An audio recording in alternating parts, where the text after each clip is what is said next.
In another parallel universe, I am Lin Qiye's childhood friend and neighbor. On the night he fell from the roof, I was also knocked unconscious by a frying pan falling from the sky. Since then, this frying pan has become my forbidden domain. With this frying pan, I can not only break through countless laws but also disrupt any divine forbidden domains. Additionally, I also have my own death god's temple. I originally thought this death god referred to the one from ancient Greece, until one day I discovered that it actually refers to gods who died in mythology. Isn't the first god to die in the great Xie the primordial god Pangu who created the world? I was shocked. This is really amazing. In the old town of Songnan City, the cicadas chirp incessantly in the midsummer. The summer sun is so hot that I started sweating within a minute of stepping outside. Glancing at the black frying pan floating beside me, I really wanted to take it down and use it as an umbrella over my head. Unfortunately, this black pan is invisible to everyone but me. Like air. To talk about this blame, we have to go back to that night 10 years ago. I and Lin Qiye were just neighbors when we were young.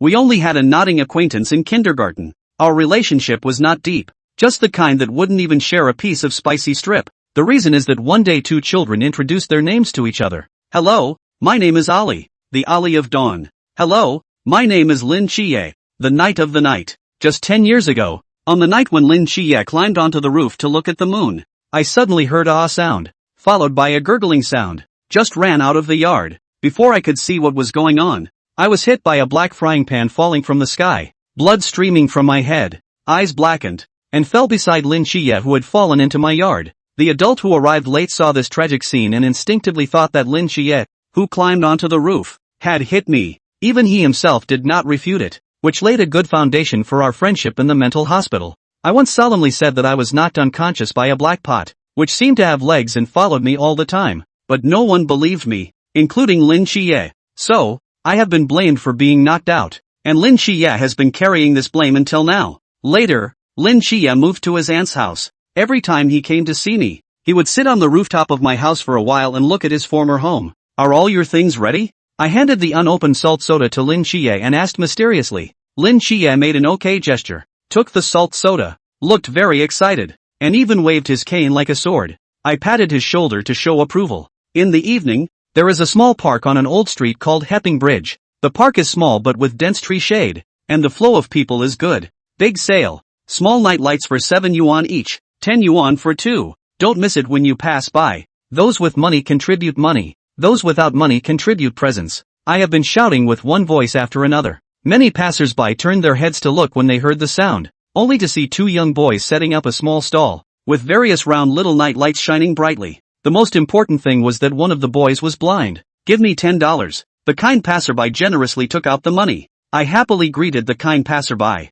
As I said, as long as Lin Qiye sits on the ground with a white cane in his arms, business will definitely improve. After sending off another order, I rubbed my legs. Qiye, what do you want to eat tonight? Lin Qiye thought for a moment and said, Lance Hao beef noodles. Okay, my treat, I said cheerfully. Both of our families are not very wealthy. Lin Qiye's family relies on his aunt to earn money, while my family relies on my father to work in the mines. Young people always have things they want to buy, but they are embarrassed to ask for money from their families. So we agreed and decided to set up a stall together to make money. This time I was free. I looked at the Peace law firm across the street. This store hasn't had a single customer all morning. I guess they can't even afford to pay the water and electricity bills. Hey, young man. I looked up and saw a big man squatting in front of a small stall, reaching out and taking two small night lights in his hand, looking like a kind person taking care of business. His face looks a bit fierce, but when the two young men all looked at him, Zhao Kongqing still managed to lower his voice and said, setting up stalls is not allowed here. If caught by the urban management officers, your things will be confiscated and you will be fined. I'm not annoyed either, but I asked again, Uncle, do you know where we can set up a stall? We want to set up more stalls during the summer vacation. Zhao Kongqing looked at Lin Qiye. Lin Qiye pursed his lips, blind, can only see a little light. Good young man who works hard and studies diligently. Zhao Kongqing sighed softly. At this age, how many young people can shamelessly set up stalls unless they come from a difficult family? Zhao Kongqing glanced at his own law firm across the street and said, follow me. After he stood up and saw that we didn't move, his face was full of vigilance against the bad guys. He pointed to the Peace law firm and explained, I work there. You won't be bothered by the urban management when setting up a stall at the entrance. My eyes lit up, encountering another kind person. Thank you, Uncle. Lin Qiye also said, thank you, Uncle. Zhao Kongqing, who was being thanked, couldn't hide the smile on his face. The two little ones were still slowly tidying up. With a wave of his big hand, he directly helped to pack up the small stall and strode quickly to the store entrance. The kind uncle found us a stall, put down the things and left with a wave of his sleeve, without even leaving his name. Xie Li and Lin Qiye set up the stall, and the two of them sat down again in unison. The styling is eye-catching, but business isn't as good as it was before. There may be a store buff added. Set up until 7:30 and close on time. Xie Li put her things away and looked toward the store. The young woman looked a little high-strung. Even though it was long and beautiful, he spoke politely. "Thank you, we'll go first." The woman in the store looked up at them and saw only the backs of two teenagers leaving. The lights are dim. Lin Qiye used his blind cane to pass through the knot tied in the fabric, and carried the rest of the nightlight over his shoulder. And so did Xie Li as they walked toward the end of the long street. Xie Li held a small nightlight in her hand, her fingertips idly coming and going on and off, the light flickering. "Pear, do you believe that in this world, there are angels?" Lin Qiye suddenly spoke. "Faith. It's not bold that you can really see angels when my black pot shows up. There are 7 six-winged archangels in Western mythology. Which one do you think you saw?" Lin Qiye used his perception to look at the flickering nightlight in Xie Li's hand. "What if it's one of our Chinese birdmen?" "Dude, you're weird today." Xie Li spoke quietly. Lin Qiye was puzzled. "Where is it strange?" "Strange traffic jam." Xie Li pointed to the road, which was crowded with cars. Neon lights flashing, it's like the road in the evening rush hour. Lin Qiye rolled his eyes under his nose. "No one knew anyway, you're so earthy." "What, you complimented me on being like the earth?" Lin Qiye. "I'm convinced."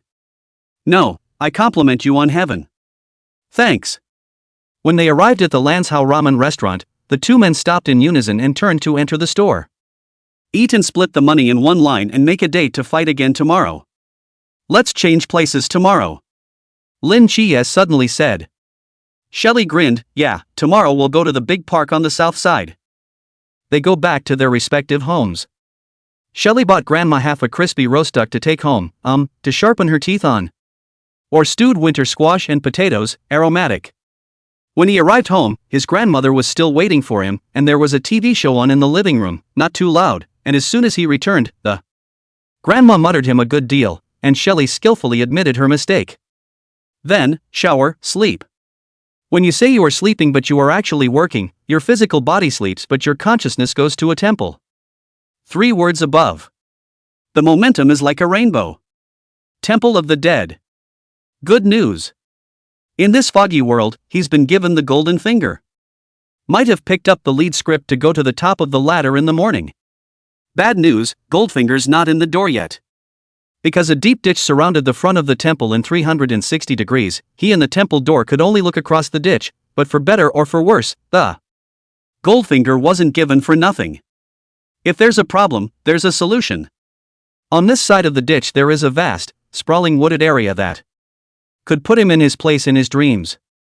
Fill in ditches to create roads.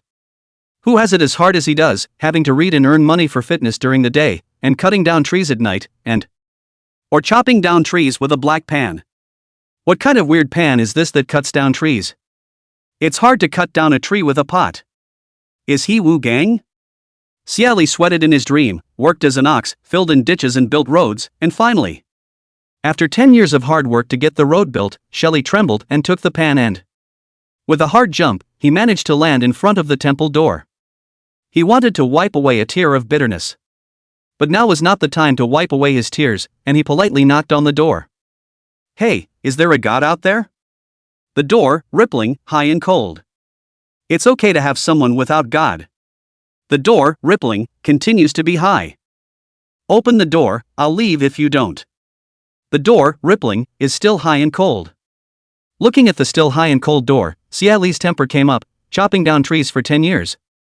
Still chopping down trees with pots and pans, tired as a dog every night, and this door playing high and mighty with him, just chasing after a girl. 10 years. The kids are ready to hit the sauce. Therefore, Xie Li grunted coldly and slammed the pan towards the door. Love to open or not? Turn around and walk away, high and dry. Crunch. The door, it opened. Keep it on, on, on, on, on, on, on, on, on, on, on, on, on, on, on, on, on, on. Completely open. Xie Li, question mark. It's this. The God's Gate is a jitterbug? Xie Li gently sucked in a breath of air. The world was finally colorful. He coughed with deliberate coldness, crooked his finger, and the black pot lying alone on the floor flew back to him. Xie Li thought of an old song that was all the rage at that moment. If you want to marry, marry Grey Wolf. Xie Li. The door was dark, and as Xie Li stepped in, the light of day surged into manifestation, and countless lines, trajectories that built at the speed of light. Raising her eyes, Xie Li saw a familiar scene, the Garden Plaza signpost. This, isn't this the mental hospital he was in? What do you mean? I learned in a psychiatric hospital. Superpowers? Xie Li, who was holding the black pot, took a silent step back, only to be. Taking a step back isn't beyond the gate either, it's like getting on a ship of thieves, you can't get off. Xie Li glared at the black cauldron in place for half a second before finally exploring the asylum. After the run, it was concluded that the stuff was completely different except for the shell being the same. Where once there were so many rooms, there are now only 4 doors, one of which is in the remote area of the also thoughtfully labeled a utility room. The 3 remaining rooms had large, quaint doors. They are labeled 1, 2, and 3, with door number 1 being the largest and most quaint, and door number 2 being second. Xie Li guessed that this must be the oldest 2 and the oldest 3, Death and his 2 little brothers. Big Brother's door was high and cold and he couldn't knock on it, and Second Brother's door was messed with and he still couldn't knock on it. Only Junior's door opens at the first knock. Xie Li. To be honest, I felt a twinge of presumptuousness for the oldest. Xie Li entered the door, and the door did not have the existence of the mountains and seas beyond imagination that he had imagined. At a glance, it was infinitely bleak. An outdated table in the center of the house is an acacia table. A bronze lamp was placed on top, burning with a bean-sized candle flame. And the weird thing is, obviously that's a lamp, but the light only illuminates the table without spilling out a bit.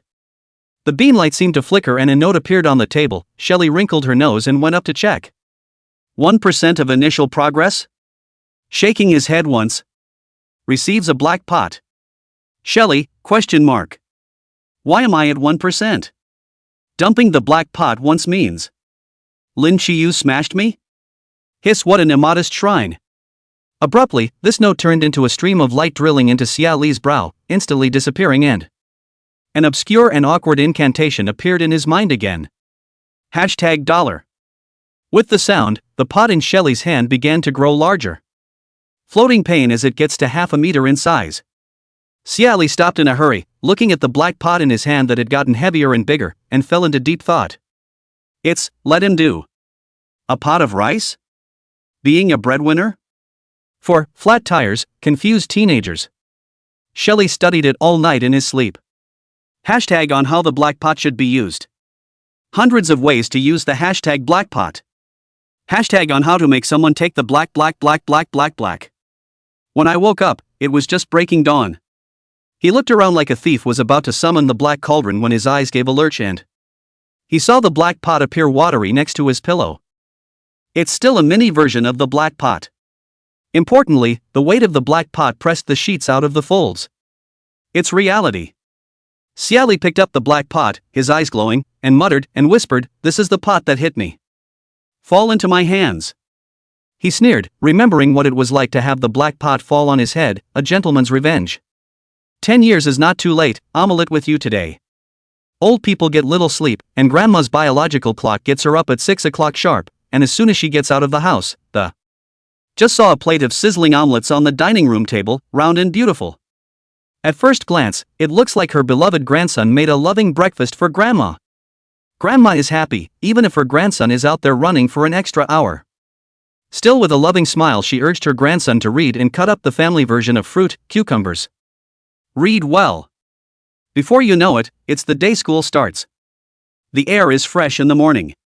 Lin Qiye was normally washing up when he heard his cousin purposely turn around twice.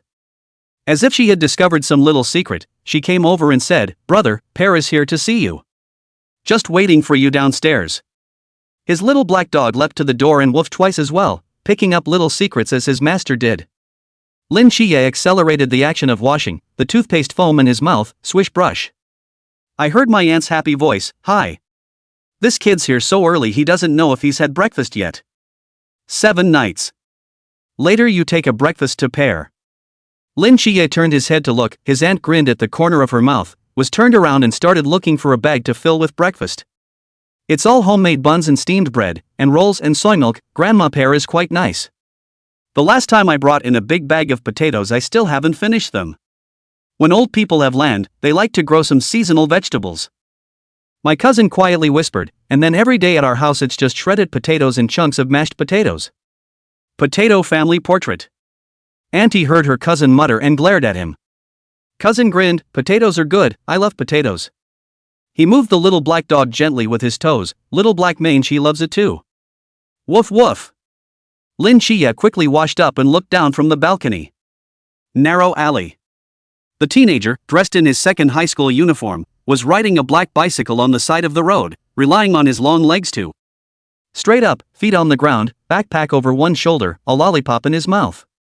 Maybe it's the boredom of waiting for one foot to come and go pawing at the pedals.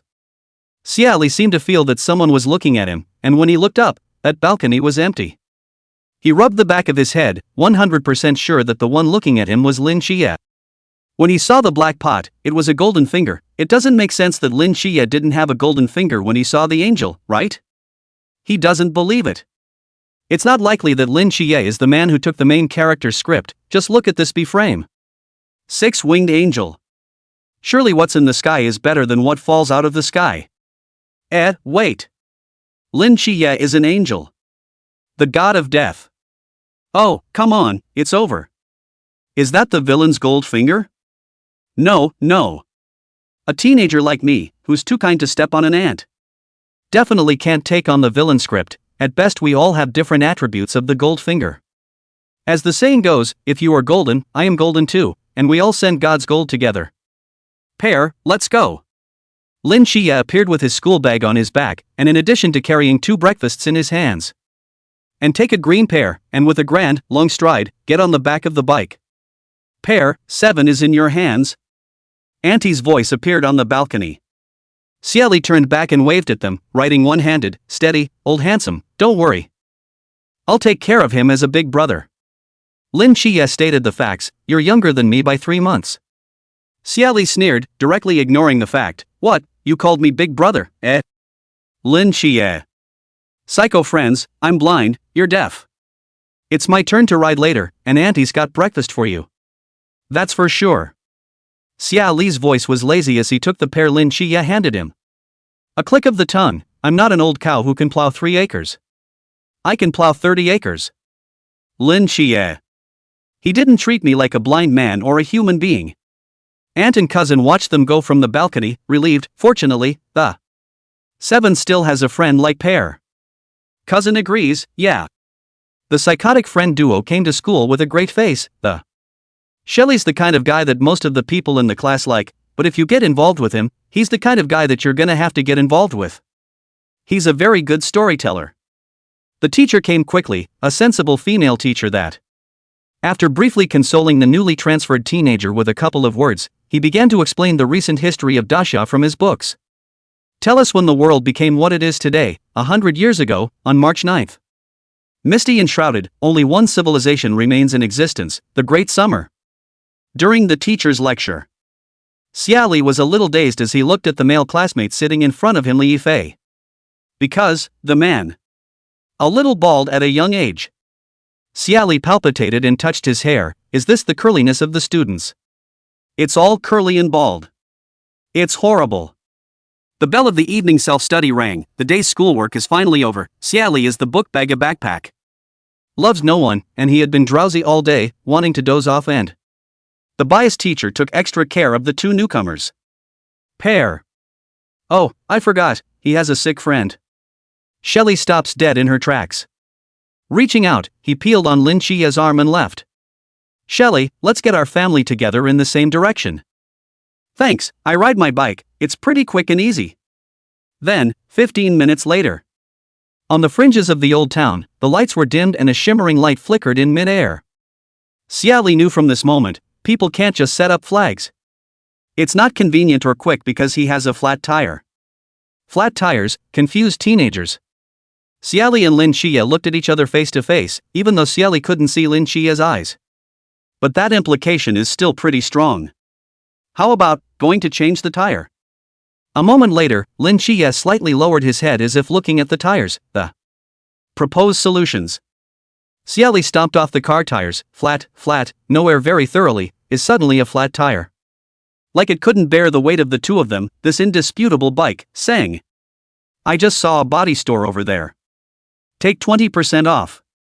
A passerby who was going forward went to the mouth of the alley and turned back, brushing past them and Xie Li inclined his head to look at the man, and Lin Qiye, who was pushing the bicycle, turned back the same way. Go find that 20% off tire repair store. 5. Chance encounter with the ghost-faced king. In the meantime, somewhere outside of Old Town on a street corner. Zhao Kongcheng. The moment this voice rang out, Zhao Kongcheng, who was sitting leisurely on the ground, instantly popped up. The look was serious to the core. Here. What happened to the captain? A Ghostface King was promoted from this batch of Ghostface, and surprised Red Sakura with a sneak attack that seriously injured her. Escaped from the sewers within the confines of the Forbidden Ruins. Ghostface King got away. Zhao Kongcheng was creeped out in a flash. It's hard to imagine what kind of massive disaster a Ghostface King could wreak on ordinary people. To meet it is to be desperate. 10 deaths and no life. Where does it go? The other interrupted, I'll go, you deal with the rest of the two Ghostface that got away. The stars and moon were dim, and so were the streetlights. The streetlights in this old alley gave all the lack of power, dim, perhaps because it was too hot. Or maybe it's the fact that this road is the kind of high crime place on the internet that there wasn't much in front of or behind Xie Li and Lin Qiye. 1 by 2 can belong to no one at all. But the streetlights suddenly flickered. Xie Li and Lin Qiye stopped at the same time. Xie Li's ears twitched and I think he heard the sound of some kind of animal crawling fast. Soon. Bang. Touch. Electricity. A cloud of thick, stinking odor exploded in front of his body, and the sound of clashing metal that. And the pain in his back came in a flash, a trio of moments. In an instant just now, an unreadable mass of something burrowed out of the ground and out of her sixth sense of intuition, Xie Li's pot was the first to appear in front of the monster's claws. Thump was the sound of the monster's claws clawing up the black pot and stopping. Bump was the monster's surprisingly strong. The sound of slapping both of them directly into the wall with their pots and pans. Maybe 10 years of cutting down trees plus daily workouts will still help. In the time that Lin Qiye was hit with a dizziness and nosebleed, Xie Li still had the strength to use the half-meter diameter black pot as a shield then. Bang! Another hit, and they were whacked even farther, smashing through the walls and dusting the debris fell straight down from his head, and Xie Li's eyes narrowed slightly as his eyes flickered and keep dust out of your eyes. The pot is still useful, at least against the claws of monsters that. Shelley glanced at the flat surface of the pan, no break. No bump. I just don't know if the monsters have brains. What if they go around the block? The monster stopped its attack, its claws curled in an unnatural position, trembling slightly. Such emotions as hesitation and suspicion appeared on the ghastly face. Shelley poked her head out from behind the black cauldron, and her vision pierced through the dust to see that not far away was a monster, with human-like limbs and 2 horns on its head. The skin is pitted. It's high. More than 2 meters high, a stench can be smelled 7 or 8 meters away. Something that looks like a ghost and something that looks like a man. It's jealous of what you're holding. Lin Qiye turned his head and spat out blood and he pressed against his chest, the pain churning, and whispered in his ear, Pear, run. Once it is realized that we are incapable of resisting, it is death. You and me, we're gonna die. Shut up. Xie Li wrinkled his brow, his gaze electric as he watched the ghost-faced man's claws shudder and in scrutiny, in suspicion, that is. Black Cauldron has a restraining effect on monsters. Never mind why, it's there. Besides, this Ghostface, he's got some brains. Xie Li licked his lips. People are driven to desperation is going to gamble. He was, by and large, a maniac, don't blame me if you lose the bet. Pear. Lin Qiye's voice boomed and stuck in his mouth as he sensed that the Xie Li rushed forward with the magically appearing black cauldron. Picking up a black pot is like chopping down a tree. Sweeping, slashing.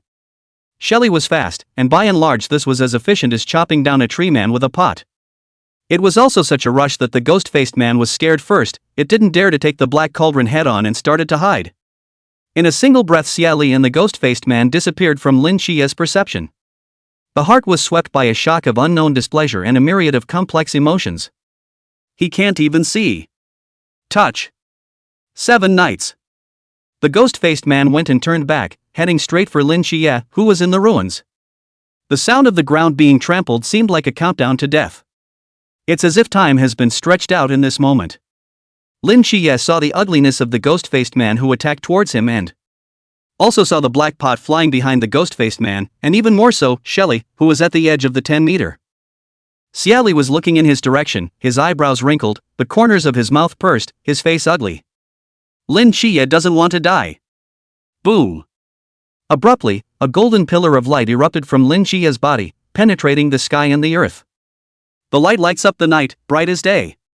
In an instant, half of Sungnan City saw that golden pillar of light that lit up half the sky. Once the golden light came out, the ghost-faced man was a direct snap being pressed to the ground by the massive pressure. Xie Li, who was shrinking into a corner with a black pot on his head, looked at Lin Qiye, who was suspended in a golden pillar of light. People's Goldfinger bigrams are so big. The golden light was continuing to dazzle, and suddenly, Xie Li felt the black pot in his hand trembling slightly for a moment. A split second. Black light rushes to the sky. Xie Li was buried in black light. That stance was to drown out the golden light of the other's protagonists all at once. An aura of terror to the extreme was spreading, silent, deathly, destructive, powerful. Since it's nighttime, except for the bit about covering people's homes in golden light, which was kind of shocking, the black color blends in. You can't see much. At best, you can see an area. Power outage? Thank you. Still in the corner position. Leah, ? This pot? And comparison? The golden light ended and the hanging Lin Qiye landed on the ground. The black cauldron clicked as if it had timed the power cut and went out as well. The air was silent for a moment. In a flash, everyone was starting to panic and run for their lives. Lin Qiye was grabbing Xie Li and running wildly to escape. And Xie Li slammed the black pot towards the ghost-faced man who was also running for his life the moment he was caught. Bang! The black cauldron was so powerful that it staggered the ghost-faced man a little, and wailed miserably, but it didn't stop the monster with a brain from running for his life. A minute ago. Golden light rushed to the sky, shocking countless people. This is Forbidden Ruins? This power is so strong. At least fifth, no. Even a strong person of the 6th realm. How could there be such a strong person in the small Sungnan city? Not like a human's forbidden market, like a god's forbidden market. Are you saying that this is divine ruins? Which god? King of angels, Michael. As soon as the man's words fell, the golden pillar of light disappeared in front of everyone's eyes. Disappeared? Red Raider whispered. The man looked serious to the core. No, it's covered. Silence, death, destruction. Powerful breath. The man's throat was dry, the discovery of unknown gods. God's ruins. 6 enemies? Brothers? In a flash, several people's gazes sank hard. Is it a coincidence that the sacred, searing, creation-scented ruins of the god Michael have just come into existence? Followed by silence, death, destruction, powerful. Red gum gulped and scalp tingling, they, one light and one dark, like arch-enemies. Chen Mai's eyes condensed, as if he thought of something. Don't talk nonsense. Go to the site and inspect. When they arrived at the spot, they saw a small area of ruins, broken walls that chapped floors, and the escaped ghost-faced king. A few people's gazes stared, and Zhao Kongqing looked around. Found a buried bike in the rubble. A bicycle? He dug the smashed bike out of the rubble, already disfigured. He tapped it to dust with his hand, and his gaze gave a lurch. That's a black book bag. Someone had already taken the lead while picking up the book bag and patting the floating dust. Lin's 7 Nights. Jalimpurian City slightly inclined his head. He felt that the name was so familiar, thinking back carefully. It's true that you can't find any trace of it. The teenagers who ran wildly for their lives along the way. Finally, I was looking for a place to rest my head as I got closer to home. Their messy appearance caused many passers-by to look at them frequently. It's like they escaped from some disaster field. Cause, right? If a normal person vomited that much blood, they'd be in the hospital. The 2 lads are quite handsome. Shelley's okay, except for being gray and looking like she's escaped from a dump. There was nothing eye-catching about it. And Lin Qiye looks like. The school uniform was a big splotch of blood. It was all his own vomit, that golden light with healing effect. Others are alive and kicking. But you can't swallow the blood you spit out. The 2 of them were sitting quite unceremoniously on the curb, the shade dense, the light dappling the. There were quite a few vehicles coming and going. Xie Li let out a long breath, reached out and patted himself on the ash and. Air. Can't seem to shoot anything. That black light gave him a second to clean up. It just didn't clean up. Xie Li's brows wrinkled slightly. This world is so bull, monsters brush when they say they will. You don't have a notification? That monster's disgusting. I wonder if there's an anonymous tip line. As he said that, he looked at Lin Qiye, and the other party's black cloth was gone at some point. Now a pair of eyes are naked in the air and the point is that they can open. He reached out and waved his hand in front of Lin Qiye's eyes, comparing it to a thumbs up and asking, "What is this?" Lin Qiye cooperated and replied, "Kudos, yeah." And he compared it to a 2. Shelley grunted, "Wrong, it's the middle finger." Lin Qiye. He scratched at his hair, smoothing his messy locks a little, and. Directly ignoring this tidbit, "It's getting late, go home first, don't let grandma worry about it. Today's business will be tomorrow." "Okay, your clothes, remember to fix it." Shelley got up and the patients who have only just come back from the dead together are just going their separate ways. That's not much more than a sentence of bull. You're no better than me. Lin Qiye eyed Xie Li's figure until it was out of sight and. Only then did he bend his eyes and turn to go home. It's been too much of a downer today. Whether it was the ghostly face that suddenly appeared or the golden light that erupted from his body. Or the black light that suddenly appeared on Xie Li's body. Even though these mysteries accumulated like clouds in Lin Qiye's heart, it was still impossible to resist the. Shelley wasn't moved to leave him and run for his life on his own. The stirring emotions go straight to the heart. Lin Qiye wasn't an object without feelings, he had always treated Xie Li as a friend. The only friend I've had in all these years, and with what happened tonight. He realized that Xie Li was like the brother of the protagonist in those righteous martial arts novels. A brother whose life depends on it. Them, too. Lin Qiye smiled a bright smile as he looked at the moon again. Xie Li didn't know that Lin Qiye's bro brain was growing like crazy. He's running home fast, hot and sweaty, thinking of a time when once upon a time, he's not even a gym goer yet. It's all forced on him by that black pot. Not exercising. The black cauldron is about to hit him. It's really just chopping down trees at night and working out during the day, every day, non-stop, bulls and horses as he is. Paying it forward could be rewarding. Look, his defense was clearly higher than Lin Qiye's. Beat it. When Shelley returned home, his grandmother was still waiting for him, a lamp lit for him. As soon as I entered the yard, my grandmother greeted me with concern, "Xie Li, why are you all dusty today, and where's your bike and book bag?" Xie Li's originally happy brow slightly collapsed and. Taking grandma's hand, he explained, "The bike goes to 7 days, Anan, that's 7 riding it. We're late, aren't we?" Finding a place not too far from his house and ours to get my homework done. The book bag is hooked up to the car for him to take back in one piece. Grandma, hearing him say that, nodded and patted him on the arm and. Mercy spoke, "Then go take a bath. There's warm white rice porridge in the pot. Grandma will get you some more pickles for your stomach. Eat perfect beauty and sleep." "Okay, Grandma, go to bed soon too." Xie Li thought about it for a while. "If Grandma's bored, you want to go see Daddy in the West Hills? He didn't come back for New Year's last year." Grandma shook her head slightly. "People are too old to toss and turn, so go take a shower." Xie Li cannot persuade. Also do not continue to talk about this topic, to be honest. He can't quite figure out what Comrade Xie thinks, that West Mountain can make money. Can Sun Nan not earn the same? Or, if old Xie left home, it wasn't to make money at all. Xie Li bathes and eats and sleeps, all in one. Succeeded in getting to the asylum again, and he first went to the oldest's room to see the. There's no refreshment whatsoever, it's still the same as last night, a table and a green lamp. He'd been around this room for a while, and hadn't found any new notes. So he just picked up the black pot and went back outside to cut down the trees, which were plentiful anyway, as a way to brush up on his experience. The more he cuts, the more skillful he becomes, as if he was born a genius because he cuts down trees. Nope. It was not until the break of dawn, when the felling of the trees was ended, that Xie Li realized, as an afterthought, that his strength and speed seemed to have doubled fully from before. Could it be? He looked with both eyes at the trees that were still dense and not visible at the border. This is an experience pool, and chopping down trees will increase experience? Xie Li muttered a couple of words to himself and happily decided that the activity of cutting down trees could not be stopped. The days go on and the schooling continues. Since she didn't have a bicycle, Xie Li was too lazy to go to Lin Qiye's door to find him. The two of them managed to converge on the overlapping sections successfully.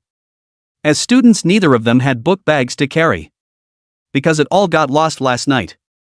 7. Theme hotels. Lin Qiye was still carrying a breakfast plus a large green pear, needless to say that. This is the aunt specially prepared for Xie Li, the elders, the favorite of the younger generation is reflected in the feeding. Auntie was afraid that Xie Li hadn't had breakfast or hadn't eaten enough. Xie Li noticed that Lin Qiye didn't bring a black cloth today, Auntie knows? Said my eyes are happy to see both her and Jin. Lin Qiye skillfully handed him his breakfast.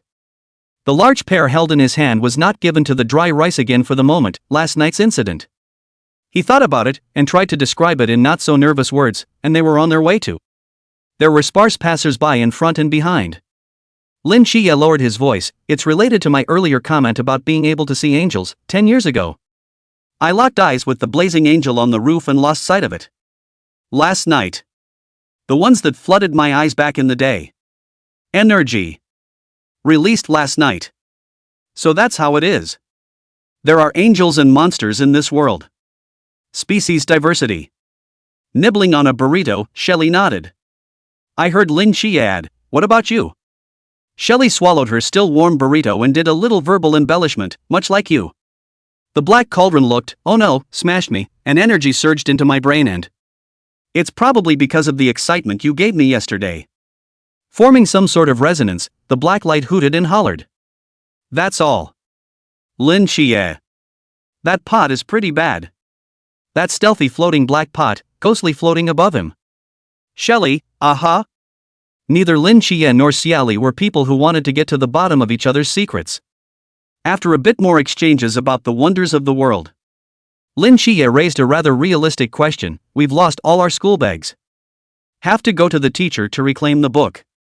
Let's just say we met the book bag snatcher and the book bag couldn't be spared. Xie Li chewed. Lin Qiye couldn't hold back his laughter for a moment. Big white teeth brightened. The teacher will suspect we're insulting her intelligence, and that's not a good reason for you. Xie Li continued to be idle. Tell the teacher that we met the little boy who lost his footing and fell into the river yesterday. Valor goes down and the book bag is sacrificed to the heavens. Lin Qiye raised his eyebrows and gave his affirmation to this. This can be had. Although I didn't fall in the river and I'm not a lost little boy, you did book bag the sacrifice. Xie Li cheerfully, that into, so fool the teacher. At the entrance of the second middle school in the morning, students were arriving one after another, each one overflowing with youthfulness. The children at this age are rarely transported by their parents anymore. So when a middle-aged uncle squats in front of the entrance of the second middle school, it is inevitable to provoke the students to cast so two eyes. And those two eyes of Zhao Kongchang were scanning over the students entering the school entrance as if they were radar. Finally, two teenagers appeared in Zhao Kongchang's field of vision. He smiled like a wolf grandmother, these two boys.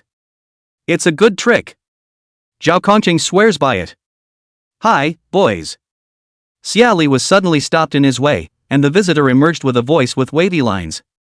He gave a slight meaty pause and fixed his eyes on it. Tough guy, great guy, smiles like a spring breeze. This man he remembered, the kind man from the small park, the man who let them set up in front of the store. Xie Li raised a smile and looked quite good. Hi, uncle, what a coincidence.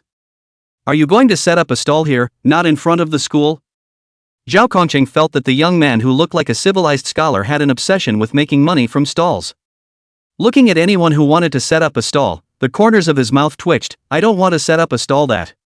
It's important to see you. It's about last night.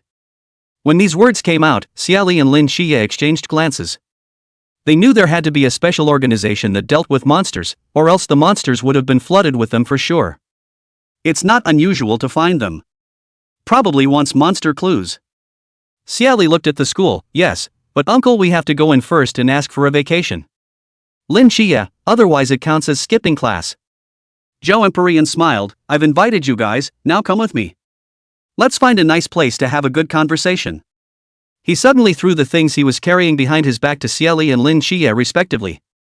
After catching it, Xie Li was slightly stunned. It was book bag. The book bag is clean. This uncle, he's quite nice.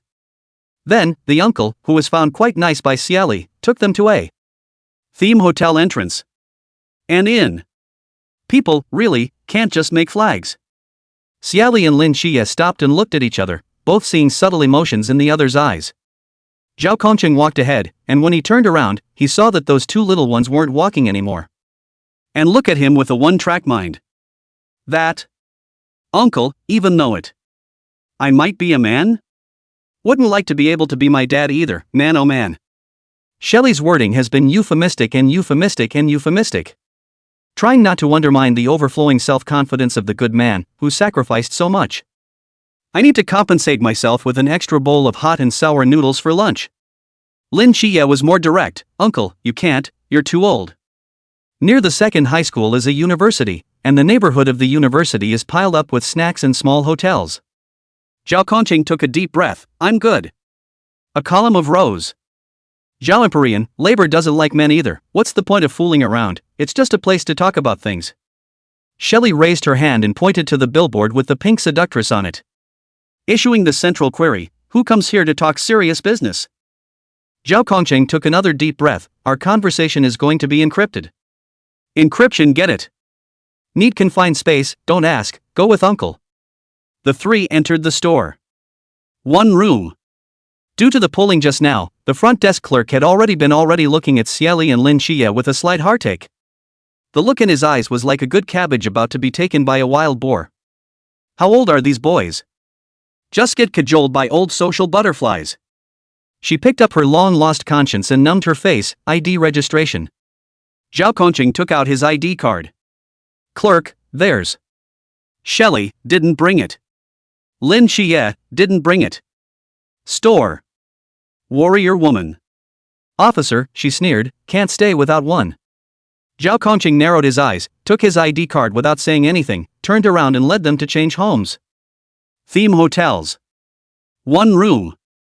The receptionist took a look at the group, 3 men, 1 brown and 2 pretty boys. SS. Exciting. It's such a fancy play in the middle of the day. 8 people are almost crippled by neglect. Room.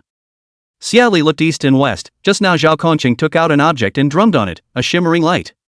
Just say it's okay to talk. He stood at the window and poked the air with his finger, a subtle sensation coming from his fingertips that there seems to be a thin layer of fog? Special things from special organizations are really special.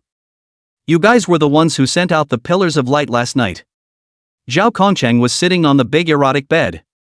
Eyes burning into them, his tone was sure. Seeing the wide array of marvelous facilities with his own eyes, Lin Qiye realized that it turns out that some people play are so flowery, he and Xie Li are clear male high. He pulled over the little pink wooden horse and sat on it. And rather childishly, he shook on it, his arm propped up on his head, his eyes on Shelley, who had landed at the window. At that moment, Shelley, who was at the window, turned to look at them, and, with her arms folded in front of her, with his back against the wall to the side of the bay window, he curled one leg in a cozy, lazy position. He lifted his lips and smiled, his attitude looking very sincere. Uncle, you're half right. Those 2 pillars of light are both him. He raised his arm and flung himself directly at Lin, who was riding a pink pony. And Mr. Lin, ? Ha? Me? Xie Li's tone was sincere. It was sent out, first a bright light, then a black color, straight into the sky. The sight scared the out of me. Like the appearance of some mysterious creature, beautiful, powerful, noble. Xie Li looks like a good student. Zhao Kongcheng has not yet seen through the table like looking straight at Xie Li that draws like the mouth. That's why he looked at Lin Qiye rather suspiciously. Those two pillars of light are both you? Lamb. Dumped. 7 nights he met the rather shocked eyes of Zhao Kongcheng. The mind instantly flashes through what Dragon King flunky God of War and other novel hodgepodge plots. Nodding firmly, Anan, it's me. This answer made Zhao Kongcheng's brain explode. They always thought it was Lin Qiye and Xie Li, one gold and one black, respectively. The only thing I didn't think about was that it would be one gold and one black in one person. 2 gods robbing someone? Robbing Lin Qiye? Seeing that his good brother had admitted it, Xie Li's heart rejoiced, and this pot was taken 7 days at a time. Will his progress bar be long? Carrot would have to be right. Xie Li's heart is beautiful, face continues to fling, uncle. You don't feel the succession of that one light and that one dark? Particularly like one of the things in our ancient Daxia tradition? Mysterious and enigmatic. All-encompassing. With Xie Li's words, Zhao Kongcheng's eyes abruptly glared. His voice trembled slightly, the yin-yang taiji diagram. Ancient totem of Huaxia Tao. How many ancient Chinese gods came from the Tao? The golden pillar of light is the angel Michael, and the black pillar of light is unknown. The unknown represents infinite possibilities. Zhao Kongcheng's breath caught for a split second, his fingers jumped unconsciously, if. Really? Really? His scalp tingled, his blood tumbled, and he was so excited in this moment that his mouth went dry. The eyes that looked at Lin Qiye were so hot, so beloved. As if the most important thing in his life was the teenager in front of him. Xie Li didn't know that his dumping had made Zhao Kongcheng's blood boil must get Lin Qiye. Being the one who's being watched. The backstabber. Lin Qiye was looked at furtively. This man, is he really looking at him? You must be very confused about what happened last night. I don't know how you survived the Ghostface King. But as you should know from experiencing last night, the world is not as peaceful as it appears to the naked eye. Zhao Empyrean City suddenly stood up and grandly introduced himself. My name is Zhao Empyrean City. It's a member of Vigilante Squad 136.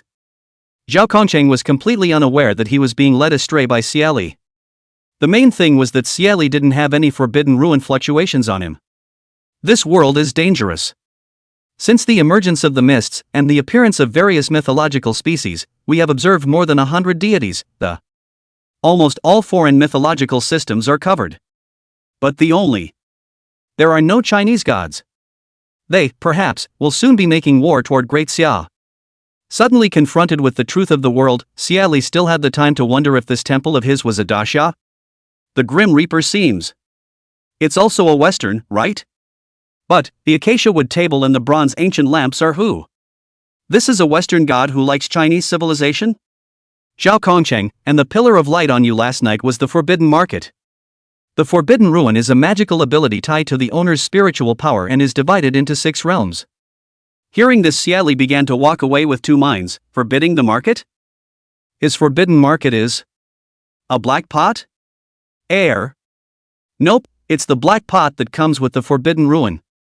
Is it better to be a man than a pot? People are not as good as pot series. When Xie Li heard Zhao Kongcheng say the word spiritual power, he pressed his knuckles against his chin. Mental power is something he should have.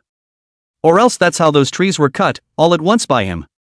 He floated like a wandering spirit outside the temple then, but now he is strong as a bull. And your forbidden ruins are also known as the divine ruins, the chosen humans of the gods. Let it be an agent on earth. Zhao Kongcheng gazed into Lin Qiye's eyes and, speaking word for word, Lin Qiye. What instructions did the unknown one, the god and Michael, give you? Do you know that the unknown god? Who is it? Lin Qiye. Backstabber, he froze and didn't look at Xie Li, taking the blame alone. He was bewildered. No, Michael didn't speak, and neither did the unknown gods. About that unknown god. Lin Qiye recalled how he felt at that time and, even though he was surrounded by golden pillars of light, he still felt a wave of cold, silent, destructive killing intent. In that silent darkness, for a certain moment, it was as if he had seen a few remote outlines across a long distance. Distinguish carefully, that is. Knives, spears, swords, halberds, axes. Chinese 5 soldiers. Xie Li should know. Lin Qiye didn't voice out the possibility that the god could be an ancient god of Huaxia. There were no gods in Huaxia. And this god, let him, not appear in the eyes of the world. I think that he is a god who, in relation to death, is not hostile. Zhao Kongqing's pupils shrunk before he went straight to the point. Lin Qiye, Xie Li. I cordially invite you to join the Night's Watch. Lin Qiye spoke directly. I refuse. Xie Li euphemism, +1. Zhao Kongqing's smile stiffened. He didn't realize the two rootin' tootin' teens didn't want to join the Night's Watch. Why? Don't you guys want to save the world? Don't you want to join the party? Lin Qiye continued directly. Uncle, I don't have any heroic dreams of saving the world. I assume you've looked into my family situation, an aunt, a cousin. He glanced at Xie Li and continued, just trying to hold on to my little family and them. 9. Unqualified airspace, open. Xie Li smiled and said in a sincere tone, Uncle, I would like to join the party, but I don't have any skills. What's the use of joining? It's not a waste of the country's rice. He sighed, and, it's just me and Grandma at my house. If I join your organization, Grandma will be a widow. Old people are old. Bad health. He turned the tables. If you can get my dad to come back to work from West Hills. It's not like I can't consider it. Lin Qiye, ? We agreed to be idlers together. Why are you still sneaking around and flipping? Oh no, roll over in my face. The conversation ended and Xie Li and Lin Qiye left together. Leaving Zhao Kongqing alone in the room of passion, he didn't realize that the receptionist was seeing those two beautiful boys come out one after the other in such a short time. It's the Shakti that can't help but ooze contempt for Zhou. Pink bubbles were popping up all over the room. Cigarettes light up. Zhao Kongqing is very melancholy, suck a mouthful of smoke between the smoke, is unable to resist sighing. What is this? I can't get what I want. 7 Knights of the Forest. The ones who don't want it are easy to talk to. Thank you. Can't these two switch? Ha! Still, Zhao Kongqing was planning to get Xie Li into the Night's Watch. It was a scene where no one but those two knew exactly what was going on. Rather pay Xie Li White's salary than any eventuality. After smoking the cigarette, Zhao Kongqing went back to the office to tell the captain all about today's events. Zhao Kongqing, should we get Xie Li's father back? Maybe once Xie Li arrives. That brat Lin Qiye saw his little friend come to our place, he followed him? Chen Mai, who was the captain, frowned gradually without saying a word. Captain? Zhao Kongqing voiced out in confusion. Chen Mai interlocked his 10 fingers and exerted a slight force. In that case, Lin Qiye is our main target. As for Xie Li, if he didn't have the Forbidden Ruins, the path of joining the Night's Watch wasn't for him. Take a look at the Night's Watch badge. If the Dark Night comes at last, I shall stand before 10,000 men, crossing the sword to the abyss. Blood stains the vault of heaven. Zhao Empyrean City murmured in his heart. He said to Chen Mai, Captain, I understand, I'll continue to follow up on Lin Qiye. Xie Li and Lin Qiye fell into a cold war. Technically speaking, it was Lin Qiye who had unilaterally fallen into a cold war with Xie Li. It's not strictly a cold war anymore, it's not used to it. Unaccustomed to the departure of people who have been in their lives, like people leaving the place where they have been living. There were very few people he cared about, one for Auntie, one for Jin, and one for Pear. Grandma Pear, eh? Even though Lin Qiye knew that, as friends, one should respect every choice the other made. Whether it is a reunion or a separation, it should be respected. But the sense of dismay at the lack of interest could not be concealed. Even if that night watchman came back to the house every second day to persuade him, Lin Qiye could only say his answer once more as well. Even if the balance between going and not going has shifted, he has a family to protect. I wish you a bright future, Lin Qiye. Zhao Kongqing gave him his blessing. Lin Qiye stared blankly at Zhao Kongqing. A little surprised at his renunciation. I wish you the best of luck in your endeavors someday, General Zhao. Zhao Kongqing was gone, taking his vigilante's badge with him piece by piece. Meal time. Auntie gave Lin Qiye's bowl chopsticks of sweet and sour pork. Shout, she seems to be in a bad mood. Did you have a falling out with Pear? Lin Qiye pursed the corners of his lips. There's no conflict, he's always had a pretty good temper. You and I don't fight much. Auntie leered. Look, 7, you know yourself that Pear has a good temper. If you two have a little tiff, you're gonna be a big brother and you're gonna back off. Don't be so tough. Auntie. He sighed. Pear and I really didn't have a falling out that. Just. Listening to him talk about his dad is a little low. Lin Qiye lowered his head, stuffed the bowl of sweet and sour pork into his mouth, and began to plow through the rice. Auntie and Xiaojin looked at each other and gave Lin Qiye dishes. It had been drizzling outside, pattering, and the sound of that dripping came. It makes the air feel damp. Zhao Kongchang was smoking right outside the old neighborhood, one cigarette after another, and next to him was a large carrying case of. He muttered, "We can't push it too hard. If we force this kid to run away, we'll do it." Give up? We might give up. If it was just Agent Michael, it might be released, but that unknown god. An unknown god associated with death but not hostile. Never give up. Must pull Lin Qiye into their Daxia gang. The rain was dripping, the whole area was wet, and suddenly the Zhao Kongchang smelled a strong stench and his cold hairs stood up in a flash as he looked solemn. Send a report. His voice was as calm as water. Report, Watcher Zhao Kongchang found Ghostface King in the old residential area. While talking, Zhao Kongchang stared at that water well cover and his hands moved nimbly to open the box. Snap. The suitcase popped open and inside were 3 notice boards, new and neat. Roger that. Zhao. Trap him with unrestricted airspace. Red Tassel and the others are on their way. 10 minutes. 10 minutes at the most.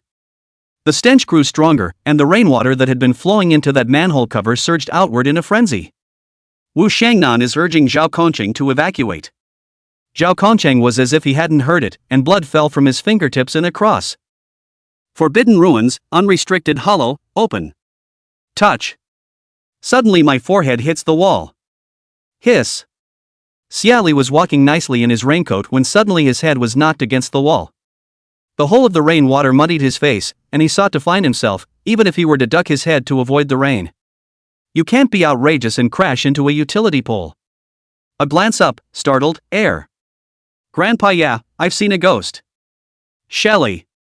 Zhao Kongchang looked at the pile with a single word, and the clinking sound made his heart go up in his throat. Turns out, good lord, that wasn't the sound of a manhole cover lifting off the ground. Instead, it was the sound of a pile of humanoid objects crashing into the unguarded airspace underneath the wall on the opposite side of the road. As soon as the other party made a sound, Zhao Kongchang was angry and anxious. What are you doing here? Shelly inclined her head, looking across the road through the drizzleland. It's not a wide road at best, it's a single lane one way or the other.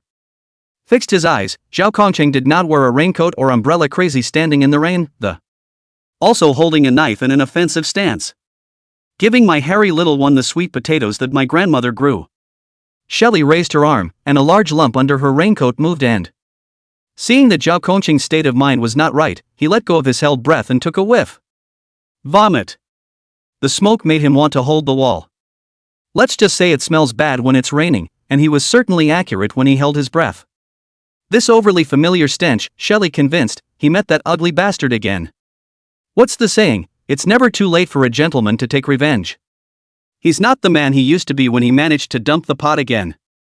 Once you knock me through a wall, today I'll leave you high and dry. If you can't beat it, run again.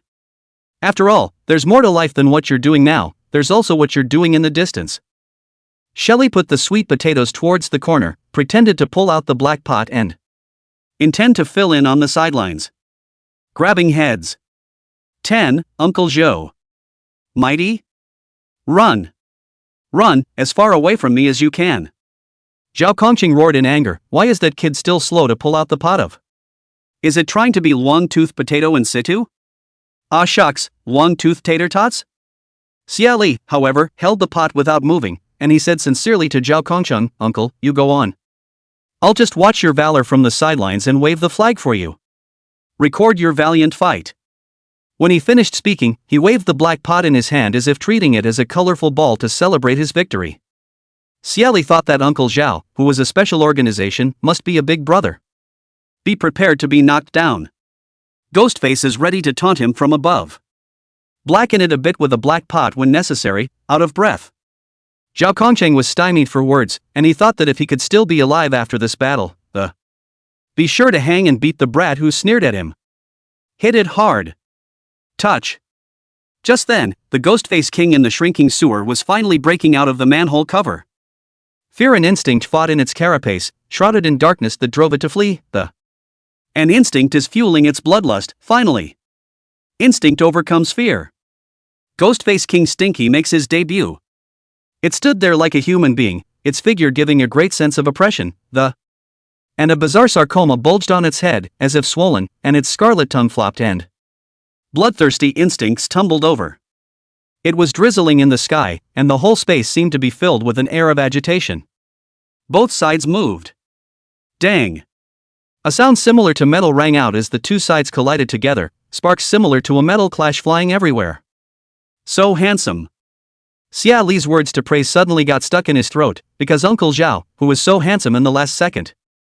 The second flew backwards like a leather ball and snapped, landing in the mud of the rain. Xie Li was shocked. No, uncle, you can't beat it? Zhao Kongcheng got up from the mud and, cursing, he opened his mouth. Do you think it's that easy to fight? Chuan Realm's Ghostface King's labor can take a few moves is already enough for you to learn. Less blah blah blah. He spat and tightened his grip on his long sword, tensing it to the extreme as he looked at the Ghostface King. Who knows that the ghost-faced king began to roar and wail at the sky, and the weird patterns under his feet showed. Shelley was scandalized by it. Ugly enough to have a heart attack. He quietly covered his chest when he heard Zhao Kongqing's voice as if he was going to be finished. Forbidden Ruins. Ghost-faced Phase Land. Xie Li's spirit tightened, and in an instant, he slammed the black pot in his hand towards the Ghostface King. Attempts to interrupt the enemy's open stance. Once upon a time, when he watched TV shows, there was always a question as to why the protagonist didn't interrupt the villain's big move. Do you have to wait for someone's move to finish building up? Now it's his turn to meet the rightful and proper villain. Mustn't be like the people in the TV show who watched the ugly thing open up. Just in time to try out the 3% progress bonus. Break. 1. The speed with which the black cauldron skimmed past cut through the afterglow of Zhao Kongcheng. He couldn't help but laugh when he saw that kid Xie Li even attempt to interrupt the Ghostface King's forbidden ruins. It is the laughter of being amused at the sight of something absurd to the extreme, for, as has never been recorded, the forbidden ruins can be interrupted. A nationalist phrase came out of Zhao Kongqing's mouth. He saw something absurd to the extreme, the forbidden ruins that had manifested themselves at the feet of the ghost-faced king. After being hit on the head by that black pot for a moment, the ghost heads that hadn't yet been formed at his feet in a split second. Ashes to ashes. The forbidden market is interrupted. Zhou Hollow City is refreshed. This forbidden ruin sequence 176 of the Ghostface Phase Land was interrupted hard right in front of his eyes. That was a forbidden ruin that could invert space, deceive perception, and be controlled by the will of the Ghostface King. Interrupted by a pot? Even the Ghostface King couldn't help but roar? The ghost-faced king froze. Zhao Kongcheng returned to his senses. Even if the Ghostface King didn't have the forbidden ruin enchantment, he wouldn't be its match, but Zhao Kongcheng gripped his long sword tightly, his eyes resolute. The amount of time he could stall increased. One more second is, well, one less death. Uncle Zhao. Xie Li suddenly voiced, take the pot and chip it. Zhao Kongcheng froze, glancing at Xie Li with great speed. The teenager wanted to come forward and a little timid. This was suddenly prompted, and he was delighted that the Black Cauldron could interrupt the Ghostface King's forbidden ruins. I think it must be something extraordinary. It's not like Zhao Kongcheng doesn't know that it's a treasure. He's just sticking to his guns. The pot. It's Shelley's. He shouldn't touch it. At that moment, by Xie Li's shout, Zhao Kongcheng thrust his sword towards the ground and a dash forward ignores the mud and goes straight over the ground. Pick up the flat, black pan on the floor at breakneck speed. Bang! With a loud bang, the Ghostface King's huge and sharp claws slammed down from above his head like Tarzan crushing an egg. However, just in the nick of time. With his incomparably sharp combat instincts, Zhao Kongcheng quickly raised the iron pot in his hand and blocked the fatal blow with lightning speed. The moment the Ghostface King's claws came into contact with the iron pot, they retracted violently as if they were burned by fire. This sudden reaction of the Ghostface King made the light in Zhao Kongcheng's eyes shine. Xie Li's eyes narrowed slightly, and he could determine from the Ghostface King's reaction that the pot would be much less powerful in someone else's hands, about 1/10 as powerful. His eyes chased after the fight that was not on the top, or Zhao Kongcheng was still vaguely in the upper hand. Giving the pot calling the kettle black is purely a case of choosing the lesser of two evils. Zhao Kongcheng can't beat this ugly. Then he has to do something if he doesn't want to die with them. The pot of black he uses when he strikes will still be found out. The last time they met this monster was when the Forbidden Ruin CD wasn't ready, or this pot has an interrupt effect. The break trick is just an increase? Whoosh. Range 1 over 15 meters. The black pot in Zhao Kongcheng's hand then whooshed and pulled him back to a meter beside Xie Li. For just a moment, Zhao Kongcheng didn't even react. As Zhao Kongcheng clings to the black pot. Just so watery, even the person with the pot together appeared in front of Xie Li. This came out so suddenly that Xie Li and Zhao Kongcheng looked at each other with 4 eyes. Xie Li seems to be shocked. Some stuttering quickly explained, "Uncle, my forbidden market pot can only be 15 meters away from me now." Yes, this black pot is my forbidden market. Because it's kinda wasted, the fluctuations are weak as garbage, and the detection is not even good enough to detect it. Hey, be reasonable. In the face of such a horse-catching scenario, Zhao Kongcheng froze and squeezed out a smile like a spring breeze. To Xie Li, he said, "It's alright, it's a good pot, and you're a good no market, so watch your distance, and let's go. I love you, Mr. Cho." 11. Boy, watch this pot is going to be awesome. With the Black Cauldron's added power, Zhao Kongcheng experienced what it meant to fight as a man. What a man! That's a real man. Yes. Bang. A pot shot caused the Ghost Face King to fall back 3 meters, baring his teeth and looking at him with resentment.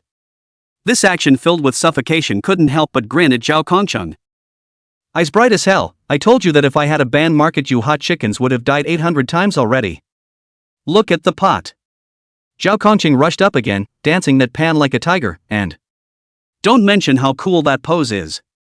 Xie Li watched attentively, although Zhao Kongcheng didn't have the magical Forbidden Ruins, but that level of close combat fighting, very high, he follows at a distance, observes, and mentally breaks down the moves.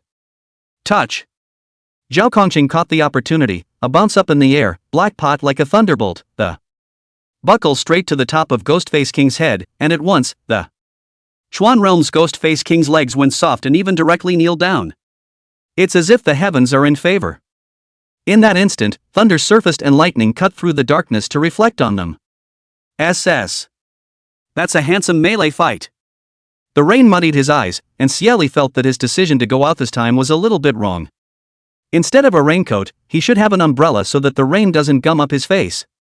If there's a next time, it'll have to be an umbrella, and a black one at that. Rumble. Thunder in the ears. At the same time, the thunder was interspersed with other sounds. Xie Li subconsciously looked back, a figure rushed over from the rain curtain with great speed. It was Lin Qiye, soaked to the bone, the golden light remaining in the corners of his eyes cutting through the darkness and leaving trails. "Hey, dinner yet?" Xie Li raised her hand in greeting. Lin Qiye, ? I thought you guys were fighting in the dark in there. As a result, just this? Lin Qiye's footsteps abruptly stopped and he looked at the scene in front of him in a bit of silence. Zhao Kongcheng took Pear's Black Cauldron in and fought Ghostface with great destructive power. And Pear, the party in question, is still tugging at her raincoat with her hands to give herself.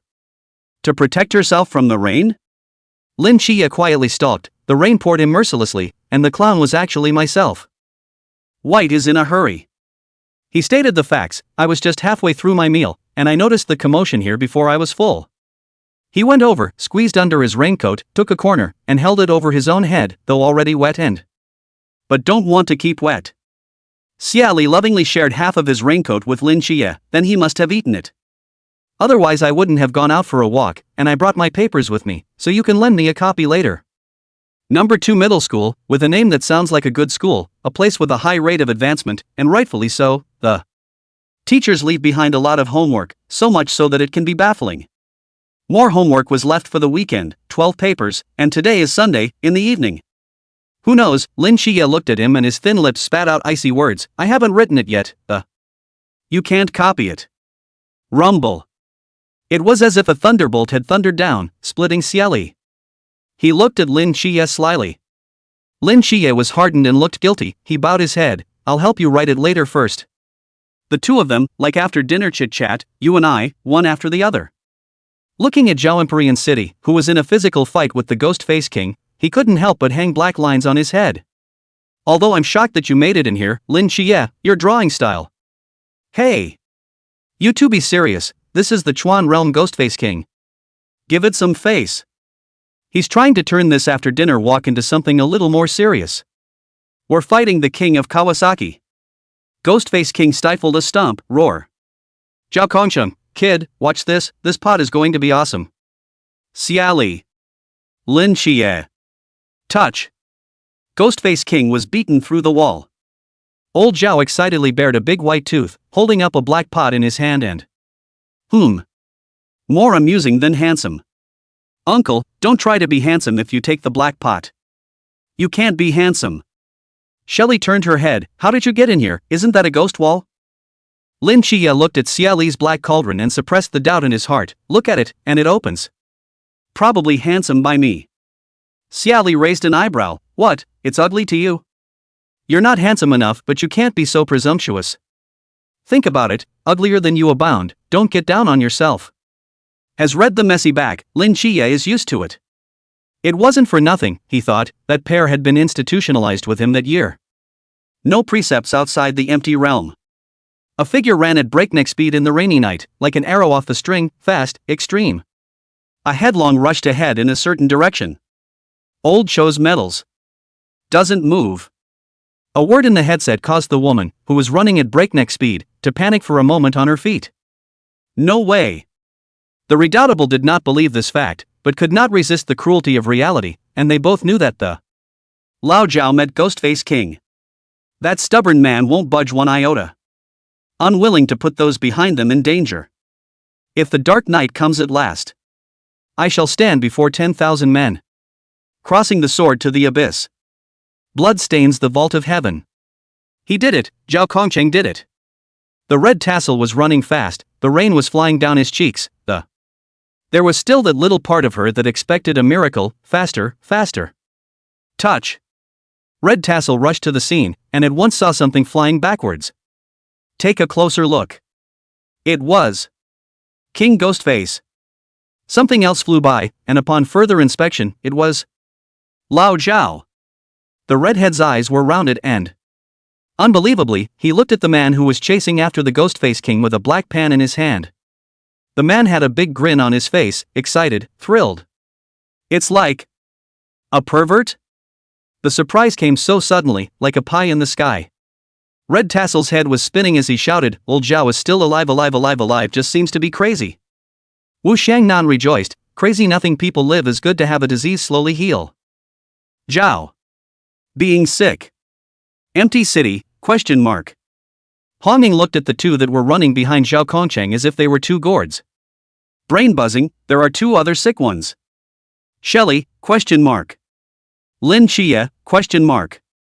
There's a sick shovel. Red tassel on ah. Zhao Kongsheng shouted as his chi sank into his dantian. Oh. The red tassel's magic was broken as the lance spun and raised.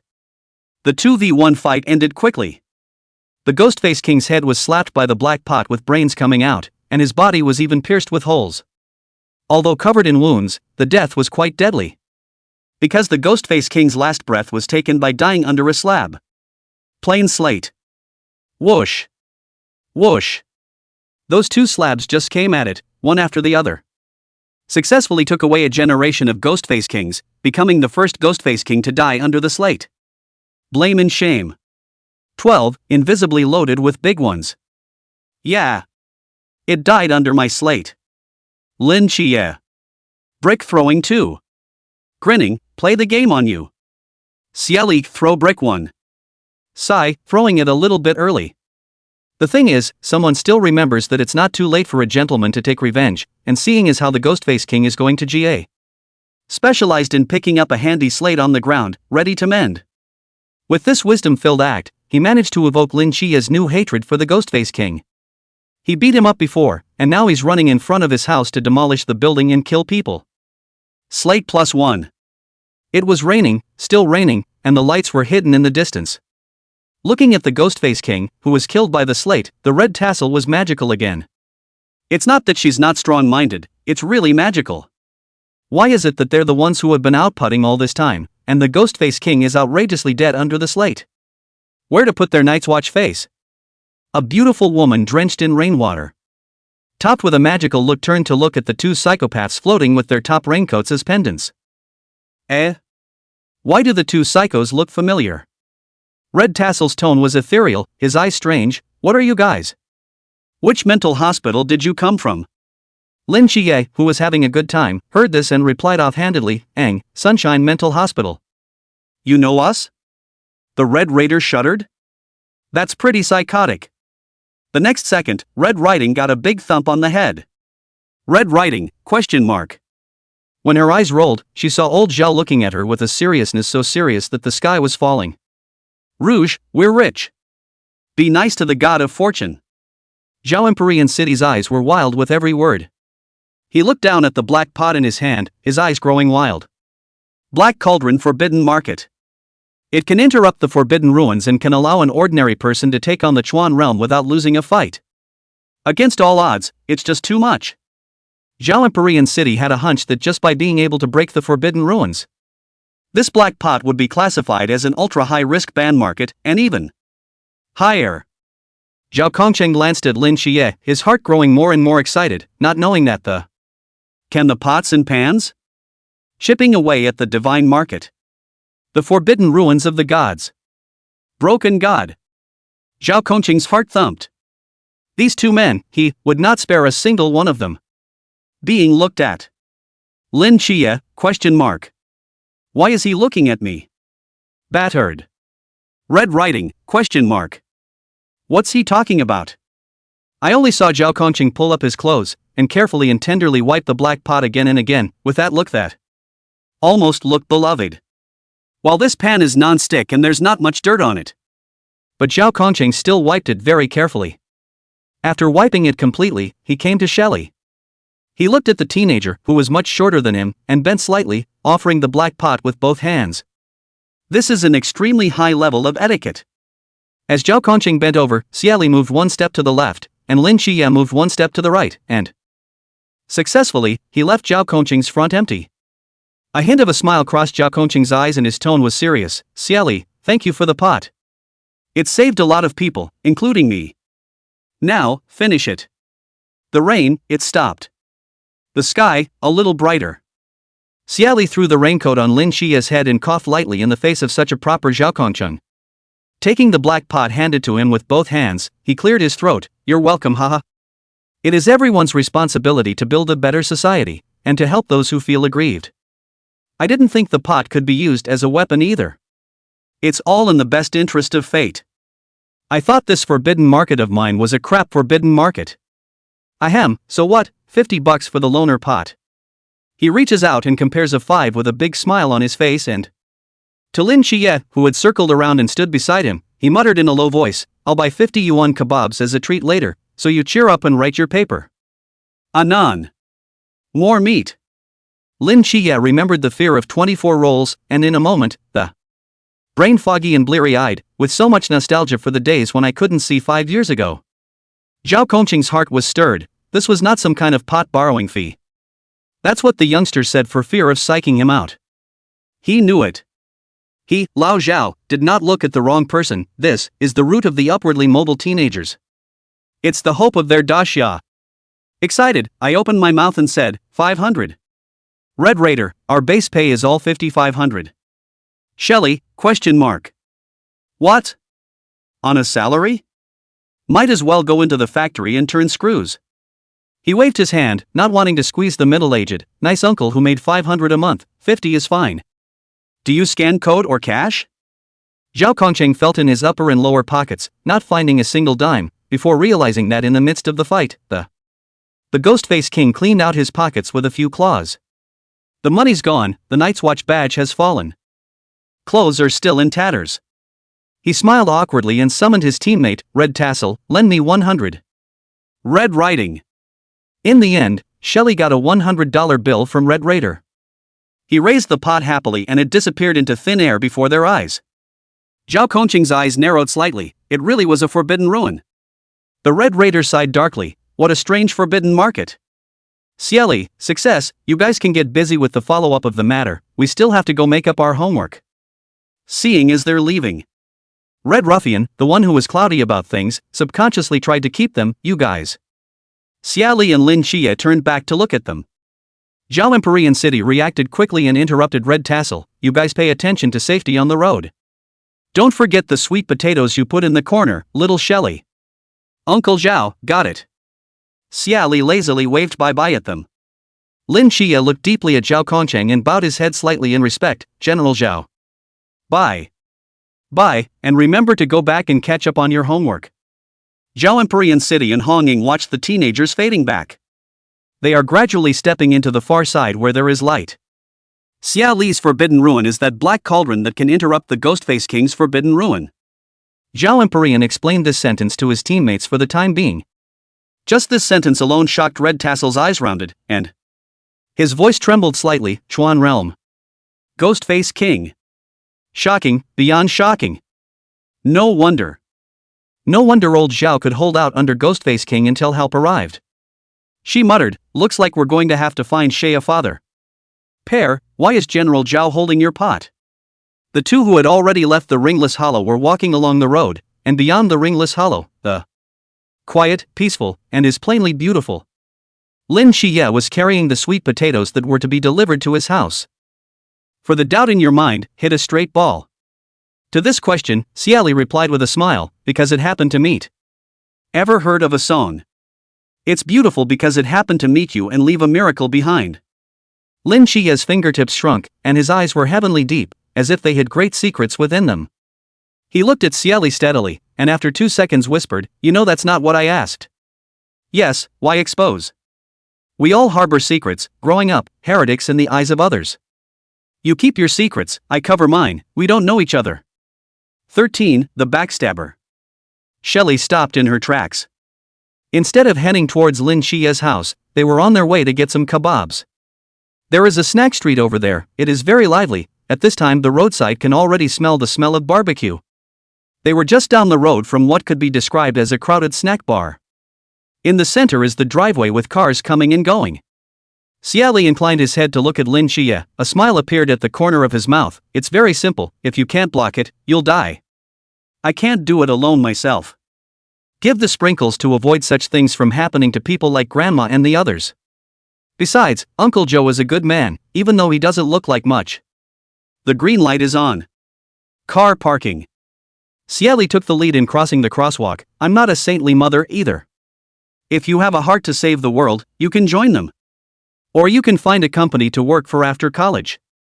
None of it really makes much difference to me. It's all about work. Work means spending time to accomplish something. The difference is the size of the danger. Then again, if I met something like this on the way to work, it's still got to be situationally out of the pot. Lin Qiye walked beside him in step, his brother hooking onto each other's shoulders. The other man stumbled a step as he hooked the. Xie Li smiled and continued, I told Uncle Zhao before, it's okay to go. Get old comrade say back. My dad's back and I'm afraid he won't be able to take care of Grandma and Auntie. Grown UPS. Much more reliable than either of us when it comes to taking care of people. Looking at his smiling appearance, Lin Qiye wanted to roll her eyes and. But it didn't flip. How does your father take care of my aunt and cousin? Shelley hesitated, they reorganized their family in a second marriage? Lin Qiye. That blank stare that hadn't been rolled over was finally rolled over by Lin Qiye. Xie Li coughed lowly and turned serious, just kidding, why can't I take care of it? Lin Qiye, have you forgotten that Grandma watched Auntie grow up? My dad and your aunt have been neighbors since we were kids. All those years. Isn't it normal to take care of each other? He looked at the crosswalk that was coming to an end and his voice lowered slightly, and barring that. It's not for nothing that the word bosom came up. A ghost-faced king, today. Tomorrow a more powerful king of faces. The day after that, a king of 10,000 faces. There's always a time for surprise and defense. 7. Do you understand this? For being the #1 backstabber. And willing to take the fall. Not to betray him. Lin Qiye. Is Shelley likely to give up easily? That's bound to be impossible. This chicken soup for the soul is clattering to Lin Qiye. Strive to dunk Lin to facilitate the continuation of the backstabbing in the future. He had intentions of joining the Night's Watch, but it wasn't like he was planning on leaving Canyon. One of the mandatory conditions is that there will be no transfer, okay? Close to home, a career, the ceiling of the dating scene. Grandma would be proud of him. Look up 3 times when you speak. Lin Qiye's eyes stagnated as he listened to these words, and he looked out over the crowd of people in the distance. The thoughts flashed a lot in a flash, and finally the dust settled to why he, as a brother, was not as sprightly as the Pears. 3 months of eating for nothing. That's 99 days of meals. Xie Li was the first to arrive at the snack street, and he stood in front of the boiling crowd waiting for him. Lin Qiye's voice was slightly dry. Pear, Shaoqi is not something you can call brother. Xie Li sent him 2 words, pretentious. Lin Qiye exploded, wanting to slam the sweet potato in his hand on the other's face. He spoke rather coldly, no call huh, we're emotionally broken, you roll your own. Shelly, ? Sure enough, a poke in the heart breaks the defense. Lin Qiye was truly that little bit pretentious. He's just a little screwed up, in other words, too pure for this sicko. Don't be so pure. It's like I'm so black. Xie Li looked at Lin Qiye with a rather indebted look. Continuing the magical attack, you break defense in such a distinctive way, like a little black mange at home. He does the same thing when he blows up, baring his teeth. Lin Qiye rolled her eyes at him again. Xie Li did not panic at all. This man in the end will not be obedient to help him write the paper. No panic, man's mouth, fooling ghosts. Have faith that their friendship is strong and will not fall before a mere 12 papers. Xie Li and Lin Qiye grilled a 50-piece barbecue at a barbecue stand. The remaining 50 bought a 50-piece rack of ribs in 2 packages while passing through the Fresh Mart. 1 pack of 30, 1 pack of 20. 30 for my aunt and 20 to take home. Auntie, Jin, join us for a snack tea. When Xie Li arrived at his aunt's house, he was given an extremely warm welcome. Even the dog was welcoming him, wagging its tail cheerfully. The shakes are coming out of the stump. Xie Li hand owed to come, squatting down and jerking the dog, holding the dog's head and rubbing it. The little black mangy dog's head is round and square at one time, but the dog is good-tempered and ready to be rubbed. Xie Li looked at the oily little black dog and deeply lamented, little black. You've lost weight in a few days. Little black lie, woof. The corner of my cousin's mouth twitched. Pear, that's your mistake, it has 4 meals a day. Xie Li changed her face especially fast, turning her eyes. Xiao Hei, you've gained weight, you've become a ball. Cousin. Little black lie. Woof. Xie Li said to his cousin in a serious manner, Jin, you need to lose weight for your beloved dog. Grandma has practiced the scientific method of raising chickens to build muscle. Keeping up with the new era and striving to be a healthy dog. Cousin looks down at the dog, then looks up. Well, I'll ask Grandma for advice. At this time, Aunt cut a good fruit plate out, greeted Xie Li to eat fruit, came a few bites of fruit after the. He then got down to business with Lin Qiye, who had finished his combat bath writing homework. 12 papers. Shelley pretended to move his pen, and not 3 minutes later, the pen was put down, the roll pushed to the side, just short of holding Lin Qiye's hand with 2 woofy eyes. Pua, the heavens will descend upon us. It will be hard on their minds and bones. Remember to help me with the paper, I'm going to squint for a while. When he finished, he too slumped over his desk like a power outage, eyes closed, and squeezed the cowhorse minions. Forest. Cowhorse. 7 nights. Lin Qiye stared at the hair swirl on top of Xie Li's head for about 10 seconds, and finally his shoulders slightly collapsed and, deflated and resigned, he stuck a piece of apple in his mouth and clicked. Right. 24 rolls. Another day of staying up late. Gotta be late to check on Nix in the mental hospital. 14, he had a bold idea. The air was hot and humid and cloudy in Sungnan City after the rain. Peace firm. Squad 136 came together. Captain, the power of that black cauldron, terrifying as it is. I'm a man without the forbidden ruins who could last that long under the Ghostface King of the Chuan realm. Totally a credit to the black cauldron. Speaking of this, Zhao Empyrean took a deep breath and looked at Chen Mai. Captain. You fought with King Ghostface. Knowing what kind of power its Forbidden Ruins sequence 170 Ghostly Face phase ground is. It's not that it didn't use the Forbidden Market tonight, but.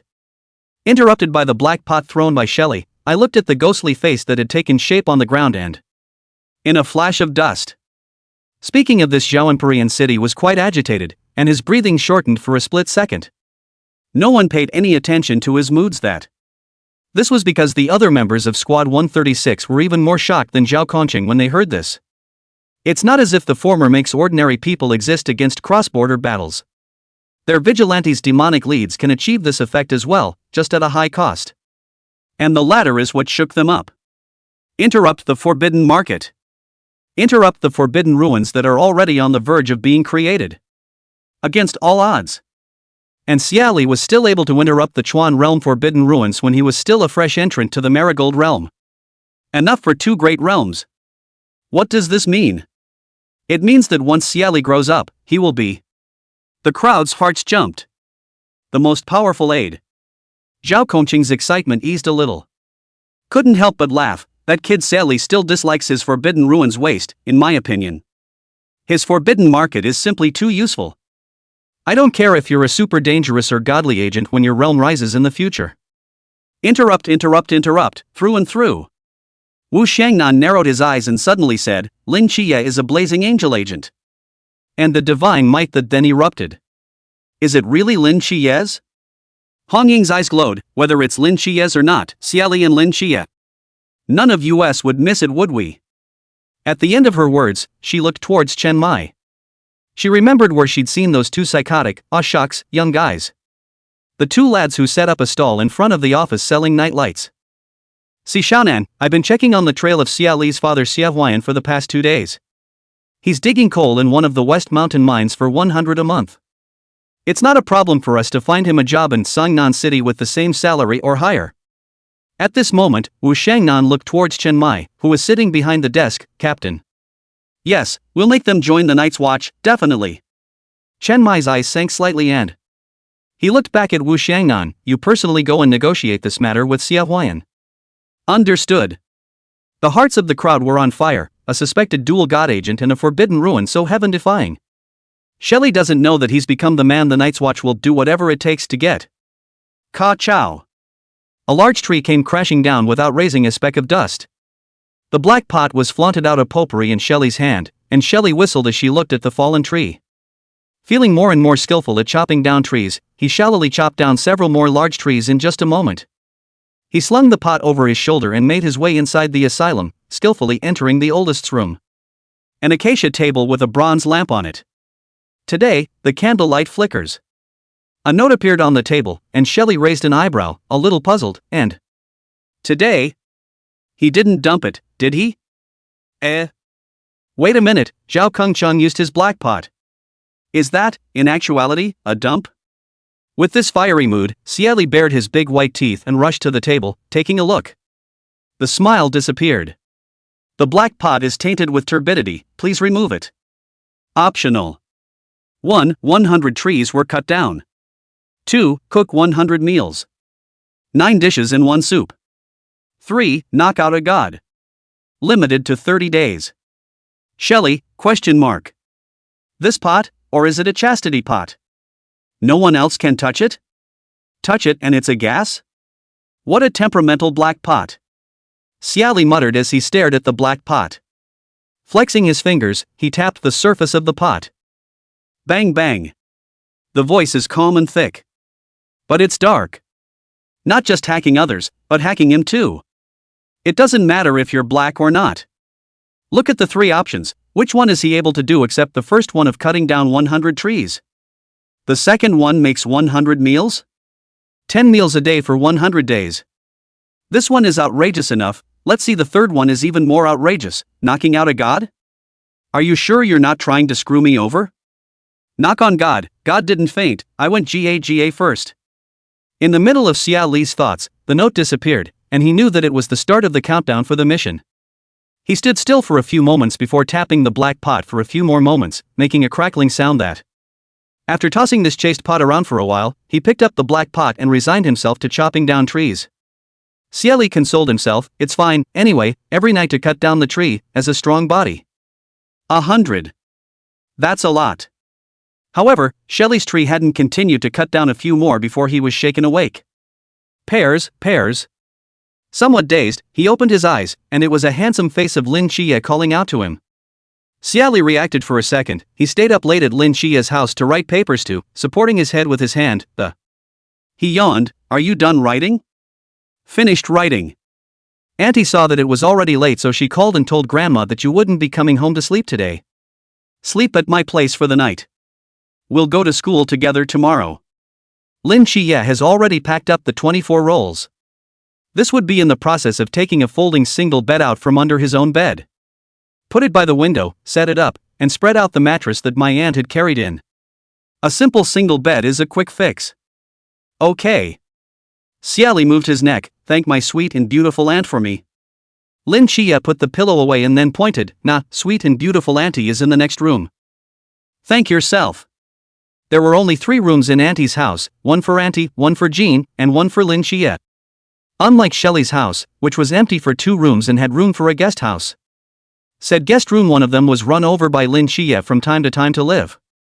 Shelley glanced at the time, 1:25 a.m. Is he crazy? Go knock on your aunt's door at this hour. Xie Li ignored Lin Qiye, who was radiating cow and horse resentment, and simply brushed his teeth and washed his face. Lying on the folding bed was asleep. Lin Qiye yawned, and once the lights were turned off, he also slept.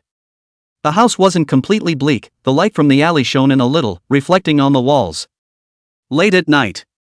Xie Li suddenly opened his eyes and slowly turned his head to look at Lin Qiye, his eyes beginning to sizzle. He suddenly had a very bold idea.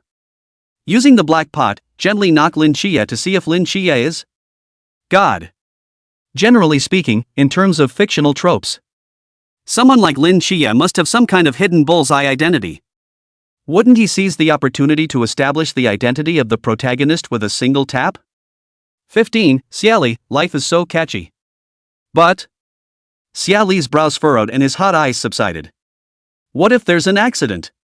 This temple of his could be called the Temple of Death. Maybe it's the temple of a dead god. Don't knock Lin Qiye out with one knock. That's not good. This is at least a friend.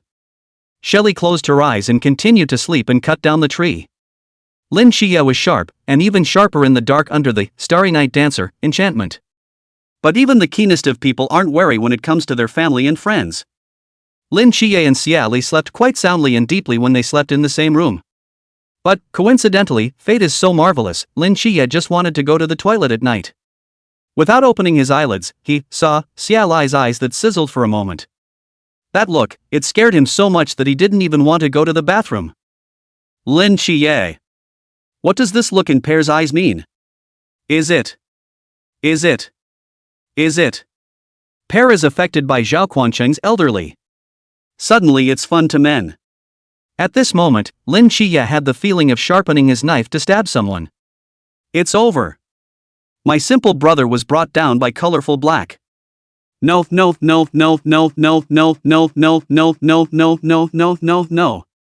It must be saved. Discourage Shelley's suspected boy tendencies before it's too late. He just couldn't afford to Shelley give him a dude, you smell good, one day. English. That's the kind of pain life can't take. Destroy it. Because of that glance from Xie Li, Lin Qiye tossed and turned in the mental hospital for a night of torment. Nix was coaxing the baby while he was fuming and walking away, trying to figure out what to do. Danados. Nix suddenly called out to him. Ha! Lin Qiye looked up, and before his eyes, the goddess of darkness, who had been holding a vase of flowers as a baby just a moment ago, At the moment, he stood in front of him with grace and elegance, not looking like a psychotic god at all. What troubles you, my child? Nix inquired tenderly, his eyes as gentle as water. Lin Qiye. I can't tell you. I suspect my best buddy has tendencies. He had to say, troubling about a little thing that my friend seems to. There's been a little problem. Nix bent down and stroked the top of his hair, his eyes smiling. Danados. Treat your friend with sincerity. If he has a problem, you have to work it out with him. Don't give up on your friendship so easily. Lin Qiye shivered. If you don't give up, friendship becomes love, right? I can't take it. I try. Good boy. Lin Qiye was really emo, he didn't want to lose Xie Li as a friend. Shelley. Is his only friend? He still remembers to this day when he was in the mental hospital. He can't see. Completely invisible. In a darkness. Tiny Xie Li held tiny him. Lin Qiye, come on, let's go to the garden and sunbathe, the storybook says that. You'll grow taller with more sunshine. Not going. Lin Qiye struggled hard and broke away, but his eyes couldn't see that the dark fear came to wrap around him. The blind little boy stood rigidly still. Within seconds, the other man was holding him again.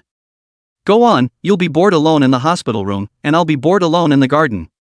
But it won't be boring if we go together. Lin Qiye's mouth was stiff. You asked me to accompany you, oh. Anan. Little Xie Li, I'm the one who wants to go. The sparrows resting on the windowsill chattered in the early morning hours. Xie Li got up and collected the bed to brush her teeth and wash her face, a dragon.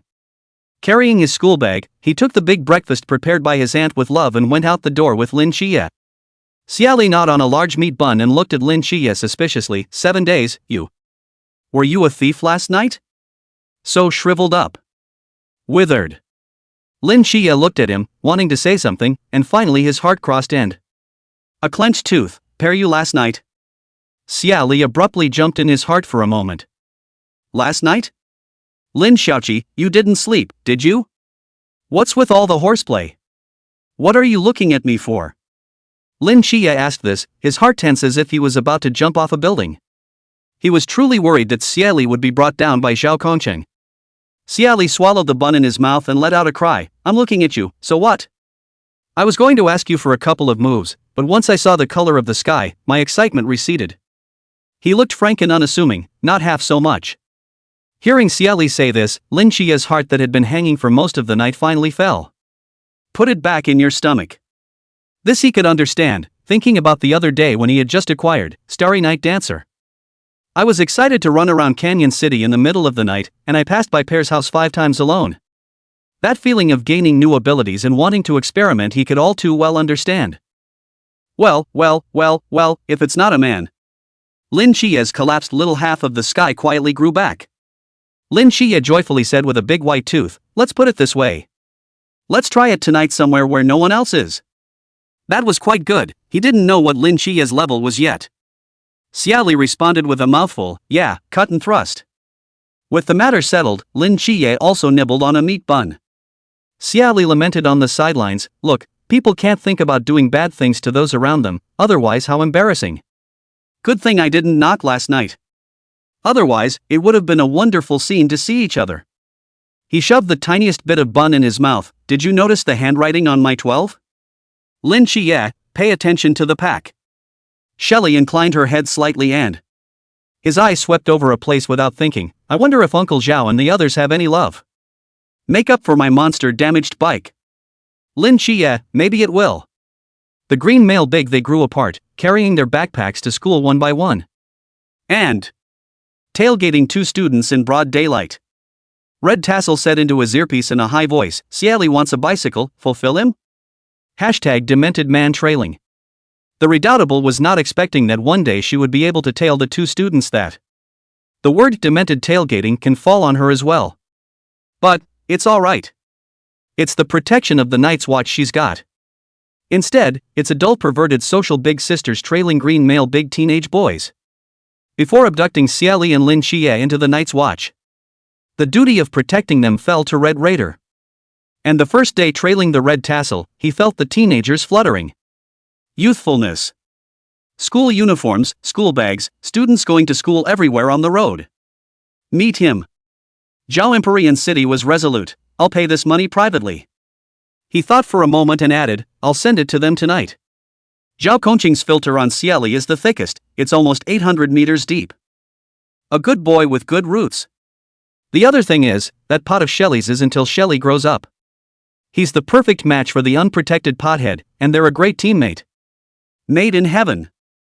It's fate. He, Zhao Kongcheng, could only experience the feeling of a real man when he was around Xie Li. Kawasaki proxy fight. Childhood and old age. 16, needle under the sea. Needle after needle. Nightfall. Evening self-study class, Xie Li is lazy satchel and Lin Qiye out of the school door. They stood out in the crowd because of their outstanding appearance. Xie Li. Zhao Kongqing's voice, from full of scorching heat and ironic tenderness, just sounded so watery. Extraordinary ears. Xie Li's feet lurched and he turned his head to look. The corners of the night. Zhao Kongqing was pushing a brand new black bicycle around the corner outside the school entrance. There's not enough light there, but because that bike is so new. The black body of the car refracted the light, revealing the car's expensive stature. When Zhao Kongqing saw Xie Li stop, it was a grin with large white teeth showing. Very enthusiastically, he pushed his bike out of the corner and went straight to Xie Li. It even still slightly squeezed Lin Qiye, who was standing next to Xie Li. The squeezed Lin Qiye secretly sized him up. Zhao Kongqing was enthusiastic. In his eyes, Xie Li was not Xie Li, it was a humanoid potpourri. He spoke in a gentle tone. That bike of yours was smashed, and since it was caused by force majeure, it has so much to do with us too. We've decided to make up for the damage to your property, so we've sent me to deliver this compensation car to you. You don't have to be psychologically burdened. It's money from the government. We don't want it for nothing. Xie Li's eyes lit up, half-circled around this bike, raised his hand and squeezed the tires, and he remembered that the last time he stumbled upon the Ghostface King was because of a flat tire. Well, this tire is solid. The body is oiled and shiny, a good quality bike at first glance. Xie Li took the faucet. The car is his, the corner of his mouth raised. Smiled. Thank you, Uncle Zhao, for still sending it over especially for me, you're such a nice person. Zhao Kongqing was complimented more and more happy. He enthusiastically, this point of hunger did not, Uncle Zhao is treating you to a midnight snack. And General Zhao's overly intimate enthusiasm falling in Lin Qiye's eyes was a split second that made him pull the alarm. And he said, Uncle Zhao is too enthusiastic about Pear. Look at that fawning smile, 6 wrinkles and 3 at a glance. And look at that closed mouth with the somewhat yellowed teeth clearly visible. Finally, look at that look, it's like a vicious dog seeing a meat bag. The look, the eyes, the demeanor. Uncle Chiu, to Pear, with a bad heart. Trying to take the wrong side of his good buddy, no way. He mustn't give Uncle Cho this chance to nip everything in the bud. So, when Zhao Kongqing wanted to cultivate feelings by inviting them for a late-night snack, Lin Qiye crossed his legs and sat on the back of the bike, quickly answering, not hungry, don't eat, we still have a lot of homework to do. See you later, Uncle Zhou. He urged Xie Li, come on, let's go. Let's go home and do our homework. Do your own homework today. Yesterday's paper made me puke. I got dizzy today when I saw the homework. See you later then, Uncle Zhao. Xie Li's mouth twitched slightly when he heard Lin Qiye's pickpocket pile of. Listening to the advice of the book bag, threw to Lin Qiye feet on the pedal, and walked away. Goodbye, be safe on the road, and talk to Uncle Zhao if you want to eat anything. Zhao Kongqing, the tough guy, witnessed the lad leaving. When Lin Qiye heard this, she simply wanted to stand up and pedal her bike herself to get away from this man. Zhao Kongqing is completely unaware that Lin Qiye has treated him as a person well. Low integrity. Trying to bang men. Middle-aged man who wasn't soft or hard. He exclaimed that it was another beautiful day. Old Zhao, just now the vice squad told me that Xiao Xie's father has news. The voice of the red tassel suddenly appeared. She didn't know when she also appeared outside of this second center. Zhao Kongqing was delighted that the combination of lid and pot was close at hand. How so? Red Ruffian smiled back, bright and clear. Good news, the lieutenant said that Comrade Savoyan is willing to go back to work in Sunnan City for the greater good. Zhao Kongqing was overjoyed. Good. Now Xie Li won't be able to escape. Look at the way this Lin Qiye and Xie Li are inseparable, fishing for this. That one probably won't get far. Red writing, that's right. That's great news. They didn't notice the subtle details in that statement. Samuel C., comrade. Late night. By the Peace Bridge. My fingertips clamped a cigarette, the wind blew by, in the sparks in the dark night slightly bright, He bowed his head slightly, gazing at the water that sparkled because of the moonlight. The traditionally quiet man spoke. Can he really come back?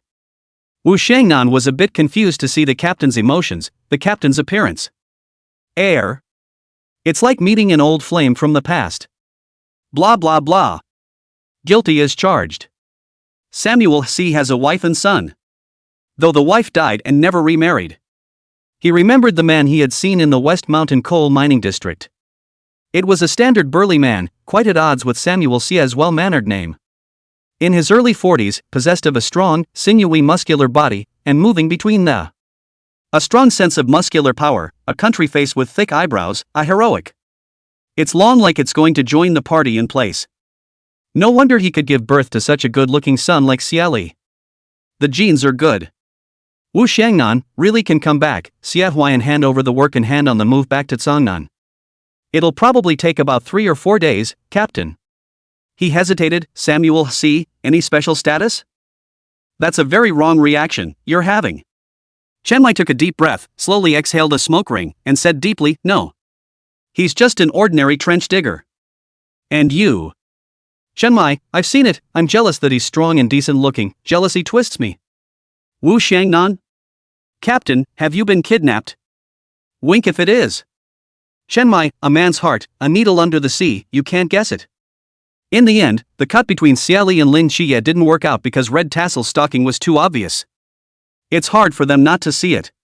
Even the little mangy dog in Lin Qiye's house spotted Ms. Red Tassel hiding in the corner. Little Black Lie howled fiercely, woof woof. Ms. Red Ruffian held her tongue as she faced the eyes of 2 teenagers so clear that they revealed their stupidity. Stifled, I'm here to buy stinky tofu, passing through. To ask Xie Li if she shouldn't be going home today, how come she's at Lin Qiye's doorstep again, because someone hasn't forgotten the $20 worth of ribs they bought for grandma that's in my aunt's fridge. Take it back to your grandma's ribs and potatoes or ribs and winter squash. Aang.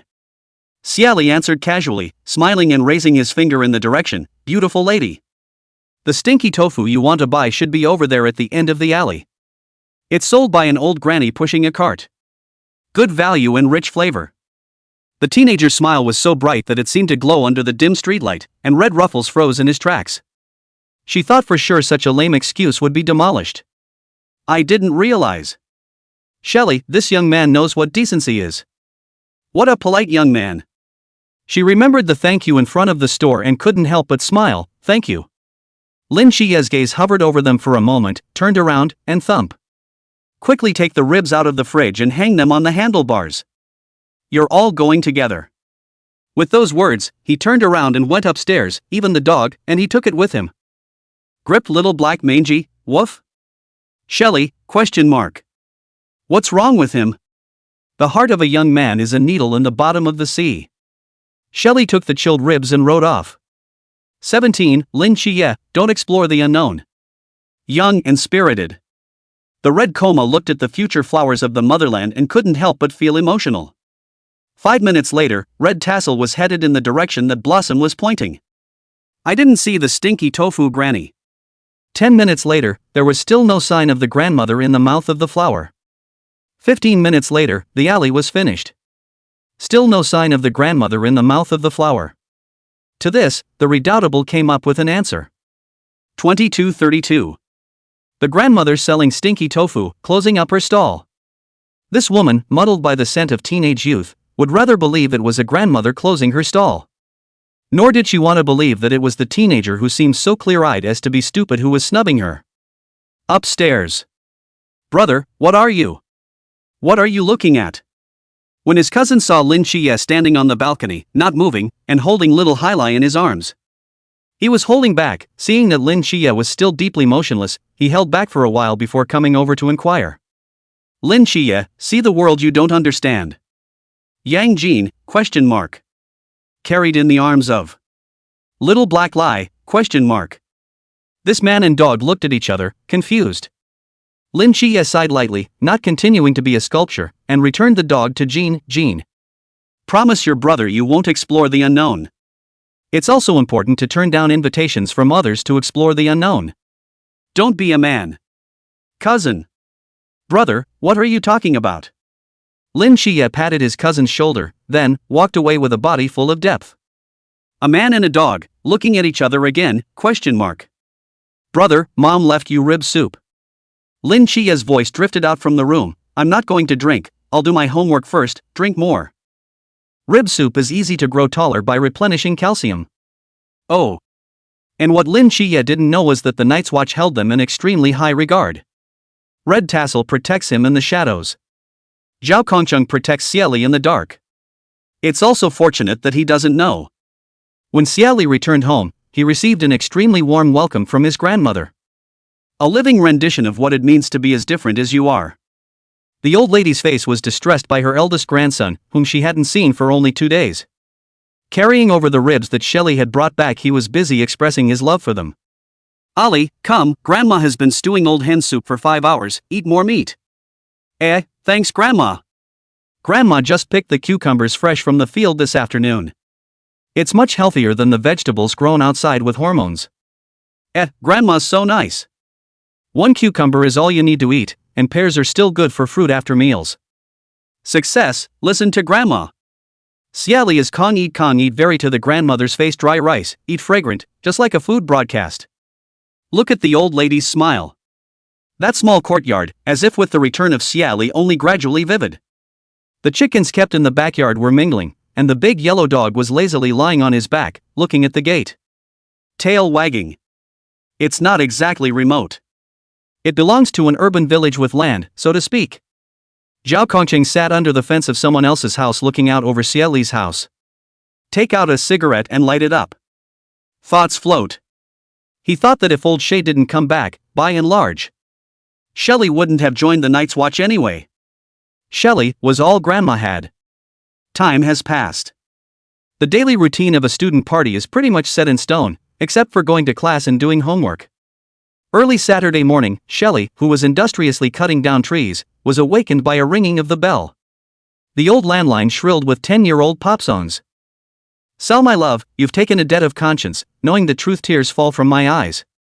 The magic sound penetrates the ears and lingers on. With a carp, Xie Li touched the living room with his eyes closed and picked up the phone with precision. The skillful words came out of his mouth, Grandma's not home. She went to the morning market with Auntie Wang next door. Speaking from experience, it's usually the people who call the landline who are looking for their grandmothers. Mr. Xie Li, why didn't you go to the morning market? The man's booming voice came from the other end of the phone. The overly boozy has a lifting and instilling effect. Hearing this voice, Xie Li's eyes opened, one and the other remained closed. Comrade Lao Xie? Call Dad. Old Comrade Xie has a loud voice.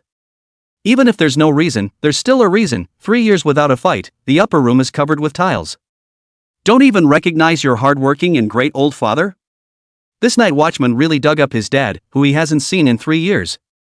Xie Li smacked his lips in his heart. Old Comrade Xie, I thought you were already out there in all your glory. 3 years and 3 phone calls. It makes Grandma always wiping her tears secretly outside. I don't even want to talk about you. If you don't want to talk about it, don't talk about it. It just so happens that I don't want to hear it either. Comrade Lao Xie was direct. Xie Li. Right, I'll be home at noon, so call Shaolin and his brother and let's have dinner together. Old Comrade Xie continues to be direct. Xie Li, Dad, you're missing someone. Samuel C. I know, Xiaolin's aunt works and ignores me, so I can't eat. It's not like I can't count, people can still count wrong. Xie Li. This is the son who can't out epileptic the old man. Facing old Comrade Xie Li had a faint sense of egg pain. Where to eat? Just order a good local restaurant and send me the address. Don't save Dad any money. Dad earns money for himself. You don't have to feel sorry for him when he goes to work. You don't even know what Dad's been through all these years. Xie Li? What did he say? 18, it's Panax ginseng. End of call. It was Xie Li who hung up first. Only a beeping busy tone remained on Xie Huayan's side. It's really true that children are too big for their parents, their wings are hardened and they can fly. Xie Huayan muttered, causing Chen Mai, who was driving, to look at him and continue to remain silent. The pickup truck was moving down the road, and as soon as Samuel C. hit the ground, Chen Mai, the leader of the Night's Watch Team 136, came to pick up the man himself. He drove steadily, stating in a calm tone, "You've been connected to a job that screwing screws in the steel yards at a wage of 1,200. Thank you for your sacrifice for your country, and we of the Night's Watch will do everything we can to nurture Xie Li." You're welcome, it's my son that sacrificed, not me, it's this guy that sent in the... If there's a pension or something, you'll have to pay it directly into my account. Don't tell my mom. The old man is too old to be stimulated. Chen Mai. He inhaled, "Sir. Samuel C. Ha? Chiang Mai, Ada Lin Qiye, 500. Samuel C. Deal. Farmhouse at noon. Lin Qiye sat boarded up at the round table, drinking cup after cup of juice poured by his grandmother. Gurgling like a bucket, Grandma.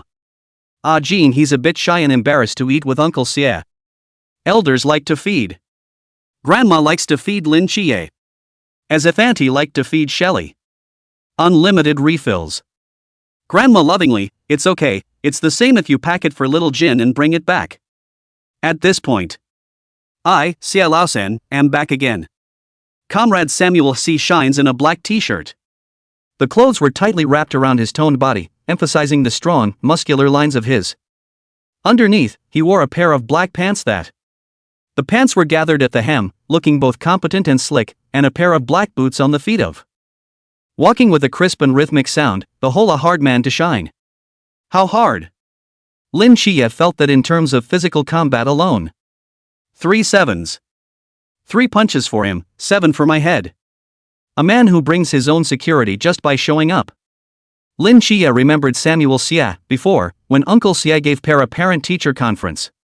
Opened along with the ones brought to him. Men always say, Anan, this my son, that my nephew, if you have something to say, say it. A man holding 2 small children, with an aura of 2 meters 8, looking at no one is afraid. If his aunt gave him motherly love. So, he had experienced in Uncle Xie. Dad's concern. Xie Li purposely lowered his voice and said to Lin Qiye, don't look at my father's mouth quite floating. But it's pretty solid. Lin Qiye nodded, he was tempted to say. You're just like Uncle Xie, aren't you? This meal Xie Li ate quite full, the old comrade Xie is the kind of no one to accompany him to chat. He can talk to himself for 10 minutes, let alone a grandmother who is talking to him. He was pulling Lin Qiye to focus on drying the rice, all the time. Until. Comrade Lao Xie said, 7, your aunt should be off work for the night, right? I'd like to invite her to dinner tonight. As you know, Pear never had a mother. She hadn't come to her sister's house to coax him to play when she visited you before when she wasn't married, and these last years. She's also taking care of the Pears in only a few ways. Ask for help, I want to thank her. Lin Qiye knew that we were all neighbors in the same village and were familiar with each other, he smiled and. Secretly the vigilante was moving real fast, okay, I'll ask my aunt later if she's available. Things seem to have been pressed into gear with the appearance of Samuel C. Today's dinner reunion. The two families gathered happily, and tomorrow the night watchman approached Xie Li and Lin Qiye. It's still a date to meet at the peace office. Afternoon, 15.30. Long Street is bustling with activity and clamor. Xie Li rode his bicycle and arrived at the entrance of the office on time with Lin Qiye. The red tassel was already waiting for them at the door, and when she saw them coming, it was directly raising a bright smile, both of you, you're here right on time, follow me. Xie Li looks down at her bike and wonders if she'll be fined or towed for setting up in front of the door? Just on the way here, he and Lin Qiye were also stopped by the traffic police. You can't take anyone on an electric bike. Fine 50. Xie Li, question mark. Comrade traffic police, this is my bicycle. Comrade traffic police, question mark. So you guys ride faster than a battery-operated car? I've seen you guys going 40 miles an hour. Lin Qiye, it's not charged, I have good stamina. The comrade traffic policeman was silent for a moment and continued, bicycle with a man according to the law of the land, the fine is $5. Circle of friends collects 20 likes. Xie Li. Lin Qiye. Or stop an equally non-motorized person with a person. The memories are harrowing and Xie Li's heart palpitates. Red Riding Footsteps turned back and said, the cart can be pushed in, just leave it by the wall. Lin Qiye placed his bike in place, and Xie Li followed Red Tassel's steps in the same direction. This Peace Associates store may look small, but there's a lot going on inside. Pretty big. And the elevator. On the way, Xie Li asked as he surveyed the mysterious place, beautiful lady. What's your paycheck like? Do you have 5 insurance policies? By the way, can you send academic certificates? Will you be fired? Is there an N+1 for dismissal? Lin Qiye thought for a moment and added, overtime is counted this way, is there any tripling of wages? Good clear college student job search question. Red Tassel was slightly stymied by the question. First of all, The night watchman doesn't have 5 insurance policies and 2 pensions, but you just have to live to a ripe old age, and the state supports you for the rest of your life. Secondly, you can't give away your degree, but you can teach yourself. The Night's Watch has no dismissal mechanism, only the obliteration of traitors. Naturally, there is no N+1 compensation. She took a shallow breath and stated the facts to them, and finally. Vigilantes are on call 24/7 for accidents, no overtime. Xie Li. What a den of wolves. 19. Joining the Night's Watch. They walked through the corridor and entered a room. Xie Li raised his eyes and scanned the room. There were 6 people in the room. With the leader, that's 7 people. There was no one else in sight on the road, There's only 7 people here? Xie Li thought for a moment that it's not the number of people that counts, it's the skill that counts, and that 3 ignorant cobblers are better than a genius. 300 ordinary people can't top 1 stinker. Here, it should be all stinkers. As soon as they appeared in the doorway, 7 people stared at them in unison. This is a treasure, a living, breathing great treasure, a double divine agent, a breakable forbidden ruin. It's a heart-stopping level to look at. Their squad 136, this was 2 big treasures they had dug up.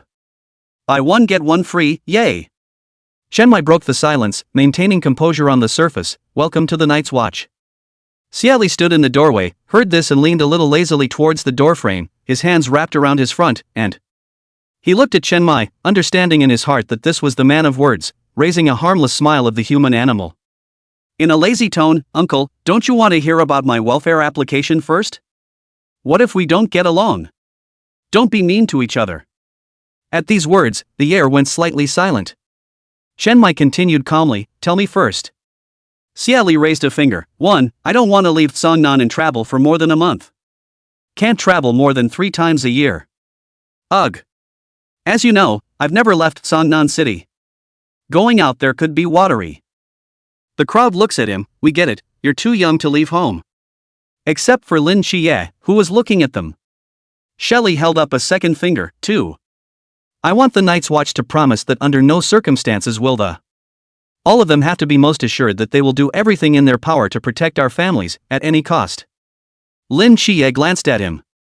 The crowd is still looking at him, and we get it, you're young, family and friends are most important. Xie Li narrowed his eyes slightly, the corners of his mouth rising into a perfect arc. Those bright eyes smiling brightly, Hold up a third finger. 3. We have the option to retire.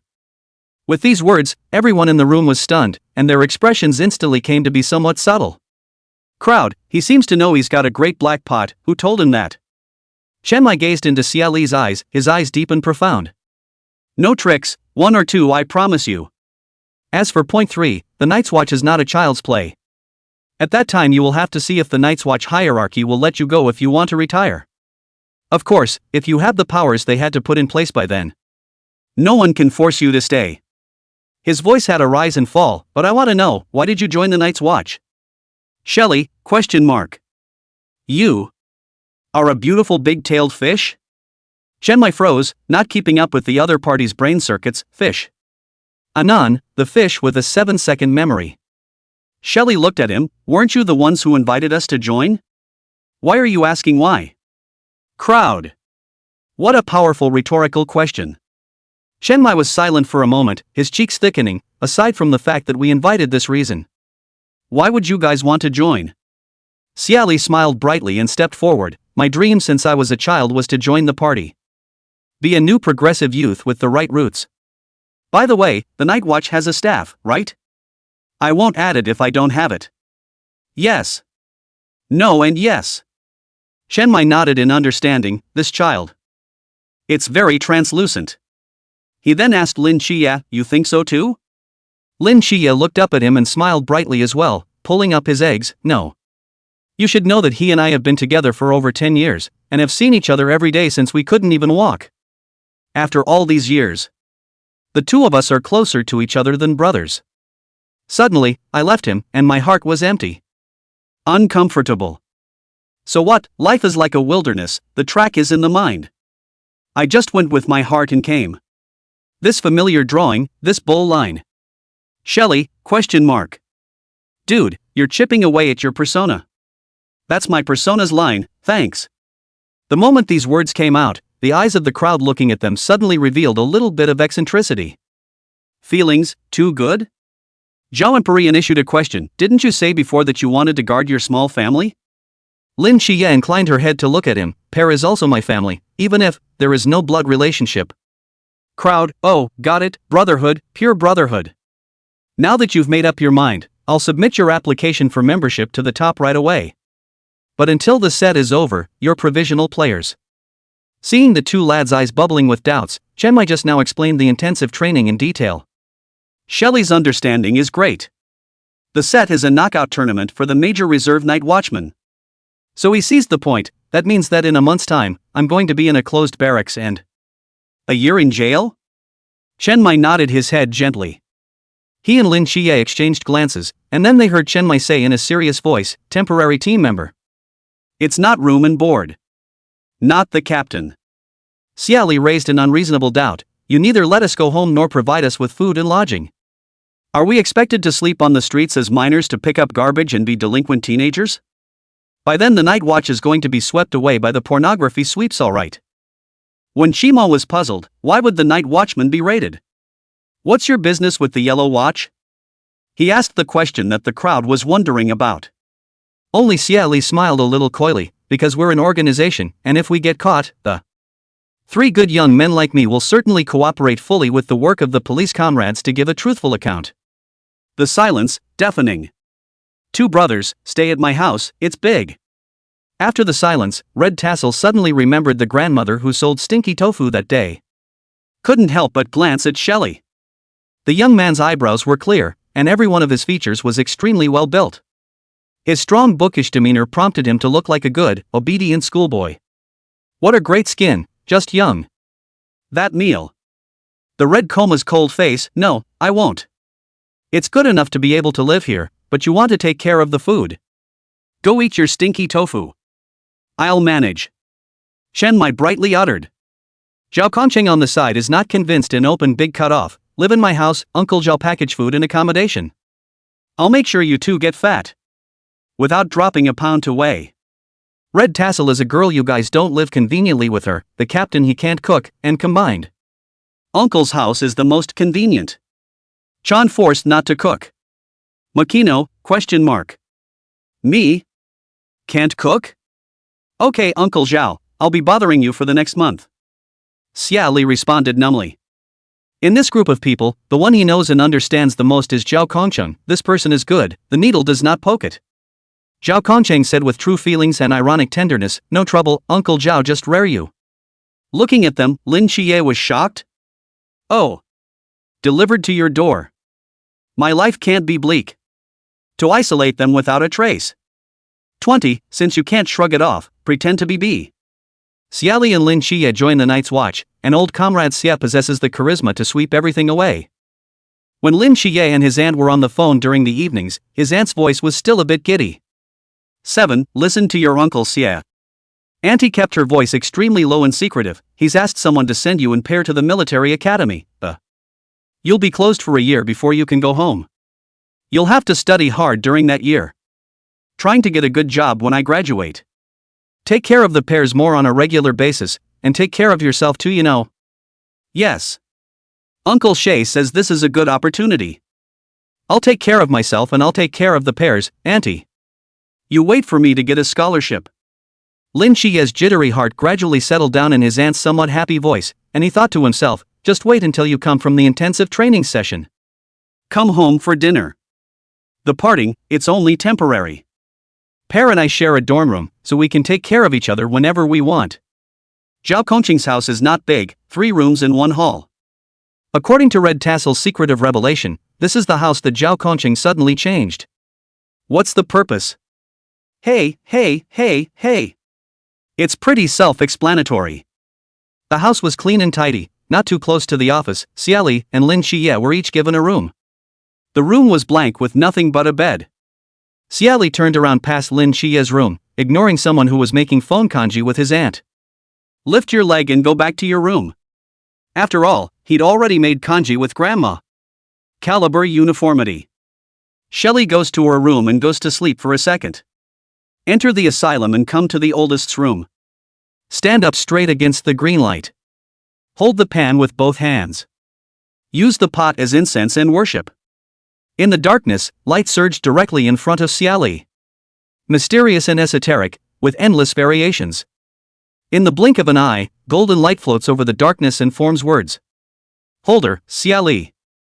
Initial progress, 3%. Realm, Middle Pool Realm. Forbidden Ruins? 5% unlocked. Mental strength? Please work hard. Holding, black pot, please develop your own.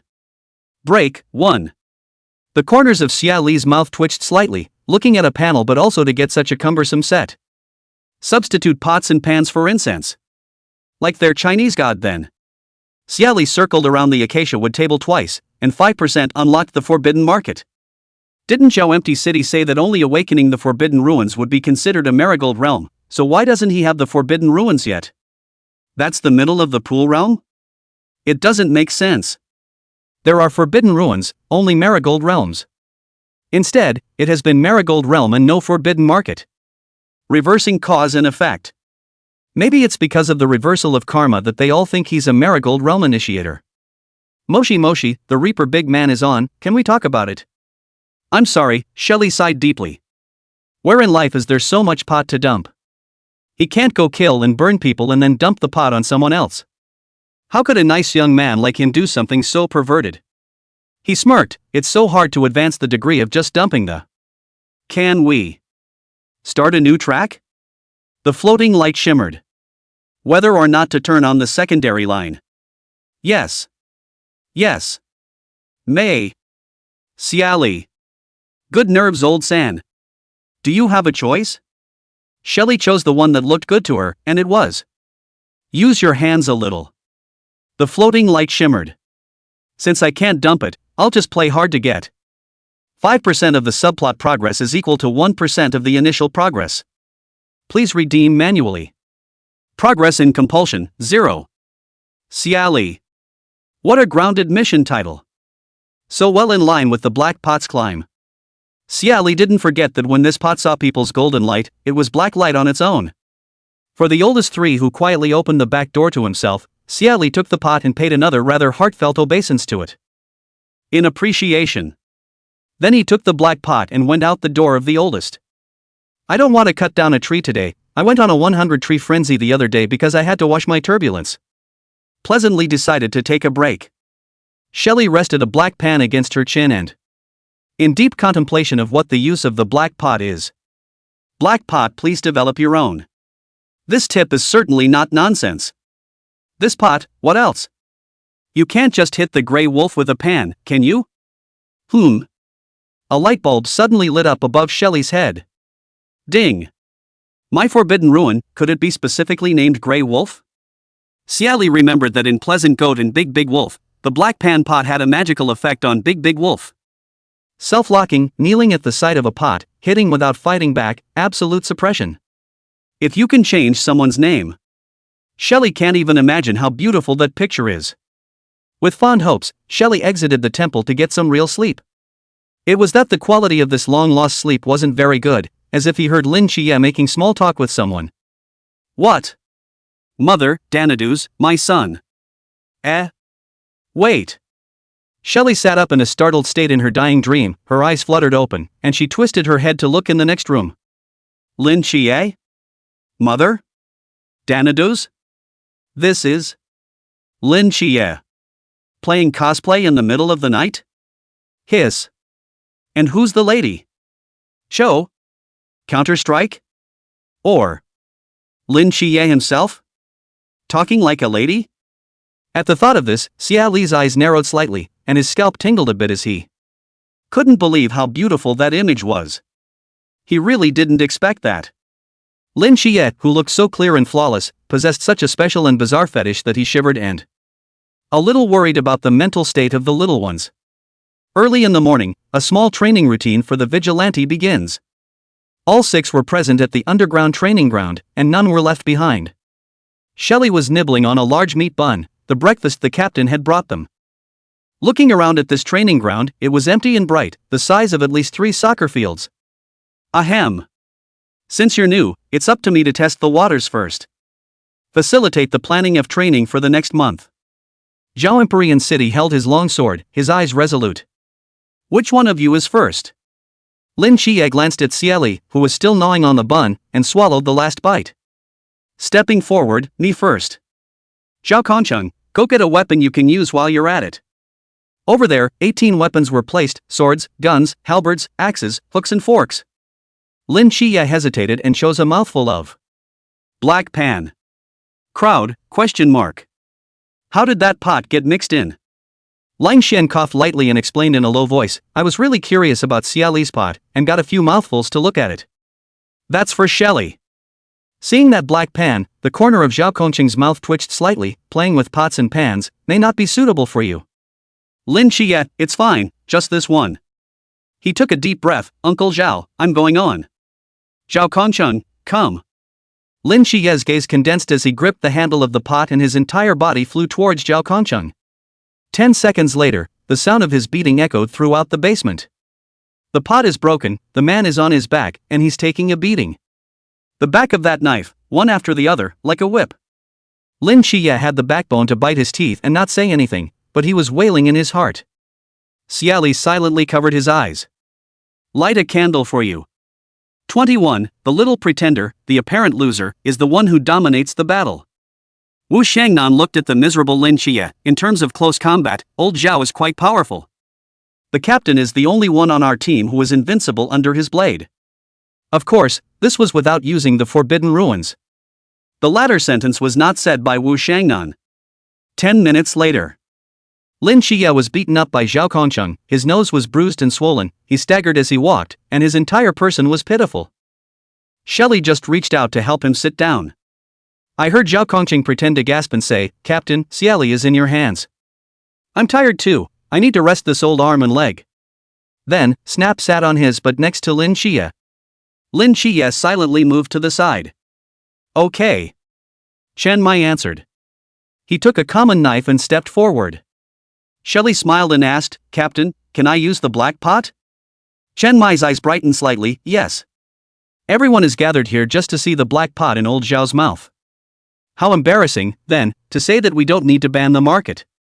Teenagers on board like me don't get special. Xie Li walked over to where Lin Qiye was choosing his weapon. Picking up a long knife, he walked forward and stood opposite Chen Mai. The crowd was left speechless. You don't use it, so what are you asking for? Xie Li's eyes narrowed slightly. Captain, I'm on, huh? Chen Mai, aha. The crowd felt that this was Lin Qiye 2.0 again, and that Xie Li was destined to be beaten down. Lin Qiye was the only one still watching the sparring match attentively, and he remembered the night that Pearlie's first confrontation with the king of Ghostface. It's fast. Bang bang. The two men's long swords exchanged blows, engaging in 3 collisions in a single breath. The hearts of the crowd shuddered and took over. Take it. Xie Li actually took the captain's knife. Xie Li was even a melee combat genius. Zhao Empyrean's eyes lit up for a split second as he muttered, this is old Zhao's way of fighting me. I have a successor. 20 seconds later. Bang. Knife break. Ordinary long knife was cut off the moment Xie Li is not head back to pull legs and run. That reaction speed was to a degree that Chen Mai couldn't even catch up with. Crowd, ? Is he a rabbit? When GMO didn't hold back, Xie Li, what are you running for? Xie Li was not psychologically burdened, lest I be beaten up, people like me are easy to be hit in the face. Crowd. Chen Mai. Don't hit you, come back. Zhao Empyrean City suddenly asked, Lin Qiye, what did you see with the mortal dust divine domain? From the moment Xie Li took the knife, Zhao Kongcheng realized that Lin Qiye's boy's 2 eyes were beaming with golden light. True. Golden light. Lin Qiye twisted his head to look at Zhao Kongcheng. There was still a faint golden light in his eyes. Pear is so handsome. Zhao Kongcheng, ? This, normal? Hearing this, Xie Li turned his head and gave Lin Qiye a thumbs up. Smiling brightly, Comrade Lin Qiye, you look very handsome even when you're getting beaten up. No one can take a beating better than you. Lin Qiye. No one knew that what Lin Qiye said about being handsome was literally handsome. For he saw the knife not cut off by the captain, but Suddenly, between the slight change in the color of Xie Li's eyes, it broke off. It's broken from the inside. And it looks like it was hacked off by the captain, even the point of the break where the force was applied was from the captain. The knife broke, thus forcing an end to the fight. The truth is, Xie Li doesn't want to fight. The initiative was quietly held in Xie Li's hands. The apparent loser is the one who will dominate this fight. Cool. If he hadn't been paying full attention plus knowing Xie Li, he wouldn't have been able to discover that little bit of minutiae. Lin Qiye secretly applauded his little friend's awesomeness in his heart. You should know that in Lin Qiye's heart, Xie Li was very reliable, although he didn't want to admit it, but very often, the Xie Li is more like him than Big Brother. Xie Li, why did you call Lin 7 nights and 7 days? While Lin Qiye was looking at Xie Li speechlessly, Xie Xiaonan questioned with some confusion. Oh. Xie Li inclined her head to look at her and replied with a smile, we're hairdressers, right? A nickname I made up blindly when I was a kid, and got used to calling it all the time, just like he calls me Pear. Lin Qiye, we have understood. Shen Mai put away his sword and said to Xie Li, regarding your black pot ban on the market. We understand very little. You can talk to me us in detail so that we have a course to set for training. On this issue, Xie Li briefly explained half and left half. For example, you can fight monsters, cook, and say it. It can get bigger and smaller, remote control, stealth, and discover on your own, didn't say. Wu Xiangnan suddenly offered, has your black pot ever hit anyone? Not yet. Xie Li shook his head truthfully, the last time he wanted to knock Lin Qiye came and didn't. He's not a random guy. Wu Xiangnan, knock me out. Chen Mai frowned, no. Red Riding stepped forward, better knock me out. When Qima came too, I'll do it. Xie Xiaonan, I can too. Lang Xian silently walked over to Xie Li. Zhao Conqing silently looked at his teammates, if it wasn't for the fact that he didn't have a banned market, alas. Looking at them as if they were sacrificing their lives to die, Xie Li, question mark. Are one or two of you tigers? Why do you have to knock your own people? He said gently, as if he was afraid they would shatter away, didn't Uncle Zhao say that the Church of the Ancient God? As soon as Xie Li uttered his voice, the 6 people's expression stiffened, and all of a sudden, those who looked at the sky looked at the sky, and those who looked at the ground looked at the ground. Wiping knives for wiping knives, wiping guns for wiping guns. Want to cover up? All, as long as I'm not embarrassed, the embarrassment isn't mine. Xie Li couldn't help but suspect that Squad 136 was the basin. In fact, Xie Li didn't know that 136 wasn't a basin, except that they had no thought of mistreating their captives. Even the enemy. Secretly sputtering, Xie and Lin were being taken straight to class in situ to begin their training, the 3 types of classes a day. Section 1. Zhao Conchang and Wu Xiangnan. Section 2. Winchester. Section 3. Cold Hen. 16 hours into the day, Xie Li was walking and spinning, just like his little friend. Hold each other up and pretend to spin even if you don't spin and don't pull the pedal. Who let him be nice and patient with Lin Qiye, the little blind man who had been taking the blame for him. This is, however, the loyal little brother he raised from childhood. Recently, Xie Li has been thinking deeply about the problem of dumping the pot out of the. So if it ever gets poked and prodded, will the progress bar go backwards? So he's going to give it a try. On the way back, Lin Qiye's back ached and his legs were weak, and he was a bit frustrated. Pear. Am I so untalented at shooting that there's no light in Lang Xian's eyes? 22, middle of the pool realm, 1 pot and you're out. Xie Li was holding him up with one hand, nibbling on the fruit of her snack, a pear, with the other. Click click click click, you used it what? God will look at him, he has in his eyes, beep beep beep beep. Golden. The custodial lightness is unmatched. The corners of Lin Qiye's mouth twitched. Believe it or not, when I look at him like that. He'd drag me into an alley and put a sack over me and beat me severely. Xie Li, don't believe it until he calls me Lin Qiye. Xie Li suddenly patted his shoulder, do you want to go see Auntie and Jean? Lin Qiye's eyes lit up, think. Xie Li, go take a sneak peek. Lin Qiye's eyes brightened and then dimmed, it's better to forget about it, the captain said that. Let's not go anywhere, there are a lot of eyes on the divine agent. Xie Li took a bite of a pear in a high and deep voice, don't be deserted, let's go in disguise before we go. And, big brother, I will protect you. Lin Qiye wanted to roll his eyes again, but held back and didn't, I'm older than you. Xie Li has read the mess back. What, you call my brother, this is not a natural thing tea. He smiled, being a big brother means taking care of the little brother's tea. Lin Qiye didn't want to pay attention to him, and smothered his head as he walked a few quick steps. Xie Li caught up with her. Are you really not going to see your aunt? Lin Qiye said sullenly, not going, it's better to avoid bringing them trouble or not going. The ghost-faced king who appeared in the cell below the asylum. Well, if you don't go, forget it, and go back to see them when you get a chance later. Xie Li laughed and suddenly got serious, his eyebrows solemn. Lin Qiye. Lin Qiye's footsteps lurched. Xie Li rarely called him by his first name. He turned his head to look at him and, somewhat confused, what's wrong? Sorry. Xie Li stopped nibbling on the pear. He looked at Lin Qiye seriously. I once said that you didn't smash me when I fainted that day. A lot of people don't believe that, including yourself. Now that you've seen that black pot with your own eyes, I'm sorry you've been misunderstood for so long. At this time it was late at night, the road in addition to them even the vehicles that come and go are very few. Neon lights don't get tired of flashing all the time. Lin Qiye smiled broadly, he patted Xie Li's shoulder, perhaps the 3 months of meals hadn't been in vain. He was that much taller than Xie Li if you looked closely. He said seriously, Pear, don't apologize. I knew the truth of what you said a long time ago, just as I said I saw angels. But it was about your secret, and being misunderstood is never a big deal. He inclined his head, his teenage brow sincere, at least. Not as important as you taking me along to catch robins. We're brothers. So I'll keep your secrets, all of them. The cicadas tumbling out of his palm were one of the strong colors of Lin Qiye's childhood. Xie Li bent her eyes with a smile. It's great. Comrade Lin Qiye. The biggest backstabber is none other than you. Comrade Xie Li's conscience came up. Very genuinely giving approval, you're still a bit of an older brother at certain times. That's for sure, you can't eat for 99 days for nothing. Lin Qiye's tail hadn't even had time to rise yet. Xie Li then hit him, for example, when writing homework, that burying his head in the sand. Saddening.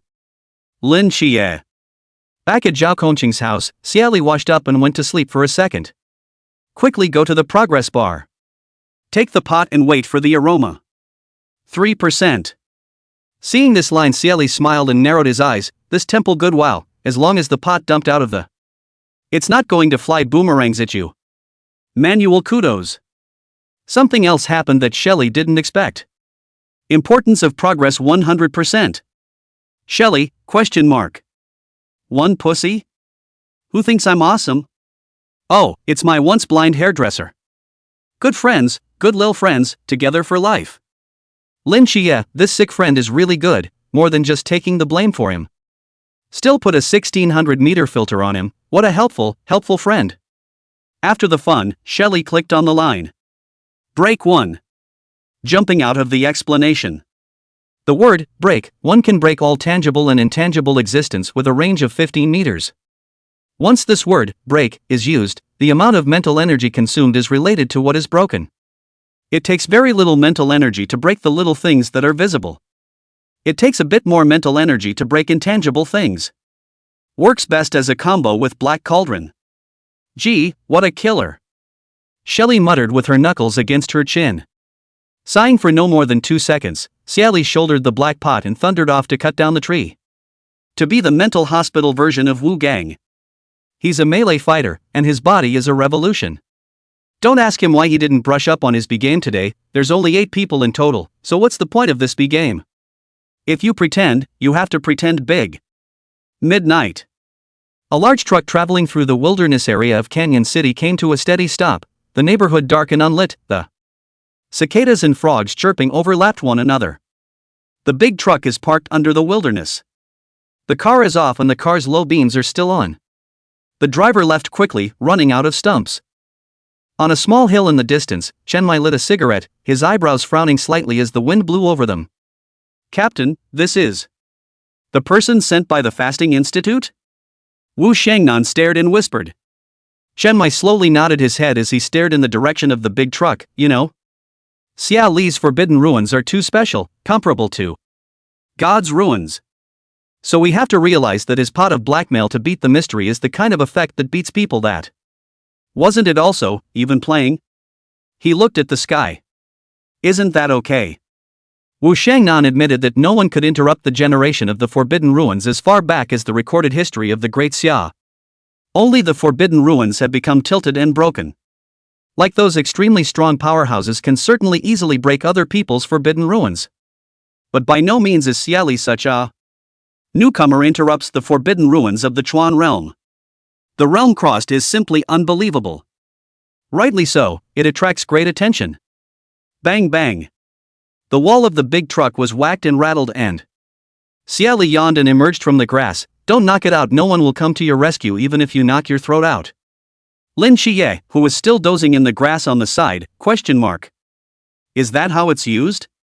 Never mind if that's how it was used, Xie Li, the scalper, was simply opening the car door directly. The moment the car door opened, a fresh fragrance burst forth. Outer band of floating pink petals. Xie Li cannot smell, he was afraid of the stench inside, has held his breath. It was guessed from the petals, and along with the petals came an extremely seductive. A young woman? Waist, long silver hair, a long, flirtatious face, and a tattered beggar's outfit that faintly discernible. Pale skin? She raised her eyes, tearful and hazy, her beauty seductive and upside down. Don't talk, kiss me. Shelley? Nerve. 23, all beings are equal. Pot. In a flash, the black pot came out and smashed straight into the brain. Splat. The floating petals are gone, and the flavorful long-haired beauty has turned into a short-haired tough guy. And the tough guy was incredulous. Fearfully looking at Xie Li, you actually snapped, and he fainted. The soft, limp reclining car with a beautiful body. And panting. Shelley, ? What's so strange about this? You villain, speak half broken to fall, what do I do?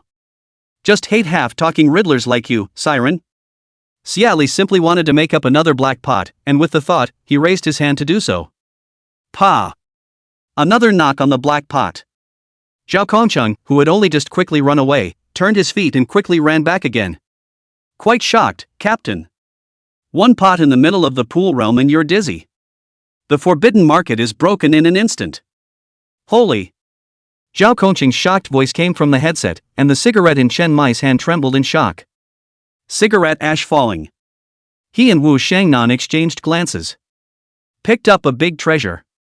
Wu Shangnan whispered, his eyes glowing. Good.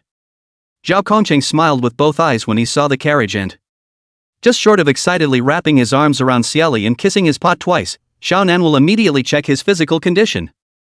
Coming. See, Xiaonan, who had been ready for a long time ago, ran out of some dark corner with considerable excitement, and not only her, but also the rest of Squad 136. It was obvious that everyone was curious about the power of the black pot knocker and swarmed over to the big truck. This black pot, it's so black. My goodness. What will this forbidden market be called from now on, black market? King of pots? No, I think dark sky would be more apt. Shelley looked at them so excited, yawning to put the black pot away. Ran off to the side of the grass again and began to doze off. The intensity of the day's training was ridiculously high. We still have to cut down trees at night. The old bull is not even as good as his cow horse. Listen to their test results for me. Xie Li said in a slurred voice to Lin Qiye at the side. Lin Qiye is also sleepy, he trains during the day and goes to the mental hospital at night to train, yawns and shooing the doze away, he stretched hard. Fine, I'll listen carefully, you squint. 2 big bumps on the forehead, heavy bruising. Wake him up. 2 hours later. Pear, wake up. Xie Li had a jolt of excitement and sat up straight salty, then took a look at Lin Qiye next to him and a vague yawn. Are they done checking? Lin Qiye moved his neck and smoothly pulled Xie Li up from the grass, after checking. The preliminary result is that you hit him quite hard and knocked him out. Opponent's forbidden ruin is forcibly interrupted, mentally impaired, but has no effect of sealing or damaging the forbidden ruin. May continue to release the forbidden ruins based on the opponent's mental power. Shelley looked down and patted the weed flakes from her body. Lin Qiye continued, as a result of their discussion, you can usually use the black pot when you fight against people. Shelley nodded. It seems that the black pot is more than he thought. Even more awesome. The black cauldron discriminates equally against every living thing. Human and mysterious, just as venomous. True. Equal pots for all beings. before Xie Li found out that the black cauldron was extremely damaging to the Ghostface King. It's the kind of damage that hurts to the bone when you take a hit, and before he knocks the guy, purposefully sealing the black pot with a spell of sealing. That's why it didn't cause the kind of situation with the Ghostface King. This certainly can't cause the same situation as the Ghostface King T.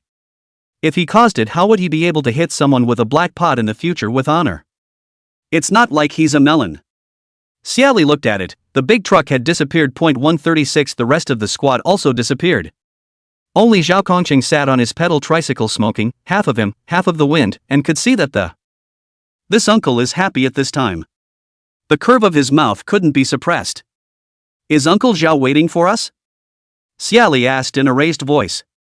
Lin Qiye quietly raised his heartstrings and made a very simple hum sound. He, Lin Qiye, was not going to give Uncle Zhao and Pear time alone. The two boys are gone, let's go back for a late supper. I just ordered takeout. 30 minutes to. Be quick about it. Zhao Kongqing's voice with a smile came out. Xie Li pulled up Lin Qiye and went over, raising a smile. Uncle Zhao, you have to write faster then. I'll do it if you're old. Zhao Kongqing was unconvinced. What's old about being old? A man is 40 years old, and uncle is in his prime. Shelley has read the mess back. What? Uncle Zhao, you have an 80-year-old dad who still helps grannies cross the street. Zhao Kongqing, question mark. What? What's wrong with your ears? Lin Qiye nodded his head with a heavy emo. Uncle Zhao, I was once blind. Pear is deaf. So, uncle, you need to raise your moral ground a bit. Sometimes the ears don't work well. Xie Li looks at Lin Qiye. True. Assists. Lin Qiye, giving you manual kudos. Lin Qiye looked back at Xie Li. Away from me, who still treats you as deaf. In the stall where they were staring at each other, Zhao Kongqing's hand shook, and was surprised that finally looking at them rather compassionately, wanting to say something. Youthful years. One blind, one deaf. Just now said that people have problems with their ears. Zhao empty city, he tonight, destined to not be able to sleep. You can sit up and smack yourself twice in the middle of the night. Let's go, back for a midnight snack. Finally. Together they left in the moonlight and headed for the light. Shelley smiled and narrowed her eyes. Today was the day that she could officially be licensed to knock people over with a black pot. Memorable. The time passed quite quickly with the daily training of the cowhorse. And the peace office, which is not cold today. On the contrary, very lively. 3 men in their 50s and 60s saber rattling each other. An older woman was furious, pointing at the man and woman in front of her, her eyes red. You say. When did you guys start? Shannon, Shufan, and I are just friends. Auntie do not believe, friends to your age do not face to come together to see the wedding dress? Female, Shannon, you really misunderstood us and Xian. Auntie. You cuss so much. Auntie, bitch man. Xie Li and Lin Qiye, who had come to train, were captivated as soon as they stepped through the doorway. They have, according to Cope, a wide range of business in this peace office, down to finding cats and catching dogs. Up to legal aid. But there's just not a lot of people coming, it's cold and quiet. Of course, I don't blame the store for being cold and quiet. No one really wants to come into a store where there are birthday suits on the left and wedding dresses on the right. His Xie Li was shocked and paused to nibble on a meat bun, a geriatric version of the temptation to go home? How did you see that it was the temptation to go home? Lin Qiye didn't understand. Shelley, Auntie's fighting so hard. At that moment, the red-colored tassel came with a quick step, and saw the 2 men who had stopped in the doorway in unison to watch the fun. The corners of his mouth twitched slightly. These two, for nothing, were so good-looking. Her voice lowered slightly. Don't watch the fun, come on with me, there's business. Xie Li wants to watch the fun and raises his hand. I can help Auntie and Uncle resolve their emotional conflicts. You guys go about your business. Red Riding looked at him, serious. It's the mysteries. 24. Do you believe in light? Mysterious events equals can brush up on B-frames. Shelley changed her face that fast. From a warm-hearted boy to a master of pulling the pedal, also old and still can't understand the emotional problems, confused people don't have much to look at. Come on, let's go and get busy with the business. Red Riding. Why do I think this kid is handsome? Xie Li and Lin Qiye were going straight to the activity room. The two of them pushed open the door and walked into the activity room, only to realize that the The crowd from Squad 136 had arrived. The three homecoming temptations were left to bicker outside. Now, meeting. Chen Mai came to the conference table and sat down. Xie Li listened quite attentively. To summarize, there is a mysterious species in 2 that is infected, like zombies, and has to be destroyed. The informant is a former classmate Li Yifei, the one who was going bald at this age classmates. Xie Li was impressed. The other was also very impressed with him. The moment he saw him, Li Yifei man stuttered, "Thank you Lai." "Xie Li, huh? Don't thank me, I didn't do anything." Lin Qiye was silent, then said, "He was calling you, by name." Xie Li looked at him, "You're jealous." Lin Qiye looked back, question mark. "Xie Li, don't worry, my best friend is not you." Lin Qiye was silent and wanted to roll his eyes. After a moment of silence, Lin Qiye said, "I thank you." Looking at them, Chen Mai hardened. Harder fists. Trying to hit someone. Go on, meet. Zhao Kongcheng, hiss, the captain seems to have bitten his teeth. 10 minutes later. Good strategic deployment. Split into 2 squads. One team goes outside to look for the infected, and one team goes to the school to look for insta-wipes. Going to school is Xie Li, Lin Qiye. They were originally students, Hong Ying, and Xiaonan. They moved in 2 more small squads, Xie Li with 7 knights looking to clear the school of the infected. Red-tasseled Xiaonan looking for Lu Xiaoyan. Xie Li doesn't have a problem with that. It's good to go to school. Fighting monsters at school can mesmerize teenagers who still believe in Ultraman. Teenagers, simple, gullible. That be Graham, doesn't it still swish up? With this wonderful expectation, Xie Li mounted his bicycle and took Lin Qiye 1 step ahead of him. Straight to 2nd grade. Captain. Just let them both go first. Will there be any danger? Zhao Kongcheng was still quite worried about his 2 cheap great-nephews. Chen Mai spoke in a flat tone, under the Chuan realm, the black pot is invincible.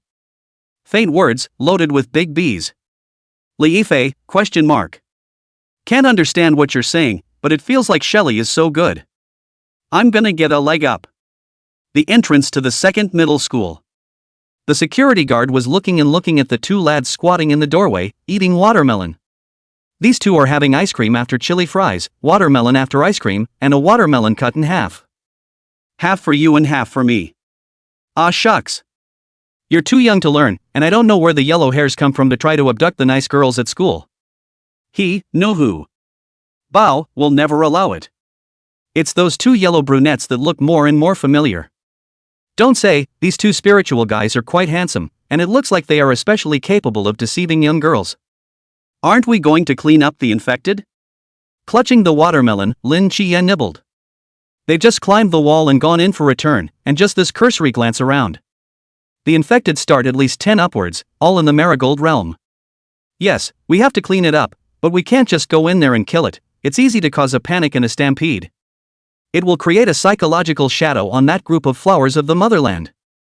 Xie Li hugged the watermelon and dig in with the plastic spoon the fruit owner gave you. So what are you going to do? Xie Li hemmed and hawed. It hasn't been long since school started, they haven't had military training yet, right? Seen the little video online yet? Lin Qiye's eyes lit up. There's a lot of training, but they've got a drop of entertainment. He instantly remembered the robber with a robbing head with a leopard in his hand that Xie Li forwarded to him a few days ago. With colored cigarettes and weapons, they crunch and kill the students. Military training at a school, pretty hot. Lin Qiye understood, you mean, let them directly start military training. Then we play terrorists to stage an attack and wipe out the infected. Right, if we do it fast enough, the monster won't have a chance to change its face. Xie Li continued to dig into the watermelon with a grin on her face. As for being slow? Then it's straight up Ultraman fighting monsters. Do you guys believe in light? That makes sense. He continued, it's up to the captain as to how to get them to start military training with a single word. The captain's words are still good. Lin Qiye nodded manually and continued to eat melon. The process is this. Chen Mai's sentence was passed on to the municipal bureau, and the municipal bureau's sentence was passed on to the education bureau. A word from the Board of Education was passed on to the 2nd school. The principal of the 2nd school directs teachers to meet and customize the details. After the details are customized, The principal of the second high school made a direct broadcast. Good morning, students, in accordance with the guidelines of the Board of Education. Our school will have an emergency school-wide military drill in 2 hours. All classes are required to participate. This military training will be different from the historical military training, which will bring different experiences and surprises to everyone. Details will be communicated by the classroom teachers. Ha! I can't believe we're going to have military training. How long has it been since this has been trained? Classmate complained, where can a trashy salted fish like me run? Yeah, it's not a pure tosser.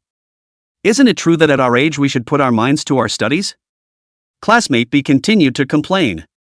Amidst the grumbling, the spectral teacher shines through and he looked at the students in the class with a grudge. You all are still sad as bitter melons one by one. He sighed, it's the teachers who should be worried. My classmate asked, what are you worried about? Teacher, have you seen that anti-terrorism military training video from a school on shakeology? The student's eyes lit up. Seen it. Cool. Fun. Brush it off. I love that lion. Hiss, the red smoke wafting all over the place is a handsome feeling. Our school won't be having a wave of it too, right? The teacher smiled slightly, a little numb, you guessed it. The cheers were overwhelming. For students, it's video shining through. The teacher is here to affirm emphatically that the maneuvers that being touched in critical areas such as the head, heart, neck, etc. equals death. When the time comes, fall to the ground and don't move. Play the corpse. Understand? Will the body act? The teacher coughed fiercely. As it is, the Education Bureau issued a directive this school will serve as a role model for schools in the city, taking into account that the games will delay our learning progress. The best students of the corpse acting this time, the +1 point on the advanced placement exam, 20 spots total. Teacher will ask again, understand? All of a sudden, the voices were neat and loud. Got it. Understood. That's not a fatal position to move, is it? Can a cripple jump? You can crawl with 2 broken legs, right? This group of clear male highs is quite clear. 25, Xie Li, so? Lin Qiye, is that okay? Ding. The bell rings. First graders look toward the entrance to the playground with eager anticipation of the tense excitement that I just saw a white gold cup slowly driving by. A half-gloved black glove sticking out of the passenger seat window. Take a colored cigarette and shake it. The red-colored smoke poured out like water, igniting the student's passion in an instant. Someone whistled, handsome. Ah! Idolatrous screams appear. Exciting. Drive slower, let me play handsome enough.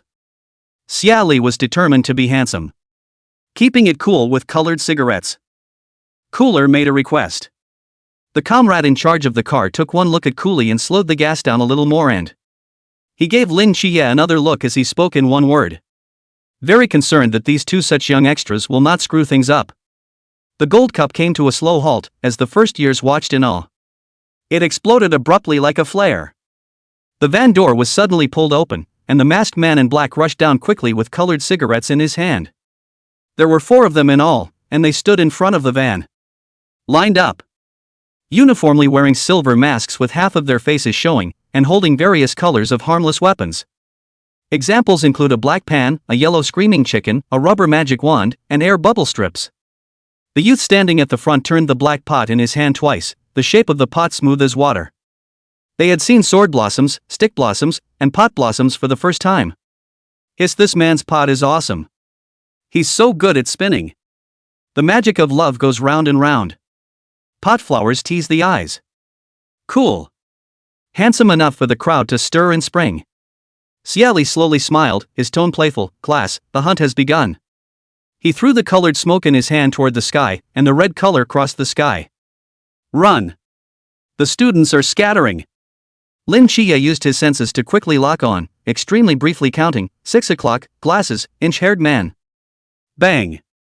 Shelley's black pot landed on the boy's head with precision, seemingly gently and with little force. The man, however, went limp on the ground in a flash, as soft and rotting as a dead body. Ah! The girl closest to the boy subconsciously screamed in shock, her little face white with. She felt that in this moment, the man. It was as if he was really dead.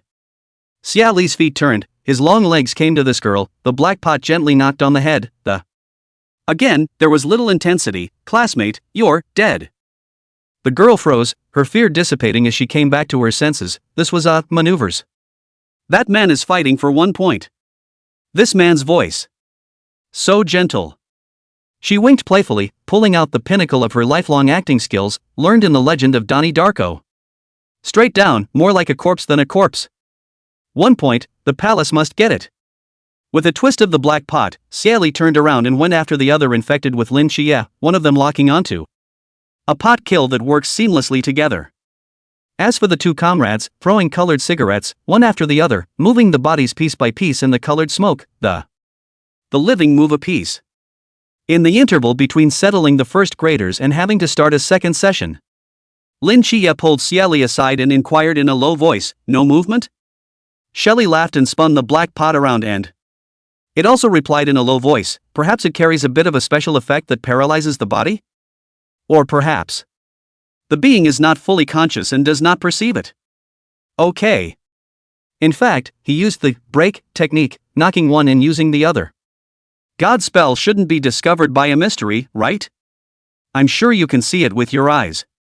It's a bit of a drop in class to be able to spot what your eyes can't see, huh? Xie Li thought that the grade of death's little brother shouldn't be that low. Although there is only one word difference between God and mystery, the B-gram is a big difference. God says, "What class, and worthy to carry God as I am?" The pot says, "It doesn't deserve it." Lin Qiye nodded. Hong Ying and the others said that Lu Xiaoyan wasn't the original body, so where did the original body run off to? There's no chance it's no longer in the second grade. Aang. Xie Li patted Lin Qiye's shoulder and, muttering in a low voice, "We'll find out later," by knocking on Li Fei. Lin Qiye, question mark. What?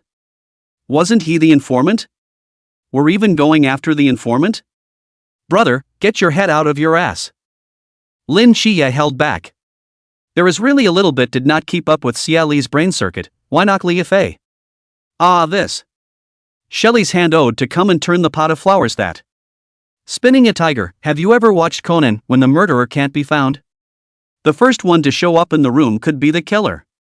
When something is clueless, then the person who brought it up. There can be a shallow wave of skepticism. Lin Qiye's eyes stared, capturing those minuscule details, countless details reviewing in his mind.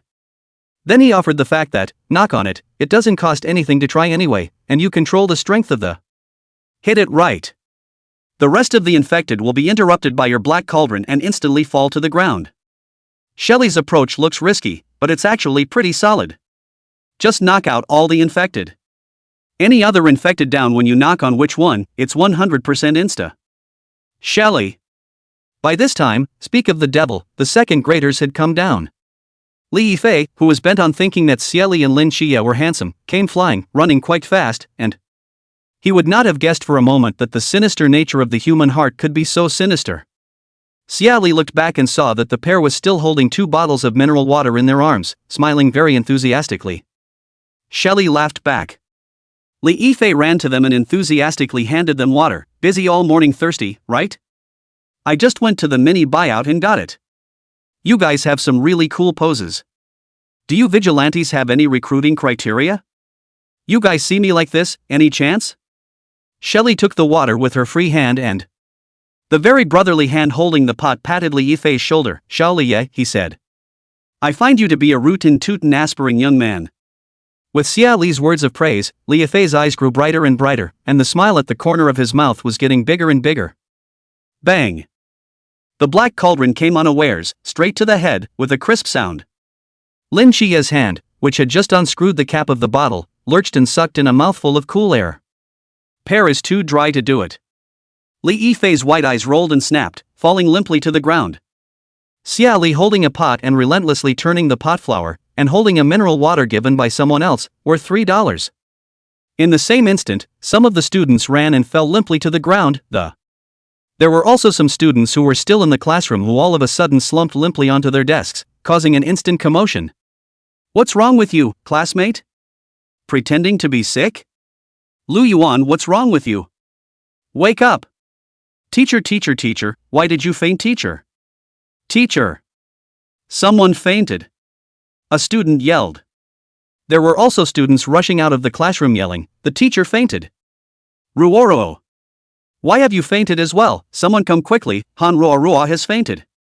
OMG. Could they have gotten food poisoning? He's sick? Not out of breath? The crowd. There was a teenager with glasses who had been watching what was happening in the corner from the moment he appeared in the playground and saw the instant commotion caused by Xie Li's pot going down. He was blithely at home in the chaotic crowd, and his eyes were growing bright with frenzied eyes fell upon the black pan that, muttering, interesting. That's interesting. In the face of an instant riot in the playground. Xie Li and Lin Qiye looked at each other in dismay. He also looked down in unison at Li Yifei, who was unconscious on the ground. One can't help but fall silent in the face of such a gripping situation and wonder a bit about the drama of life. Xie Li, so? Lin Qiye, that's okay too? 26. Snake. The wind blew. Fluttering red flags, sky-high colored smoke, panicked students. Quickly darting toward the playground, red tassel and Si Xiaonan, as well as. Just like that. The Nandu snake demon itself? He was lying peacefully. Gripping and metaphysical and very surreal. Quite magical. Lin Qiye sincerely made a suggestion, Pear. Why don't we go buy a lottery ticket tomorrow? It's harder than winning $5 million. Xie Li thought seriously, good. Winning $5 million is not a dream. We'll get grandma and auntie a bigger house. Buy your old yard back and we'll be neighbors again. Lin Qiye manually nodded in favor of a good brother who didn't forget him when he got rich. When the time comes, let a Jean and Xiao Hailai help grandma plow the ground and chuck the chickens. The former plowed the ground and the latter shooed the chickens to start the good life. In the meantime, the heir of the Nandu serpent demon outside the school fainted at the same time. Like countless computers with power cords plugged in that were forcibly choked off, it was neat and uniform. This sudden turn of events caused Chen Mai, who was just about to make a move to purge, to narrow his eyes. Wu Shangnan's eyes brightened slightly. They have found the main body. He stepped forward and turned the still humanoid child of the Nandorian serpent demon over, and the more he examined the more his eyes brightened. Captain, he died instantly, his life force cut off in a flash. Breathing heavier, Nanta snake demon's children are reproducing may be gifted, not the forbidden market. The last two words, he said extremely softly, gazing into Chen Mai's eyes, his eyes fiery. The black cauldron can interrupt more than just the forbidden ruin, it can cut off the mystic talent skill. This is getting more and more mind-numbing. The black cauldron forbidden ruins, powerful, mysterious, transgressive, Xie Li's future shall be. It's invincible. In fact, this time, letting go and letting Xie Li and Lin Qiye go to the school first was to try to see if the black cauldron had a divine effect on the forbidden ruins, and if it had a restraining effect on the mystic's gift. Moreover, the appearance of the Nandu snake demon in the second form is unavoidable to cause a panic. Xie Li and the others had the best of it with military training as an excuse for perfection. It didn't matter if they couldn't solve it or if it caused a panic, they could erase the students' memories. It's time for Xie Li's encryption level to go up another notch. As long as we give him time. Chen Mai's eyes uncontrollably brightened as well. He shook his finger. Give Comrade Lao Xie a 100 wage increase, I'll subsidize him for this 100. Wu Xiangnan to the captain's later sentence, ? He hesitated slightly, I'll go with 500. The two of them just decided happily. And Xie Li students are how can not think of him to fight monsters and his father's salary increase this tawdry operation. The little commotion in the school had calmed down. After all, it was only a few people who had fainted or died suddenly. It's not like monsters or zombies are descending to push the students' mental limits. Not enough to cause a large panic. And Kinjio gazed intently for a moment, her eyes sizzling, moving her feet and quickly running through the crowd in that direction of Xie Li. Suddenly, like a dead body lying on the ground, Li Yifei flew up with a bounce, his eyes suddenly opened and it was a pair of demonic vertical pupils, ancient waves, weird and deep. Li Yifei furiously pointed his finger at Xie Li and Lin Qiye and opened his mouth with a series of telegrams. Li Yifei, $, equals plus at. %. Grave accent %+. It takes a breath. The vertical pupil glowed red and continued, plus.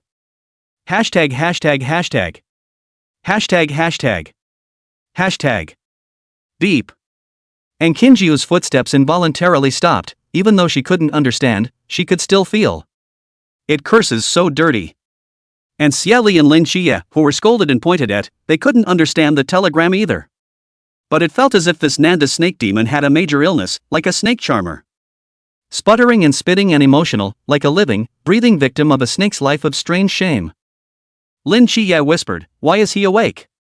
And he's in the same state of mind as the Ghostface King who appeared in my cell at the hospital. The open mouth is a telegraphic voice in the middle of the air. Back then, the Ghostface King saw Lin Qiye who threw a brick to smash it to death. Hashtag +$beep. Hall of Mystery, Chuan Realm Powerhouse, died in the slate, shame and the strange. It is, that is, nailed to the pillar of shame by him. Lin Qiye took a step back in silence and calmly stated, "There's mental illness, right? Death by brick. Shame on you." King Ghostface was stunned. He called me names. He has the nerve to call me names? You. Lin Qiye nodded, "It's really a mental illness, so it turns out, mysteries can get mental illnesses too." Humiliated again. Ghostface King, Xie Li touched the pot, whispered, "He is a human knocking lightly afraid of knocking dead, who knows he is really not a human." Seeing the two of them still muttering in front of it, Li Yifei's face became more and more twisted. Finally in human language, "You, two mental illness hair knock old me. What did I ever do to you guys?" Lin Qiye nodded, "It's a serpentine snake, right?" Xie Li nodded approvingly, "It sure as hell is. I've never seen such a refreshingly unassuming psychotic snake. It's more serpentine than the snake charmer in Hulkbuster Saves Grandpa." Psychotic snakes? You guys say you have the face to say that I'm serpentine? Li Yifei was shocked. Li Yifei's pupils quake.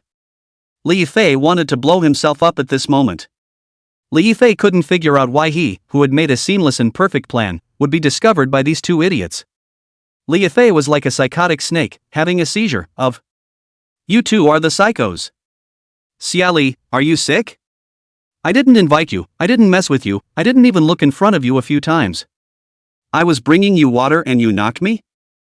And you're hitting me with a pot. What's wrong with me? Where?" It came back to its senses for a drop and asked, "Do you have some kind of forbidden ruin that foretells the future?" 27. This, a snake charmer from India. Facing the serpent demon's full, sincere, broken, hopeful vertical pupils. Xie Li gently, mercilessly shook his head, "No, can't predict the future." Ka chow. It was as if something had broken. Li Yifei broke the big defense and hissed manically, looking like he wanted to bite them to death. But, with extreme reluctance wanting to show it exactly where it's showing the cracks in the let they hit it in the head from behind. The snake's brain was spinning at breakneck speed, rehashing, and at this moment, its IQ exceeded that of Sherlock Holmes. "Did you find something wrong with my sick note? When I entered the classroom door this morning, I came in with a sick note. By rights, I should be terrified and not have a leave of absence but just go over the wall and cross the school." Looking at the snake demon who was trying hard to prove himself, Xie Li mercilessly struck, "No. I didn't even pay attention to the details of what Sister Han Yun and the others were saying. The snake charmer wouldn't give up, then it was those pieces of human skin in the girls' dormitory that made you suspicious of me. That's the break." Xie Li continued to shake her head, "No, I wasn't even paying attention to any pie. What I'm thinking is that watermelons should be off the market if I don't eat them, and they're expensive in the winter, $6 or $7 a pound." Lin Qiye quietly raised his hand, "Actually, I'm concerned, but I won't tell you." This. Li Yifei broke his defense, "Then you knock me. I haven't even started the show yet. My so flawless plan came crashing down and shattering under one of your godly pots. You don't have any evidence and you don't suspect me, so why are you knocking me? You're nuts." With the black pot in his hand, Xie Li smiled coyly at Li Yifei, "Congratulations on your right answer. I graduated from Sunnyside Psychiatric Hospital." Miraculously, this answer calmed Li Yifei down, the scarlet in his vertical pupils faded away and, giving a relieved smile, he muttered, "I knew it. Not my problem. So you're the psycho. No wonder you hit me with a pot, because you're a psychopath, which makes sense. It's not my plan that's wrong, it's that you're stupid." It hemmed and hawed and laughed out loud. "The snake warp disease is Xie Li, not me. Ha ha.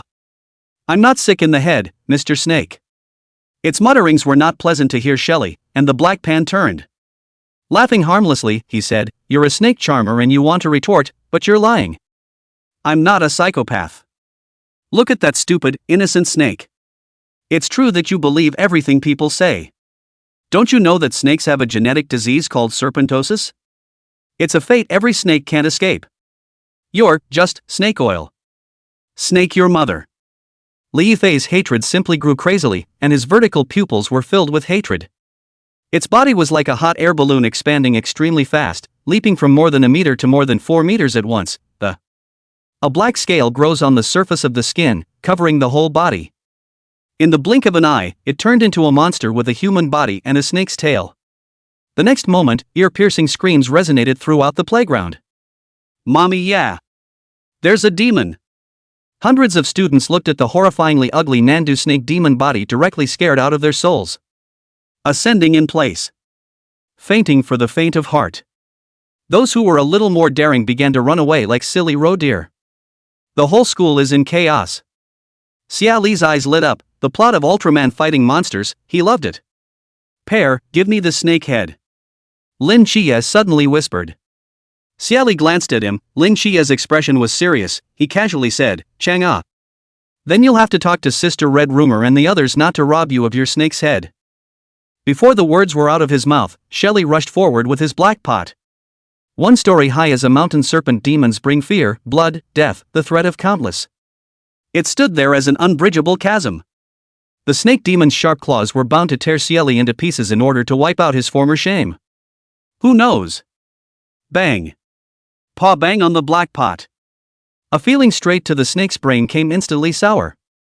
Almost didn't give the snake demon a painful pee. The claws retract faster than they swing out. The snake demon rolled all over the ground, clutching its claws and baring its teeth. Ouch. Shelly, ? I didn't graduate from high school. Is that what snakes are called?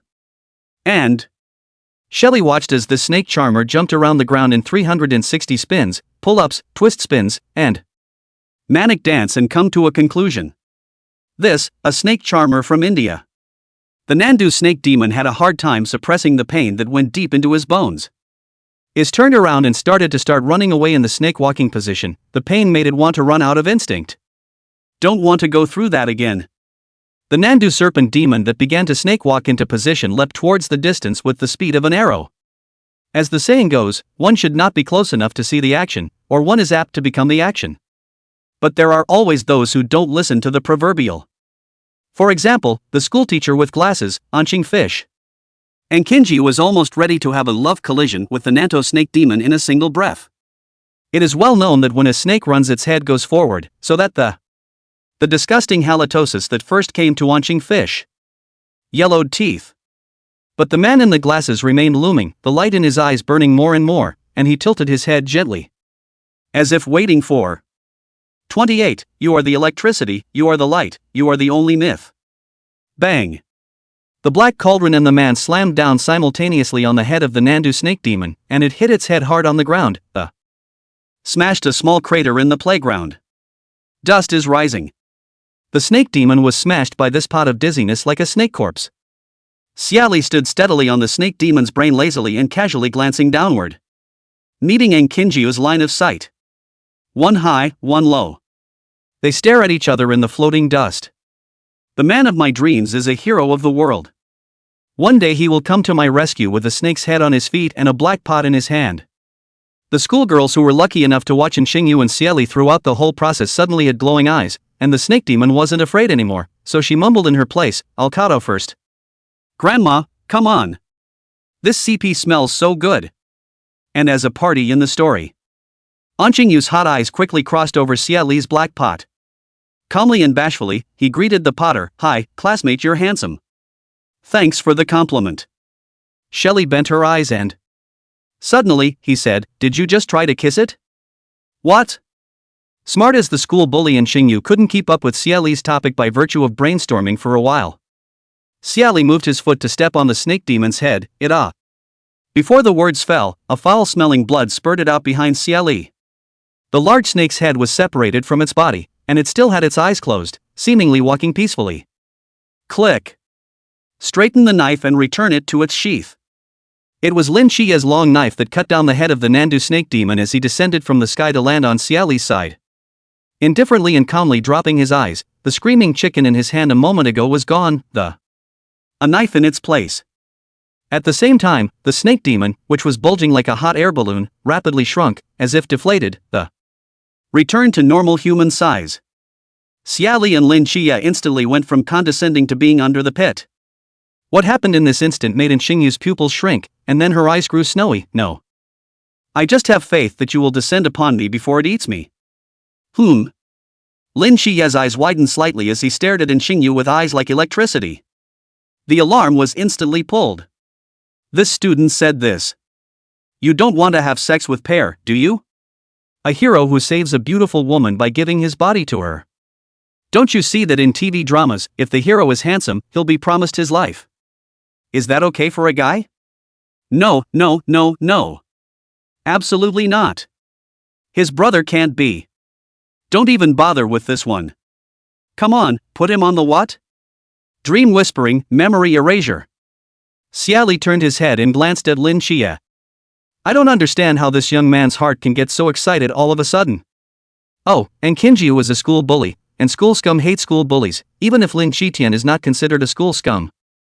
But Lin Qiye's classmates were also in pain with their homework. The heart of a young man is a needle in the bottom of the sea. Both of them.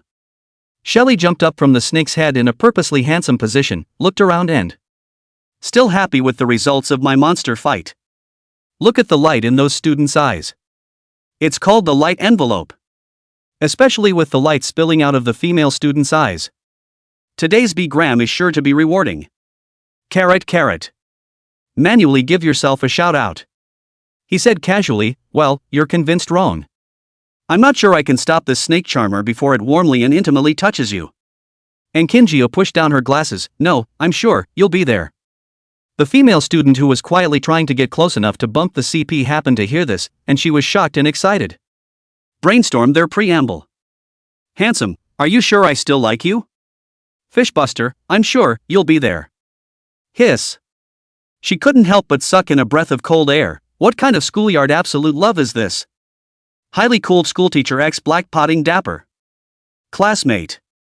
What are you doing? Xie Li looked closer and closer. And the sneaky female classmate. Issuing a question, the black pot in his hand was stupid. I. The female classmate's gazes wandered back and forth between Xie Li and Xingyu. Suddenly saw Xie Li beside Lin Qiye, suddenly, brainstorming a triangle pulling sadistic love. The eyes changed. Finally she quickly said, classmate, you're so handsome, I adore you. Then she ran away. Run fast. Lin Qiye glanced at Xingyu. In an affirmative and certain tone of voice, he said, this woman has such good eyes. He accentuates the word female to imply that his brother doesn't engage in sex. And Hinga, well, she's right. That black pot is so cool. Lin Qiye. You too, we should go. Red Tassel's voice appeared and she and Si Xiaonan waited for them on the sidelines. The unrestricted airspace enveloped the school at some point, and a shimmering light flashed by.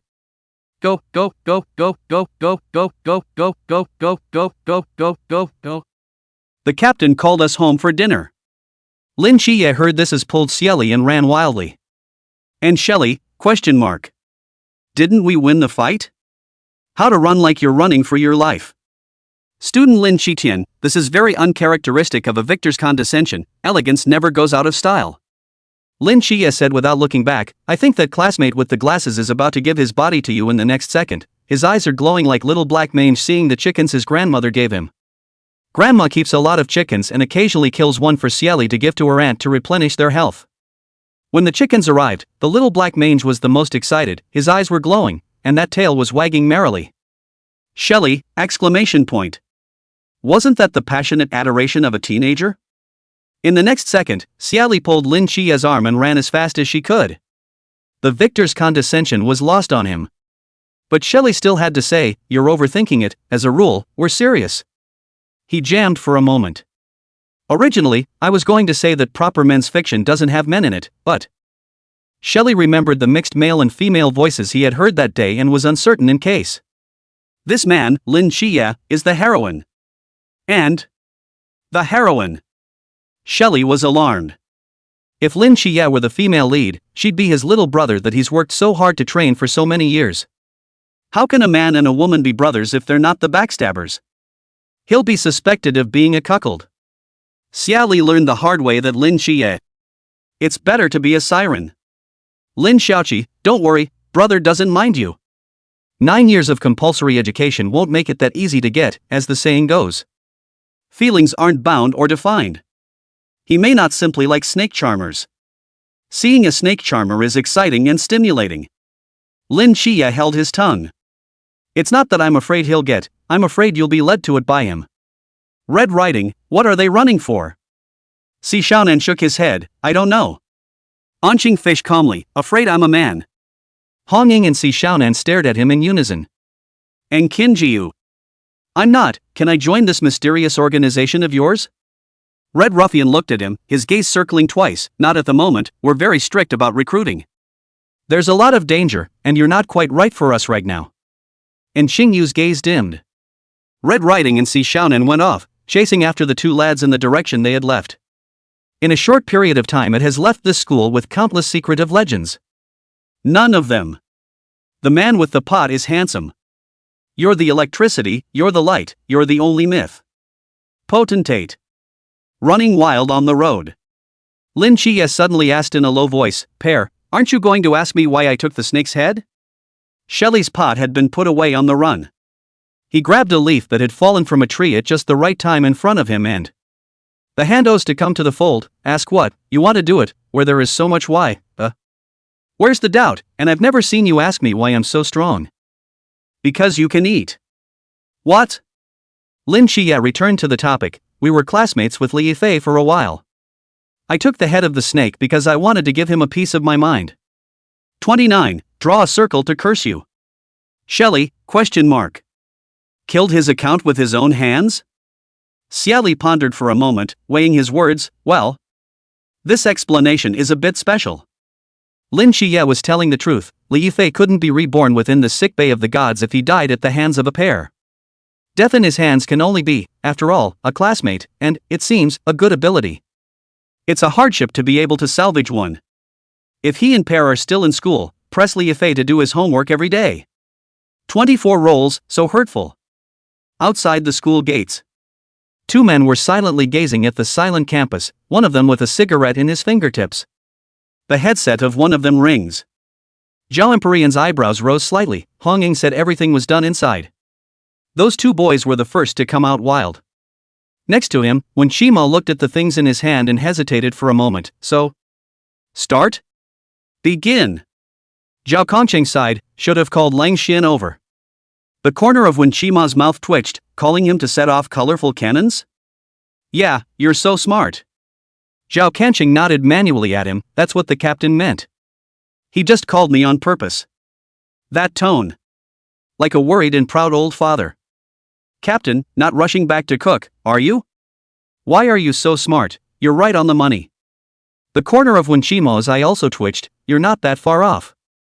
Zhao Kongqing grinned, thanks. As they spoke, 4 figures stepped out of the school gates and Xie Li saw the 2 people over there from a big distance and ran. Lin Qiye was carrying a black box on his back. He narrowed his eyes slightly as he looked ahead, The corners of his lips lifted into a smile as he ran after Xie Li. As soon as they both ran, that teenage spirit seemed to ignite in a flash, the wind picked up, the colored smoke bloomed, They are recklessly young. Red Tassel stared at their backs and suddenly laughed wantonly. Xie Xiaonan blew out a breath, his cheeks puffed up and I thought about holding my head high, as if I'm a teenager too was written on my face. Uncle Joe, your banners are a bit conservative. Next time, change it to Xie Li, the most handsome grass in Sungnan City. Lin Qiye returns in triumph. Xie Li smiled and made a suggestion. Lin Qiye skillfully and silently stems, wanting to roll his eyes. Success! Zhao Empyrean City agreed in one gulp, next time, we'll switch to this one. Young minds are just as good, you guys aren't hurt, are you? Xie Li grinned, no, it's someone else who's hurt. Lin Qiye smiled back. It's quite relaxing.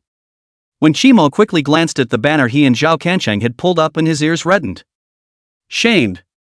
When the 2 boys came up to him, he quickly rubbed the banner together and Just pretend it never happened. He's not the one who pulled the banner and died. Winkemer was rubbing the bar banner when the Zhao Kongcheng handed a large bag of snacks to Lin Qiye. Pad your stomachs. Go back and have a big dinner. Why don't you give it to us? Han Ying asked as she glanced at Xie Li and Lin Qiye with her arms crossed. Lao Zhao, ? You guys still like to snack on junk, huh? He casually pulled 2 packets of snacks out of the pile and they each gave one. Click. A crisp shutter clicked, and a framed photograph was washed out of the bottom of the telescope from the. Lang Xian sat on the edge of the rooftop and looked down at the photo in his hand. This one. Nice shot. Back at the peace office, the 2 teenagers received a warm welcome. Shenmai was personally washing his hands and making a big table full of food. Color and flavor. That looked at Wu Shangnan was wanting to speak, stopping his speech and wanting to speak again. He saw it.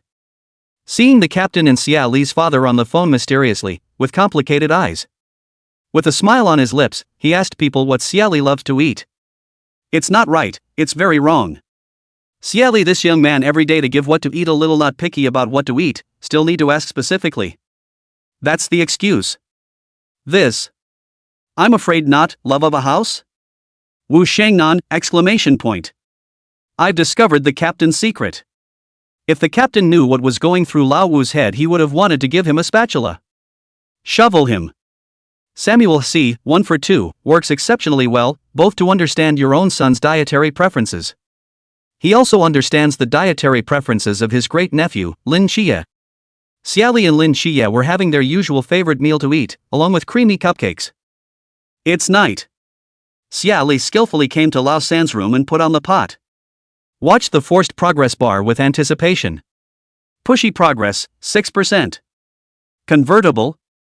It takes 10% of the force to change the initial 2%. 6. It just went up 5%. Shelley was slightly disappointed. He thought the school snake charmer would raise his B game quite a bit. As a result, just this? Shelley mused. Is he not pretending to be handsome enough? No, he's handsome enough. Lin Qiye alone could contribute 1% to him. A school's talent contributes 5%.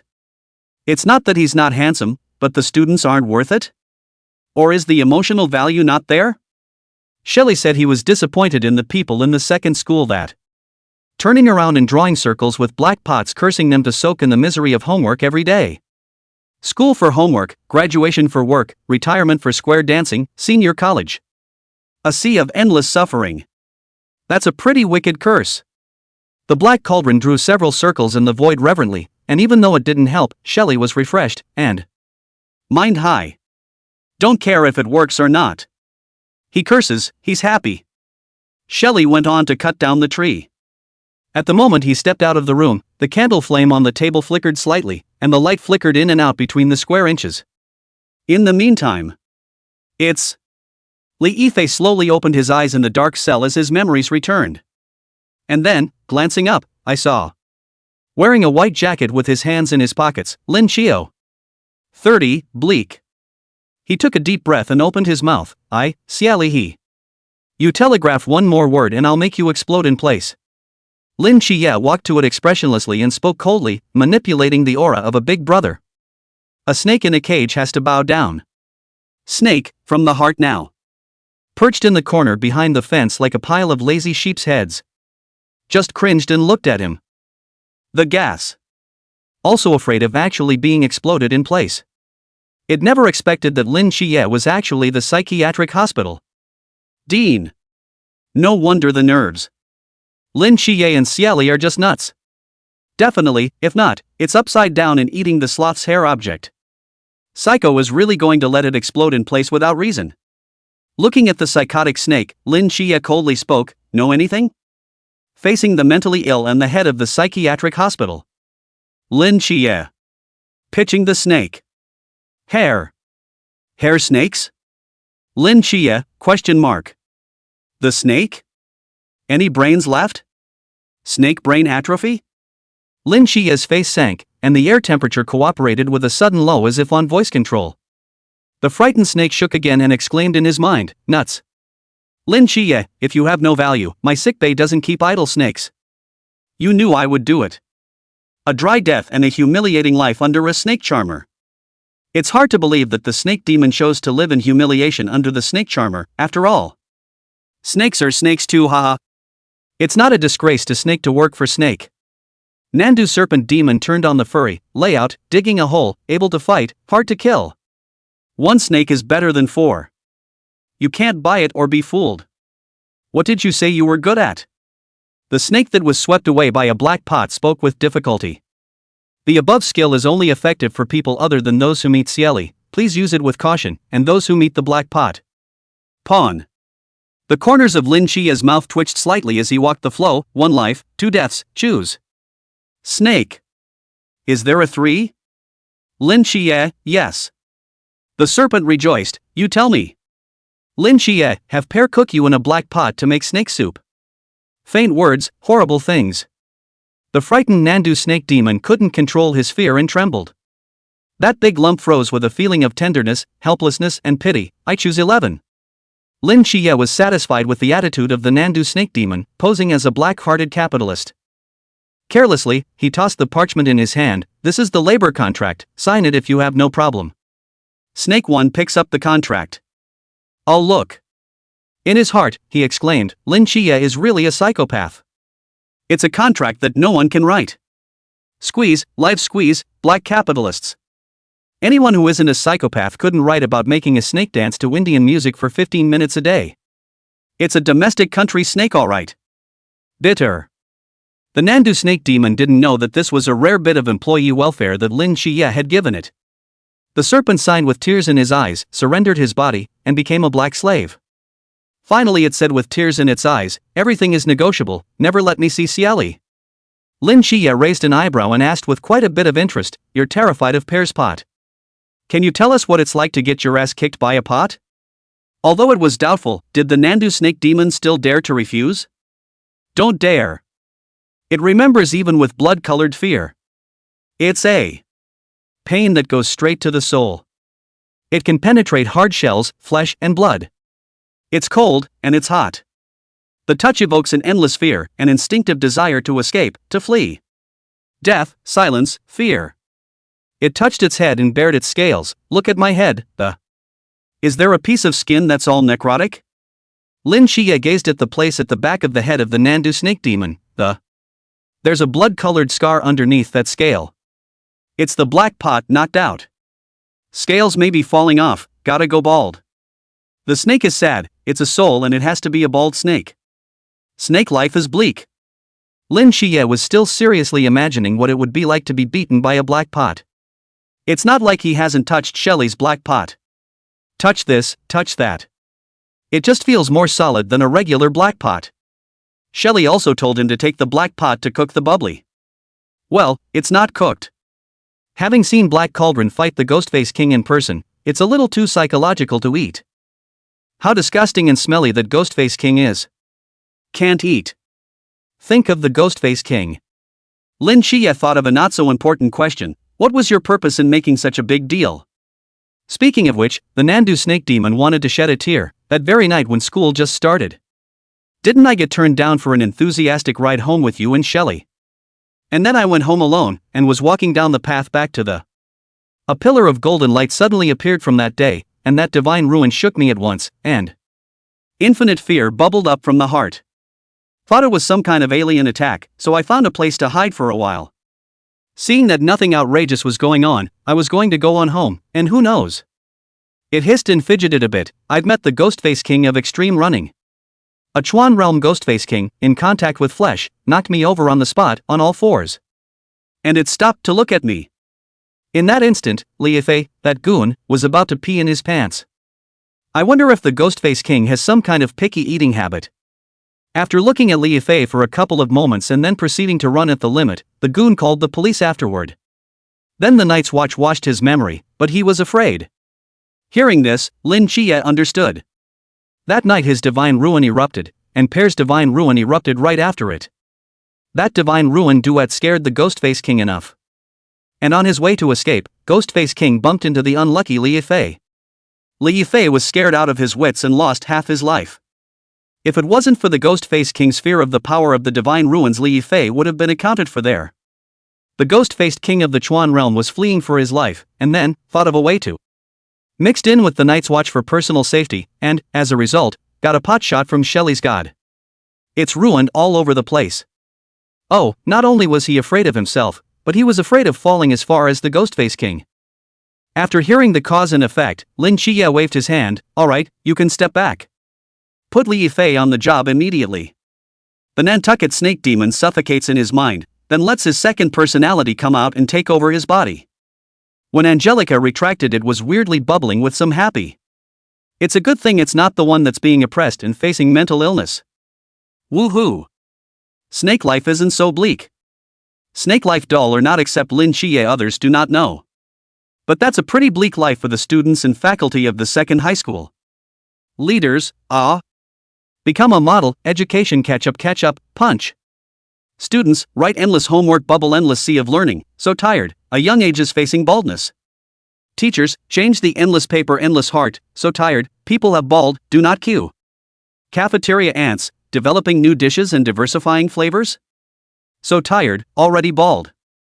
Even the cleaning lady, what? Not a single leaf should appear. More bald. Crowd, what keeps us going? It's that jobs are hard to find, the general climate is bad, and it's the carrot dangling from the bull and the horse. It's a mysterious force, and that force is called life. 31. Broken poems and faraway places. After 2 days, Xie Li and Lin Qiye took advantage of the little free time they had for lunch to go straight to the source of their dreams. The lottery. Looking at the reddish store, Xie Li's eyes glistened, and he hadn't forgotten that dream of getting rich, and now the avenue to do so was right in front of him. Bo 1, bike to motorcycle. Spell it out and turn a tank into an aircraft carrier. Boss. Xie Li slapped the note and money in his hand and quite atmospheric, this number comes for $20. Lin Qiye followed closely behind. I'll take 20 for the same number. They, with rather fiery eyes, as if a fortune was close at hand. The owner takes the money in the strips and slowly begins to print the lottery tickets. Couldn't help but catch a few more glimpses of the two young lads during the Too happy? What are you giggling about? Here, your tickets are ready, remember to keep an eye on the draw date. Xie Li took the ticket. As if already able to look into the distance at the good life, I see the good life beckoning. I'm sure I'll hit the jackpot this time. His luck, which has certainly turned around, is a lucky one. No, he's the lucky one. Lin Qiye agreed, I saw it too. It's the surprises and miracles that are favoring us. They went away happily with a desire to live a good life. Really? Watching their backs, the boss muttered, foxed for a long time, and hands down also gave myself a set of their numbers. Somewhere in the back of his mind, he began to grow in secret anticipation. 2 days later, opening day. The owner tore up the ticket with an expressionless face and, as if deceived, he even threw a handful of heavenly flowers in anger. Shredded paper spills out. Boss, hit a shovel. 2 snake charmers. And the 2 men whose good lives were shattered far away climbed up on the roof, sat cross-legged, sighed to the moon, and emo life. Lin Qiye, when is the bright moon? Xie Li nibbles on a pear, every day. Lin Qiye stuttered, ask the blue sky with wine. Xie Li also nibbled on a pear, you can't drink underage. Lin Qiye stems again, I don't know what year it is in the heavenly palace. Xie Li nibbles, you'll have to ask Michael about that, and if he looks at you again later. Just ask him. He tossed a pear to Lin Qiye in his hand, wasting $40, partake. $40 buys you a bowl of spicy hot pot and lots of pears. Said the man with a soft sigh, the day of outrageous fortune is somewhere, somehow. Lin Qiye nibbled on a pear and clicked, around winter. Xie Li. Mr. Lin Xiaoqi, you know how to pick up a song too, don't you? They were on the rooftop and he looked at the moon before getting up. Let's go, back to bed and a deeper look at the moon, you kowtow MCP can't come true. Lin Qiye also got up to follow Xie Li's pace, but was surprised, when did I kowtow CP? And what's with the Woomy CP? Wu Gang and Michael. Lin Qiye. 6. Why not Chang'e? Xie Li's voice smiled, because of the values of wealth, democracy, socialism. We're the new age, the new youth. Lin Qiye silently rolled his eyes, nibbling on a pear end. Another happy and fulfilling day yet. The moon was unusually large and bright tonight, and they left one another in the moonlight. The training days were uneventful and cowboyish, but at least the temps were getting paid, albeit less. It's kind of a national meal. Another day of training completed. Xie Li put the gun away, and when he turned his eyes, he was confronted with Lang Xian's "my heart is very comforting" look. Lang Xian patted him on the shoulder and glanced at the target. Red heart, red heart, red heart. Is that a red heart? That's the healing agent for my already hole-ridden heart. Lang Xian, you, very good. Seeing how solemn he was, the corners of Xie Li's mouth twitched slightly. Thank you. Lang Xian turned around and faced Lin Qiye. That "my heart is very comforted" look became more and more obvious. Lin Qiye trembled. Put the end of the gun put away, Lang Xian. Don't be mad? Lang Xian patted him on the shoulder, his tone strangely gentle. 7 nights, you're good too. He glanced at Lin Qiye's target. At least, it's not off target anymore. Great progress. Lin Qiye, question mark. Are you sure that's a compliment? Lang Xian, don't be discouraged, you still have a lot of room for improvement. Lin Qiye dryly sound, watched Lang Xian drift away. Until Lang Xian's figure was completely out of sight, Lin Qiye inclined his head and asked Xie Li in a small voice, Pear. You said. He hesitated. Is Ling insinuating that I am? Aha. Xie Li was puzzled for a moment. He could have just taunted you, couldn't he? Does he need to be dark? Lin Qiye. I can't believe I'm speechless. Look at him like this. Xie Li hooked up his shoulders brother and sister out of the training room. What do you think? Who doesn't know you used to be blind? Lang is giving you a sincere compliment. This person, how can you ask a blind man who just saw to become a sniper master? If he wants to, let him see the Dragon King's flunky, the God of War, return. The protagonist surely fulfills his fantasies. Don't compare yourself to me, who is as good as I am, and I've never been blind. You make such a good point, but your aim is amazing. I saw the way Lun looked at you. There was light. Lin Qiye grinned and manual kudos to Xie Li. He's been blind for 10 years in the eyes of outsiders, but he was blind for the first 5. After 5 years of being able to look within 10 meters with perception. Those days shrouded in darkness were, in fact, not so hard. Xie Li has always loved to play and run like crazy since he was a kid. He has good physical strength, and he also likes to pull the blind one along with him, running like crazy. But he's blind, can't see, can't run sometimes. Xie Li was able to brute force him up and run when he was in a hurry. Each time they would send him home after playing and hand him over to Jin or his aunt. For the excellence that Xie Li showed, Lin Qiye didn't feel half as pulled to step on. He was pleased and happy for Xie Li from the bottom of his heart. It's okay, I see no light in his eyes, we can't run in both directions. Xie Li stroked his chin, thinking hard. You're in a situation, aren't you? With more practice you can. 100 shots. Lin Qiye was excited. At this moment he needed his brother's chicken soup. No, it'll be able to work on upgrading the mortal Kryptonian divine realm. Lin Qiye, huh? Shouldn't it be a gun? 32, Lin Qiye, understand? Won't you be able to hit 100 shots when the perception of the mundane divine domain expands? Hundreds of shots are not a problem. Xie Li looked at him with eyes that hated steel to become wood. Why do you have to die fighting guns? Can't you die to perception, 1 cent for N?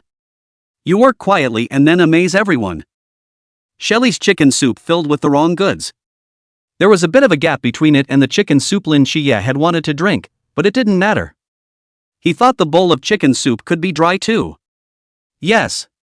He wondered, what the hell is 100 shots? A bullet split 10 petals, saving money. Xie Li sighs. If only those trees he cut down outside the temple could be moved and sold for money. He, long ago, was a multi-millionaire. Go on to the top of your life. These words made Lin Qiye laugh joyfully as he rubbed the back of his head. The tips of his hair were slightly damp. This may be a bit difficult, Captain. They say my divine ruins are incomplete. Trying to split bullets with perception is a bit of a long shot. Xie Li clasped her hands on her chest and glanced at him with slanted eyes. Splitting bullets with mental power is also possible. Oh. He pulled a small apple out of his pocket. Throw it in the air and juggle it with a snap of your fingers. Ka-ching. The little red apple spinning in the air splits in two. Neatly cut. Like this. Xie Li reached out to catch the falling apple and, smiling, he handed half an apple to Lin Qiye. Here, eat the apple. The corner of Lin Qiye's eye twitched. He doesn't just treat me like I'm blind, he treats me like I'm retarded. You obviously scratched it with a razor blade, scratched it, hey. Lin Qiye bites the apple in silence, click. Makes sense. Some people can see with their eyes, but they are still as blind as ever. At this point, a cigarette-smelling Zhao Kancheng came from the opposite side of the street. He did not usually smoke in front of the two lads, but also loves to smoke and usually carries the smell of cigarette smoke with him. Zhao Kancheng, the two boys are smiling so happily, what happy things are they talking about? Xie Li blinked, not continuing with one hand in her pocket, smoothing out the folds of her dress, In all seriousness, he said, in saying how to embark on the journey and blow the trumpet to become an aspiring new youth. The corners of Zhao Kancheng's mouth twitched, and after spending so much time together, he also felt a bit of Xie Li's character. The schoolboy looks of a good student, the mouth of a babbler. There's a lot of talk coming out of that mouth. Generally when Xie Li pulls, Lin Qiye is a hill of raccoons, a shucks, a united front of sharing the same pain and suffering. As expected, the apple-chewing Lin Qiye nodded, looking at the sea of stars from afar. Zhao Kancheng was silent for a moment and patted Xie Li's shoulder, secretly exerting shallow retaliation. Come along, the captain has something to say to you. Lin Qiye moved to Xie Li's left side as if he was not paying attention, separating Zhao Kancheng and Xie Li unknowingly. There was no way he was going to let them have further physical contact. People, hold the line. My brother, never opened the door to a new world. And Xie Li, ? What's he doing halfway around me? Right down the road. Hot foot? Lin Qiye looked at the time on the wall. 22:05. He was a bit puzzled. Is the captain looking for us at this hour out of a new mystery? Zhao Kancheng couldn't help but twitch the corners of his mouth again, wanting to give this melon child a blow to the brain. It's not a good thing to be mysterious. Can't you think of something good? He spoke steadily. No, it's just that we're going to be gathering in a few days and explaining some things to you guys. Lin Qiye froze slightly and turned his head to look at Xie Li. Has it been almost a month already? Time always rushes past them without much of a trace. Xie Li smiled and spoke. Time flies so fast, it's really time. Time flies like an arrow, so much time has passed in the blink of an eye. The tone was 10,000 times more emotional. He turned his words around. Uncle Zhao, let's pay our wages as usual when we go to intensive training, right? I remember it was 1,800 a month. A year is 21,600 ha. Zhao Kancheng's footsteps slightly paused. I thought you were going to say you didn't want to leave me? The result? That's it? Pear. Not 1 point less for you, or I'll hang myself with a rope in front of the captain's house. Listen carefully, and there is a loss of gnashing of teeth. Success, when we get our paychecks, then we'll come back and treat you to dinner. When you do, we eat. Zhao Kancheng froze slightly before bursting into laughter. Good. We'll be waiting for you guys to come back. Lin Qiye, ? Uncle Zhao, did you hear what he said? You do it, we eat it. They arrived at the captain's office, and Zhao Kancheng watched them go in and turned to find a place to smoke. As soon as Xie Li came in, he saw Chen Mai sitting behind the office chair and holding a small book. In a careful reading. He looked up. Old Cho told you guys about the training set, right? Xie Li, Anan. Lin Qiye, said it. The place of intensive training is Shanjing. The weather there is not like our Sangnan, it's drier and colder. Remember to buy more winter clothes, and the intensive training is under closed management. Linens, bedding, underwear. You'll buy some tomorrow. And medicine too. See for reimbursement for all of these. The captain began to go through the details as he pressed the list in his little book. By the time he finished closing the little book, 40 minutes had passed. Xie Li suddenly said, Captain, did you take lessons from my father? Chen Mai's pupil shrunk slightly. No. Xie Li smiled, ignoring the captain's micro-expression. It feels a bit like. Thank you, Captain, for your concern. Comrade Samuel C. hasn't called him since he joined the 1200s plant. Unlike Grandma, who would always message him in the first few days. Even knowing that Xie Li probably wouldn't return her messages. Lin Qiye's aunt is the same way. Lin could always be seen staring at the screen with his cell phone on those days.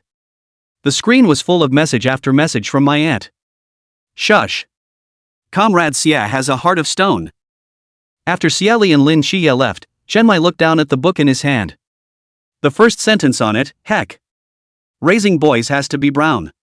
The latter phrase is, but it has to be rich. Brown and rich don't conflict. This one is underlined. Got to brown rich raise. Comrade Lao Tse's exact words were I myself must have been casually raising. You can't just raise it. You have to raise it carefully. Pear is my baby boy. Far out his mom. Not shaking a bit far. Seven's a baby egg, too, by the way. You've got to keep it fine. Chenmai couldn't help but sigh quietly. A man's heart, a needle in the bottom of the sea. It's late at night. Good for people emo. Under the warmth of the light, the table is filled with the aroma of instant noodles with fried eggs and kebabs. Zhou Kongcheng swears at the fried egg on the bubbly surface. He will never again call people who post emo updates to their friends late at night pretentious. Because now, he wants to be pretentious too. Uncle Zhao, what are you looking at? If you look at this fried egg, it won't turn into a chicken cub. Enjoy a nice dinner. Xie Li urged with a grin on her face. The hand holding the chopsticks trembled, and Zhao Kongcheng asked again undeterred, do you really want to eat it? 33, Shangjing becomes Tsangnan. Lin Qiye's tone was sincere. Directly, really want to eat. Uncle Chiu, we've been living in your house for almost a month. We are mindful of your care for us, and this is not a special meal to show our appreciation. The three of them sat in unison around the table. Meal instant noodles with fried egg, plus kebabs. Kebabs, roadside bought, safe. Noodles, ordinary boiling water soaked, Lin Qiye soaked, safe. Omelette. Zhao Kongcheng silently swallowed his saliva. He watched as Xie Li summoned the handsome, shocking black cauldron of. Casually put it under the faucet, then put it on the stove, hand up, egg breaks, and egg wash molding. Omelette. Think of this pot's valiant battles, the Ghostface King, the Pool Realm, the Nandu Snake Demon. Zhao Kongcheng thought that the fried egg would be very unworthy. How can a mere egg tarnish the black pot? It's an offense, an offense, an offense. Zhao Kongcheng's insides were screaming silently, his eyes numb. This meal was the most egregious meal that Zhao Kongcheng had ever eaten, especially when it came to eating an omelette. He literally felt his eggs ache and his heart ache. My manly pot. Pot. Ow.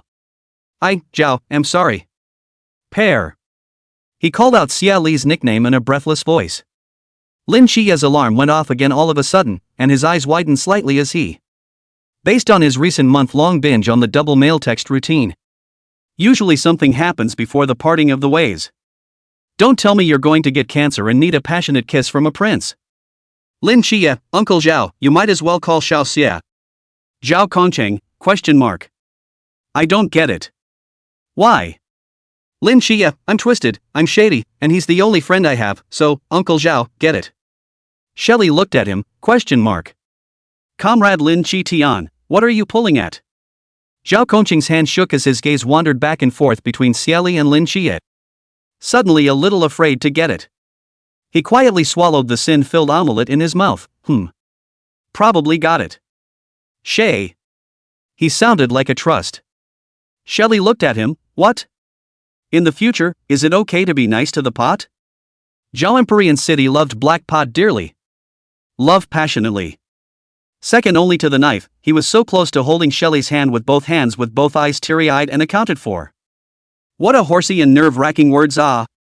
Xie Li pondered for a moment under Uncle Zhao's earnest and loving gaze, and gently nodded his head. Lin Qiye. What a god-gold idea. Late at night. Xie Li's sickness sat up from his dream. Then sleep again in seconds and consciousness enters the asylum. God. He found the blind spot. A hand grabbed the suspected sleeping black pot in the corner and scrutinized it repeatedly, flexing his fingers and flicking it. Bang bang. It's not right. This pot is so powerful, it stands to reason that. How does an ordinary stove fire penetrate this pan to cook an omelette? Unless. Ding. A light bulb went on over Xie Li's head. This pan can cook an omelette because he manipulated it with his consciousness. Stoveless black pot, cook anywhere, a must for home travelers. For the sake of this experiment, Xie Li woke up and went to the kitchen and touched an egg, took the pan, and clicked it. Egg breaks. 0. Golden and crispy omelette shaped in 3 seconds. Xie Li looked at the fried egg in the pan, the corner of his mouth twitching slightly. What a cockamamie find. What's the point? Do you do it in any size? Isn't this black pot just confusing? Which pot can cook? Xie Li's eyes suddenly lit up. Flick the black pot again. A wise use of it suddenly occurred to him. After a moment of contemplation, Xie Li found a bowl and, upholding the principle of not wasting, pour out this omelette and continue to give it to Zhao Kongcheng, then continue to go back to the mental hospital to cut down trees. No sooner had the tree been cut down than Xie Li heard rustling. That slight yet deliberate sound rang out. A thief? Night. Lin Qiye relied on the Starry Night Dancer enchantment to very silently tumble through the window into Xie Li's room. Dog Sneaky. Also more and more Dog Sneaky poked Xie Li with his hand. Xie Li is at once from the familiar aura of the human body to know who is coming. Open your eyes. He saw the other man holding up his cell phone screen in front of him. Let's take a walk.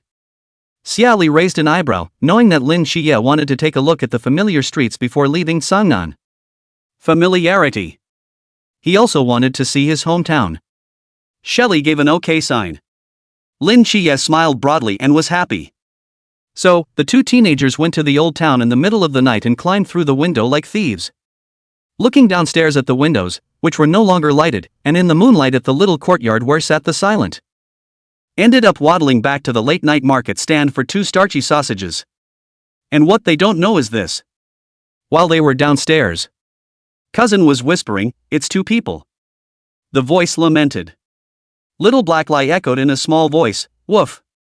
And when they were outside the small courtyard, Xie Huiyan, the lack of morality is to pick up the cell phone in Q Chen Mai. I'm reporting that the boys are AWOL and you need to keep a close eye on them. Received a text message in the middle of the night. Chen Mai. You are so lacking. The parting came too soon. The entire team of Squad 136 was outside the train station watching the backs of the teenagers as they left. The heart grew very heavy. That atmosphere was heavy. Xie Li felt that the suitcase was hot. Wow, Mom, these 2 brothers' boxes are robotic cats and Hello Kitty cats, yay. So cool. Light blue Tinkerbell cat. Xie Li asked Lin Qiye in a low voice, are we brothers or not? Hello Kitty cat. Lin Qiye, yes, so you're going to help me with my suitcase? Xie Li, question mark. This script isn't right, Mr. Lin Qiye Tian, why have you grown a brain? Roba, being a big brother means taking on a little more. Before the words fell, Xie Li's childish little blue suitcase managed to reach the hands of Lin Qiye's classmates. Nyo ma. Lin Qiye was still laughing at the phrase big brother. Xie Li pondered for a second, this social dead suitcase counts as a dump. Look back. When Shima, their departing back seemed to have made some sort of determination. See, I told you they'd love the luggage Nan and I bought.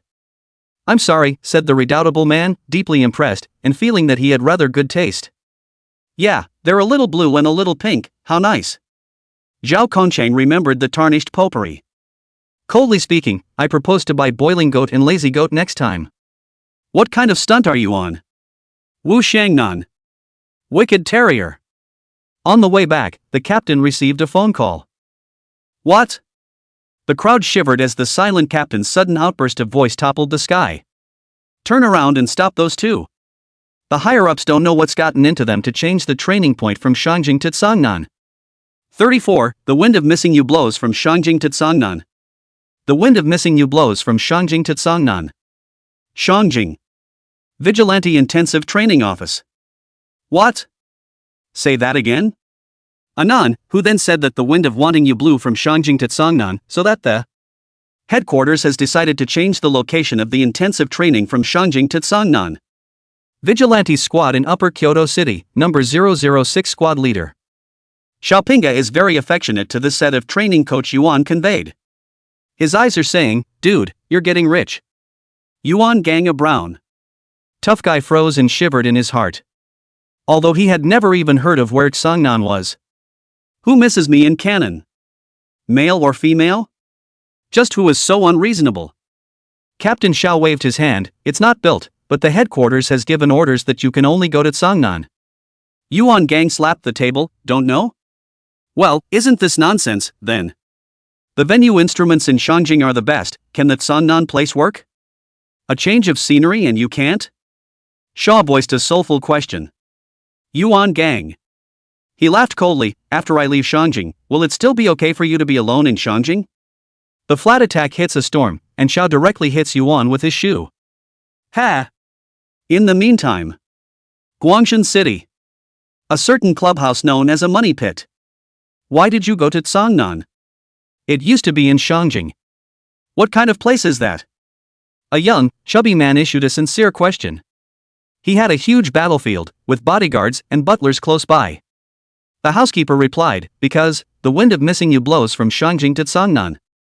Fatty is shocked. What? The butler replied again, the winds of missing you blow from Shangjing to Tsangnan. Fatty. A little nervous. Butler's bodyguard, who says it isn't? Muttering nerves, the chubby little man struck a dashing pose and ran out. Where are you going, young master? Department of Sannan, the wind of thinking of you blows from Guangshan to Sannan. Jiuhua Mountain. Schizo, the wind you're thinking of blows from Jiuhua Mountain to Sannan. In the chanting of the scriptures. Chao Yuan, ? Maestro, I'm not crazy yet, and you're crazy? Ahem. Keeping up with the trend. The old monk folded his hands. Hasn't the monk always wanted to clear his sins? Think.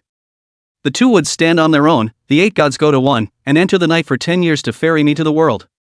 He sang in a low voice like the Buddha's voice, this man is your honored one, and he is in Sangnan. Chao Yuan dabbed his feet, I'm going, goodbye master. Eyeing Chao Yuan's distant back, the master folded his hands and lowered his eyebrows. This wind, it's still blowing to Tsangnan. Wagon. Squad 136 is back together and the atmosphere is gripping. The wind of missing you blows from Shangjing to Tsangnan? Xie Li repeats what she heard. He spat, why don't you say the winds of wanting you blow from earth to hell? Wu Shangnan couldn't help but glance at Captain Chen Mai. Well, never mind their love-hate relationship. All in all, the place of intensive training has changed from Shangjing to Tsangnan, and you've changed from outsiders to locals. There are geographical advantages. The captain's words changed, by the way, those of you who can't use your stuff grabbed and returned it. Don't time out. When these words came out, Xie Li and Lin Qiye looked at Red Tassel in unison. Encountering an eye attack, the redoubtable man looked down at his hands, turning them over and over as if they were busy, muttering, ouch. My fingernails seem to be growing barbs. Xie Li looked back at the captain and sincerely came out with the suggestion, Captain, you can go out second hand on the salted fish and the two of us have to go to the report, we don't have time to return it, the wind you're thinking of can blow from Shangjing to Saltfish. Chen Mai. Don't be so quick to learn the terrier. It's night. As Xie Li stepped into Lao San's room once again, the candlelight flickered and a note appeared. He's suspicious. What is it this time? Reward or muff? Come closer. Initial progress, 4%. Hey! The surprise came as a surprise. Xie Li was never expecting that throwing the social death box to Lin Qiye would be considered dumping. He decided that Lin Qiye would have to keep gripping and gripping until he went bald. Look how valuable this is, 7. That's the weight of the main character. Xie Li exchanged the forced progress for the initial progress, 5-to-1 exchange rate, 1 exchange. Instantly, 5% of the initial progress was reached. Xie Li opened the panel in another series of operations. Holder, Xie Li. Initial progress, 5%. Realm, Middle Pool Realm. Forbidden Ruins, a thought? Please use with caution. Mental strength? Please work hard. Holding, Black Pot, please develop your own. Break, 2. The word, break, 2 can break all tangible and intangible existence with a range of 30 meters. Since I can't dump it, I'll just play hard to get. 5% of the secondary progress equals 1% of the initial progress. Progress of the force, 1%. A thought? Xie Li held the black pan against her chin, staring at the forbidden market displayed on the wall, A frown creased his brow, I hate the Riddler. Can't you just label the effect in a big way? Being human, oh no. To be a god is to be greatly generous. Streams of light shimmered. The wall of light is updated. A thought. This is a great killing move that destroys the world. It's very useful. A thought, whatever you think, comes true. Note, rookies don't use it. If you do, you will be countered. At this time as a rookie you can cover a range of 5 meters. Use it sparingly. Holy crap, this is the conceptual market of god-making, isn't it? Xie Li was shocked, truly shocked. Even though he doesn't yet have a high school diploma, he knows that this, a thought, wherever you want. Whatever you think, comes true, 15 words of gold. This is the god who made him the creator. This old man is so generous. 6. Since Lao San gave too much, Xie Li deeply decided that he would never call Lao San again, calling Sango. He doesn't want to, but he gives so much. After the shock, Xie Li came to the Luan tree in the hospital of God's disease. Intending to touch the bottom of one thought in a shallow way. Take a deep breath and try to use one thought. In a flash, the sky is spinning. Meanwhile, Lin Qiye, who was in the mental hospital, fainted without warning. The body is transparent and disappears in place. Danadoos. Nix suddenly murmured. Xie Li's head rose and his eyes were so dizzy that in a blink of an eye, he was shocked by the scene in front of him. Memory of the eyes wrapped in black cloth wearing red clothes of the little boy like a living body appeared under the Luan tree, pursed lips, small hands carefully supported in the Luan tree. With all the darkness in front of him he didn't know what direction he was looking in. Pears. Did the robin catch it? 35. Beneath the Kawasaki. Invincible? Perhaps it was coincidental that the tiny Lin Qiye was looking in the direction that Xie Li's was standing in. Tilting his head slightly, the sunlight passed through the cracks and dappled light fell on his face. Xie Li was happy to see such a small Lin Qiye, endured a headache, raised his hand to grab a handful of air and a robin just so happened to fit into Lin Qiye's small hand that was groping for air. Z. The cicadas chirped, and Lin Qiye gave a happy yelp. I caught a robin. Xie Li's eyes were dizzy and she had a headache, like she was about to explode. This should be the limit of mental power about to be drained, and he closed his eyes fiercely. A thought here and there ends, and Lin Qiye, who is holding the robin, disappears. Xie Li slowly sat down holding onto the trunk of the tree, leaning his back against the trunk with his eyes closed. Between closed eyes, he remembered that, as a child, when catching robins, the Lin Qiye did catch a robin once, and chirped happily for days. I'll have an extra bowl of rice. I'm going. That's one thought. Reverse karma, reverse reincarnation, it's all in the mind. But the after effects of this stuff are really big, I'll have to be careful from now on. Don't read yourself to death. In the end, he was too much of a rookie, and one Lin Qiye drained him dry. Xie Li rolled over and pressed her forehead against the trunk of the tree, her conscious body starting to break out in a cold sweat. He lay under Luan as a salted fish that couldn't roll over all night, and when he woke up in the morning he was still weak. Walking footsteps and eyes glazed over. Xie Li leaves the mental hospital after deeply lamenting Lao San's generosity. Ryoko. The candlelight in the room flickered slightly and a figure appeared. He was surrounded by black aura and peered out towards the temple beyond. After a glance, he turned and disappeared. Empty, no semblance of it. Pear, what did you do last night? Lin Qiye was shocked to see Xie Li. Xie Li's eyes are black and blue, bloodshot, and he walks in a flutter. The whole thing was as sickeningly weak as if it had been sucked up by a vixen. Xie Li was full of concern and used his hand to grab the hair in front of his forehead and run it back, do what a man should do. Lin Qiye, question mark. Aha? A man? Aren't you a teenager? He was alarmed. Grabbed Xie Li's arm to try to wake up the lost boy, you met a female ghost. Come to your senses, there's a difference between ghosts and human beings. She only wants your flesh. She will only suck you dry. Xie Li was shaken to the point of dizziness. She was shaken to the point of dizziness. What flesh, what sucked dry? He reacted for a moment before responding, student Lin Qiye. What kind of juvenile delinquency 7 days and 7 nights is going on in your head? I mean getting strong. Stronger as in stronger. Lin Qiye, huh? Then you went off the deep end?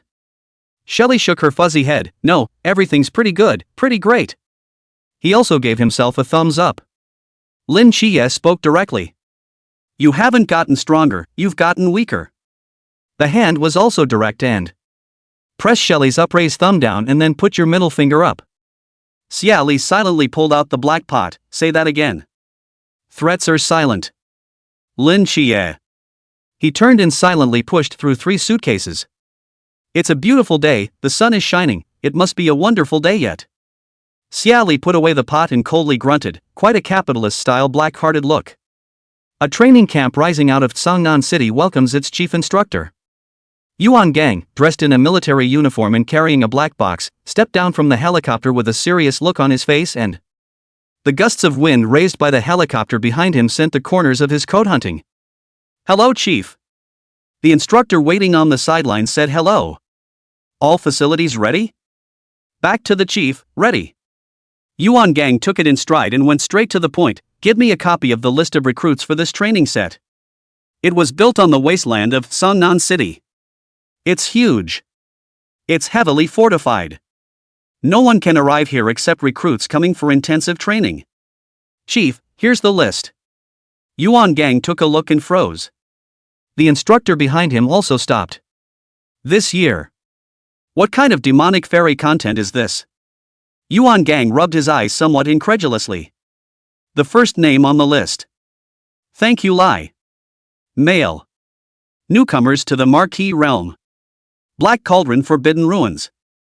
Temporarily unknown Forbidden Ruins, unserialized for now, kills. The Black Cauldron is invincible under the Kawakiri realm and comes with a huge damage effect against mystery. Under the Chuan realm. Invincible? The instructor behind him froze when he saw that first line. Newcomer to the Marigold realm. Invincible under Chuan realm? That divine agent of Athena wouldn't dare to say that he's invincible under the Kawasaki realm when he's in the Marigold realm, would he? He's invincible under the Market River realm with this pot, it's 1 to 10 invincible. Or 1 for 1 invincible? Does invincible under the Chuan realm mean that he is not powerless against the Chuan realm? There's a difference of 2 great realms between the Zhan realm and the Chuan realm. How is this possible? What kind of forbidden market is this black pot forbidden market? For a while, the instructors talked around Xie Li. We'll know this kid's bottom line when the people come. Yuan Gang's eyes narrowed slightly. A hint of curiosity crossed his eyes. His gaze continued to fall on the list. This term, there is actually a divine agent. Which agent of the gods? Sequence 003, Killing Angel Michael. Sequence unknown. Unknown god of death. Tentatively named, Lin 7 Knights, agent of the 2 gods. Yuan Gang took a deep breath and did not say the second half of what he had learned. Hiss. Surprisingly, it's a blazing angel. The killing angels of Sequence 003, fortunately, are on our side. Yuan Gang continued to look at the list, the Bailey family's young master. Other instructor, oh. The reaction was a bit flat. Yuan Gang. I'm a little light too. Sure enough, you can't look at a king bomb in the opening game. Watching King fry this expectations are lowered. Other instructor, do we need to let loose on the young master of the Bailey family who sponsors our vigil? Yuan Gang, do not release them, treat them equally. Other instructor, understood. A certain instructor hesitates, is that going to be an extra practice for the Black Pot and 003? Yuan Gang, plus Jade can't be made unless it's cut. Other instructors? It's this. Is that a double standard? Yuan Gang looked back at them, his eyes straight, doubtful. The other instructors shook their heads in unison and their eyes straightened, no. Yuan Gang continued to look at the list, ultra-high critical level forbidden ruins. Chao Yuan. A certain instructor took a light breath, forbidden market sequence 031, Black King chopping destruction. This one has to wear shoes too. Ahem. A certain instructor rephrased, focus on the focus. Yuan Gang, ultra-high risk level forbidden ruins. Xin Xingzhu. A certain instructor, forbidden market sequence 068, Ximin, this one too. Yuan Gang, ultra-high criticality level forbidden ruins. Molly. This. 36, brother, you're so vain, but I won't allow anyone to call you vain. Yuan Gang. They're all demons. Chief. They are also too demonic, can we hold down the field? Yuan Gang calmly closed the list, contact the masked squad, and ask them to act as a C-pin. Let the demon see the demon. Clap. The other instructors applauded. The two salts were mercilessly backed out of the car a few kilometers from the training camp. The car raised a cloud of dust, highlighting his ruthlessness. Salted fish number 1. Xie Li. A man's heart, a needle at the bottom of the sea. Salted fish 2. Lin Qiye, the captain's heart is dripping blood. Blood loss of 30% because of salted used price. Since Xie Li looked too weak, Lin Qiye carried all the luggage in a very big brotherly manner. So much so that this is what the special forces who observed them reported. Report, 2 men spotted approaching. Report on them. Males, looking like high school students, one of them spinning on his false feet. The other man is strong and carrying 4 suitcases and 2 backpacks, and they are approaching the area. 10 minutes later. The officer came in his SUV and stopped precisely in front of Xie Li and Lin Qiye. Poking his head out, he asked, "What are you two doing?" "The set." Officer cautious, "All of you?" Aang. "Aha." The officer was numb, and he consoled himself with the thought that perhaps the lad just looked false. No chance the forbidden ruins are overpowered. In silence. Lin Qiye's aura flickered and he frowned. Is it going through the vigilante pillar bugs? Dog-eyed, stopped out of the way, and then they pretend to be in the face of the play that punishes evil. It's not impossible. Lin Qiye was thinking that if he was humiliated later, should he come up with 30 years east of the river, 30 years west of the river, don't kid yourself. Officer. Show me the papers. Lin Qiye handed over both of their credentials, his eyes narrowing slightly as he stepped forward slightly, and he had already anticipated how the other side would bully them with their teeth and claws. The officer scrutinized the documents for a long time before sending them back to Lin Qiye. Officer, get in the car. Lin Qiye, ? Aha. How is this different from the Dragon King Warlord flunky routine? Seeing that Lin Qiye was fuming, Xie Li didn't disturb this fuming teenager. Single-handedly picking up the 2 suitcases and putting them in the back of the car, the moment Xie Li moved, Lin Qiye returned to his senses. They came to a massive iron gate. Lin Qiye looked up, 039 Recruit Intensive Training Base. Xie Li also looked at it and objectively commented, it's like a prison where laborers squat. Officer. Young man, let's hope you're good at banning markets, or you won't be able to avoid a severe beating with that mouth of yours. Lin Qiye couldn't help but nod, this is where I'm going to stay for a year. Sounds like labor reform. Xie Li sniffled and was able to phonetically pick up, there's no difference between it and labor reform.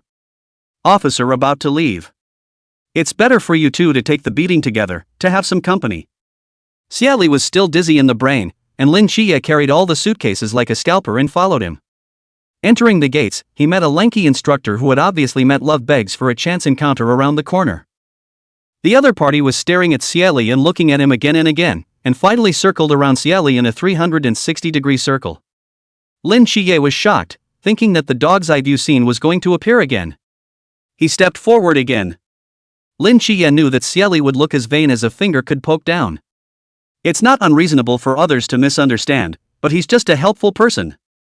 Otherwise it couldn't have been in the beginning when Zhao Kongqing wore his mouth out and he didn't even change his intentions. What righteousness and what saving all beings has nothing to do with him. He wants to protect his family and his friends. Pairs are family and friends. Xie Li looked at Lin, who had left him with the back of his head again, ?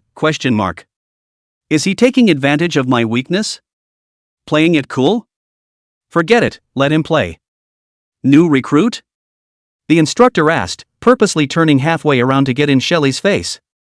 As being plastered in the face of Xie Li, he was silent for a moment. So, a laborer? Instructor, ? What do you mean? Lin Qiye, ? Why are you circling halfway around the world to get in your face? No martial arts. The instructor reacted, the lad was choking him. You. Aang. Xie Li had the question, me. The instructor was cross-eyed and angry, name up. Xie Li. Xie Li stretched his hand to hold his forehead, his head slightly lowered, looking rather weak, and like a weak scholar with no hands in ancient times. Hong Hao shook his tiger and looked at Xie Li with an outrageously weird look. He looked Xie Li up and down one more time and it's almost as if I don't know whether to suspect an imposter or if there are recruits with the same name.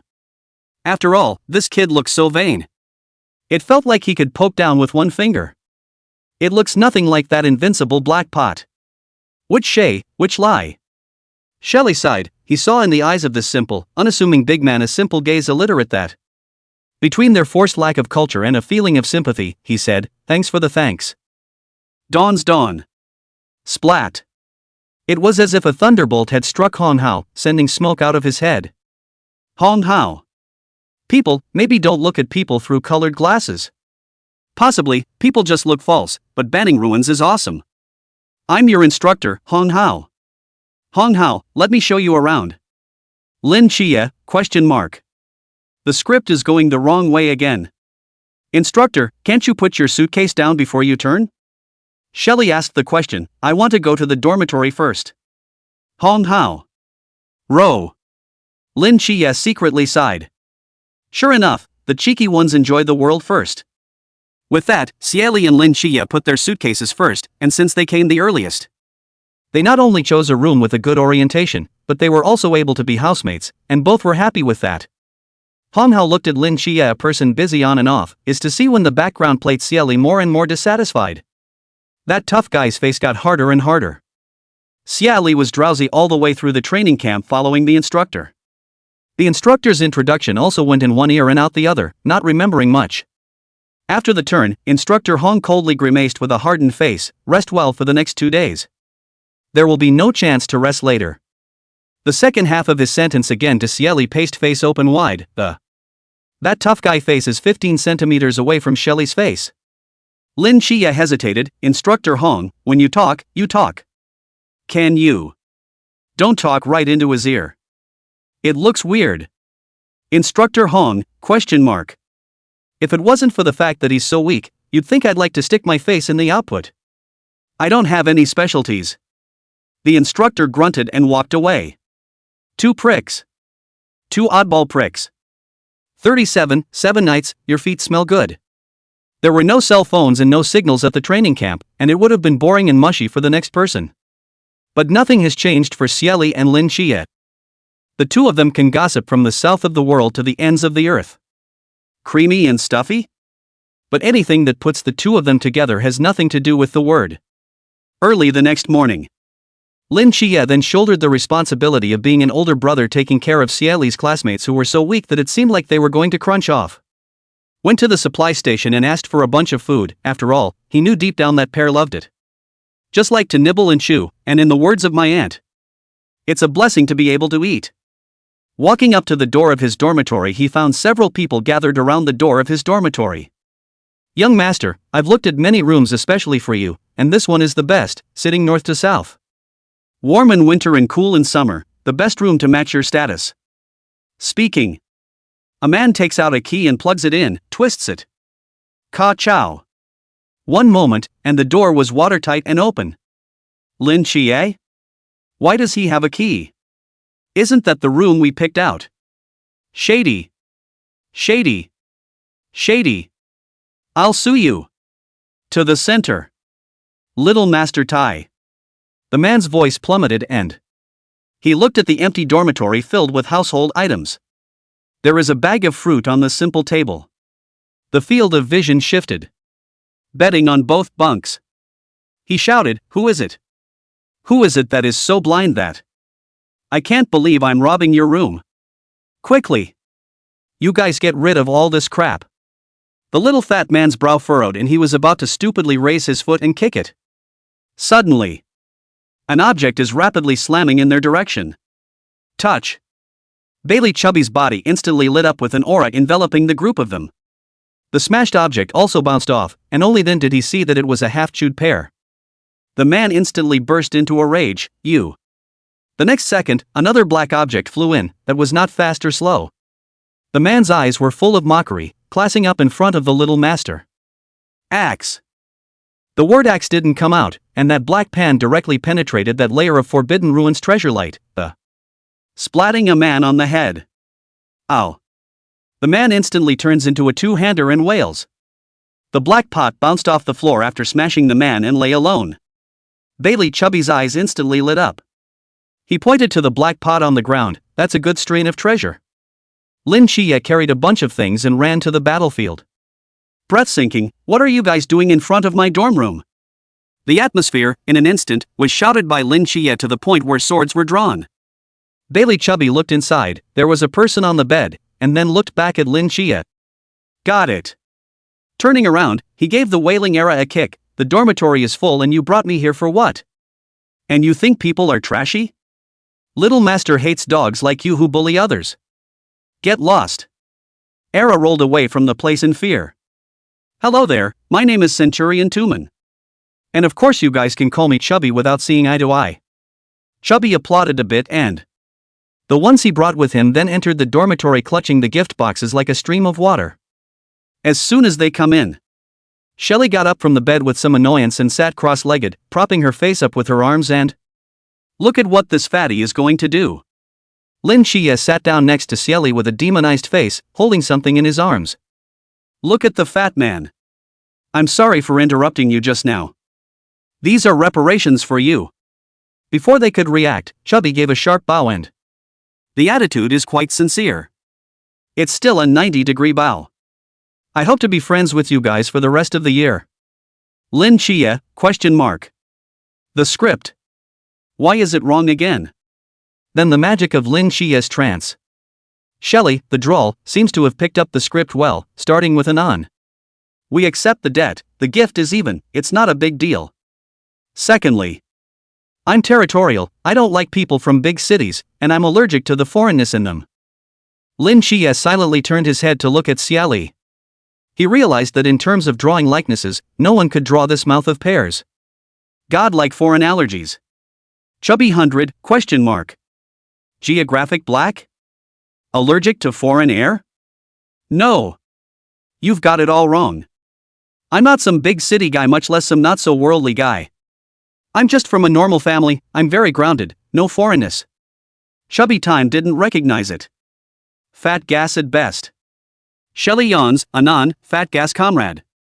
Now please take your gift and leave the dormitory with you, I'm going back to sleep. Then can we be friends?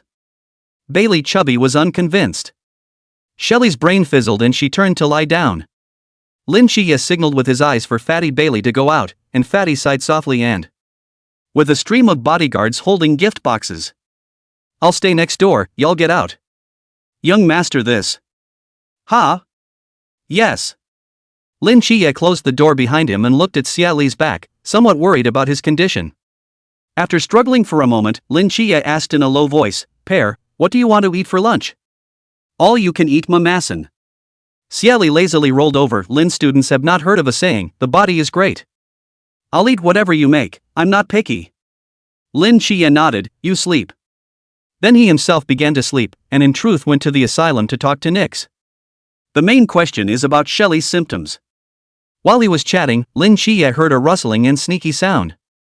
Consciousness leaves the asylum for a look. The little fat man groped his way in softly through the doorway with a large black cloth bag, and moving to Lin Qiye's bedside, carefully tucking the gift boxes under his bed one after the other. Lin Qiye frowned, what are you doing? Chubby's brain was running at breakneck speed, and finally his eyes landed on a foot that was no more than 30 centimeters away from him. He sniffed and spat out the witty answer, 7 nights, your feet smell so good. Shasta. Shelley is sick of waking up from a dream and sitting up. Quite a shocked twist of the head. A simple dormitory, a small bed, a tender teenager blocked by a huge body on the bed. Is it? It's not male fiction, it's transfiguration novels? Instantly, Xie Li's scalp went a little numb.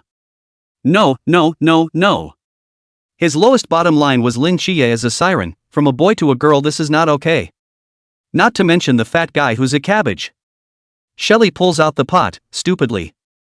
Bailey fat out of the corner of the eye glimpsed the danger coming, is froze for a moment, and then fell straight to the ground, gloomy, twisted, like a mad octogenarian, and then popping up again. Piggy, your feet smell better, hee. Like a zombie. Bounce out of the dorm. 38, Xie Li, what are you looking at? Shinju, what are you looking at? Ka-ching. The sound of the door to the dormitory next door closing. Xie Li and Lin Qiye looked at each other. Shelley spoke first. He There's mental illness. Lin Qiye was certain. It's definitely there. It's exactly the same as that main serpentine grid of Li Yifei's. Every day, Li Yifei would find an undisturbed corner and enjoy the undisturbed gloom, twisted, and dance solo and be happy. He's a snake charmer with a special fetish. Xie Li put the pot away, put on her slippers and, coming to Lin Qiye's bedside, he spoke solemnly, "Are you straight?" Lin Qiye, question mark. "Did I bend it?" "It's you." Lin Qiye couldn't help but tremble inwardly as he remembered that glance from that night. He was quite solemn, so close to swearing on the sky and taking a blood oath. Straight. Straight. Straight as can be. Pear, promise me we'll be best buddies for life. Don't you bend it, don't you dare bend it, I can't take it. This attitude of Lin Qiye just matched Xie Li's mind, and he was overjoyed. Good, it's a deal.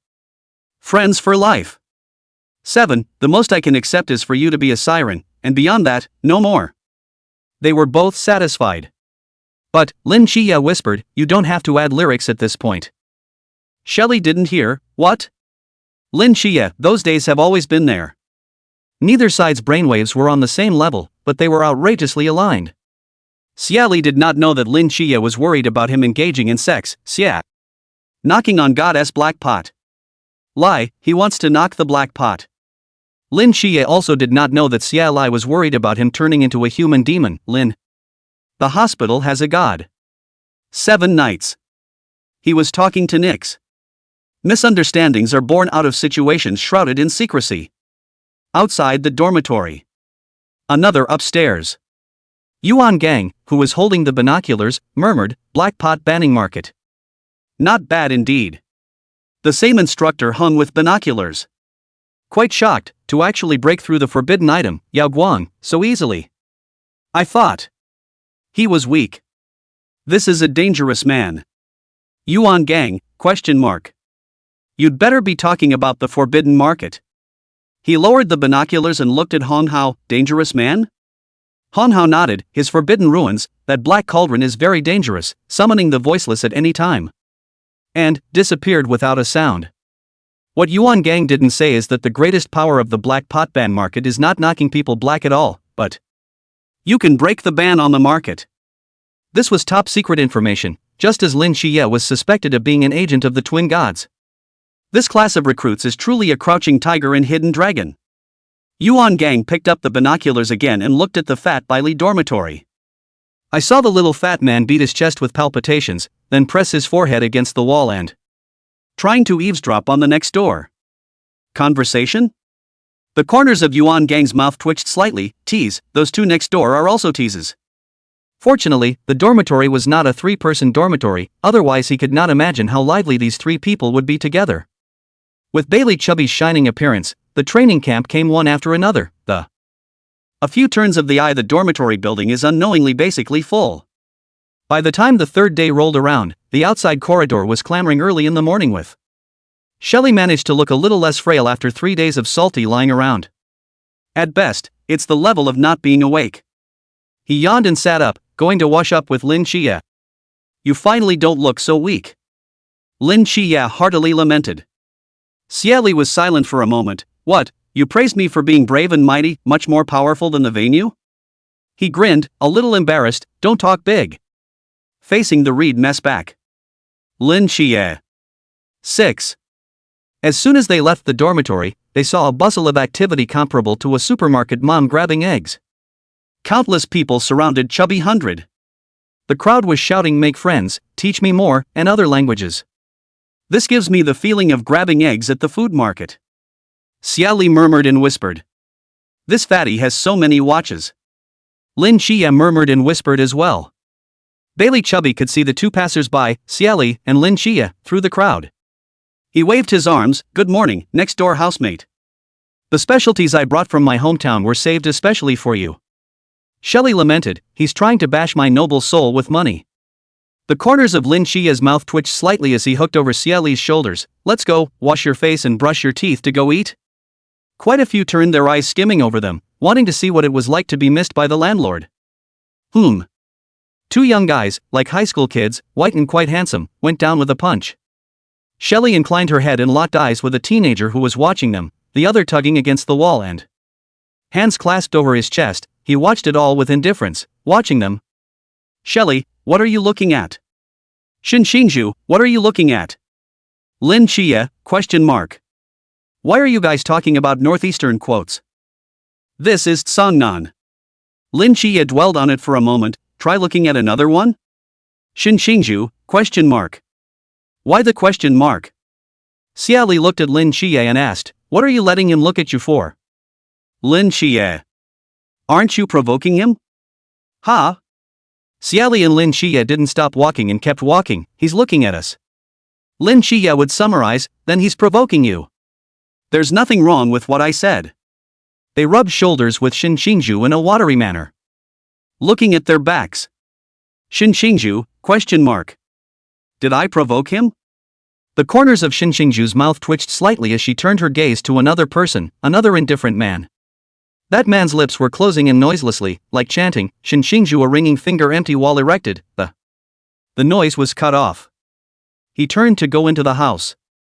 After washing up and returning, the duo were given a quiet dormitory and the big assembly at 2 p.m. By the afternoon, changing his clothes, Xie Li took the pear and nibbled on it while walking towards the training ground. All the way on the clicker. Approaching training ground time, with one pear core left, he looked around the room and there's no place to throw away trash either. Just keep clicking. The corner of Lin Qiye's mouth twitched as he watched. You don't even spare the core of a pear. No, there's no trash can. Xie Li had good teeth, and pear cores were no problem. But it's hard to eat. I'm afraid of fines for littering. They didn't come too early. The training ground was already standing with quite a few people lined up on the martial arts stage. There were even more than 20 instructors standing with their heads held high like pines. It was a stark contrast to the crowd below the stage. Xie Li and Lin Qiye found a corner to stand in and Lin Qiye looked around with some excitement, since he was a blind man until now. This was their first time participating in a major military training type event. Why them? Because Xie Li didn't like military training when she was a kid. She used 1,000 excuses to stay with him. Then fumble for a bunch of small snacks and find a place to click with him leisurely watching someone else's military training. 39, awesome. You guys are, right now, a pile of garbage. The chief instructor came up and turned on the big one, pulling taunts, and that voice, loud and low, It's similar to a yellow bell with its own reverb and reverberation. The new recruits were restless, instantly spewing all sorts of emotions, from disdain, to anger, to reflection.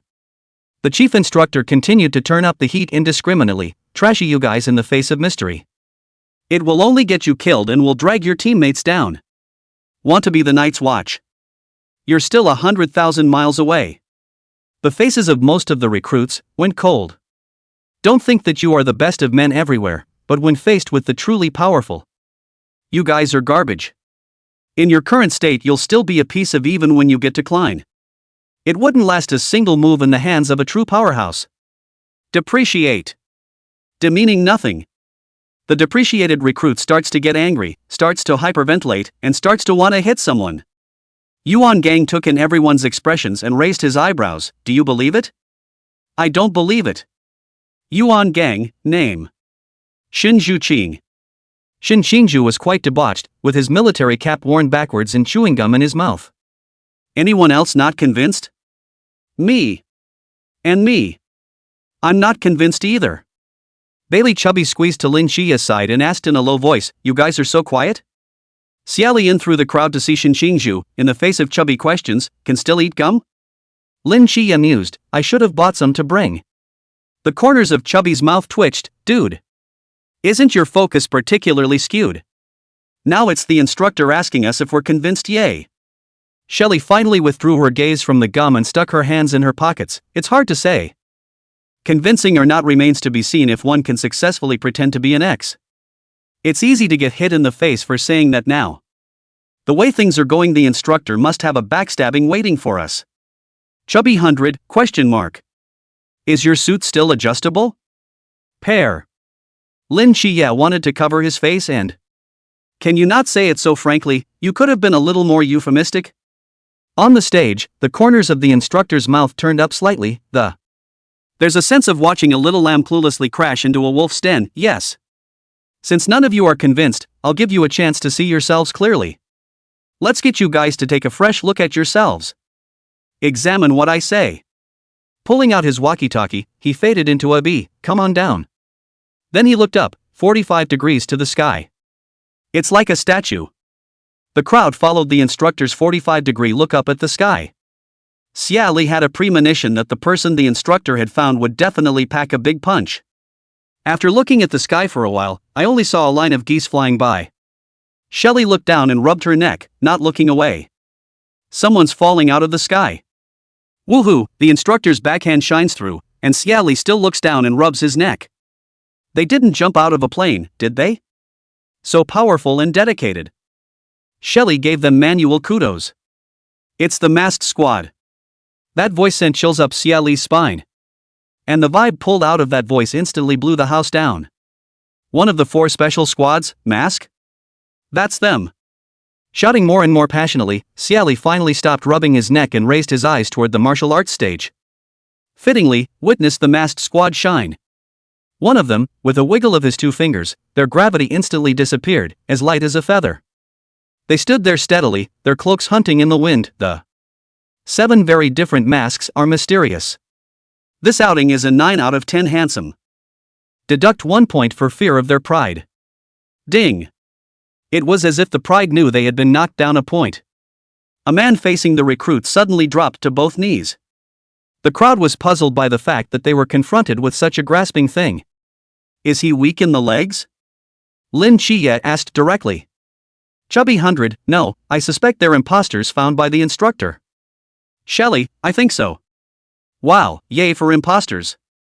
Lin Qiye couldn't help but glance at Bailey Chubby, this fatty. So fanatically confident. Is that a word to you? Just answer it. A certain someone, who was weak-kneed, was finally trying to come up with the perfect solution, masked squad vortex. Good morning to all of you. We are the Mask Special Squad. Wang Mask exposed his family with a faint heart attack. If he could, he would like to expose another family and disgrace others. The name was a powerful response from the recruits, who were quick to turn over with their backward breaths. Here and there. A burst. Satisfied with the state of the new recruit, Yuan Gang turned his head and continued to pua. Aren't you guys not convinced? Now here's your chance. At 2:30 p.m., before 9 p.m. All you bit recruits, by hook or by crook. Just unmask any of the Mask Squad, even if you're not trash. Count yourselves as winners. You guys win by finishing where you started. You guys didn't win, so throw that ridiculous amount of pride and self-esteem in the trash. From now on, you need to accomplish whatever I say in training. The recruits dared to be daring, but they just didn't accept that the realm gap was too big. Yuan Gang continued in a sparring match, the masked squad will suppress their own realm to the marigold realm. 240-7. Do you dare? The recruits blew up. The emotions completely blew up. The excitement. It's as if you've already defeated Mask and are on your way to the top of the ladder. Captain Mask even came out to add fuel to the fire, 5 against you is enough. Faint words, loaded with big B's. The already fried recruits exploded right into place. The chief instructor pinpointed the right moment for a departure ending, the next 7 hours belong to you. Turning around, he led the instructors away. However, they had just gotten off the martial arts stage when they heard an instantaneous outburst of overwhelming clamor. It's a cheer. It's a leap. It's unheard of excitement. Shattered. Awesome. Who's that good? Ah. That's ing awesome. Who? Who is it? The opening is the end. Yuan Gang turned around abruptly, his pupils shrinking, and on the martial arts stage, Swirl's mask shattered into pieces. It was smashed with great force. And a red bag on the brain. The masked squad members looked in one direction in unison, all shocked. A split second. The king's face eyes rippled. The ruins of Time God, unfolding. Excited to the point of hand-wringing, the recruits' limbs rewind, their blooming smiles close in, the broken mask flew up from the ground and recovered to appear on Swirl's face, and miraculously the black pot that smashed the vortex didn't appear nor return the way it came. Lin Qiye and Xie Li, who was already standing on the martial arts stage, took a step backwards in unison, their hearts in shock. He whispered quickly to Xie Li, "It's the god of time." Xie Li narrowed his eyes and stared at Wang Mian, who had cast the time god ruin, which was turn back the clock. The hand that was pulling out the pot was stupid again. This guy cheats. Cheat. He cheated. 40.py small transactions. Time, rewind to 10 seconds ago. The instructors went from being already off the stage to still on the steps, and they stared at the full of shock. Yuan Gang was a quick glance down towards where the false face had just looked. Xie Li, Lin Qiye. Instantly, the heart is more shocked, plus the heart attack is awesome. Those little bastards. Seeing Xie Li's eyes narrowing slightly, Yuan Gang's brain was instantly blessed. I can't. The most top secret role of this kid's black pot market is interrupt the banning of the market. Yuan Gang didn't know if Xie Li could interrupt the divine agent's divine ruins. But at this moment, absolutely can't let him use it. The moment was dominated by the fear of being hit in the face again. Yuan Gang is like a falcon pouncing on a rabbit. Putting the sea realm strength is at its peak, carrying a young lad on one hand turned and ran. That tough guy looks like a maniac who abducts and sells young boys from good families. The stumps are gone. No martial arts. Quite unethical. The instructors? Instructor number 1, ahem, it's a beautiful day, huh? Instructor number 2, go, let's back off and leave the stage to the youngsters. Instructor number 3, the stage, after all, is still the young man's, huh? It was as if they had hot feet on the road under their feet, and they walked so fast, tiger-like. The recruits who had been forced to fall back again continued to watch the masquerade on the stage with righteous indignation and fervor. And the masqueraders on stage are in unison looking deeply into the distance, After looking out for a full 10 seconds or so, they turned their eyes back to the vortex in unison. Swirl dropped her head deeply, holding her hands on either side of her face, looking at the ground. Wang Mian's heart was so tired and his person was a bit weak. Let's proceed according to the original plan. Swirl quietly raises her hand, can I? Can't. Whirlpool, oh, there's a bag on my brain, it hurts. The recruits and the masked squad start to love each other. Love to love. And the other side. Xie Li and Lin Qiye realized that it was the chief instructor who had captured them, temporarily resisting the resistance of the good boys.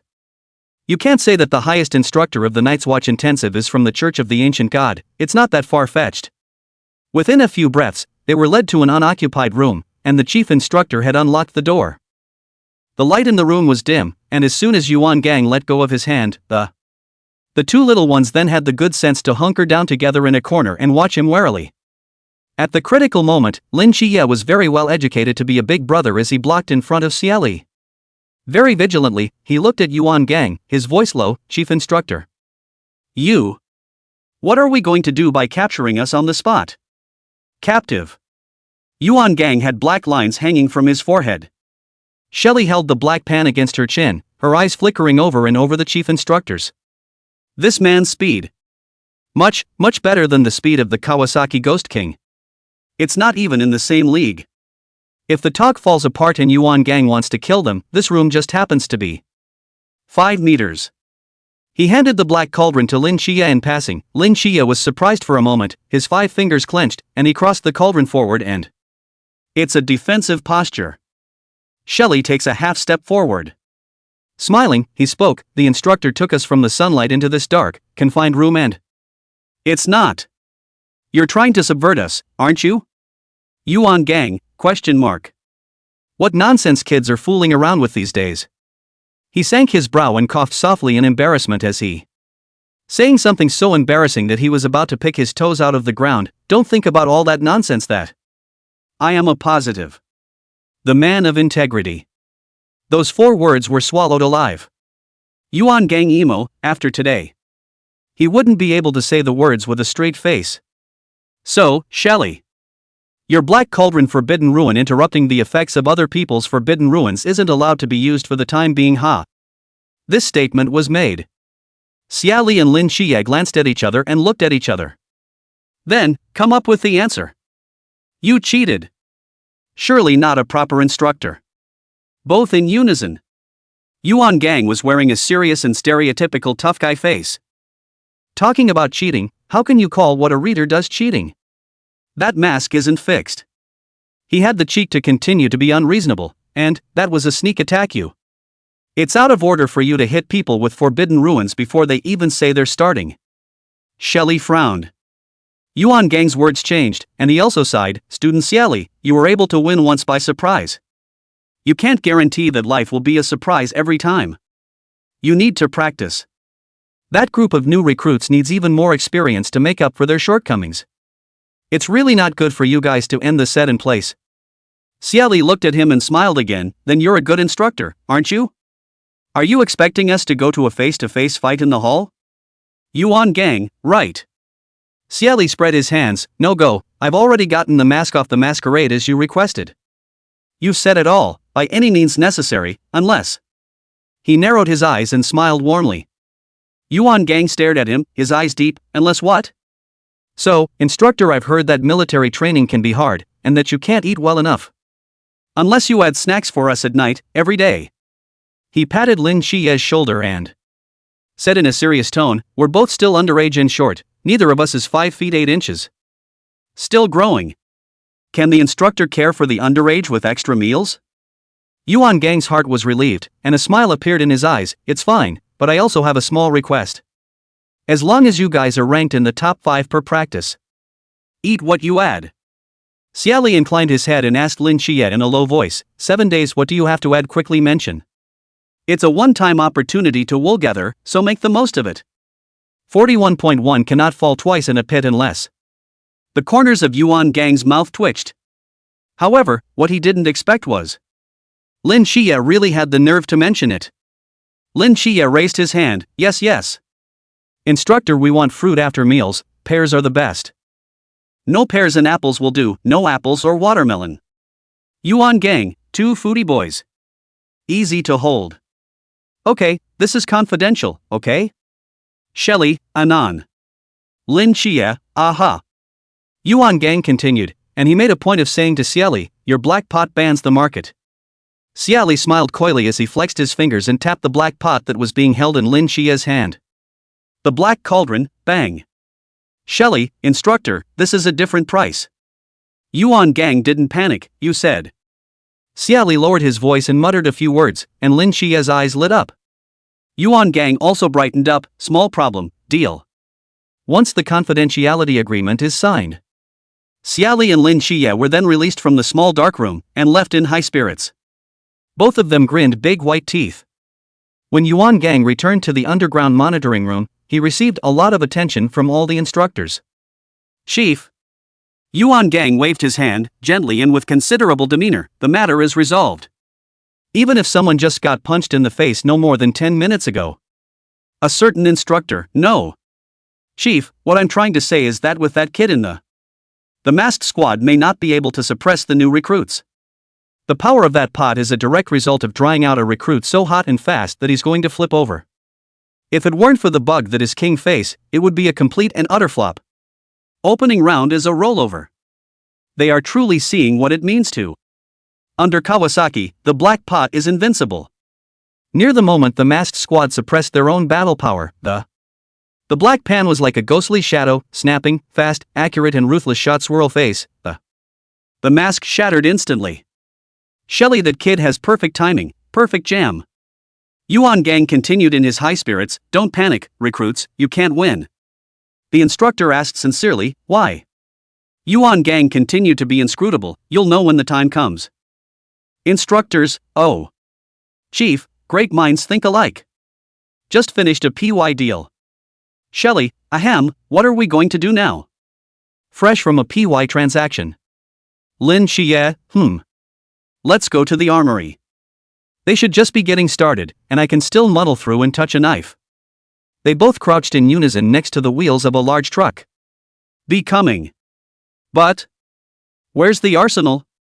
Xie Li looked at the main road that led to Rome and fell into deep thought. 4 ways to grow one. For this problem Lin Qiye was an old god. Pulling his arm over his head he walked in a precise direction. I knew you weren't listening carefully. Follow me. Xie Li praised him from the bottom of his heart, you're so reliable. Lin Qiye's tail fell before it could rise. Because, Xie Li added, like Tinkerbell. Wanted to roll his eyes. Lin Qiye. I thank you. Listen carefully and be speechless. But Xie Li said he doesn't fine.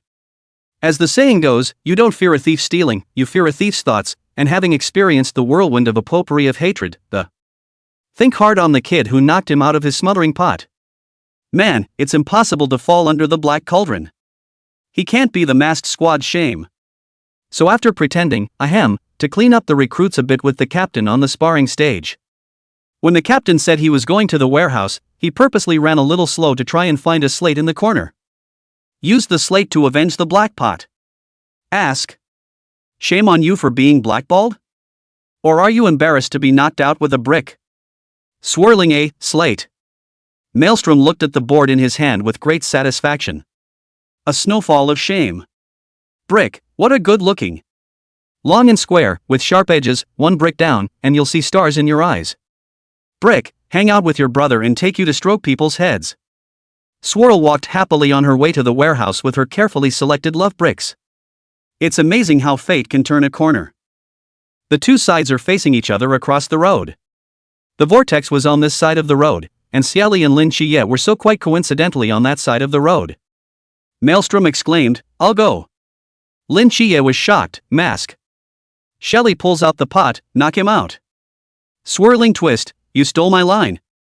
The two sides were caught off guard in a meeting that was akin to meeting love on the corner. Next thing you know it's a two-way run, and Xie Li's black pot has just appeared in her hand. A deep purple vortex suddenly bloomed right in front of the vortex and he rushed into it. Disappeared cleanly with the vortex. The black pot was spun around in Xie Li's hands with great speed. In a flash, Xie Li's eyes narrowed slightly as the black pot spun around in his hand and backhanded him. Bang! The slate hits the black pan with a crisp crash. Purple vortex and slate at the same time appeared behind Xie Li's head to come on the rampage. A strike doesn't work for Maelstrom, who instantly raises his leg and sweeps. But his opponent's sense of melee combat was unexpected. It's not working. Alarmed, Maelstrom instantly backed away to pull away, and the next second, the black pot came off with a vengeance. The man under the mask hooked his lips in a smile in the face of the black cauldron, heading straight for his front door. With a flick of his finger, the purple vortex reappeared in the path that black cauldron must have taken. The black cauldron is swirling and drowning. The smile on the man's lips increased. Bang! The black cauldron is once again knocking on the mask of Maelstrom. Ka chow! The mask cracked at the sound. Broken in half. The nice and handsome mask was just lying alone in two pieces on the dirty ground. Maelstrom? He looked down slowly, shattering his mask and aching as he. Ha! Woohoo! The brain hurts. Heartbreaking. Captain, I'm embarrassed again. XX. Still in the same black pot, download to the second. The face, shattered along with the. Life is bleak. In an instant, Maelstrom's heart was dead, and he just fell straight down, snapping. Collapsed to the ground in a wide open position. It's dark. Breathless. Some people who are still alive are already dead. Xie Li walked over with the black pot, first focusing on the degree of mask shattering. Very good, it's 2 flaps. He gives himself manual credit. At this point, Xie Li purposely turned his head to look at Lin Qiye. Meeting Xie Li's eyes, the light bulb on Lin Qiye's head lit up and he gave a thumbs up. Manual kudos. Awesome. Great, another B load. 7 students are great at contributing to the B value. Xie Li smiled and withdrew his gaze. Poking the pot at the swirls that lay on the ground like corpses, some people die and yet they still live. This friend, get up and get your mask fixed. Maelstrom looked at him as if he were dead. What do you mean? Why fix the mask? He came to a realization and sat up in a miso, looking at Xie Li with a blank stare. Could it be? You see my beauty and you want to let me go? This whole thing is just going to quietly go away as if it never happened? 42. I am not a dainty marigold realm. Whirlpool rubbed his handsome face, though I guess. He looks like Pan and his face is like Songyu, and he has countless little fans chasing after him. But I'm a bottom line kind of guy. This PY deal. He winked at Xie Li and gave a smile that he thought was handsome. Actual amused smile, with two big red bags on his head that look like two horns. One on each side is kinda symmetrical. It's not impossible. Xie Li. Lin Qiye. They both looked at each other, and then in unison at the only fanatically confident masquerade member of the team. Deeply felt. What a nerve! But can this mere speech be difficult for Mr. Xie Li? That's bound not to be the case. He poked the swirls again with the black pot and spoke with a grin, honestly. I've never seen anyone so brazen. Maelstrom's face quipped, directly rolled up his sleeve. What are you going to do, in case I don't talk about martial arts to beat you up? I'm done playing around with the not-so-dainty marigold realm. There's got to be strength and means to make you call your brother. Xie Li, huh? He looked at Lin Qiye. Why do I think this word is so familiar? Lin Qiye pondered and gave his answer. He's Scorpion Spirit? Looking at the two men chatting on in front of him, swirling gas bubbling swirls that. Purple swirls crackled behind him. Hey! Seriously, you two. We're talking about a PY deal, alright. Cough. Xie Li coughed. Picking up the black cauldron, he spoke in a high, deep voice. Some people die, but remain alive. By order of the chief, Comrade Swirl, you are eliminated. He pointed down at himself. I, who shall wear the mask of your. Become a vortex in the recruit confrontation and help the recruits practice against each other. Maelstrom, ? How else can it be? Beat it and join. The chief plays well with flowers. And you joined in my place. Join in? At once, Swirl's eyes lit up. Joining good. This student looks like the dragon and phoenix of the dragon and phoenix. If only I could join their masked squad. Hey, hey! It's a great deal of money. Being beaten by others. Shame. Beaten by the team. Glorious. Now is a great time to cultivate a relationship. Good. I'll leave this honorable task in your hands, and I'll ask the chief for instructions right away. Contact your teammates immediately. Swirling, that was a joy. Numbly picking up the broken mask on the ground and putting it in his pocket. Turning his hand, he pulled out a brand new mask and handed it to Xie Li. The look in his eyes. The love of teammates is like a tide. That tone of voice, come on, put it on, see if it fits. It doesn't fit, brother, we'll steal you another one in the right size from a teammate later. Make sure you wear it comfortably. Xie Li felt the nerves go gold all of a sudden, and he slowly took the new mask and take a slight half step back. Underground surveillance room. The instructors sat before a screen. That head was looking at the chief instructor Yuan Gang in unison. Yuan. Windlight. Gang connects to Vortex's columns. Swirl, chief. Is there a hide-and-seek play where you take off your mask and just top off your identity? Yuan Gang looked at the figure on the screen that was hiding in the corner and secretly contacting them. He couldn't hide his big white teeth on that face, and faintly said, aha. Sounded quite light and contrasting. Instantly, the corners of Swirl's mouth were harder to press than 24K. Well, that's just a great way to play it. I love the hidden play. I'm out. What was the name of the recruit who eliminated me? Crowd of instructors, you're trying to poach. Yuan Gang, Xie Li. Maelstrom stole a glance at Xie Li. The corners of his mouth could not be suppressed with a smile. Good name. It's very appealing when you hear it. I like it, the captain likes it, we masquerades all like it. Instructors, as a member of a special team you need to be a lick. Chinese garden dog? Yuan Gang, well, I like it too. He would look at the instructors. What about you guys? The instructors, love it. Love him. Yuan Gang snuffed out the comms, and that couldn't hold off Swirl's fiery heart. He relayed this hidden play to the captain with a fiery heart that. Then they were earnestly enjoined to care for the members. The captain was silent for a moment, then pragmatically asked, how is he going to fill in for you? Your band markets are different. Maelstrom cocked his head. The chief gave him a forbidden object that could change the form of his weapon. We're all wearing masks and the recruits can't tell who's who. Anyway, we have hammers on the team. It wouldn't be unusual for another one to show up. Captain. Oh. Swirl, Captain, you don't seem happy? Captain. Should I be happy that you've been captured? Maelstrom peeked around the corner again to steal a glance at Lin Qiye beside Xie Li, and honestly said, Captain. I think You're not happy early. There may be one more to be chipped. King Face. King Face snuffs out the conversation and tries to choke out Maelstrom arriving at the pinnacle. Captain, what happened? Why the sudden emergency contact? The captain's face is expressionless as he states the hidden play. Maelstrom is captured and his identity is taken over by a new recruit, becoming a masquerade against the new recruit. The mask that was happy just a moment ago was instantly unhappy. The smile disappeared, and trying to strangle the swirling heart reaches its peak. Smiles don't go away, smiles only shift. For example, the fake smiles were transferred to Swirl's face, and it was a big smile. Even though Maelstrom just blew up his gear. All that was left of his body was a pair of boxers wrapped around his robust physique. The pie stars on those boxers fluttered in the wind. He stood openly in front of Xie Li, a little tempted to reach out and pat the other man on the shoulder and show some enthusiasm, but just as he reaches out, the other guy takes a step backwards, falling through. It's okay, swirling hands turned, intending to tap the spare shoulder. Lin's 7 Knights. Who knows? Lin Qiye also took a step back. It fell through again. Finally, the swirling one touched his head with his hand and, doing his best to pose as a warm-hearted big brother, well, I'm going to make an honorable exit. The task is yours. Xie Li, go for it.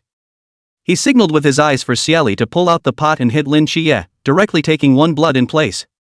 Xie Li, you've got an eyelid cramp, there's a medic over there. A light word that strikes a blistering blow.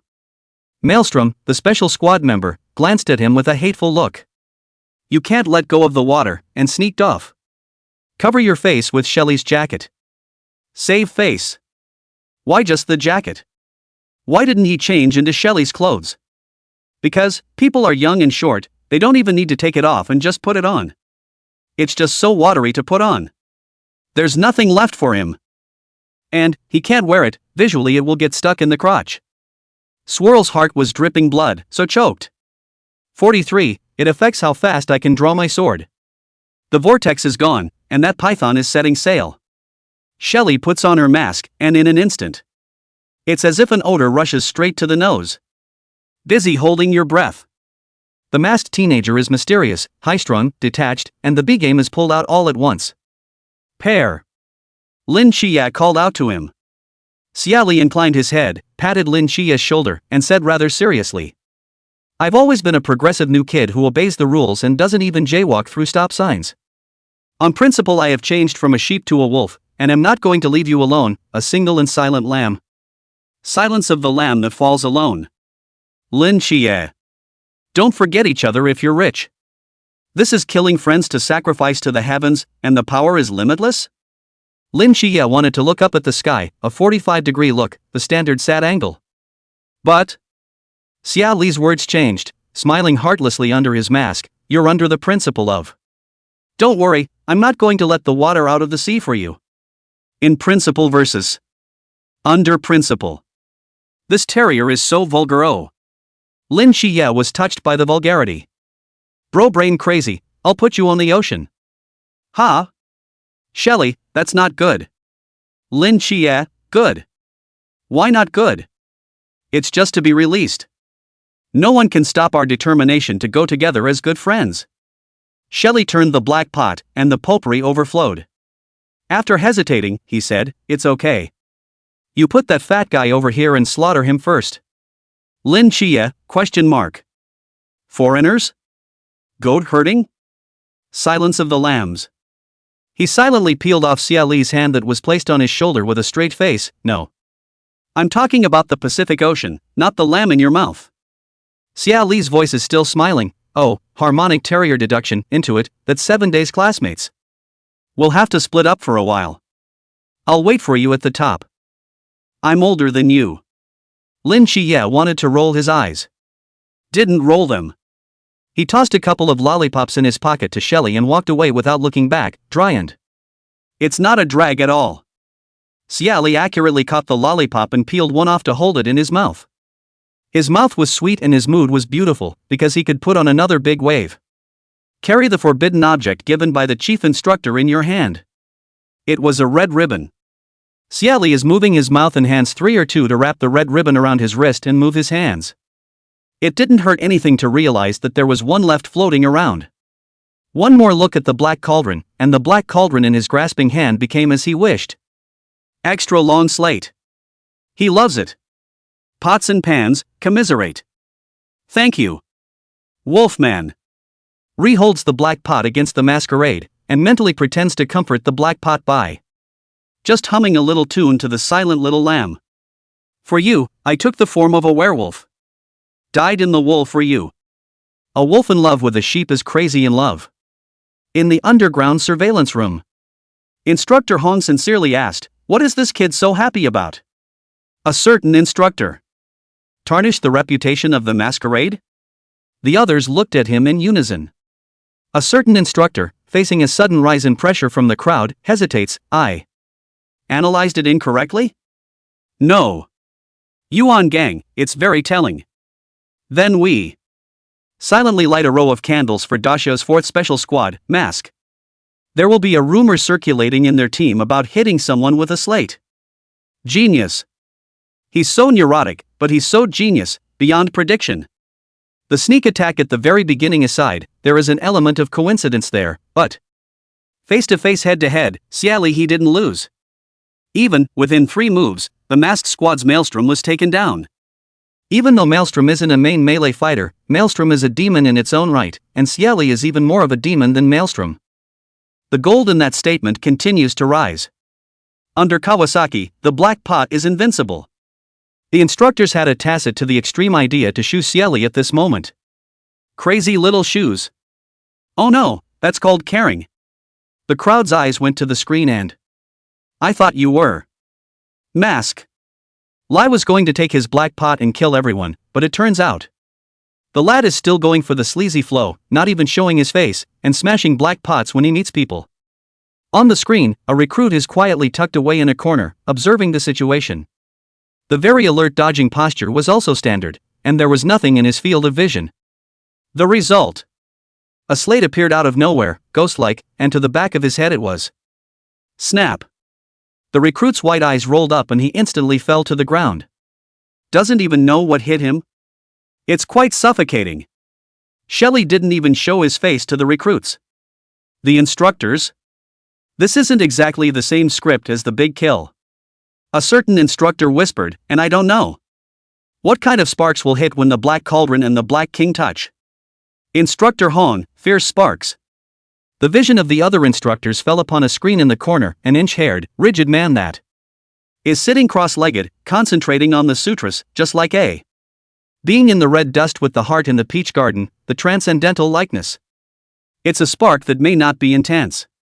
Just as Xie Li was wandering around slapping people with a slate, Lin Qiye happened to arrive at the weapons depot. There were a number of recruits in front of the main door of the armory, and they couldn't do anything with the tightly closed door of the. In trying to find a way to knock around, seeing this, Lin Qiye, who hadn't stepped forward, frowned.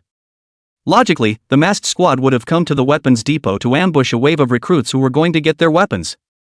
Now, Lin Qiye had a flash of inspiration, then the corners of his mouth couldn't help but twitch slightly.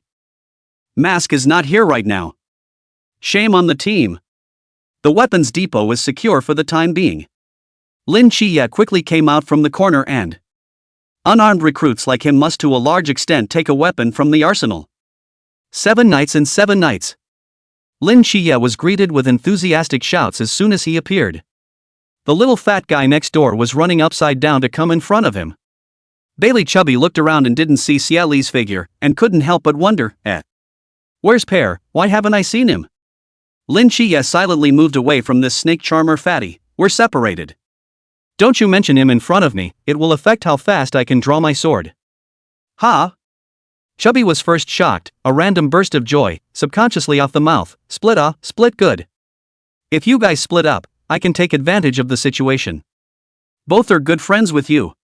Be good friends with Xie Li again. 2 feet in one boat. Comforting to you all who are deeply wounded by your friends. I'm not a scumbag. I'm trying to give every brother a good friend. Lin Qiye realized that this fatty's expression was too swinging. He immediately pulled the alarm end. Eyes narrowed slightly. What are you so happy about? Bailey Chubby instantly sobered up when he met Lin Qiye's eyes. definitely couldn't let Lin Qiye know that he wanted to have his foot in both boats. He reached down and patted his stomach. Hiya.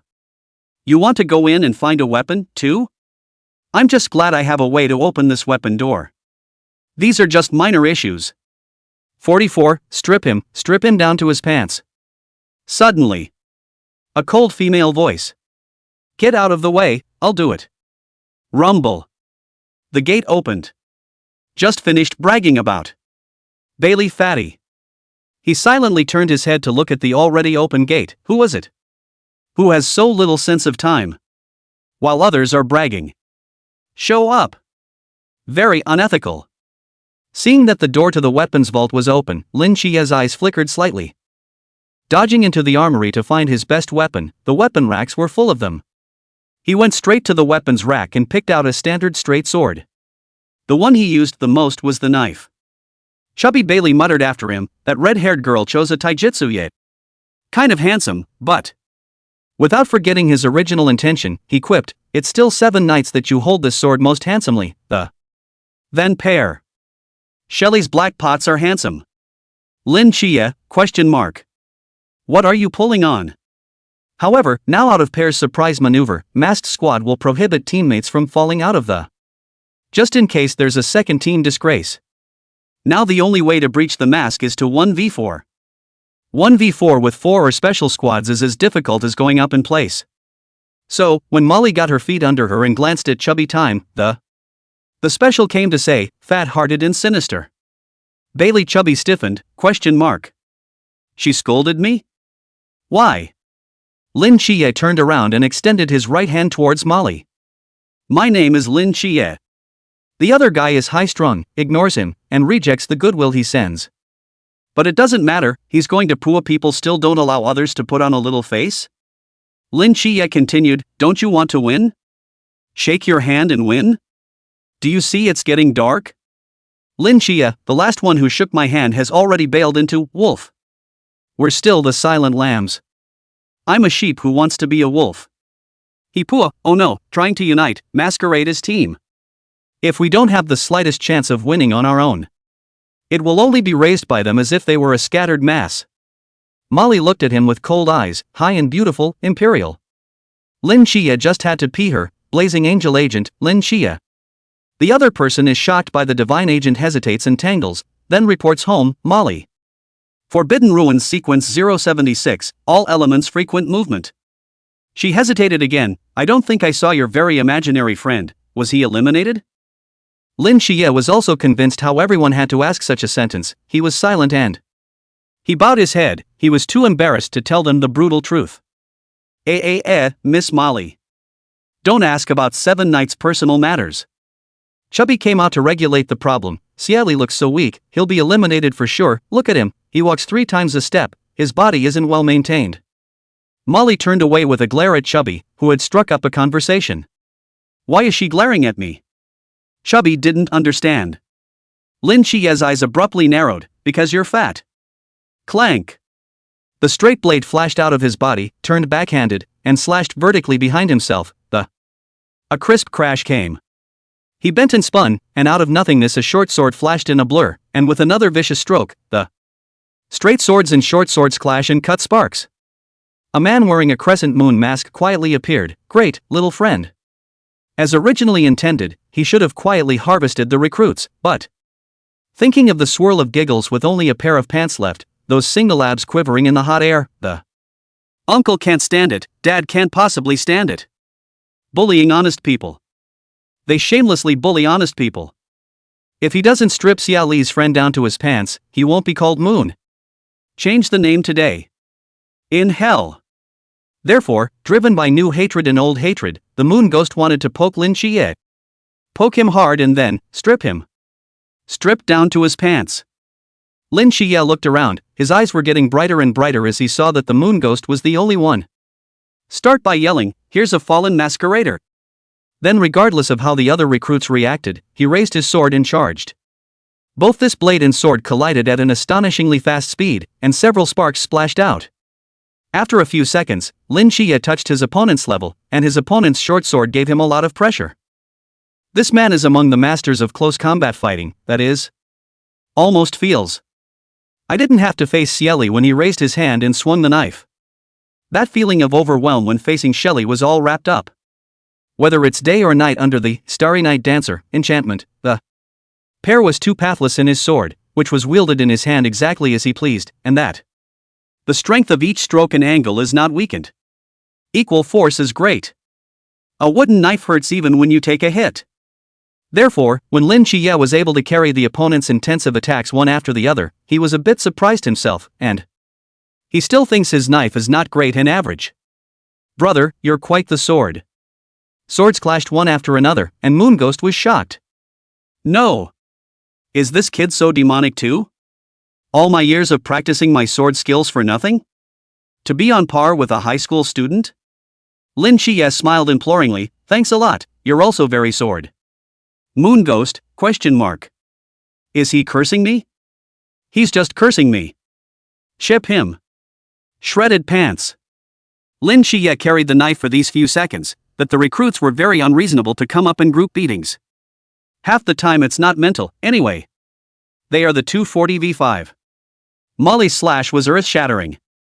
The beams of the room collapsed, the ground cracked, and the astral wind grazed his face. Moonghost, oh no, Sun Ghost is so aggravated.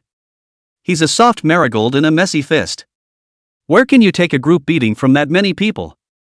Moonghost, a bunch of guys who don't talk about martial arts. And he doesn't say, Captain. Hearing him summon his teammates in place, Lin Qiye was bringing along Bailey, Chubby and Molly and running away. Decidedly like the day he was drawn by the back of Zhao Kongqing's knife when Xie Li ran headlong without looking back. His instincts told him that he might have been caught in the crossfire of the city gates. Pool fish. City gate. Shelly. Pool fish. 7 nights in the woods. Why are you running? Chubby ran along, but Chubby didn't understand. Molly understands, but Molly understands crookedly. Lin Qiye gave the official answer, we're a super high-risk forbidden ruin. A thorn in the side of the masked squad. Look at him trying to eliminate me right out of the gate. It's about trying to break us down one by one, not allowing us recruits to unite. You Divine Agent 003, Molly nodded, agreeing, that's what she thought. Chubby nodded back, agreeing that. But hands up, why should I run too? I'm not a divine agent or super high risk. 45, Q. What is the essence of pretending to be AB? As they spoke, they ran wildly out of the armory. Rumble. There was a violent rattling coming from the armory. Lin Qiye's feet didn't stop, stating the facts, go back then, we'll run. Bailey Chubby choked. Molly looked at Chubby for a moment, then grunted. Chubby, who was determined to make a good friend, would not give in, and he ran wildly on 2 legs and he also pretended to be handsome and wiped his hair, don't worry, 7 nights. I'll be with you in life and in death, in wealth and in fortune, and as long as you're alive, I'll never rot, and I'll be with you in life and in death. After all, we're friends blah. Even in the midst of running for their lives. Molly still couldn't help but glance at Lin Qiye and then Bailey Chubby, and to be honest, she's not a shallow person. Still, in this moment she felt that it was the same vapid teenager who was smooth. It's weak, but not greasy. Lin Qiye couldn't help but tremble in the face of these meaty words, exclaiming in his heart that this fat snake with a foot fetish. A sniff of his feet is unforgettable? Pervert. As student Lin Qiye thought of this, he quietly gripped his straight sword tightly. As if that were a strong sense of security, I'm a more dedicated person, I don't think twice. Chubby's so intent on making friends that he's close to giving his heart as proof. Show Lin Qiye his one red heart. No tie-da. I will try to drive him out of your heart and be the only one for you. Lin Qiye quietly tightened his grip on his straight sword, wanting to knife people. They quickly evacuated to safety. Molly's insides were shaking, too, and after shaking they finally finding his voice he asked, what are we going to do next? Gathering a united wave of ultra-high-risk forbidden marketeers? In response to Molly's question, Lin Qiye looked up at the sky, wait. Wait for what? Chubby asked, glancing at the sky as he followed the miraculous epiphany, is it waiting for a miracle to come and waiting for the wind to return to slap false faces and shatter their masks? Lin Qiye, ? Waiting for the winds of exhaustion to blow on the masquerade. Chubby. Have you heard that the wind that misses you blows from Shinjing to Tsangnan? Molly suddenly thought these two had no eyes. The future of being able to win is in jeopardy. She grimaced, please don't talk about waiting and seeing what happens so outrageously. The two men looked at her. For a moment, Molly felt so out of place that she might. It's because she's not stupid enough, I guess. Underground base. A certain instructor lamented. Another 40 or so recruits eliminated, the masquerade is still quite capable. The other instructors were silent, not wanting to answer. But in the back of my mind I want to spit out, man, did you forget? The opening, and it's a rollover. It's our chief instructor who is shameless from opening a handful of feeds. Yuan Gang didn't want to squeak, he just wanted to be quiet. And the masquerade foursome coming out of the armory on the screen are, well, silent. Silence is the Cambridge of the day. Face to face, silent with each other. Captain, we are now. Now go see Shelley, then go to the dormitory. Yes. Rose rubbed her wrist, a leaping light in her eyes, and it wasn't just her. The others had varying degrees of light emanating from their eyes. While it's true that Vortex is a bit of a douche, he's not a dish, and he's just so magically taken down by the newbie, still taken down twice by the same recruit. Such recruits are indeed intriguing to the core. Bear. The sound of boiling water bubbling the noodles rang out, and with it, the smell of bubbling noodles that. This part of the cafeteria was currently empty, and Shelley took her mask off and smell the bubbly noodles with a plastic spoon in your mouth.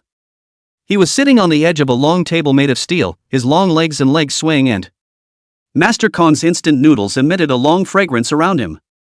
It would have been better with a marinated egg. Shelley lamented the bitter days. He's been wandering around, giving new recruits a brick when he meets them, and taking them away with him. Crisp and clean. It's a slate harvester, didn't need those ultra-high crisis forbidden market recruits. Hey, this friend, we should get to work. Suddenly. A gentle voice came from the cafeteria door. Xie Li turned his head to see a man wearing a king's mask with a knife slowly coming from the doorway.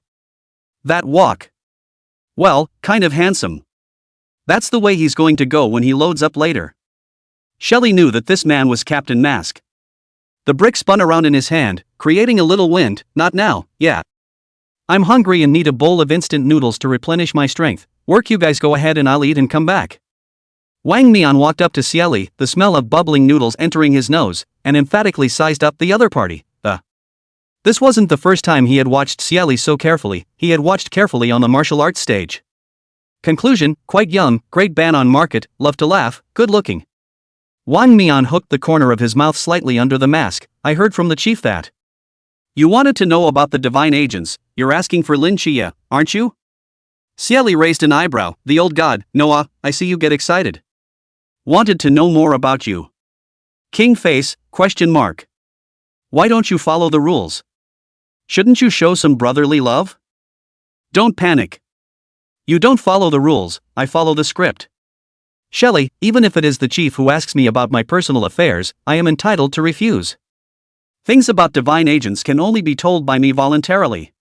He inclined his head slightly and glancing at the steaming noodles, so, let's make a little deal. Now that you've cooperated with us through this exercise, I will tell you all about this private matter in its entirety. Shelley tilted her head to look at him. Even through the mask, Wang Mian still smiled. Also, you can't grow taller if you eat too much instant noodles. I'll take you to dinner when I'm done and sneak around so no one else knows. Thanks, but I'd like to finish my bubbly. Shelley smiled imploringly and like a good lamb, actually a wolf in sheep's clothing. The masquerade is going to squeeze him like an old bull to get him to spearhead. What a capitalist. But he suggested this to the chief instructor when he did so that he could brush up on his B-frames, and now is the time to do it. Mask and instructor have been shallowly brushed. Now, it's all about refreshing the soldiers. Punch and load. The B game is right there in front of you, both pretending to be a bee and dumping the chipping pot on Mask's head, a double swipe of the arrow. Woohoo! Wang Mian looked at the bubbly noodles and thought that it wouldn't take long, so let him eat it. The young man is still young and will be swarmed by new recruits later. The noodles are finished. Xie Li mask aware, who do not love, Slater resistance, on the spot out of the 6 relatives do not recognize the pace. Q, what is the essence of pretending to be a bee? Xie Li is not very skilled in this way, but it does not prevent him from summarizing. For example, in the novel, a sword transforms into 3,000, and then a sky full of fire explodes from behind the protagonist. And then again, for example, a finger to extinguish the thunder lifts the hand and dust returns to dust. And then there's the story of the god of war who returns and falls off his horse. Ahem, far from it. This is an urban fantasy, not an urban fairy tale. 46, Slab Black Pot. Dormitory building. Chow Yuan, are you really not going to join us and just wait here for elimination? Aha! Why? I'm thinking of noblemen. Ha! This recruit squatting in front of Chow Yuan had a brain fart, Eunice? You want to be a third auntie? Chow Yuan? Eunice, third brother, Yongzheng. The scripture pauses and he vehemently denies, no. Curious, the recruit cupped his face in his hands, so what nobleman are you thinking of? Chow Yuan repeated, it's not Youngjio anyway. Looking at Chow Yuan, who was still meditating cross-legged, the recruit stroked his hair and gave up trying to persuade this Buddhist man. Solely, he simply closed the door to his room and turned toward the hallway. Brother Shin, he still has to recite the scriptures to think of your people. Shin Qingzhu, ? What kind of man? A nobleman of the Qing dynasty? Cowardly and fearful. I guess it's no use coming here. I don't care about him. We'll wait in ambush for the guys on the opposite side of the building to get fresh with the masquerade first, and then we'll wait for our chance. Good, Shin is smart. Suddenly, a silhouette ran by as fast as the wind, brushing shoulders with Shin Qingzhu and the others. From afar, I saw that it was a green figure, and Shin Qingzhu had already pinched his ringing finger without pinching it out. Isn't this Chow Yuan? What's he running for? Chased by a ghost? Being a thief? Suddenly fuming? Hey! Chow Yuan, what's wrong with you? Speak. The recruits were really curious. But Chow Yuan's footsteps did not stop, and he continued to run wildly, not stopping for half a second, and finally ran away through the window. His back as he left seemed to carry some sort of determination. 3 minutes ago. The recruit who gave up on Chow Yuan had just left when a hand raked the dormitory windowsill and the visitor then entered the house with a very handsome gesture over the window. Chow Yuan continued to look at the ceiling and recite the Buddhist scriptures, ignoring the false faces that came. Ka Ching. It seemed like something was broken, and Shelley slowly looked down at a suitcase that he got off someone's suitcase and the contents of the suitcase were exposed to the water. Sexy Girl magazine, a couple of minty little squares of plastic wrap. The key to the little pink toys you've seen in erotic hotels is a pair of 3-point black panties with 3 stripes. Mom! Their floor is the men's dormitory. There are and a man with a weird fetish. He was alarmed and slowly dropped his gaze to Chow Yuan. These, yours? Chow Yuan heard the other party's low voice and bashfully turned his head to look, his pupils shrinking. What is that? Precisely face to face with the masked man, the other man's intense look of perversion coming from behind the mask. Chow Yuan, no. Shelley, this is your dormitory. Chow Yuan was speechless, this was really his dormitory. That fat guy's a pervert. He denied, no. It's from the next room. Crawling back to the dormitory room to get a pair. Shelley, ? Is that how you dump it in front of the people involved? Xie Li sneered, raised his foot and stepped on the box, took out the slate, and pointed at the person with the horizontal brick, Quite the big bad aura, you said. How about I knock you out and tie this box together for everyone to see? The purposely lowered voice gave the impression that it was shady, obscure, and quite capable of driving out the lack of virtue. Chow Yuan's alarm goes off in a flash. Elimination can be. But it can't be eliminated like that. Make a name for yourself as a pervert at the camp. A man can be killed, not dishonored. Though he's not a sergeant. Figuring out the causes and consequences, Chow Yuan that was seizing the door and fleeing to catch Fatty to prove his innocence. After all, between him and Fatty, he doesn't look like a pervert who would wear 3 stripes. Waiting for Chow Yuan to seize the door and go out, Xie Li silently calculates the time to pretend to be out of the door. June. Do big boos always have a panicked shrimp trying to escape before they come out to set the tension? Shelley lazily turned the pan again, ready to shine and this monk-like man is his choice of atmosphere setter. Think he didn't realize there was someone in the house? Laugh it up, how could he? He just did it on purpose. I've never seen a novel where the villain has to let someone else set the mood for his appearance. How can he set the mood himself? That's too much of a lack of pretense. Chow Yuan ran, and ran with determination, and the action of turning over the window and jumping was a half-hearted hesitation. Why did he run? Something's chasing him. Shin Xingju and the others were turning back abruptly, not knowing when a figure appeared not far from them. The man with the mask, who walks as if he were idling. A light touch carries the ultimate oppression between every move. Bang! Bang! Bang! The pupils of the recruits with their firearms shrunk and were subconsciously shooting at the man. Only to see the man's hand so gently lifted, an extra long slab appeared in the air. It was also such a split second that all the bullets fired at Xie Li were blocked by an invisible force. Just hovering in the air. Hello! In a flash, all the bullets landed. Bizarre, shocking, powerful. Awesome light. The recruit's pupils quake, subconsciously pulling the trigger harder and harder. Sweeping shots at the charging masked man. Bang bang. Bullets on the ground.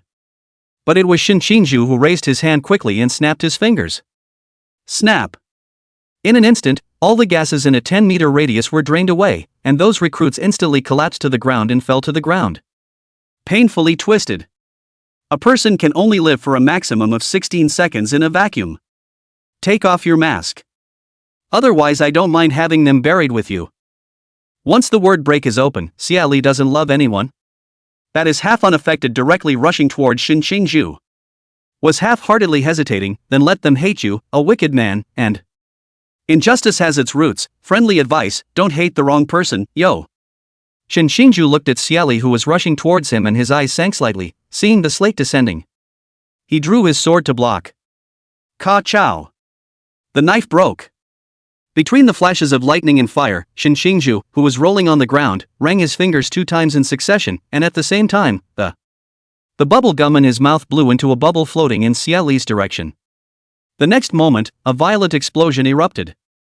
In the light of the fire, Xie Li looked back with a brick against his chin. Those dazzling, searing flames spread past him.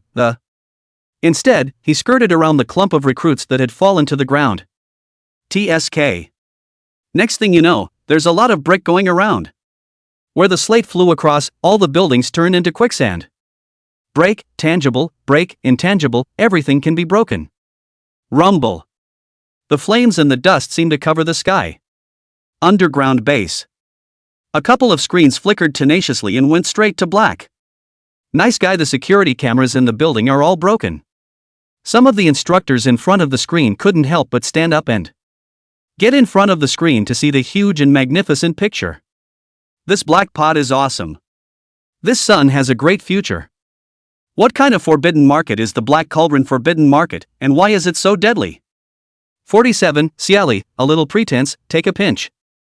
In 10 seconds, that dormitory building, with Xie Li scurrying about with a slate in his hand, inside the building the recruits are clunking out, and the building, too, is broken into a million quicksands by the black pot.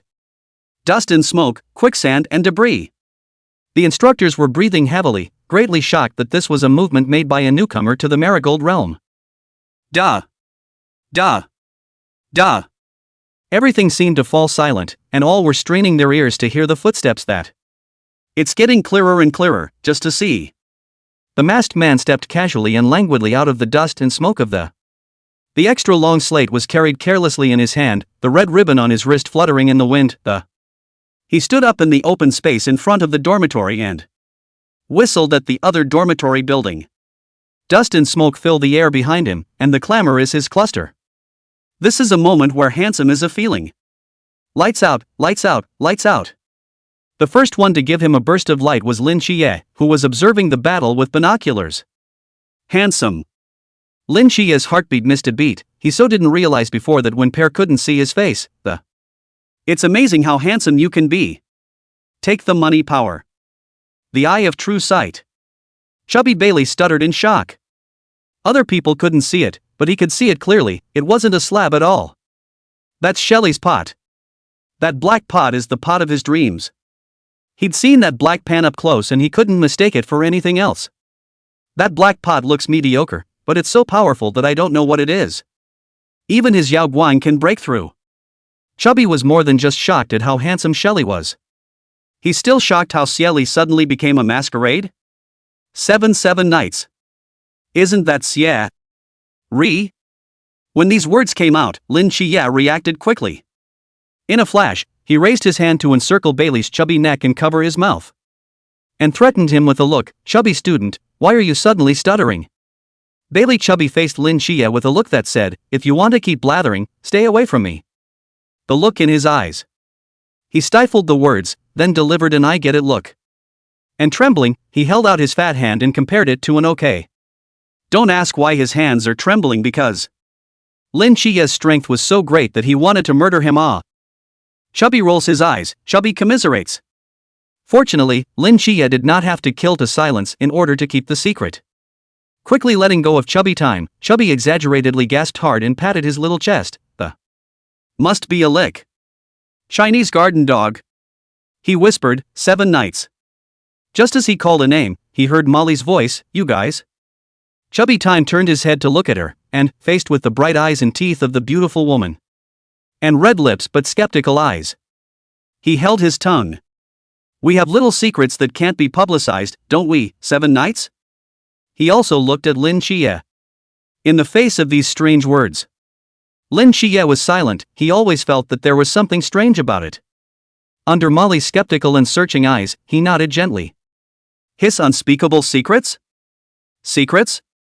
Molly doesn't understand, but Molly respects. She spoke solemnly, "I won't tell anyone about today." Lin Qiye was silent for a moment. "Thanks. Molly, you're welcome." Bailey chubby, "Molly, you are beautiful and kind."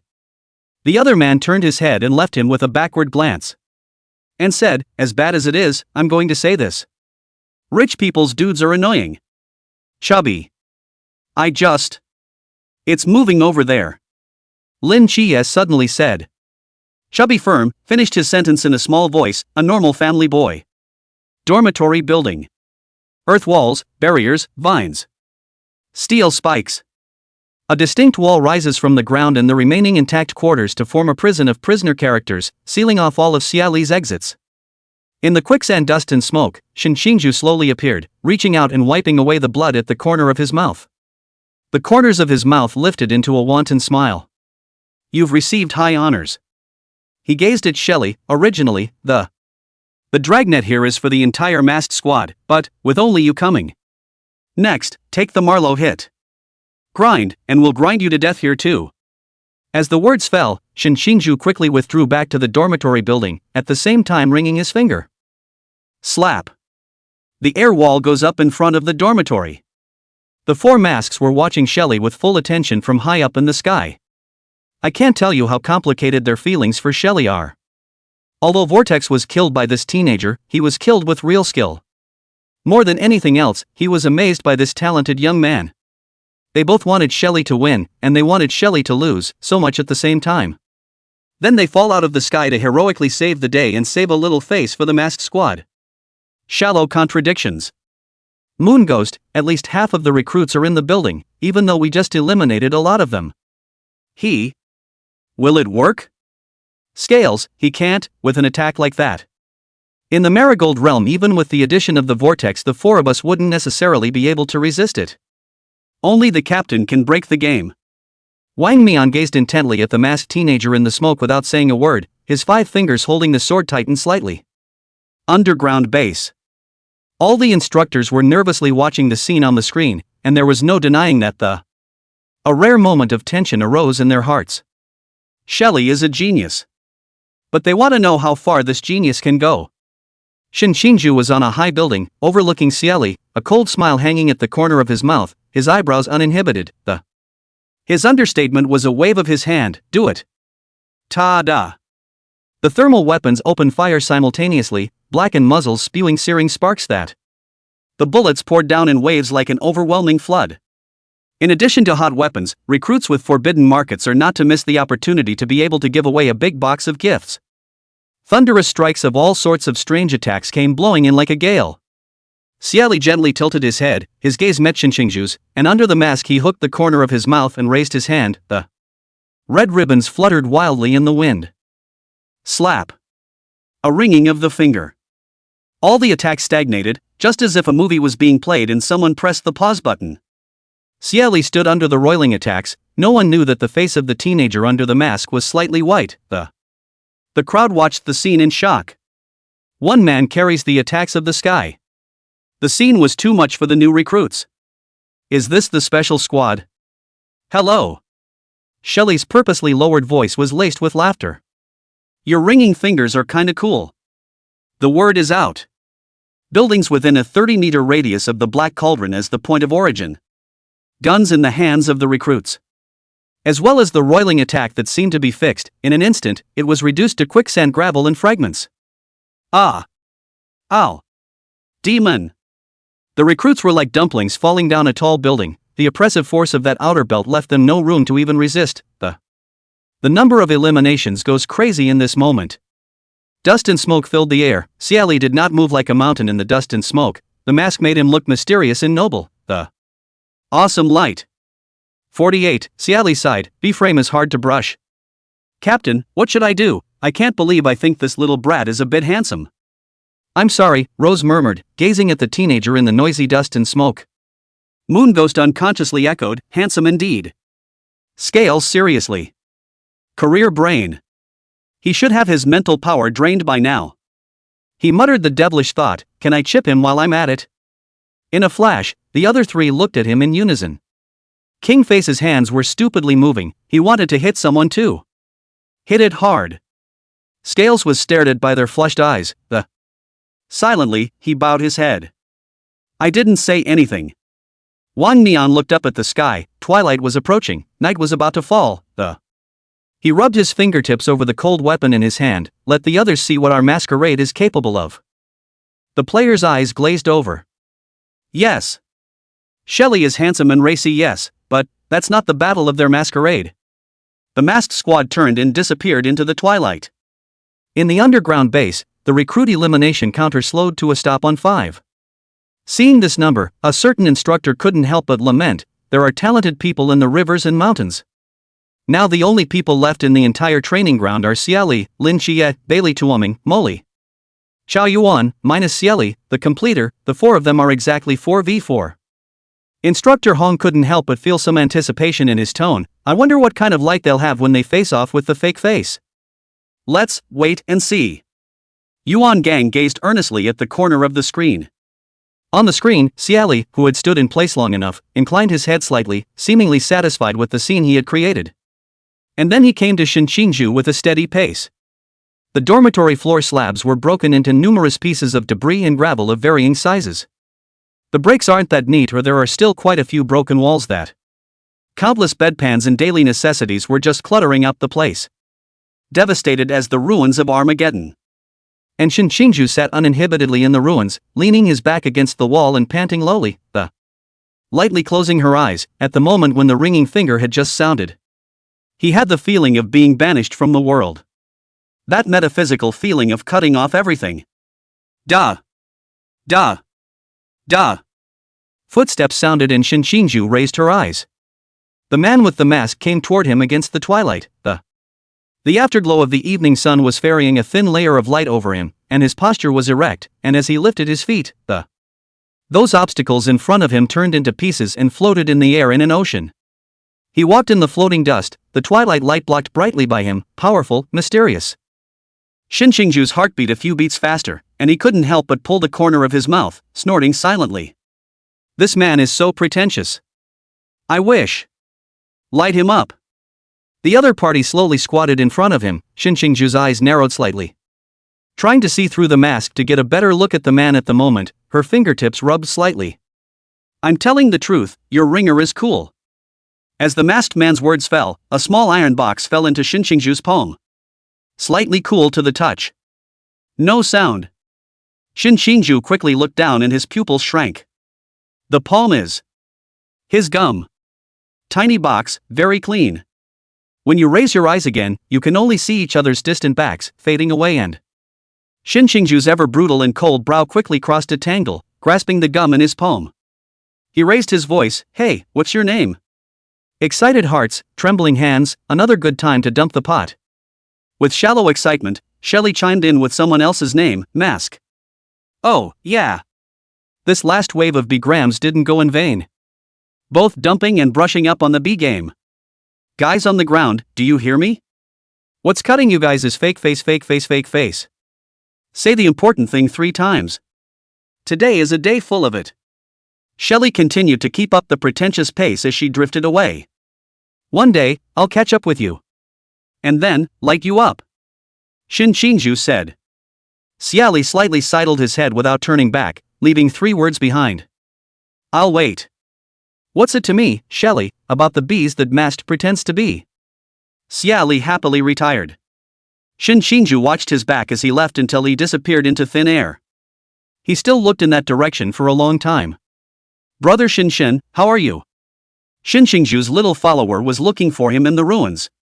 Eyes brightening when she found him, she ran quickly over a rack of iron beds to him and, laughing a stupid grin in the splattered dust.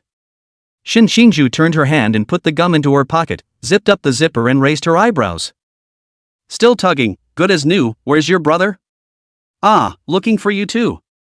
Li just sat on his ass and, heartily, he said, this masquerade is so powerful. I couldn't resist at all in that moment. That finger-snapping action is a bit similar to your, brother Shin. Shin Qingzhu clasped her hands on her chest, raised her head, proud, of course it's like that, he complimented me on my handsome movements. Then take it and use it. I'll be more handsome than him someday. The followers applauded and quipped, Shin will be more handsome than him in the future. Shin Qingzhu's eyes turned, the fingertips of his chest-clasped hands unconsciously touched the chewing gum in his pocket. Rub it slightly through the fabric. Clean gum. Will do. Keeping his sense of pretense retired, Xie Li didn't know he was already going to be the man sworn to be handsome by so-and-so. He would have found a corner with no one around, sat down cross-legged, and caught his breath. Who? Mental energy consumption was too much, and his brain was a bit dim, and the things in front of him still had so much ghosting. Xie Li's sweat would slide down his chin and onto his neck as he leaned against the wall and, looking out at the last rays of that glorious afterglow in the sky. That cloud with the heavy shadows is still weirdly pretty. Looking at the sky for a moment, he wiped away the sweat with his knuckles. The B-break trick is really good for unlimited befitting. After continuous groping and experimentation, Xie Li realized that there were only 2 ways to use the B-break technique. One is a 30-meter radius with himself as the origin. The other is a 30-meter square with a black cauldron. The former saves mental energy compared to the latter. The latter is more loaded than the former and can dump all these questions about why the building can be demolished on the forbidden ruins. Ask as the black pot comes with it, he doesn't build why. Perfect. He's pretending to be very handsome today, just waste his brain. You're cheating and you're still so brain dead. You have to pay more to play the big game. He demolished 3 buildings with break. 3 whole buildings. Clunk it down like a cutter. Mental power is really worth something, with the rankings given by the temple. Nor was he a dainty marigold realm, but a pool realm they could not see. It wasn't good enough to be weak, and now it's weak again. Xie Li sighed, the bee frame is hard to brush, and I don't know what happened to Comrade Lin Qiye. The more bees he puts on, the harder the masquerade hits. Silently light a candle for Seven's classmates. Candles. Candles. Candle. Candle. Candle. Candles. Overshoot. It's okay, a few more. People don't get hit by more people. How to hit other people, Remote thought of course, He was blackballed as a child. At that thought, Xie Li reached down and flicked the black pot again. 49, you guys fight, I'll eat the duck. The last rays of the afterglow sank into the sky. Nightfall. 7 nights, what do we do now that ultra-high crisis was eliminated? Our chances of winning are even lower. Bailey Chubby crouched beside Lin Qiye with the eye of true vision. Looking at Molly, who was squatting across from him. Lin Qiye said silently in his heart, actually, we won the opening round. He cleared his throat, now it's not like there isn't a chance that masquerade member in the dormitory building isn't going to recover anytime soon. We're just about 4v4 right now, and as soon as the other ultra-high jeopardy finds its way over here. We have not tried. Molly nodded, her eyes battle-hardened, even if the masquerade is great. There is no such thing as losing without a fight. Makes sense. Chubby rubs his head. Pulling out a roll of tape from his body, he handed it to Lin Qiye. Although we don't know what that captain's forbidden ruin is yet, I recognize that blade of his, 301 forbidden ruins, eagle duck, the faster one's own speed is, the stronger the Big Dipper is. We can just seal his sword. This is a scroll of prohibition. Just stick it on. That knife of his is just like a regular knife. Chubby laughed very hard. An ordinary knife. Lin Qiye looked down at the film in his hand, and his eyes changed slightly. Finally resolved. Use. Though victory has arrived. He wanted to learn from this sparring match how strong he really was. His ordinary knife. King face ordinary knife. Fair. Lin Qiye thought silently. He wouldn't be blocking people's knives if he brought his own weapon like Pear. Bumper. The sound of rapid running was quite clear in the night. The training camp place is so big, the chances of meeting love around the corner that's pretty big too. Originally, when Xiao Yuan saw the dormitory building collapsed into ashes, that running footsteps also gradually stopped. After all, the building collapsed, so that Masquerade couldn't point to that three-stripe line to vilify him. As soon as he figured it out, Xiao Yuan was sitting down right where he was. It instantly went from a salty fish that had to struggle to a salty fish that swung in place. Ba. The panties aren't mine. The magazine is not mine.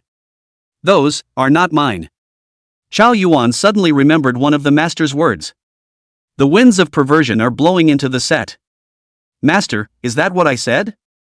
Yo, you ambush me here? Tianping abruptly stopped his feet, looked down at Xiao Yuan who was sitting in the middle of the road brightly, and with a hook of his fingertips. The sharp gravel on the ground then completely surrounded the man. Xiao Yuan, no, I'm here. Waiting to be eliminated. Tenpen's eyes narrowed slightly. I know. You're the recruit with the magazine. Xiao Yuan, exclamation point. No.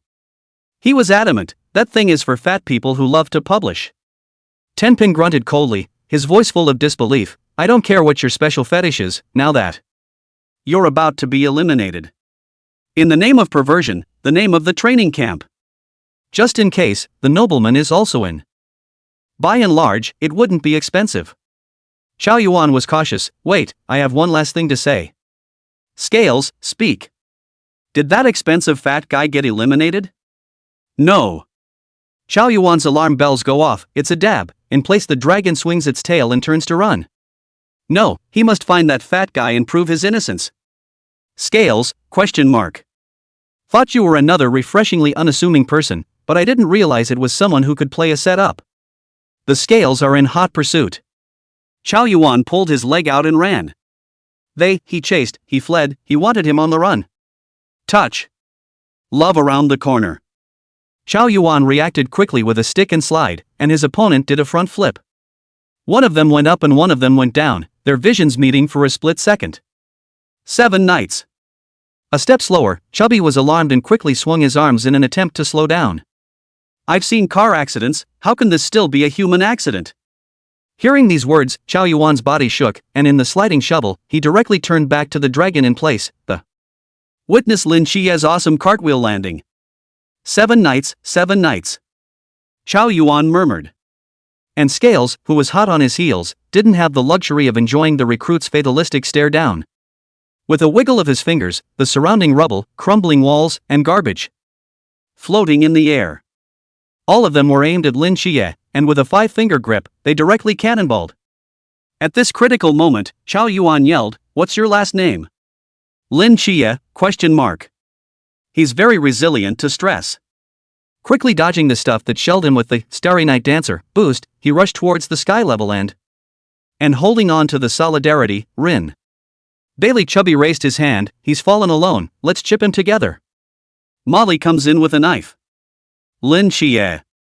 Lin Qiye. Xuanmu Tachiban, Yagami Goichi, into the night for 10 years, to ferry my world. Xiao Yuan whispered, as if he had seen a holy light. And right now, his holy light is fighting someone.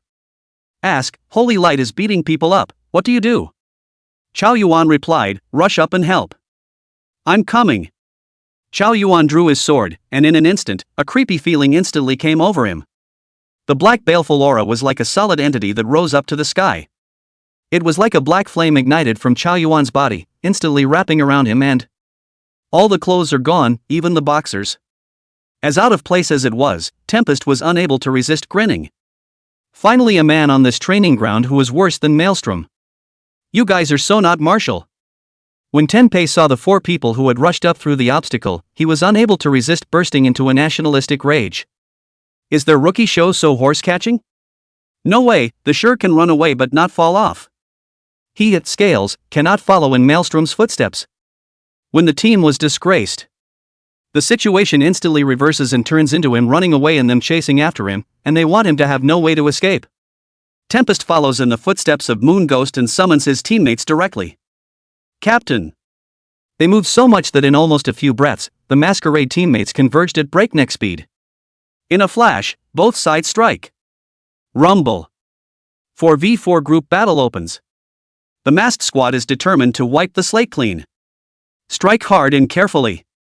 Xie Li, the fake mask, hasn't finished his mission yet. He was on the roof of the far building with a roast duck sent by the chief instructor, watching the battle with binoculars. Nibble on roast duck while sipping happy water. Xie Li said he was somewhat happy. Especially when he's eating roast duck and drinking happy water while everyone else is fighting it out. No comparison hurts. A mouthful of roast duck went down. Xie Li commented vaguely, "This is a beautiful cut, Shaoqi student." Xie Li's binoculars followed Lin Qiye's figure, and he realized that there was a slight subtle difference between the teenager who drew his sword at night and the Lin Qiye who drew his sword in training. Under the night, where the tip of the teenager's knife pointed, there was more of a regal and vicious sharpness. Roast duck smells so good. Xie Li chewed. How are they still fighting back and forth? The battlefield is this. In 5 seconds, King Face had the upper hand, beating Lin Qiye to the point where he could only play defense and raise his sword and knife. For a few more seconds, Lin Qiye had the upper hand and was close to hanging Wang Mian up and beating him. Xie Li sucked in a mouthful of happy water and spat, "Are you guys playing a turn-based game? 50. One look of love and 10,000 years of love? Here's the thing. When the chief instructor personally came to lift and feed Xie Li's classmates, he casually gave him an address book, so that they can easily communicate with each other from time to time to ensure that the recruits will lose. It is an honorable and great task. Yuan Gang spoke in a serious manner, but Xie Li suspected that the chief instructor was just trying to give him a roast duck. After all, roast duck really smells good. King Face is the god of time, the divine agent of Chronos, deity code name 017. This wasn't playing a rendezvous game, but the King's Face unfolding divine ruin had a plus, and Lin Qiye could only defend. The end of the divine ruin. Lin Qiye attacked. It's what caused what now looks like a back-and-forth situation. Yuan Gang was patiently explaining to that Xie Li student who was on the roof of the building, chewing roast duck and drinking coke. That king noodle is too short. Xie Li chewed. The instructors? You'd better be talking about God's market. Ha! He wondered, what are you silent about? The instructors?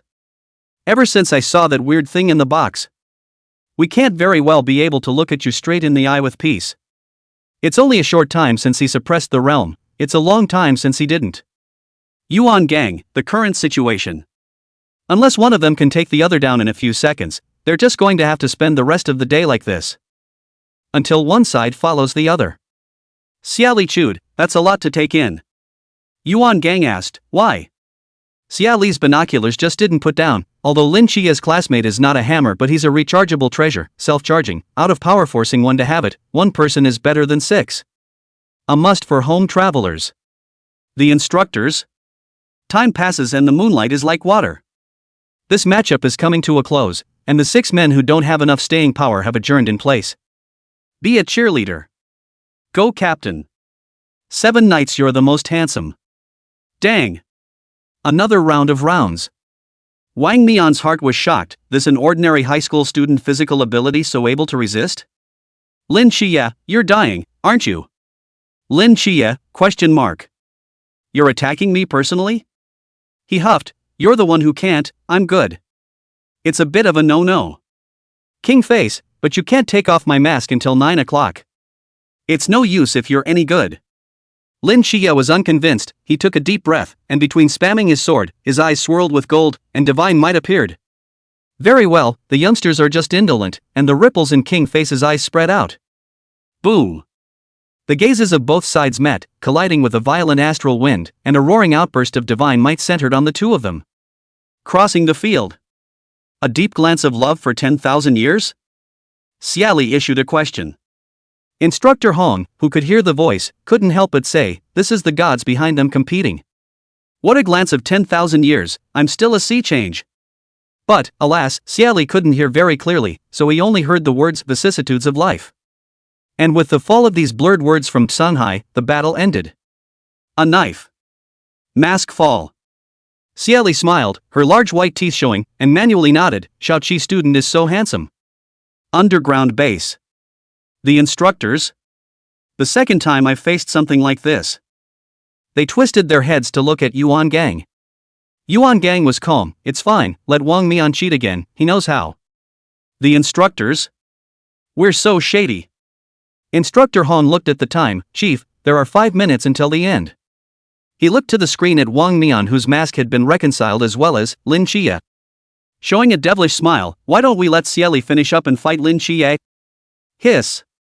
The 24 or so instructors were the ones who looked at him in unison for a split second, shocked. In unison again, his eyes fell on Xie Li. Yes. That's a great idea. Let's see how they play. But they never expected it. Lin Qiye didn't follow the script, he looked down at the sword in his hand, you made again. Shoo. Shhhhhhh. King Face pressed the template, put his finger in front of his mouth and. Moving to Lin Qiye's ear, he whispered, I admit that you're good, like this. Last time, it was Jerry who made the request to the chief. This time you go, say whatever you want, and you get all the prizes and awards. Lin Qiye shook his head, I'm a man of principle. King Face, are you saying that Xie Li has no principles? Lin Qiye. What are you stirring up? King Face, want brothers or principles? Lin Qiye. On principle and off principle, you know? Wang Nian intoned, you see, it's still important to be a brother, right? Lin Qiye swung his sword in anger, showing Wang Mian what it means to be a humanoid charging treasure. King Face raises his sword to block. And lure, in that case, I owe you a request as the leader of the special squad. When Chubby Bailiwick saw their mouths open and close, he suddenly realized that his mouth opened wide in surprise, and he busied himself with covering his mouth with his hand. What? Xie Li didn't believe his ears and asked again, you guys want me to run over and strangle Lin Qiye? Right. Then the instructors saw the teenager at the top of the building stand up, and just when they thought that Shelly was about to flip down the stairs and run fast when she saw someone's hand on the zipper. The masked squad's clothes were just so watered down. The dress pants were folded and put together, and the clean mask was placed on top of the clothes. Xie Li scratched the broken hair on his forehead, facing the moonlight, and said with a deep expression, Chief Instructor. Do you take me for a winged scalper? This is the way to them. It'll take me 5 minutes to get there, even if I had wings. When I get there. The yellow flowers are cold. Disliked. Yuan Gang. Oops, got on top of it, IQ was pulled down. He slowly turned his head to look at Instructor Hong. Death stare. Instructor Hong. Slowly bowing his head. Xie Li flipped the building and ran towards the battlefield. An instructor shouted. Instructor Hong looked up, only to see the teenager running through the moonlight and weaving through the rubble. Soon. Very wanton. At this speed 3 minutes can arrive. Hanha waved his hand excitedly, let him fight for 2 minutes. The instructors? Can't you see they've changed their clothes? Yuan Gang directly Q Vortex and told him to go change his clothes and return to the team. Cheer for 7 nights. Chao Yuan cheered for Holy Light, adding his voice to that of a male duck. He's still in the plus. Around his waist was a coat sponsored by Chubby Time. Author, dear readers of the Posy. If you like the book, can you give me a little nudge or a freebie? There's no way to write if the data is too bad. 51. There's no such thing as a circle of friends that can't melt, only fat people who don't try. Bailey Chubby was just about to spit out Chao Yuan's voice when he smelled a scent, if any. It's the scent of roast duck.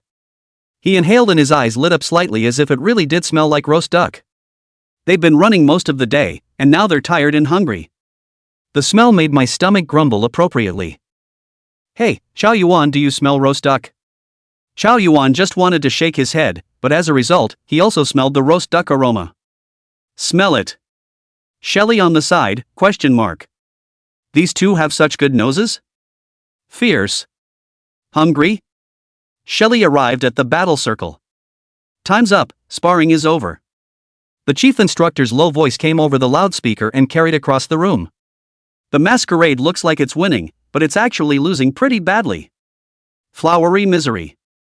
When this tuba sounded, the members of the masquerade didn't want to cheer or celebrate, they just wanted to look up at the stars and they thought so and did so. Bailey Chubby had the excitement of discovering a secret, while the other two frowned slightly and sighed lowly. Clang. The two men in the knife fight back off and pull away. King Face is holding a knife and looking up at the stars at 45 degrees, successfully joining the masked stargazers. The moon is beautiful tonight and the stars are twinkling. The straight sword was pulled out in a fluent flower in Lin Qiye's hand before being retrieved. Perhaps it was because the roast duck really smelled good, Lin Qiye looked back over his shoulder with a blessed heart. All of a sudden, there was a flash of light. Xie Li was sitting on a boulder, draped in moonlight, when she saw him look back and flashing a big smile, he raised his hand and nodded toward him. Lin Qiye also smiled, his eyebrows arched. He was glad for this, the feeling of having family and friends around when he turned back. That's it, Pear. False again. My sword, is it handsome? Walking up to Xie Li, Lin Qiye asked. His brow was still tipped with a smile. Xie Li nodded at him again, handsome, just a little bit worse than me. No, it's a little more. Lin Qiye was unconvinced and retorted. Xie Li sneered and took out the roast duck leg wrapped in tinfoil from his pocket. Handing it to Lin Qiye, say it again, who's handsome? People had to bow their heads under the duck's legs. Lin Qiye silently inhaled the fragrance of the roast duck. Still warm, he said against his will, you're handsome as the sky and the earth. It's a rare thing to see on earth. Ka chow. Roast duck is so flavorful. Lin Qiye narrowed his eyes happily, his voice a bit slurred. Where did the roast duck come from? Xie Li proudly raised his eyebrows and smiled cheerfully. Go to the cafeteria to threaten the boss baked. Originally, he is not willing to be a duck in any way, so I said, if he doesn't want to be a duck, I'll hang myself at his door. He slapped his left hand on his right and raised his eyebrows. Hey, who knows he doesn't have a red heart for the party? Indifferently watching me, a miner, trying to find death. I then learned the hard way that people, you can't live with yourself. Once the strategy is changed, the duck arrives. Lin Qiye felt that Xie Li was jerking his image, but it didn't stop him from cooperating. What strategy is so useful? The sound of his mouth was not very clear, and the night wind blew through the quiet peace under the ruins.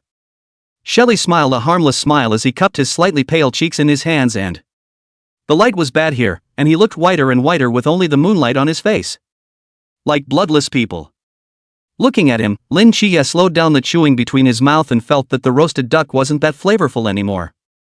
Xie Li tisk, eyebrows raised, he won't bake it for me. I'll let him hang at the duck store. The duck in him, one must always be sacrificed honorably and greatly. Uncle sacrificed the duck with tears in his eyes. Choosing to be a duck. Lin Qiye. 1 word. 6. 2 words. 66. 6 words, were still male high. And, Pear, you said it better be just roast duck. The corners of the mouths of the others who had pricked up their ears to hear their conversation twitched slightly. There's sneak listening. Masked squad. There is a positive look. And Xiao Yuan gleamed as he stared at Lin Qiye, who was eating roast duck. Murmuring, so. 7 Knights likes ducks. I'm going to make ducks for him. Be sure to make ducks and suck at it. Xiao Yuan secretly set a small goal. Looking at the scene of their 2 brothers sitting in a good row, Bailey Chubby said that his heart hurt so much. I thought I had a chance to intervene. It was a mistake to pay after all. No. There's no such thing as a buddy who can't plug in, only fat people who don't try. How could he, Bailey Tu Ming, be defeated by a mere duck? If you own him time Chubby, you own a million ducks. After all, he's the one who knows that secret now, blends in with them, embraces them, and it's only a matter of time. Molly glanced at Chubby Bailey, and then at Xie Li, who seemed to be even more deficient. Unsure of what came to mind, wrinkled his brow and shook his head with a light sigh. Only to see, Chubby Bailey moved, and he quickly trotted over to Lin Qiye's side. Then suddenly bent down to Lin Qiye's ear, very close. Molly gasped and sucked in a breath of cold air as her gaze fell like radar on the three men that thought of a common saying. 3 women in 1. Nowadays, 3 men can be 1. Nice, love it, more of it. Chubby Centurion didn't know that Molly's eyes were sweeping over the 3 of them. He was just about to open his mouth to speak when Lin Qiye covered his mouth and pulled away. Say something in the corner, I'm busy right now. Lin Qiye was the one with a duck leg in his mouth. His voice was a bit slurred and he was very expressionless, like a bully who abused a good woman. Chubby skillfully raised his hand again and gave a shaky okay. Bully. Only then did Lin Qiye let go of him. As soon as Chubby got free air, he bypassed Lin Qiye and sat on his butt next to Xie Li. Xie Li's gaze was hovering over Chubby Bailey and Lin Qiye, his eyes slightly narrowed. Could it be that this fatty just loves smelling Lin Qiye's teenage boy feet? Planning on getting closer so you can smell your feet every day? Vomit. What a sick plot. Pears. Chubby spoke up. Xie Li, call Mr. Xie. Chubby time, what? Xie Li looked at him and sighed softly, as if disappointed. Look, we have nothing in common. You leave the field, I am not going to turn around for you. Chubby 100, ? God yeah, who can have anything in common with you when you come out of nowhere? Is it a roundworm in your stomach? And turn around, do you think this is the recording site of the voice of Daxia? Looking at Xie Li, Chubby held back and tried to hold back a sentence. I can work on it. Xie Li, to this remark, spread his hands patronizingly. No, you can't. You may not believe me when I tell you, this depends on talent. Lin Qiye quietly nodded his head. But Fatty is not defeated, Fatty has to work hard. Before Chubby could even begin to make an effort, he heard a Riddler's words. From Chow. Time tumming, your suitcase was stepped on by one of Mask's team members. Reveal the secret inside, and you remember to tell them that it's yours. Shelly was instantly energized, his ears perked up, and he knew that this fat guy with a foreign accent has a special quirk. 52, talk, who talks to whom? Chubby 100, ? My roommate? What kind of riddle are you playing? My special hobby? Bailey Chubby was just about to retort when he caught a glimpse of Lin Qiye, who was nibbling on a duck, and suddenly his mind tightened. Oh. Xiao Yuan wouldn't have learned that he had sniffed Lin Qiye's feet as well, would he? ! Chubby Time glanced at Molly, who was not far away, and her scalp went numb. 3 or 2 steps rushed to Xiao Yuan and said in a lowered voice, keep my secret, 10 lorries. Xiao Yuan glanced at Lin Qiye, silently shook his head, and lowered his voice as well, no way. It's not a matter for lorries. That's so sick. I can't afford it. $100. Chubby raised the price. No way. Xiao Yuan refused. $100. Chubby continued to raise the price. Amit Ba Buddha. Xiao Yuan recited the sutra in place and did so while sitting at Lin Qiye's feet.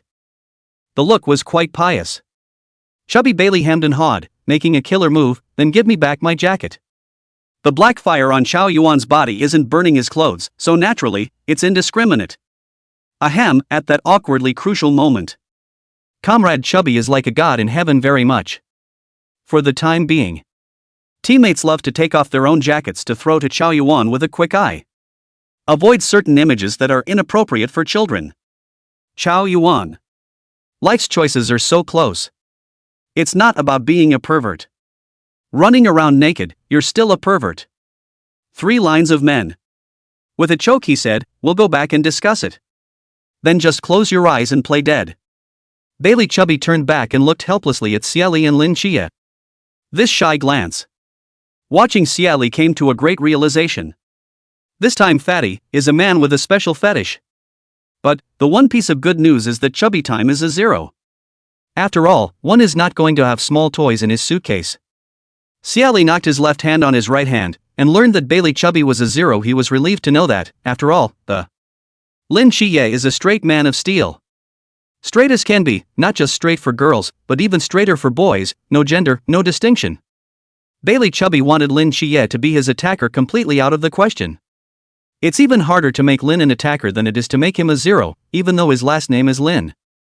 Xie Li assured, not worried about cabbage by the fat pig arch, this fat pig arch cannot. Xie Li is relieved that Lin Qiye's alarm was sounded, this fat Wouldn't be satisfied with stealing a sniff of his feet and coveting Pear's feet, would you? Lin Qiye suddenly got up and pulled on Bailey Chubby's arm towards an unoccupied corner of the ruins. This moved Bailey Chubby to be a duck in place. The fat duck was moved to call out softly, 7 nights. I'll send you 100 ducks. Lin Qiye shivered as he felt like he was under a magical attack. He went on at a determined pace until, in an unoccupied corner, he also vigilantly looked over with his senses to make sure no one was there. Time. Chubby student. Call me Chubby, we both don't have to be so raw. Lin Qiye. That being said, you and I never knew each other well. Chubby students. Call Chubby. Interrupted one after another, Lin Qiye's backbones came together, fatty. Chubby deflated, Chubby is chubby, well at least it's one half like Pear's. How is that not a success? Him, ow. Do you want to talk to me about the Pears or about you and King Face? Lin Qiye sighed, you saw it all? Saw it, but was curious. Why is Pear, who is obviously a new recruit, a member of the masked squad? And the fact that you've clearly cut off the mask of the king's face yet he cheated with the divine ruin. These are why. His eyes glowed, could it be, you fell in love at first sight with Wang Mian? Lin Qiye choked in shock at Chubby Bailey's last sentence, which he was holding back. It was only then that I resisted looking at the snake charmer without showing my eyes. Just ignore the last sentence, after all, he didn't like to bull with anyone other than Pear. Chubby time, do you think this group of recruits can really end up where they are? Bailey Chubby froze, thinking carefully, as if. Except for a few. Both kinda cuisine. Like, you can't, at their level, kinda food and no money. Poverty. Lin Qiye. The last 2 words go without saying. So yeah, can you see why Pear and I are like this? Lin Qiye patted him on the shoulder and looked up at the sky at the same 45-degree angle as the masked squad. The deep gaze was full of pity, even if we break the mask of falsehoods. And only pretend to admit defeat, all for the sake of their future. That, in a nutshell, is the big picture. Chubby 100 was greatly shocked, but curious, when did Pear break Mask's mask? Why is he wearing the mask of the masquerade again? Quite early, so unlock the hidden playstyle, replace the eliminated masquerade and drill the new recruits. Lin Qiye looked at him, so, fellow fatty, this matter cannot be told. I understand. Bailey Chubby's eyes were filled with the pattern of life. Seeing that the fooling was done, Lin Qiye turned around and left, time to gather. Chubby took 2 steps and suddenly reacted, unable to stifle a cry. Lin Qiye, ? Chubby time exclaimed, 7 nights. Pear has been breaking the mask of the masquerade since less than 15 minutes after the opening game. He hasn't been with you since before the armory. Aang. Receiving an answer, Chubby swore quietly that he, Chubby. Definitely must be friends with Xie Li. Must be friends with Lin Qiye. Hey, kid, I know you by sight, and rather sympathize with the feeling of hating each other. Are you free? I'll buy you dinner later. I've already greeted Mr. Sun. Let me know if you have any favorites, this will be 2, and we'll add some more dishes. When Wang Xiang, who had been looking up at the stars just a moment ago, saw that Lin Qiye had left, he came later and took over. Maintaining her elegance and sense of pretense, she sat on the seat where Lin Qiye had sat and chatted with Xie Li. With a half mask, he smiled like big-tailed wolf. Xie Li felt Wang Mian's eyes glowing as he looked at him. Aha! After all, he's a shining gold, and anyone who looks at him has light. Xie Li's ego felt good, it was all he deserved. He lowered his voice, successful, Can I bring someone to rub it in? Wang Mian smiled more enthusiastically and whispered, is it Lin Qiye? Aang. Xie Li, if you are rich and famous, you can't eat alone. You can't take a beating alone. Wang Mian curved his eyes, yes, what does he like to eat? Xie Li thought the man's eyes were so bright that. Like Granny Wolf, do you have shredded pork with fish and sweet and sour pork? Wolf Granny. King Face, yes, what do you like? Xie Li's voice was lazy, I'm not picky about what I eat everything. King Face doesn't believe it. Just name the dish, boiled fish? Lanzhou ramen? Braised vegetables? White-cut chicken? Spicy tofu? The masquerade members on the side witnessed such a gentle and considerate side of the captain and looked at each other. It shook slightly. Chance whispered, the captain has his eye on him. Scales whispers, I've got my eye on him too. Moon Ghost muttered, but didn't the captain say that someone like Lin Qiye was trying to build his own squad? 53. The inexplicable Shura. Tempest, yeah, it's not like it's Lin Qiye. So he's pulling a gentle, knowing big brother on Xie Li, trying to scoop him up. Moon Ghost continued to mutter, will this corner be successfully dug? Xie Li and Lin Qiye are hairdressers who grew up with a deep bond.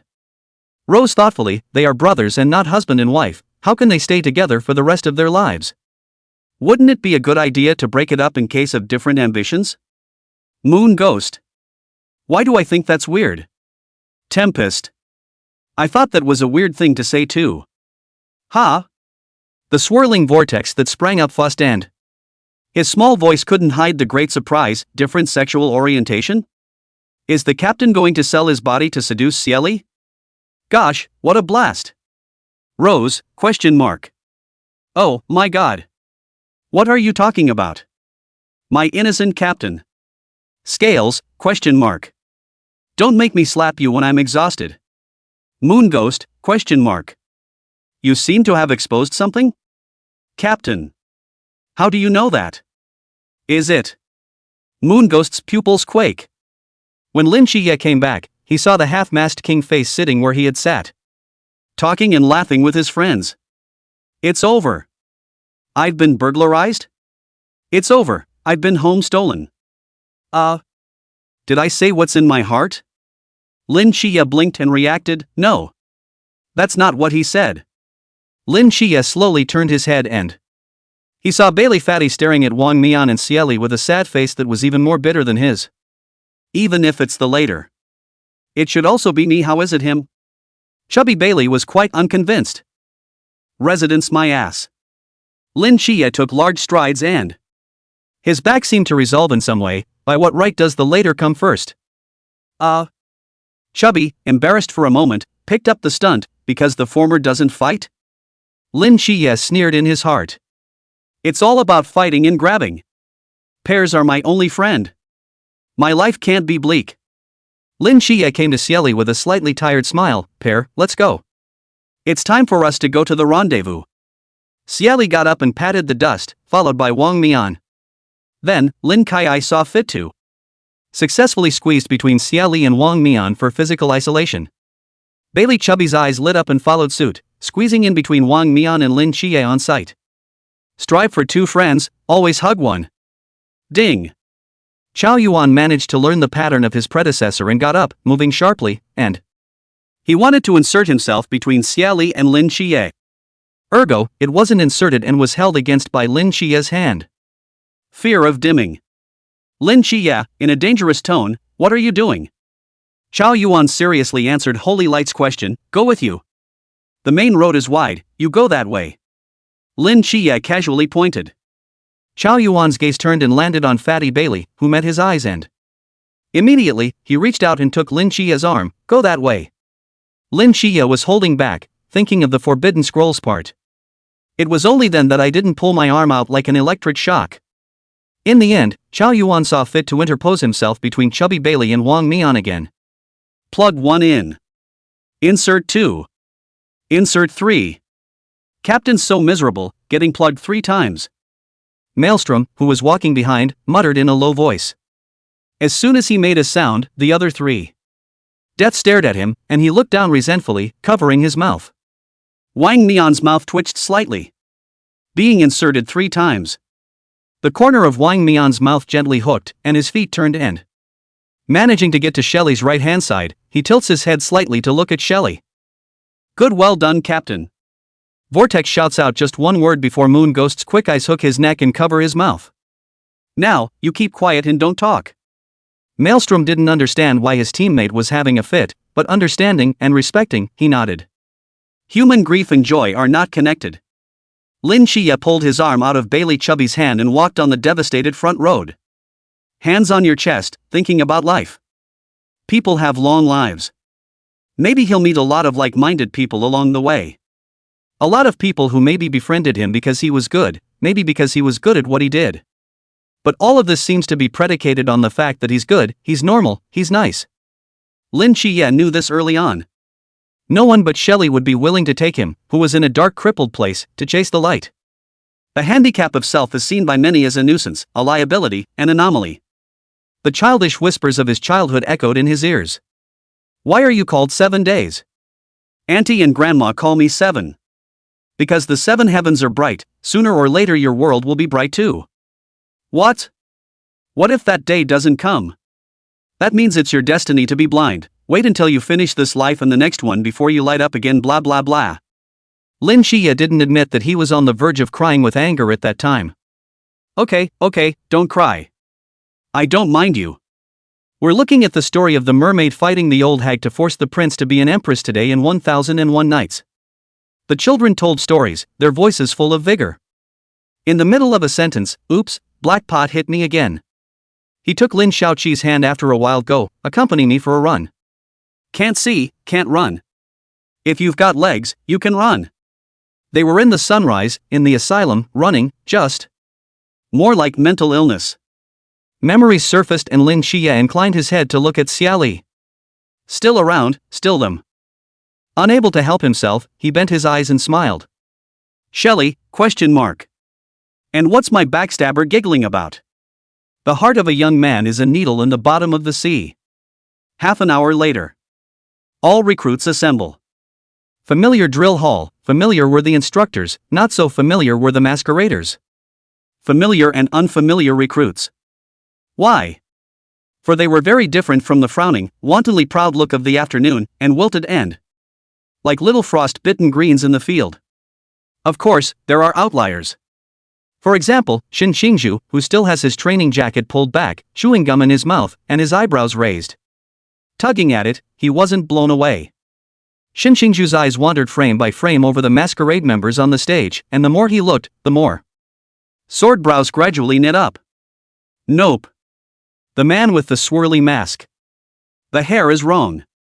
It's a little longer than that and softer. The height was off, shorter than this man, at least a dozen centimeters shorter. The body type is wrong. This man is too strong. Is it? Xin Xingzhu's eyes brightened slightly with a flash of inspiration. Could it be that the man brought forbidden substances in the fight? Changed his details. It could be a special little hobby, and Falseface has a heart-to-heart about it. So, he has to keep secrets too.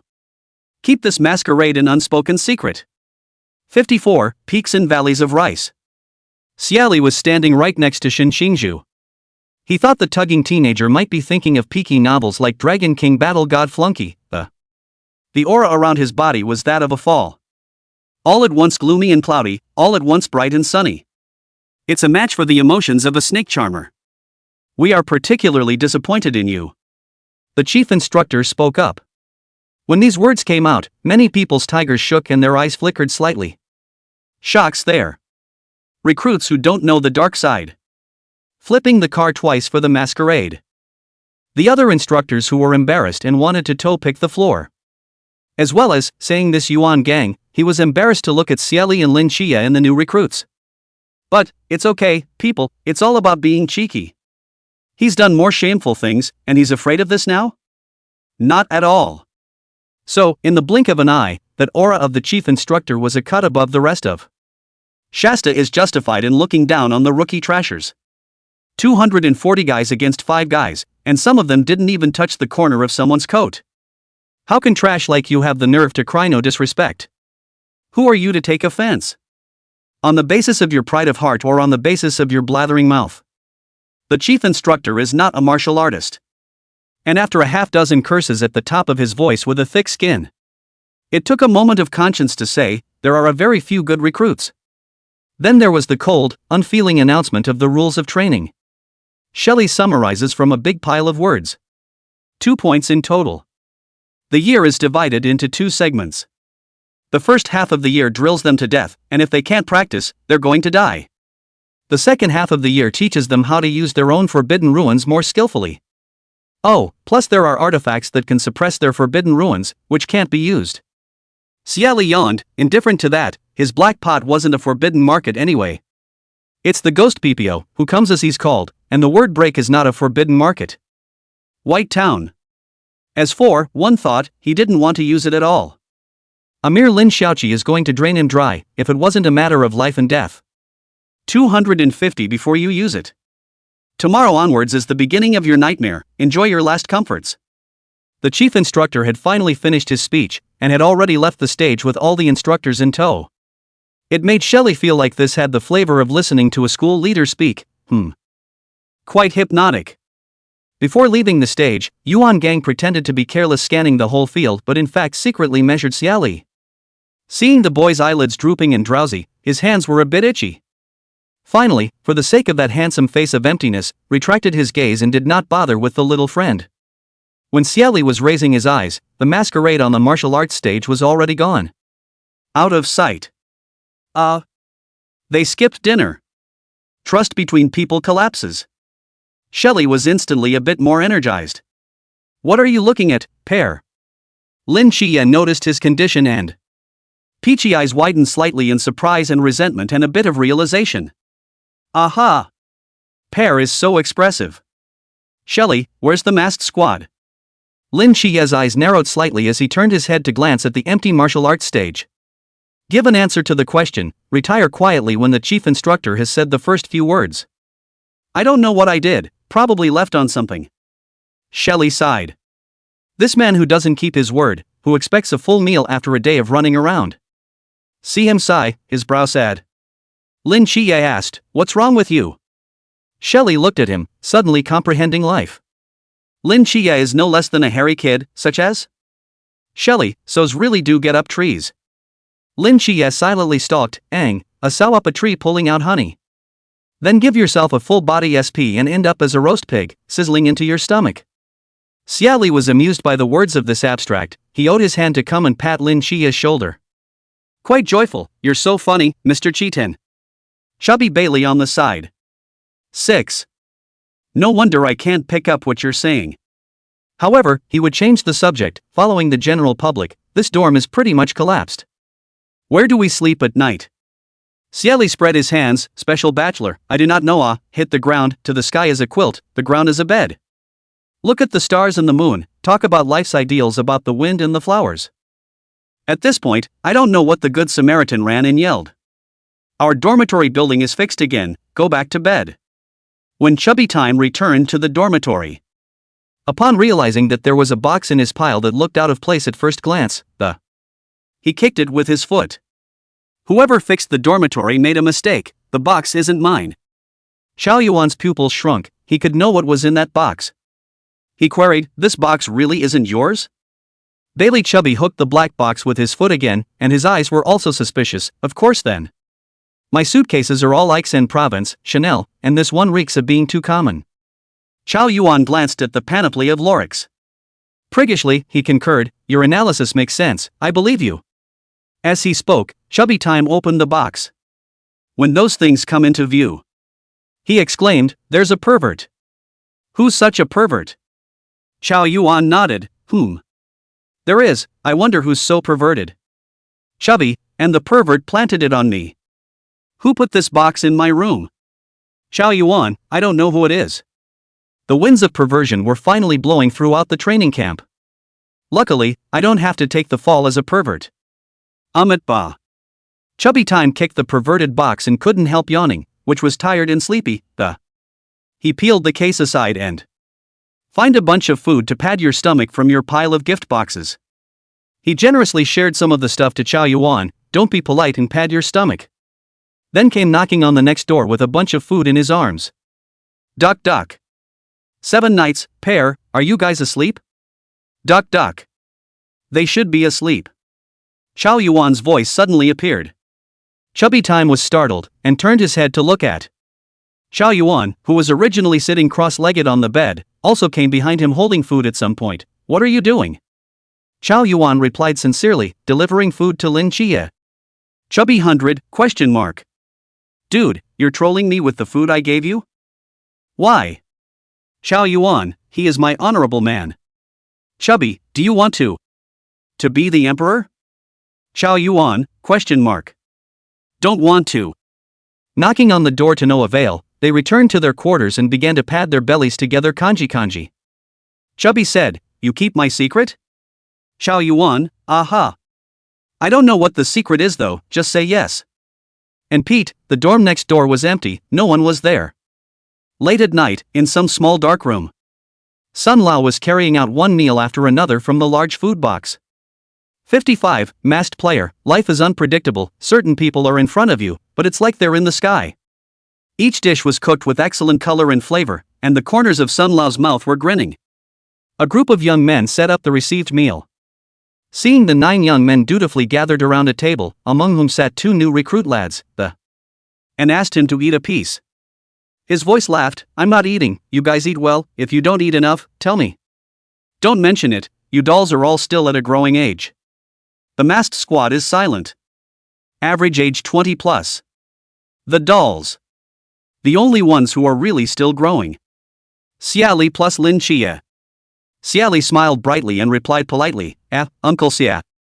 Humph, young and tender recruits. Got to drill and be cold-faced. Sun Lao's triangular eyes slightly narrowed, purposely put on a stern look, high and cold, leaving the back of his head for him to. And high-tailed it away with a big food box. Xie Li slightly narrowed his eyes, eating other people's food, still spitting. How can he ignore anyone? No wonder he can see the light in his head. Lin Qiye speaks directly. And solid, now is the Mediterranean Sea that can be careful maintenance. No chance of going bald later. Sun Lao. My spatula is itching to shovel you guys. Masked squad. Wang Mian, as the eldest, came out to explain, elderly son is quite fine. He might be a little hard on you. He's hard on the new recruits, as they say. Jade can't be made unless it's cut. Lin Qiye, who was at the dry meal, twisted his head to look at Wang Mian, gloating in his heart as. Whoever said that proverb, pull him out and beat him up. Who says the way back for Jade is to become a weapon? Can't Jade develop into a jade vein out of anger and avoiding calamities? That's worldly, that's prejudice. His eyes squared up, the great leader once said. Prejudice and arrogance are weapons to kill yourself, sharp blades to deprive the next person, and he's a party member, no? Lin Qiye picked up, to anonymously report that he's not party enough? Wang Mian. You guys are so good at making things up. Be strong, will you? I want to be quiet, who will take my place? Swirl huffed and unintentionally became the captain's sweet pants. Sun Lao must be a party member. You have a point, Ali. But can you put down Sun Lao's burnt pig trotters before you say anything? He then said to Lin Qiye, 7 nights, elder son is the chef who will be cooking for you for the next year. Believe me, in his place someone else's food would be awful. Xie Li bit into a pig's foot. I can't, pig's feet with prejudice and arrogance have a different flavor. The food can be difficult to eat, arrogance and prejudice really can't. Lin Qiye was very bro-brained. Son is getting old. I apologize for him. You guys in the prime of life just don't bother with an uncle, okay? Wang Mian sighed softly and clipped a pig's trotter into Shelly's bowl. He also chucked pig's feet into Lin Qiye's bowl, rather like a big brother coaxing his little brother. But it's just a way of coaxing the little brother. 1. Minor. 2. Minors. Come here also with Tinkerbell and Hello Kitty Cat clear mail high. How to reason with this little one meeting the old one. Tempest followed the captain's lead, watering down a chicken leg for Shelly, another chicken wing for Lin Qiye. Don't ask why it's not a chicken leg. Because a chicken with 2 legs, the other one is in a swirling beak. Xie Li raised his eyebrows and took another bite of the pig's feet. Success, we're not calculating people, either. After all, respect for the elderly and love for the young is a virtue, and new youth like us have new ideas. Masked team member. Pear-san, you're not a catty person. Are you being catty and not human? Lin Qiye nodded his head in agreement, followed by quietly picking up his meal. How could Pear be a catty person? He's just south of the border, loves to bull. After dinner, King Face kept his promise to tell the whole story of how he became an agent of the God of Time. Deeds of transaction and even assassination. You've experienced 4 assassinations? Lin Qiye inquired out loud. Yes. The Church of the Ancient God is insane, and once they determined that they couldn't pull you in, then they will try to eliminate you and deprive you of your status as an agent of the gods. Wang Mian looked seriously at Lin Qiye and Xie Li, and you. Be more careful in the days to come. While it has never been suggested that Shelley was a divine agent, But Wang Mian felt that just based on his opponent's performance today, Xie Li's body must be harboring secrets. Perhaps, an agent of some unknown god. When Xie Li saw Wang Mian's gaze glancing at him, he used his pig's hoof to point at Lin Qiye, gesturing the other party to look at Lin Qiye. Don't look at him. King face. He turned his head slightly to look at Lin Qiye. Lin Qiye. The little bit of tension that had risen in my heart was completely gone. Can't even get together. He sounded, turned his hand and snatched the pig's trotters from Xie Li's hand, opened his mouth and Ka chow. The pig's feet smell so good. Xie Li? You're the Big Dipper? Lin Xiaoqi's classmates even snatched his pig's feet. I can't stand it. Xie Li's hands are stupidly trying to sanction Lin. Lin Qiye's sharp eyes quickly took out the big green pear in his pocket and stuffed it into Xie Li's hand. Successfully, he saw Xie Li's classmates' eyes narrow and happily nibble on a pear. By the way, what is the mission that the Blazing Angel gave you? Wang Mian watched their interaction. A sigh flashed in his heart. This corner. It seems like it can't be dug. But, try digging the walls together. Lin Qiye gnawed on the pig's feet he had snatched and a hint of curiosity flashed through his heart when he heard this question. I wonder what the unknown god that Pear represents has tasked him with. Is it hard? Lin Qiye skillfully told the truth. Blazing Angel didn't say anything, he just looked at me like that. Just made me an agent without making any demands. A fond glance across 10,000 years? Vortex asked a soulful question as he held the nesting head. King face? Xie Li's fanatical answer. Gnawing on a pear, can't be. Isn't Michaela's rumored boyfriend Lucifer?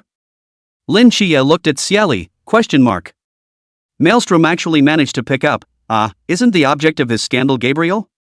Lin Qiye successfully joined. Gnawing pig's feet, is it possible that you guys are reading a pirated Bible? Michael was a straight angel and Gabriel was a straight angel. It is said that many years ago Michael split a volcano with his sword and inside was Lucifer. They're enemies. Kingface looked to his teammates, How are they right about that? The rest of Mask's teammates looked back at Kingface, Don't build it, they're sitting right here, but all of a sudden it's crooked. The masquerade crew, internally facing each other, had a feeling of being out of place with the three of them. It was as if they had a phrase floating above their heads. #online waiting and why they can make a world of their own. 56. Number of water characters. Maelstrom nibbled on his nest as he looked at Lin Qiye, scrutinizing him up and down and the conclusion reached was that young, but handsome. Swirl was serious. Just because you're an enemy now doesn't mean you were an enemy before, according to the Bible. Wasn't Lucifer an angel before he fell? I don't think they're necessarily straight angels. Even if they're blazing angels. Why else would Michael have chosen you as a divine agent just by looking at you on the moon? And selflessly giving without return. It's not in keeping with the principle of divine agents, so Michael has given you a backdoor. Xie Li? I can't believe I thought he was making so much sense. Is it? There are. Hiss. The world is horrible as it is. Lin Xiaoqi. Danger. Xie Li looked at Lin Qiye with the fluctuation of having the door to a new world opened in his eyes. Lin Qiye met Xie Li's eyes, and the corner of his eyes twitched slightly, wanting to cover his face. I've come to a conclusion. Two comedians that can't eat at the same table. Otherwise, a decent thing will run wild at the speed of heaven in place, twisted to the point where the killing angel Michael would have had 3 question marks over his head if he had come. Wang Mian picked up the nest, squeezed it and trying to join them. Maybe it's because your divine ruin isn't complete. 7 nights. The killing angel is embarrassed to let you do your job. Xie Li nibbles on a pear chewing. It seems like such a thing that I didn't realize the blazing angel was a preachy angel. Maelstrom nibbles on a nest egg and nibbles, then I want one of these half-crippled god ruins, too. This handicap also has the benefit of being handicapped, unlike the captain who has to go to the highland sky to find something. He turned his words around. Purposefully looking at Lin Qiye with the eyes of a handsome bee, but I still think that the blazing angel's drunken intentions are not wine. Wang Mian couldn't bear it, not wanting to see the good and decent conversation skewed to the moon again. With a quick eye, he shoved the nest into Swirl's mouth and said gently, "Here, have some more food and don't starve." Swirl, aha! The king's face was merciless. Can't understand. At the end of a meal, Xie Li and Lin Qiye went out of this small dark room, having consumed a bit too much today. Xie Li ate a little too much. Touching his stomach felt like his abs weren't even that visible anymore. On the way, Lin Qiye suddenly hooked onto his shoulder and came to his ear end. The voice was lowered to a very low level to say the secret, "Pear, got a mission?" Xie Li turned her head to look at him, and Xie Li realized that Lin Qiye's eyes were very dark. When staring directly at a person in the darkness of the night, it creates a sense of oppression out of nowhere. Like the king of the darkness. He narrowed his eyes, thinking that this was the oppression of the protagonist's aura. Xie Li reached out and cupped Lin Qiye's chin to turn his face around. Directly physically removes the shroud of the protagonist's aura. He also lowered his voice, "What, you're going to finish it for me?" Lin Qiye, aha. The voice was quite soft and didn't sound like it had much weight, but it was genuine. Xie Li was happy. Lin Qiye, the backstabber, was simply too conscious and took the initiative to take the blame. Life goes on, backstabbing goes on. 7 Nights in the Woods card. Dedicated backstabber. There's no mission, and that god's probably got a bit of a handicap on him, too. But you're very aware, Mr. Lin Qiye. I'll let the one about you grabbing my pig's feet go. Why are you still thinking about that pig's feet? What a foodie. The shadows of the teenagers mingling were reflected on the ground by the moonlight. Back to the dorms. Xie Li washed up and fell back to sleep in seconds. Quite excitedly, he went to the oldest's room to check the progress notes, and he stood at the acacia wood table, starting a pot of incense and posture standards. Walls of light surfaced. Holder, Xie Li. Initial progress, 7%. Realm, peak pool realm. A thought. This is a devastating move. Use with caution. A thought, whatever you think, comes true. Note, rookies don't use it. If you do, you will be countered. At this time as a rookie you can cover a range of 6 meters. Use it sparingly. Mental strength? Please work hard. Holding, black pot, please develop your own. The word, break, too, can break all tangible and intangible existence with a range of 30 meters. Since I can't dump it, I'll just play hard to get. 5% of the secondary progress equals 1% of the initial progress. Progress in compulsion, 20%. Xie Li sat cross-legged on the floor, resting the black pot against her chin, and bent her eyes, and kinda happy with the refreshed panel after all. Look at these geniuses just to be worth more than the people in the second middle school, but none of them were worth as much as Lin Qiye's classmates. He exchanged the B frame for the initial progress, and as soon as he did, the floating light shimmered and the wall of light appeared to change. Start refreshing slowly, line by line, slowly. Xie Li couldn't help but spit out. Are you CPU burnt? Wasn't it a second brush before? Is it possible that Lao San suddenly realized that it's not good to be a second god? Honestly, he still felt better before. The seconds weren't his anyway. Initial progress, 11%. No change. No change. No change. No. Wait, a change has occurred. Withdraw a word. The G gathering, character 1 can gather all tangible and intangible existences with a range of 15 meters. As Xie Li carefully studied the line, the note on the table turned into streams of light and entered his brow. In a flash, a light totem surfaced on his brow, a mysterious ethereal blue that abstruse and complicated. It disappeared in a flash without a trace. Xie Li blessedly touched his forehead, rubbed it twice with his fingertips, quite smooth, and it's the smart brains. Today as the tree is also not cut down, Xie Li repeatedly study this, word skill. Hashtag theory, what can be gathered? Can a wound be polymerized? Does a person have a soul? Can this be gathered? Can dead people gather? I want to get rich. Everything needs to be verified. Xie Li ran out into the garden and hadn't even begun to study it when she heard Bear. The sound of that whistle that can make people rise in place. It penetrates the eardrums to the depths. Xie Li, such as salted fish turn over like all of a sudden disease from the dream, startled sit up. Success and Lin Qiye's classmates, who also sat up in shock, looked at each other face to face. The night was shrouded in dark clouds, and I couldn't see my fingers. Under the sky, Xie Li hesitated. This is assembly. Lin Qiye sighed, yes. Shelly covers her head and gets up. This yellow cow of a day. I wonder if not getting enough sleep will affect your height development. If I don't grow to be 5 feet 8 inches in the future, I'll curse all instructors over 5 feet 8 inches as Mediterranean Sea. Lin Qiye. What a wicked curse. In the middle of running wildly, Xie Li suddenly had a flash of insight and discovered a bug. Why was the rank labeled that he was at the peak of the pool realm, but the line for spiritual power was a question mark? Isn't a realm level a spiritual power level? What's with the repeats? Junior brother water word count? 57, Hong Hao. Ancient Greek gods in charge of shooing. Agu, Chao Yuan, you run slower. I'm almost out of breath from your strangulation. Bailey Chubby, that up-tempered voice floated over to interrupt Xie Li's aura. He glanced back and saw. Chao Yuan was dragging Bailey Chubby in a very Herculean manner, and Bailey Chubby's feet were all off the ground. The chubby face rolled its eyes, the features twisted, and the limbs fluttered as Chao Yuan is locking in a chubby choke. No, 7 nights is ahead.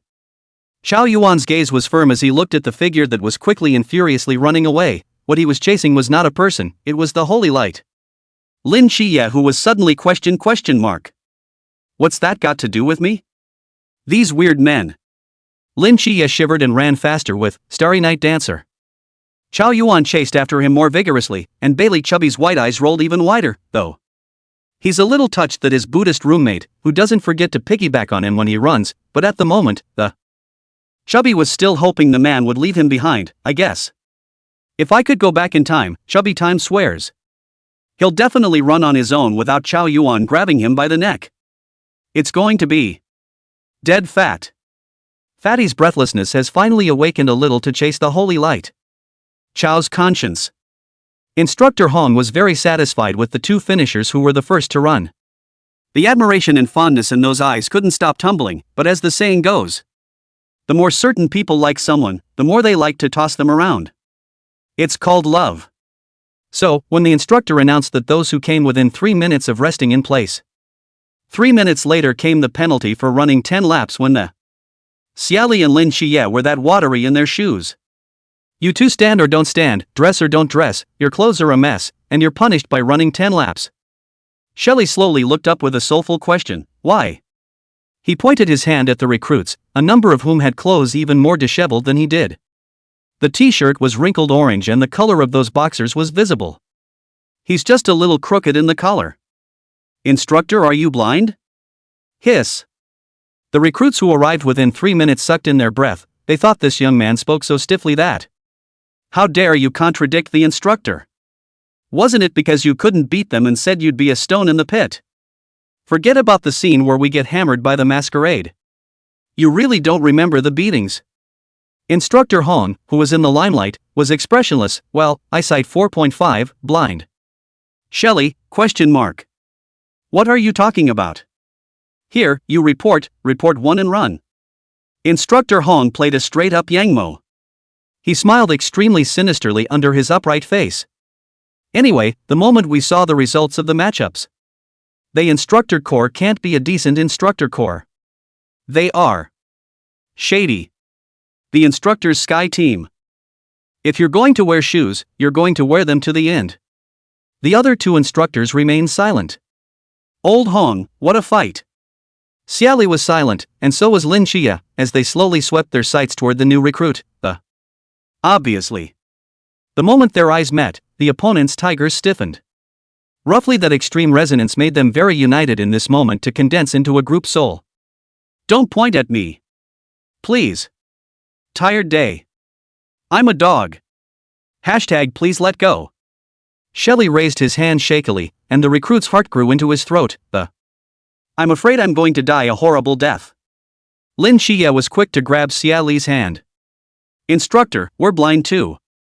In case you didn't know, we're worse than you with 0.3 vision. Recruits, righteous father. You are the righteous father in this moment. Get your lights out for him. Get the oranges up here so he can get them. Instructor Hong. Upright. Waving his hand, then run. That tone was quite lamentable. Under the moonlight, the backs of Xie Li and Lin Qiye as they walked away were filled with greatness. It was seared into the hearts of the crowd, and some were so moved that they wanted to eat oranges. So much so, that there are the odd band market recruit who wants to manually pinch an earth orange out of A. In honor of this beautiful scene. Where's my forbidden market? Mine's gone too. Silly, the chief instructor said that there are forbidden objects that suppress forbidden ruins. There were smart people with clear heads. Oh, that's okay. Run for the road. What are you arresting me for? Xie Li asked. Lin Qiye replied, stopping you from pointing at people. This. Xie Li was speechless. I was just trying to pinch my shoulder and tired all day. Lin Qiye smiled. Actually, it's not much to point out. It's the two of us that might develop a new type of model, the set bully. Xie Li, question mark. What the hell is a little anticipation in your tone? It's quite a niche word. Xie Li and Lin Qiye are wobbling in running laps. Behind them was the same wobbly Xinxingzhu. The three of them were hanging around looking pretty ugly in front of a group of hard-working people. Hung blind. The instructor pointed his finger and successfully sent Molly and Xiao Yuan to the frontier. You are also penalized 10 laps. The former went to touch his own holy light without a word, and that pace carried with it an unseen dark pleasure that. The corners of his mouth grinned slightly. The latter, looking down and over, neatly attired, with his hair all tied up quite neatly, Molly dared to defy injustice. Report, Instructor Y? Hong. Wearing small shoes. Instructor, because I'm an instructor. Cold, heartless, irrational, demon. Molly's white fists clenched and her beautiful eyes widened. So, you're targeting me? Instructor Hong was out of line. No, I'm cultivating you, Mo's Blade Sect. He looked at Molly's suddenly cocktail-like back and smiled inwardly. You guys, none of you are going to escape the little shoes. From today, I, Hung, will enter the game with my body. Become a ruthless, irrationally annoying instructor. The other two instructors quietly gave Hong Hao a nod in their hearts. And a pumped-up Molly ran a blinder, rubbing shoulders over paddling. Group of 4. Then, Hong Hao's hateful voice came. Run. What are you guys doing? Count the ants. Or just rubbing it in on the road. Add 10 more laps to the 2-hour run and double it if you don't finish. Xie Li. Lin Qiye. Xinxingzhu. Qiao Yuan. Mahjong foursome. Yeah, the 4 of them just happened to be playing mahjong. Xie Li. Dongfeng. Lin Qiye silenced, Nanfeng. Qiao Yuan followed Holy Light, North Wind. The pressure was given to Xinxingzhu, who. What a childish trio. Don't get your ass kicked. Qiao Yuan looked at him. Your turn. Xinxingzhu cold face and tugging, Missy chicken. 58, eating raw meat? Roadrunner who was lucky enough to listen to the whole thing. Are you guys actually playing virtual mahjong? 20 laps won't kill you and you're still in the mood for mahjong. Then, this passerby soldier saw that mahjong foursome running faster and faster. Faster and faster. Is it because you're afraid of losing your license? He hadn't even finished his lap when the mahjong foursome sprinted to the second lap and he heard. Qiao Yuan misremembered, for 80,000 have been out, 80,000 thrown back. Xinxingzhu, you're still a schoolteacher. Is it possible that he was blindly blinded? No way. I remember it well. This new recruit was lost in thought. This, the charm of mahjong? Daxia's national essence, the name is true. Perhaps the magic of the national pastime. The mahjong foursome froze and no one dropped out to finish the 20 laps. After the run they were sitting down in place not wanting to move much. Xie Li is okay. Without even taking a breath. After all, he's a man who's been chopping down big trees for 10 years. The other 3 are just a little wheezy. That breathing, poof. Seeing them run through, Instructor Hong's eyes glowed and in his mind he exclaimed. I knew they could keep their little shoes on. I want to do 20 more laps. Instructor Hong pressed his shady thoughts and waited until everyone had finished running. Glancing a bit sadly at the mahjong group of 4, he said in a cold voice, dismissed. And off he went with the other 2 instructors. It's good to be disbanded. As soon as they were dismissed, a number of people went back to their dormitories one after another. Sitting under the rack of weapons, Xie Li was motionless, dozing against the foot of the rack. Pear, you can go back to sleep. Lin Qiye poked him in the arm. Xie Li lazily opened a slit and swept over the backs of those people. Turning his hand and pulling Lin Qiye to sit down, he also moved around, crouching from in front of the shelf to behind it. In a believe in me and live forever tone, do you believe they just went back and had to run out? Lin Qiye, ? What's the point of that? I can't see eye to eye, because Xie Li closed his eyes again and dozed off. Well, I can't see eye to eye, because Shelley's dozing off with her eyes closed again. Lin Qiye thought about it and muttered faith. He also sat on the ground and dozed off against the wooden planks. In passing, he gave Xie Li a squeeze on the shoulder.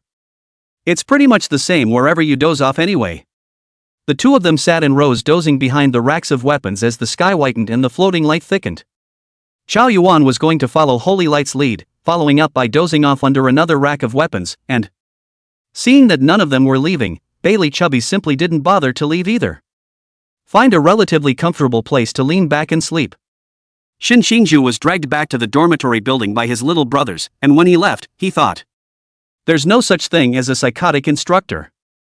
Just when Xin Xingzhu had just laid down on the bed, peacefully closing her eyes in preparation for a beautiful sleep, a shrill whistle came again from outside. As if laughing at his stupidity.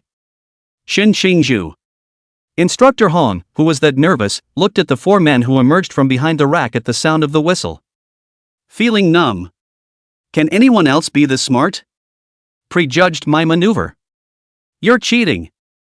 Instructor Han unilaterally looked at those four people face to face with a bitter hatred in his heart. Silence is the converse of sunrise. Xie Li smiled and looked back at Instructor Han. Honestly, he was just too lazy to run. Trying to squint a little bit to get to the cafeteria for breakfast. Less walking. Plus a slight suspicion that the instructor would be serpentine and continue to toss people around. Chubby looked at Xie Li with almost adoring eyes. Pear is so good. I can't believe I knew the instructor would be so neurotic and unethical. Going back and coming back and not being on time and having to run 10 laps, it's a nightmare. Chubby Miles, must be friends with Shelley. Lin Qiye noticed Chubby's overly hot gaze and moved a little. Blocking the opponent's view, however. Bailey Chubby's gaze was still hot. Bailey Chubby, must be friends with Lin Qiye. This time the recruits were much faster than last time. Instructor Hong pressed the timer in his hand and, with a cold breath of resentment, he said, 20 minutes for dinner. More than 20 minutes and you know the consequences. At these words, many people sat up in shock from the whacking death sickness, and were scattering their feet and rushing to the cafeteria, looking for a good breakfast. Xie Li was no exception, although he and Lin Qiye classmates had a late-night snack But that late-night snack was digested early in the 20 laps. Donuts, soy milk, big meat buns. He's not a picky eater. Wishful thinking is good. Reality is cruel. The recruits who were the first to rush to the cafeteria looked incredulously at what was on the table in front of them. There were buns in the place where there should have been a fragrant breakfast, and the buns were just fine. But apart from the buns there's only raw meat? Or raw meat with blood on it? Where's breakfast? Where's the bun? Have fondue? Shelley found a seat, looked around, made sure that the breakfast is when they eat raw meat with buns. Holy! That dude is so fierce, gnawing directly on raw meat. 100 Miles Fatty's alarmed and shattered voice rang out. Amidst the noisy disputes of the new recruits, Sun Lao came out with a big spatula, and said with great vigor, you can eat and eat and eat. Eat it or get out. Unfortunately, Shelley and the others were sitting right this side of the doorway. Sun Lao, as a turn of the eyes fell on these two, said his Mediterranean lad. He grunted heavily, you're still picking and choosing when you have something to eat. You know last night's food was good. The recruits are not convinced and want to protest. Are these things for people to eat? At this point, the masked squad pinched and shined, and the protesting recruit didn't continue to protest either. Because they got blown out yesterday. From the heart. In the crowd, Xin Xingzhu's gaze couldn't help but fall on the body of the vortex. The eyes lighted up slightly as they chased after it. Shelley withdrew his gaze from looking at the masked squad, and said, with a touch of disappointment, that still waiting for someone's rice hijinks to succeed. It's better to rely on people than to rely on yourself. With a hook of his fingertip, a black pan with a black spirit just appeared on the table in front of Xie Li. next to the raw meat bowl. Chubby was shocked. Pot? He reacted, no. Wasn't the forbidden ruin suppressed? How can this pot still be there? Xie Li flexed her fingers and smiled as she knocked on the black pot, sighing in her heart that he ended up choosing between eating raw meat and frying it in a pan. After all, the former is more sinful than the latter. Though there shouldn't be any residual garbage from this pot hitting the pot monster. He perfunctorily, I don't know. The pot can appear as no other role, only the most primitive effect. Chow Yuan was puzzled, the most primitive? Chubby was overjoyed, and for a moment, that look at the pot was the love of his life. Stupid. What can a pot do? Of course it's cooking. Fatty me this will be the favorite pot. The corner of Xie Li's mouth that glanced at his eyes twitched slightly. He so felt that this fatty was going to follow in Uncle Zhou's footsteps. The love for the black cauldron is deep. Xie Li didn't know that apart from Zhao Concheng and Bailey Chubby, there's also the love of this life gaze of a man on his black cauldron. 59. Xinxingzhu, I seem to have discovered the secret. And Xingyu, who was far away in Songnan City, suddenly sneezed. He rubbed his nose and whispered suspiciously. Someone's thinking about me? There shouldn't be. And I don't know about that pot. And Xingyu sighed deeply, with a strong sense of longing, before plunging back into her research. At that time, the bystanders saw Xie Li take out a black pot. For a moment it was impossible to tell whether the black pot was a forbidden object or a forbidden ruin. Knowing that the forbidden ruin sequence is after 600 of those harmless forbidden ruins that it's the ability to come up with something as bizarre as a spatula, a bowl, roll a steel bar, etc. Why is he able to use the forbidden ruin? Is this person cheating? Some of the recruits were not convinced and asked questions on the spot. As soon as he asked, he was met with a few choruses. Yeah, I can't use my forbidden ruin, so why should it still work? Why? That's not fair. The voices are getting louder and louder. Especially when Lin Qiye threw a few pieces of raw meat into the pot and flipped it twice to give off a rich meaty aroma. Jealousy twists them. Fair? King Face's voice came out. The men were instantly silenced. Wang Mian slowly swept his gaze over those who said it was fair. There was no fluctuation in the clean face, yet they felt a wave of oppression. Yesterday, too, there were those who clamored for fairness, and Masquerade proved with facts that under fairness, there is still a gap between people. He was able to come up with that thing, whether it's a forbidden ruin or a forbidden object, that's what he's got. King Face really didn't want to see that smashed pot used to fry meat, his heart faintly stalked. Maelstrom preferred not to look directly at the black pot that had planted him twice, and his brain still hurt. Scale sighed, following in the captain's footsteps, silly. The most unfair thing in the world is talent. People are born learners. They're born in Rome. Envy what oh? If you can't, you'll pull out a pot yourself. Those who were jealous were silent, but Sun Lao looked at him with a tiger's gaze and the spatula swung with the desire to chip him. Tempest. It's so hard to be a masquerade. Look at the captain, don't look at me. Lin Qiye was also looking at Wang Mian, and as it happened, Wang Mian suddenly turned his head toward him, and their gazes locked. Wang Mian gently hooked the corner of his mouth, very friendly. Lin Qiye businesslike returned a smile and they looked at each other and laughed. Xie Li's eyes hovered over them for a moment before continuing to nibble on the meatloaf, nibbling away. It's attracting a lot of stupidity, plus envy and jealousy. Life is full of surprises, and here are the jealous ones, and naturally, the Hi, Comrade Lin, Comrade Xie, can I fry the meat? A certain recruit came to Lin Qiye reverently holding raw meat, his voice reverent, his eyes devout. Just short of piety, with a long tail wagging behind him. The thing is, Xie Li put out the pot, Lin Qiye put out the men. The meat they were gnawing on was all fried by Lin Qiye, who was gnawing on it with one hand. Frying meat in buns for Chinese burgers with chopsticks in one hand. Hearing this from the visitor, handing the pan of Chinese burgers to Xie Li. And with a wink, he asked Xie Li if he could fry it. Xie Li was eating a meatloaf and had a new one in her hand. Well, I'm not sure.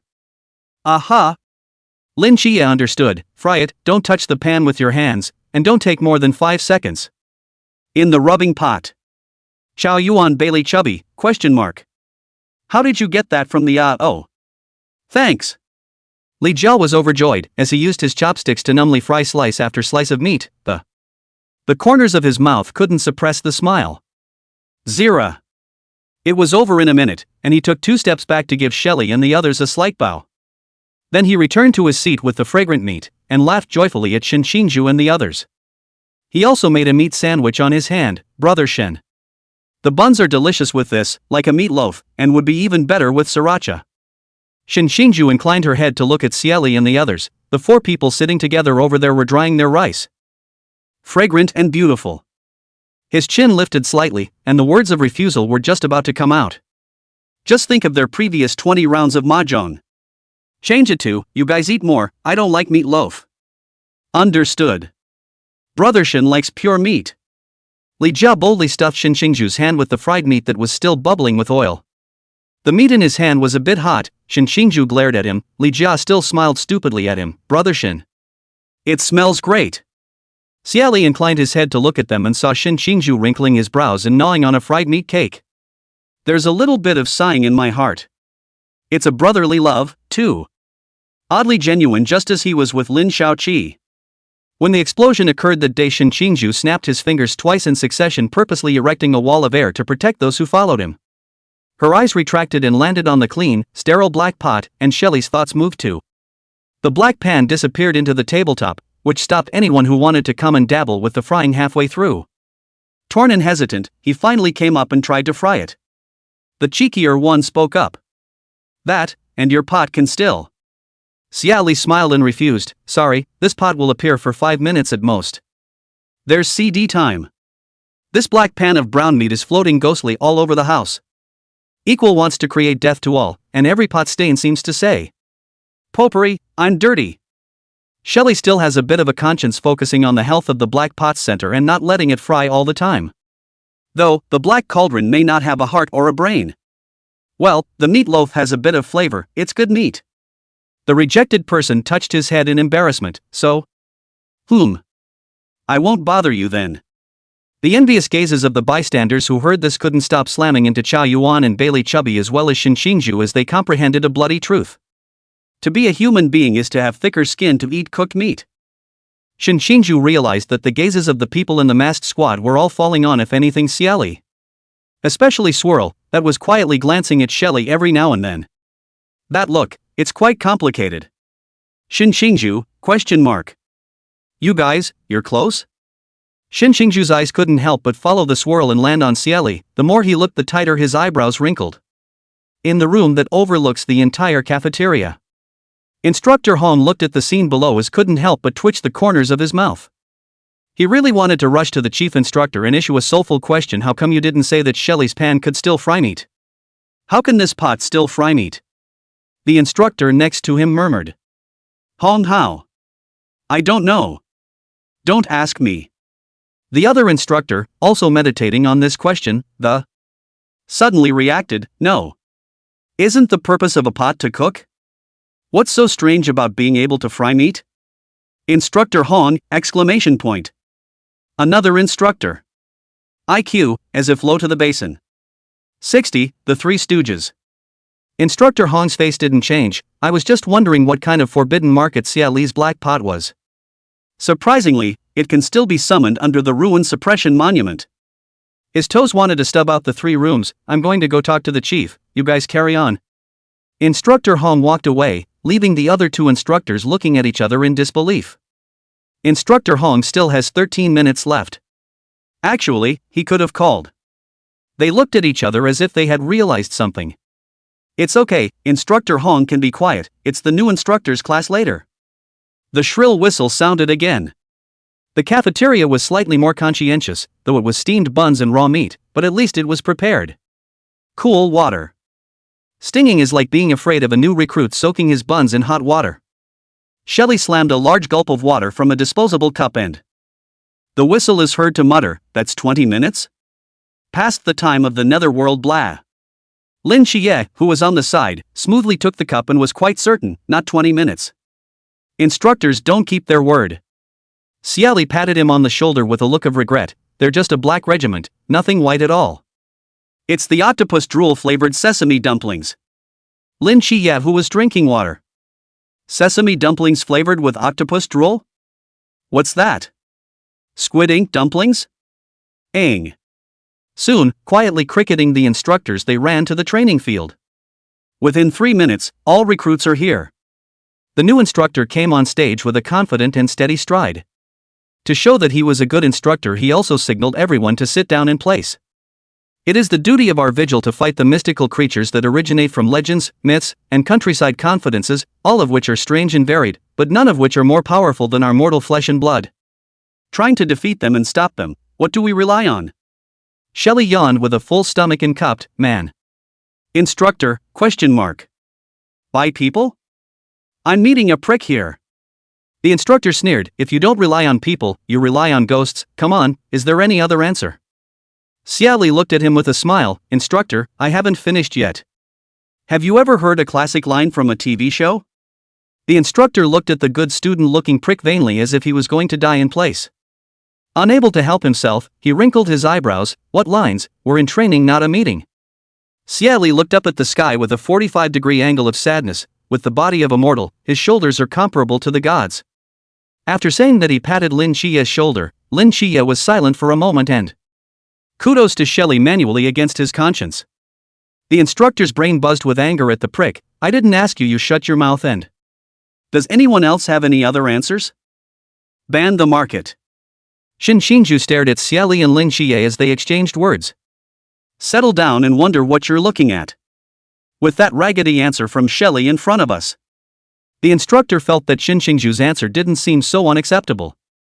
He encouraged the recruits with an encouraging look.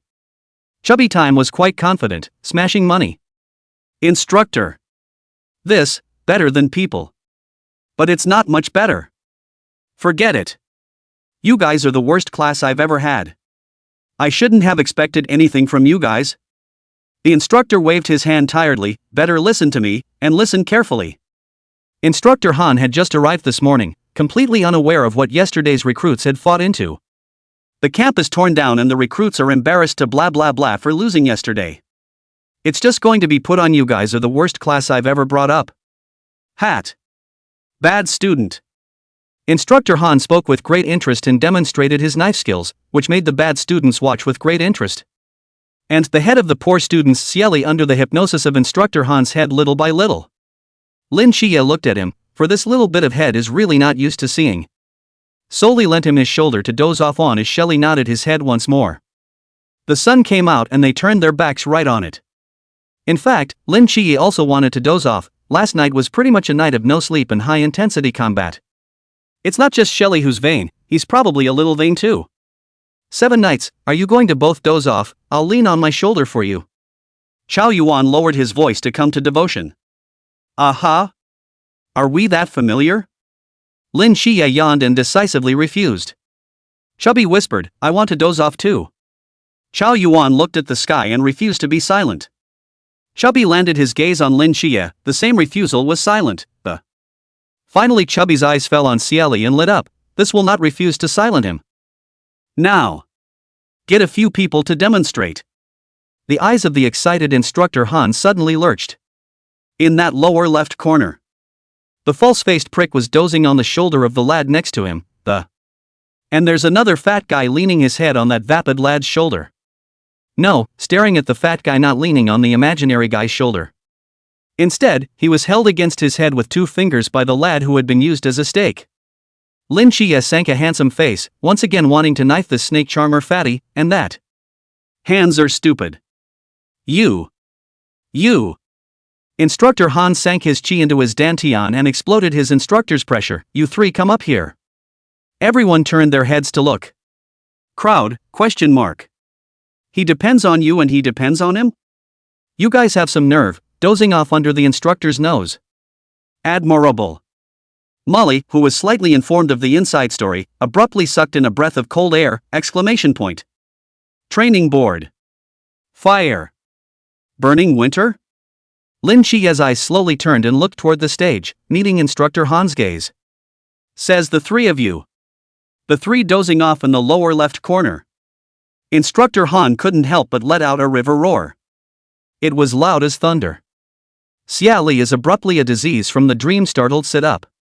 Facing Instructor Han's eyes that were about to spit fire without changing color, he calmly got up and. He also gave a hand to Lin Qiye, who had numb legs. Finally taking the stage with a sedate stride, anchoring it as long as I'm not embarrassed, It's the others who are embarrassed. On stage.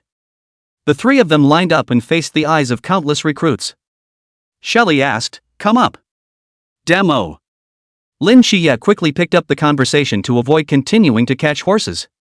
Got it. Chubby rubbed his face, it hurt. Who poked him? The person is a little confused and picks up one of the wooden knives from the pile of. Chubby asked Hanli, "Is it a demonstration with the instructor?" The instructor sneered, "These three pricks. It's got to be taught. He was cold, you fight in threes and the winner demonstrates with me." Ha? A three-man mosh pit? Me? Chubby Bailey glanced at Xie Li. Hands trembled, Xie Li although looking at the false, but this can break Yaoguang, the. Danger. Danger level 5 forks. Another look at Lin Qiye, forbidden void suppression, but also dangerous. Danger level 4.5 forks. Xie Li and Lin Qiye are the double combination, forking people in the invisible, forked sculpture couple. The National Service wolves are extinguished, and the record is available. 61, Shinshinju, I'm going to blow you up sooner or later. Xie Li raised an eyebrow at Bailey Chubby. Lin Qiye silently gripped his wooden sword and. It's ready to hit. What's with the dilly-dallying? Didn't you eat? Start immediately. Instructor Han urged with a murderous heart. Sleeping together? Kick the boat of your friendship. Do we really have to fight? Bailey Chubby asked the instructor undeterred, his voice weak and like a lost sheep. Instructor, fight. Xie Li looked at Snake Spirit Chubby with a smile, you choose, see if you want him or me. Lin Qiye glanced at Xie Li secretly musing, why do I feel that this is a strange statement? Bailey Chubby shivered, suddenly realized the instructor's vicious. That's what's coming at him. Xie Li can pull out the pot, a ring of the finger to demolish 3 buildings, the war record of the wolf extinction. Lin Qiye, a humanoid charging treasure, chopped through the mask of the Time King and battled Wolf Sky. To beat them both, you need someone with a war record of Wolverine to come in. Go Chubby. Chubby time on. Go Chubby. Pick Xie Li, he's weak. Yeah, go with the Void one, that's a good fight. The fat lorries of Bailey are not given away for nothing. As far as he's concerned, there's already a sparse number of recruits who are cheerleaders for him. In the air that was pretty rowdy. It's just that the party listening to Chubby 100 is tempted to say. You're driving me to my death. Also the vapid one just looks vapid. Go Lin Qiye. Go Xie Li. Amidst the cheerleaders shouting. Lija was not shy about cheering for the pod at the top of his voice, and then he got a little love from his own brother. Li Liang signaled him to take a look at Shinshinju, who wrinkled her eyebrows and looked at the stage, not looking very good. It looked like he didn't like the people on stage, and Lija rubbed his head and change it to rooting for them in your heart. Go 7 Knights. Chao Yuan followed Holy Light at all times. Chubby Time quickly recognized the situation, he took a breath and stepped forward and suddenly, he thrust the wooden knife in his hand hard toward the counter. A mount. There was no scene of the wooden knife being stood on end. Snap, the wooden blade fell to the ground. Crowd, ? Surrender without a fight? I, Chubby Time, am not going to point my blade at them, at every man of the Night's Watch. Point to my fellow soldiers, the sword in my hand will only point to the enemy, to the mystery. I'm willing. Admit defeat. Xie Li opened her eyes slightly, exclamation point. Crap, he's loaded. Lin Qiye put the wooden sword down with a slight sigh, it was a pity that he couldn't fight anymore. The crowd on stage froze, and after that 2 seconds of suspicion someone began to crackle with applause. Yes. That's the pattern. Chubby, you're good. Yeah, we're the Night's Watch, we can't hit our own. We just fought Mask yesterday, and he's SHHHHHH. Think of lorries. Yeah. How can a Night's Watchman hit a fellow soldier? Instructor, ? How else can it be? Well. You guys are going to play it that way, aren't you? Don't mention it. We're all Night Watchmen. They're all friends. The corners of Bailey Chubby's mouth were harder to suppress than 24K, and he raised his hand and waved it. He signaled to everyone not to praise him, planning to keep sending lorries. Chubby was inwardly giving himself mad kudos for his intelligence. He's so smart. Way to come up with something so perfect. Good. Bailey Chubby, pick up the sword, you're the first to fight against me. Instructor Han's voice rang out. Pulling Bailey Chubby's thoughts back, he let out a couple of oohs and ahs. Picking up the wooden knife he had just dropped on the floor, he took up his stance. Xie Li and Lin Qiye tacitly retreated to the edge to watch the battle. Begin. Good. Instructor, after you. Instructor Han's face is serious, and he raises his sword. Bump. Bailey Chubby was enveloped in golden light, and his wooden sword broke. Instructor Han, ? Hey, I'm sorry, I forgot to turn off the guard. Chubby hurriedly turned off the guard. He coyly told the instructor, let's do it again and again. Instructor Han's cold face, suspiciously scrutinizing this fat. What did those guys just yell about, fatty? Chubby time. It dawned on Instructor Han that this young master of the Bailey family, the Hayakuri family, known as the Museum of Forbidden Things. Avoiding a rollover, he made a snap decision, you go down. Alrighty, you guys keep it up, huh? I'm rooting for you guys at 7 Nights Pear. Chubby time happily descended the diving platform, that chubby figure with joy. He pointed to Xie Li again, and hesitated a little. The lad looked too weak to. It is the softest of the soft persimmons, and I am afraid that the effect of pinching it will not be good. So, just as Xie Li shook her head to shoo the drowsiness away with the intention of reaching for the wooden knife, Instructor Han's fingers strayed and pointed at Lin Qiye, you do it. Okay. Lin Qiye, who was already holding a wooden sword, took a few steps forward and stood opposite Instructor Han. It was called youthful and instrumentally handsome. Instructor Han swung his sword violently, at a tricky angle, and it was bound to be a perfect act of slap. Blocked. Instructor Han's eyes sank slightly as he took out strength beyond the standard. Also. Snap. All blocked. Instructor Han, ! You're going to roll over? I just won the knife fighting championship. Lin Qiye smiled faintly and met Instructor Han's 4 eyes. Looking aside, Xie Li wanted to touch a handful of melon seeds to knock. Learned how to use a knife? Aha! Which one? Zhao Kongcheng, Wu Xiangnan. The former was moving his hands, the latter was moving his mouth. Han Li's tiger shook. He knew both names. Zhao Kongcheng, a special forces soldier with extremely good knife skills. And Wu Xiangnan, the once famous immortal swordsman. This Lin Qiye was not only proficient with swords, but probably with swords as well. Instructor Han's eyes fell on Hope's Light's soft persimmon in a somewhat hopeless manner. You go down. Oh. Lin Qiye glanced at Xie Li, tossed the wooden knife in his hand to him and went down to the crowd on the short road cast mesmerized glances at Lin Qiye. You go ahead and demonstrate with me. For this soft person who was about to give him a reputation. Instructor Han hardened his eyes to Xie Li. It's not unfathomable to think that you just dozed off. It's normal for a young man to be tired after a hard night's work. Lin Qiye silently lit a row of candles for Instructor Han.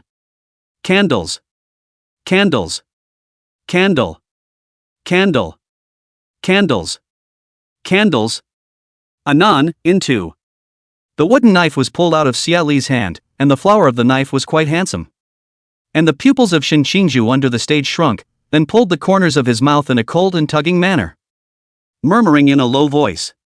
It's really you. Masks? Fake face. Xie Li is the man with the mask and the slate. Just that familiar flower-turning hand, that's what burned him, Shin Qingzhu, into ashes, and he couldn't forget it. That swirly masked man had a great red ribbon flying around his wrist as he turned the slate. It was, well, dazzling. Liar. I'll light you up sooner or later. 62, Chao Yuan Injustice. On stage. Instructor Han spoke faintly, I won't hit you hard, don't worry, this time it's your turn to attack. I play defense. Xie Li smiled imploringly, Instructor, I understand. Instructor Han was satisfied, begin. Xie Li is a little weak right now, but he loves to pretend, oh no, but he's going to pretend that.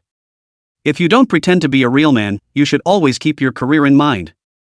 Don't miss a chance to pretend. The wooden knife is turned in sharp. Snap.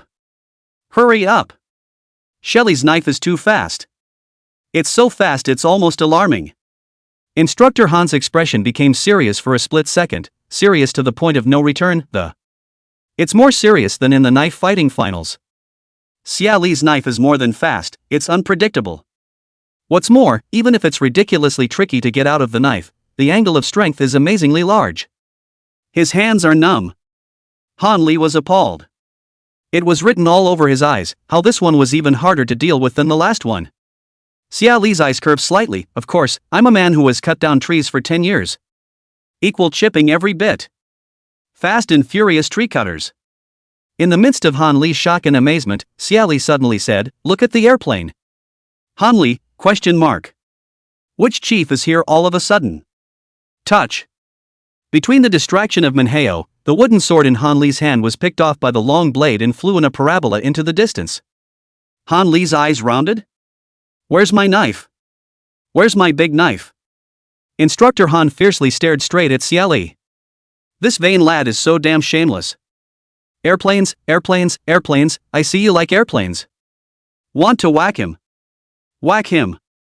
Xie Li looked back at the instructor, under the instructor's grudging full. A slight smile under the eyes of a full of anger. A living, breathing, literate scholar who looks like a good, well-behaved student. Pa! That wooden knife, just so watery, dropped into the hand of Chao Yuan, who was fully concentrated on following the holy light. Like the feces of a bird in the sky that doesn't take care of itself. Falling into Chao Yuan's hands. The knife lay across the table like a beautiful woman in her arms. Lin Qiye slowly turned his head to look at him, his gaze narrowed, and he instantly popped up and, with force, he kicked Bailey Chubby, who was right next to Chao Yuan. Afterward, quickly move away from Chao Yuan. Run! By the heavenly general wooden knife. Chao Yuan injustice? Roar! In an instant, a pillar of pitch-black fire shot up into the sky, and Chao Yuan's body erupted with an unceasing stream of baleful aura that. A terrifying pressure quickly spread throughout the entire training ground. And the kicked flying Chubby time in free fall finally braked the car with his ass. He looked back and, swallowing his saliva, he was immediately moved to make ducks in place for Lin Qiye. Good buddy, knows how to kick him when it counts. He knew then that there was no wrong payment. Bailey Chubby was touched. Ignore the fact that the flesh hurts from that kick. Xie Li turned his head when he heard the sound. She saw Chao Yuan, who was breathing black. Why are you suddenly transformed? Is the world so gripping? Perhaps, even braving the black flames of Chao Yuan, remained in love with the holy light. Lin Qiye's deep love. He roared angrily at Lin Qiye, his body darting like lightning as the wooden blade in his hand suddenly swung out. Lin Qiye was too close to Chao Yuan, and this sudden lightning-like blow. He hastily dodged the blade with an on-the-ground flip, and the black flaming blade slashed to the ground. A crack twisted like a centipede appeared in the hard ground. He mentally raised a breath. Chao Yuan was too close, and all around him were still forbidden ruins, suppressed recruits. It's hard to hide, and besides, he's unarmed. 7 knights. Xie Li's voice appeared, and Lin Qiye didn't even have to look in Xie Li's direction between dodges. A tumbling lift of the hand grabs a weapon with precision. Black pot. Bang. Chao Yuan swung his sword and slashed. Lin Qiye raised his cauldron and blocked it. A clear and crisp sound rang out. And with it, ka-ching. One voice. Chao Yuan's wooden blade broke. The wooden blade mixed by the fury energy broke so weakly. Lin Qiye's eyes flickered slightly.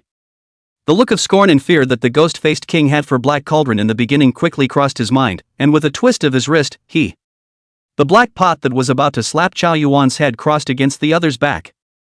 Dodging another claw grabbed by Chao Yuan, he glared at Chao Yuan, golden light swirling up, divine might appearing at first. Chao Yuan staggered on that one. Lin Qiye turned his head to Bailey Chubby and said, "Give me that scroll of sealing you had last time again." "Oh, I'll look for it right away." Bailey Chubby busily responded, quickly picking and pulling at the. Without a moment's hesitation, he found the scroll of sealing and tossed it to Lin Qiye. 7 knights take it. Roar. Chao Yuan shook his head and roared at Lin Qiye again. Xie Li, who had already arrived at the edge of the battle circle, slightly inclined his head and stared at Lin Qiye's movements, without a doubt. The fights of the teenagers are great, every movement is full of power and beauty. That's it. Two black lines slowly traced down Xie Li's forehead. He wanted to say, "You used the pot to slap him on the head, ah." Safekeeping gave him a wailing slap, and within a few moments he couldn't continue to be a black magic fairy with a black light. Please don't underestimate the power of the black pot. Xie Li sighed softly as he watched Lin Qiye take the scroll of sealing and immediately roll the person. What the? Seven's classmates. You might as well give him a pat on the back, otherwise how can I afford to be about to cut down 100 trees L?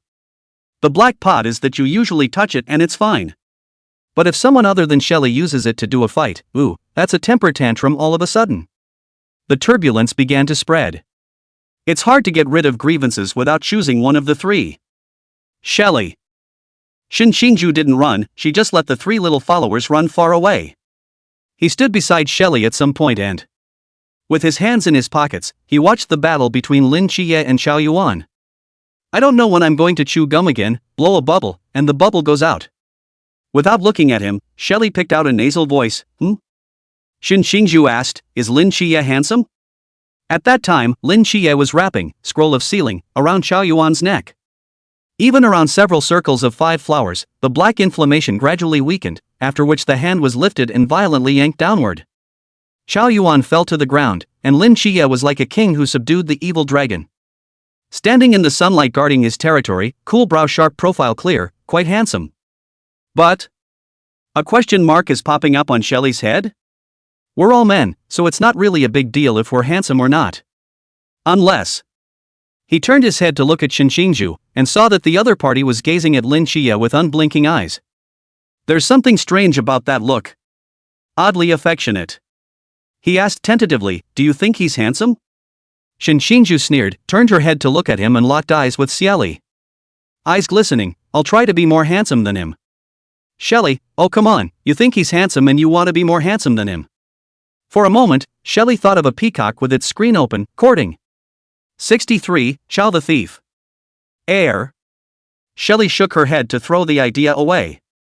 He can't look at a man who thinks another man is handsome as trying to get. Can't have the wind of men swirling back and forth in his head like a typhoon passing through. It's not likely that this is simply male competition. Xinxingju was so handsome that she launched a handsome pretending contest towards Lin Qiye, determined to become a handsome man. Lin Qiye's alarm was very sensitive, and upon seeing Xinxingju standing with Xie Li, he then quietly pulls the alarm and the man.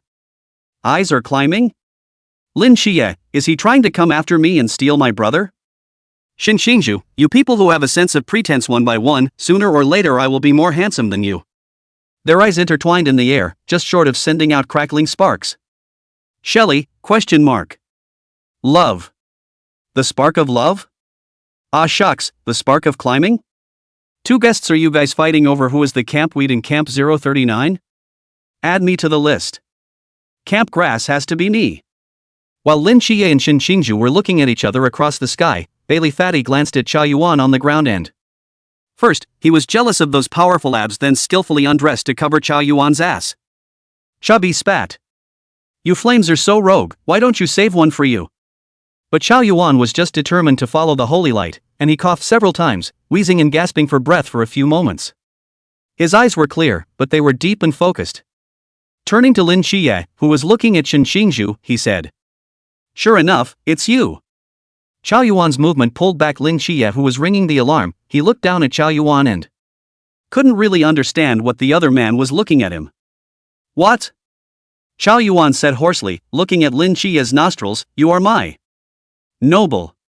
Lin Qiye, question mark. What ah? Xie Li, exclamation point. Suddenly I think your kid is more than Xinxingju. Chubby time, question mark.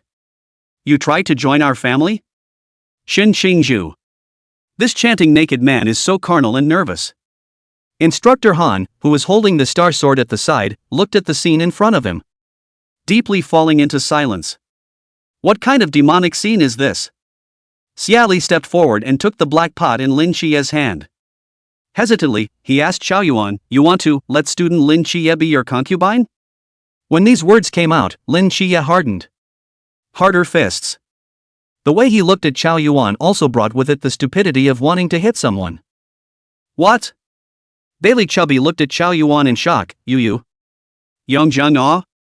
The Qing dynasty died long ago. Not that nobleman. Chow Yuan denied categorically, rising from the ground and tie your chubby jacket to avoid juvenile delinquency. He said rather reverently to Lin Qiye, I don't have any ill intentions towards you. Just want to simply lick you. Lin Qiye? Lick me. Lin Qiye shivered inwardly, moving a step behind Xie Li to try to find a firm sense of security. A serious refusal. No, I for one don't like to be licked. You lick someone else. Lin Qiye implicitly scrutinized Chow Yuan. He, for one, had always been unafraid to speculate with the utmost malice on those who try to approach them. Pear is so clumsy since she was a child that she can't even do her homework well, and Jin is so small. Auntie and grandma are getting old again, and there has to be someone with a brain on the line in this family. There's no such thing as a good thing in this world for no reason. It's all a matter of being good for nothing. It's all a matter of being good for nothing, or being evil. With a purpose. Xie Li looked at Chow Yuan with a dangerous gaze. Lick? Dog licking? Ah. The black pot in his hand was stupid. Chow Yuan also had a brain, his gaze turned and landed on Shen Qingzhu. Continuing piously, he said, lick you like Shen Qingzhu's follower licked him, without malice. Xie Li and Lin Qiye's gazes fell on Shen Qingzhu in unison. Eating melon was affected. Shen Qingzhu, ? Chow, you're a miscreant. It's none of my business. He grimaced, none of my business. Don't take me with you. After saying that, Shen Qingzhu looked at Instructor Han beside him and changed the topic. What next? Oh, yeah, I'm still in class. This is not a comrade in arms but a student. Instructor Han suddenly reacted. He cleared his throat just as he was about to open his mouth when he saw Instructor Hong and a few of them coming in a flurry of wind. You guys gather over there. And then, Instructor Han stepped forward and explained what had just happened to several instructors, and when he finished, everyone was silent together. Face-to-face silence, this is so catchy how things are going. Instructor Hong, I can't teach them. Instructor Han pulled Instructor Hong aside and began to spit out his bitterness. I haven't been able to do anything about that prick Xie Li, he's too good with a sword. He does seem a little prickly. But I still love it. You're grasping the wrong point. Instructor Han spoke quietly. Instructor Hong touched his nose. Ahem, Instructor Han, ah. There's only one Xie Li out of those 240. He and Lin Qiye were both sent over by Team 136, and these two took the lead in opening the small. But look how many of the 240 are like them. These others need an instructor such as yourself, skilled in all 18 martial arts, to guide them to the weapon that best suits them, and there is no one better suited for the job but you. Then Xie Li. Instructor Hong exuded a pua glow. It's fine, I'll go and have a heart-to-heart with him tonight. Let's make sure he can't continue to be a prick and a good schoolboy. Then well, you go to class. Daxia's life this term depends on you. Looking at his determined look, Han Li slowly nodded his head and walked away with the mission he had undertaken. As soon as the instructor came over, the recruits who were still muttering were silenced and Xie Li firmly physically isolated Chow Yuan from Lin Qiye, and Chow Yuan just looked at him and bow your head and read the sutras. This morning went by fast. Instructor Han doesn't just know how to use a sword. He knows other things. The morning was spent explaining various cold weapons. On the way to the cafeteria after Instructor Han finished dismissing, Lin Qiye was still in deep thought. Xie Li glanced at him twice and hooked onto his shoulder. What are you thinking about? With the serious face of Edison trying to invent the light bulb? The corner of Lin Qiye's mouth curled slightly as she glanced at him, thinking about what weapon would suit me best. Xie Li slightly inclined his head, closer to him, tone lazy, see how you like it. To paraphrase a common saying, good-looking people look good in sacks. Those who can fight can poke at the sky with a twig. Lin Qiye couldn't help but smile, just like that black pot of yours, right? Xie Li also laughed, his eyebrows flying, right? Don't be too formal. Narcissistic. Lin Qiye spat at him in a low voice. Xie Li pinched his shoulder. What, you praised me for being too handsome? Lin Qiye secretly rolled his eyes. Aang, I said you're too handsome. It mesmerizes people so much they can't move their legs. 64. The Fat Chow Duo who made a confession. 7-day student, your vision is still as good as ever. Yeah, the organization is very optimistic about you and keep up the good work. Xie Li smiled even more happily, his big white teeth showing. All the way to the cafeteria, the first to arrive could be heard talking. Finally, some flavor. It's just that this gives too little savory food. SHHHHHH. It's alright to have it, or not even such a mouthful of savory food. Xie Li and Lin Qiye found a corner to sit down, and their asses just hit the stool. Bailey Fatty then pulled Xiao Yuan, who had already changed his clothes, over, each carrying a small bowl. That's its own limited edition pickle. They stood squarely in front of Lin Qiye, and then, in unison, they handed it to Xie Li and Lin Qiye. Pear, come and eat the food. Bailey Chubby smiled festively. 7 nights for you. Xiao Yuan followed the holy light with reverence. It was as if these two were making a savory, pious offering to the god of wealth. I've just had a thorough conversation with Xiao Yuan. He really just wants to be friends with you for 7 nights, to be close to you, no messed up ideas. And Chubby lowered his voice and spoke mysteriously. Xiao Yuan likes Eunice, a woman. He doesn't want to be Yongjung, he wants to be third brother. Xie Li quietly in the heart to suck a mouthful of cool air. Ngueren, 3A brother, the wife of a person na. Xiao Yuan's hobbies are so special, better than men. Lin Qiye glanced at Xiao Yuan and twisted his brows slightly. Xiao Yuan, why do you have to be friends with me? And he made a point of looking deeply at Xie Li. I've always been a dedicated person. I promised Pear that we'd be each other's best friends. It won't be 3 hearts and 2 peasants. Shelley, ? Did you? When did you say that? We can't be that flirty. Ding. The light bulb on Xie Li's head lit up, and he came to his senses in response to the glance that Lin Qiye had purposely given him. Xie Li cleared his throat, and his eyes clouded up as he looked straight at Lin Qiye. And then he slowly locked eyes with Xiao Yuan, his dark eyes covered with obstinacy and strength. Possessive. It was as if it was a huge dragon that had been touched by the reverse scales, and it was dangerous to the extreme. He can only be my friend alone, since you want to rob him, draw your sword. As the words fell, the black pan floated on Xie Li's side, trembling slightly. Like a horrible energy was brewing. Black cauldron, you already have a way to take your death. Lin Qiye glanced at the black pan, the corners of his mouth twitched slightly, secretly wanting to cover his face. Deep down, I feel like Pear's webcomic wasn't a waste of time, reading this. The eyes of the sickly, lackluster arch-villain are strangely similar. Just. Pear, you're overdoing it. A 3-hearted 2 pals will do. Xiao Yuan, ? Is this the kind of possessiveness that buddies have? Chubby 100, ? Pear, I think you're weird. They both looked at each other and both saw in the other's eyes confusion. Dude, is that right? Sharing a dormitory, the two of them had their brainwaves magically aligned. Xiao Yuan, is this a brother? Chubby, I don't know, my high school diploma is fake. Xiao Yuan, I'm also uneducated and didn't have 9 years of compulsory education. Chubby, that could be it. Chubby glanced at the man with I'm twisted, I'm dark, written all over his body. I'm just a friend of Lin Qiye Pear, who suddenly came to his senses as well. He secretly heard others cricketing Xie Li and Lin Qiye. Said they still come here with a particularly childlike sense of humor, bringing Tinkerbell cats and little pink cat suitcases. Fatty did see those 2 boxes in Xie Li's dormitory. It's unbecoming behavior for that age, and definitely a bit of a glitch. It's either Xie Li or Lin Qiye who has a glitch. Now it seems to be that Pear is a little psychologically challenged and naive right now. So what, Pear, you're mistaken. We can't be your friends. We can be your little boys. Don't worry, 7 nights only friend is definitely you. Chubby Centurion pats himself on the back. Faithfully promising, we'll help you cut down anyone who dares to rob us. Xiao Yuan nodded his head in agreement, licking dogs is fine. Bailey Chubby glared at him, and Xiao Yuan silently changed his words, a Chinese field dog is fine. I'm also a northeastern tiger in the north. Bailey Chubby put the pickles in front of Xie Li. The corner of Lin Qiye's mouth curled up imperceptibly in response. That black pan frying up roasts and buns at some point.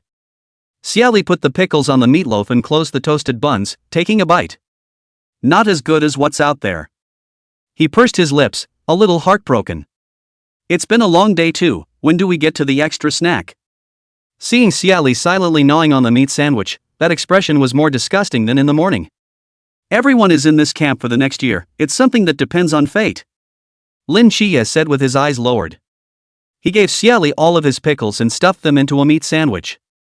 Let's make the meatloaf taste at least a little bit better. There are times when an older brother has to take care of his younger brother. Oh, okay. Chao Yuan didn't pick and followed Lin Qiye's lead. Okay, we'll get along well in the coming year. Bailey Chubby doesn't care at all about verbalization law. How could he kick him if he wasn't a friend 7 nights nah? How could he rub it in if he wasn't a friend Pear's pot? Mouths are just hearts. It's Chao Yuan, a Buddhist man, who had to dwell on verbalization. Chubby Bailey shook his head happily in his heart as they sat down across from Xie Li and Lin Qiye. Contribute all the pickles to each other. Snap. A small bowl filled with pickles was placed in front of Xie Li. The small silver stainless steel bowl made a soft clinking sound, set down by a bony hand. Xie Li, who was nibbling on a meat sandwich, looked up in confusion and... Then I saw Xinxingzhu's high-cooled and tugging face. Thanks for the pot, this is for you guys. And then he turned around with a high coolness and walked away, not giving them a chance to refuse. Lin Qiye slightly inclined his head, eyed Xinxingzhu's back, and couldn't help but fall into deep thought. It's just purely a matter of returning the favor, isn't it? I'm not trying to get ahead of the game. I don't want to have sex with Pear. Xie Li glanced at the raw meat in the basin and turned toward Li Jiazhao to gesture for him to come over and roast the meat. Li Jia's eyes lit up, is against Xinxingzhu's rather stressful eyes on the end of the raw meat over. Plus the little bowl of his own pickles, and the opening words were, Hiya, thanks comrade. Shelly, ? Are you stuttering? Shay. Li Jia smiled with big white teeth. Hey, that's what, it's not appropriate to call me brother. Just came up with that title, you can't just call the pot warrior. Not a moment later, Li Jia had the cheek to bring the roasted meat back to their table again, and this time, the Xinxingzhu just lazily looked at the bubbling aroma of the roasted meat. It's actually a good meat, and it roasts quite nicely, even without salt. 65, PY Trading. Brother Shen, I think Xie Li is quite talkative. Li Jia muttered. The hand did not idle to stuff 2 pieces of roasted meat to Xinxingzhu in a brain. The corners of Xinxingzhu's mouth slightly hooked and took a bite. It's quite fragrant.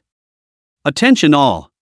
Just then, Instructor Hong, who had been in divine seclusion all morning, appeared, standing in the doorway and... Sharp eyes swept across the room, still unable to resist a faint heart attack at the sight of the black pot. This pot. Alas. Don't mention it. Anyway, this was Shelley's forbidden ruins, and he could cook anywhere as long as there was food. Instructor Hong quietly stalked off. Straight away in situ, first extreme training session in the afternoon. I would advise you that you had better clean the food off the table, finish your meal, and meet in front of the cafeteria. Hear that? The recruit replied, Roger that. Instructor Hong is endured to endure this time not to give Xie Li this prick wear small shoes. The conscience that hadn't yet disappeared made him pityingly look at Xie Li and Lin Qiye. Turned and walked away with the other 2 instructors. What did Instructor Hong mean when he gave me that look just now? Xie Li was sipping a cold white. The instructor's glance at the instructor's words just now was really like the look in Jin's eyes when he grabbed the errant little black mangy. A bit puzzled, could it be that his myopic man pillar indistinguishable? God, a human pillar is indistinguishable, do you have a pillar by your side? Lin Qiye wanted to hold his forehead, Pear. Is it possible that the instructor just thought? Your pot is too special to want to see. In fact, Lin Qiye wanted to say that the instructor must have wanted to beat you up. People get raw meat for training. You're good to just fry it. Exasperated the instructor to infarction. Myocardial infarction. Lin Qiye changed the topic. What do you think the instructor just said about extreme training that is? Xie Li propped up his chin with one hand, crossed his legs and... Ignoring the tidbit from earlier, what else could it be? Practicing us to death, It's probably a physical fitness program. From 2 o'clock yesterday afternoon until now, when they've hardly had any rest at all. Particularly in line with extreme training, taking them who are close to their limits and continuing to pull, breaking through the lower limits. The instructor is treating us like rechargers. Xie Li leisurely sighed. Lin Qiye, drain all the electricity and die? Shelley, right on. Perking up his ears, Bailey Chubby made the most honest suggestion, then can you hide 2 steamed buns and bring them in? Chao Yuan, you can try. Bailey Chubby looked at the steamed buns and fried meat thoughtfully. Duh. Suddenly, Instructor Hong went and returned to reappear at the door. Xie Li. In an instant, Xie Li became the center of attention, and everyone looked at Xie Li in unison. I only saw Xie Li crossing his legs, one hand holding a baked bun sandwich meat pie, one hand holding a cup. It's so cozy, and my cheeks are still puffed out. He stood up nonchalantly and took a sip of water. Here. Crowd, hiss. He's so calm. Come out with me for a moment. Instructor Hong said. Xie Li inclined his head to look at Lin Qiye and patted his shoulder. Walking out of the cafeteria with his long legs in the limelight, Instructor Hong was waiting for him outside. Seeing him out, gestured for him to follow.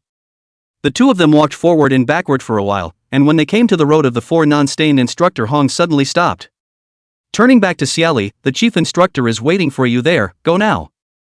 He raised his hand and pointed in a direction. Xie Li saw a military pickup truck, raised an eyebrow, and lifted his step. The cab was left open, and a man was supposed to come down from it, and as Xie Li was getting closer and closer to Yuan Gang from under the car? Drilled out? Xie Li.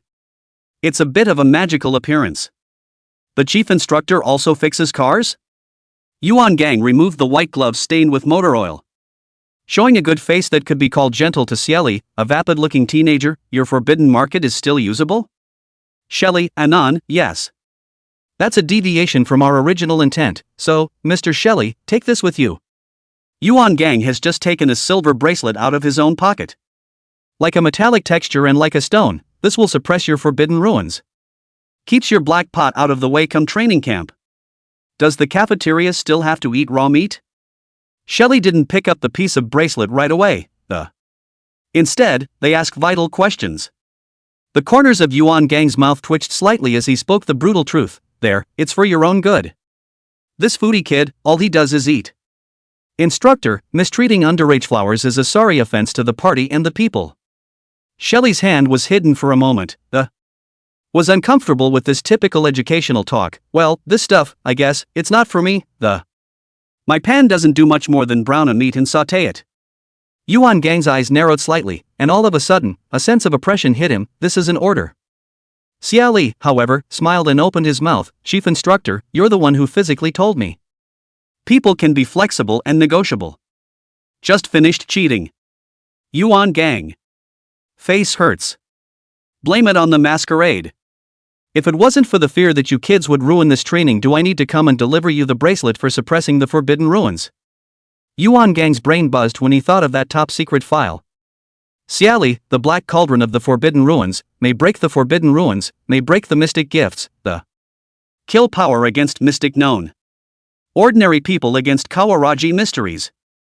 Undefeated, I don't know if he can fight against Klein with his pots and pans in the sea realm. If Klein can't, Limitless can. Yuan Gang is not a picky person. Ahem. Off topic. Glancing at Xie Li's smiling face, Yuan Gang couldn't come on hard, so he took out the insights he had learned from Chun Mai. Wear a bracelet and be compensated with $100 a month. Yuan Gang 1. Xie Li and Lin Qiye, these two youngsters are good students who work and study hard, and they're a little rich. We even had a stall together selling nightlights. $100. Xie Li's eyes lit up for a moment before refusing. No way, oh instructor. Yuan Gang raised the price, $200. $200. Xie Li's eyes shone brighter, and then refused. No way, instructor. Good. The hesitation is longer this time. Yuan Gang continues to raise the price. Half as guilty of corrupting youthful male heights with money, he, long ago, had no shame. 2,500. Facing the power of the money attack, Xie Li couldn't help but let out a long sigh. Chief instructor. It's not about the money. Is it a matter of not having enough money? Yuan Gang asked. The rare Xie Li was faintly stymied. Am I like that? He looked at Yuan Gang with upright, brave, and selfless eyes. It's really not a matter of money, Lin Qiye and I are still growing up. If we eat that raw meat, we'll be finished for the rest of our lives. If you don't grow taller in the future, you'll just be a short winter melon. We can't be dwarfs, it'll get us ridiculed for the rest of our spring years. 66, give a spade a spade. Yuan Gang looked at Xie Li, who was more than 1 meter 7, and the adolescent skeleton hadn't even fully grown yet. Looking at it was a thin feeling, the corners of his mouth could not help but twitch. What a plain and simple reason. Xie Li doesn't step back, then. Only he stepped back, $500, this training wear. Haven't been able to take it off. Deal. Deal is established, both parties are satisfied, the bracelet is worn. Xie Li raised his eyebrows slightly. How did he feel? Does this bracelet feel like anything? False advertising? He glanced at Yuan Gang and silently forked the thought away. The chief instructor shouldn't have to eat too much to tease him. That's a problem with the man himself. After all, he's now groped his way to the peak of the pool realm while others see him as a newcomer to the marigold realm. Well, he's got a pretty big gold finger then. Manual kudos. Xie Li and Yuan Gang parted ways after the deal. As for the $500, said I'd give it when I left camp. Yuan Gang eyed Xie Li's back and slowly smiled and, in a low voice, he said, the brat has quite the bottom line. Sunanzan. What could normally be called the middle of nowhere is bustling with activity. Intensive training camp recruits are dropped off at this location for physical training. This will be the line to turn in personal belongings and receive a lesson in love from the instructors. Pocket knife and 35-kilogram weight bag. Pear, what did Instructor Hong call you out for? Xie Li and a few of them were lined up in a line, a block away from the chubby time, who was at the front of the line, turned back to them to make small talk. They came here to be loaded in different cars, and this is still just getting together. Xie Li raised his wrist to show Lin Qiye, instructor has a serious matter for me, this. The forbidden item that suppresses the forbidden ruins, I can't summon my pot with this on. Lin Qiye looked at this bracelet carefully and didn't see a clue. He and Xie Li on the forbidden things in this area is a small white one, cannot see the doorway inside the way. Who made them still innocent male high? Forced to take a break from school section. Fatty, can you tell what this is made of? And was given the hope of Bailey Museum of Forbidden Objects prints. Bailey fat look at the bracelet, a face of gravity, eyes serious, condensed for a few seconds, and finally. With a stony face, he said, I can't, I'm a schmuck, I'll just send laurels. Xie Li. Then what are you doing baking this atmosphere? Lin Qiye. The little brother who can't even help write the role is so wasted. Chow Yuan hardened, but he glanced at Bailey Chubby and chose to bow his head and silently recite the Buddhist scriptures. Hey, didn't the instructor say that this is something that suppresses the forbidden ruins? Don't worry, Pear. I'm sure the instructor won't screw you over. According to my years of experience as a schoolboy, teachers love good students like you. Chubby Bailey scowled at Xie Li, trust me. You're the little darling they are. Xie Li shivered and put down his hand. Aang, I'm not just a heart and liver, I'm also a spleen and stomach dirty. Its life is blood, and it's a great miracle. Bailey Chubby. Dude, people are generally mealy-mouthed and silent. Is that how you continue to brag about yourself without changing your face? Lin Qiye, who had been watching them, smiled, his eyes curved and, glancing again at the wrist in Xie Li's hand, his voice held a smile. Well, yeah, you're all that's. It's 039's battalion grass. Xie Li manually nodded toward the support of Lin Qiye students. Look at it, He then said that they need talent on this track. Lin Qiye's talent was extraordinary and quite worth discovering. Chubby Bailey secretly vowed that he would fit in well with this family. As they spoke, the line moved forward and soon it was time for them to pick up their gear and turn it in. The instructor Han, who issued the equipment, saw Xie Li's vain face as a silent stalk. He looks like a good student, but he can cheat. That line, look at the airplane. It's something that pops into your head from time to time. Chubby 100 miles, hand over all the forbidden items you have on you, and we will keep them for you. Instructor Han had a faint sense of numbness. Can you not pay it? It's all very expensive. Instructor Han was numb. Would I be corrupt? Bailey Chubby. Dumbstruck. He handed over everything, and Instructor Han gave him a pocket knife and weights that. Just as Bailey Chubby was about to leave, Instructor Han said, by the way, you can't bring food either. Didn't bring it. Chubby time. This aggravated tone made Instructor Han, who had a great sense of man-machine, instantly spirited up and his eyes swept sharply at Bailey Chubby, hand it over. Bailey Chubby hands protect in front of the chest, such as being forced. Good girl, I have nothing. Instructor, what do you want me to turn in? Instructor Han swept over the pockets of Bailey's fat clothes pants, deflated, not loaded with anything. He moved his eyes slowly up. Chubby pecs are a little big? Instructor Han's pupils widened slightly. I'll say it again, hand it over or I'll do it. Then, Xie Li saw chubby Bailey turn around, his back to the instructor and hands digging into his shirt and pulled out the meatloaf that came in a plastic bag. 2 more bags. Shelly, ? He's so abstract. Lin Qiye was simply and directly turning his head away and not looking. Chao Yuan silently bowed his head and recited the Buddhist scriptures. Chubby time is aching for his own meat and for having to starve himself. I heard Xie Li say suspiciously, Fatty, why did you turn around?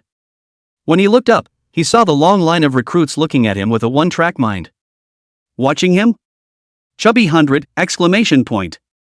Oh, no! Just trying to hide from the instructor and forgetting about the large group of people behind him. The social death of Bailey Fat grabbed the knife and took the bag to burst the infinite potential to run wildly. The crowd erupted into laughter, startling the birds as they swept through the air and shook the branches. Xie Li and Lin Qiye took the equipment. When it was Chao Yuan's turn, Instructor Han, who had a great sense of humanity, silently put down his knife and bent down to pick up a black spatula.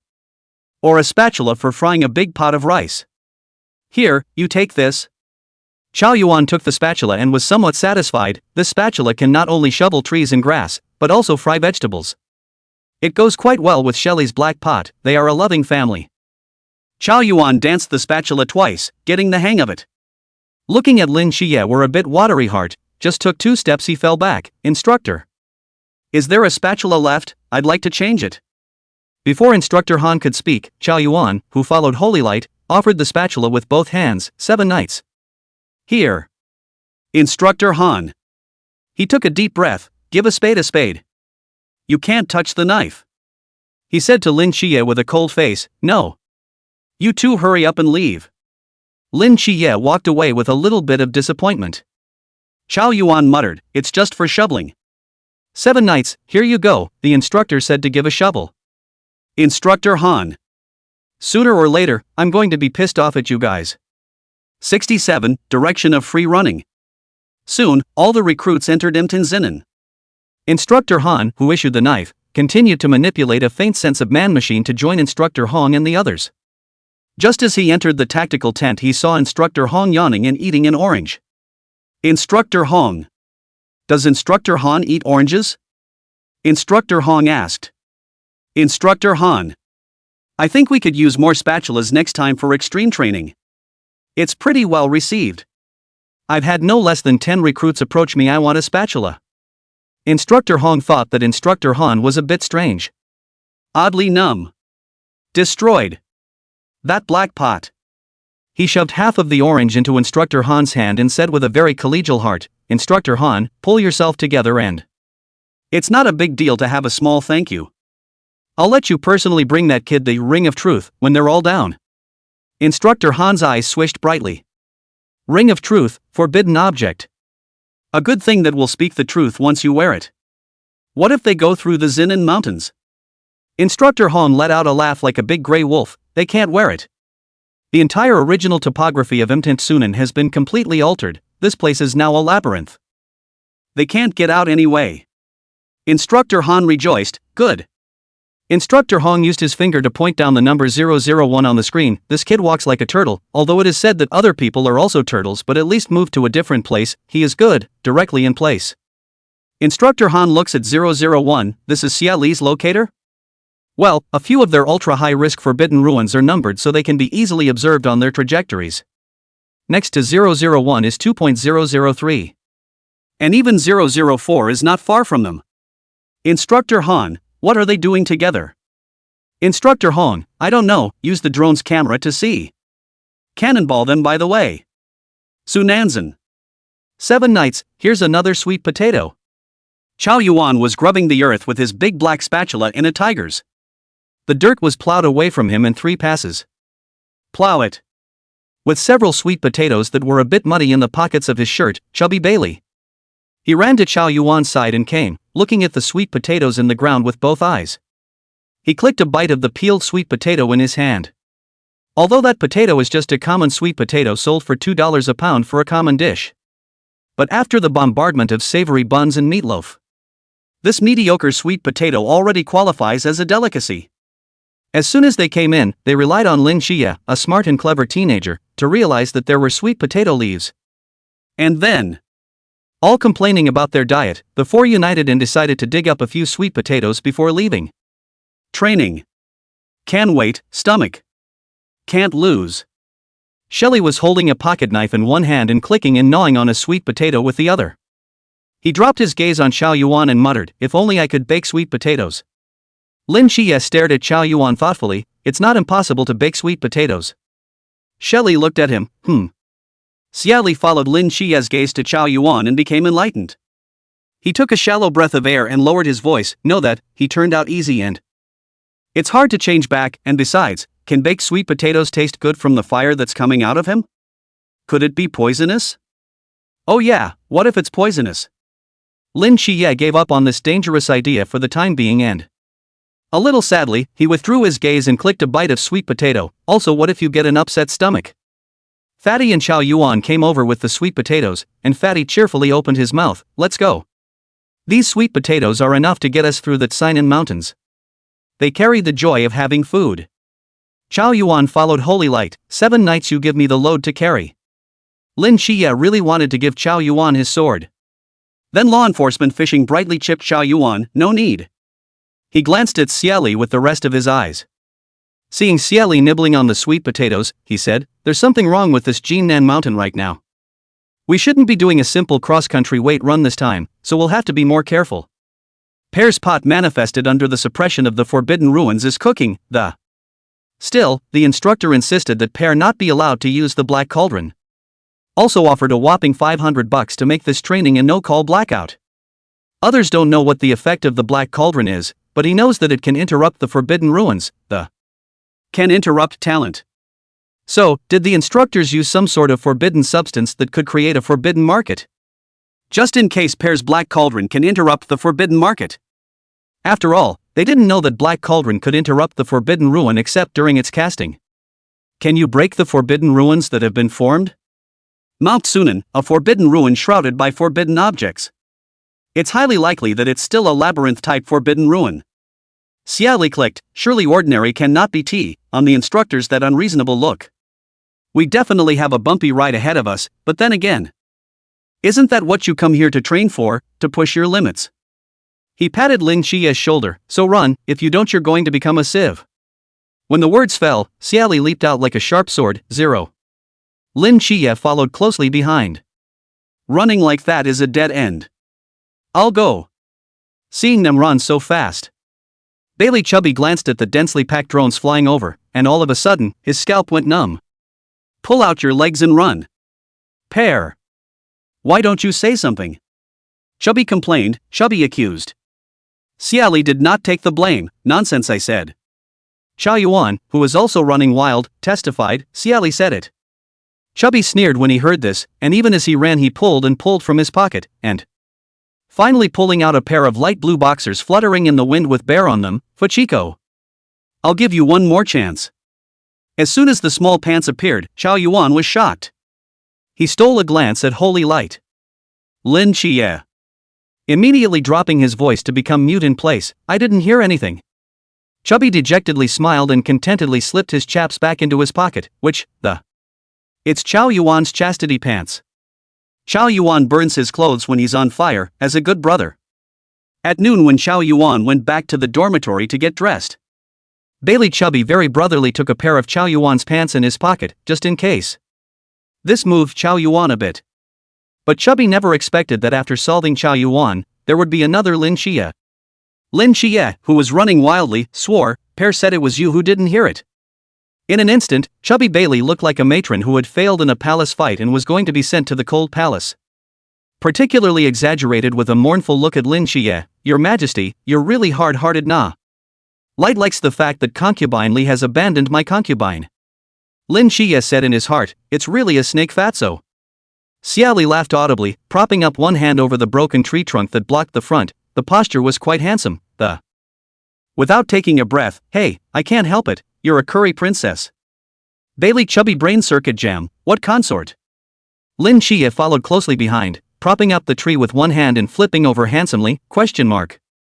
Coffee? Oh, Princess Curry, Sung Shu Bo. Not for a fat man, not the right physique, he'd have to be a half-moon princess. In front of the cross-cutting trees that blocked the road, Chubby didn't go over the trees, he went right through the gaps under them and, muttering, a fat consort is a fat consort, and half the moon. His voice was getting lower. The wildly running Chow Yuan glanced back, his footsteps lurched, and he couldn't help but burst out laughing. Ha ha! 68, Shinxingzhu, I have a premonition that I will fry the fish. Fry the sky. This overly happy sound prompted Xie Li and Lin Qiye to glance back together to take a look. Laughing doesn't live. That big belly of Chubby Time was stuck between the trunk of the tree and the ground. He was trying to suck in his breath to paddle forward, and he looked like Porky Pig, who had been suppressed by the 5 Elements mountain.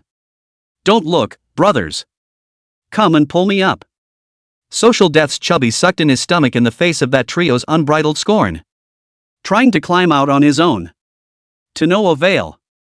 This tree, bullying fat people.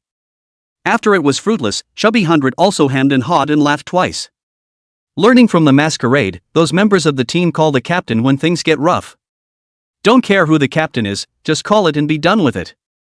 It's proving to be a good trick.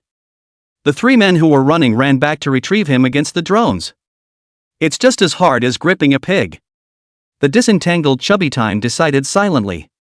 He must send them lots and lots of Loristas. Chubby, let's go. Chow Yuan called out to him. Coming. Chubby drew up his legs to follow in an effort to keep up with them his pace. He couldn't suppress the smile at the corners of his mouth. They're on a wild goose chase, the drones are drifting away from them, and Shelly slows down a little. That's when the sound of distortion was heard coming from the weight bag. It's Instructor Hong. Hey, can you hear me? It's good that you can hear me, let's start the punishment. Your name is Zhang San, right? What's the most shameful thing you've ever done in your life? Stealing. Oh? Steal what? Steal Shelly's black pan. Why? His pan can fry meat. I don't just want to steal pots, I want to steal people. I want Shelly to be my friend. That way I'll have meat day after day. Raw meat is so damn hard to eat. It's like life torture. Shelly can eat meat, jealousy twists me and turns me inside out. Zhang San sobbed at every word. It drew resonance from countless recruits. Instructor Hong is an inner thump, the effect seems to be a little off, not to deterrence. He changed the question, ahem, do you have a favorite? Yes, Shelly. 4. Instructor Hong manually silenced Instructor Han's why, the. Because the answer he already knew. Because he has pot. Even if the 3 words why didn't come out, Zhang San could still give an answer that. He squeezed both of his confined hands into fists as hard as he could. Shouting this heartfelt message at the top of his lungs, I love pots and pans. Raw meat never dies, the pot door lives forever. The words echoed through the mountains of Sinan. Reverberate STH. Reverberate STH. Instructor Hong. I also love. Other instructors? It's just raw meat, don't have a seizure you kid. Watching the whole situation from the sidelines. Yuan gang. I like it too. Potpourri is a good potpourri. Chubby Bailey sighed from the bottom of his heart. That pot was the one holy light of his raw meat career, and he seemed to understand the joy of Chow Yuan's pursuit of holy light. He's happy too. Thinking of this, Bailey Chubby glanced at Xie Li with the same eyes as Chow Yuan looked at the holy light. Chow Yuan, good pot. Lin Qiye light a handsome face did not say anything, since childhood Pear often spit that pot of black heart. There's no way he's a bro brain joining the Quaffle Pot Brigade. Xie Li smacked his lips, this black pot is taking on the script of 10,000 people? Look at this one deep confession of love. The birds are fluttering their wings as if to say I've come to your window again tonight. What a lovely shadow of the pot on the curtains. Luckily for the outside world, it's a forbidden market if it's a forbidden thing, or else the people who robbed his pot would have gone to the sea. Assassinations and robberies that have to be front and center. He's so smart. Sneaky kudos to himself. And pulled a stomp a little ghost style. Black pot, it's okay, it's just average, the. It's a drop drier than a regular pan, a flat black pan. The black pot silently floated from Xie Li's left to Xie Li's head. Like a dark cloud. Instructor Hong sneered, vowing to pull back this crooked fear. He opened his mouth with the question that makes every boy feel social death: how long is your... Zhang San's eyes suddenly glazed over, desperately trying to cover his mouth that was speaking uncontrollably. The veins in his neck were bulging from the exertion, but he couldn't stop telling the truth. 7 centimeters. And that's just the beginning. Instructor Hong asks all kinds of social death questions in a serious manner, radiating the light of death. The recruits were quiet, and Bailey Chubby was even shaking the shivering quail at once. Shivering his chubby body for a short counterattack, he ran to the front of the pack all at once, and... the little face went white. This punishment is terrible. It's worse than killing me. Some people live and they're already dead. Some people die and still live. Xie Li's okay with that. About these problems he was not so much afraid, as he was afraid that the Corps of Instructors would not follow the rules. Ask him anything else. Especially that unreasonable and still blind Instructor Hong. It's just like in Lingyong. Sooner or later, he would send Instructor Hong 2 black pots to avenge the wearing of small shoes. He braced his arms and kept running. It's here to train anyway, and there's a saying in Daxia that you're here for it all. Besides, Xie Li kind of wanted to know where her body's limits were. In these 10 years he has not lost a day's step in the daytime, and at night the pots are swinging fast and sparking. Kind of a strength fitness program. 3 hours into MT Seinen. Shin Xingju, who had a chance encounter with Xie Li, smashed the drone for the sake of the only little follower left. Miserable. Xie Li is still running. The 3 of them are running and stopping, and their stamina is pretty good. Why 3? Because Chubby Bailey already has a "I'm going to die in place next second" look on his face. His face was pale and his feet were weak. Chow Yuan, for the love of boxers, will assist the vapid fat man when there are no drones to chase. At this point, another conversation rang out from the weight bag. Yo, isn't this Shin Xingju who dared to smash the drone? You've been eliminated too? Aha! And you dare to shoot up a drone? Who gave you the courage? Liang Qingju, I think. Crowd. That's a pretty good answer. The instructors? He's quite a stalwart. No, he could be wearing the ring of truth. Instructor Hong subtle. Why does Fish Liang give you such courage? Shin Xingju lowered his head, a handsome face cold and cool. It really takes courage to become strong. To face the gossip. The instructors? Han Yuri continued with a faint numbness. You're remembering the wrong lyrics. Had to answer. Shin Xingju. I performed a second creation. 69, installed another oversized one. One recruit spat, Ekhan, is he still a musical genius? The instructors? A certain instructor gave Hong Classroom a wink, signaling him to get on and wrench back the crooked trajectory. The corner of Instructor Hong's eye twitched slightly when he faced the dead teammate's eyes. Tactical cleared his throat. You heard what Li Liang said just now, right? Is he telling the truth? 5% are false. Shin Xingju also rigorously made a whole probability study. Which 5%? I'm not the gentlest person in the world. Instructor Hong felt that this was a proper situation. Then who do you think is the gentlest person in the world? Xie Li. What? The instructor was confused. Shin Xingju, she died and lowered her head, fighting not to let them see her she died face. Not to mention that the instructor was confused. Even Xie Li, the person in question, was also confused. He pointed at himself. Shin Xingju is talking about me? Lin Qiye sneered in his heart. He knew that Shin Xingju, this person ill-intentioned, harboring evil intentions. Trying to come in later. That's bound to be impossible. He said, Aang, and bumped Xie Li's shoulder. You're the one, Pear-san. He named names and plucked. Lin Qiye student pulls the alarm at this moment and cuts into Lin Qiye student for a second. Xie Li's handsome face collapsed. Why is he the one who was arrested? It's me who's famous. Lin Qiye's direct masculine theory. He wants to follow Li Liang's example. And then this just now time frantically psyching yourself up for social death. Xie Li looked at him and saw that Lin Qiye's 2 eyes were written on, left side believe me. The right side you know. The corners of his mouth couldn't help but twitch slightly. The dialogue continues. The clueless instructors were confused for a moment and then continued to ask. Ah. So, you admire Xie Li? Shin Xingju's voice was resistant, and his muscles were taut. But it still can't withstand the power of the Ring of Truth. Hate to admit it, but... yes. I look up to him. At that time, in the bushes, Lin Qiye, Xia Yuan, and Bailey Chubby were staring at Xie Li in unison. The former Lin Qiye students do language reading profoundly in their minds and admire? Shin Xingju admires Pear? Admiration equals little brother? I'm just fine with my little brother. After all, a good man always attracts countless minions who will die for him. Surely a pair that good can.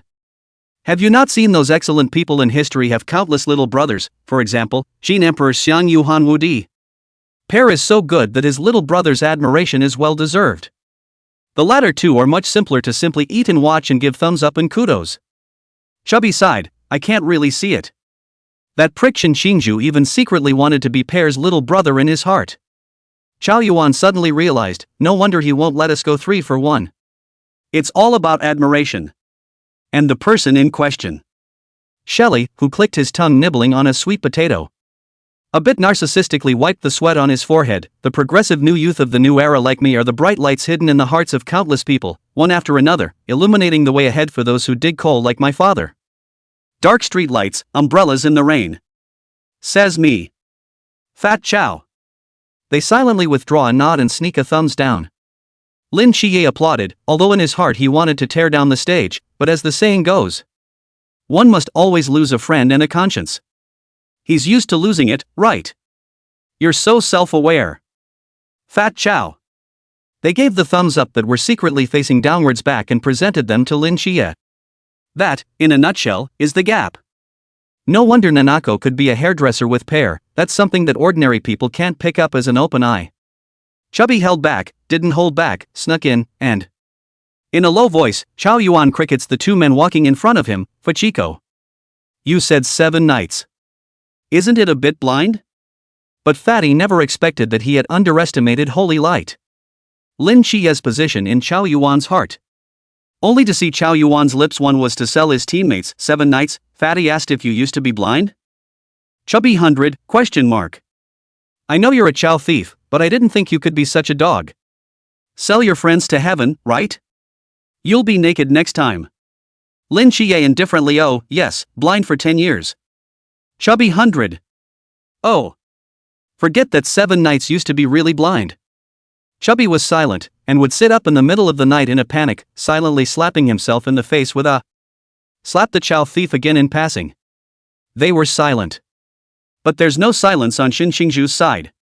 The instructors looked at each other for a few moments and had the hilarity of watching a good show, so Instructor Hong asked.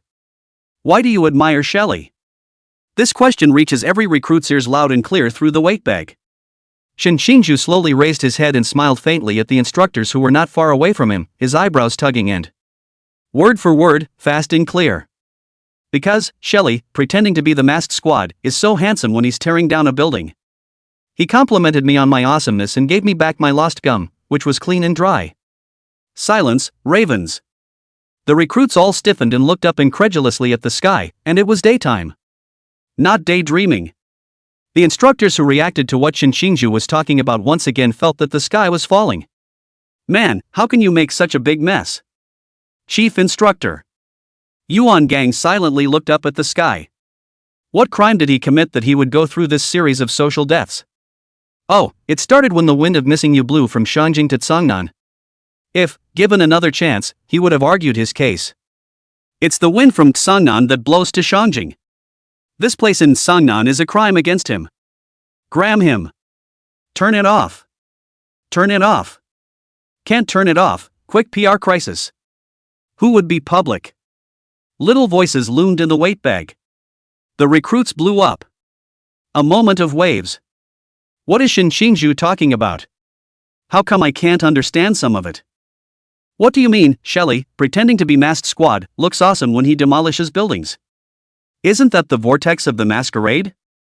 What's it got to do with Xie Li? Stupid. That means Xie Li is the handsome guy who demolished 3 buildings with a snap of his fingers yesterday. He bounced in place excitedly, doesn't that make us recruits win? Hiss. No wonder Xie Li could pick off Instructor Han's sword. He's a dark character who plays a pig in a poke. Really handsome. 70. Shin Xingju who conducts PY transactions. That finger snap yesterday was just awesome. Even though I was the one who got hit. No, isn't Shelly a new recruit? How did he get mixed up in the masquerade? He's the hidden soldier king. Vigilante's 039 training camp genius soldier king returns to beat up new recruits? What's going on here? Which side does Xie Li really belong to? Xie Li's sense of pretense in Xinxingju is confessed in the eyes of the recruits that is called a crazy growth. He, in this moment, was the uncrowned grass of the 039 training camp. Handsomest camp grass. Recognized. Xie Li also reacted after turning around in his mind. Isn't the Xinxingju helping him to frantically brush up his B-frame right now? That's the most exciting part of horse dropping in fiction. With an excited heart and trembling hands, he knew that it would be useful to pretend that this B-gram was much more. Look how powerful this Xinxingju is. Let him wool gather on one thing over and over again. Good. Xinxingju was caught beautifully. The recruits were hot and raging. But people are not connected in their grief and joy. The instructors in the tactical tent just felt like the sky was falling. Being shady, they were exposed in public. Playing the fake race. So suffocating. Blackout. There are still smart people in the instructors' corps. At the critical moment, he stepped forward with unparalleled valor to turn the situation around, and made a snap decision. Okay. This is the end of this mind-boggling joke. I wish you all triumph. We'll meet you at the finish line. The words fell out, forcing the microphone to close and cutting off the public amplification speaker. And whether the recruits believe it or not, the final interpretation is up to them anyway. As long as they bribed Xinxingju, the prick, they would still be serious instructors. He turned around and received rave reviews from his comrades. Good old Yellow. Old Yellow reacted quickly enough. Old Yellow is awesome. We saved our faces. Nonsense, we don't give a damn about face, it's just for the good of these recruits. Yeah. For these compliments, he lifted his chin slightly. It was all due to him, Mr. Huang. In the end, this regiment. It's up to him to save the day. Xinxingju who witnessed everything.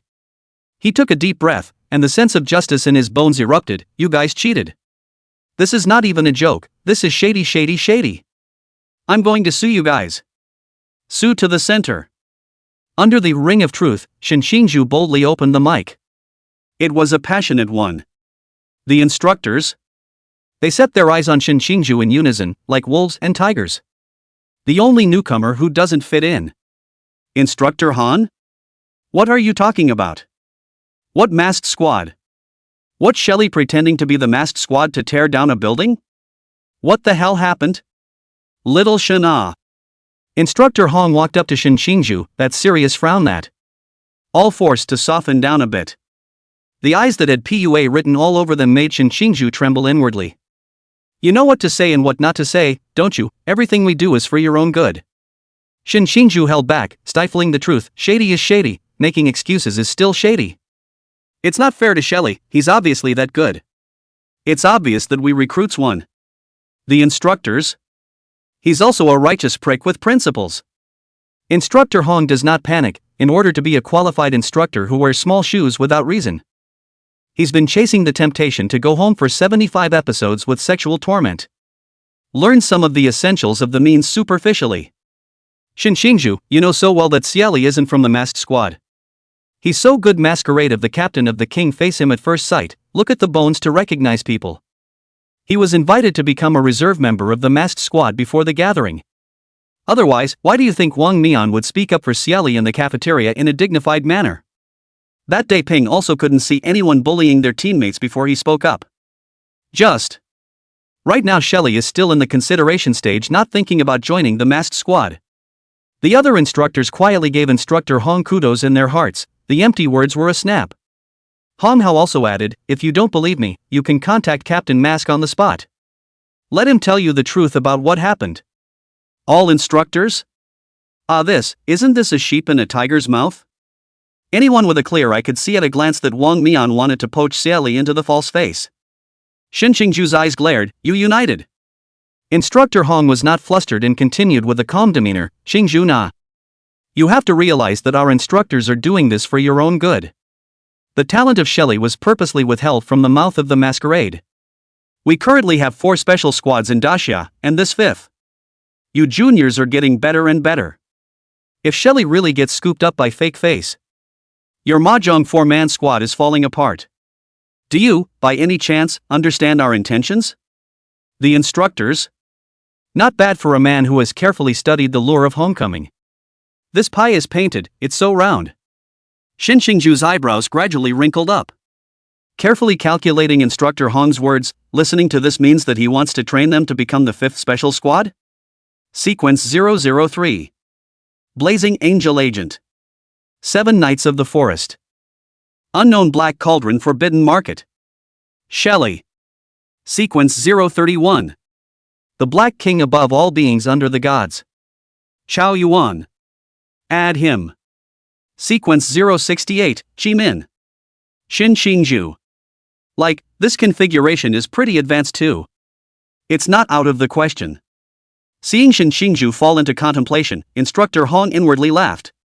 This, of course, was not an empty statement on his part, but he had gleaned something out of the chief instructor's mouth that Xie Li and Lin Qiye are too evil.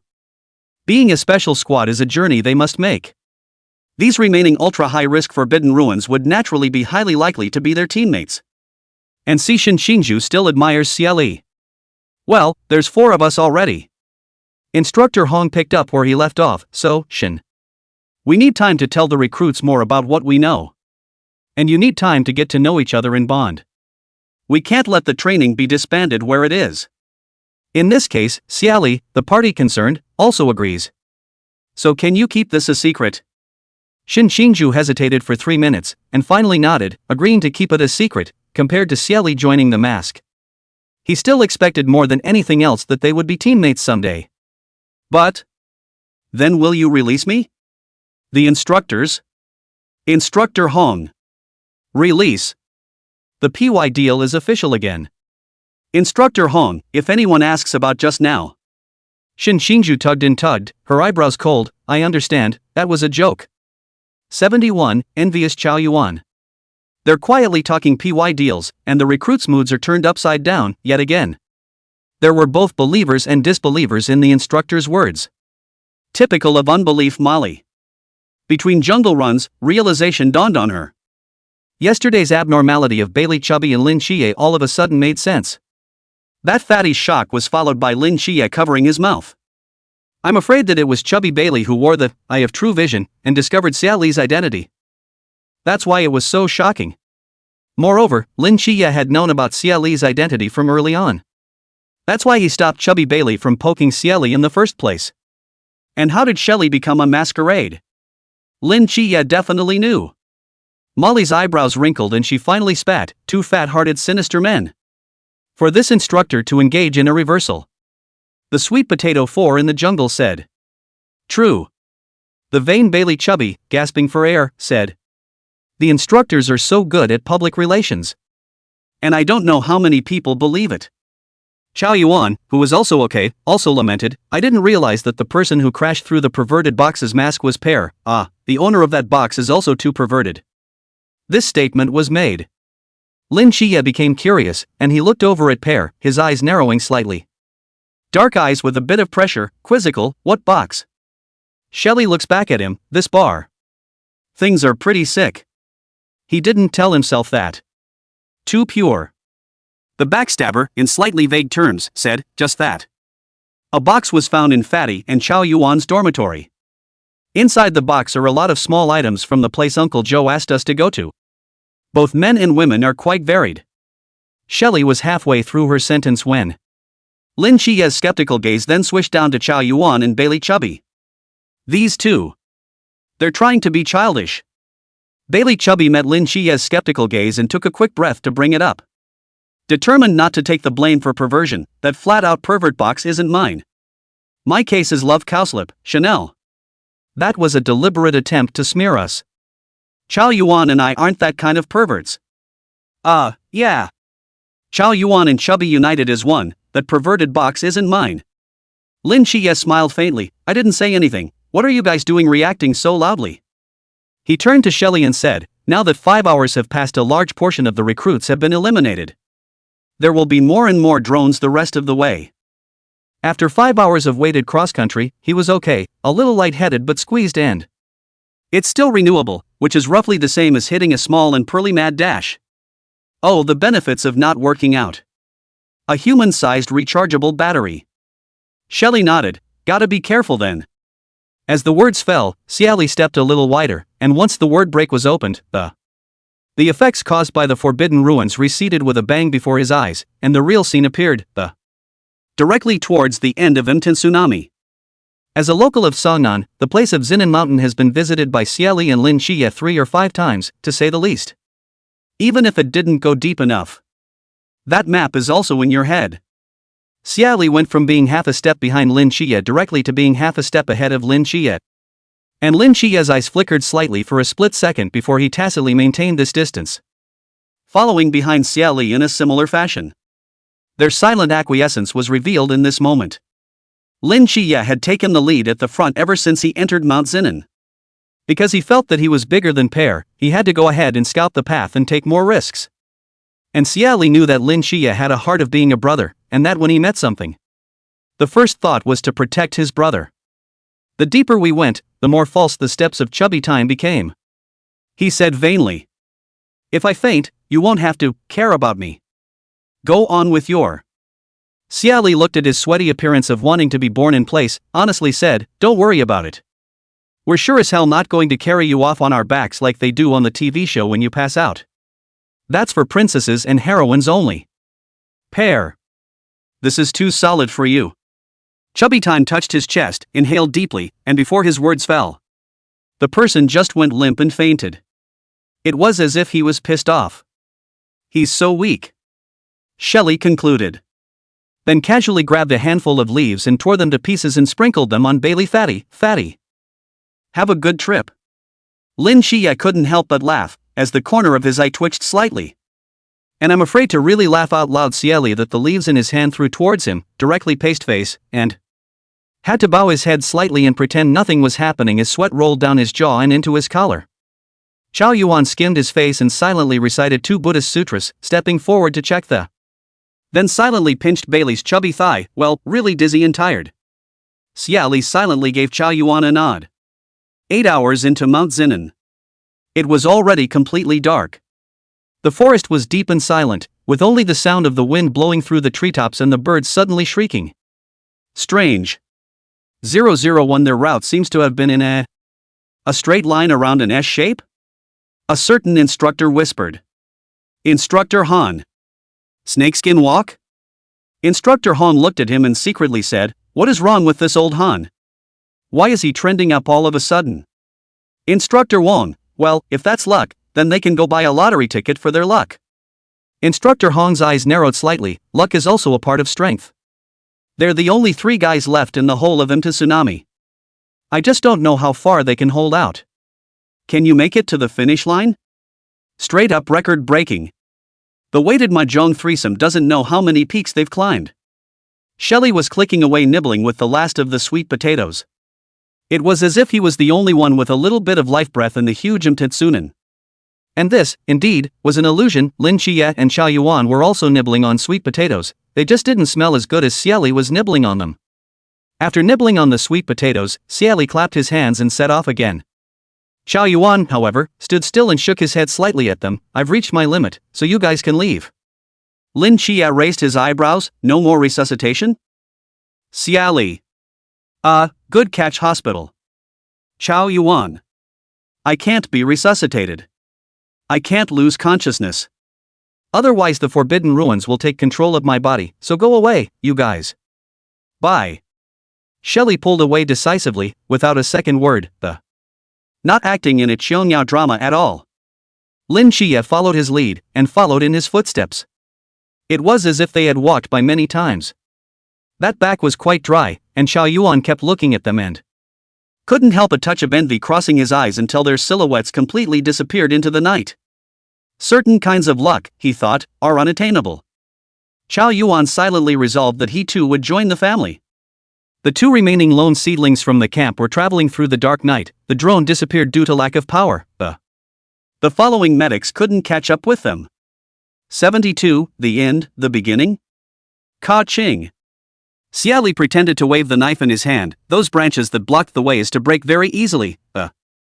With no effort at all from his hands, he cleared a distance that would allow the two of them to pass. Xie Li's heart was also quite saddened. He thought his spiritual power was pulling crotch. After all, a single Lin Qiye in the district drained him dry, but I didn't expect wow. This low power mode is on for 3 hours to cut off the effects of the ban. This will still physically break the tree. Comparable to a chainsaw. There was a bit of a brain ache, but that wasn't even a big deal, and he could continue. Either that or, one thought, is too mentally taxing. Either that or Lin Qiye is harboring a secret that even he doesn't know about. Like men's fiction. Protagonist, son of Qi. Moving Lin Qiye was the same as directly hardening oneself against the world laws. Xie Li. I'm afraid I'm daydreaming. My B-game isn't that awesome yet. Oh, it's dark. That's the black moon dreaming. Pear. Lin Qiye called out to him, his breath coming in low gasps of exhaustion. Xie Li's eyesight is quite good, turned his head to look at Lin Qiye, also okay, not much of a mess. The clothes were torn a bit but nothing bloody, just false, can't walk? Lin Qiye was really a bit tired. Even with Starry Night Dancer, a cheat with a passive open plugin. He had also been pushed to his limits during such intense training. Looking at Xie Li's brows as he looked over, even the moonlight was pale due to the forbidden objects that were added to Mount Xinan. They traveled through the woods without a bit of light. However, Lin Qiye still saw Xie Li's eyebrows clearly, and the teenager's face grew paler and paler. The knot in his throat moved, tempted to say let's not go. Even if Lin Qiye wanted to break through his limits, he wanted to use this training to surpass his limits. But he looked at Xie Li's pale brow and said, well, I don't have the strength to walk. Let's give it up. Before he finished speaking, Lin Qiye's next words were blocked in his throat by Xie Li's words. Xie Li unhooked the carabiner of the weight bag as he spoke. Halfway through his speech, he already had his weighted bag in his hand, and Xie Li sighed. Rather hateful, he opened his mouth. I knew you couldn't do it with a weak body, let's go. I'll carry you over. As he spoke, Xie Li shoved his weighted bag into Lin Qiye's hands. Moving his arms around, he was going to carry someone, and sure enough, can't expect too much from Lin Qiye's classmate's physical strength, still a little punk. Lin Qiye, who was being incomparably touched by his brother's brain going crazy, when Xie Li pulled on his arm, jumped back a step, moved pretty quickly, and avoid being carried by Xie Li as you were when you were a child. Lin Qiye clearly knew that under no circumstances would Pearson leave without him. So when he realized that Xie Li wasn't going to give up on this training session, his brilliant brain just jams for a second and he blurts out, I'm not vain, I can still work on it. With that, he cradled Xie Li's load bag in his arms and strutted forward, like a doped-up athlete, running right up to their limits. Looking at Lin Qiye, who was faster than a rabbit. Xie Li, ? Is he coming back to his senses, or? My bag? How does that look like it's been planned? Xie Li's eyes narrowed slightly as he chased after him, 7 days student. Are you trying to secretly get stronger and then amaze everyone? Lin Qiye was slightly startled, a little poked in his small mind. He responded vaguely. Kind of. Xie Li, ! Sure enough, you had your eye on my weight bag.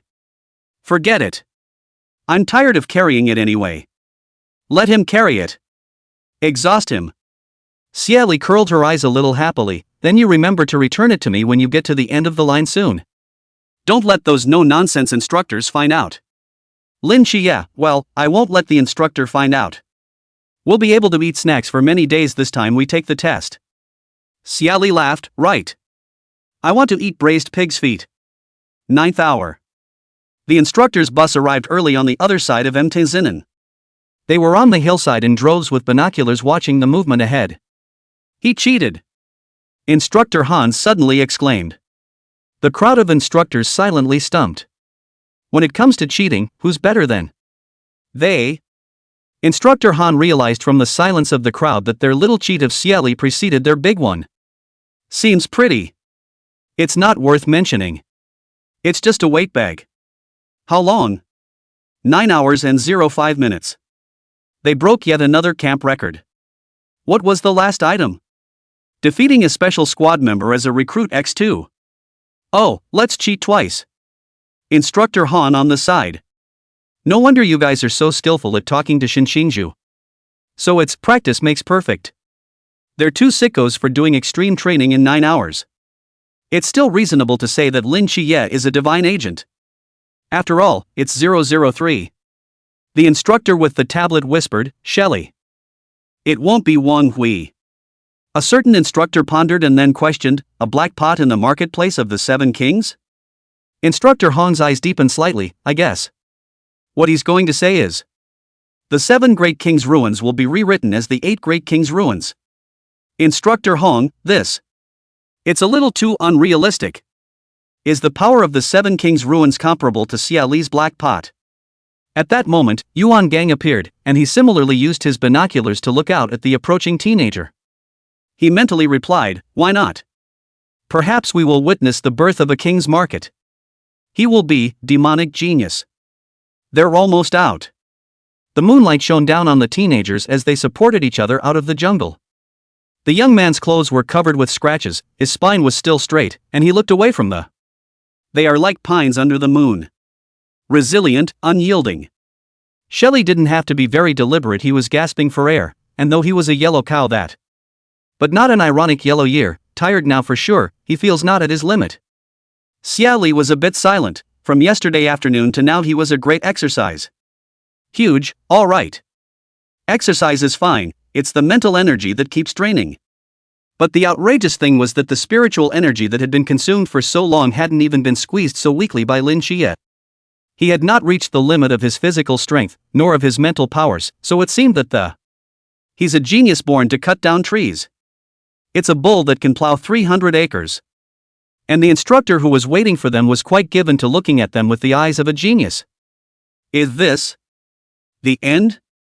Lin Qiye's voice was slightly hoarse.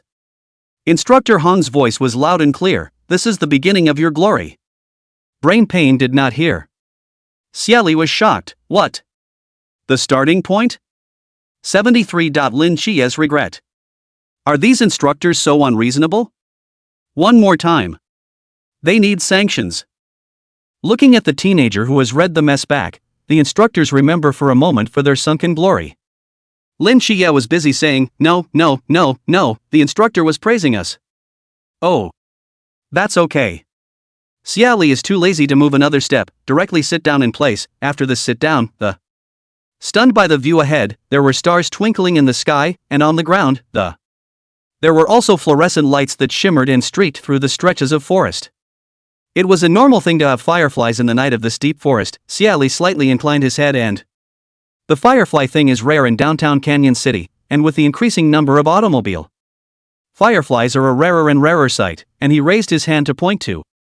Voice slightly hoarse, look, there's the firefly pile. Lin Qiye followed the direction Xie Li pointed and his eyes brightened slightly, he had seen fireflies before. A few sparse ones, being in glass bottles, but not having seen so many fireflies, They are like stars on the ground. Though it looks ugly in the daytime, when night comes. It's like Cinderella wearing a gorgeous ball gown and dancing in this dark night. Lin Qiye cupped his chin with one hand, his eyes gazing gently into the distance, Pear. Your teacher says your composition loves to fill water. Seeing that they both sat down in place, the instructors began handing out water and bread. After a while, Instructor Hong took the ring of truth and came to them as front, want to try? Instructor Han's eyes lit up, and he secretly came around. Do you have to be punished even if you finish? Xie Li looked at Instructor Hong with the eyes of a traitor. Looking at Instructor Hong wanted to be embarrassed as touching his nose, but he had already thick skin up. So, have fun, there's no one else here anyway, blend in with the big picture. Xie Li's eyes narrowed slightly, then smiled, it's not impossible, but it's 2 for 1. The instructor will also have to put on a ring to answer a question. Instructor Hong hesitated, but when Instructor Hong saw Instructor Han, who was full of manpower, his heart crossed, okay. You guys go first. Lin Qiye took the ring and put it on his ring finger. What is the thing you regret most in this life? Lin Qiye turned his head to look at Xie Li, the teenager was sucking on his dry rice, carefree. He proceeded to look into the distance, his gaze lengthy, as if he were trying to penetrate time to land on the deceased. It was a very small boy, a tiny one crouching at the end of the bed. I don't know what the aggravation is, but one hand is covering her forehead and rubbing it. The other arm was picking at the smooth foot of the bed, commiserating, biting his lip in silent tears. After a while, the boy wiped away his tears and said, "Come on, it's time to run with me. That black pot hit me again, especially bad." His voice was full of flair and intent. Just. With a hidden choking, shallow, very faint. But for someone who can't see to capture the world by sound alone, it's obvious.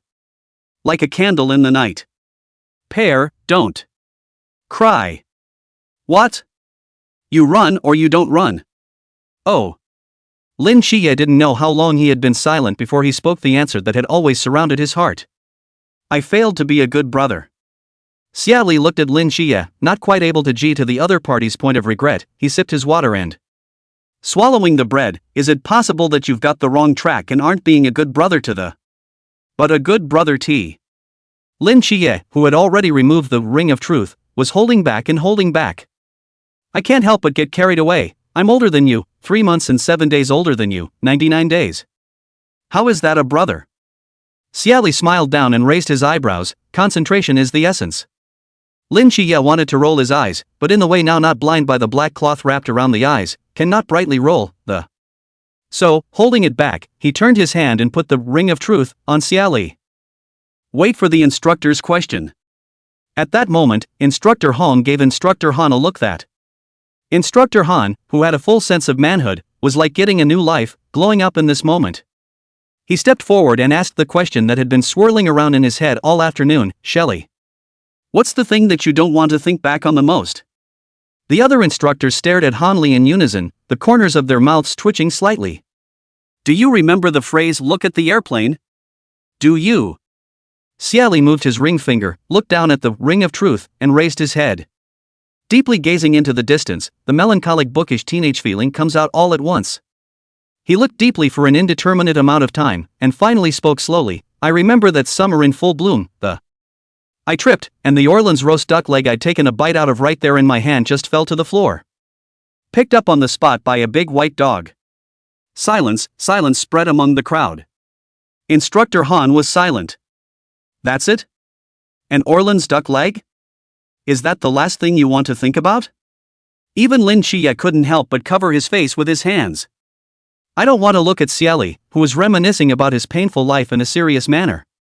He took off with my big Orleans duck leg in his mouth, tail in the air.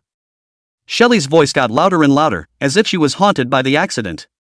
The tops of his soaring eyebrows drooped. If I could be given another chance to start over. At that moment in that day, I would have grabbed the duck's leg and not made the same mistake, watching it leave me. Instructor Hong asked what everyone was wondering. Who knocked off your roast duck leg?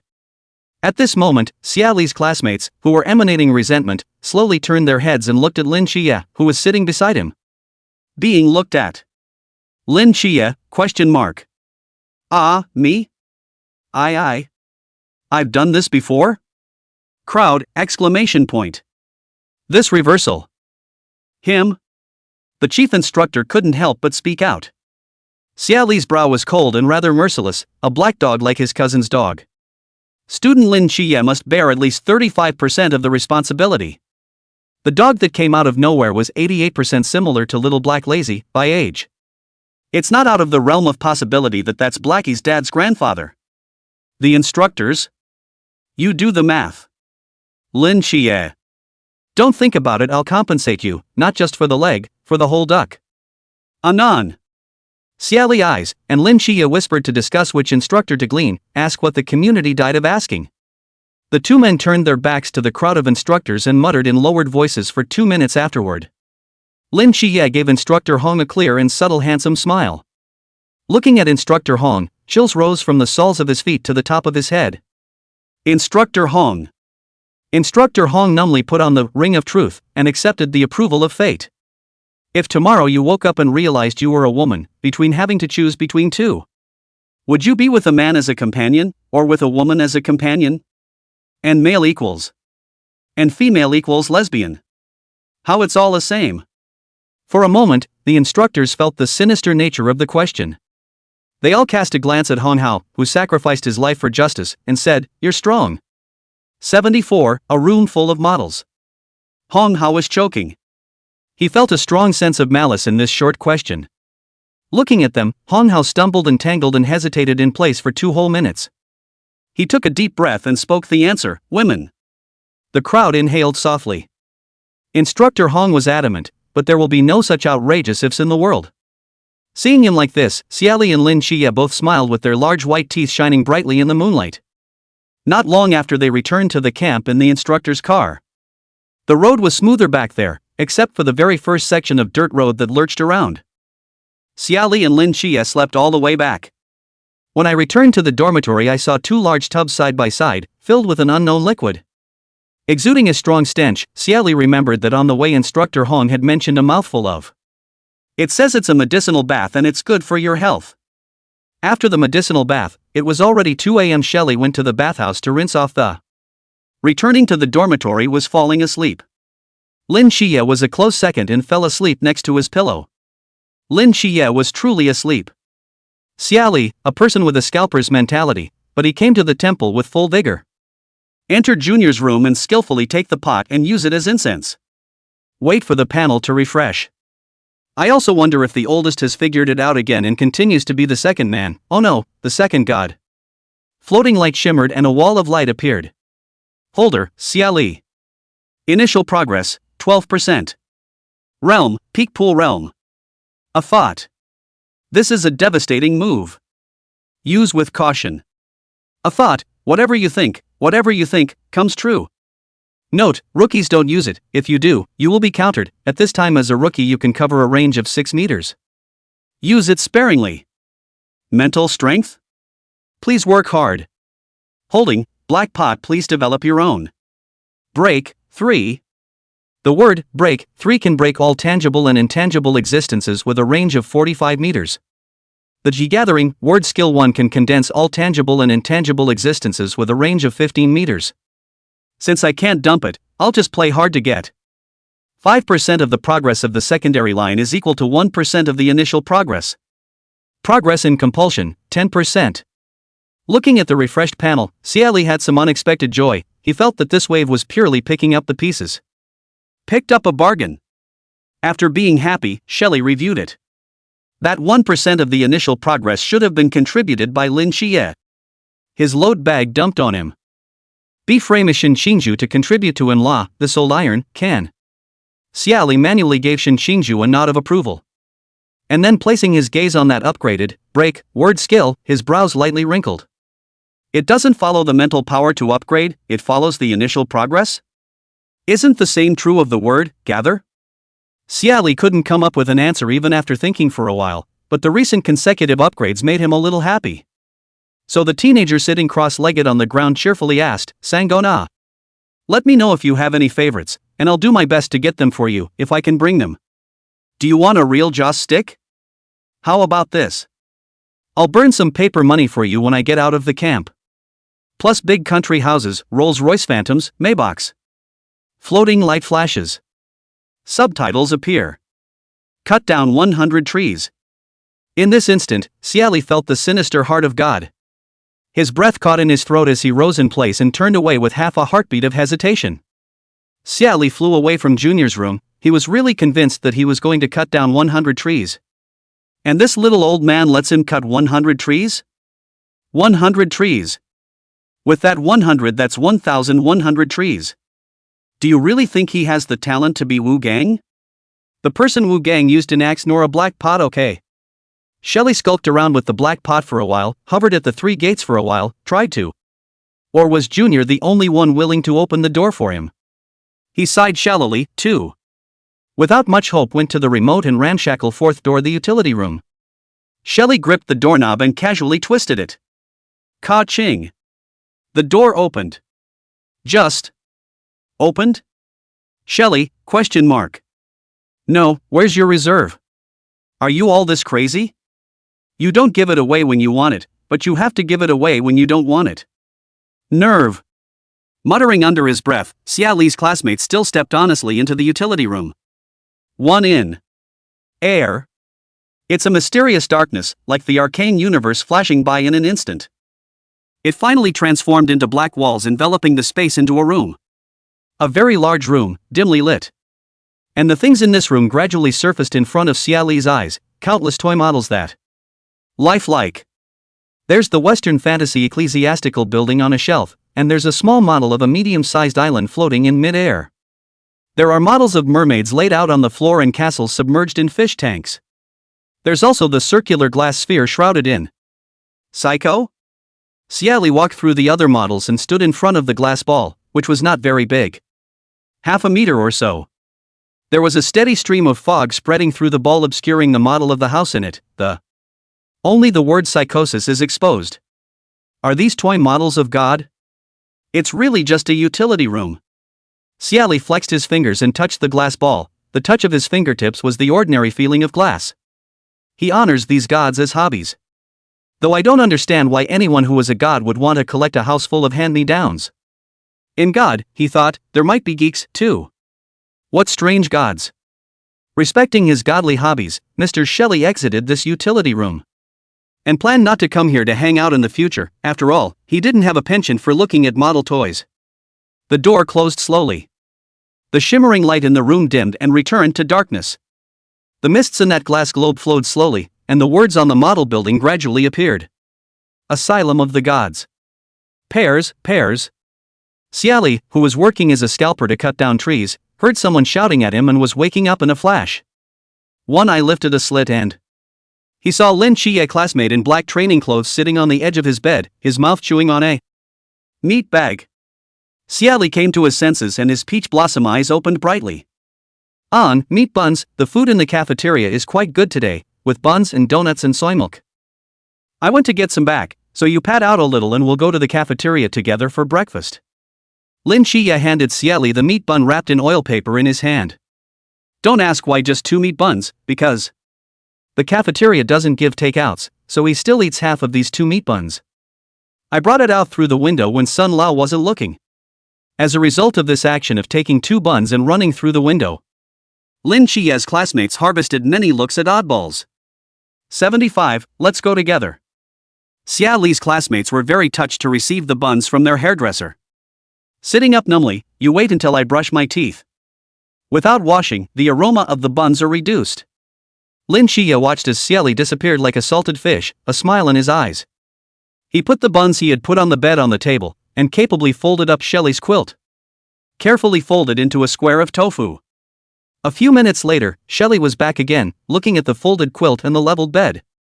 A heartfelt kudos to Lin Qiye's classmates, and look how nice his hairdresser is. Not only will he take the blame, he'll do his homework and fold his quilt. Lin Xiaoqi's classmates are really great. Xie Li took a nibble of the still warm meat bun. Fragrance. Xie Li was so touched. It was like he'd been mistreated for days. It felt like I hadn't eaten food this good in half my life.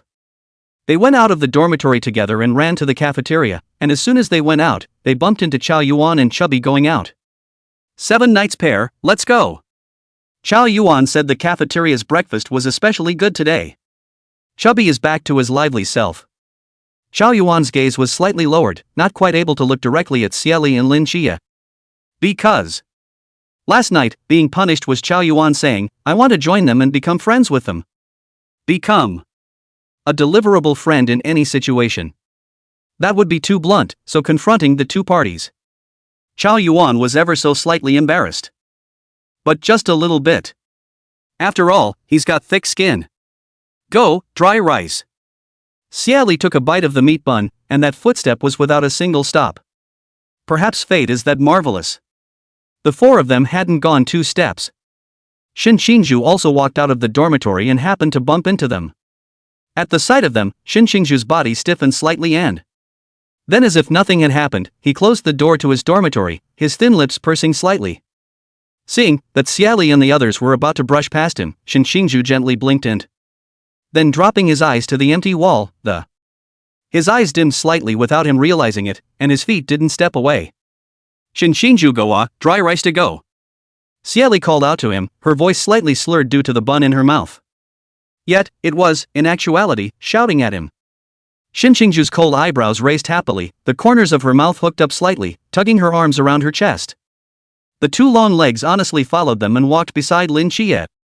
You're the one who called me. Coming. The five of them were about to blow up the street in the eyes of the others, after all. Cool. Molly saw the teens walking in a line down the dormitory stairs and a quiet question mark popped up, question mark. They, then, became? Into what? Young Zhang, who was passing by, asked. Molly, question mark. What? Molly reacted in confusion for a moment before reacting to the fact that she'd just muttered the words that. She said with a very high-flying imperious look, friend?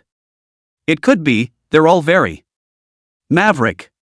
Young Zhang said and walked away.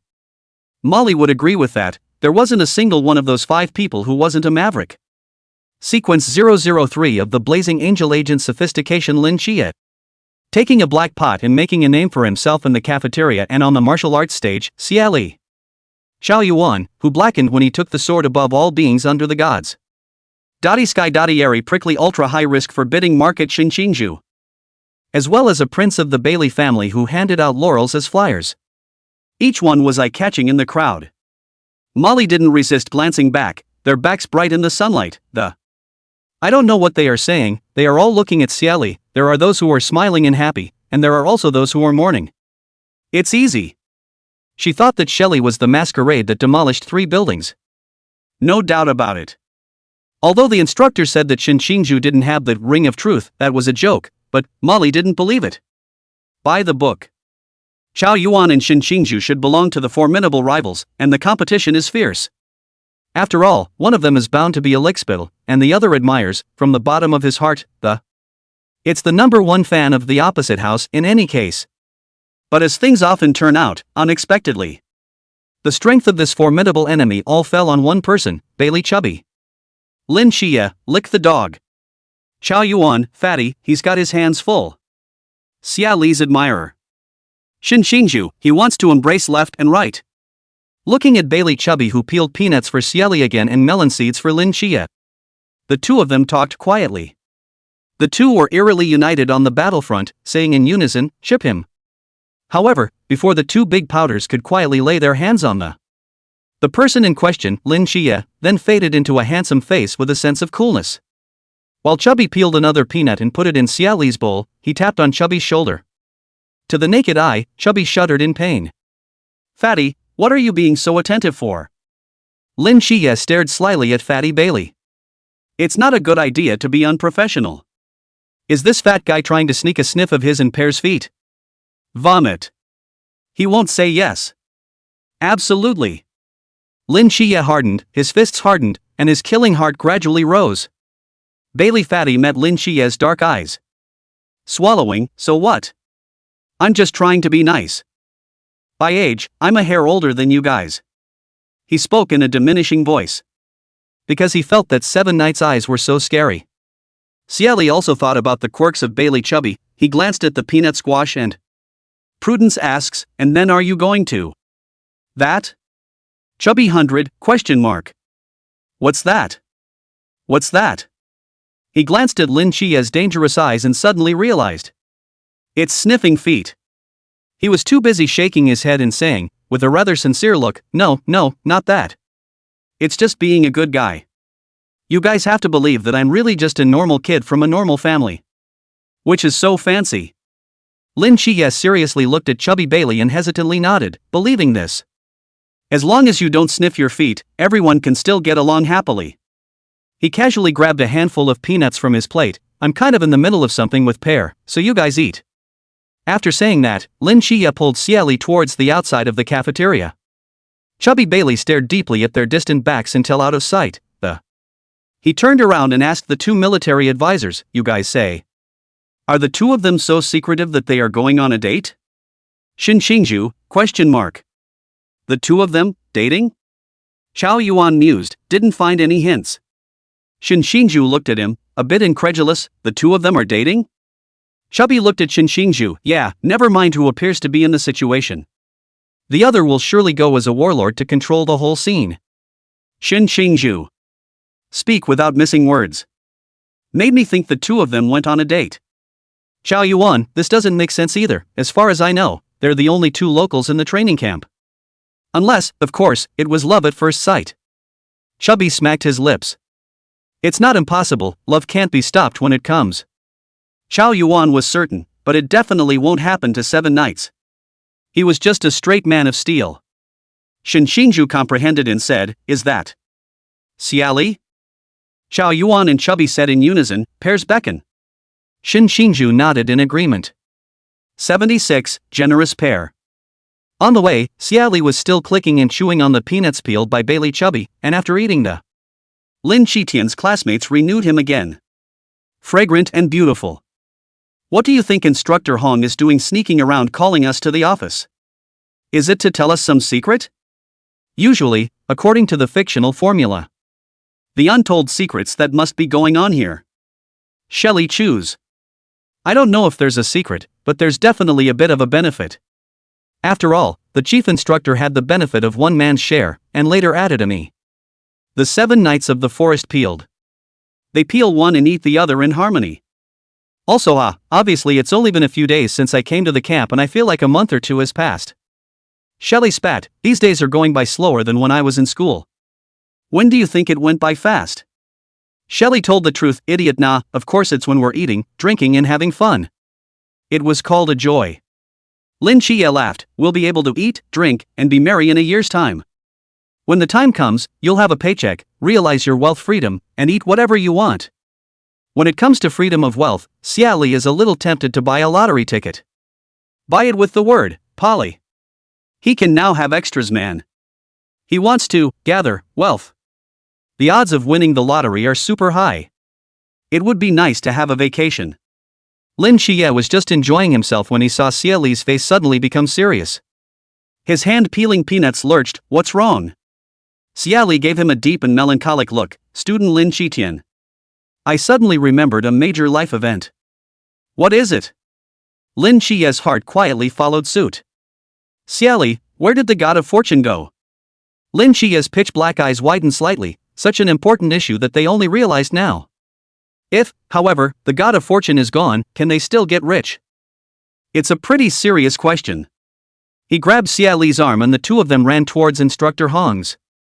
It took less than 5 minutes. Hong Hao glimpsed the fast-running figure through the window and, muttering, what are these two boys doing running so fast? Could it be that it's the impatience to see him that's so compelling? The corners of Instructor Hao's mouth twitched, feeling the temptation to go home was clouding his objective judgment for a moment. Report. Enter. Xie Li and Lin Qiye walked into the office, and Instructor Hong looked at them with love and hate inside.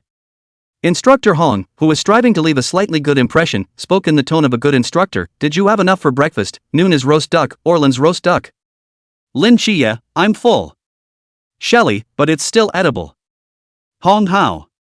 Sit down. He stood up and, coming to the cabinet, he took out a small black box and envelope and pushed it in front of them. Looking for you guys to come here today is that the head honcho is going to give you rewards, ahem. Even with a thick skin. Hong Hao still couldn't help but let out a low cough, it's just that you guys did really well in the recruit match. The chief admires you all, that is. Xie Li, your request has been mentioned, so yours is a bonus. He pushed the envelope in front of Xie Li. Pushing the black box in front of Lin Qiye, and Qiye's reward is a forbidden object. Hong Hao didn't understand why the chief didn't just send 2 forbidden things, perhaps he wanted to test them. Xie Li's eyes lit up, what's the bonus? Hong Hao raised one hand and spread his 5 fingers wide.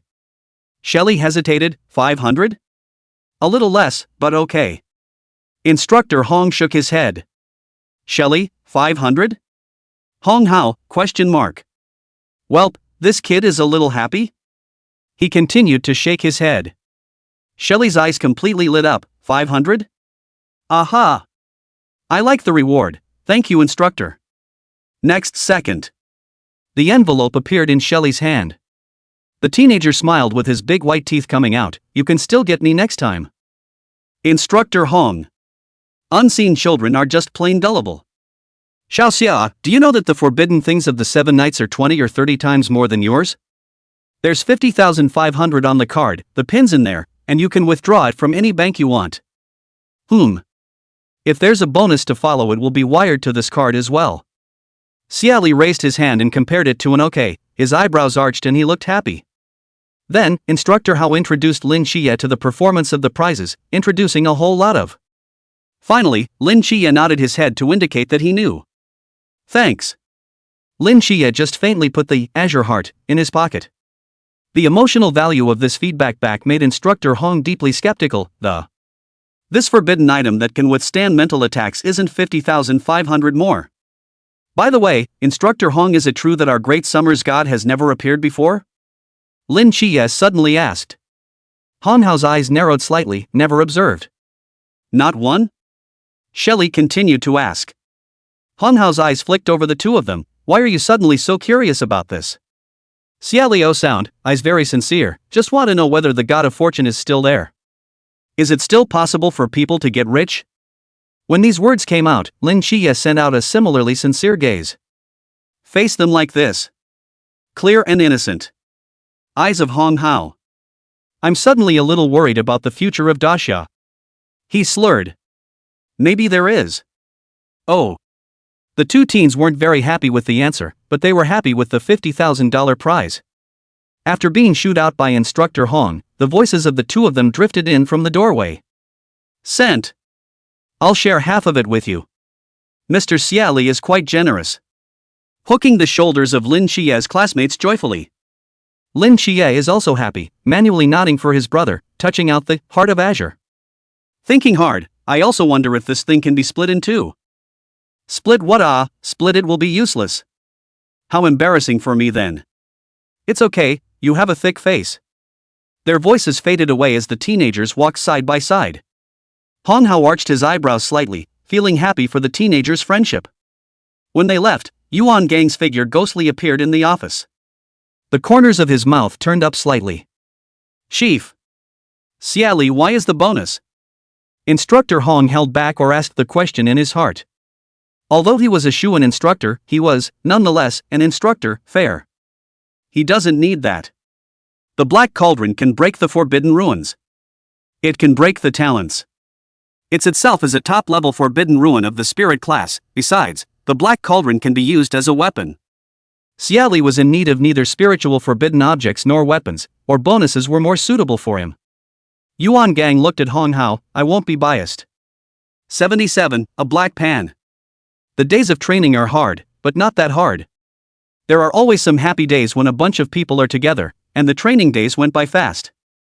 All the students of Lin Qiye have managed to realize that they are not very good at single stabbing, and that one is not enough. He'll take two. Is this a case of quality not being enough for quantity? Xie Li turned to think again. Think is the quality even if good, who is not too much. The left hand was empty anyway. Kudos to Lin Qiye's brain.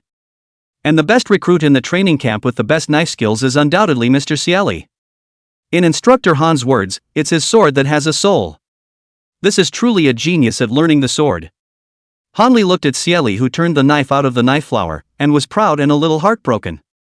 Proud that it's a nice big tree, heartbroken that Xie Li's forbidden market is a mouthful of pot. He's a genius with a pot. Instructor Hong's words rang out like nails. Faintly stabbed into Instructor Han's heart. Instructor Han silently sighed softly.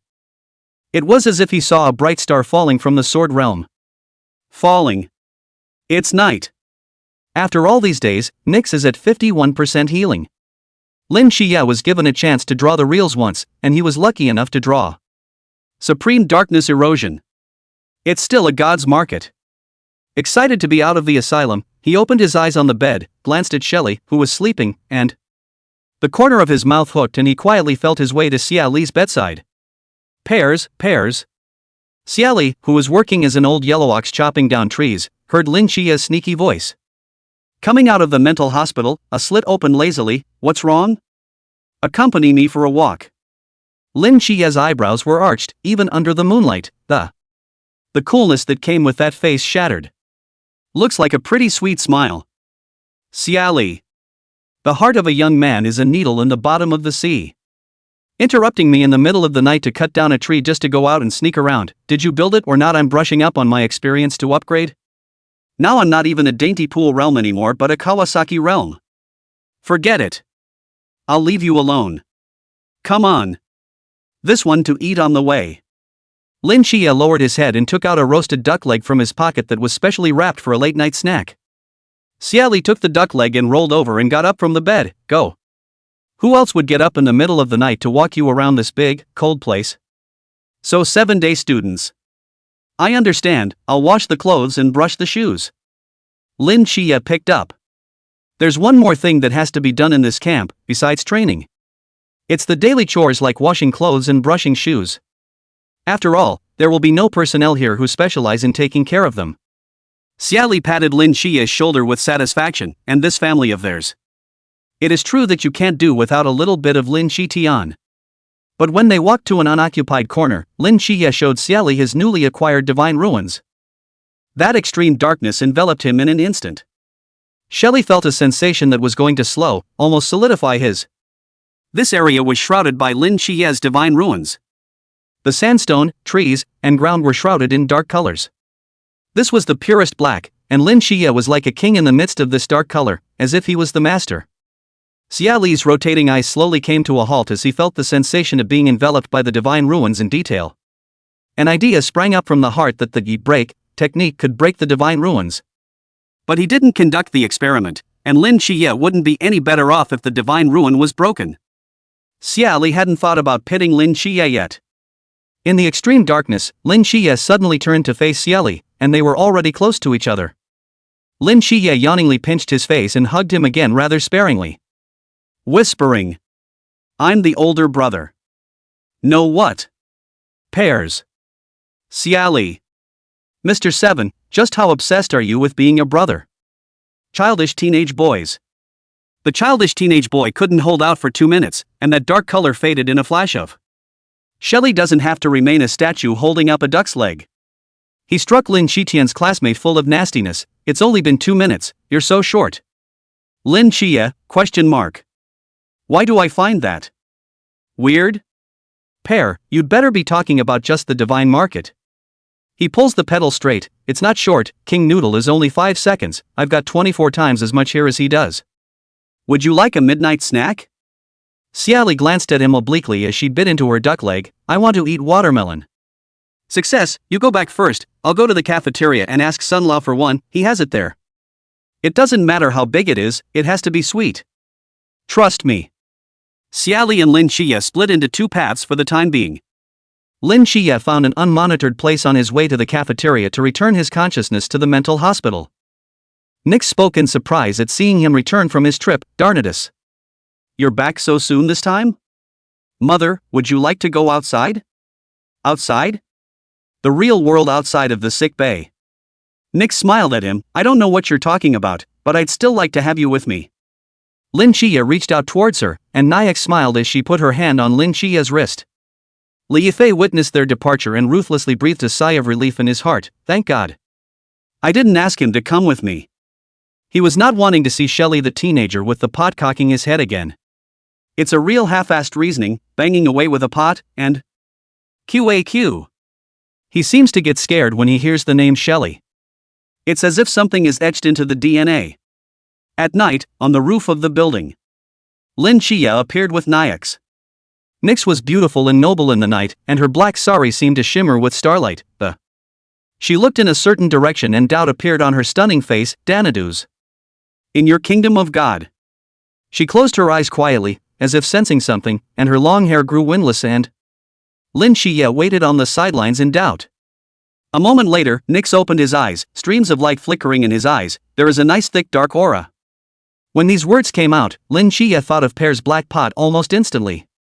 That day outside the old town, Pear took the black cauldron, and the darkness that covered the sky burst into the sky, pulling all places as far as the eye can see into darkness.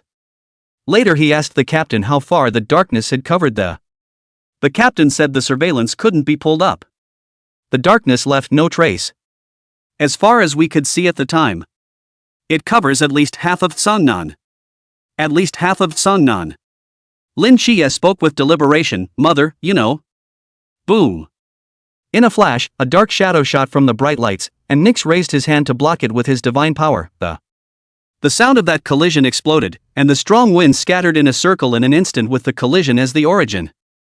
The strong wind blew. Lin Qiye couldn't open his eyes for a split second, and when he stabilized himself, he fixed his eyes on the pupils were sharp. That thing that suddenly attacked Nyx was a black pan. 78. When the pot comes to use, it's not enough. In the meantime. Slap. Inside the assembly camp, the chief instructor's room. Yuan Gang, who was boiling water and brewing tea with the intention of showing a wave of tea art alone, suddenly changed his face. The glass jug slipped from his hand and in an instant shards of glass and $15 bottles of mineral water were scattered all over the place. God's breath?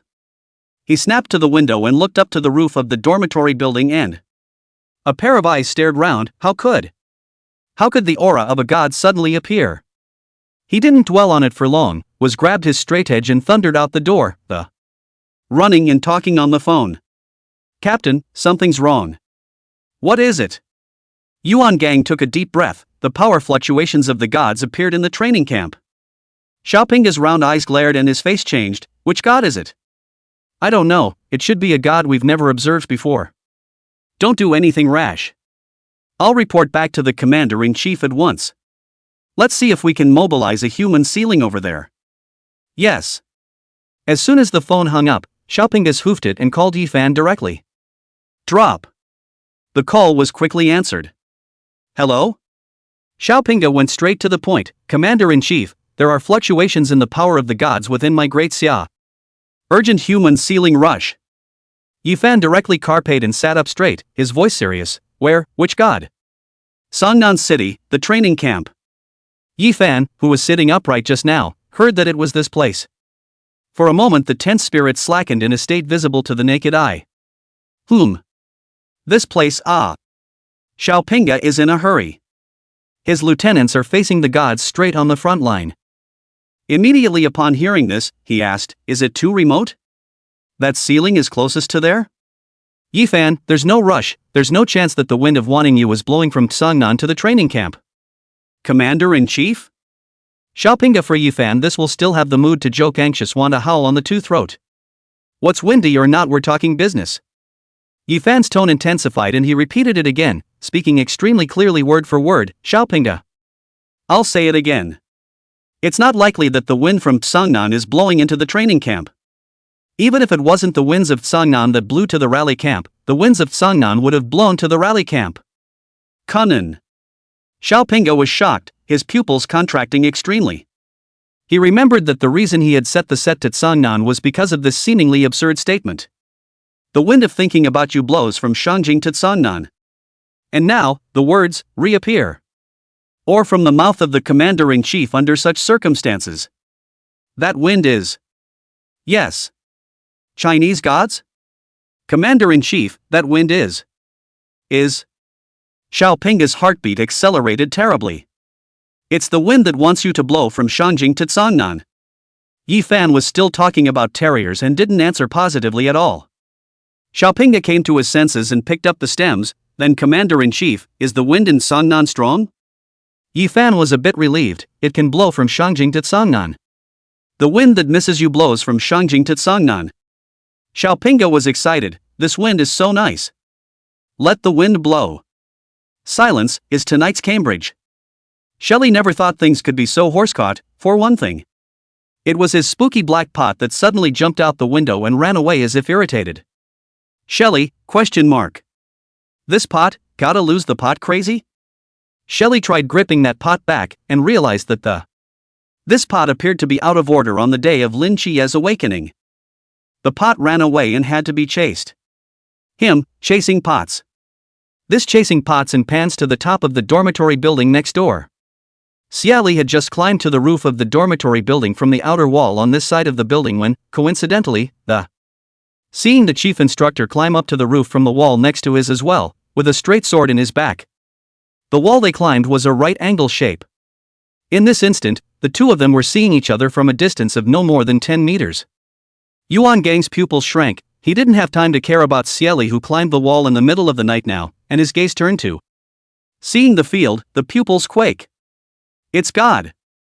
Yuan Gang didn't see the black pot, and the moment Xie Li climbed to the roof of the building, he forced a spell to take back the black pot that had confronted Nyx. In a flash, you become invisible and turn into a ghost. And after a brief moment of confusion, Nyx appeared with a bang in front of Xie Li, who had just tumbled to the roof of the building. With the oppression of a god, Xie Li looked up at her and locked eyes with her. "Don't do it!" Lin Qiye, who had witnessed the entire process, had his heart in his throat at this moment. Nyx is mentally ill, and Pear's black cauldron just provoked her to. Lin Qiye was really afraid that a temperamental Nyx would lay hands on Xie Li. Nyx inclined his head slightly, glancing back at Lin Qiye, before continuing to look at Xie Li, narrowing his eyes slightly, and a faint pressure appeared. She didn't release her divine power, but in this instant, she was the noblest presence in the room. Brightest god. And the black pan shook slightly. Xie Li was quick to grab the pot of black for this strong climber. Nyx said lightly, "Little friend, you are special." Xie Li cocked his head and glanced at Lin Qiye, who had already come to his side. Smiled, "Particularly pretty?" Nyx thought for a moment, "Pretty?" Lin Qiye's palms were sweating as he stood slightly in front of Xie Li. Half of his bodies are blocking Xie Li. It means handsome, especially handsome. Cool. Xie Li laughed, "You really have a good eye. I'm recognized as a pretty boy in the 039 training camp. The prettiest one." Seeing that their conversation was getting outrageous, Yuan Gang took a deep breath and a strong spiritual pressure raged out, and he walked step by step in front of Xie Li. Straight up Nyx. Speaking calmly, Daxia Vigilantes, Squad 006 Vice Captain, Yuan Gang. "May I ask your honor's name?" "Nyx. The goddess of the night in foreign mythology." Xie Li turned his head to look at Lin Qiye. He guessed. "I'm afraid this isn't Lin Qiye's golden finger." After all this, Lin Qiye was already a bit nervous, plus Xie Li looked at him with this glance. He simply grabbed Xie Li's wrist directly, stating nakedly that this was one of his own. Just in case this mentally ill ancient deity killed Pear as an outsider. If this oops really happened, Lin Qiye couldn't even dare to imagine what would happen to him. One had to admit that Lin Qiye was regretting at the moment, regretting not telling Pearson his secret. He figured he'd rather not face the risk of such an accident than the secret he was harboring. Lin Qiye thought that there was no secret that he couldn't tell Xie Li. "Dare I ask your excellency, the goddess of darkness, what is the purpose of your visit to my Grand Xia?" Yuan Gang continued. "Looking for Sun. Nyx." The chief instructor was shocked. "It's the divine agent." Lin Qiye quickly searched for a compliment. Yuan Gang realized, "Dare I ask, have you found it?" "Found it, me ah." Lin Qiye continued to find the patch, becoming more confident the more he did. At this moment, he especially wanted to say to Pear, "I didn't take the black pot before for nothing. When the pot comes to use, you hate it. So what, didn't you guys know all along? The night I became a killing angel agent, I had a golden light and a black light. Black light is this dark goddess." 79, Yuan Gang, what kind of magic is this? Yuan Gang's pupils shrunk. "Yeah. Oh. Agent of the two gods. The 7 Knights of the Forest. Michael the Killing Angel and the Unknown God. Lin Qiye, who had his feet in 2 boats from the start." The words unknown gods wandered back and forth in Yuan Gang's mind. Yuan Gang fell silent and couldn't help but ask Lin Qiye, "I thought you didn't know what kind of god the other party was?" Lin Qiye nodded his head, rightfully and sincerely blabbering, "Yeah, I don't know. It's not something you'll know until you ask, dare I ask?" Yuan Gang. Seems like the logic. But why do I feel weird? Seeing that Nyx had been staring at Xie Li, Yuan Gang's grip on his sword tightened and slowly, he spoke, "Your Excellency Goddess, may I ask what you've come to find Lin Qiye for?" Nyx, look at him. Lin Qiye nodded, "Yes, look at me." Yuan Gang. So, was this the reason why the unknown gods didn't make demands from the very beginning? Just look at the 7 Knights of the Forest. What's so great about this kid, isn't he just handsome? Then, Your Excellency the Goddess, have you seen enough? Yuan Gang quickly added, "I can find a picture of Lin Qiye's.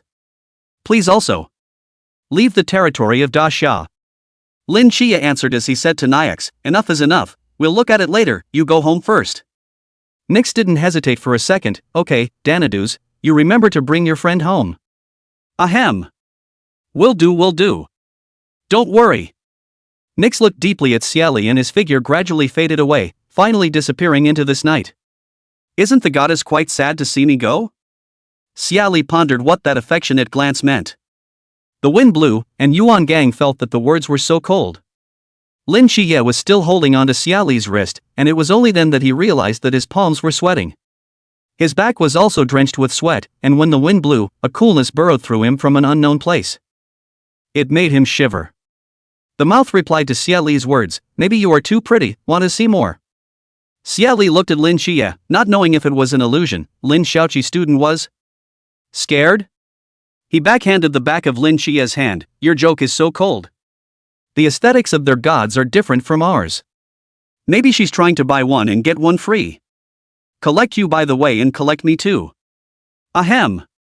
Hearing the choreography of people's gods, Yuan Gang is a breath slightly forked, emerging from a series of coughs. He couldn't help but glare at those two. Ahem.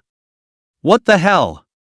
The thing is, I was on my way to get a watermelon from the cafeteria when I was planning to. This unknown god that I haven't seen in a while just appeared out of nowhere and just looked at me without saying a word.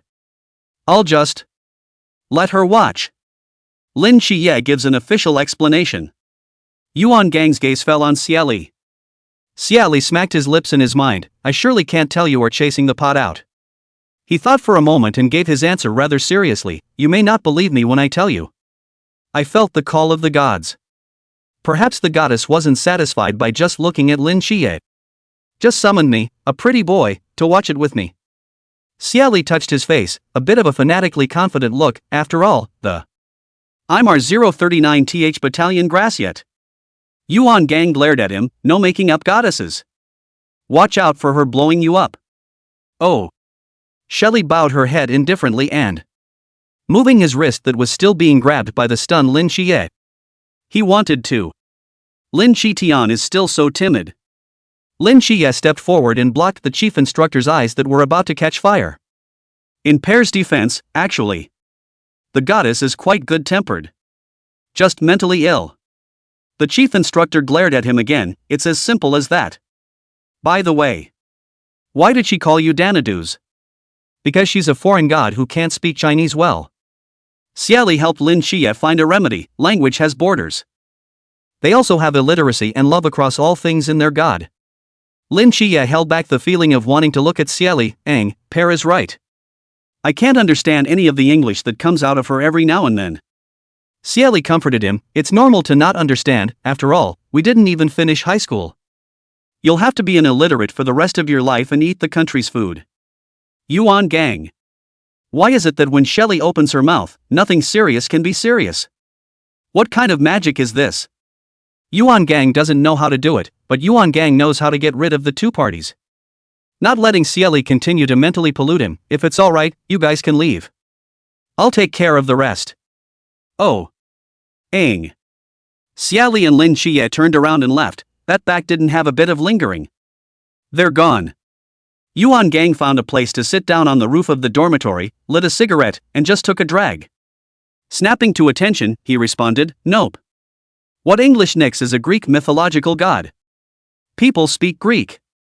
Then Yuan Gang reacted, and, as all foreign countries had disappeared into the mists of high school students today don't learn English at all, let alone Greek. It's all unintelligible anyway. There's no difference between English and Greek. Yuan Gang. Brought to heel by Shelly. Is this the time to focus on being able to understand a foreign language? It's not. Yuan Gang gathered his mind and called Xiaopinga again. "Captain." Xiaopinga's voice carried a dark poke of excitement. "Gang, is it windy in Songnan?"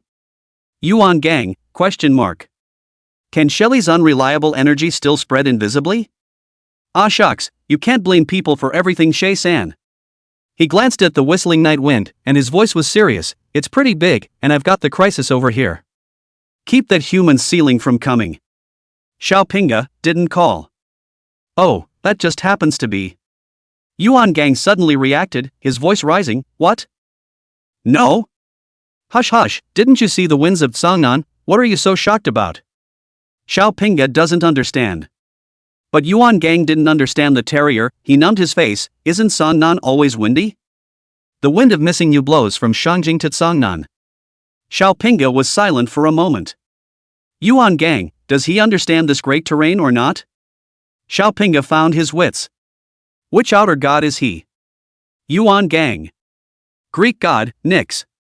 Xiaopinga shallowly sucked in a breath of cool air. How did she leave? Yuan Gang.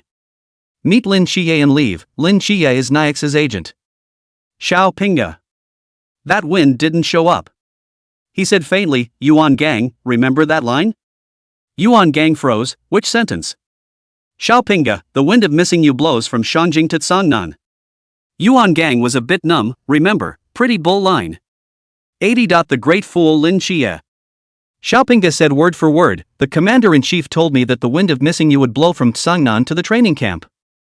Just for tonight. Understand? Yuan Gang was startled, and then he quickly looked out into the darkness all around, as if he was looking for something, his heart beating faster. Bang. Bang. Bang. Got it. There's something magical about Xie Li. It's as if nothing bigger happens in front of him to bring people out of line. For example. Now. He had just returned to the dormitory with Lin Qiye, when he saw his classmate Lin Qiye standing in front of his bed. Take a deep breath. Breathe in, breathe out. Look at him carefully. Pear. Xie Li, a little bit of urgency to hold over their own pillows, fishing in the arms. Do what? Don't you tell me you've got it and are going to make me a godfather. Lin Qiye, question mark. What are you talking about? Seeing that Lin Xiaoqi's classmates were confused, Xie Li kindly explained, you're like this. Especially like the scene in the TV show where the lady gives birth to a child. Deep breaths and exhalations. It's as if you could hold a bomb in the next second. He's really holding the bomb. Lin Qiye. I was planning on telling you about me having a shrine, what with all the kids and no kids. It's not like I can give birth. Perhaps Lin Qiye's mournful eyes were too vivid. Xie Li laughed a little as he sat cross-legged on the bed. Patting the side, he gestured for the other to sit down.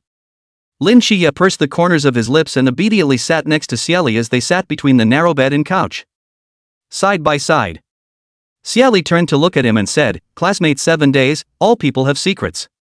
There's no one who says you have to dissect your whole self in front of a friend to be called a friend. It's what's called honesty and trust, and every independent person will have a space that is uniquely theirs. Lin Qiye looked at him and he reached out and patted Lin Qiye's shoulder. With a little smile on his brow, what happened tonight was an accident. Lin Qiye was still looking at him, his eyes were very dark and heavy, and he couldn't look away. Then promise me that. No matter what happens, we'll always be friends. Thinking about today's scene, Black Cauldron and Nyx confronted each other as if they were hostile. The knot in his throat rolled as he said, word for word, as am I. Whatever happens, we'll always be friends. Xie Li smiled, her eyebrows arched, looking well behaved. Yes, I promise you. For no apparent reason, Lin Qiye remembered the childish act they always did when they were young, pulling the hook and hanging themselves. Not for 100 years. His fingers twitched and he held them up quietly, his voice much lower. Then pull the hook. Success, pull the hook. Xie Li didn't mind that he was still childish at such a big age. Hooked his ring finger around his ring finger, thumbs pressed together as if it were an ancient contract. The inaugurated in this moment. Lin Qiye smiled, that jittery heart put back into place, and he thought to himself. Whether it's his secret or Pear's, it won't affect their relationship. They are still them and always will be. After comforting Lin Xiaoqi, a young boy, Xie Li yawned, go to sleep. Watermelon for tomorrow. As he spoke, he was a pillow thrower, a man who fell back, pulled the covers over him and went to sleep. They didn't have the lights on this late at night anyway. Good night. After Lin Qiye finished speaking, he went back to his own bed and slept, pulling the covers over him to cover him up. Consciousness enters the asylum. Li Fei, who was watering the flowers, looked at Lin Qiye, who had gone and returned, and involuntarily his hand trembled. Some of the water spilled from the sprinkler landed on his feet. Lin Qiye was dressed in a white lab coat, his eyebrows were cold and silent. He was originally born with a cool face. This brow sinks down even more to make people feel even more cooler. Li Fei was a bit puzzled. You're what? Lin Qiye glanced at him. Water the flowers less, grow more vegetables, and better yet, raise more ducks. Li Fei couldn't help but sigh at this sudden increase in workload. And then he eyed Lin Qiye as he headed to the hospital room. When he reached the door, Lin Qiye gently pursed the corners of his mouth, lifted his leg, and stepped in. It doesn't look any different than usual. Nix looked at him in surprise. Danadus, you're back again? Lin Qiye half squatted in front of Nyx's chair, looking up at the deity and calling out in a low voice, Mother! What just happened? He watched Nix's reaction, not missing a beat. Is that why? Nix was puzzled for a moment, then smiled faintly. In your kingdom of God, there's a strong aura of darkness, as if emanating from that black object that my perception's attracted to it that it's supposed to want to see me. When she said that, Lin Qiye could understand. This black cauldron of Pears is supposed to be an object of darkness. It makes sense that bumping into Nyx, a dark goddess, would be attractive. But, is it really just, look? Does Mother recognize what that is? Nyx shook his head slightly, not really. Lin Qiye didn't hold much hope in this matter, and he bent around to finally get around to the topic. Mother. Did you see that boy standing next to me, Nimi? Saw it. Lin Qiye looked at her. That's my brother. Thup knows. Nyx murmured the name before suddenly getting excited and she clutched Lin Qiye with both hands. He's your brother, Thup knows, right? Zup knows. Lin Qiye suddenly thought that this name and Danadus were twins in the Greek mythological system, both children of the dark goddess. His eyes got a little subtle, and the next moment he nodded firmly. Yes, Mother. He's the brother. Nyx was greatly agitated. Thup knows. My child. My child. Lin Qiye firmly held her hand. Mother, don't get excited. Brother, he's fine now. Just. My brother, he's out of his mind. He's forgotten things. May not recognize you now. I'll bring him home to see you later when he's in his right mind, okay? Danadus, Thupnose is in your hands. Mother can't take care of him herself. Nyx spoke gently. Don't worry, Mother, I will take care of my brother. Lin Qiye met her gaze and nodded heavily. You see, even though my brother's brain is broken. But the first time I saw you, you smiled like a flower. What a smile. He surely remembers you, and you think he's pretty as soon as you see him, and that, by mother-child nature. You must remember that Pear is one of us. Lin Qiye nodded heavily. We are family. Nyx looked at him tenderly, the progress bar above her head rising a bit as she nodded softly. Aha. We are family. Seeing that Nyx completely agreed with him, Lin Qiye was slightly relieved in his heart. And then he left the psychosis, opening his eyes to look in Xie Li's direction before going to sleep. The teenager rested half his face into the pillow, sleeping sweetly and peacefully. The moonlight slipped in, and the years were still. Lin Qiye fell asleep lying on his side. 81. Leaving camp. In the blink of an eye, it's the end of the year. It's getting colder, but the camp still has the same thin summer quilts and says it's a physical exercise for the recruits. Xie Li woke up almost every day missing the thick quilts at home. As always, I miss it in my heart today. On his way to training, he yawned. I don't know if I'll have a vacation for New Year's. I want to go home and eat Grandma's roast chicken. Lin Qiye hooked his shoulder, her gaze staring under his eyes for a moment. I've thought about it too. If only it were a real vacation. It's good to see it from afar, but I can sneak you a roast chicken tonight. Bailey Chubby joins the group chat. If I had a few more days off, I'd invite you guys to play in Guangshan. It's so much fun. Chao Yuan followed closely behind. Wherever 7 Nights goes, I'll go. Xin Qingju finally entered the group. Chao Yuan, haven't you realized? Wherever Pear goes, 7 Nights goes. Oh. Chao Yuan changed his words. Then I'll follow 7 Nights wherever Pear goes. Xie Li. He's so firm. Xie Li patted Lin Qiye's shoulder with a pleased sigh. You're so charming. Lin Qiye grinned. You have a good eye. Blow each other. The 3 people in the back rolled their eyes in unison, the difference being in their hearts and in their eyes. They are finding out that Xie Li and Lin Qiye are both deaf and blind at some point. That vibe and brain circuitry is a presence that others can't keep up with or plug into. For example, right now. Look at how thick each other's beauty filters are on. Blow each other, business blow each other. Training camp, chief instructor's office. You guys have to take a vacation. Shen Mai appeared in a serious manner with what was an unreasonable request in Yuan Gang's eyes. Yuan Gang's brain hurts, Captain Chen, we're a closed training camp, we can't take a vacation.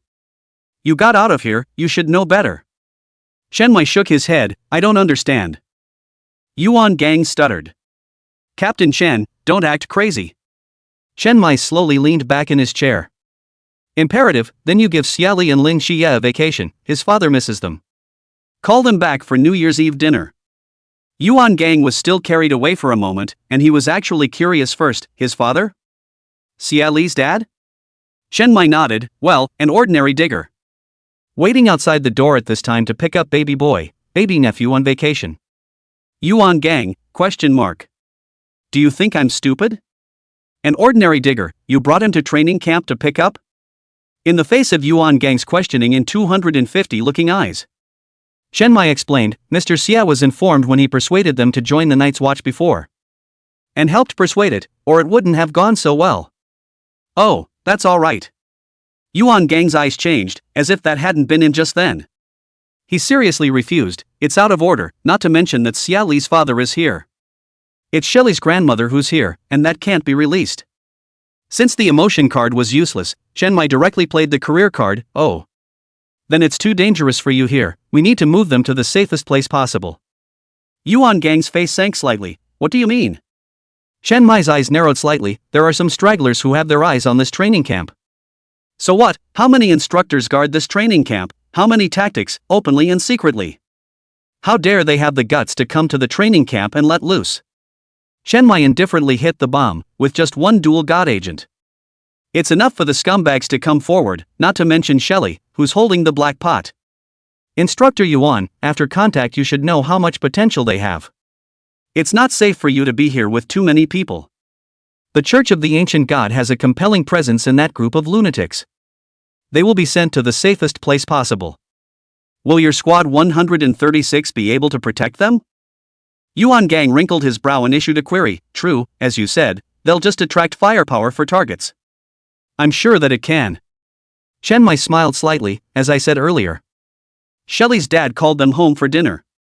After thinking for a long time, Yuan Gang finally loosened his tongue. Since Captain Chen is certain, I, Yuan Gang, will trust you for once. Release. Shen Mai raised his eyebrows. Instructor Yuan is so bold. Sure enough, he's the man who can make the wind of missing you blow from Shangjing to Cangnan. Yuan Gang. Thanks. The whistle blew and the recruits assembled. Instructor Hong announced the end of physical training in public and brought the good news of a 4-day vacation. Xie Li's excited. He's got a lot of savings now. Go out so you can eat and drink, I'm going to eat hot pot. Lin Qiye was also excited. It had been a long time since he had gone to play with Pear. Eat. After we eat we'll go to the arcade and hang out back in the old town. I want to go back to Guangshan to live a life of paper and gold. Chubby shouted, excitedly. Like a 300-pound fat man, Lao Chao, Lao Shun, let's go, I'll treat you to a dash. Before Chubby could finish his sentence, he got the bad news about Instructor Hong. You cannot leave Cangnan, violators will be expelled from entering the Night's Watch. Xie Li indifferently suddenly let out a sigh of emotion. He smiled and whispered to Lin Qiye, classmate Qi Tian. I don't see much of a future here as a night watchman. Why don't we go up to the capital and have some fun? And then go home for New Year's Eve dinner?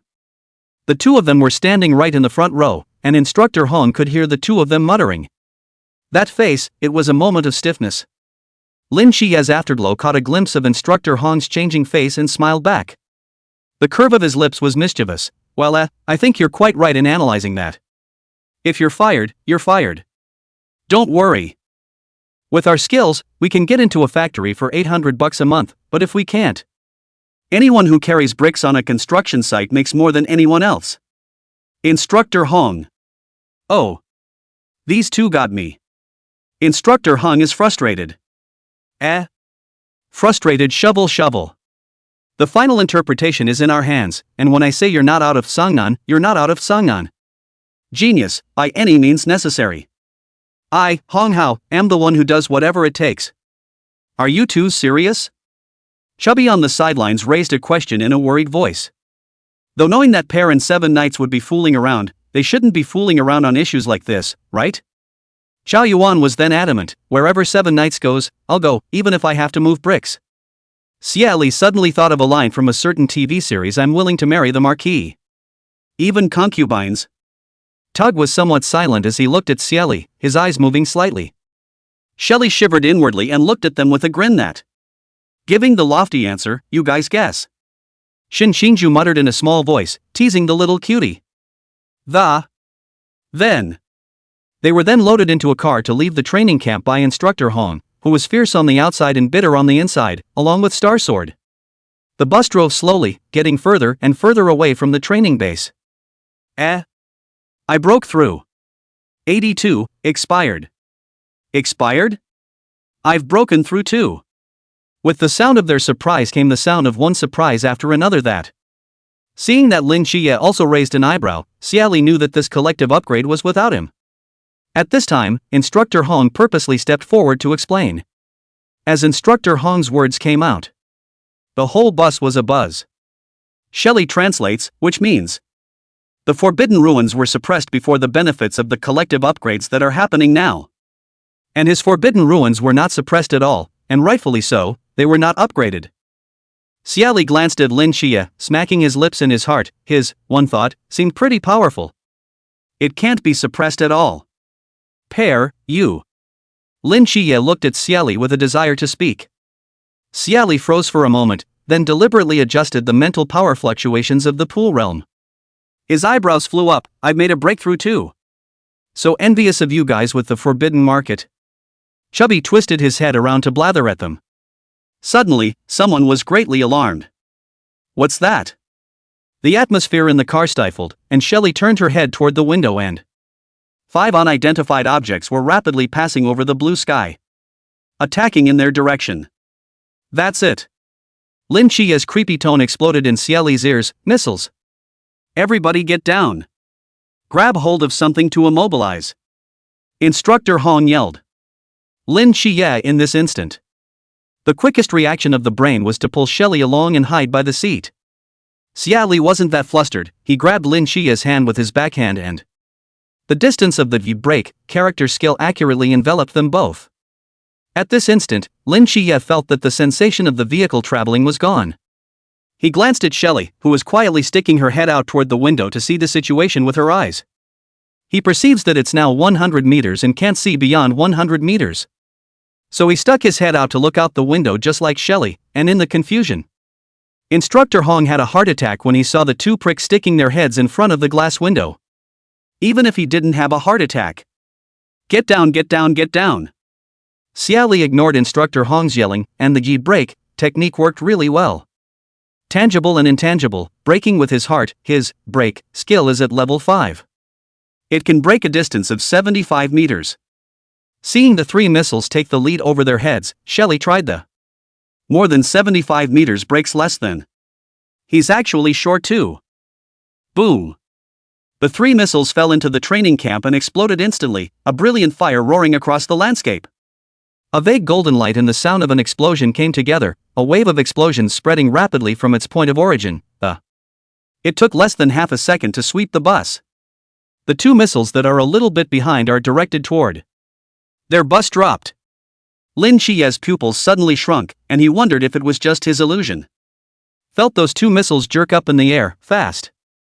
So fast that he almost had to use the perception of the mortal divine realm to catch some of the trajectory, and the next moment a flash of extreme darkness erupted with him at its center, flying around the entire bus, spreading and a semicircular protective shield was formed around the bus at a rapid pace. Xie Li glanced at Lin Qiye. He wasn't sure if Lin Qiye's divine ruin could resist these 2 missiles with anomalies. So, the missile thing, after all, is a man-made object, never mind tangible or intangible. Tear it down and be done with it. Xie Li doesn't believe it can still explode after it's been broken into pieces. The missile fell into that dark color with great speed in everyone's eyes. In that instant, the people in the distance lost their voices in mute panic. Pear. 7 knights. The former was Zhao Empyrean City and the latter was Red Tassel, and their pupils quaked. Captain why? Red Raider didn't understand why the captain was stopping her from striking. Look. Shenmai stared at the bus, and a second passed. It didn't blow up. 2 seconds passed. It didn't blow up. 3 seconds passed. It didn't blow up. 5 seconds have passed. It hasn't blown up yet. Thin sweat broke out sharply on the forehead of the Red Tassel at that instant just now. That missile. Expired? Zhao Kongcheng murmured, I've lived a long time, I've seen dud cannons, but I've never seen a dud bomb before. Xie Li squeezed Lin Qiye's hand, signaling him to put away the divine ruins, and in the next second, the extreme darkness disappeared, along with the 2 missiles that had clearly blasted over. The bus emerged intact. Oh, it wasn't exactly intact, after all, the wave of the campground explosion had just shattered its glass. Well, there was a missile flying over just now, wasn't there? A certain recruit opened his mouth with a bit of self-doubt. Yes, there was, and I remember there was. Didn't the sky darken in a flash just now? What happened after that? So what's going on here? We're becoming ghosts. Snap! The recruit who had spoken as a ghost was slapped next to him. Does it hurt? The beaten recruit covered his face and said in surprise, ouch. He backhanded the recruit who hit him, are you in pain? It hurts too. It's good we're both alive. They both hugged and cried and hugged each other. Xie Li. I thought you were being petty to get back at me, but it turned out to be a hug. Lin Qiye's shocked suspicion was answered in a flash of a second in his brain. Being around Pear kind of. The feeling of being cut off from everything outside.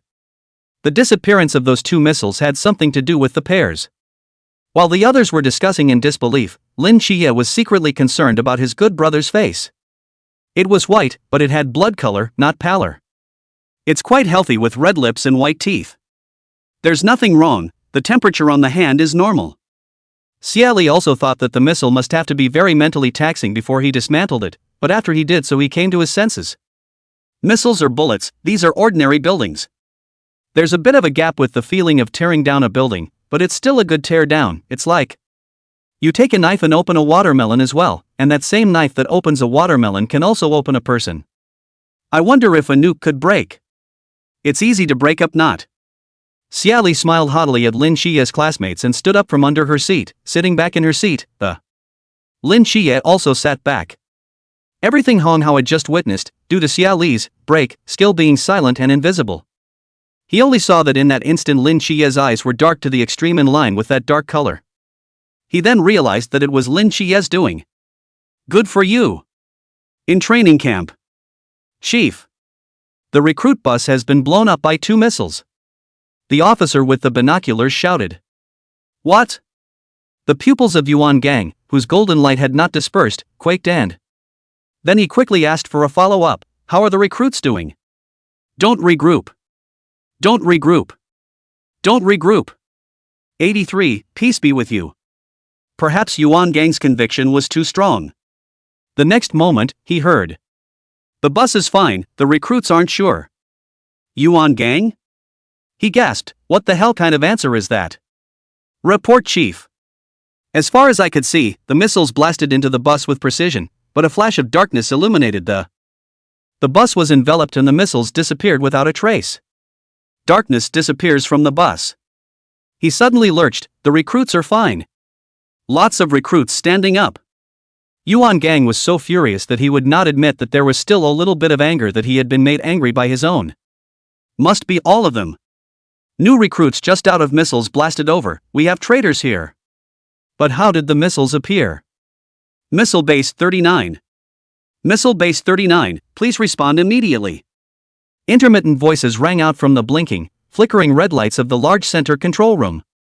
In the center of the console. Down, crouching in unison, like a row of soldiers, like a row of quail. They huddled together, staring at each other in disbelief.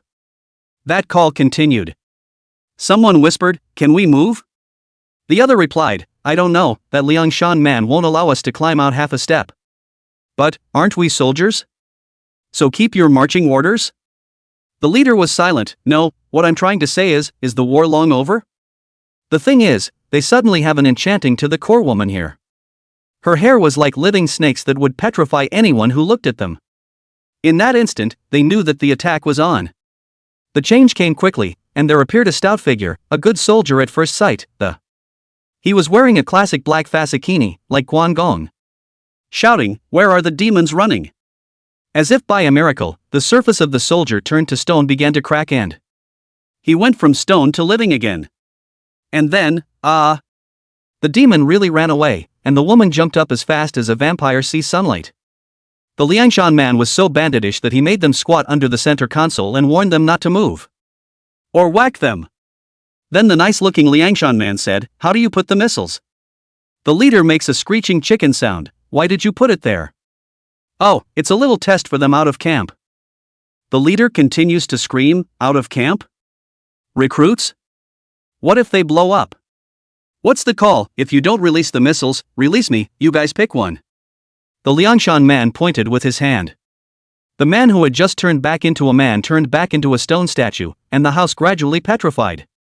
The leader wants to keep screaming.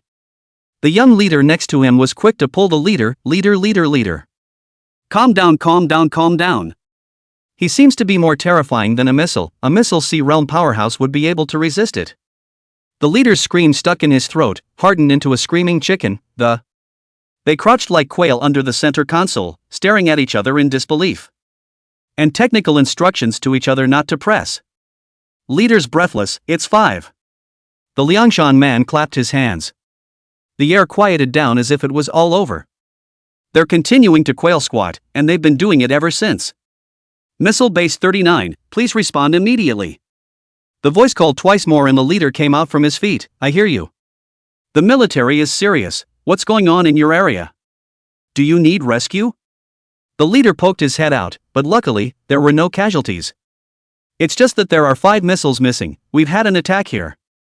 It's a woman who petrifies people just by looking at them, and she gets into the center console and... The military's heart lifted high, already anticipating a blood-soaked scene. The leader then said, then came a good man from Liangshan, and he yelled out where the demons were running. The woman ran away. Military? ? And then that beamer released 5 missiles. Military? Military, are you guys brainwashed? The leader shook his head, no. We suspect he's an infinite or Klein strongman. Just came here to give the new recruits a little bit of a hard time and save our asses in the process. Military. You guys, just be safe. The leader of Missile Base 39 replied, we are safe. The bus of recruits dragged them to the edge of town and let them off. Most of the recruits poured into the neighborhood, and a few stood somewhat confused. Xie Li, being a local that's definitely not confused, but it just so happens that at this point in time, both Xie Li and Lin Qiye's phones rang, and they looked at each other. My dad. Captain. Each took 2 steps back to answer the phone. Pear Old comrade Xie's boozy voice seemed like it could poke a hole in the sky. His father's voice how so full of vitality, Xie Li wanted to cover his ears. On, do what? You're a boy who didn't cry for joy when he suddenly heard his father's voice after 5 months. It's so rude. Xie Li tugged at the corner of his mouth. Old comrade Xie, are you trying to celebrate the Mid-Yuan festival? Comrade Lao Xie yelled at him, what? How dare you curse dad for being a pauper? You won't have a home to come back to if dad is poor, because I'm sure I'll lose the house and sell the land. Makes you a homeless little wretch. Sleeping rough in the middle of winter. Xie Li. Real madness. He glanced at the men who were waiting for him and sucked in cold air. Okay, Dad, you win. Can I bring a friend with me when I go home for New Year's? You've actually gotten smart, Pear. Knowing that Dad got the captain to quietly open the little back door for you guys. Xie Li's voice lengthened, one word at a time. Old comrade Xie, who are you looking down on? It's not like my brain is in a state of flux. Why are you calling me if you can't go home for New Year's? Definitely not thinking about me. Xie Li could know his dad, Comrade Lao Xie, very well. Come on, there's a lot of people here. There's plenty of room at home. If they can't, let them sleep in the chicken coop or squeeze in with Big Yellow. Old Comrade Xie is a good talker. Also special casual, by the way. You tell 7 Nights not to go back to his aunt's house. His aunt came to stay at our house just now, knowing you'd get 2 days off. Getting ready for everyone to spend New Year's Eve together. Success, wait for me to come back with some groceries. Wait, don't bring the food, bring the wine. Xie Li. Xie Li hung up the phone expressionlessly and transferred $500 to Comrade Lao Xie in a meaty manner. Lin Qiye had finished the call and they returned to the crowd. Halfway there, Xie Li smiled, my dad can go to my house for New Year's Eve, and Auntie and Jean are there too. 84, homeward bound teenagers. Lin Qiye also smiled with arched eyebrows. The captain said that the Uncle Sass sternly requested that we come home for a meal, which they granted after careful consideration. For being able to go home for the New Year's Eve dinner, Lin Qiye was happy, in the memory of the Every year with Pear, Auntie, Jean, and sometimes Uncle Xie. The three of them kids would be building a snowman together. The New Year's Eve flavor was strong, and the sound of firecrackers was constant. Pears would lead him around, chasing firecrackers and fireworks, and at an age of would get a handful of peanuts or a few candies from the adults. 7 nights, Pear, I'm treating you to a 5-star hotel. Chubby Centurion waved happily at them. Xie Li smiled and said, that's not going to work, I'm afraid. Fatty, you're forgetting that Comrade 7 Days and I are Songnan locals and can go home for the new year. Bailey Chubby's happy face stiffened. He seldom spent New Year's Eve with his parents. The word home for New Year's Eve is somewhat foreign to him. Chubby, who has always been able to be a living treasure, couldn't help but smirk a bit silently in that case. That's what's so great about you locals, isn't it? In fact, Chubby wasn't the only one who fell off the wagon in this moment. Chao Yuan and Shin Qingju's 3 followers. The eyes dimmed a little. Bailey Chubby, family rare to see aside, parents no matter how he. Chao Yuan, with his whole family and village massacred, was left alone with no home to return to. Shin Qingju, a child who grew up in an orphanage, the word home was quite foreign to him. A trio of followers, 2 orphans, one with both parents. None of them, could have a home to go to for New Year's Eve. Even the usual imperative to advance and retreat together with Lin Qiye. Chao Yuan, who hated even going to the toilet together, couldn't say anything, and he opened his mouth. Can I go home with you? The words seemed to clog up in my throat and I couldn't get them out. Home, that was Xie Li's home, Lin Qiye's home. No, their home. That, at this point in time, is an intrusion. Xie Li laughed and patted on Bailey's chubby shoulder. So, do you want to come to our house for New Year's Eve? We'll go there after New Year's Eve. When the time comes, bring me and 7 nights along to see the paper and gold of Songnan. It's just that there's not enough room in the house, so we'll have to commit to your cramped floor. Lin Qiye smiled back, all comrades in arms. 5 months to treat them to a meal far away from home. It's the locals who should. Yes. Chubby replied super loud. No complaints. Chao Yuan's voice was also a little louder than usual. Only Shin Qingju's mouth pursed slightly. Eyes flickered over his 3 little followers. I'll just. Not going to. Can't get used to sleeping on the floor. The words were not finished. Li Jia, the simpleton, raised his hand. Brother Pear, can the 3 of us go? Xie Li inexplicably glanced at them. There would have been you guys too, or else what to hit the ground. Xie Li's family has quite a lot of rooms. After deducting the ones they live in, there are still 2 empty rooms. One of them is Lin Qiye's regular residence. If 2 families spend New Year's Eve at his house, the 2 rooms are usually one for the aunt. Lin Qiye and Yang Jin shared a room. Now if they go, they'll have to share a room with Xie Li and Lin Qiye and Yang Jin. Let them, the 6 of them, hit the ground running. Li just smiled, his teeth showing, and he rubbed his head. I like to hit the ground running. We sleep wherever we want. Li Liang, yes. Done well, I love the floor. Shin Qingju covered her face, not wanting to look at these 3 humiliating bean followers anymore.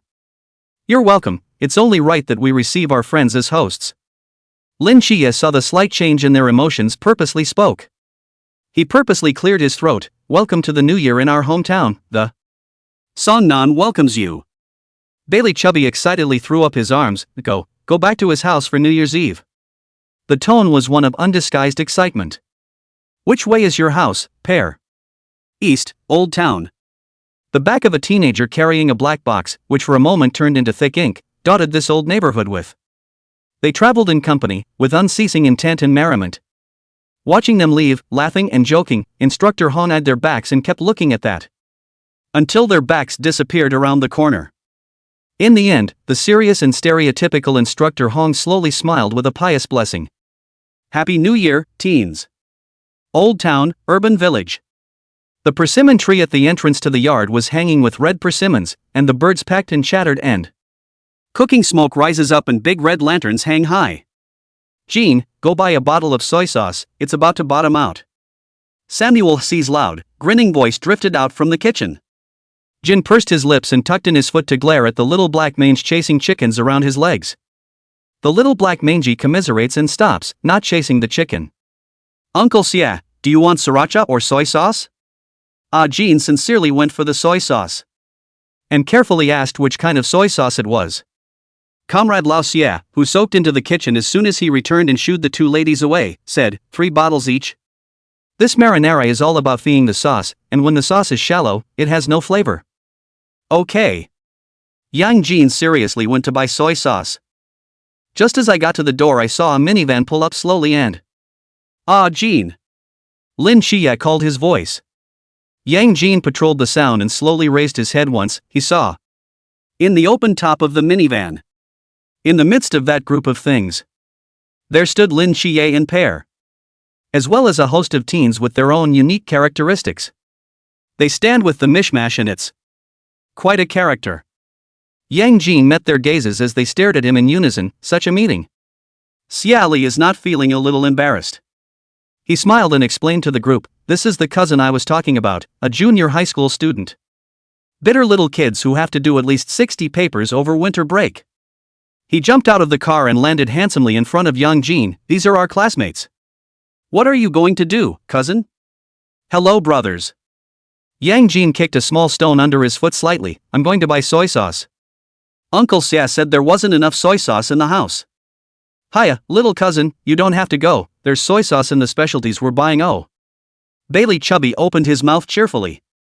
Originally they were to come clean and dry, but Xie Li remembered that old comrade Xie had asked him to bring 2 bottles of wine. He stopped by a small store and bought it. And that turned out to be good. It's like flipping some kind of magic switch.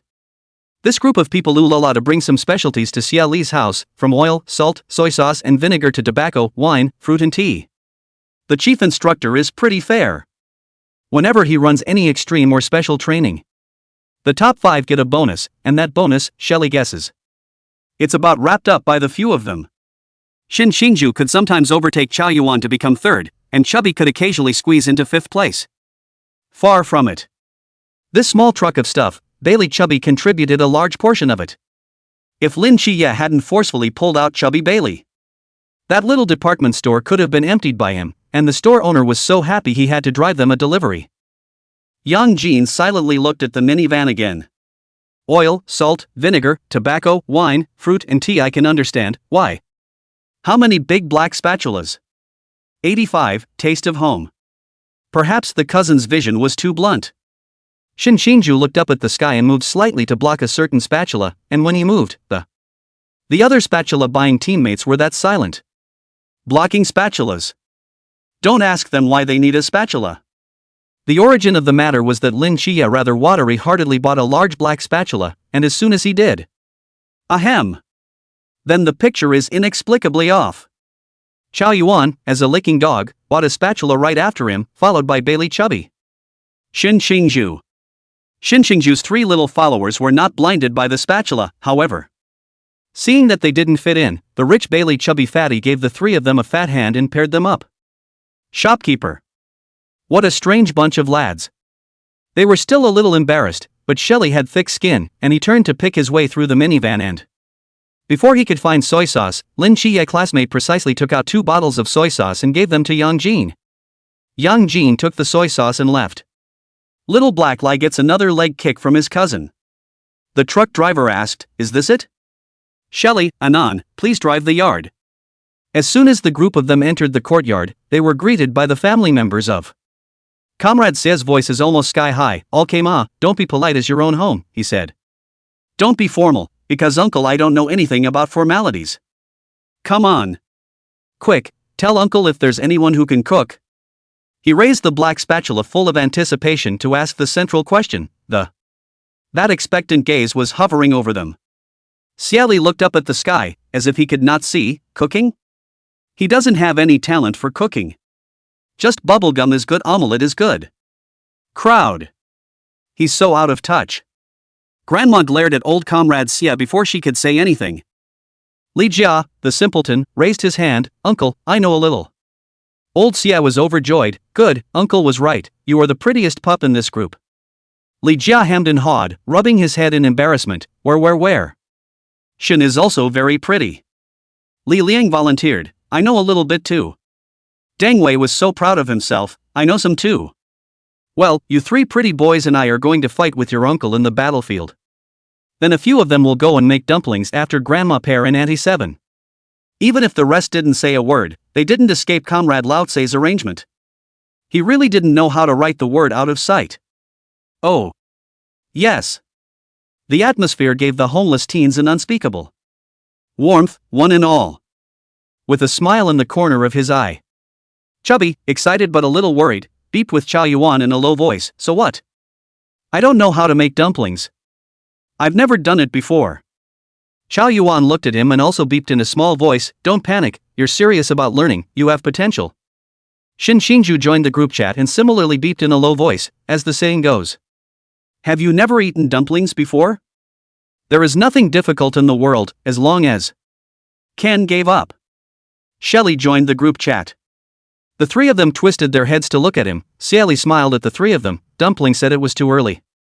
"There are more important things right now. Move it." Lin Qiye looked deeply at the small van of stuff.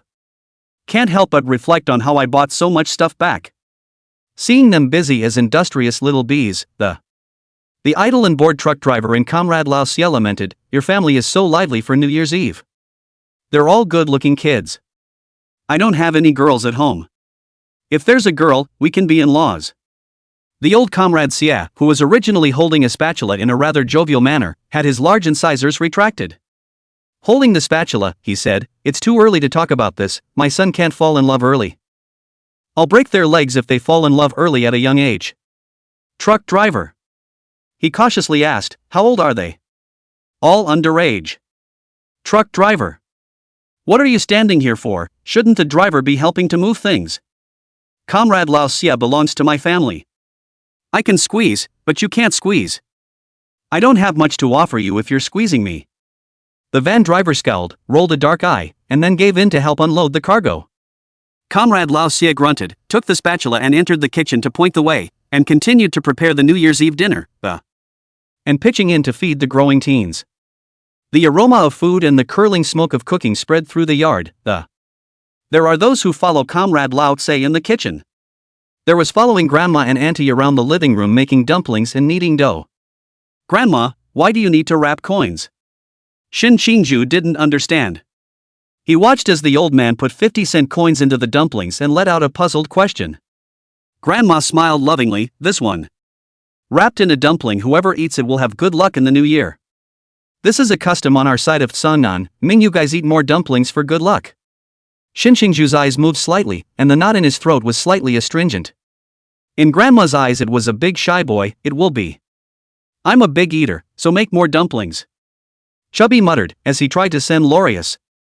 It was pressed back hard by 7 knights and not allowed to be sent. Good, you eat more, Chubby, how blessed." The old man smiled and narrowed his eyes at him. With his chubby figure, Chubby Bailey was a favorite of his grandmother and aunt, the elders. Just loved chubby blessed-looking chaps. A busy and year-filled New Year's Eve 29 just came to an end. The evening's dinner was one of the sumptuous suppers in which the group had been personally involved in the afternoon. A group of people were sitting happily at a large table, with firecrackers going off from time to time outside. In this living room, it's hilarious, very. The smell of home. Come, taste Uncle's handiwork, and make sure that you eat one meal and want the next, think back to the old days. I'm the Sishan fairy who holds the title of God of Cookery. The whole table. Just Comrade Lao Tse alone to the upper white wine, he alone opened his mouth. The atmosphere just said nothing could be cooled down, and there was nothing in the sky he couldn't pick up on. Chubby is also a rather animated chubby guy, and the two of them are sort of professional counterparts. Xie Li just watched the old Comrade Xie fooled those people, he smiled and bent his eyes. He came over to Lin Qiye's ear and muttered, "My dad is really good at fooling around." Lin Qiye looked at him with a smile on his brow and also muttered in a small voice, "No, Uncle Xie, this is called a social cow." Yang Jin looked at the two people who were muttering to each other, shook his head and laughed lightly, his eyes soft. After eating and helping to clean up, they heard that Grandma still had vegetables in the field. "I'm going to the vegetable field to collect cabbages, carrots, and radishes." Little Black Lie, the little black dog, followed behind them. Turning to the late hours of the night. Everything was quiet and everyone had another full day of training in the morning and afternoon. They say it's a bunk, but it's actually a couple of folding beds placed in various corners of the room. They huffed and puffed. 86, they're making ducks. Only, Xie Li's rooms was still lit. Here's the thing. In Xie Li's room was a 1 meter 8 double queen-sized bed and a simple folding bed. As a gradually growing cousin said, "I want to sleep on the folding bed, brother, you and Pear can sleep together, you guys are familiar." Cousin was sitting cross-legged on the folding bed with a determined look on his face, clutching a pillow. He used to sleep in the same room as his brother, but they didn't sleep in the same bed, sharing the same bed. Can't get used to sleeping. It's hard to sleep. Xie Li moved to the folding bed under the window and sat down on his butt. Hand quietly grasped onto the corner of the pillow. "Cousin, you're still young and sleeping in the same bed as 7 days is just enough to give each other room to move around. It's better for me to bear this loneliness." Lin Qiye. Want to roll your eyes, resist, roll your eyes for the new year, roll your eyes for the new year. Unlucky. He voices the soul query, am I some kind of very dirty? One of you two acting so disgusted? Shelley blinked, what the hell kind of cold joke are you talking about? Where are you dirty, And where do I dislike it? I'm just yearning for the free meadow. Yang Jin smiled faintly, how come, brother? I'm just suddenly sleeping with you for fear of upsetting us both. Lin Qiye coldly grunted, then none of you are willing to sleep with me. He glared at Xie Li, then lowered his eyebrows, his white face falling into shadow in the light. There was a sense of being wronged. The room fell silent. Yang Jin gave Xie Li a look, then, with a force in his hand, snatched the pillow. Xie Li. I'm not used to sleeping with someone on my pillow. Why are you being so boyish again, Mr. Chi-ten? Do you realize that I'm the man who's going to cut down trees at night, and you're not much of a sleeper? Forget it, one less day of cutting down trees won't do anything. The life sacrificing. Shelley, get up, turn off the light, go back to the bed. With a raised hand, he pushed the quietly emo Lin Qiye student onto the bed, and rolled himself onto it. A peaceful recline, a quilt. A set of maneuvers in motion, sleep. Lin Qiye got out from under the covers and buried his face into the pillow filled with the smell of sunshine. High and cold, he left a rounded back of his head for Xie Li's classmates. From now on, cut off for 3 seconds. 3, 2, 1. Good night. The corners of the mouths of the other two who heard the goodnight ticked up in silent mental response. At this point, a faint stream of light enveloped the entire small courtyard. Yang Jin glanced thoughtfully in the direction of the courtyard beyond before closing his eyes and sleeping. Lighting up a cigarette, Comrade Lao Tse sat down in front of his house with a big horse. And the courtyard looked as if it were close at hand but as if it were far away. That one step away couldn't seem to get there anyhow. Shenmai disbelievingly stepped into the courtyard door a step. The person went away, the same as not moving at all. Xiao Chen Na, don't waste your energy, you can't get in. Smoking a cigarette. Old Comrade Xie, who was crossing his legs, opened his mouth with a big grin. Hearing him say that, Shenmai directly gave up and turned to Xie Huayan. Laughing, you really spoil the kids. Xie Huayan laughed twice, inhaled a mouthful of smoke, and his gaze became long. Pears are the apple of my eye. Don't look at them, they're so rough. That's all from the mandatory education of manhood. Shenmai stood quietly in front of Xie Huayan, listening carefully to his words, and then Zhang bowed, on behalf of all the people at Missile Base 039, I thank you. They say you're a Liangshan man, but nerves. What? Comrade Lao Xie didn't admit it, what 3 or not 3, 0 or not 0. I'm just an ordinary coal miner. You're not crazy. I for one love to beat the crap out of psychos. Suddenly, Xie Huayan grabbed a small white mouse and pinched its tail to lift it up. The little white mouse chittered and struggled. Comrade Lao Xie rolled his eyes and spoke with hatred, little friend. What are you staring at my house for? If you want to make friends, just come here. It's not like uncle I can't afford a few meals. Said, and with his hand he flicked the little mouse's skull. With a single flick of the person's mouse head, the little mouse's eyes were instantly confused. And later, Samuel Hsi released the mice. Meanwhile, the dimly lit underground cavern. And Kinjiu's expression froze as his vision was shared, breaking. He fumed for a long time in front of the chessboard, his mind thinking about Samuel Hsi's words that. And then, in the moonlight that spilled from the mesh fence, silently tore up the note with the message on it. Even if Tsangnan City had mixed in many suspicious people, even if there were Sea-realm powerhouses among them, neither would break through that man's existence to appear in front of Xie Li and Lin Qiye. They are doomed to fail. And this new year is destined to be calm and peaceful. Early in the morning, the sky was clear. Xie Li sat on a small mat under the eaves of the house, nibbling on a large meat bun and watching a happy and half a 500 for those guys. He couldn't understand why they were able to bare their big white teeth and giggle so early in the morning. Doing everything with a smile on his face. For example, hanging lanterns, gluing windows, chasing chickens, baking sweet potatoes. Making chicken. One by one, they seem to have an inexhaustible bull's energy. Xie Li silently sighs in his heart, these are good seedlings for being a scalper. There were so many of them, and they were so excited and willing to work, that they took care of everything in the house. Xie Li students are very guilt-free. Directly move a chair to sit on the roof of the sun. The two of them played games and hacked with Lin Qiye. Happy. In contrast to the diligence of Tug Fatty and the rest of them. They were successfully labeled lazy by Comrade Lao Tse. Then I encountered the ghostly roaring ears behind Comrade Lao Tse. You two go buy some fireworks and come back. This flat thunder. Xie Li covered his ears and muttered, Comrade Lao Tse. You're yelling your ears off. With these words, Xie Huayan managed to send a death stare to Xie Li. There are times when Lin Qiye is better at reading eyes than Xie Li, such as now. He tugged on Xie Li's arm and left. Uncle Xie, we'll go right away. The two of them were escorted out the door in front of a crowd of. Even Xiao Yuan, who was going to be bound to follow the holy light, didn't put down the mud in his hand to follow the holy light. At this time, Shen Xingzhu opened his mouth with a smile. Xiao Yuan, 7 nights has gone out. You're not going out after them? Xiao Yuan calmly recited Umatba Buddha and then, launching a vicious attack on Shen Xingzhu, Pear is also gone, you're so not following out? Chubby Bailey rolled them both with blank eyes and crickets in his mind, two men who hurt each other. Ha! Childish. I'll be back in a minute, what are you chasing? Make ducks first. They're doing it calling ducks. 87. Someone who wants to play special effects. The days in Songnan are considered cold, and by the time the new year rolls around, it's to the extent that snow will be drifting, too. It's just not the sub-zero temperatures of upper Beijing. Xie Li and Lin Qiye can resist this Songnan's cold with a short sleeve inside and a down jacket outside. There are so few stores open this time of year, the roads are deserted.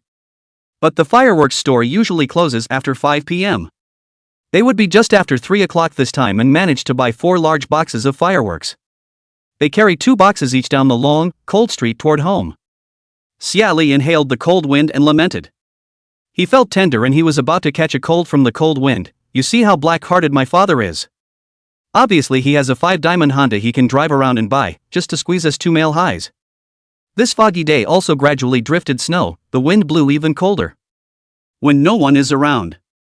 Lin Qiye still quietly accompanied Xie Li classmates to lament, maybe Uncle Xie was ticketed by the traffic police, that car can only look at it and cannot be driven, it is his untouchable hurt. The two of them quietly crickets old comrade Xie, crickets and happy. The wind and snow had picked up, and a man with a halberd stood in the center of the road, in his 30s, and, as if playing cos, he stood still in the wind and snow waiting for something. That's a nice touch, cos it's alone in the middle of winter. Shelley moved a little to the side. Strive not to disturb people's pleasure. Who is this cosplayer, Li Bai? Lin Qiye moved after Xie Li. A 5-meter wide path, carrying 4 boxes of fireworks they stick to the side. Leave spaciousness for that cos who seeks the realm. Erlangshan?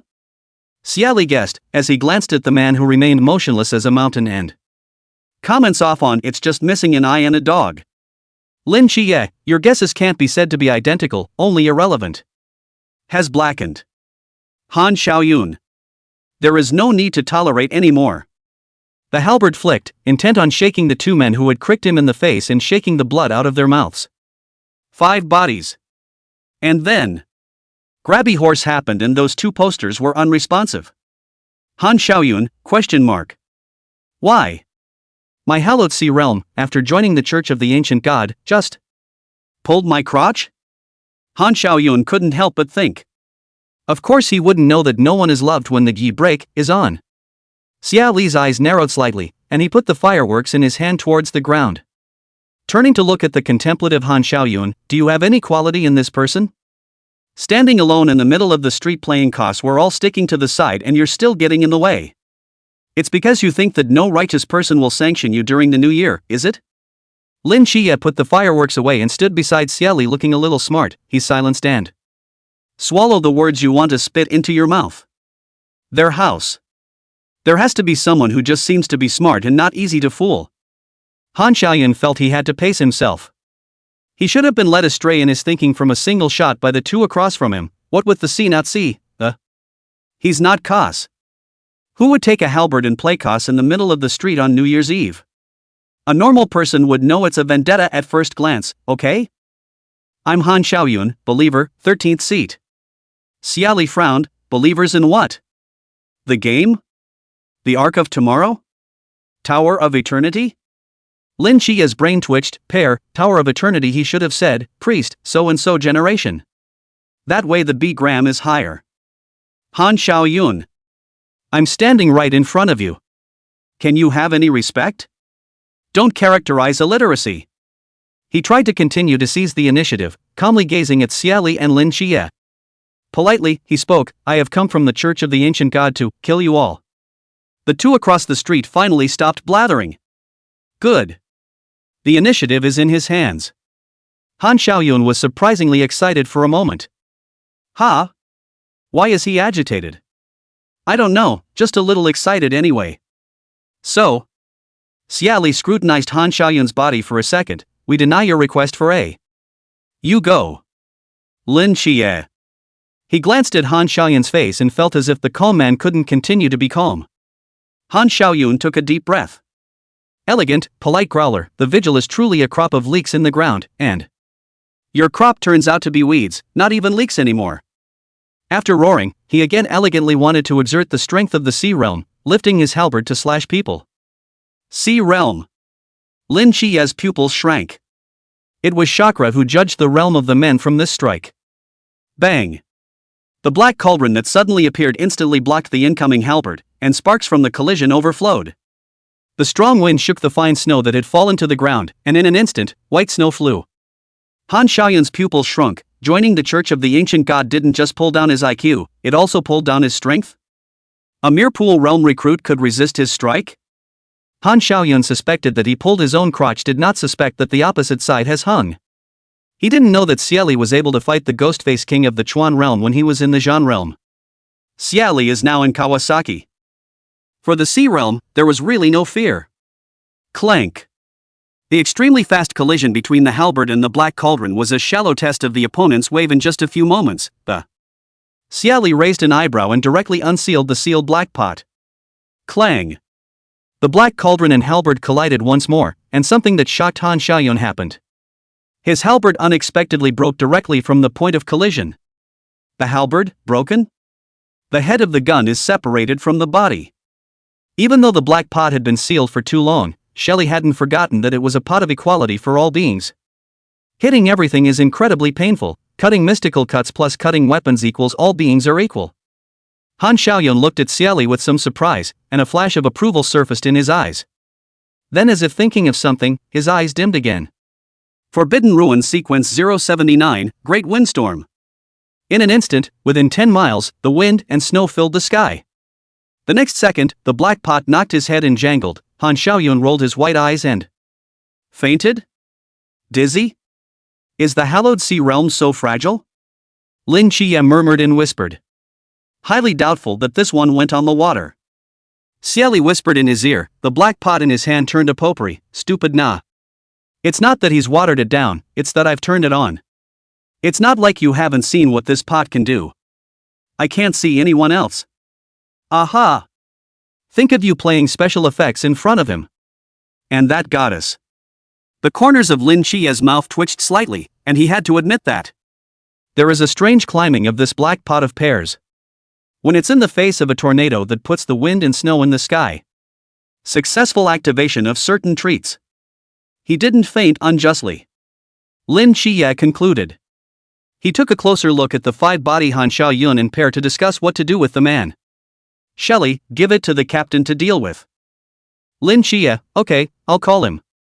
88, Brain Circuitry. The road on New Year's 30 is said to be less crowded, but it's not like there's no one coming and going. Avoiding the horse-catching thing that.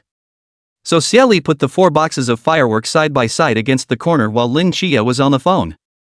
then he'll put Han Xiaoyun on it. If anyone asks, he'll say the guy's drunk. Waiting for the family to pick up. Hey, Captain. Shenmai was slightly puzzled. 7 nights, what do you want from me? Lin Qiye's IQ was online, focusing on a wave of priorities first. Captain. I'd like to know if there's a bounty on the fugitive who caught the night's watch?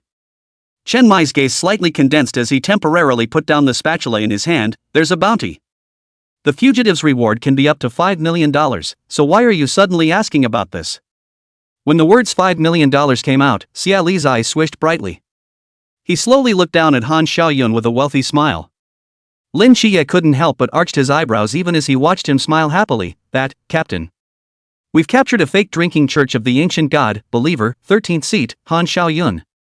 You get in your car and pull someone out. Han Xiaoyun? Shenmai was shocked for a moment when he heard the name. This was immediately followed by, protect yourselves until we get here. The phone hung up.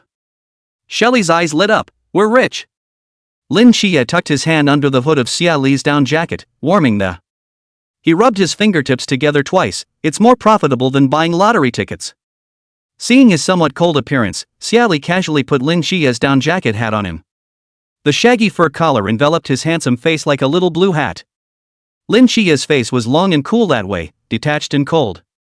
It's that smile that hangs around Shelley at all times, with that joyful look in the corner of his eye. It washes away the coolness of that detached indifference. Hat on, he smiled, aren't you cold? Shelley glanced at him. It's not cold, but I want a baked sweet potato. As soon as these words came out of his mouth, Lin Qiye dug into the inner pocket of his down jacket as if he could change magic. Pull out a sweet potato that isn't too big or too small, but is slightly flat. Wrapped tightly in a white plastic bag, not a single bit of the scent showed. Xie Li's eyes lit up. 7-san, you're so like a Tinkerbell. Lin Qiye glanced at him and grunted unhappily. You can call brother. Taking the baked sweet potatoes, Xie Li divided half of them to Lin Qiye, smiling and narrowing her eyes. Lin Qiye circled around Xie Li in a half circle, standing in the direction where the wind was blowing, blocking some of the wind and snow. Seeing bits of snow fall from Xie Li's black hair, bit after bit, he reached out, helping him brush it away. They were waiting for someone in the snow and wind in the streets. 20 minutes later. All of Squad 136 arrived, dusty and surprisingly fast. Pear, 7 nights. They came from the wind and snow, and Shenmai opened his mouth to call them. Xie Li and Lin Qiye waved at them with wide smiles. It's been a long time. And then. The 7 of them swung straight and swept past Xie Li and Lin Qiye to rush to Han Xiaoyun. Ignoring the 2 of them, they surrounded Han Xiaoyun, each with a somewhat serious look on their face. Xie Li. The corner of Lin Qiye's mouth lifted slightly and patted his shoulder without saying anything. It's really Han Xiaoyun. Zhao Kongcheng whispered. Captain of the Gushu City Night Watch. Red Riding felt a little magical. Why would a hallowed sea realm lie so miserably on a pile of fireworks? There's also a big swelling on the side of his head. It is said that 5 years ago, they stumbled upon the ravings of the Church of the Ancient God. The Night's Watch is in tatters, dead and maimed, and its leader, Han Xiaoyun, has disappeared. 2 years later. The reappearance was as a believer, and Han Xiaoyun was even a sea realm powerhouse. Wu Xiangnan tells Xie Li and Lin Qiye about the causes and consequences. So, when Shima let out a soul question, why did he faint here? Lin Qiye looked at Xie Li looked at them and sighed shallowly. Just now you guys love to talk to each other. Now you guys. Poof. Xie Li bent his eyes, looking like a good student. This is a long story. Isn't it the 30th of New Year's? My dad can't see us. Pear, make it short. Zhao Kongcheng fumbled around in his shirt pocket and, touching out 2 small bags of snacks and handing them to Xie Li, rather gently coaxing a child, pick up the point. Lin Qiye's pupils widened slightly, finished. The familiar feeling came again, Uncle Zhou. Isn't it? Still thinking about the pears? This elderly man. No way, no way, no way. Shelley grabbed a small snack, tucked it in her pocket, and changed her tone. Hi. It's when we came over and saw him sleeping on the floor, and then, the sound of us walking startled him. He just straight up staged a man sitting up in shock from his illness. And shouted, I am the Church of the Ancient God, believer, C13, Han Xiaoyun, I will kill you all. Startled, I subconsciously gave him a black eye for self-defense. Xie Li hands spread out, anyway, and no monitoring, the right to explain in his hands, and then it's like this. Crowd. That sounds so outrageous. But, Chen Mai's eyes flickered, this Han Xiaoyun must have been seriously injured by Xie Huayan. Then fleeing for his life, Han Xiaoyun was physically exhausted and recuperating in the corner. Who knew that when he happened to meet Xie Li and Lin Qiye who were going out, he felt that the opportunity had come. Who knows, the weak Han Xiaoyun failed to carry the powerful Black Cauldron Forbidden Market. Straight away, he was slapped unconscious in a serious injury situation. Therefore, Chen Mai said, I guess it's because joining the Church of the Ancient God has weakened him quite a bit. It's only when you get slapped around by a black pot of pears that you get knocked out, after all. He lamented, purposely glancing at Zhao Kongcheng. At this point everyone is enlightened. Thinking back to the days when old Zhao without the Forbidden Ruins was able to take the Black Cauldron and tough out the Chuan Realm's Ghostface King, nowadays. It's not that outrageous that Xie Li of the Qi Realm could surprise Han Xiaoyun by slapping him with a pot of black. Pear's potpourri is awesome. Zhao Kongcheng lamented as the favorite thing about the pears is the potpourri. Even now. I don't know how to get rid of them. The sudden awakening of the Forbidden Ruins. But still couldn't resist that raging love of pot. Yes, I have not seen the 7 Great Kings Market. But I think Pear's Black Cauldron could be the King's Market as well. Red Rumor lamented. The soft gaze fell on Shelley and she saw. The teenager she had just found handsome was chewing on it again. Red writing. Not handsome. Thinking to cover up the truth.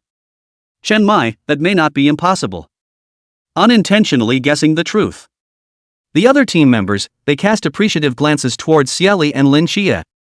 Their brain circuits are different, but the fit is inexplicable.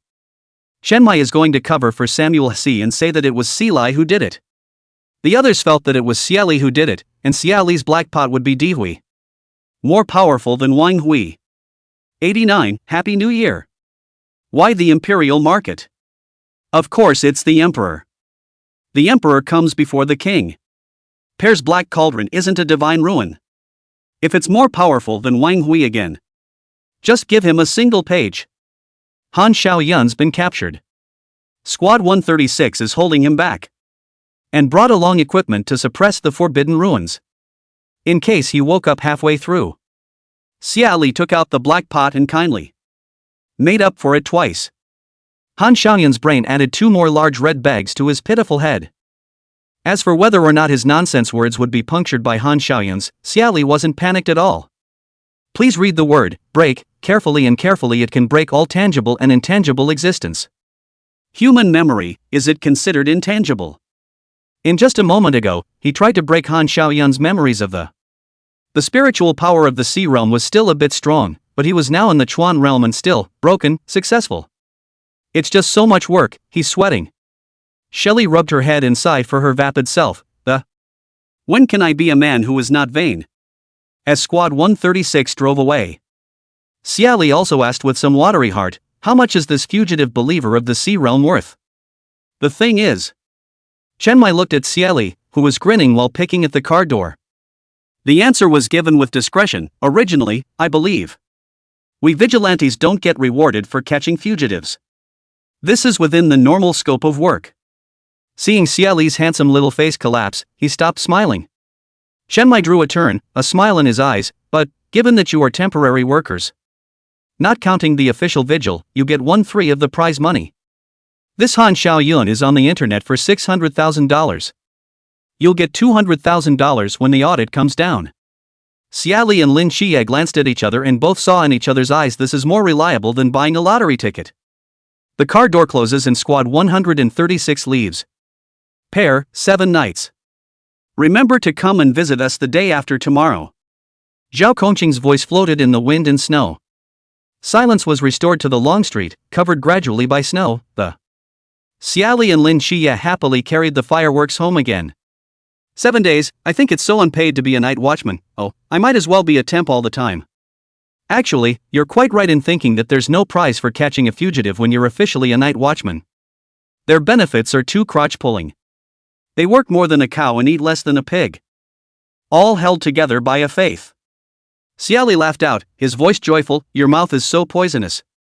Lin Qiye's slightly unconvincing voice came out, what are you laughing at, learned from you. The teenager's joy-filled voice faded away in the wind and snow. Woof! Woof! The two big and small dogs, Little Black Lie and Big Yellow, barked at each other at the door. There was a chicken in the center. Get out of my way, or I'll step on you. The smell of the kitchen is wafting. Shin Xingju came out with a hot, fragrant, nose-dropping braised fish. Make room for the three animals blocking the living room doorway.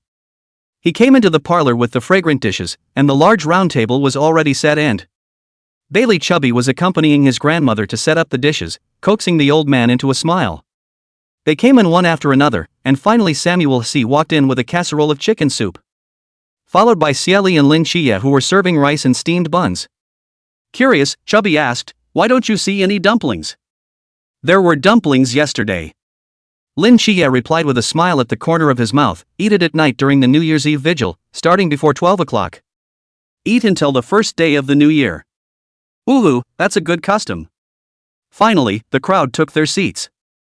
A large round table with 12 seats and 28 freshly prepared dishes. Xie Li, Lin Qiye, Shin Xingju, Bailey Chubby, Xia Yuan, Yang Jin, Auntie, Grandma. Samuel Xie, Deng Wei, Li Liang, Li Jia. There are a number of people.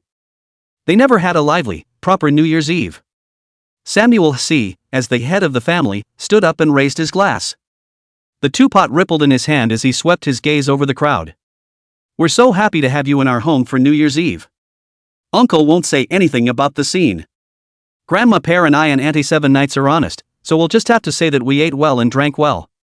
You are welcome to come back next year. Happy New Year, everyone!" Everyone rose from their places and raised their glasses of wine and juice in their hands. Cups and mugs clashed together with a lively tinkling chime. Such family reunion moments become the most colorful in the hearts of teenagers. The flavor of home takes on a concrete shape in their memories, in the here and now, in the present. Xia Yuan and Chubby glanced at each other, and Shin Xingju and his three little followers' gazes collided. At the end of the day, homeless they were with all of them, looking at each other and smiling. Happy New Year! Teenage glee is hidden beneath the sound. Successive bursts of firecrackers came from afar, and sparkling fireworks rose from the cities nightly. Clad in a black cloak, Xingyu stood quietly outside the small courtyard. He watched as the yard lights came on, and laughter drifted out from within. Hovering over Ankingio's ears as if with wings, he pulled the pull tab on the easy open can of Coke. Makes a sublime bubbling sound. Gently lift it toward the yard. There was a long silence. He muttered, "Happy New Year." Ankingio stood alone in the dim light, looking out over the earthly splendor of the inner. He didn't know why he'd walked here, maybe to meet Shelley's pot. Or maybe it's just to see Shelley, after all. It was he who saved him from being buried under a snake's mouth. The memories are always vivid. And Xingyu sighed softly and turned to leave when someone suddenly called out to him. Who's that?" And Xingyu froze in her footsteps and looked back abruptly, her pupils shrinking. High on the courtyard wall sat a man, and beside the teenager was a persimmon tree that. There are still snow-covered red persimmons hanging. Yes, Shelley. When did he climb up there? How did I miss that? Xie Li also did not expect to eat pork elbow, was tired to quietly come to pick 2 persimmons to relieve fatigue. Can meet a teenager standing in front of his house quietly emo. He looked at the other side of the face, thought about who this is. Happy New Year, Anqing Fish. 2 teenagers, at a height, looking at each other. Xie Li tossed 2 persimmons picked in his hand to Xingyu. Ankingio saw the parabola of those 2 persimmons being thrown over, and for the first time, she felt a little panicked. Will it not be able to catch? Catch! The corner of Xingyu's mouth unconsciously hooked, revealing a shallow smile. He heard Shelley say, "I wish you a good year ahead, persimmons and all." Her fingertips shrank, and Ankingio looked up suddenly. There was no longer a teenager's figure on the wall, only the swaying branches and the blooming moon, and in the distance, the fireworks blooming. Whoosh! Snap! Ankingio laughed, a real laugh. He had a teenage spirit. As the wind blew, the black cloak slipped off his head and his clean, handsome face appeared in the moonlight. Anqing Fish took a sip of Coke and remembered the advertisement line, "Earth is still good." Timely acts of joy bending his eyes, he said, "Happy New Year, Shelley. I wish you a good year ahead, persimmon. 90 pairs indoors." Xie Li quietly came to pick persimmons and quietly went back to the table to continue eating. To ask why quietly. Because that pork knuckle was cooked by Comrade Old Shays, and speaking from experience, if he showed dislike of it, Comrade Lao Tse showed him in minutes what it means to have epilepsy outside of epilepsy and nerves outside of nerves. But, it's really mushy.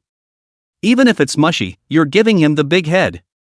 Xie Li finished nibbling the pork elbow in the group's if not pitying gaze. Come back and Xie Li fights again. Chew it and eat it.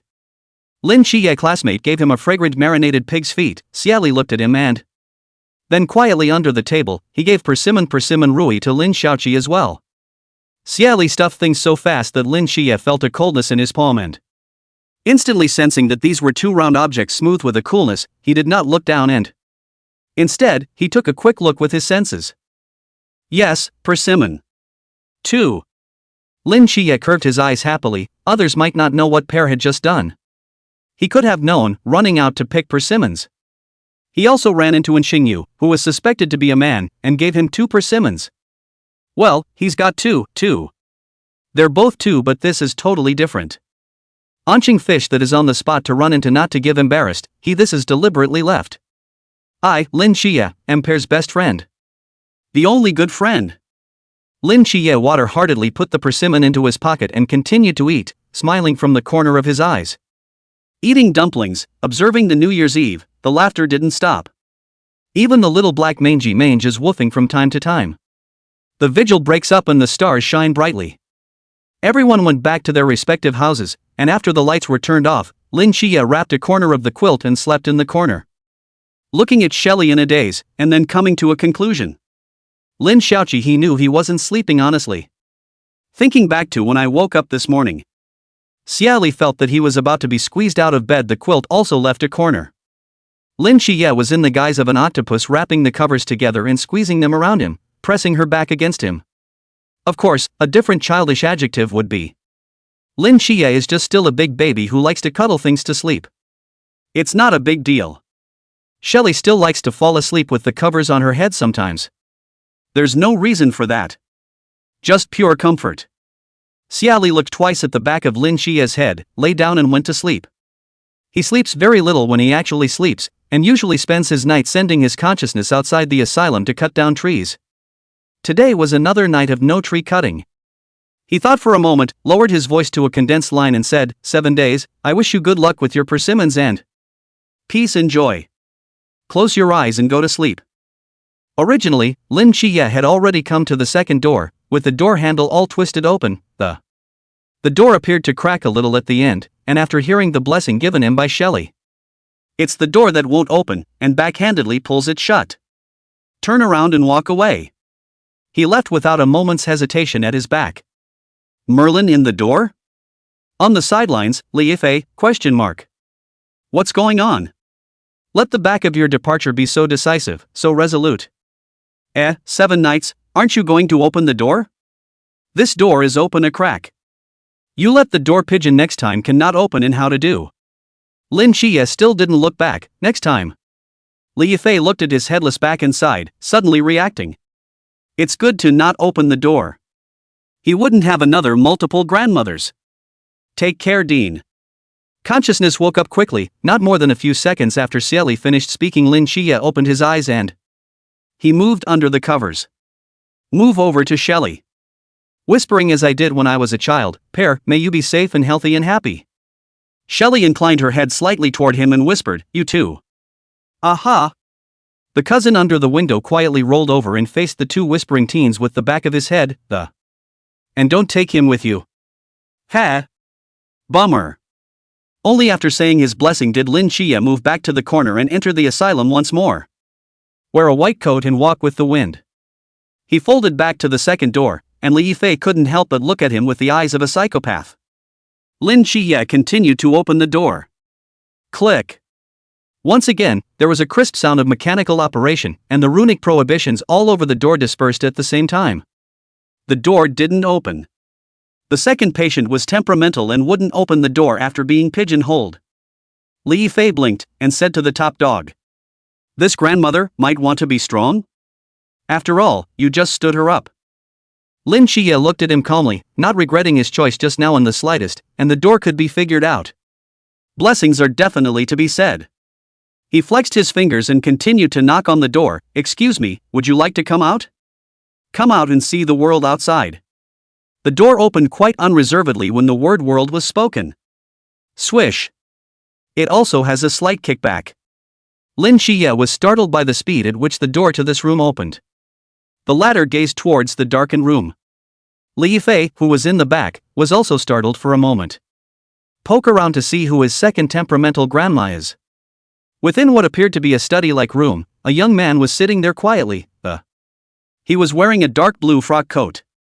Gazing at Lin Qiye with eyes as deep as the abyss, like a statue. "You're going to show me the world?" Lin Qiye glanced at the panel on the wall. Ward 2. Patient, Merlin. Current treatment progress, 0%. He told the truth, "You're too sick to get out and see the real world at the moment." Merlin, question mark. A slight frown was raised. "You're the one who's sick." "Not sick?" Lin Qiye's eyes narrowed slightly. "Not sick, you're in a mental hospital? You don't say you like the food at the asylum and can't leave." Merlin. He swings for the fences. "I don't know why I'm here. I'm just a scholar seeking the true nature of the world, not a psychopath who likes to rub it in." Lin Qiye. "Then have you seen the world as it really is?" A magical color appeared in Merlin's eyes at this question. "I've seen it. It was under a deep sea, and there were all sorts of beautiful houses, in the shape of glass enclosures, with. There were strange shapes of human heads, a talking crab." As he spoke, the cleverness in his eyes disappeared, and his body shrank and swelled rapidly. It ends up like a cartoon transformation. Bump. With a bang, it turned into a pink starfish. QQ Mang Mang, still wearing shredded big pants, he snapped and hugged Lin Qiye's calf. SpongeBob. Let's get naked. 91, Lin Qiye, changing. Pervert ah? Lin Qiye, question mark. Naked. Naked? Li Fei quickly took a step backward, quickly moving away from this pink starfish. Patrick. Merlin was still picking at Lin Qiye's pants leg, both eyes clear and stupid. I don't know how his claws pickpocket. Lin Qiye suddenly felt his pants belt loosening. He was too busy grabbing the front of his pants with his hands. No nudity. If you want to be naked, you're naked yourself. No way, be naked, be naked. Must be naked. Patrick. Merlin is being unreasonable. He reached out and grabbed the staff next to his chair, and it turned into a fishing net in his hand. The fishing net was swung at Lin Qiye. The white coat on Lin Qiye was gone, leaving only a white undershirt. Colorful ghost ah. Li Fei covered the front of his pants and ran away, the determination to leave that. Very dead Dean, not dead nursemaid. Grabbing the pants of Lin Qiye? What a pervert. The pink starfish was still picking at his pants, raising the net to swing it down again. Lin Qiye's face changed and he immediately crouched down to grab Pai De Xing. The fishing net in Merlin's hand. Who knew Patrick? Another swing of Merlin's fishing net and the white undershirt on Lin Qiye was gone. The teenager's more slender frame appeared, thin abs covering his body, introspective and powerful. Lin Qiye took a deep breath, feeling that he had encountered an unspeakable crisis in his life. His eyes sank. For this cheeky pink pentagram, he beats magic with magic. He's got his hands on Patrick Merlin's pants, and he's got his hands on him. Merlin's shredded pants. Threatening, "If you keep making me naked, I'll make you naked first." Pants in other people's hands. Patrick. Merlin suddenly stiffened. He glared at Lin Qiye and exclaimed, "You're perverted. Taking off someone's pants." Lin Qiye. Where's the face? Patrick. Merlin grabs the nets, turns and runs away, looking scared of the pervert. Those 2 feet are swinging out of the fire. It's a real spark, not an adjective. Lin Qiye. Shameless pink starfish. Just like that, Li Fei, who was hiding in the doorway of the corridor, saw the pink starfish holding a fishing net and both feet swung out of the sparks quickly escape, mouth shouting, "Pervert, pervert, pervert." Perverts who take off people's pants.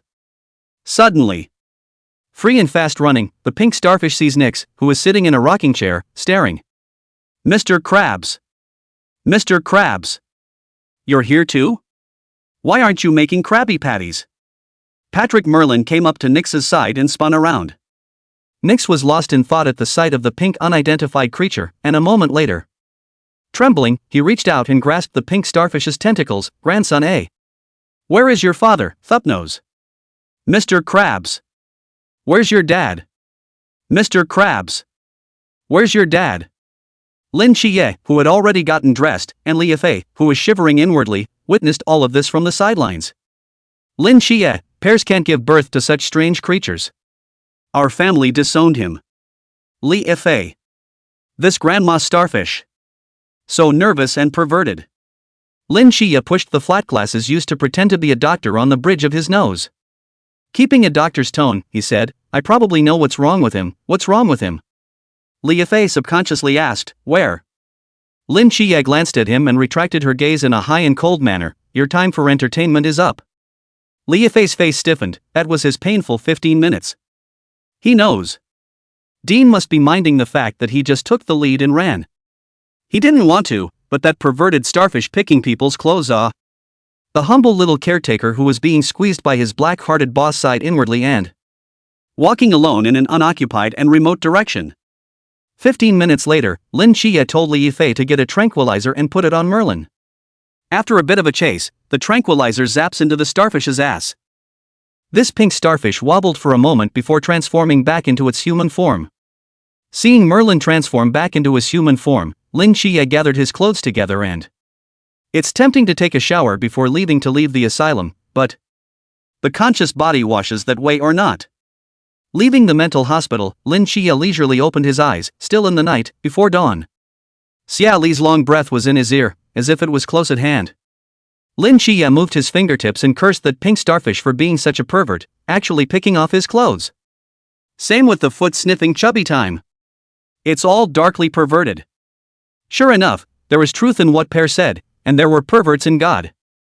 In the darkness, Lin Qiye pursed the corners of his mouth slightly and, looking at the back of Xie Li's round head, gently inhaled 2 breaths, closed his eyes, and fell asleep. Peace firm. Underground holding cells. The members of Squad 136 are gathered. The atmosphere was silent as he locked eyes with Han Xiaoyun, who was slowly turning awake, through the barred window.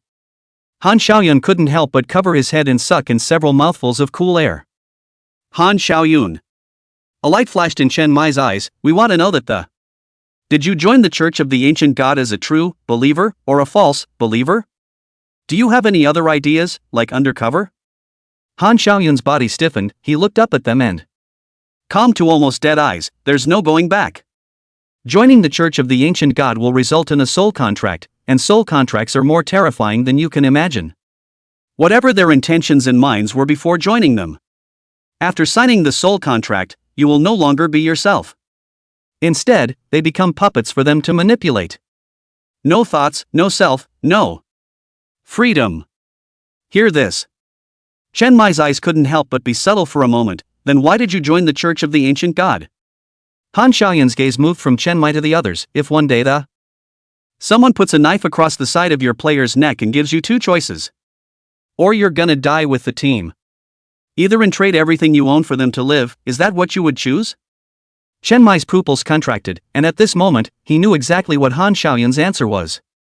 It's also clear why it's the way it is. Han Xiaoyun, choosing to let his teammates live.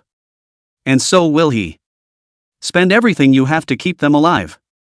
The crowd looked at Han Xiaoyun in silence. They all could have gone to their deaths themselves. But those who would do their best to keep their teammates alive, they could understand Han Xiaoyun's choice. In this atmosphere of silence, Zhao Kongcheng remembered Pear's little classmate, It always felt like the atmosphere wouldn't be so silent and still with him around. After thinking about it, Zhao Kongcheng imitated Xie Li's tone.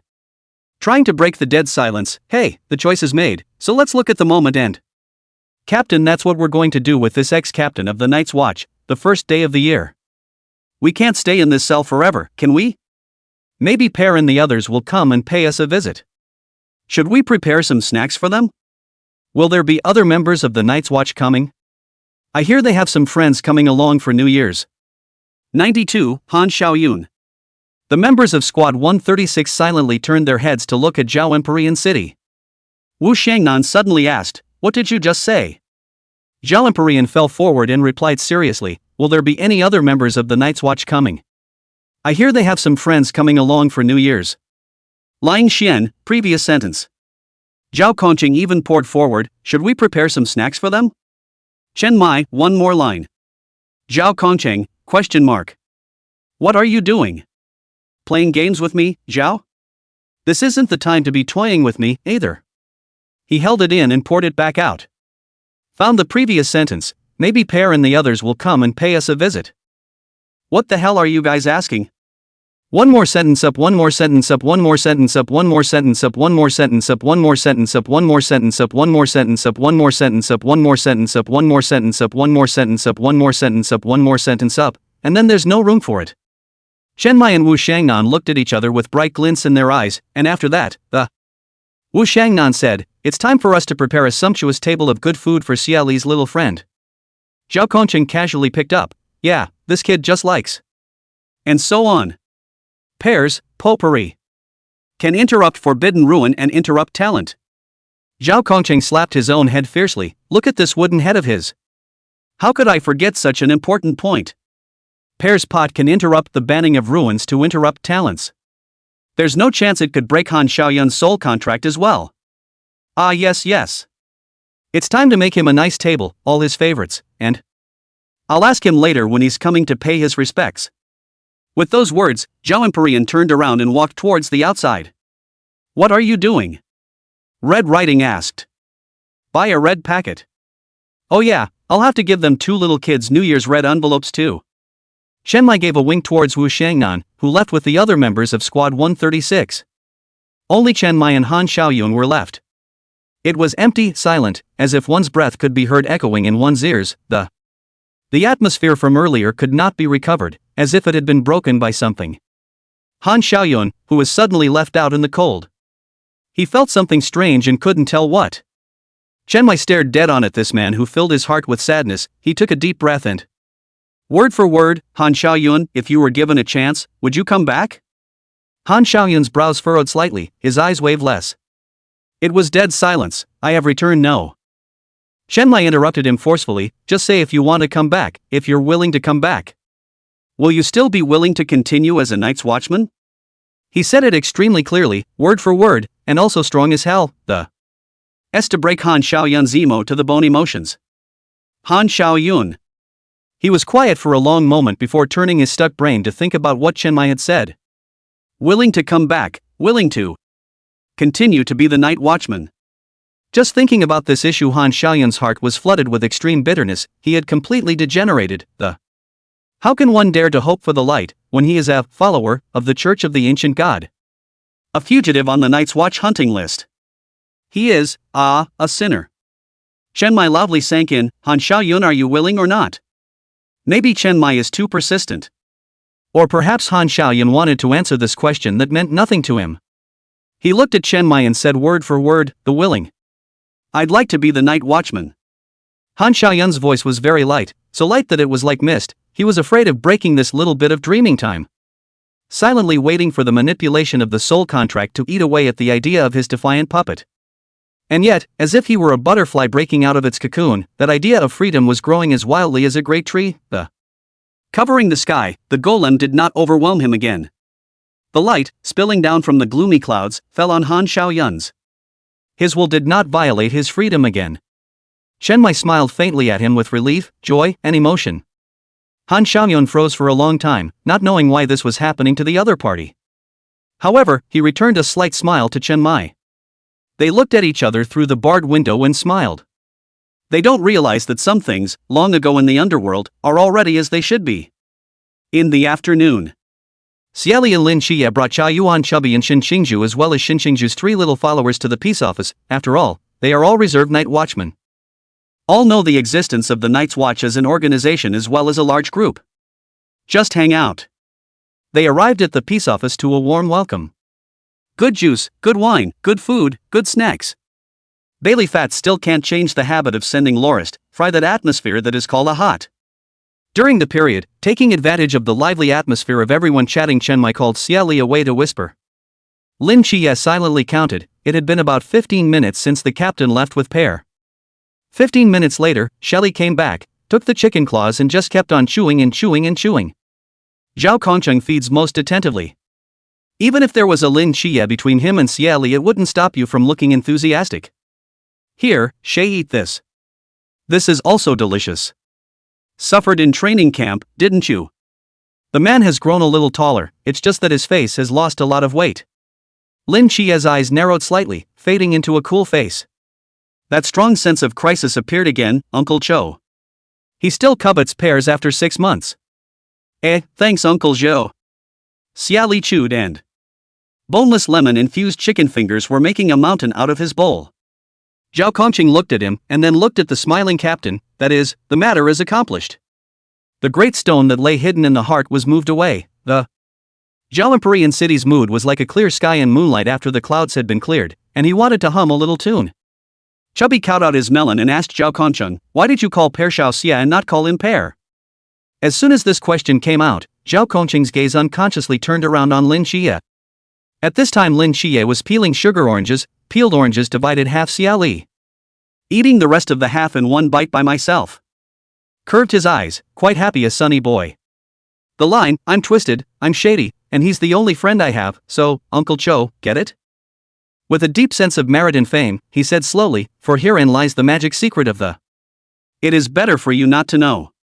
He was so full of secrets that the teenagers who came to pay their respects did not know what to think. 93. Pleasure before returning to camp. Xin Xingju and Chao Yuan as well as Fatty looked at each other for a moment. Their brainwaves talked quietly on. Wallflower. Chubby, I feel like he knows secrets we don't. Xie Li Iron Fan. Xin Xingju, you're feeling right, there's still a connection between this secret and 7 nights. Lin Qiye licking dog. Chao Yuan, your brainwaves are so crap literature. Chao Yuan managed to get an orange peel thrown at him by Bailey Chubby, as well as a melon peel thrown at him by Xin Xingju, He shivered in spirit before he didn't bother with them and continued to listen to Zhao Kongqing and the others chatting. After the time was almost up, Captain Chen Mai dug in his pocket. Pulled out a bunch of red envelopes and started handing them out one by one. Happy New Year, Pear. A red envelope. Happy New Year, 7 nights. 2 red envelopes. Happy New Year, Chubby. 3 red envelopes. Chao Yuan, Happy New Year. 4 red envelopes. Xingju, Happy New Year. 5 red envelopes. Happy New Year, Li Jia. 6 red envelopes. Li Liang, Happy New Year. 7 red envelopes. Deng Wei, Happy New Year. 8 red envelopes. Phew, finally finished posting, when has squad 136 ever been so lively? Chen Mai stepped back and quietly wiped the sweat from his forehead with his fingertips. Then I saw the vice captain start handing out red packets again. By the time Shelley and the others came out of the peace office, each of them is holding 3 New Year's red envelopes in their hands from Captain Chen Mai, Vice Captain Wu Shangnan, and Zhao Kongqing. These 3 older men. Xie Li took 3 red envelopes and was so happy that his big white teeth appeared straight, and he was in a beautiful mood. Pear, what did the captain just call you out to say? Bailey Chubby happily took the red packet and asked curiously. Xie Li, still holding the snacks he took from the firm, casually replied, paying out bonuses. And say something sweet to me in return. People. Getting older is like talking to energetic teenage boys like us. Suck the yang. The corners of Lin Qiye's mouth twitched, sucking in yang qi? Pear, what kind of goblin is the captain? But he guessed. The central point of Pear and the captain's talk was about Han Xiaoyun's 13 seats of believers. Bailey Chubby smiled like a 200-pound fat man. Ha, is the captain Nie Xiaoqian? It'll also suck your yang energy. You're describing the captain like that in case the captain finds out he won't give you a bonus next year. Xie Li surprised, what, fat you even said the captain small-minded, you fat heart sinister oh, you are not a good person. I'm sorry the captain gave you a press packet. Chubby's eyes widened in the face of having read the chaotic return of Xie Li trying to find an ally, the first to rule out Lin Qiye, He approached Chao Yuan, Fuji, is Pear opening his eyes? Lin Qiye's licking dog. Chao Yuan glanced at the holy light Lin Qiye. Looking up at the sky, the sun is so round today. Chubby. Nonsense, the sun is not round any day. Lin Qiye smiled and said, yesterday, the sun was oval yesterday. Shelley applauded, yes. Xin Xingju joined the battle group, that's right. Chao Yuan followed the holy light, 7 nights is right. Bailey chubby do sheezy cupped heart like cover the mouth of the heart, you this group of finger yang for the moon of the men. What a lack of morals, where are the eyes, where is the sincerity, where is the reasoning? Xie Li cheeky, fat boy have you not heard of a song lyric? Chubby, what? Lin Qiye is quite talented, your electricity, your light, you're the only myth, yay. At the end of the sentence, everyone except Chubby applauded, and Pearson's classmates were overwhelmingly recognized. Chubby stubbornly struggled for 10 seconds before choosing to join in if he couldn't beat them. Applaud together. Chubby compromise, okay, Pears are big babies. Xie Li narcissistic, that's for sure. Chao Yuan was firm, no, 7 nights is the big baby in my heart. Lin Qiye, vomit, you're not phasing me. Xin Qingju took the opportunity to pull stomp on the opposite family. Chao Yuan, look, let's just say 7 nights isn't working. No pairs are generous. Lin Qiye got hard. The fists hardened quietly. Xie Li smiled and patted Lin Qiye's shoulder, joining the bull group chat, it's fine. You're the little darling of my heart. Lin Qiye looked at him with dead fish eyes, numb.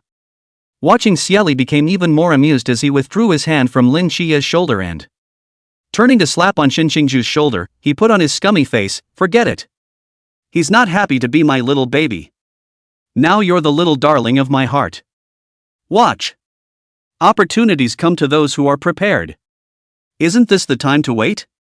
Xin Qingju coughed lightly twice and, with his chin slightly raised, he inclined his head to look at Xie Li, good. Brother Xin is awesome. Xin is on top. Brother Xin is mighty. The 3 heels waved their flags straight up with considerable gusto. Fatty and Chao Yuan were the ones who held back their laughter when they glanced at Lin Qiye for a split second. Lin Qiye. Surname Xin is so shameless. He actually took advantage of the situation. Lin Qiye tipped the tip of his tongue against the back of his grooved teeth, and his feet directly circled around Xie Li. Physically isolate Xie Li and Xin Qingju. Taking Xie Li's hand on his own shoulder again, I've changed my mind and promised to be your little baby. Chao Yuan and Fatty held back their laughter even more. Xin Qingju raised an eyebrow with the generosity of the palace, okay, she said. I wouldn't mind sharing a friend with 7 nights. God TM serving a friend, Lin Qiye hardened again, killing heart gradually rise. Ha ha. Chubby couldn't hold it in any longer, and his whole body burst out in laughter and Lin Qiye's cool face seemed to be bubbling with ice, colder than the snow in Songnan. Ouch, that's so funny, it's the same pair that can make 7 nights rise and fall so much.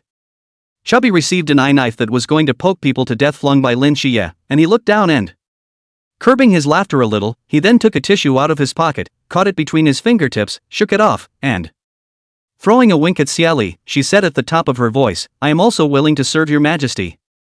Willing to serve in bed tonight. The corners of Chao Yuan's mouth twitched madly, and he couldn't hold it in any longer, looking down at the road and, hide the smile you can't suppress at the corners of your mouth. Xie Li is like a scumbag who abandons his beloved concubines left and right. Grab Chubby's hand, half consort you are deep in my heart. From this moment onwards, you are appointed as the moon half imperial consort. Late comer. Chubby, thank you, your majesty. Lin Qiye. Xin Qingju. Chao Yuan said to Lin Qiye, Your Highness, why don't we clear the sight of the king and do away with the fat demon concubine? You as sire. Chubby. Lin Qiye hooked Xie Li's shoulder and smiled inscrutable, it's possible to do away with the demon princess. Your majesty I will not be, I will be. Xie Li, empress? Xin Qingju, regent? Chao Yuan, empress? Lin Qiye, Emperor Taishang. Xie Li. The 3 little followers on the sideline shuddered inwardly at how they managed to be so abstracted and anyone who doesn't smoke enough can't catch their words. 94. Showmanship. It's night.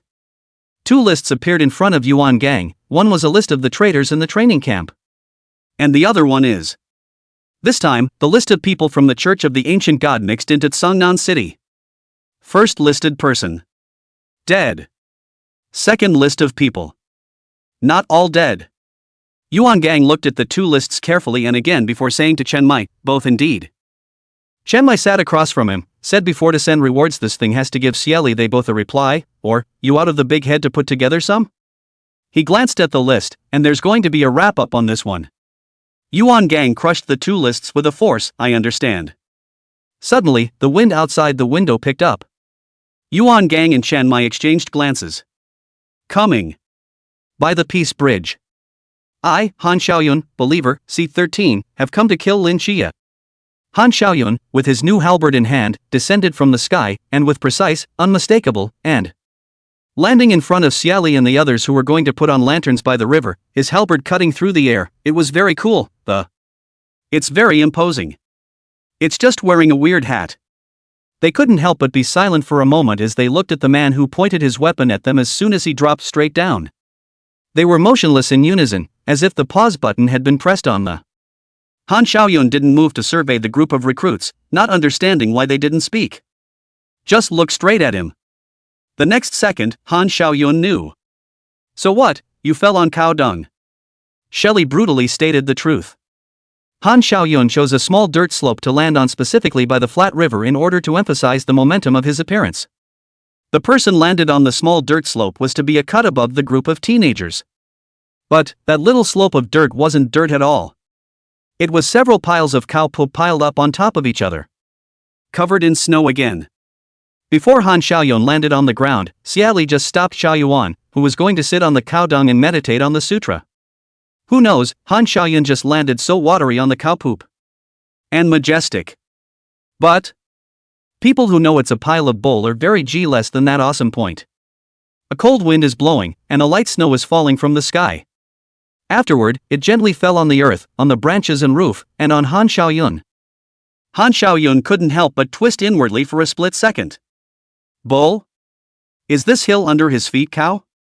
What kind of idle, sick person piles cow poop this high?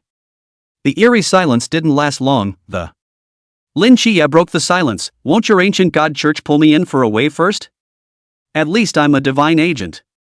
Han Xiaoyun was cold and heartless. No, I'm here to kill you. His calm gaze swept over the others. I will only kill Lin Qiye, it has nothing to do with the others. Xie Li. Your acting skills are quite good. This matter, Xie Li found an opening to share with Lin Qiye before he came to the river. Plus they had to wait a few days for their 200,000 to arrive.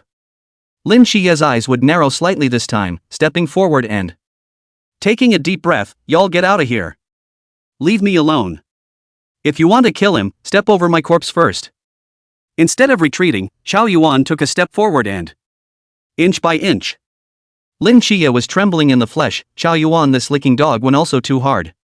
Xie Li gave Xiaoyuan a somewhat subtle look. This person. He really doesn't have any tendencies, right? Han Xiaoyun sneered, not according to the villain in the novel. Still grinding to give the other party time to make a deep confession, he was a direct swing of his halberd. The strength of the sea realm swished on display, shocking his opponent backward and tumbling in the powerful wind. Forbidden Ruins Sequence 079, Great Windstorm. In an instant, within another 10 miles, the wind and snow filled the sky. Xie Li grabbed the pot while this time, let the wind and snow howl, and waited for a good show. Xie Li and Lin Qiye got the script. But the others didn't get it. The eye of the wind forms in Han Xiaoyun's hand. He's cold. He was merciless. You will perish with the city of Tsangnan. Tug was unsteady from the wind, and he proudly looked up in Han Xiaoyun's direction. Sneering, a great windstorm, huh? Slap. The ringing finger falls. The wind and snow stopped. The dark blue eye of the wind that had been suspended between Han Xiaoyun's palms just magically disappeared. As if it had never existed, the drifting snowflakes slowed down. The crowd, even Han Xiaoyun, froze. Xie Li was the first to speak. This ringing finger, handsome. Bailey Chubby followed closely behind. Dreg brother. Well done. The specialty is right. Lin Qiye pretended, go. However, Yuan Gang fell from the sky in an extraordinarily timely manner, just like a stuck NPC. He is very smart, is not fall on the bull, is copied the weapon, and Han Xiaoyun fight back and forth. There's a back and forth. There's a back and forth. Soon, Han Xiaoyun was defeated. Han Xiaoyun was wounded and ran away, and the new recruits were present when Yuan Gang gave up the pursuit. During the fight, Han Xiaoyun came 3 times. Forbidden Ruins Sequence 079, Great Windstorm. Shinju also came 3 times and learned to read the Forbidden Market sequence from the other side. Forbidden Market sequence 068. Gas Min. It's higher than your rank, or, don't read it, it's weirdly embarrassing. The wind rises and falls like a game. It was also fortunate that Feng Shui couldn't speak, or else High and Low would have to say one thing to shameless men. Yuan Gang looked at them with a high and cold look, and his gaze fell on Shinju, and he slightly condensed end. And then left behind a phrase that all instructors like to say, don't neglect your training. It's not always so lucky. With those words, he walked away in high spirits. As in a hurry to come, now in a hurry to go. Why did the people from the ancient god church want to kill 7 knights? Chao Yuan wrinkled his eyebrows. Bailey Chubby frowned, I don't know, they're all a bunch of crazy people. They don't just kill 7 knights students. Rather, they indiscriminately kill every agent of the gods who does not join the church of the ancient gods. Xie Li opened his mouth with an inscrutable face, the main hit one can't get it and destroy it. He looked at Lin Qiye, you're too charismatic. A man who can make people come across thousands of miles to be a cold-hearted man in the future. Don't leave too much emotional debt. The corner of Lin Qiye's eye twitched slightly, it can't be helped, I'm too handsome. Those people just can't resist my excellence and love me like flies. Well, you're excellent. Chao Yuan remembered the heart-of-licking dog and did not forget his original intention at all times. Others. There are times when the silence can be deafening. Lija whispered about the others, it's a good thing my cousin didn't come with us because he had to do his homework. Or else you'll scare the boy. 95, fireworks. Xie Li did not whisper, that doesn't seem like a good thing for you to say. Homework is something that can kill you. He knows it well. Li Jia touched his head and said with a smile, cousin works so hard too. I'm sure I'll get into a good college later. Lin Qiye smiled, I'll borrow your advice. Their lanterns were also blown out of their bodies by the great storm, and they could not be found. In the end, their group was still obsessed with releasing the lanterns, so they carved some ice lanterns out of the ice on the river. Assembly craftsmanship gap is too large, carved out of the ice lanterns face value falls pretty big. Shelley looked at the ice lanterns with their rather mixed face values. Lamented, if you put the night light inside should be good quite beautiful, a flash of bright crystal. The sky is full of little stars. Shinju, who was on the side, glanced at Xie Li, slightly inclined his head, and then snapping his fingers. Bumper. Countless small sparks exploded around the ice lanterns, like tiny fireworks. The ice lamps reflected the orange-red of the small sparks, their lights and shadows mingling, one bright and the other dark. The fireworks become a sea of ice and snow and light. All of a sudden, it was beautiful. Wow! Drag, I can't believe you know how to do this, the little fireworks are so beautifully set off. Chubby Time's eyes widened in shock, and he waved his hands around the ice lamps, and happy is close to being a Westie. Chao Yuan's eyes also brightened slightly, Tug, you really know how to. You're on track to be the first of us guys to get off the hook. Shen can also enlarge fireworks. That one is even better than this one. For so many years, apart from fighting, Shen has never let go of fireworks. If this is used to chase girls, it's sure to get off fast. The 3 followers began to quip. The complimented Shinju lightly coughed twice and proudly raised his head, this is all a small matter. Setting off a firework for the brothers for fun is a minor issue. As he spoke, he glanced at Xie Li with his afterglow. The fireworks exploding around the ice lanterns were truly beautiful, and Xie Li gazed earnestly, inclining his head slightly, and to Lin Qiye, she said, isn't it beautiful? Lin Qiye kept looking at the side of Xie Li's face, and the corner of his mouth pursed slightly. A soft beautiful. Merlin's going to have to be cured soon, he thought. Legendary wizards, I believe, set off fireworks. Ahem, that's about average, when I'm more powerful later. It was bound to light up the whole night, and all I could see were the fireworks I had set off. Seeing that everyone agrees with the fireworks he set off, Shinju was very happy. If he were to have a tail, by and large that tail could go up to the sky. Shen is awesome. Shen is awesome. The 3 little followers were able to support Shinju in situ every now and then, raising the fan flag high. Bumper. The little fireworks continue. The last day of the holiday, after lunch Xie Li they put on their suitcases in family goodbye. The last day of the holiday, after lunch Xie Li they put on their suitcases in family goodbye. Samuel, Hsi and Grandma, Jean and Auntie were all at the door to see them off. Grandma asked, why don't you drive them to the station? Comrade Xie is very brown and says, Mom, they're all boys. Browner is better, too fine is too fine. Jin. What fine? Auntie could understand this good intention. Brother Xie has a point, they're all little boys. More walking is good for your health. Duty, you know how to reason. Comrade Lao Tse managed to get an eyeful from Grandma.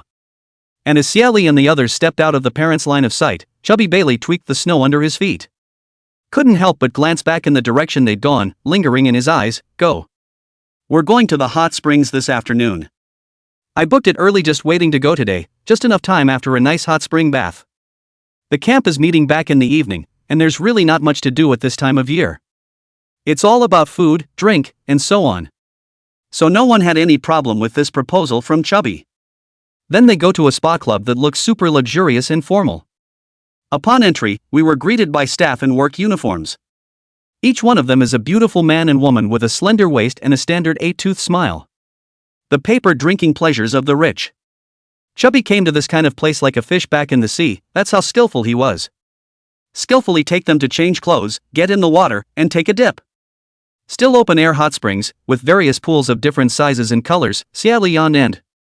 Tie the towel around the outside of your quads, get in the water, and the warm water wraps around your entire body. Cozying up, he narrowed his eyes. 7 nights, do you want a massage? I'm very skillful. Chao Yuan, who was reciting the Buddhist scriptures with his legs crossed, glanced at Xie Li and Lin Qiye, who were sitting apiece, and suggested. Lin Qiye shook his head and refused. No need, I don't like that tickling feeling. Chao Yuan asked again, where's the pear, do you want to press it, I'm very skilled. Pearly declined as well, no, I want to think about life. Chubby was nonchalant, I want it, you press it for me. The match was successful and these two found a corner to get a massage. At that very moment, Shinju darted out from the locker room side with a reddened face. His hurried steps were as if he had stepped on wind turbines, as if a ghost were chasing him behind him, and he was seen rushing towards the swim. Then, without hesitation, he leapt forward, and with a crash, his whole body quickly disappeared into the water. It's a splash of water. Those crystal-clear water droplets smashed through the air at those of them who were soaking in the hot springs by the pool. Shelley, who had her face glued to the water, opened her eyes and it was then that Shinju leaped to Bailey Fatty's side with great speed. Fatty. What kind of a modest place are you looking for? Report him for pornography. Shelley, ? Pornography? Lin Qiye, ?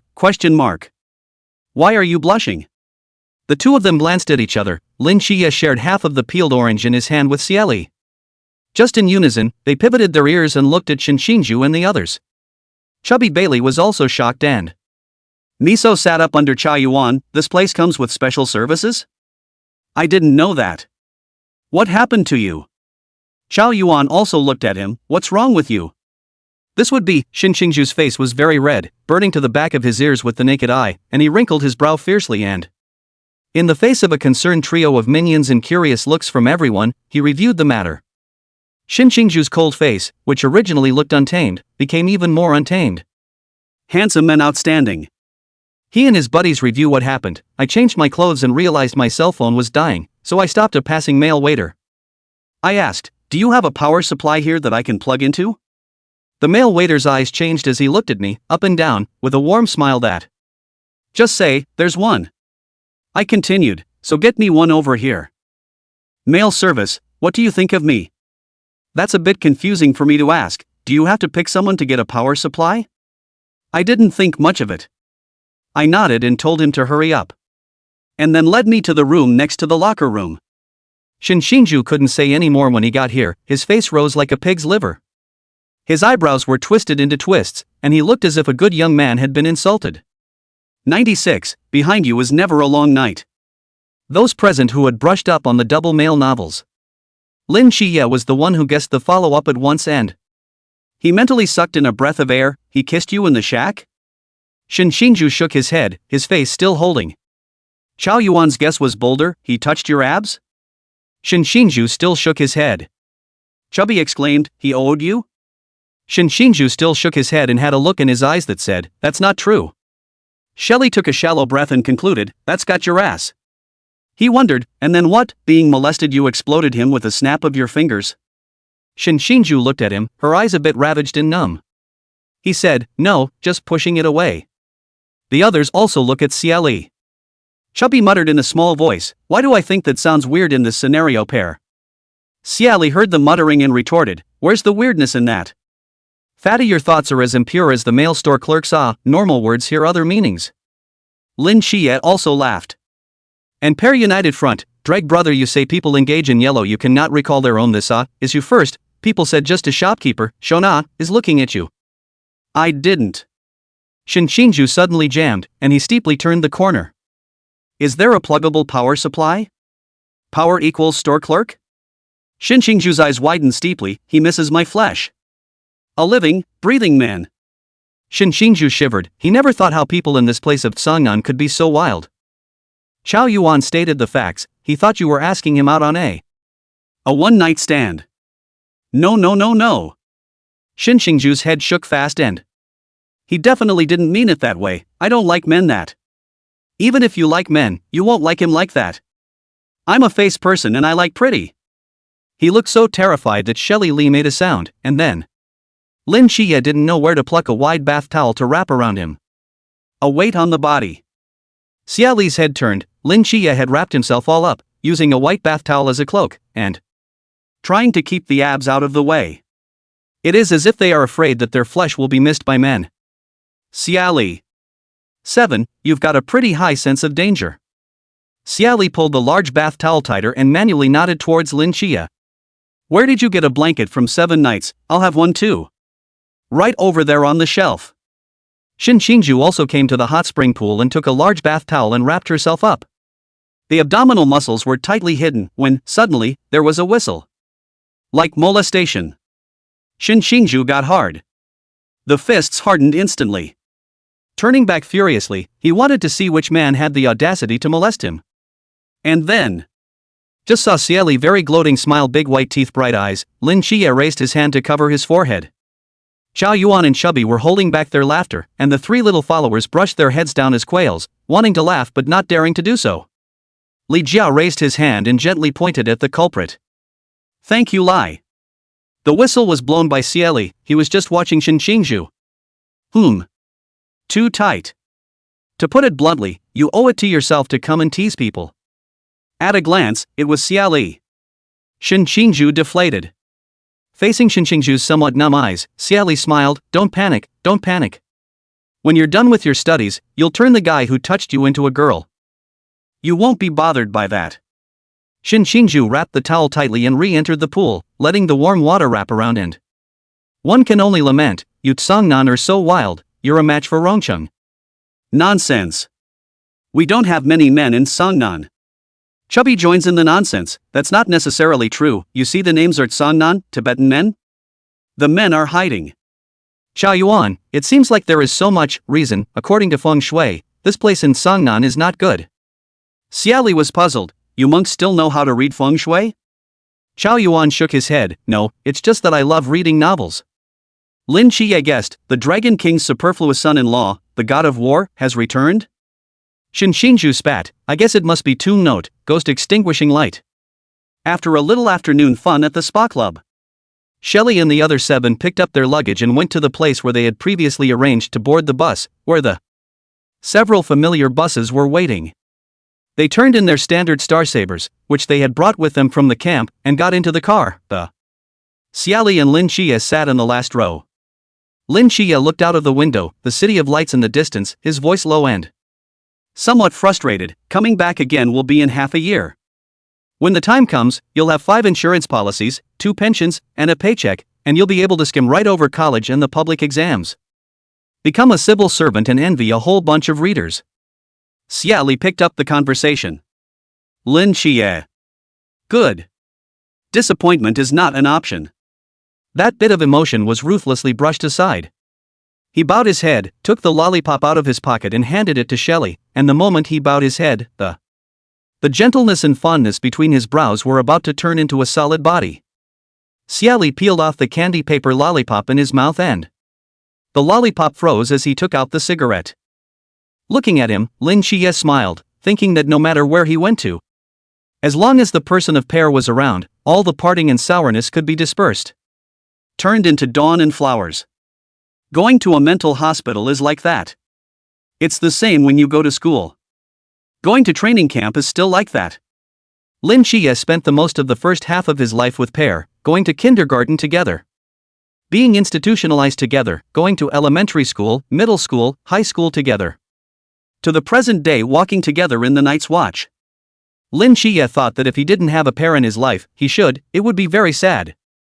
Only, walking alone in the long dark night. Quietly, alone, down the long night.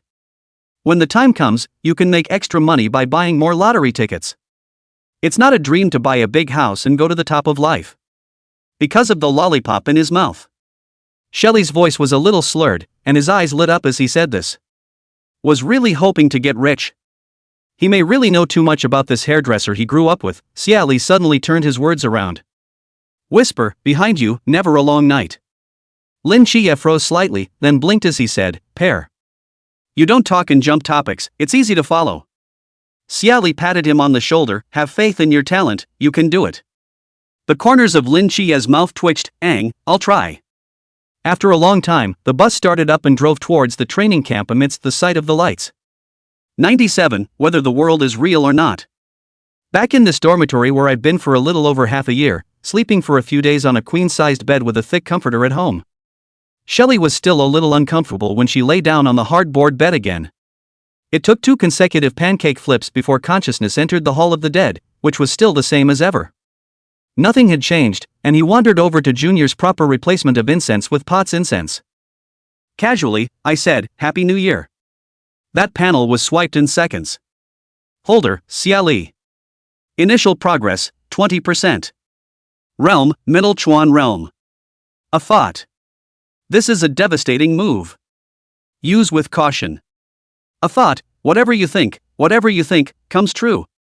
Note, don't use it for rookies. If you do, you'll get countered. At this point as a rookie you can cover 10 meters, use sparingly.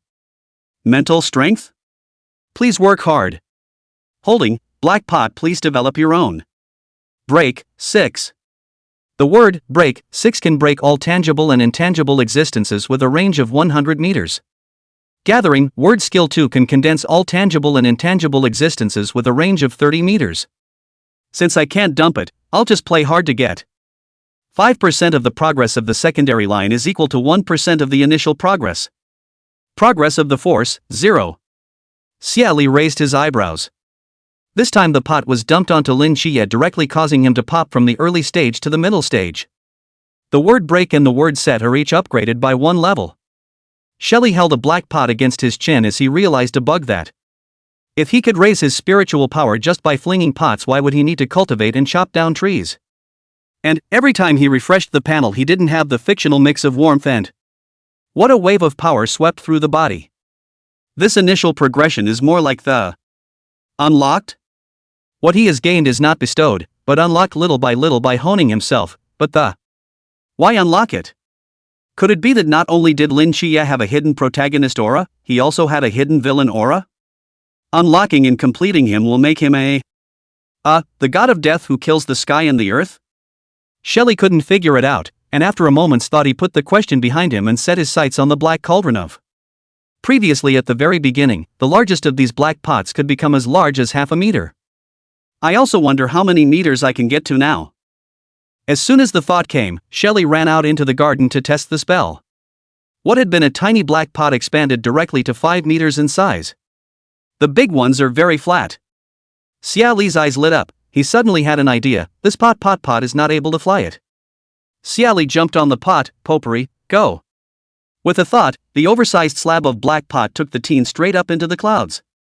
As fast as your heart can fly, and with your own private jet, Xie Li is high as a kite. Although acceleration would use up mental energy, that was a minor issue and not worth mentioning in the context of speed and passion. It was the first time Xie Li had ever been a pot machine, and his eyes lit up as he looked down into the full view of the temple that. The hallowed halls are exactly what Sunnyside Asylum looks like, after the illusion. And that infinite forest is still infinite. All night long, Xie Li was experiencing the joy of being a pot machine, and I plan to share it with Lin Qiye students in the future. While Xie Li's mouth was a 7th classmate looked at Merlin, who had turned into a pink starfish again, from the mental hospital next door inside sadly.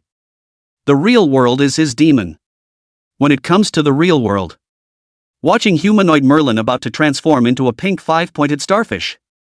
Still yelling SpongeBob, Plankton, Mr. Krabs, Squidward. Another day of returning without offense and not being able to set off fireworks, Lin Qiye couldn't help but sigh again. Heartbroken away. The shrill, piercing whistle sounded again, and Shelley opened her eyes and, with a salty roll, he flew out of bed and began to put on his uniform. Lifting up his eyelids for a moment, Lin Qiye was listless, even the hair on his head was wilted. The last time I saw Lin Qiye so wilted was on October 5th. Thought he had forgotten his birthday, and wilted in the morning as well as in the. It wasn't until I saw the birthday cake at night that the whole thing lit up like a sunflower. Shelley was buttoning up. What's wrong with you? Lin Qiye looked at him, his hand was putting on his pants. Pear. Would you say our world is the real world? What kind of strange and bizarre question is this? Xie Li swept his eyes at Lin Qiye's straight spine back. Gaze shifted upward, eyeing his rounded head as it faded to a tip. Definitely. What's it going to take to prove it? Xie Li grabbed the toiletries and threw them at Lin Qiye's basin, and spoke in an inscrutable manner, smoke him. Lin Qiye, huh? Shelley repeats, smoke him while he's asking that question. Feeling real blows makes you realize how real the world is. Lin Qiye's mind moved. It seems to make some sense, huh? It's real when you get beat up. But Lin Qiye was deflated again. Merlin was at least a god. Even a god with a psychopath would have a hard time trying to hit him. He carried the wash basin and walked beside Xie Li, so what if you can't do anything but reason? The camp is a little more humane, and after the first whistle has sounded, there's a 5-minute wash. The face can go unwashed. After all, you can't ask recruits not to brush their teeth every day. Hearing the question, Shelley determined that this is Lin Xiaoqi student's golden finger appeared difficult. What the world is not real. How to prove the world is real. He thought carefully. Actually, the question itself is moot. Because by our very existence it is meant to be real, or real to us. Joys and sorrows, birds in the distance, the hustle and bustle of the near future. None of it is true. Lin Qiye touched his head and didn't see Chow Yuan Chubby and the others on the road. These guys are 3 days old and 2 days old about brushing their teeth and washing their faces. Seemingly lifting his voice, he continued to ask, Pear, have you ever thought that is it possible that our world was created by a higher dimensional being? Xie Li looked at him and smiled. Student Xiaoqi, are you trying to say that you're the novel's male lead foot? There's a piggyback aura. Lin Qiye. That's the main character, not the piggyback. He held his tongue. I just suddenly thought of the possibility. What if that's it? Pear stuck her hands in her pockets. That doesn't panic me, even if we're a world created by a higher latitude. That in our world with God, other worlds will be created, too. The world's truths and falsities are like Mobius rings, ever alternating, ever cycling, the ever present. Like you'll never understand how the first highest latitude world was magically born. Perhaps the birth of those so-called high-latitude worlds stemmed from some mythological tale that, for example, Pangu opened the world and split the earth, but also for example, it was born in a thought. We are the created as well as the creator, and we are the creator as well as being created. Pear, hello Will. Psycho meets twitchy statue are almost too fine to get up. Lin Qiye quietly gave Xie Li a thumbs up, manually nodding in approval that you can't draw such a big chunk of words that contain connotations without pumping like 10 or so years of work. 98 Testimonials for awards. Xie Li blew the broken hair in front of his forehead. Handsome, table is polite, these are just a drizzle. Lin Qiye gave a nod of approval and praise to Xie Li. Point a row. Soon the crowd was assembled again on the training ground, neatly organized, unlike the first time last year, the sparse. Shelley scanned the instructors on the stage. There seemed to be a few missing, unsure, looking again, it's just 3 less. It may be that the business skills are not good enough to be sacked blah blah blah and not continue as a civil servant. Today's morning training is cancelled. Yuan Gang spoke. Shelley, ? Then you won't let us sleep more. And then Shelley heard the chief instructor cut to the chase, saying that he was going to award medals to certain of them, It also explains a wave of vigilante medal ranks. There are 4 in total, and they are the Order of the Star Ocean. The Order of the Star. Starburst Medal. Starfire Medal. Difficulty of obtaining them goes from high to low. And these 4 chief instructors have them hanging about them and take them down in order to explain how to get them. It's true that no matter where you go, there's always a meeting after a vacation. There was no escaping that law here at the vigil. Xie Li looks down and yawns quietly. I don't know what's for lunch today. There's no braised beef. Now, I'll announce the first recipient of the medal, Lin Qiye. Xie Li came to his senses as he looked at Lin Qiye, who in turn looked at him, a bit confused. Lin Qiye, who stepped in to save over 100 recruits during the missile attack on the bus, leaving the seeds of the future for the Night's Watch. Afterward, fighting alongside other recruits, the Procrastination Believers, 13th seat Han Xiaoyun scourged Songnan City. Hereby, the Order of the Star is awarded. No one has asked Lin Qiye about the ins and outs of this matter yet. Others don't know the truth of the matter, can he not? That's clearly the Pear's. He just put up a Supreme Darkness God ruin as a display to watch. Why don't the instructors get their client to check the details before awarding the medals? Lin Qiye wrinkled his eyebrows and opened his mouth to retort, Chief Instructor. Xie Li patted him on the shoulder and interrupted him with a smile, 7-day student is really great, Get up there and claim your prize. Lin Qiye, ?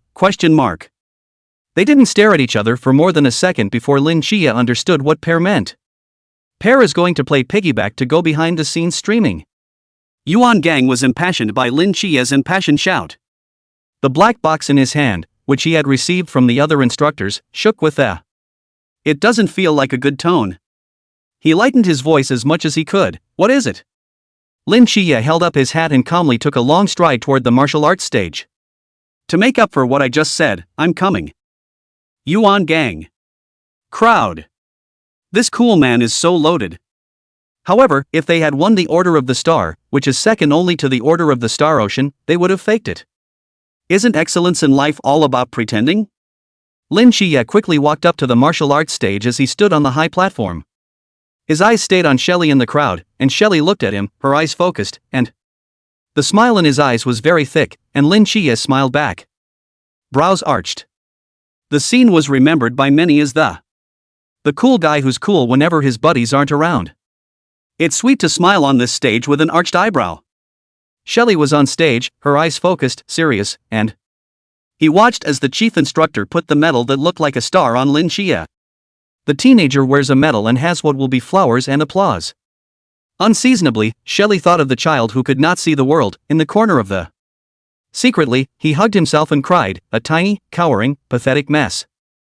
Having cried enough, he got himself up, holding the wall, and groped his way out of the corner of the palms brushing inch after inch of wall, being dropped over and over again by foot obstacles, he was still holding onto the wall. Hey, Lin Qiye, come over here, I have lollipops for you. The little boy in red pursed his lips tightly, I don't like lollipops. And what do you love to eat? I don't love it. Tell you what, I'll be friends with you regardless if you come over here. Maybe having a friend in a mental institution is something a 7-year-old would love to have. He stiffened in place for a long moment of tangled hesitation, and asked in a whisper. Where are you? Outside the roof in the sun, very close to. Perhaps it was that very nearness that gave little Seven Knights his courage, and he groped, exploring the road ahead with his hands, and the steps were small and careful. From the long night to the dawn. Xie Li led the applause, as a friend of. He wished Lin Qiye a future under the sun with flowers. Lin Qiye took a deep breath, to be able to obtain this medal. There is one person I would like to thank here. Yuan Gang. This is not an award acceptance stage for a TV show. The corners of the crowd's mouths twitched. Why, it feels a bit amusing. Familiar with Lin Qiye's virtues, Xie Li is already looking for a crack in the ground ready to drill. I only hoped that Lin Qitian's classmates wouldn't let him die socially like Xinxingzhu's little brother. Xie Li. Lin Qiye stated the facts, my success is all half his. Xie Li. I thank you, for complimenting me in such a euphemistic way. Swish. Everyone looked at Xie Li, there were strange eyes, and envious and jealous eyes.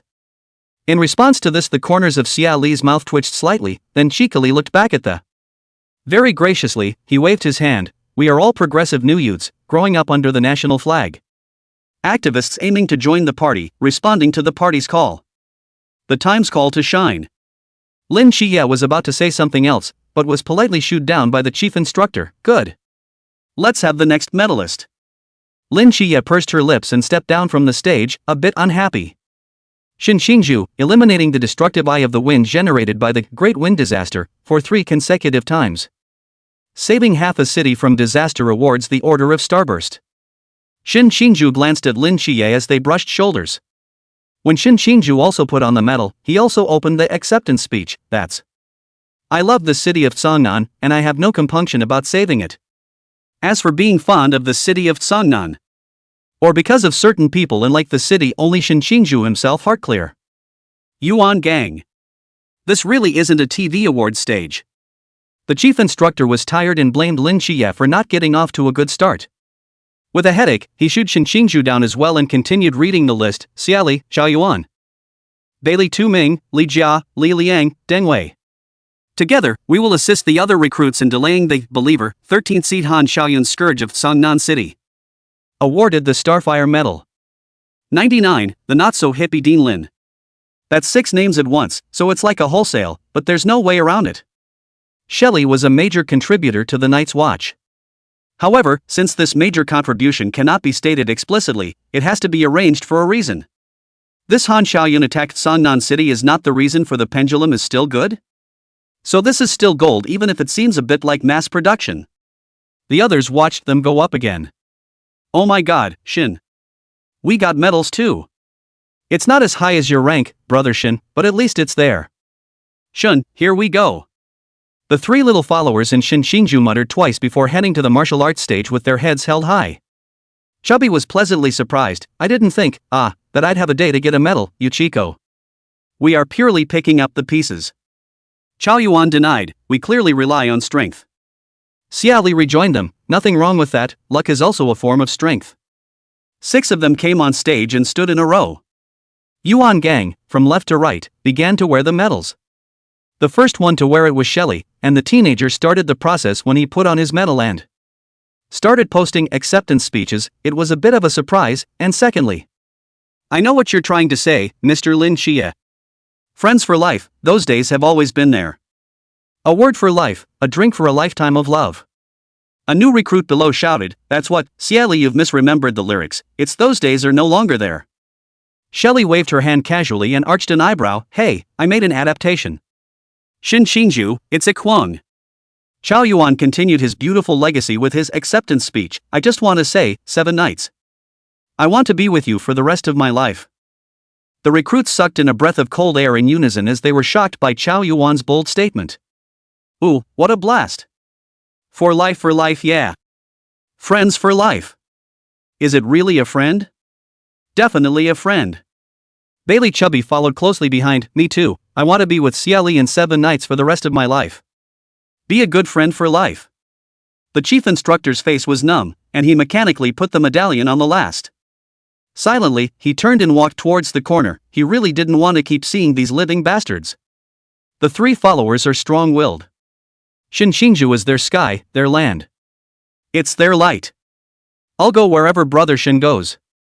I want to be with Shin for the rest of my life. Shin, you're the best, I know you like Xie Li, go for it. Xinxingzhu. He looked down and tried to find a crack in the ground. Unfortunately, no. Had to raise my hands to cover my face. When Yuan Gang ordered the dismissal, the people rushed to the cafeteria to eat. The group of them gathered again, Xie Li gloating with laughter in the center of the crowd. That's right, he's laughing at Xinxingzhu, see, he's just Lin Xiaoqi this one magic attack that. And Xinxingzhu is a magic attack x3, and the portion of any social death has to be x3. Pear, what are you laughing at? Xinxingzhu was a bit unsure, and Xie Li saw him smiling straight and the smile was quite bright. Laughing at funny things. Xie Li replied loftily. The only one who understood what he was laughing at was Lin Qiye, who had a very strong talent, and Lin Qiye fell silent and was what he said on stage that funny? Isn't that a stated fact? After physical training. The training program for the recruits was all sorts of easy at once. On how the Forbidden Ruins are used, on tactical guidance, on the fit between the Forbidden Ruins and the person, on the first theory class alone was a day of theory. At the end of a theoretical day, Xie Li skillfully went to cut down trees outside the temple and brush up his experience. Lin Qiye, on the other hand, went to talk to Merlin with confidence. Lin Qiye put on a white coat and flat glasses, just like a cold doctor. He pushed open the door to Merlin's room, and the unhinged god sat regally and beautifully behind his desk. He saw him coming and greeted him politely. "Dean Lin, it seems that you've been very happy lately." Lin Qiye walked across the table while pulling out a chair and sat down. "Good evening, Lord Merlin." "It's not that I've been happy lately, it's that I haven't been sad." Merlin smiled and wasn't talking. Lin Qiye asked, "It seems like your divination skills have regressed due to the loss of the crystal ball?" Earlier, Merlin said he'd lost his crystal ball and lost a bet with a little girl to that girl. Lin Qiye had always been curious about who that person was. Why could he get into this asylum in his head? If that little girl can get into this asylum, can Pear get in? How about getting the Pears in? Merlin was silent for a moment. "No, but I can't see your past or future. Even a little peek into your present now. Nor have I seen the presence of that friend of whom you speak. It is as if he did not exist." If you hadn't said what you said with such conviction, I would have suspected, Dean Lin, that you, too, were mentally ill. That so-called friend is just a figment of your imagination. Lin Qiye's pupils shrunk. He didn't expect to hear such a reply from Mei Lin's mouth. "What do you mean it doesn't exist? What do you mean it's just a figment of his imagination? It couldn't be." Pear was clearly standing in front of him, living in his field of vision. Flesh and blood, crying, laughing, angry, is alive and well. Lin Qiye seriously suspected that it was Mei Lin who had failed to learn the art. Looking for words to pit him against. After all, the word of a mentally ill god isn't all that credible. But Lin Qiye's heart was unconsciously a bit jittery because of these words. Lin Qiye firmly, "Sir Merlin, it might be that you lost your crystal affecting your divination.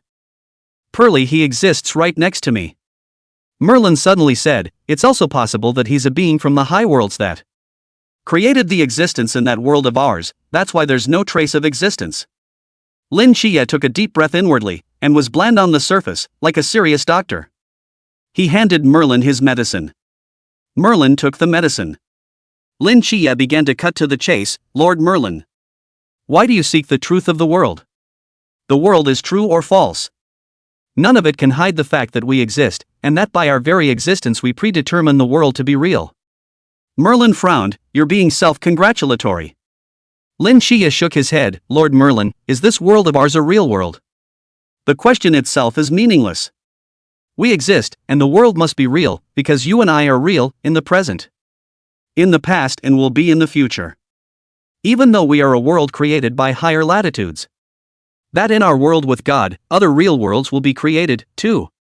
The world's truths and falsities are like Mobius rings, ever alternating, ever cycling, the ever present. Like you'll never understand how the first highest latitude world was magically born. Perhaps the birth of those so-called high-latitude worlds stemmed from some mythological tale that, for example, Pangu opened up the world and split the earth, but also in a single thought. We are creatures as well as creators. We are creators as well as being created. 100, Xie Li, Shaoqi student. Isn't it a bit weird?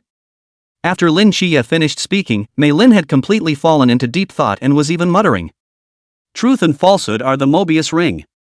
It is the creator and the created.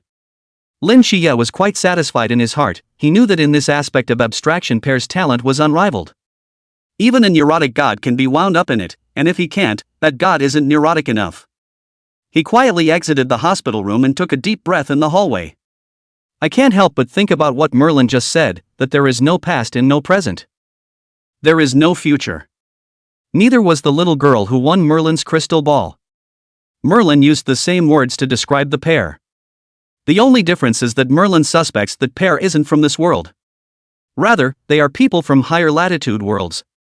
Lin Qiye wrinkled his eyebrows fiercely, more than suspecting that Pear was an outsider. It's more than doubtful that the little girl is an outsider, after all. Xie Li had existed in Lin Qiye's memories ever since he had memories of.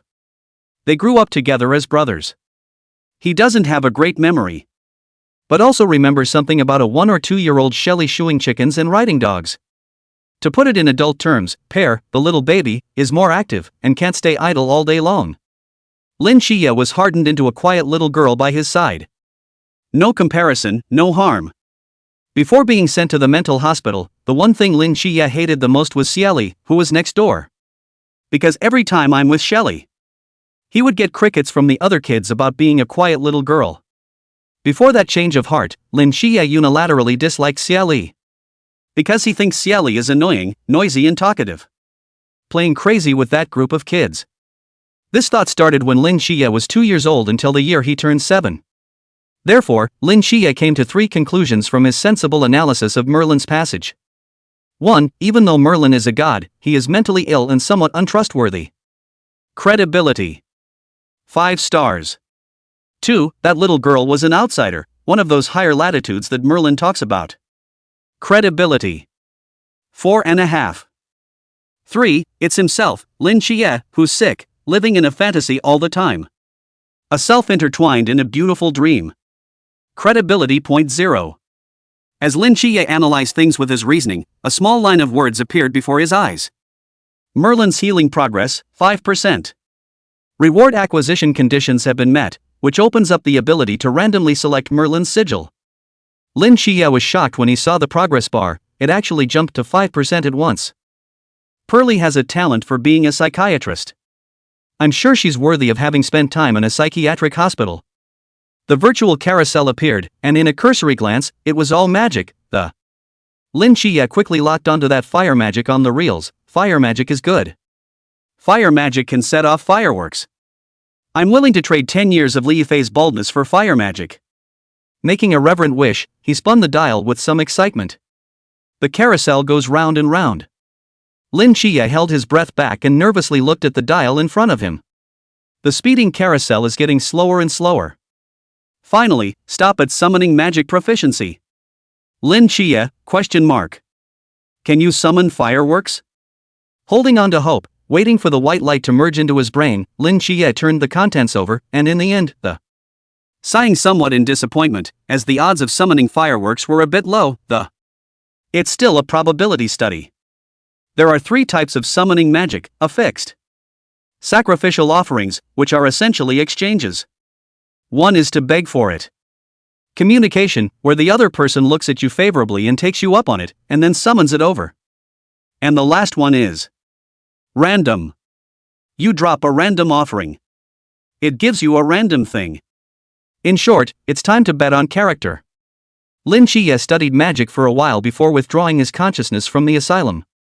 Back in the real world. He sat up cross-legged and looked across the room at the sleeping teenager by moonlight. Serene, long-breathing, vivid. Lin Qiye curved his eyes before sneaking out of bed, intending to try the charm of magic. Lin Qiye was pretty smart, random magic wasn't asking for things to be used as sacrificial items. He then took a piece of toilet paper, grabbed a bit the size of a soybean and threw it on the ground. And then just dipped my finger in some water. Begin to draw magical formations around the confetti. After the array was drawn, Lin Qiye injected his spiritual energy into it, and the spell array drawn with water glowed with a faint blue light. Swish! The confetti vanished into thin air. Maybe because he's stingy, the world across the street is stingy too. A knot peach cord just appeared so watery where the confetti had been. Lin Qiye. Xie Li heard the movement of moving Lin Qiye out of bed, but did not hear the movement of getting into bed. Quietly, he opened a crack to take a look. Lin Qiye squatted on the ground and placed a freshly chewed peach kernel on the ground. Then dip your finger in the water and start ghostwriting. The talisman was still a knot peach after it glowed with a faint blue light. It's just not the same size. But it's still nibbled on.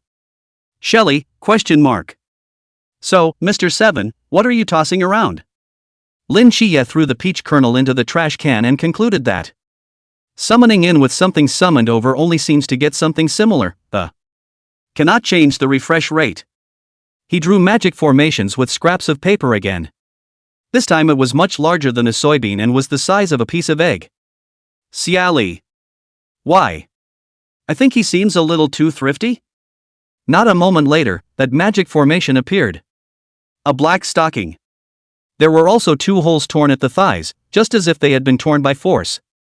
Lin Qiye's hand shook when he saw this, and the stocking was thrown away as if it was hot. Thin lips pursed, what should he do with this suspected pervert? If anyone found out, he and Pear would not be able to keep their reputations. They're 2 guys playing COS in a dorm room, not to mention tearing up their stockings. How sick would that be? No, this rumor cannot be spread. At best, it will damage your reputation. What if Pear suddenly opens the magical door to men? If Pear becomes a... He can't afford it. Xie Li watched Lin Qiye's face change, and finally, tucked in his stockings and rolled out the window and left. It was as if that back was carrying some kind of sacred mission. Xie Li. The heart of a young man is a needle in the bottom of the sea. Not a moment later, Lin Qiye rolled over the window and came back. Xie Li had already lazily cared about him and continued to cut down the trees. But Lin Qiye's passion for magic hadn't dissipated yet. He gazed around the dormitory looking for something he could use as an offering. Slippers? Definitely not, that still has to be worn. Cups, toothbrushes? That doesn't work either. You still have to use it? Pants. That's even worse. Lin Qiye's eyes darted about. Suddenly he gave a start. He looked at the ground and saw a hair. He squatted down and picked it up. Both he and Pear belong to a healthy group of people who rarely lose their hair. But it's not like it doesn't fall off.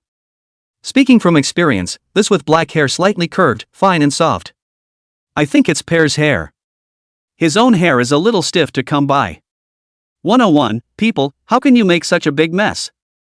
Lin Qiye thought about it and simply used this hair as a sacrifice. He set his hair on the table, and proceeded to dip his fingers in the water and begin to draw the magical array, one stroke.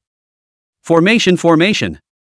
Spiritual energy was poured into it, and the magic array glowed with a faint blue light.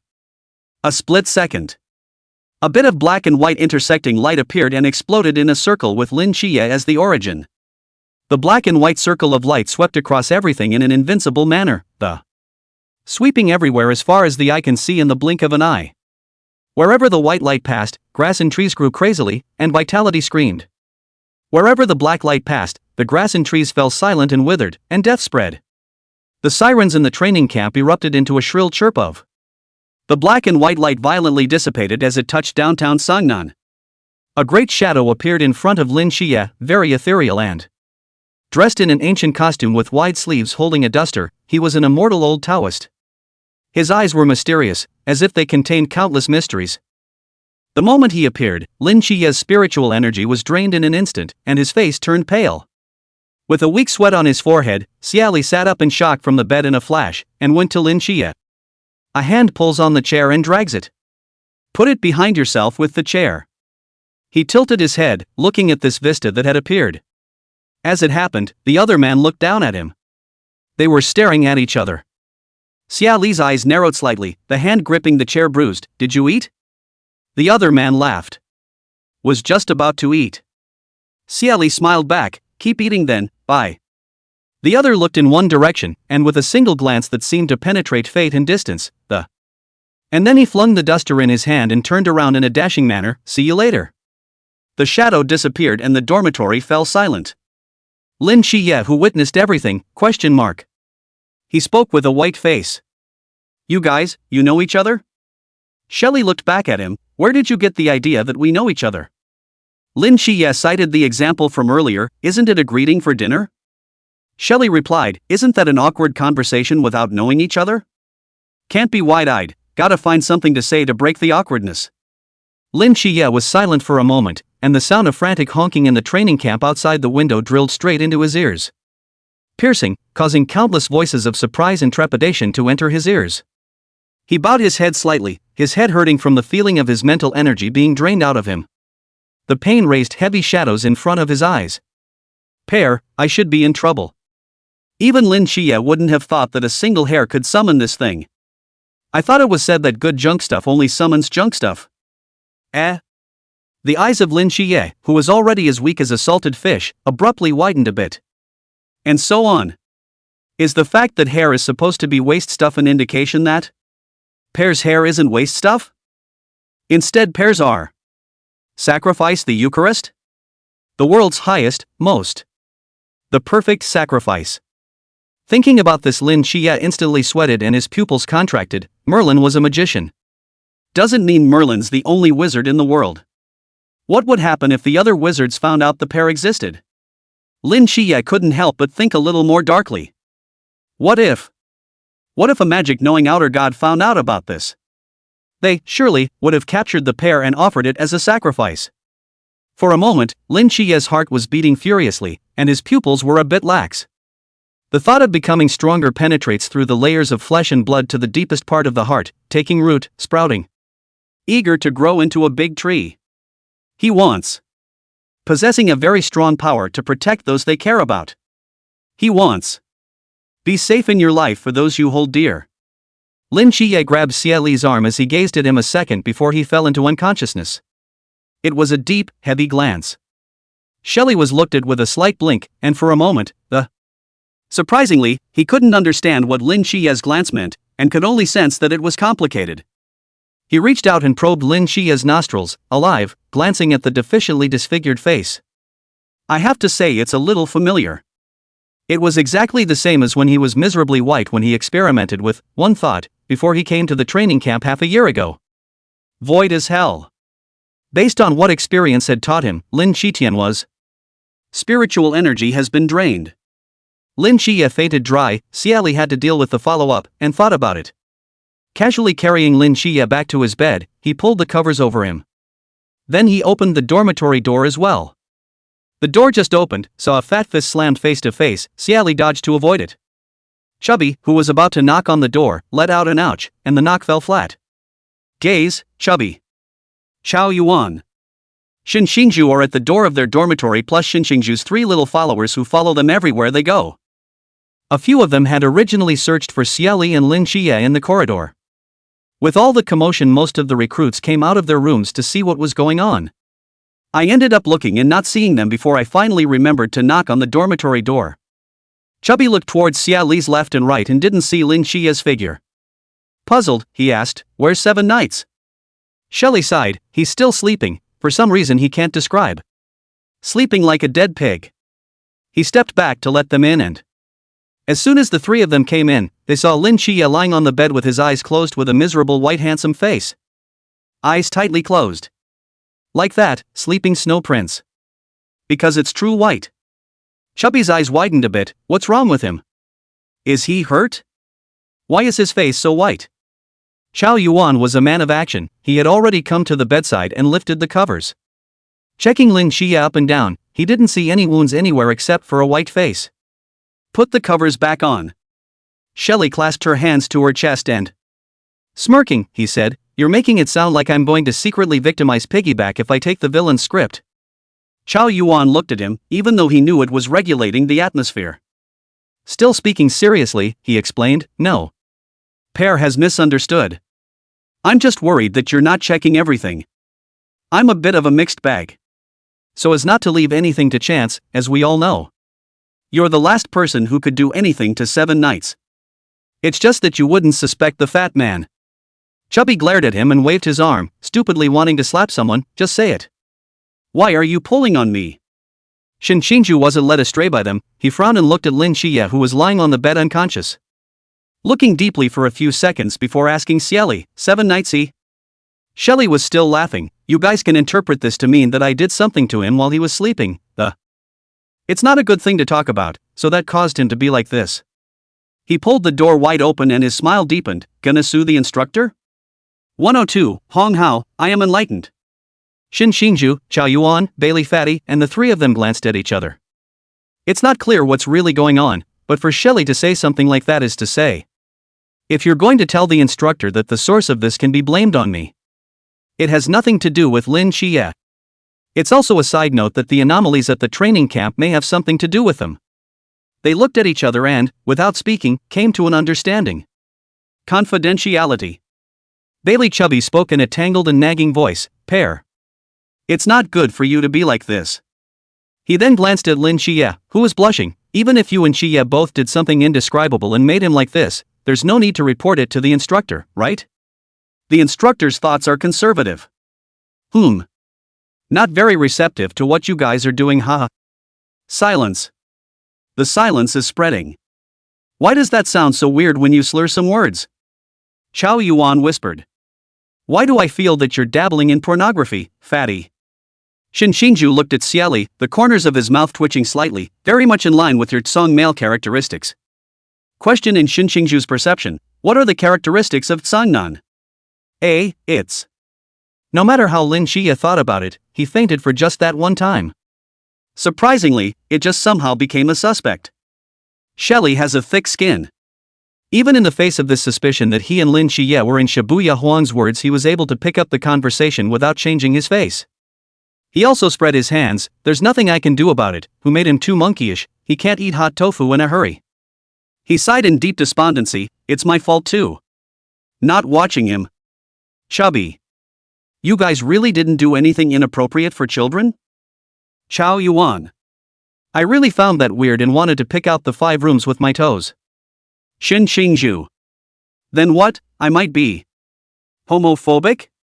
They unanimously decided to keep the matter of Lin Qiye's coma under wraps for now. What comes next waits for an opportunity. Xie Li was unhurried and took the pear on the table and nibbled on it. Anyway, if things fall apart, let's just say that the dark goddess is still going after Lin Qiye. The youngster was devastated by the goddess. Perfect. More than their disbelief, the corps of instructors, who assembled at the first. There was a strict division of labor between those who quietly observed the training camp's anomalies and those who accessed the surveillance to probe the anomalies just now. Chief Instructor. When the instructor who had tuned out the surveillance video pulled up the overhead footage, subconsciously shrieking, he was stunned by the image on the screen. In an instant, everyone looked at him. What happened to Old Yellow? Was it a sighting? What's with the look? Which outer god is it? Yuan Gang asked, wrinkling his brows, as he walked quickly towards the monitoring station. Inside, it's not very alarming. Because from the captain it was extremely likely that there was a great summer god in Sangnan City. This will be an extremely powerful external aid for them to face the invasion of the outer gods. As soon as that light swept by, Yuan Gang clearly judged that it was the fluctuation of a god. As usual yet different, but just god. I just don't know which god it is and what he's doing at their training camp again. Yuan Gang was a bit skeptical that it was Nyx who came to see that kid Lin Qiye. After all, the dark goddess chose Lin Qiye to be a divine agent without even asking for it. Just to look at him, that mustn't be more than a glance? Old Yellow pulled back the progress bar after a moment of disbelief and let the image he had just seen reappear in front of the instructors. Mouse release. The calm and quiet training camp was illuminated only by peripheral headlamps, small in the heights of the. Suddenly, a flat yin-yang taijutsu appeared from the dormitory building, expanding at the speed of light and they clearly didn't blink. That Tai Chi map then covers the entire training camp, the entire wasteland, quickly. Extremely fast.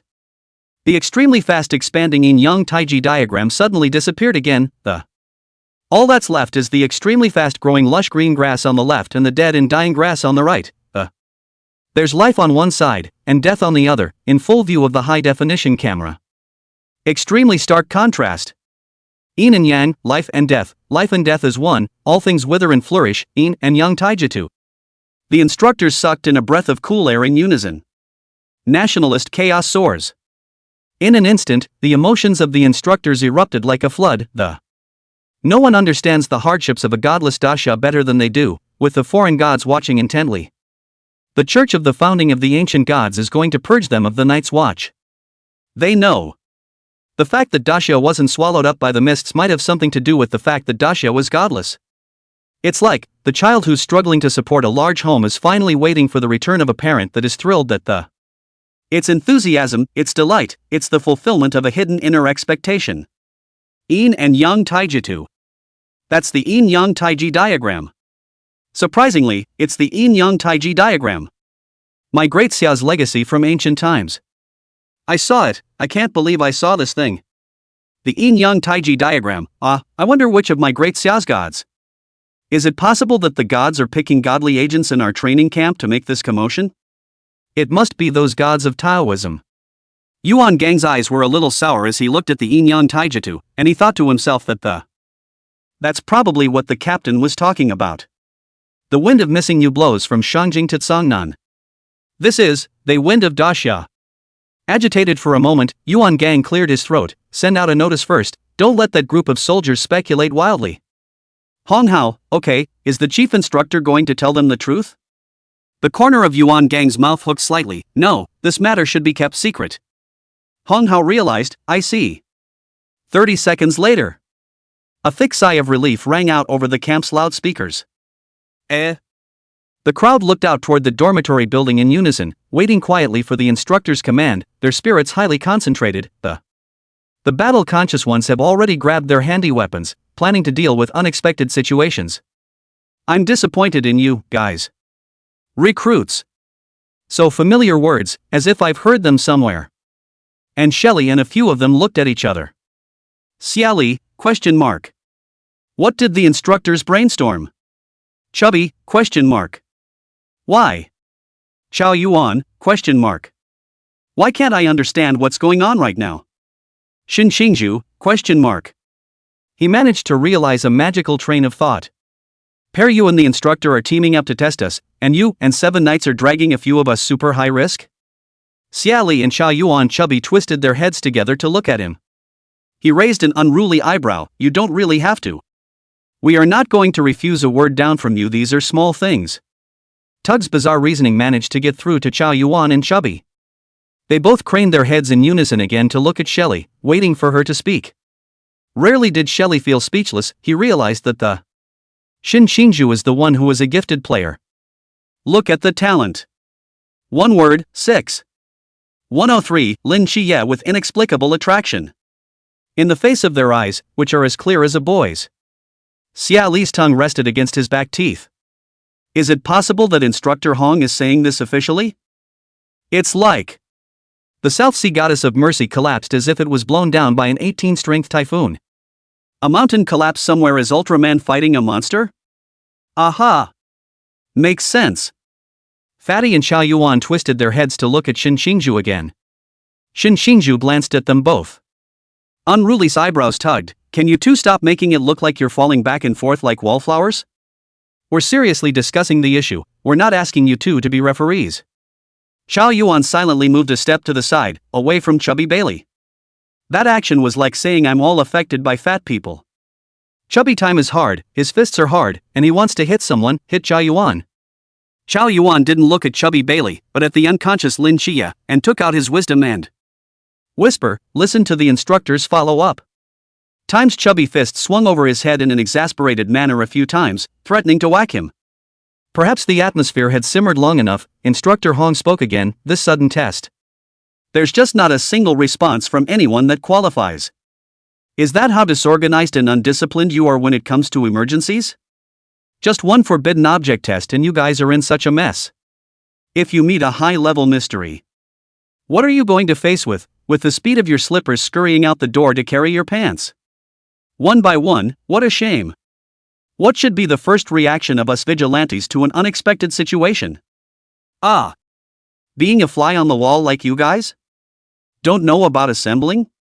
Don't know to hug and communicate? Wouldn't no leader go and hug someone else's leg? The recruit fell silent, and finally realized where that faintly familiar smell had come from, 6 months before the day he lost the battle with the fake face, the chief instructor. That's how they were scolded, too, for a whole half hour. But so wrong. That light came invincible, not a good thing at first glance. Who knew it was a test? The instructors are so why. Appraisals are quietly said to be open. Not with a hint. The half-old, half-new soldier was unconvinced in his mind, but held his breath and didn't dare to dare BB's not on the same brainwaves as them. So resulting in what looks like a shriveled mass of recruits. Like quails they were scattered all over the dormitory building, with disheveled clothes and there are warriors who wear only boxers. Molly, who was downstairs, suddenly noticed, did you guys notice that Lin Qiye and Xie Li and the others didn't show up? She already had a training wooden knife in her hand, though she knew it wasn't very powerful. But this is the closest you can get to a usable weapon. Yes. Several of them didn't show up. Zheng Zhong next to Molly wrinkled his brow as he scanned across the dormitory floor and picked up the conversation out of appreciation for his comrades. Mainly because Xie Li and his bunch are so bright in the usual way. No matter what they did they were like a flame in the crowd, bright, attention-grabbing, and not being able to see a figure at a time like this is an anomaly. Molly and Zhang Zhong looked at each other and both felt that Xie Li and the others were either up to something big. Either that or there's a contingency. So with Instructor Hong Hao's deep knowledge of Instructor Yuan Gang plus his own Puo mastery, Molly and Young Seed start looking for Xie Li's group. finally managed to find Xie Li's group in the dormitory building, they suddenly appeared in front of the dormitory. Looking in, he saw Xie Li lazily half sitting on the edge of the table, his long legs crossed in a false position, arms wrapped around his body, mouth chewing on gum. Molly guesses the gum was given to him by Shinshingju, because Shinshingju chews a lot of gum in particular. Molly's field of vision turned, and sure enough, she saw Shinshingju, and as they saw Xie Li and the others, Xie Li and the others also saw Molly and young John, who appeared in the doorway. Xie Li gave a wink towards Chubby Bailey. You go and fix it. Bailey Chubby touched his stomach and gave Xie Li a wink back. Okay, look at me. In the midst of Instructor Hong's long-winded pua, Chubby Bailey wandered to the door and blocking the door to the dormitory with their chubby bodies, and don't ask them why they don't close the door to the dormitory. Closing the door when everyone else has opened it is just a stupid way of saying, we've got a problem here, come and see me? So, their dormitory door was wide open, but not many people came to see it. It's just passing by can't see the bed against the wall. Lin Qiye is still asleep on the bed, but there are still exceptions to the rule. Like Molly and that young Chung. Hi Ms. Molly, did you come to see me specifically? Bailey Chubby ruffled the bangs in front of his forehead with deliberate handsomeness and opened his mouth enthusiastically. Molly wrinkled her nose, this fat-hearted sinister rich man's son, still so fat-hearted and sinister, She shook her head, her gaze falling through Chubby Bailey to Xie Li, who was sitting at the table. Xie Li. You guys didn't go down there earlier? Xie Li glanced at her, high and cold, not opening his mouth, and continued to look down at the floor. Molly continued, maybe you don't know me, I'm Molly, the new recruit in the building next to yours. Chubby Bailey suddenly felt that the scene was a bit familiar. He muttered in a low voice, I so feel a little familiar. We want to know what's going on. Molly spoke up. Bailey Chubby slapped his head in excitement, wasn't this the scene in front of the armory in the first place? Seven Knights approached Molly to strike up a conversation, and Molly ignored Seven Knights in a high-strung manner. What's it called, wind and water? Turned back after 6 months? Chubby Bailey turned his gaze to Xie Li. Xie Li for Bailey Chubby's sudden jerk like move mouth corner slightly pumped. And then to Molly, what do you want to know? Molly's complexion corrected, scrutinizing Xie Li, why didn't you guys go down to the dormitory floor? Knowing what I know about you guys, at the very beginning of a situation. You are the first group that will go out looking for weapons. Xie Li shrugged his shoulders and opened his mouth somewhat sleepily, then what else could it be for? Of course it's because I don't want to go down there. Sleeping is the best thing in the world. I didn't sleep well yesterday, so I'm trying to catch up on my sleep today, young man. It's not necessary to be first every time, it's nice to be a salty fish every once in a while. Molly didn't quite believe it, but there was nothing Molly could do to disprove Shelley's words. Zhang Zhong suddenly asked, where's Lin Qiye? When these words came out, Shinshingju, Chao Yuan, and Chubby's hearts tightened. I don't know why these two just targeted Seven Knights, who was lying there on the boardwalk with a pale face. Xie Li's face didn't change color. What, you have a crush on him? Light words that struck a bludgeoning effect, Zhang Zhong's face was suffocated red. Exasperated, you're rambling. I'm not a man. Xie Li glanced at his reddened face, and sighed in his heart, this person was angry on the face really fast. All of a sudden you can be a Guangong, then you care about him so much, and you don't know him well. This sudden visit is either a crush or an assassination. So you have a crush on someone. Stabbed him for love? 104, oddly enough for the right reasons, oddly enough? Either he had a crush on Lin Qiye, or because he had a crush on someone else he came to assassinate Lin Qiye because he was jealous. Young John felt a great deal of pain in his head, and Molly glanced at him quietly, like he was really doubting if he really had a crush on Lin Qiye. Zhang Zhong. He tried to bring the conversation back on track, you just need to tell me where Lin Qiye. Xie Li came from the dormitory to the doorway and came face to face with Zhang Zhong. With sincere eyes, he opened his mouth, Lin Qiye what? Do you like you? Zhang Zhong felt suffocated as he bit his tongue and said seriously, where is Lin Qiye? Xie Li glanced at him, refusing to cooperate, you still haven't said why you're looking for him? Young Zhang was made tired and powerless, and honestly said, I don't look for him, I just want to see him. You really have a crush on Seven Knights. No wonder you came here in the middle of the night just with ulterior motives. Chubby Time was alarmed, and quickly folded his clothes together in one piece, and clasped his arms around his chest, and it's like a good young man who was afraid of being violated. Shinshingju cast a dangerous gaze. Chao Yuan took a few silent steps. Cut off Xinxingzhu's death stare towards Zheng Zhong due to his psychological shadow. Not a man. I simply, purely, wanted to see what Lin Qiye was doing. Zheng Zhong explained with a black face. His face was already almost as black as Xie Li's black pot. Xie Li looked at him with a smile and clasped his hands on his chest. Oh, that's right, then you go back to. I won't let you see him. Zheng Zhong's brain was also pumped up. He actually asked, on what grounds do you not let me see him? Molly is silent. So what, it seems like we don't have the right to necessarily see Lin Qiye. Chao Yuan, Xinxingzhu, Bailey Fatty, they all looked at Zheng Zhong in unison. Brainwaves on the same frequency. Are you nuts? Xie Li was handy with this situation, and he raised an eyebrow. Quite confidently, he replied, silly you, of course the parties gave me the right. Young Zhang, on the contrary, got his wits back with this silly sound. He's calm, he's wise, and he saw through everything. Did Lin Qiye do something that can't be exposed? The moment these words came out, the eyes of Chao Yuan, Xinxingzhu, and Bailey Fatty went cold in an instant. The atmosphere froze for a moment. Xie Li still clasped his hands to his chest as he circled Zheng Zhong halfway around, slowly and leisurely. Gumball blew a bubble. So, you guys are here to pick a fight? The tone in which Xie Li said this was so light that he couldn't even feel any anger. But young Zhang inexplicably felt a chill on his scalp and it was as if something over his head was bringing him threats. Ghostly black pots floating over young Chun's head. Xie Li's laughing. Even his dark eyes were looking at Zheng Zhong with a smile in them, a clear smile, not a sneer, It's that usual smile. How about you, class? If you have any problems you can just go to the instructor and snitch on them. Instead of coming to the door of our dormitory. Provocative. Xie Li smiled at Zheng Zhong and opened his mouth. After all, don't squeeze hard into a circle you can't squeeze into. Young Zhang's curiosity shattered under such blunt words. He pursed his lips and somewhat obstinately, he looked straight at Xie Li and asked one last time, you really can't tell me? The corner of Xie Li's mouth curved. She really didn't understand what this person's curiosity was so strong for. It's okay.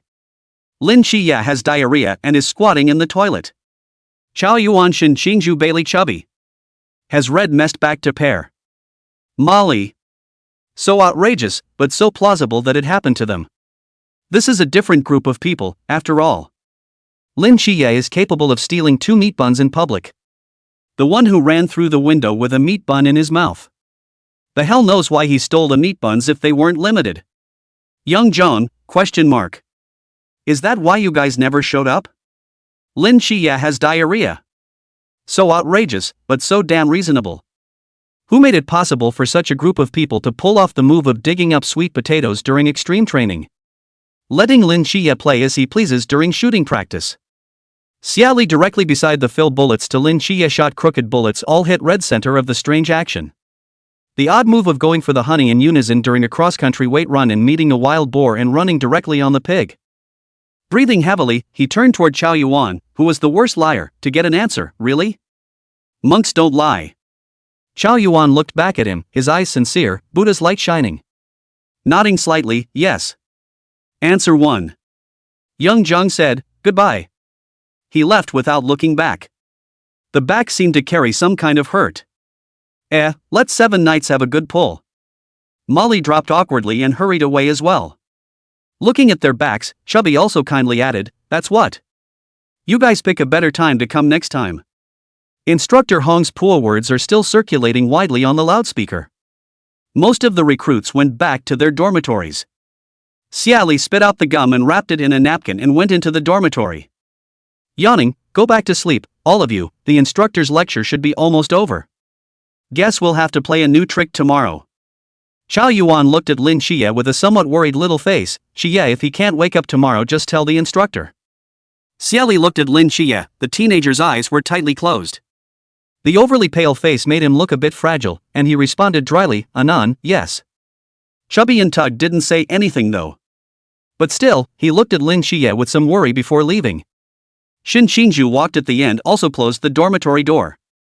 Drag, why do you think 7 Knights made that miserable appearance? At the door. Bailey Chubby let out a question in an extremely low voice. Xinxingzhu thought for a moment and also whispered, it might have something to do with 7 Knights being an agent of the gods. That's why Pear didn't want to vocalize it and worry people. Chao Yuan joined the group chat. Is it possible that 7 Knights was beaten by Pear? Shinju and Bailey Chubby twisted their heads to look at him, doubts appearing in their eyes in unison, ? Why did Pear hit 7 Knights? Chubby asked. Xiao Yuan was inscrutable, because of the Tsung-nan characteristics. This is more outrageous than diarrhea for you. Chubby spat at him. While talking, Xiao Yuan and Chubby entered the next dormitory. Tug and his 3 little followers headed for their quarters as well. Brother Shun, what's going on with Pear's side? Li Jia, the simpleton, asked. Shinju raised his eyebrows handsomely. Oh, that vain man of the 7 Knights has diarrhea. Sure is weak and has diarrhea. Instructor Han's 25-minute-long PUA insights finally came to an end, accompanied by a Tomorrow, all of you will take the acrobatic detonator with you and launch your acrobatic careers. 105, 2 feet in 2 boats? The matter of the Tsung-nan training camp was reported to the Night's Watch hierarchy at the speed of light. The vigilante hierarchy has watched that surveillance video over and over again, no less than 100 times, and each time, the corner of that white holy light dissipated with a bang when it touched downtown Tsung-nan. It was as if he knew what secrets were in Tsung-nan City. The atmosphere was quiet and oppressive. Finally, someone couldn't help but whisper, why did that white light disappear when it touched downtown Tsung-nan? Unable to suppress the frustration. The light side of that taijutsu was causing the grass to grow, and that.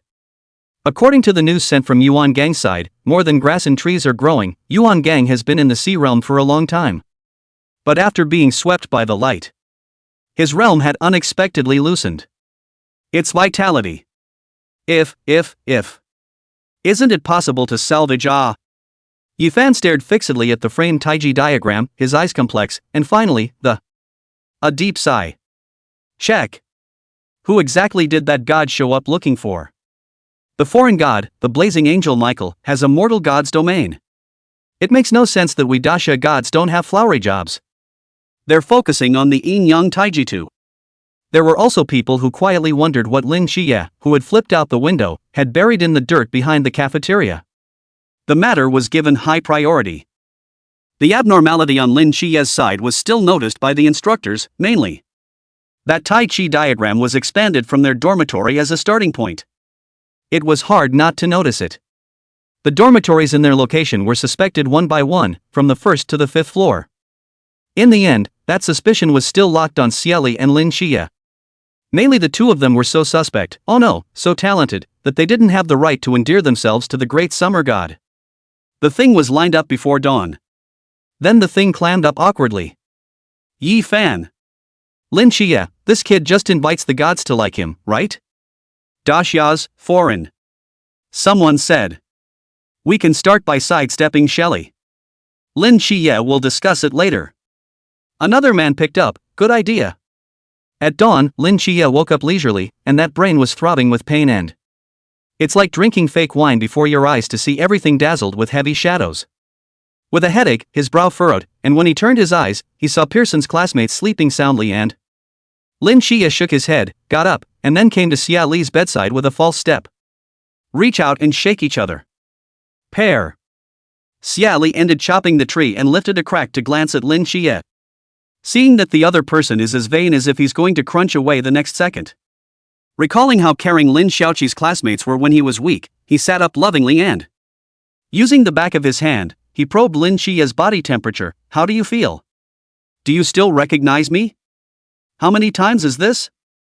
He gave a thumbs up. Even though he had a headache but still couldn't help but be speechless. Lin Qiye. I wasn't in a car accident. It didn't hit my head, either, so the old amnesia stunt won't happen. He manually touched down, with Xie Li's nodding thumb, his eyes narrowing slightly. This is, yeah. Good, Lin Qitian's brain isn't broken, Xie Li yawned and. Then answering what the other man was dying to know, the instructor said it was a sudden test with a forbidden object, We should be questioned. Last night Shinju, Xiao Yuan, Bailey Chubby and the others came over to spend some time in our dormitory. Lin Qiye nodded, casually explaining his problems as he came closer to the voice curdled very, very low. I summoned the being last night, with my own hair. He seems to be Daxia, ancient god.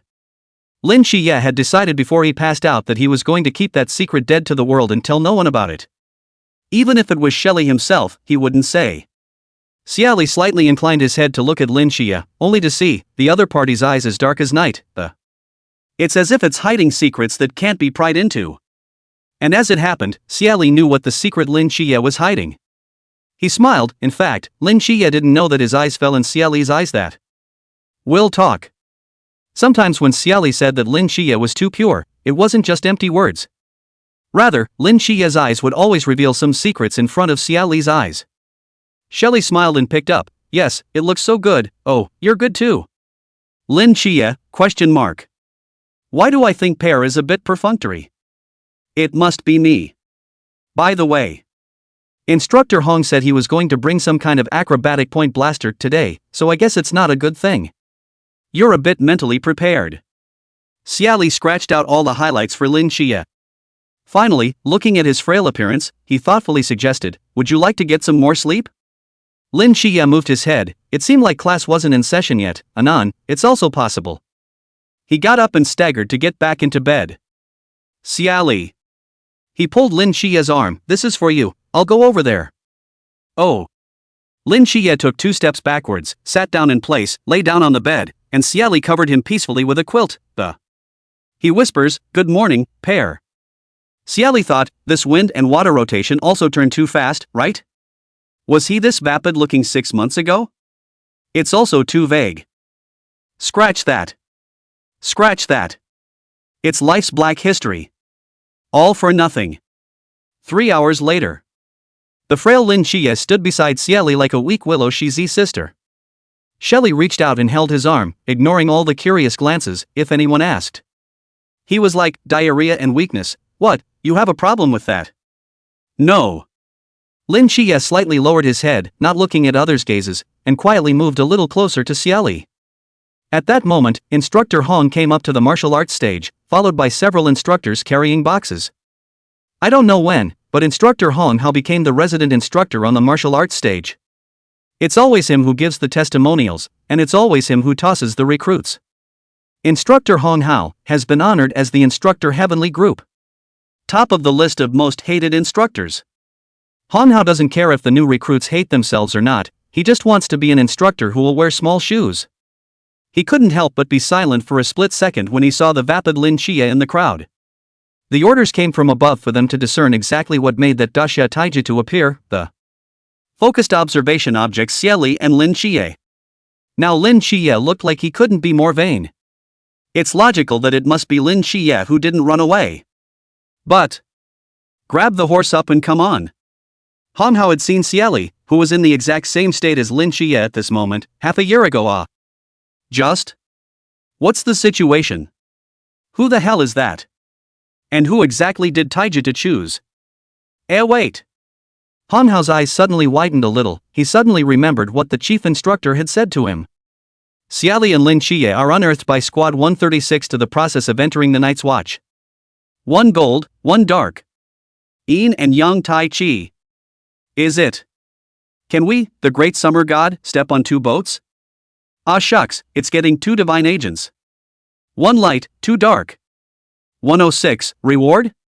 Instructor Hong was as passionate inside as if he had discovered a new continent. And the eyes are getting brighter. It's time to start today's speech with a bright, ahem. The recruits all looked up at him as he began to speak properly, after saying a bunch of things end with. Alright, now line up one by one to get it. Don't try to tear it down. Otherwise there will be serious consequences. Xie Li summarized the instructor's words by saying that he wanted them to wear a bracelet that would generate electricity. Fight the current with your mental powers or you'll be juggling with electricity. Just then. The first crab, oh no, bracelet-wearing injustice has appeared. It's a male soldier. Swish. The man's body shuddered with a fleshy. And then jerked backwards into a standard 360-degree backflip. Flip. Then turn. Xie Li counted carefully, and the man flipped 35. Hiss. He shallowly sucked in a breath of cool air, then turned back to look at the vapid Lin Qiye and successfully seeing Lin Qiye's lifeless eyes, the instructor said. To fight the current with mental energy. Xie Li, as a person who's been there before, he's sure Lin Qiye is empty right now, he can't squeeze out a single drop. Headaches and pain if you forcefully squeeze. Lin Qiye. The house is leaking. Xie Li patted his shoulder. Don't panic, if you're dizzy, you won't be able to turn over your heels. I'll knock you out later. Lin Qiye looked at him, his eyes dark, roughly wanting to roll his eyes. It was soon their turn, and Lin Qiye was the first to lead the way on the wristwatch. Xie Li was right behind him. Taking the watch handed to him by the instructor, he casually put it on without any reaction. The instructor and Hong Hao on the other side of the room had question marks on their heads. Instructor, question mark. The watch is broken? Hong Hao, question mark. This kid's watch is broken? Hong Hao called out to Xie Li, give him another one. The published instructor nimbly pulled over Xie Li's wrist, covering up and inputting commands. And re-giving a watch to Xie Li, let's go. Xie Li looked at classmate Lin Qiye, who had already moved slowly to one side, and took the watch and casually put it on again. Still no reaction at all. Question mark. Wait. The published instructor called out to him again. Xie Li looks at him. Eyes dark as if looking at the irrational instructor Hong Hao. Instructor, what are you doing? If you don't want to give it, just say so. It just so happens that I don't want it either. Posted instructor. I'm not being unreasonable. He picked up a watch, turned, and tested it on his own hand. The moment the watch closed on the watch, the published instructor's body shuddered in flesh and then. No somersaults. He's an instructor, after all. He's got experience. It's good. The watch is good. The instructor spoke in a serious voice. There's still something wrong with that watch of yours, change it. Then, covering up again, he removed the watch from Xie Li's wrist and give Xie Li the watch she just tested. Xie Li put it on again casually, successfully. Nothing! Exclamation point. Published instructor reacted, so you kid is a genius. Hong Hao. Luckily humiliating, isn't it for me? Lin Qiye, who witnessed the whole thing. Pear is so great. Chao Yuan and Xin Xingzhu took a look at it and put the watch on with confidence. Swish. Swish. One flipped a heel, or a standard 360-degree heel. Chubby's mouth opened wide. Unbelievably, he made the pull-stepping comment, how come you guys still flipped up? Pears didn't even flip. Chao Yuan and Xin Xingzhu stood still, looked down at their wrist straps, and then looked at each other and then they came towards Chubby, and they stretched out their demonic claws towards Chubby Centurion. Forcefully put the wristwatch on Chubby. Ah! As if stimulated, Bailey's fat and plump body violently bounced up from the ground. First, he did a 360-degree free spin in mid-air. A 720-degree Thomas pirouette on the backhand, followed by the start of a backflip on the field. Looking at Chubby's fading body, Xie Li muttered, the flip is still oddly standardized. Carrot. Xin Xingzhu's chin lifted slightly, and she hummed lightly, then glanced at Xie Li and of course Pear doesn't do cartwheels, he's awesome, he demolishes buildings. I just flipped one. Amit Bob Buddha. Chao Yuan lowered his eyebrows and restrained his eyes, as if that sinful claw had nothing to do with him. Everyone is pretty much wearing it. Lin Qiye repeatedly looked at his wristwatch, and his figure even swayed, before his heart finally swelled. Hold out your wrist and put it on. The watch is closed. Lin Qiye was all ready to be forced to do a somersault and waited for 1 second. 3 seconds. 5 seconds. 10 seconds. This watch is broken. Lin Qiye's eyes widened slightly. What kind of divine luck was he having? It's amazing that such a good thing happened to him. I traitorous lucked out. He muttered in a small voice. Chao Yuan. Xin Xingzhu. Both of them landed their eyes on Xie Li in unison. Xie Li was grabbing Lin Qiye's other arm, his slender fingers circling the teenager's wrist. Maybe, possibly, probably, maybe. 7 nights, it was Pear who cheated for you. Luck. Xie Li. Never mind, can't be bothered with the vapid. Lin Qiye reacted as an afterthought, looked down, and was touched by the crazy growth of his brother's brain. Pear is amazing. There are a lot of somersaults on the playground, and there are all kinds of somersaults. The quiet 4 of them were a breath of fresh air instead. Hey! Ha! Ah! Help! Abruptly, Lin Qiye recalled the night the captain had approached them to talk about leaving Sangnan to go to intensive training. Pear took a small apple out of his pocket and tossed it into the air, followed by a ringing finger drop that. The apple is split in half and neatly cut. Splitting bullets with mental power is also fine. Oh. In those days, Pear held a small blade between his fingers, one of those blades that mature men used to shave their beards. It's thin, it's sharp. Perhaps the blade was the blindfold. Lin Qiye rubbed the back of his head. The essence he had comprehended was a bit on the side, though. But it seems like the right direction to go is to work on your mental strength, too. When a man who uses mental power instead of bullets. The instructors on the stage looked down at the see you below in the mess, the corners of their mouths twitching slightly. A certain instructor called softly, Instructor Hong. It's time for you to get your little shoes on. Called Instructor Hong. The minister, with his body in the game, will surely win half a sun in heaven. Instructor Hong stepped forward and cleared his throat. Those four. Xie Li 4 was impassive. It's the four of you, the four that didn't turn the heel. Instructor Hong took a direct roll call, due to your good behavior. Our instructor group has decided to reward each of you with another watch. 107, Instructor Talk. Xie Li. Wants to pull out the pot. Lin Qiye. Human officer? Xin Xingzhu. This is a reward? Chao Yuan. Ba, trying to touch the sword. Plus a bonus of 100, the corner of Hong Hao's mouth slightly hooked. He knew that these are ordinary kids from ordinary families who are fond of bonuses. Xie Li and the few of them glanced at each other, and they all saw a faintly bright light in each other's eyes. Ahem, it's not like this reward won't work. Xie Li spoke with waves. Lin Qiye shook his head slightly. I can't. Xie Li looked at him. A man can't say he can't. Change your word. Lin Qiye thought for a moment.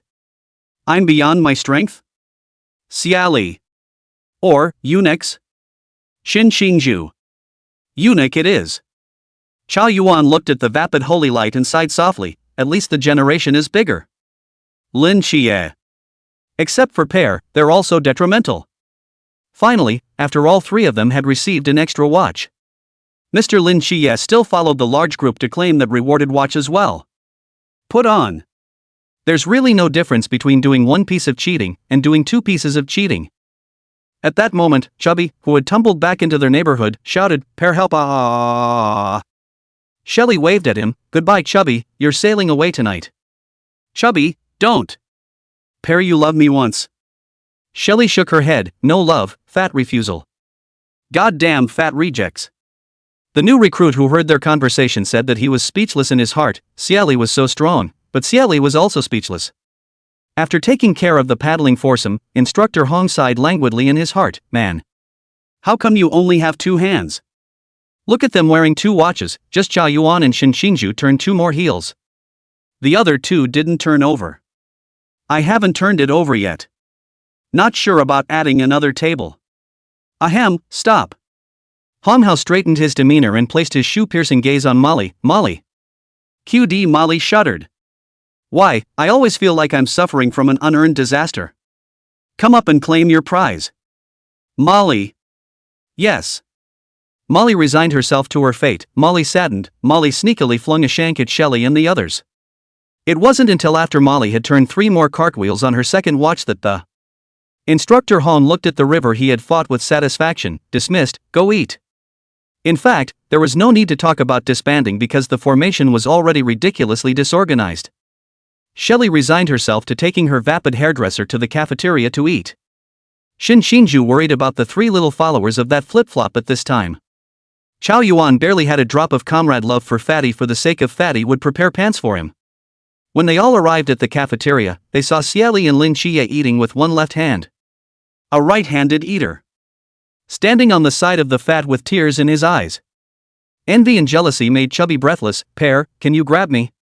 Swish. Chubby did a backflip. Luckily there were no chairs or that image would have been too beautiful. I'm hungry. At this time, Chao Yuan clamped a piece of meat and stuffed it into Bailey Chubby's mouth. 7 nights of Taishu. Just don't grab the pear with 7 nights. It's all about the holy light. Good. Thanks for the great meat from Old Iron. I want to eat that and that and that. Just have food. Chubby didn't mind whoever was feeding him. With a bunch of that and that and that, Cao Yuan wanted to drop his chopsticks. But hearing Shin Xingju's side. Shin that. Shin is hungry that. Shin that. Cao Yuan surprisingly felt eerily balanced by the. Those of them with minions are the ones who have to take on being the boss. At that moment, Lin Qiye also said, "That's delicious," and then, he picked up that delicious one. Put it in Xie Li's bowl. Put it in Xie Li's bowl.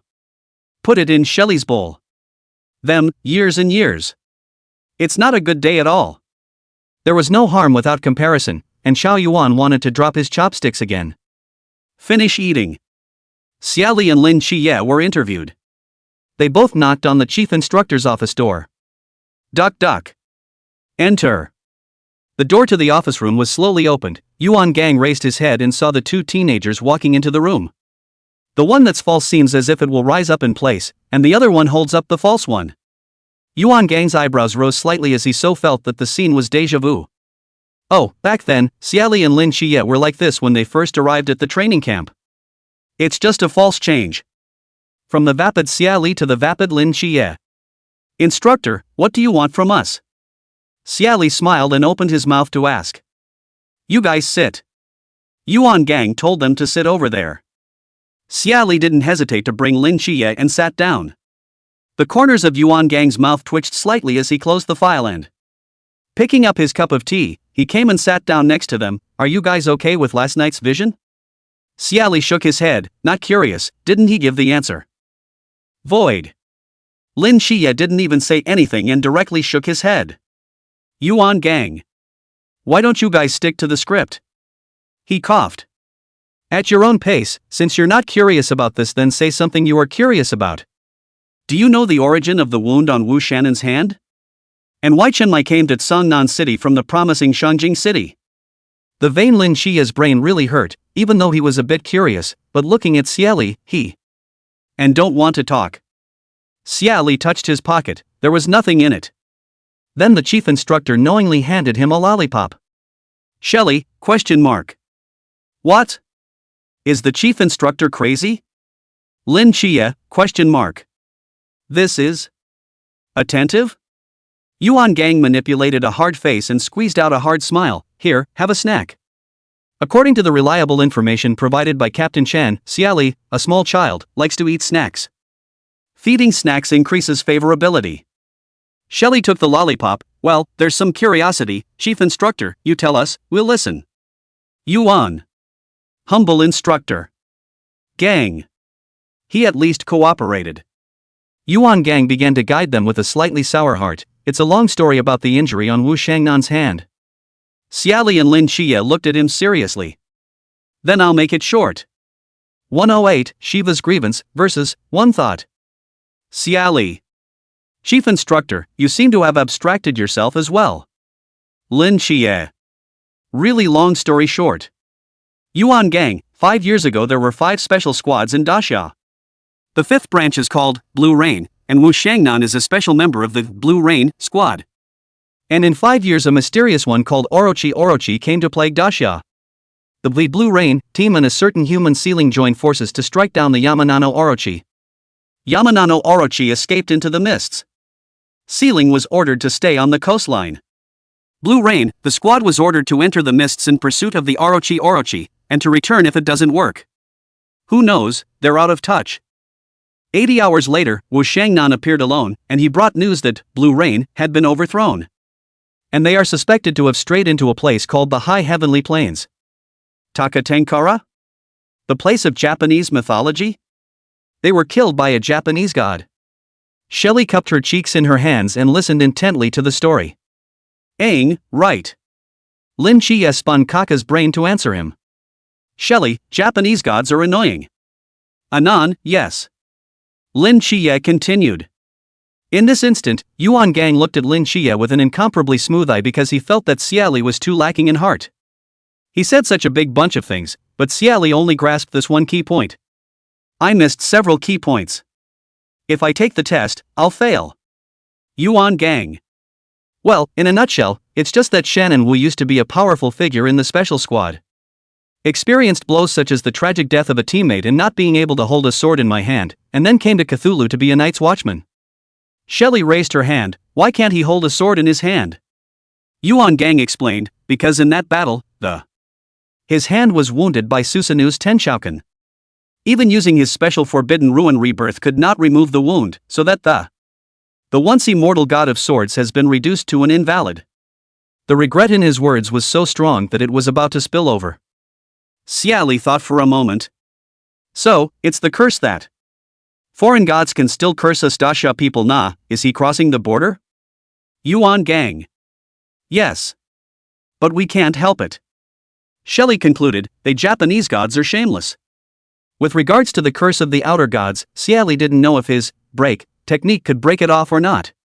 But he knows for sure it's not something he can break now, so could only light a few more candles for the lieutenant. Candles. Candles. Candles. The vice captain will just sneak around and pray that he's a supreme genius, wearing a protagonist's aura. Can arrive at that being that breaks the heavens and the earth and all beings. This way the vice captain can lie down and win a wave. Thinking of the protagonist's aura, Xie Li inclined her head to look at the vapid Lin Qiye. Lin Qiye noticed his gaze and smiled at him with her teeth showing. The sun is shining like a wilting sunflower. Well, in metaphysical urban literature. Dumb and sweet. Male piggyback. Yuan Gang tried to wipe his face and then continued on, and with his tenacity he wasn't led astray, continuing to guide and throw in the towel, well, with the matter of Wu Shangnan out of the way. Let's talk about Chen Mai. He used to be a genius. Collectively known as Black and White Impermanence with Xiaopinga, Chen Mai's Forbidden Ruin is 037's, Black Impermanence. Then, one day, the genius suddenly came to Tsungnan as a night watchman. At that time, everyone was focusing on the extinction. Havoc didn't notice his movements. Yuan Gang, who had finished his long speech, waited for Xie Li to pick up. Who knew Xie Li topped the lollipop, and then what? The chief instructor couldn't help but twist a little in his mind. He wanted to growl, and then what? Can you get to the point, extinction Havoc? Yuan Gang held his tongue. Then Chen Mai is the captain of Squad 136. For the task given by the high level, how he felt that the task that seemed so simple was difficult. Lin Qiye asked at this time, extinction catastrophe? What is that? Yuan Gang is excited inside. Well, there's still a brain on the line. He didn't move to throw out the subject. It was one of the most horrible forbidden things ever created. Yuan Gang also does not sell suspense, waiting for the two little ones to ask questions. Just say, Sequence 008's Shiva Grievance, which possesses an extermination-level terrorist god ruin. And the essence of Shiva's complaint is an ancient parchment scroll. Just write a name in the blank space on the parchment scroll. And that name will destroy even a generalized existence. Shiva's grudge is a perishable divine ruin with concepts. Xie Li rested her chin on one hand. When Yuan Gang said this, he realized what kind of existence Shiva's grudge was. It's just an easy version of one thought. It's a simple version of one thought. It's like, if you write on Shiva's grievance, that pedophile perverts die. Then the perverts are dead. It was written on Shiva's complaint that the sky would fall on Japan, and the sky fell on Japan. Whereas Shiva's grudge can only destroy the present moment. One thought is capable of creating and destroying able to travel through time, including the past and future, able to go wherever the heart desires. How big is the heart that can make the impossible possible? How big the world is, it's all in the mind. In other words, a thought is supposed to be conceptual, without any limitations. For example, he used a thought to try to travel back 200 years. Then the person will cross, as long as he is in the range of one thought. Because that's a concept in itself. Xie Li has this concept in his mind, and a thought will reach this designated concept, but the amount of mental energy to be used up in it is an unknown. A thought is the conceptual present thought. Xie Dawn was white, but Lin Qiye didn't quite understand, like the Death Note? Xie Li answered him, it's a bit more powerful than the Death Note, it contains the conceptual attack of the moment. Lin Qiye looked at him, huh? Xie Li thought about using the moment to cite a list. Death Note is written on each person's name, that person will die, and Shiva grudge on if you write Japan. Taka Tenkara. Then the Japanese gods will have lost their gods and their nests. Conceptualizing Japan. Taka Tenkara erased. This is good. Yuan Gang wanted to cover his face, feeling hopeless. Why do these two look stupid? Is it just him? He sighed earnestly, joining their conversation. Just think about that one for a second. This forbidden object, though powerful. However, the amount of mental energy it would take to activate it was also extremely large. Even killing an ordinary person like Death Note would drain the spiritual power of a Chuan realm powerhouse. Might as well just do it. Slightly askew. Yuan Gang turned back to the topic, not to mention the outrageous extent of directly using the concept to erase the gods of the high heavenly planes from the concept even with their nests. 109, Yuan Gang, my brain hurts. Xie Li looked at him, his eyes dark, and smiled as he asked a single question, but instructor, have you ever thought about the question, how did Shiva's complaint come into being, who created it? Doesn't it function a bit like the antithesis of creation? There is the destruction of Shiva's grudge. Then do we have any divine brush Liang, or wonderful brush creations in Daxia? Yuan Gang. My brain hurts. He took a deep breath and answered one by one. First of all, how Shiva grievance was born no one knows, and I don't know. Foreign countries have Shiva's complaint. But sadly our country's magic brush and wonderful pen are not myths, so no. In fact, Xie Li just casually asked. He suspected that Shiva's grievance was the broken godhead of the god of destruction, one of the three main gods of Indian mythology, and it was the residual power of the godhead that allowed destruction to point to the concept. Of course, if those gods actually had a godhead. In fact, Xie Li thought of another more abstract thing that if he doesn't drop in his future journey, then by virtue of the characteristics of the one thought, is his future present past, at every moment, capable of being modified by himself? Or perhaps, one thought is not effective on itself? It could be, or he could see another handsome universe-breaking version of himself. A narcissist like him, handsome to that extent, would surely not forget to put on a show. Lin Qiye was still giving Yuan Gang props, then why is it called Perdition Havoc? Yuan Gang was silent. The heart is a little tired. Breathe, breathe, breathe. It's your favorite potpourri. Thanks, Li. Be patient and don't get sidetracked. Just because man can't do it doesn't mean God. He jammed for a moment and changed his words decisively, can't do it to extinguish the summer havoc. 10 years ago, Shiva's grudge appeared in the world and led to the opening of a divine war between several evil gods who coveted him in the mists. They fought over Shiva's grudge, and it has already spread to our Daxia. Our 5 human sealings at the Daxia border and the northern assault of Loki. And Gaia of Greece had a vicious battle to fight the heavens. PK. Xie Li, is that why it's called Perdition and Havoc? Yuan Gang shook his head slightly, I'm not sure. Xie Li looked at him, his eyes pitch black. Chief Instructor, then you know exactly what the outcome of the story is? Still not clear. Xie Li. Then what are you clear about? Yuan Gang looked at him and locked eyes with him. I am well aware that we, Daxia, have not been defeated and otherwise we couldn't be sitting here. The vapid Lin Qiye leaned back in his chair to keep quiet as he had a brain ache. Xie Li's eyes narrowed slightly and suddenly said mysteriously, Chief Instructor. You say that Shiva's complaint manifested itself. Could it be that some wolf destroyer took out that god of destruction, one of the 3 main gods of Hindu mythology, and Shiva grudge is the godhead? That's a shocking statement. The words fell a moment later.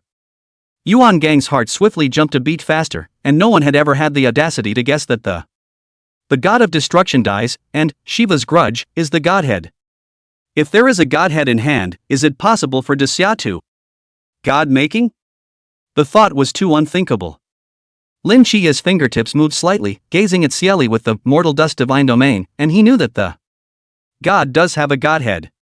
If Shiva grudge is the god of destruction is the godhead, then who actually killed the god of destruction, one of India's 3 creator gods? Are they the ones who killed Nix's baby? Xie Li, reality is not a fairy tale, and it cannot be said as fact just by imagination. Your imagination. Quite rich. Yuan Gang, who said this, deeply suspected that Xie Li was the key person who got the Taiji diagram last night. Does this kid know something from that god? Xie Li's skepticism plus. Xie Li let out a casual "oh." He smirked and asked, did the chief instructor call us here just so we could listen to a story? Looking at them, Yuan Gang sneered, turned around, and dug under his desk, and Take out an item wrapped in newspaper that still has some dirt on it.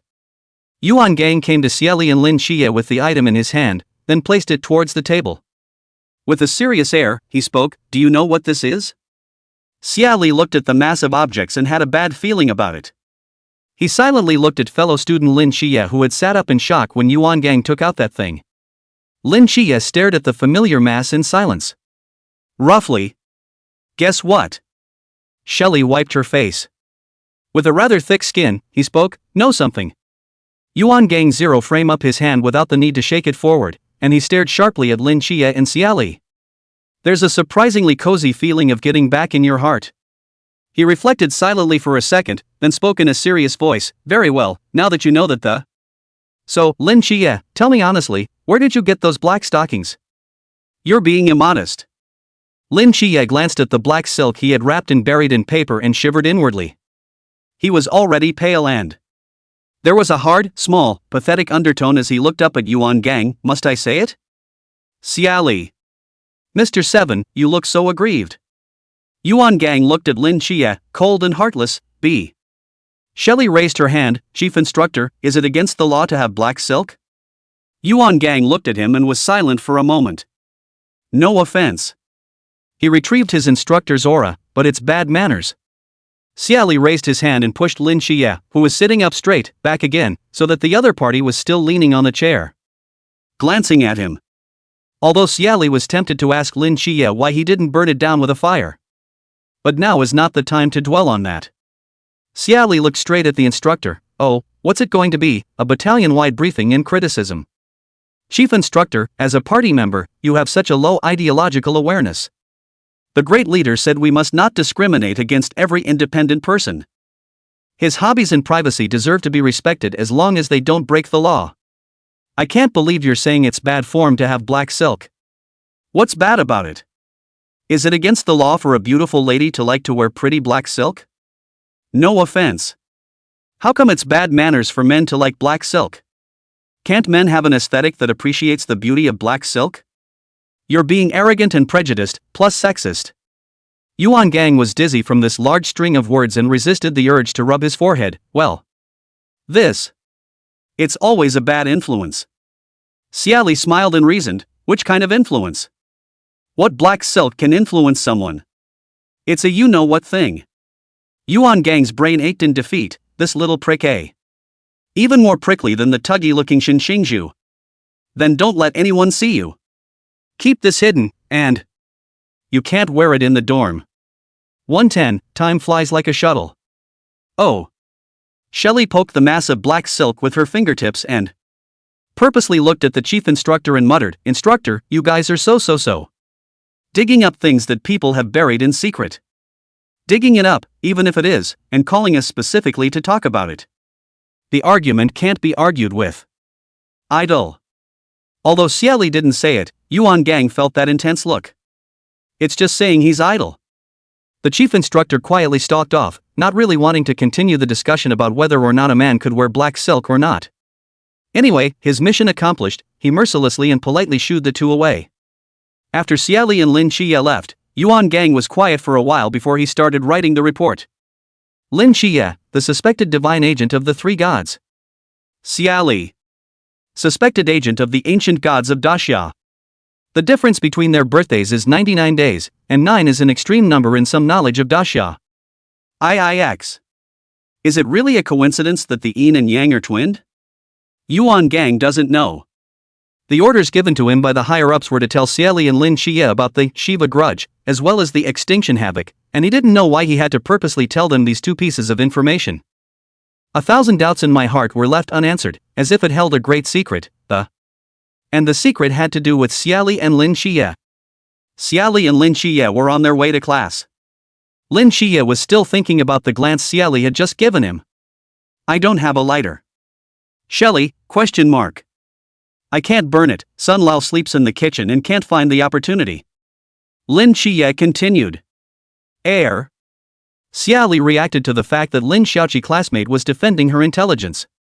"It doesn't matter if it's black or not, I respect your hobby, haha. I don't love." Lin Qiye stalked for a while without saying anything. Although he was weak, his brain was still online. bringing out the minutiae of capturing precision just now and discussing it with Xie Li, Pear. You said. Why did the chief instructor make a point of telling us these pieces of information? Shelley held him up, rubbing her chin with her other hand. It might have something to do with the number 10 years. 10 years ago the God Wars, 10 years ago you got a look from the Killing Angels, 10 years ago I got the Black Cauldron. All of these things were 10 years ago, roughly. Lin Qiye looked at him and listened attentively. Shelley bent her eyes. It's the thought that we might be the protagonists in a novel that. There's a protagonist aura. Lin Qiye. He held his tongue and said. Oh, so you're the lead. Xie Li really didn't think his words were nonsense. 10 years ago Lin Qiye was chosen by the Blazing Angel. And how is it not an aura that he was chosen by the Black Cauldron 10 years ago? Don't care if it's a protagonist or a villain, I guess, it's just kind of a gold finger. Xie Li patted Lin Qiye's shoulder. Everyone is their own piggyback. 10 years ago, Comrade Say, Anan. My dad was laid up for half a month because he fell on his foot playing soy sauce. How does this not count as either protagonist for him? Lin Qiye was slightly speechless. This incident he still remembers. It was 4 months before he was blind. Uncle Xie was frying the vegetables. The chili was all in the pot, only to suddenly realize that the soy sauce was gone. Pulling up his voice, he shouted, Pear, tell Grandma to put out the fire, Dad's going to get soy sauce. And wind up buying soy sauce. Lin Qiye stretched his ears and listened. It didn't take a while before I heard Pear's voice answering with a sleepy voice. You're so loud. Grandma has heard blah. Lin Qiye secretly spat in his heart. Pear is either sleeping or playing all day long. Akira was more of a little girl than he was when he was quiet. In the end, Lin Qiye found that the pot at Pear's house had been burned through, and the chili had turned into a black paste. Uncle Xie, who came back from buying soy sauce for half a day, was pulling up his voice to hang Pear and beat him up. Uncle Xie is limping around the yard chasing up and down Xie Li all over the yard. Plus the lions roar kung fu roar. Look, the pot is burning through. I told you to call out to Grandma, where are you? I'm here. Still? It's no use trying to be cute. You won't get away with this today. Stop. Don't run. I won't run if you don't chase me. No way. Of course, it didn't work, and Uncle Xie's idea was ruthlessly squashed by Grandma Xie. Even though Uncle Xie had managed to grip Pear by the collar, carrying the tiny little friend to himself like a human doll. Lin Qiye secretly saw the scene. I don't know why I'm a little envious. I envied the way the pears could be easily carried in my dad's hands like a game of tossing high. Dad. Calling Dad is useless. Little Pear scratched her short limbs doggy style, a wide smile on her little face. Brother. The smile freezes. Uncle Xie. Lin Qiye felt that Uncle Xie's face was dark as a black pot. Pear, actually Dad never told you the truth of the matter. I'm not your dad.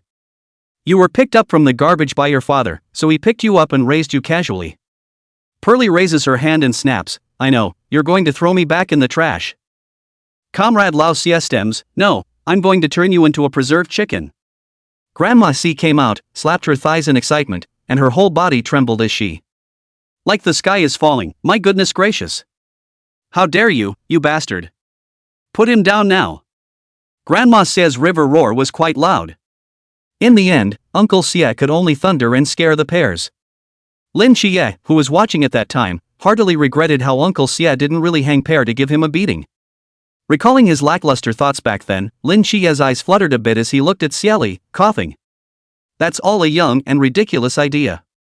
How can you beat such a cute little kid like Pear? Can't fight. Got a hug. Lin Qiye coughed lightly, makes sense huh? I think, as far as that goes, you're the main character, the center point of the thing. Xie Li smiled and arched her eyebrows as they arrived at the classroom to begin the lesson. That little test of the instructors last night was discarded in the back of his mind after it had been discussed. What else can you do as a recruit but spit on the lack of morals of your instructors? You can't just sneak up on the instructor and beat him up in a sack, can you? That's too bad. Time passed quickly, as yet another test was set up by the instructors. Early morning. Xie Li listened to the near silence of the training ground and sat on his bed contemplating, should he take this opportunity to take revenge? Pear. Lin Qiye, who subsequently woke up, also noticed the abnormality, and he moved and Sitting next to Xie Li's bed, he lowered his voice and whispered, "The instructors are testing again." Instructors test again equals instructors make a mess again. Xie Li's eyes narrowed slightly as he hooked over Lin Qiye's shoulders. Also lowering his voice, he said, "We're almost finished, aren't we?" Lin Qiye carefully counted the time. "It's close. Want to play a big game before graduation?" Xie Li spoke mysteriously. Eyes lit up. He, Xie Li, is a man who holds a grudge, and it is not too late for a gentleman to take revenge. The holding back of the year was not unrewarded, but the time had not yet come. Today, the opportunity presents itself. If you miss today, you won't get a chance later. He wanted to make the instructors' hearts tremble and think of him forever, etched in their minds. When Lin Qiye heard this, he brightened up and excitedly clenched his fists. How do I play?" Xie Li came to Lin Qiye's ear and whispered a few words. Lin Qiye's eyes grew brighter as he listened. Shallow backpedaling, and finally manually nodding for Xie Li that took out the parts of it that were prone to accidents and needed to be perfected and communicated with Pear for a while. Finalization. 11. Hunter and Prey. Today was supposed to be a normal day for the instructors. The sun was still high in the sky, the wind was still blowing, and everything was beautiful. After all, the final exam is just a piece of cake for them. It's not like it's the first time they've been tested like this, they're all experienced. So after dropping 3 Kawartha's mystery and prop teams, the remaining instructors were then back in the underground monitoring room in full view of the recruits' reactions as judges. The scoring. The chief instructor is sitting firmly in the C-suite, with his little book in his hand. Earnestly and seriously, he looked at a wall of surveillance footage. On the surveillance screen, the long corridor of the dormitory was quiet as hell, not a single movement in sight. Only the beating time was proving that it was not a freeze frame. Suddenly, a dormitory door was pulled open. It was a yawning Xie Li and Lin Qiye who was carrying a basin. They went out back and forth to wash up as usual, as if they hadn't noticed anything. This defenseless look at the Yuan gang slightly frowned. This should not be Even though Xie Li was careless, Lin Qiye was meticulous. Meticulous. Lin Qiye looked around and appeared to notice something. Ask Xie Li, "Do you feel a little quiet today? It's like even Chubby's purring has gone down." Yuan gang was comforted by the fact that Lin Qiye was still thoughtful. Xie Li waved his hand, unconcerned, "Which is quiet, that bird is not still chirping." No Chubby snoring must have been Chow Yuan plugging him up with his stinky socks. Don't think about this mess, might as well think about what's for breakfast today. Meticulous mind. Lin Qiye he stroked his upturned hair. I guess there must be Orland's roast duck legs. Yuan gang's heart attack. No. You just got carried away? You shouldn't have asked him. Pear is a careless carrot. Yuan gang was shocked for a moment. Why did I call out for Pear too? The instructors were silent. Although inappropriate. But that phrase just popped into mind so opportunistically. Fear not a godlike opponent. Just be afraid, ? Sane teammates. Xie Li is typical of the brain is not enough, the body to make up Lin's developed personnel. He's strong, but he's stupid.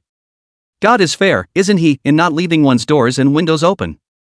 And at that moment, a black aura flashed. Xie Li did not move, and the crowd gazed at a lance made of was covered in black mist pierced the teenager through the heart. The pupils of the instructors plummeted. And for a split second, the power of the blazing angel's golden divine might dispersed from Lin Qiye at a speed visible to the naked eye. A black silhouette appears on the monitor screen. The silhouette couldn't help but choke Lin Qiye's neck. Click. And that black power obliterated the golden light at the speed of light. Quick. Almost instantly, 2 teenagers fell in a pool of blood. The black power swept in like a flood. Countless surveillance screens darkened before and after. Surveillance was cut off. The surveillance of the entire training camp was cut off. Dead. What's going on here? A certain instructor stood up in shock. What is that thing? An invasion of foreign gods? Or an extremely strong mysterious invasion? Recruits pulled into a deep sleep completely defenseless. How did it come about so suddenly?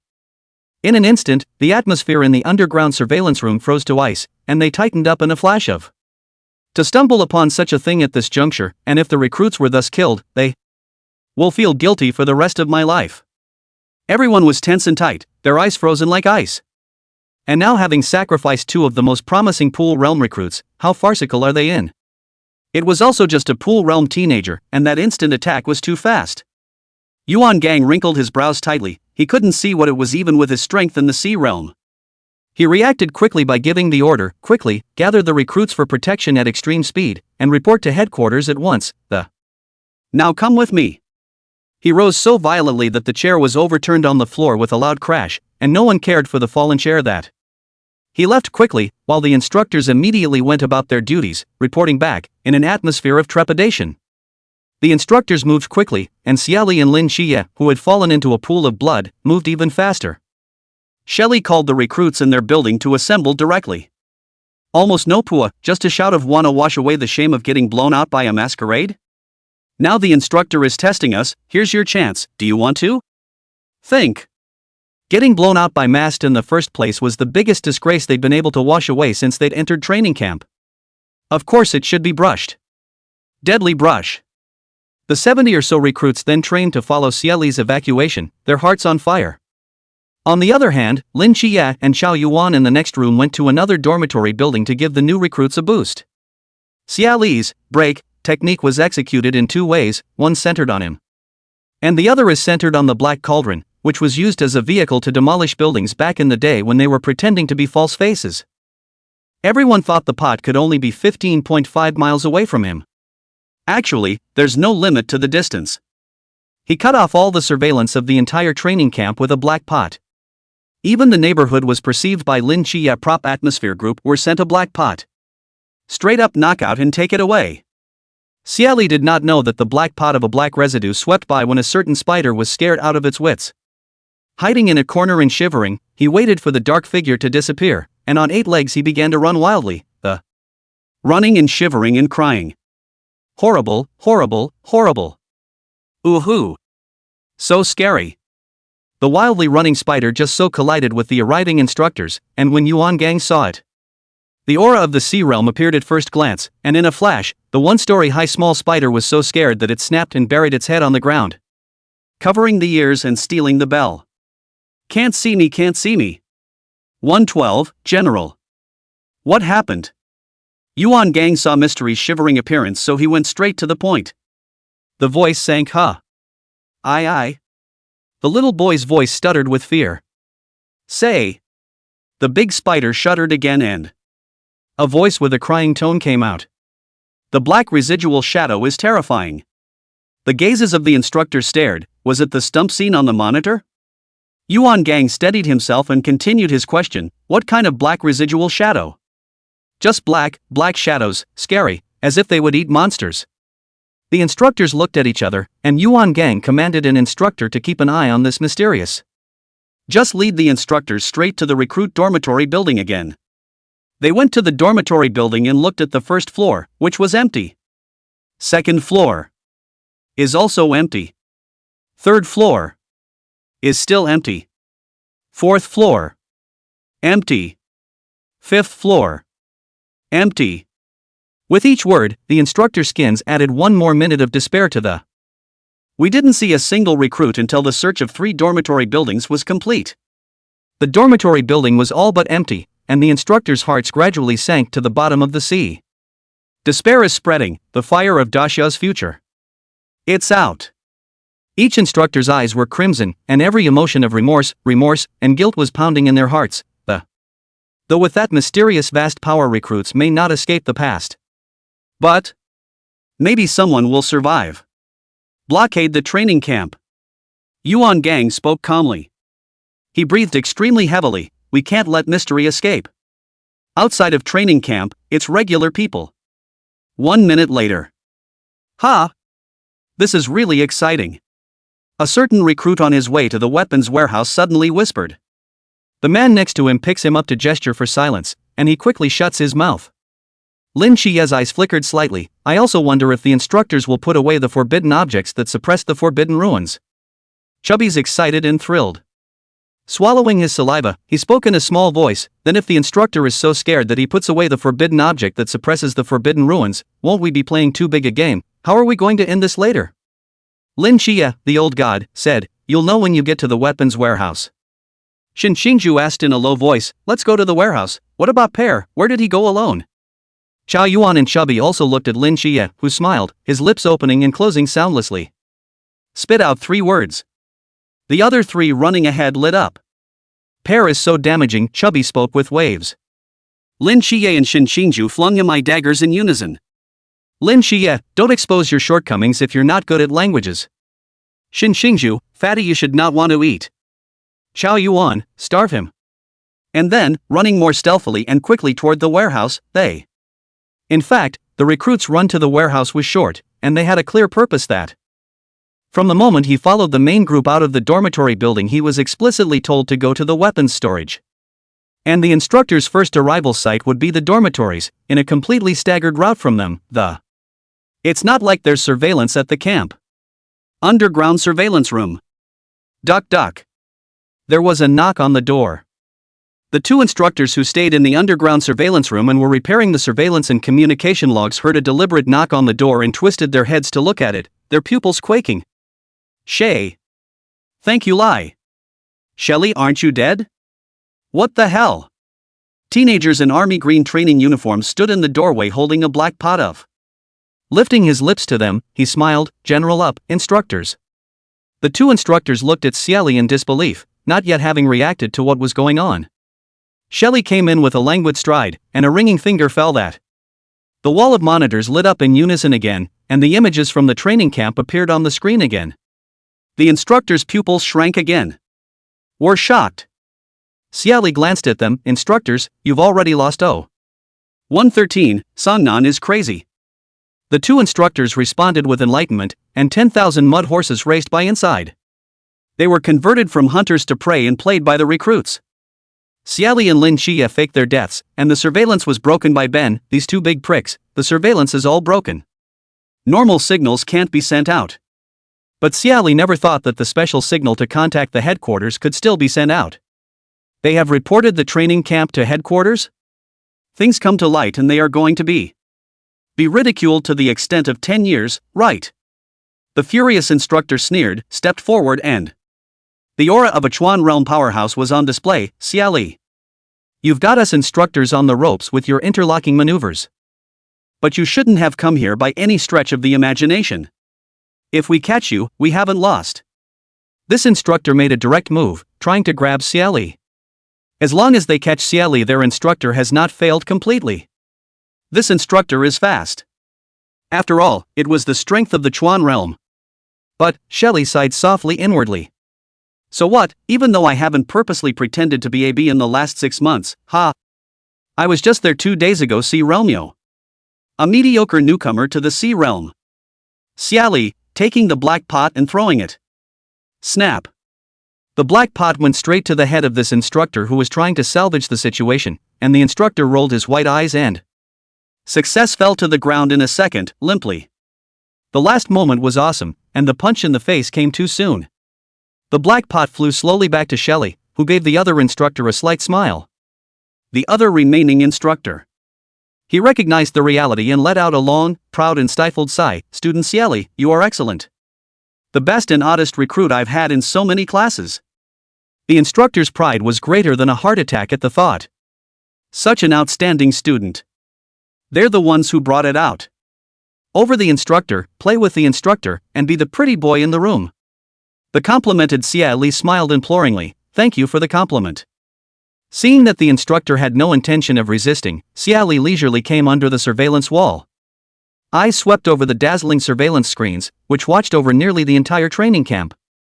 On one of the screens, Lin Qiye was leading a group of recruits into a weapons warehouse. They moved swiftly and methodically, each picking out a weapon that suited their needs. Then find a good place to pose. Chubby Time didn't know what was muttered under his breath, causing Chao Yuan, who couldn't stand it anymore, to violently swing his fist at his head. Bailey Chubby held his head with both hands and rolled his eyes vigorously towards Chao Yuan, and what made people laugh and cry even more was that this guy actually used a magical attack and pulled a strip out of his pocket.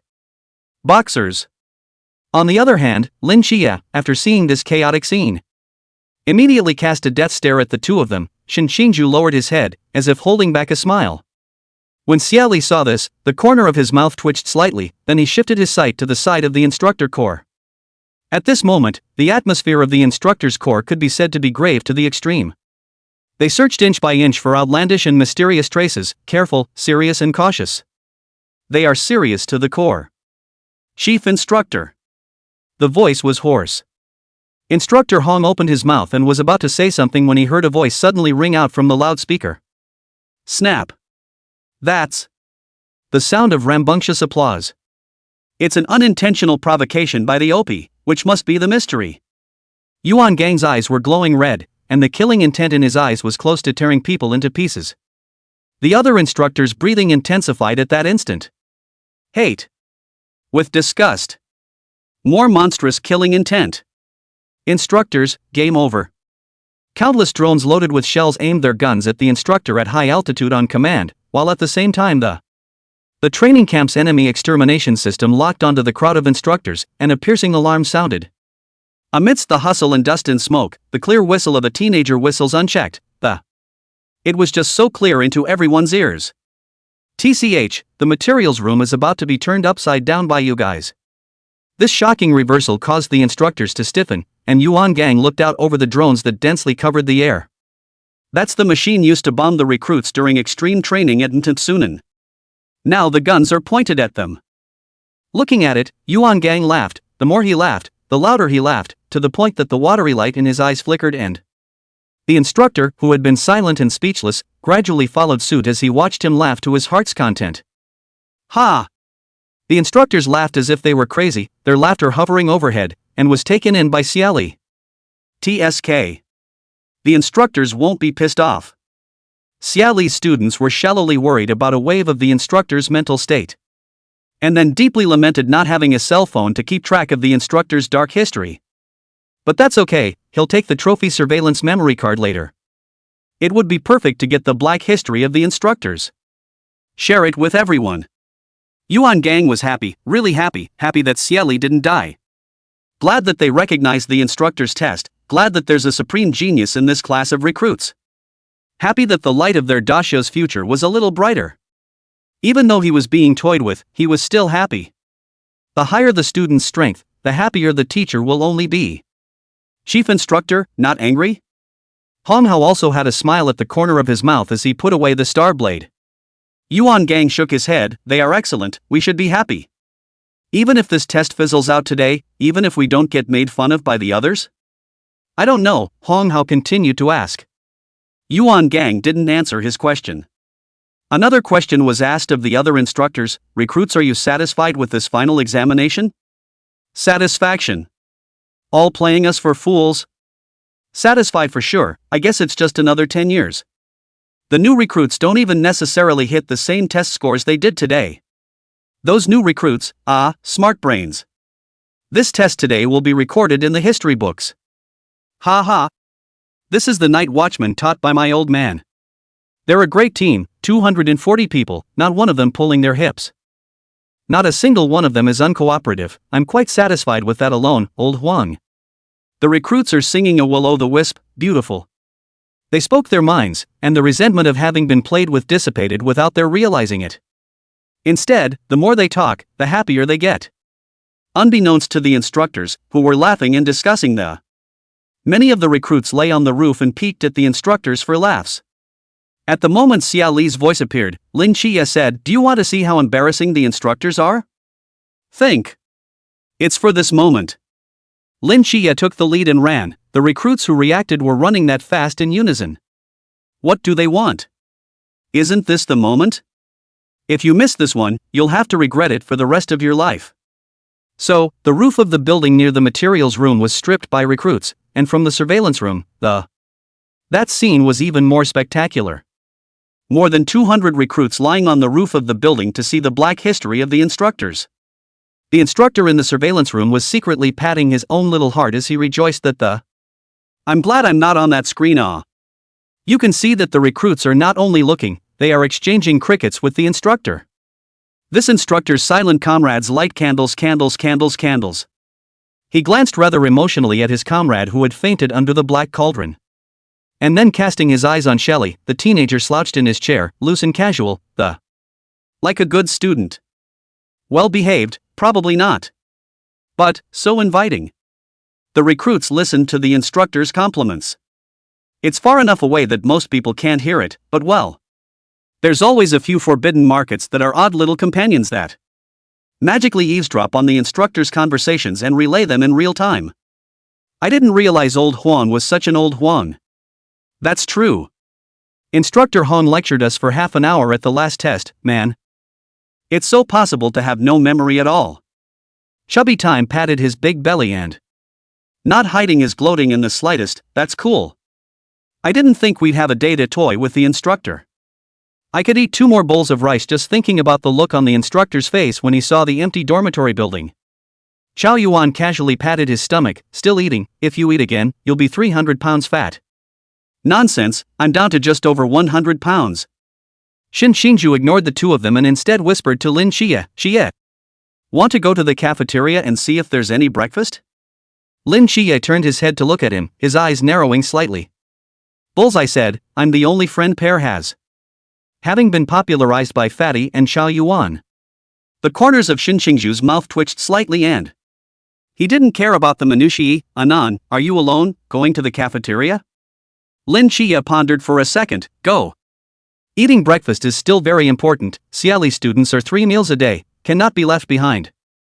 Only additions, not reductions in food. Vigilante headquarters. Drip. The comms went off. What's the situation at Training Camp 039? Since that place in Songnan is really special. The 839th training camp was reported straight to the commander-in-chief here. As soon as the address book rang, Yifan was the first to connect. His voice was calm and steady. Yuan Gang on the other end of the phone. He is silent for a moment, and plays the terrier. Songnan is up and mad. Although the situation in Songnan was reported to be urgent, Yifan didn't worry too much about it. After all, that person should not be able to turn over anything big in Songnan. At Yuan Gang's words, Yifan was temporarily relieved to be able to joke around and shouldn't be too much out of the ordinary. How are the casualties? Yuan Gang couldn't help but be silent for a moment again. Casualties? The biggest victims are them instructors. 0. 114, right in Songnan. What? Yifan suspected that his ears were out of order, otherwise how could he have heard a 0? 0? What 0? Casualties 0? It's not scientific. Or someone made a move? What's the situation?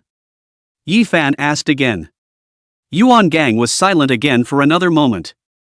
This is an oops. Instructor Yuan spent 5 minutes explaining the cause and effect of the incident, and the commander-in-chief was silent even after listening. They fell silent in unison. There was silence for almost a minute. Yifan broke the silence and gave an awkward laugh. Xie Li student is so smart, huh? Yuan Gang spoke in a languid tone. I suspect that it was Xie Li who had the idea that Lin Qiye perfects the program. They, lycanthropy, ah shucks, they. There's love to help each other. The phone hung up. Yifan muttered. The Night's Watch's #1 joke of the year is out. As a result of this failed test, the instructors just swung for the fences and on the second day it was announced straight away that they were going to MT Zinin for their final examination. The test is going to be a test anyway. The score is a sure hit. And student Xie Li, the recruit who assaulted the instructor, was directly detained. The reason is a day in the cell. In fact, he was put into the instructor's corps to follow him to the combat command tent on MT Zinin. Watching the recruits taking the test with the crowd of instructors. He possessed a small table in front of him, filled with snacks and there was also a small copper oven hotpot, gurgling and bubbling with aroma. Aiming at Lin Qiye and their figures on the screen, Xie Li chewed, when the chief instructor came in and Xie Li asked, Chief Instructor, why don't you lock up Lin Qiye as well? What a great day to be locked up, better than training. The teenager was sitting in the corner, bent over with bright eyes, happy at first sight. Though he always spat on Xie Li's brain twitching, Yuan Gang really liked the student. He sat down in front of the teenager and explained seriously, because he didn't assault the instructor, and that you're not taking this test because all of us instructors collectively voted you get full marks. Xie Li put the peeled potatoes into the small copper stove thrown into the put the potato flour in again and tumble the water with the spicy oil to drown the ingredients. Pear. Xie Li shivered inwardly. The instructor's voice was so meaty, he raised his eyes. Do what? Do you have to be in canon after you finish school? Yuan Gang remembered that report card from Chen Mai a year ago. It was seriously written that Xie Li's condition for joining the Night's Watch was it had to be in Sangnan. No other place to go, travel only, no transfers accepted. When he first saw this request, Yuan Gang didn't think it was a good idea, having been in the vigil for a long time. Naturally, they will abide by the rules and will have the greater good in mind. A lot of people are changed by their environment and influenced by bystanders. But Xie Li didn't. There's no difference between the man he is now and the man he was a year ago. Duty and obligation have been placed upon many recruits, who have grown to resemble a night watchman. Even Lin Qiye had some slight changes after this year of intensive training. And still Xie Li didn't. He wasn't assimilated into his environment or influenced by the human heart. He's still so heartless. So, from the bottom of the barrel. In response to Yuan Gang's question, Xie Li took a bite of the pear and, smiling, he replied, yeah, just as a civil servant in Sangnan, there are people in canon waiting for us to come home. Yes, me and Lin Qiye. Grandma and Comrade Lao Tse are waiting for me to come home. Auntie and Jean were also waiting for Lin Qiye to come home. Chief Instructor, we can accept a business trip, but we really can't accept a transfer. If I have to impose, all I can say is, you guys fire me. Xie Li chewed. Maybe I'm not the same kind of vigil you want to raise, but instructor. I don't think you can put someone on a pedestal just because they're a genius. He must be asked to save some life. Did you forget, while you were racking him up, that he was also the Cthulhu? Still just a teenager. 115, almost 11 years. Yuan Gang's breath caught in his throat, and the other instructor's heart stopped for a split second. The teenager put his most ironic and cruel side straight in front of the crowd in this moment. Ignoring their subtle atmosphere, Xie Li continued chewing and the tone wasn't much more serious. He can walk up, but he can't be made to rack up, or else. How is that any different from the Church of the Ancient God? Same as being a puppet. Isn't the difference between us New Thought, New Age and them a right to choose? If not. Xie Li smiled and didn't continue to say anything. Served the hash browns and potatoes in disposable plastic bowls. He inhaled the aroma contentedly. Would the chief instructor like some? No, you eat. Yuan Gang was somewhat silent. Xie Li ate by himself, chewing, and when he saw that the chief instructor was still sitting across from him and not moving, he casual family chat, even if I hadn't said. You vigilantes should also know about Kobayashi-san and I being sent to a mental institution when we were children. Sucking in a mouthful of potato flour, it smells so good. Xie Li narrowed his eyes. Actually, my dad didn't want to send me to a mental institution. But during that time, he went out to move bricks at a construction site in the Sea City, and it was just me and my grandmother at home. When the Sunshine Psychiatric Hospital came to pick up Lin Qiye, I heard the other neighbors talking about how I wasn't right in the head either, so they picked me up in passing. They lied to my grandma and sent me back with free physicals and tests. But unfortunately, they didn't send you home? Yuan Gang picked up. Speaking of these past events, Xie Li's eyebrows neither complained nor lamented. He was still in the mood to take over a pig's trotter and nibble on it. Yeah, those lackluster people, nah. Put me in a mental institution for a month on welfare for my own good. Until my dad gets back. Thinking of old comrade Xie Li raised the corners of his mouth and nibbled the pig's feet. Yuan Gang patiently chatted with him about his family. Your father went to the medical center?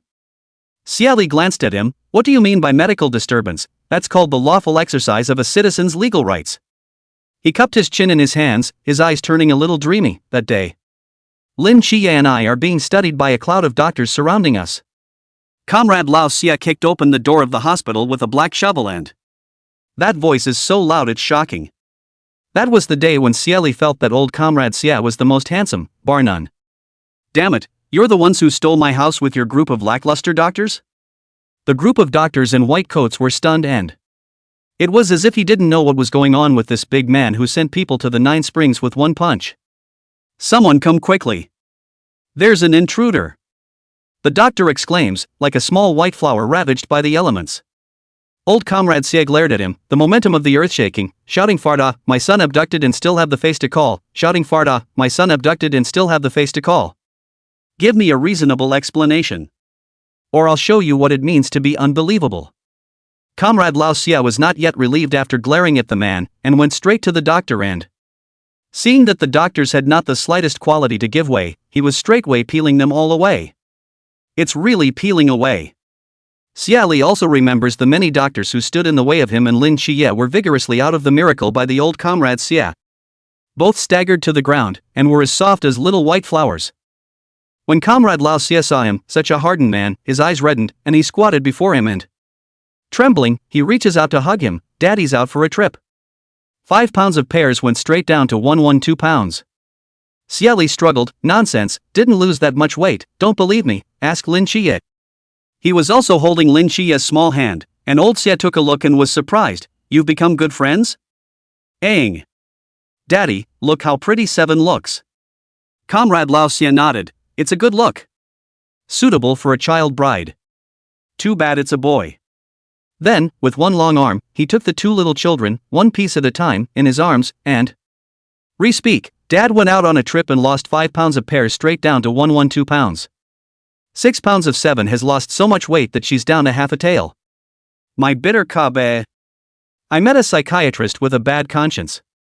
He glared back at the terrified doctors. I'm telling you, you won't get away without compensation. Then Comrade Lao Tse went on a furious medical rampage. That great back didn't take half an hour to bring the good news that they could be discharged from the hospital, but with regular follow-ups, and without them having to run to the psychiatric hospital for follow-ups. The hospital sent someone to the house to review the situation. At the end of the recollection, Xie Li summarized the old comrade Xie in one sentence, that day.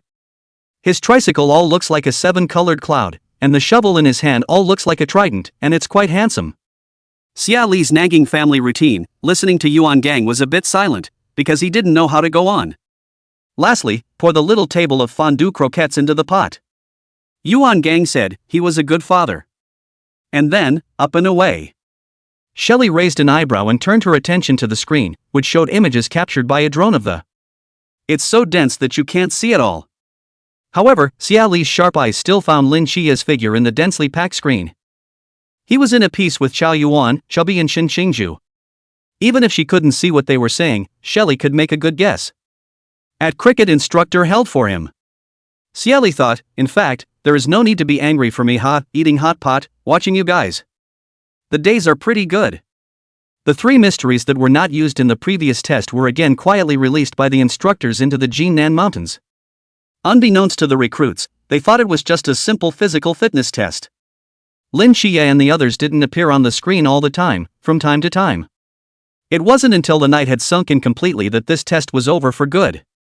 It was already completely dark, and Shelley dozed off at the end of the. Lin Qiye came to the finish line stepping on the rich night color. A quick glance at the teenager dozing off in the easy chair of the. The color of his dark and still eyes rippled, breaking the silence. Lin Qiye smiled, someone was waiting for him at the end of the line, and someone was sending him off at the beginning. Congratulations, you're the first one out. The instructor stepped forward. Lin Qiye looked back behind him and said to the instructor, they're right behind them, very close. It was really close, even though they didn't give up on the road this time despite meeting mysterious rebellion. Lin Qiye didn't come to Xie Li's side and didn't shake him awake. Instead, he sat cross-legged on the side of the chair and gazed up at the world beyond. It was the height of summer again, the cicadas and fireflies lingering, and he was in the evening breeze, watching the years go by. The years go by really fast, and in the blink of an eye, the admission to the mental hospital was almost 11 years ago. They've been best buddies for almost 11 years now. Lin Qiye inclined his head to look at Xie Li. The teenager's face was quiet. In fact, Pear really loves to sleep. I sleep when I can, and I don't know where so much sleep comes from. There would be several more 11 years of their lives, he thought. From 18 to 29 to 40, 51, 62, 73, 84. Well, when the time comes, even if you die and want to be buried, you should be a neighbor and be buried next door. They're going to be best buddies for life. In the next life too. 116, it's just horse catching. At the end of the assessment, the recruits went back to their dormitories to sleep, and the instructors stayed up late to work overtime. Instructors' conference room. The instructors, who had been leisurely watching the maneuvers before with their little books. Already the bickering over individual scoring has begun. I think it's a bit of a stretch to give 17 points to Chubby Centurion, with a total of 20. He merely used a forbidden object to break through the Spider Boy's soul spider web and save some recruits. There hasn't been much building since then. If you ask me, it's better for Molly and the girls to do battle wonderfully, straight up hard Kawasaki Mystic. Both brain power and combat power have to be excellent. Shin Shinju rated 16 out of 10, anyone have any comments?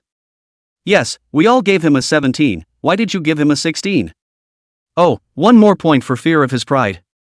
The instructor glanced at his scoring, success, I'll deduct 1 point from Yang Zi's score as well. Afraid she'll be proud. No, she deserves. Why do you still have a double standard? If you ask me, Lin Qiye can score 20 points. After all, 2 Chuan Realm mysteries died under him. Finally, the scoring is all out. Hong Hao looked at the 20-point report card and couldn't help but ask, Chief Instructor. You don't deduct a point for fear that Xie Li is proud? The tone seemed to flirt and pleased. Yuan Gang looked down at the 20 points, the corners of his mouth twitching slightly, stating the facts, do I deduct? He's all proud. Hong Hao. Good point. Next day. Shelley was awakened by a knock on the door, but he turned around with the covers in his arms and went back to sleep. Some industrious little bee will answer the door. Diligent bee. Lin Qiye yawned and opened the door, and as soon as he did, I saw Bailey Chubby gleefully baring his big white teeth and giggling, 7 nights. Do you know how many points you and Pear have? Lin Qiye didn't wake up and reluctantly cupped his hands, how much? Bailey Chubby's eyebrows fluttered, you're 19, Pear is 20. You guys are the difference between being a full 2 and 3 points above third place. Lin Qiye understood that Junior was Bailey Chubby. Junior disturbed their sleep, and it was really Junior. Little.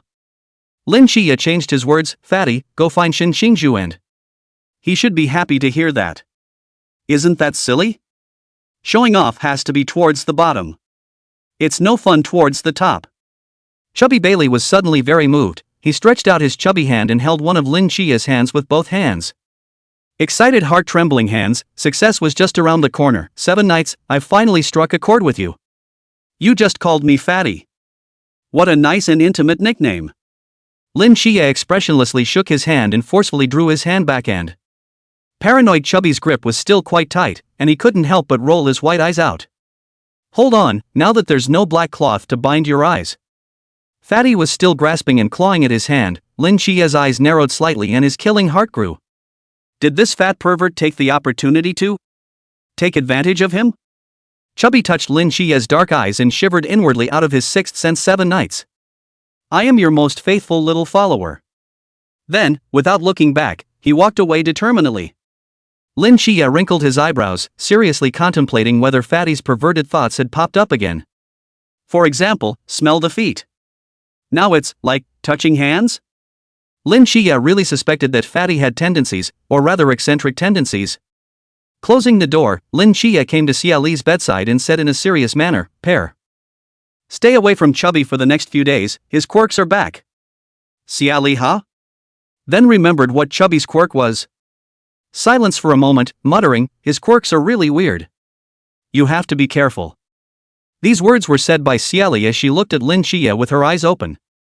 Lin Qiye nodded and rubbed his left hand with his right hand. It was night, and the training camp was quiet. Xie Li had just finished clicking the pairs when he saw Lin Qiye sitting over in a mysterious manner. Shelley hadn't even begun to wonder. Lin Qiye then honestly explained his purpose, Pear, I want to draw a magic formation. You want to come along? Xie Li clicked his tongue and enthusiastically accompanied his little friend to the playground, go.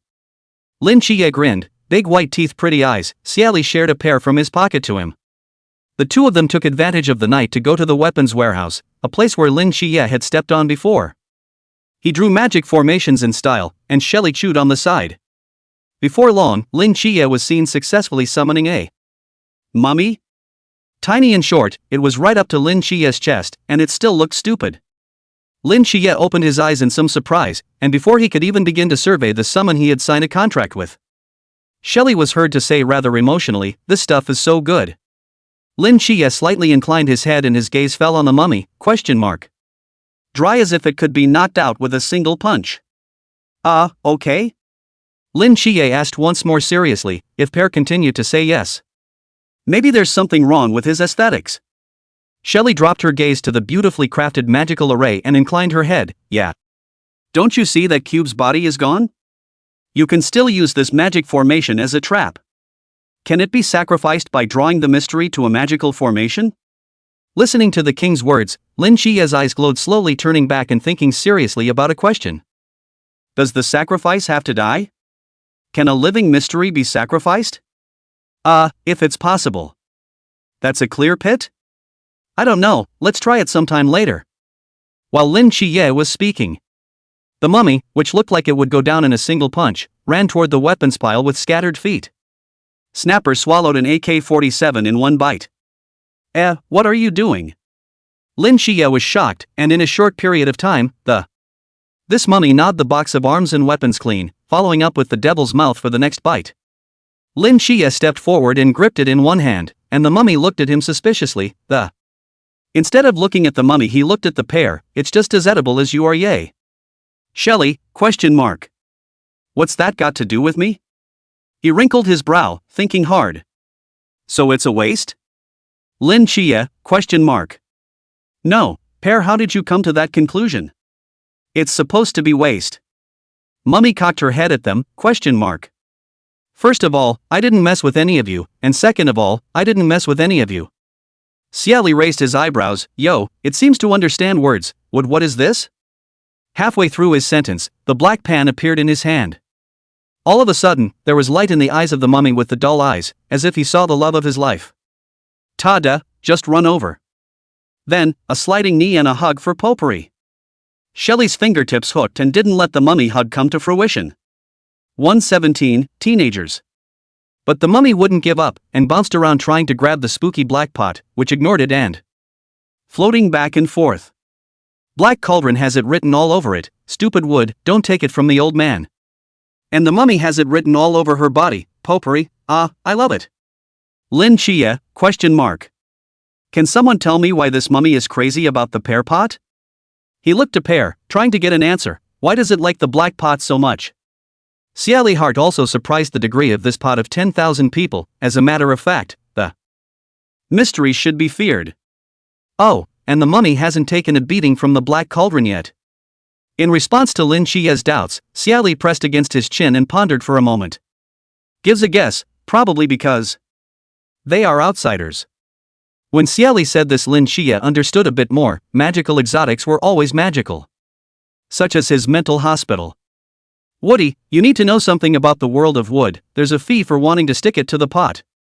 Otherwise the black pot won't let you whore it out for nothing. You have to coax it and make it happy. Xie Li was sitting on a crate of arms and weapons, smiling at the mummy who was bound to chase the pot. And as if the mummy had understood him, he stopped where he was, cocked his head, and it drew 2 circles with its withered hand, as if talking. Xie Li couldn't see the wooden language anyway, and nodded her head casually. In the next second, the mummy swishes and turns nearly 5 meters tall, then twists and pulling a car out of his twisted body. A bazooka? A rocket car? Because the metallic substance in front of us is kind of like an item from an intergalactic game, covering an area of 5 meters. The metal texture is chilling and quite appealing to their boys. Xie Li and Lin Qiye, 2 people, also play fewer games, online games and Game Hand Tour. Both have played quite a bit piece by piece. Xie Li and Lin Qiye glanced at each other's eyes glowing a bit. Lin Qiye also climbed up to sit on the box a while ago and he lowered his voice and said, I just looked at its message, it's a war mummy. If devouring weapons is its gift, and was its devoured weapon in its own world, can bring it. Xie Li picked up. Lin Qiye nodded his head. He thought that this mummy wanted him to feed him weapons. But I didn't realize mummies could bring their own rations.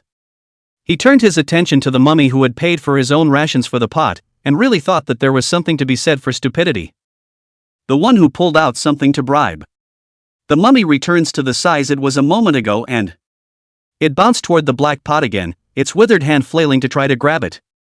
After 2 more scratches, the mummy suddenly turned back to look at Xie Li, his hand pointing twice and As if to say you don't keep your word.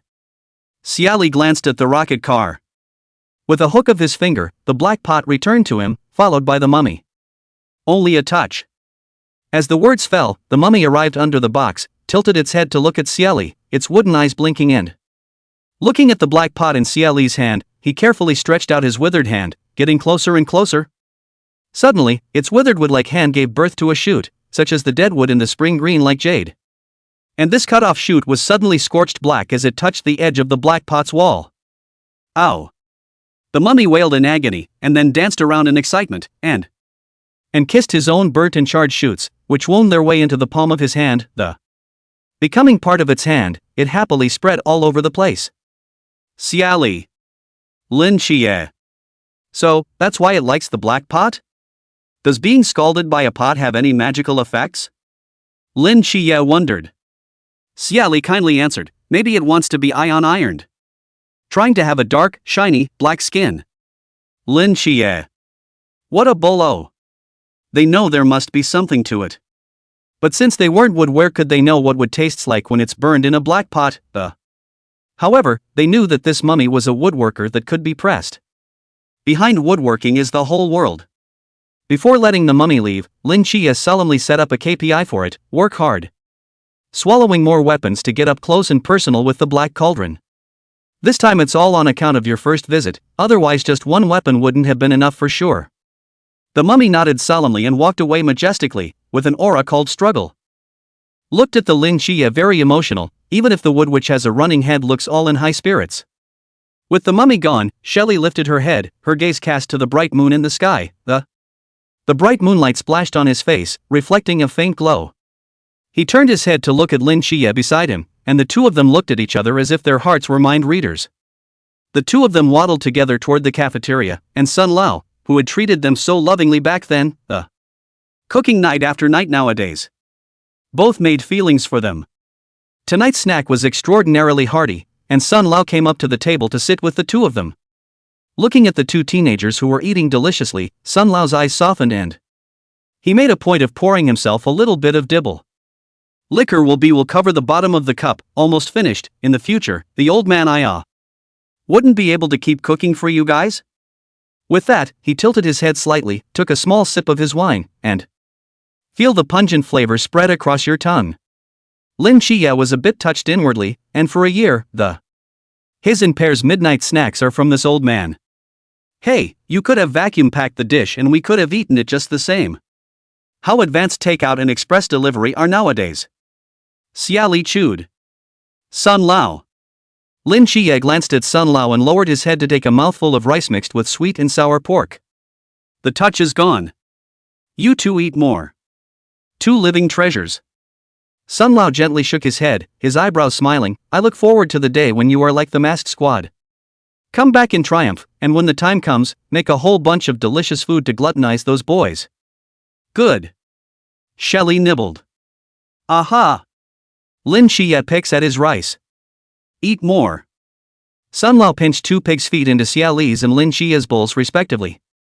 The corners of his eyes were a little moist. Pear, this child is really good, 7 nights or not, all good children. The old man silently blessed in his heart. Teenagers, live and return. Uncle, I'll treat you to dinner then. After eating, Xie Li and Lin Qiye helped wash the bowls before leaving the late-night cafeteria.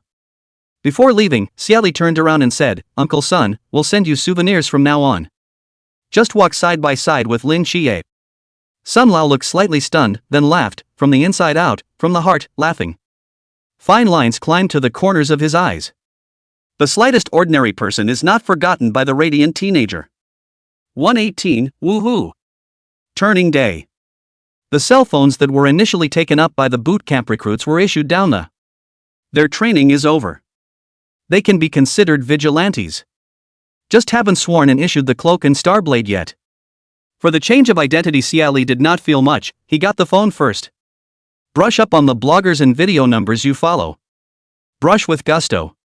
Lin Qiye on the side couldn't help but hold his forehead, both a little helpless, more full of laughter. Pears as usual. Hiss, we've opened another Szechuan-style skewer in Songnan. Let's go punch in. Xie Li swiped to a video of a watery heart that The skewers on top are dripping with red oil, colorful and flavorful, bubbling with appetite at first glance. Lin Qiye glanced at the screen, turned to look at Xie Li, and smiled, good. If it's good, take grandma and auntie and the others with you, not Uncle Xie. The words of old comrade Cricket Xie are seriously echoed by comrade Xie Li. The two tittered up through the crowd, talking and laughing, not unlike the years they once had. On the side, Chubby used his elbow to pestle Chao Yuan, who was beside him, Fachiko. Do you think it's possible for me to come after Pear and 7 Knights when they separate? He cupped his chubby chin rather dreamily, or maybe I'll share the same place as Pear or 7 Knights as a night watchman? Chao Yuan glanced at him and couldn't help but tremble at the sight of his dreamy look. Strike him, the Night's Watch doesn't transfer 2 men towards one place. So your dreams of the later can be dashed. Chubby grasped the point and said in surprise, wouldn't that mean that Pear and 7 Knights are going to be separated? Chao Yuan. Why are you gloating so much? His eyes narrowed slightly, what do you want? Chubby's eyes rolled, and his brother put his arm around Chao Yuan's shoulder, a bit like this, When they're separated, the 7 Knights are yours and the Pears are mine. Fatty, I know you're going to chase the holy light, I'm not, pearly 7 Knights either way. I can do both. The corner of Chao Yuan's mouth twitched slightly before he could speak. Suddenly, Xin Xingzhu's voice drifted out spectrally, what lack of virtue are you discussing? Chubby was taken aback, clapping his hand to his chest and turning back to glare at the tugging Xin Xingzhu, brother Tug. Do you know that scaring people can scare them to death, Chubby me, I've been scared thin by you? Xin Xingzhu glanced at him cross-eyed, look at the way you're doing something wrong, what are you plotting? Nothing. Important thing to say 3 times. Chubby's head shook with determination. Chao Yuan was originally going to say that, but on second thought, Xin Xingzhu was Pear's only fan. Xin Xingzhu grabbed the Pear, so wouldn't the fat man have to grab the 7 Knights with him? So, Chao Yuan kept silent. But, everyone's been fighting for a year now. They didn't say Xin Xingzhu also guessed 7 to 8, the Pear belongs to me. Chubby eyes glared, no, do you know anything about first come first served, I'm first? HM. Xin Xingzhu's chin was slightly lifted, her eyebrows raised, and she clasped her hands to her chest. Launching a magical attack, Pear said I was his little baby. Chubby poo-pooed him, that 7 Knights turn only after he rejected it in a brainwave, you're just picking up the slack. Xin Xingzhu was still tugging, so what, opportunities are reserved for those who are prepared. Chao Yuan silently turned around and thought to himself, it's better to have 7 Knights, the competitiveness isn't fierce. Amit Bab Buddha. Today was another lively day. The 3 of them also bickered to wash down the parting atmosphere. Noon in the cafeteria. Drip. The sound of cell phone messages rang out in unison, and Shelley was nibbling on a leg of Orland's roast duck. With a glance of his eyes towards the downside, he saw Lin Qiye pick up his cell phone and pass the screen over a little bit and easy for Shelley to see. It's the information on the total score ranking. Lin Qiye looked at the lines on the screen. Name Lin Qiye. Shooting training, 6 points. Total score, 95. Ranked second. Xie Li came close to him and opened his mouth in a mysterious manner, 7-day student, guess who the first one is? Lin Qiye looked at him, because he didn't have to get up early in the past 2 days, Xie Li's classmates slept very well. Instead, they overslept. There was a faint greenish blackness under his eyes, definitely a handsome boy. Amazingly handsome. Thrilling. Xie Li smiled and narrowed his eyes, patting Lin Qiye's shoulder with, you have good eyes. Blind. Lin Qiye smiled coyly, thanks for the compliment. 7 Knights, why don't you stop cornering and complimenting Pear, and study my question, and why is it that I'm second in training, but I'm 184th overall? It's almost down to the wire. For the report card. Chubby shocked, Chubby questioning, Chubby heartbroken, Chubby self. Lin Qiye gave Chubby a somewhat speechless look.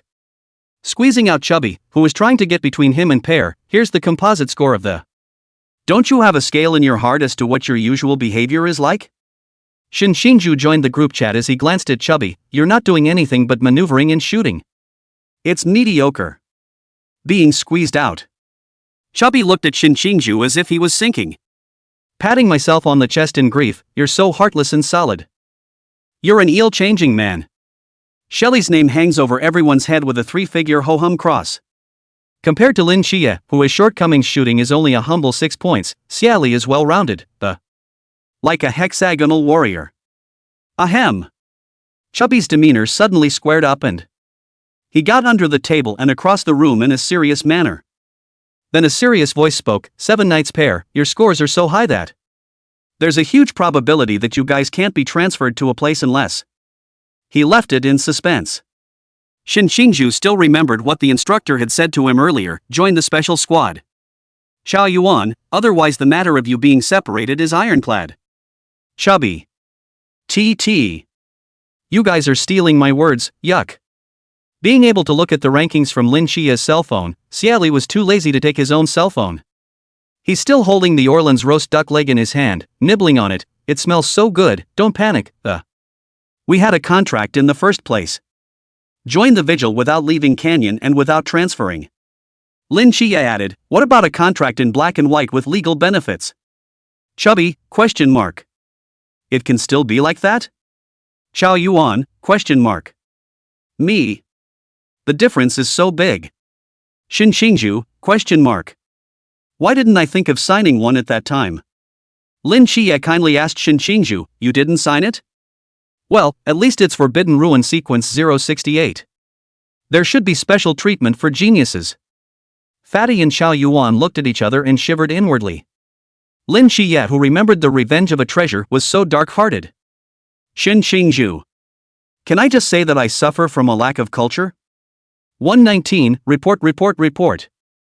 Xinxingzhu of the Forbidden Ruins Sequence 068 was silent, not really wanting to strike up a conversation with Lin Qiye.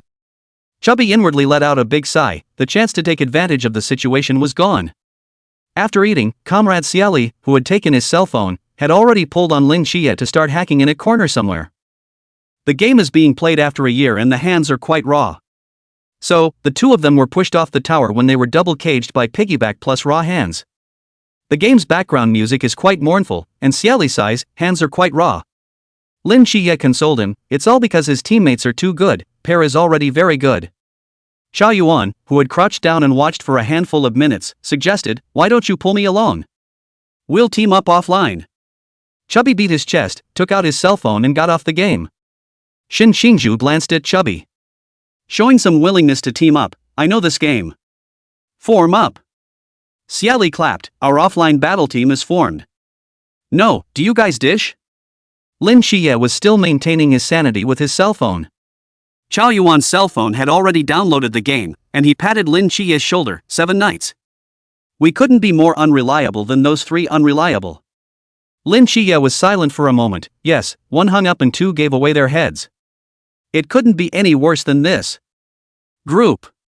With that, the 5 of them managed to form a push tower game squad, and the 5 of them on the line united.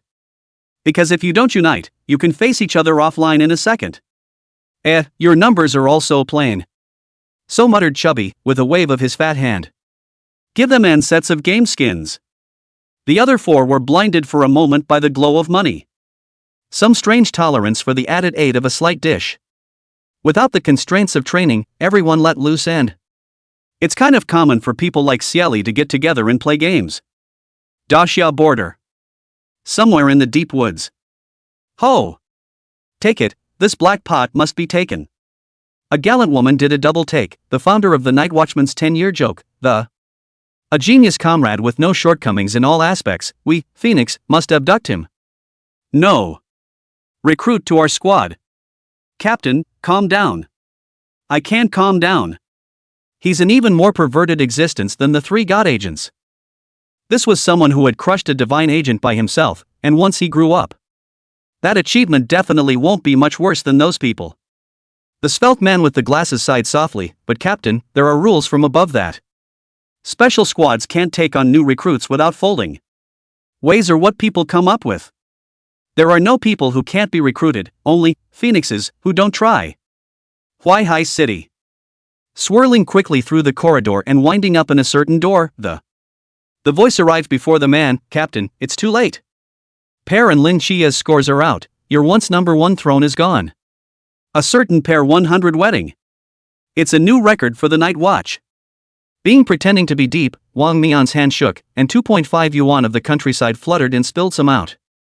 Splattered on the smooth, clean floor, He put the country float in the filled coffee cup on the table as if nothing had happened.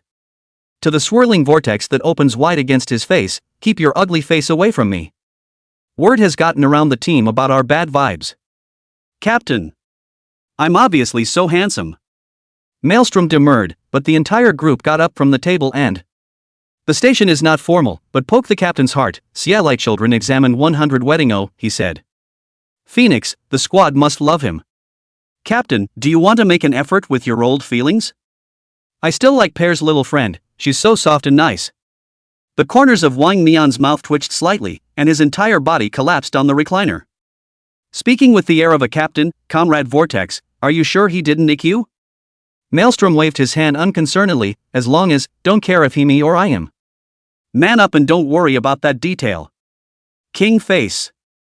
Why do I find that odd?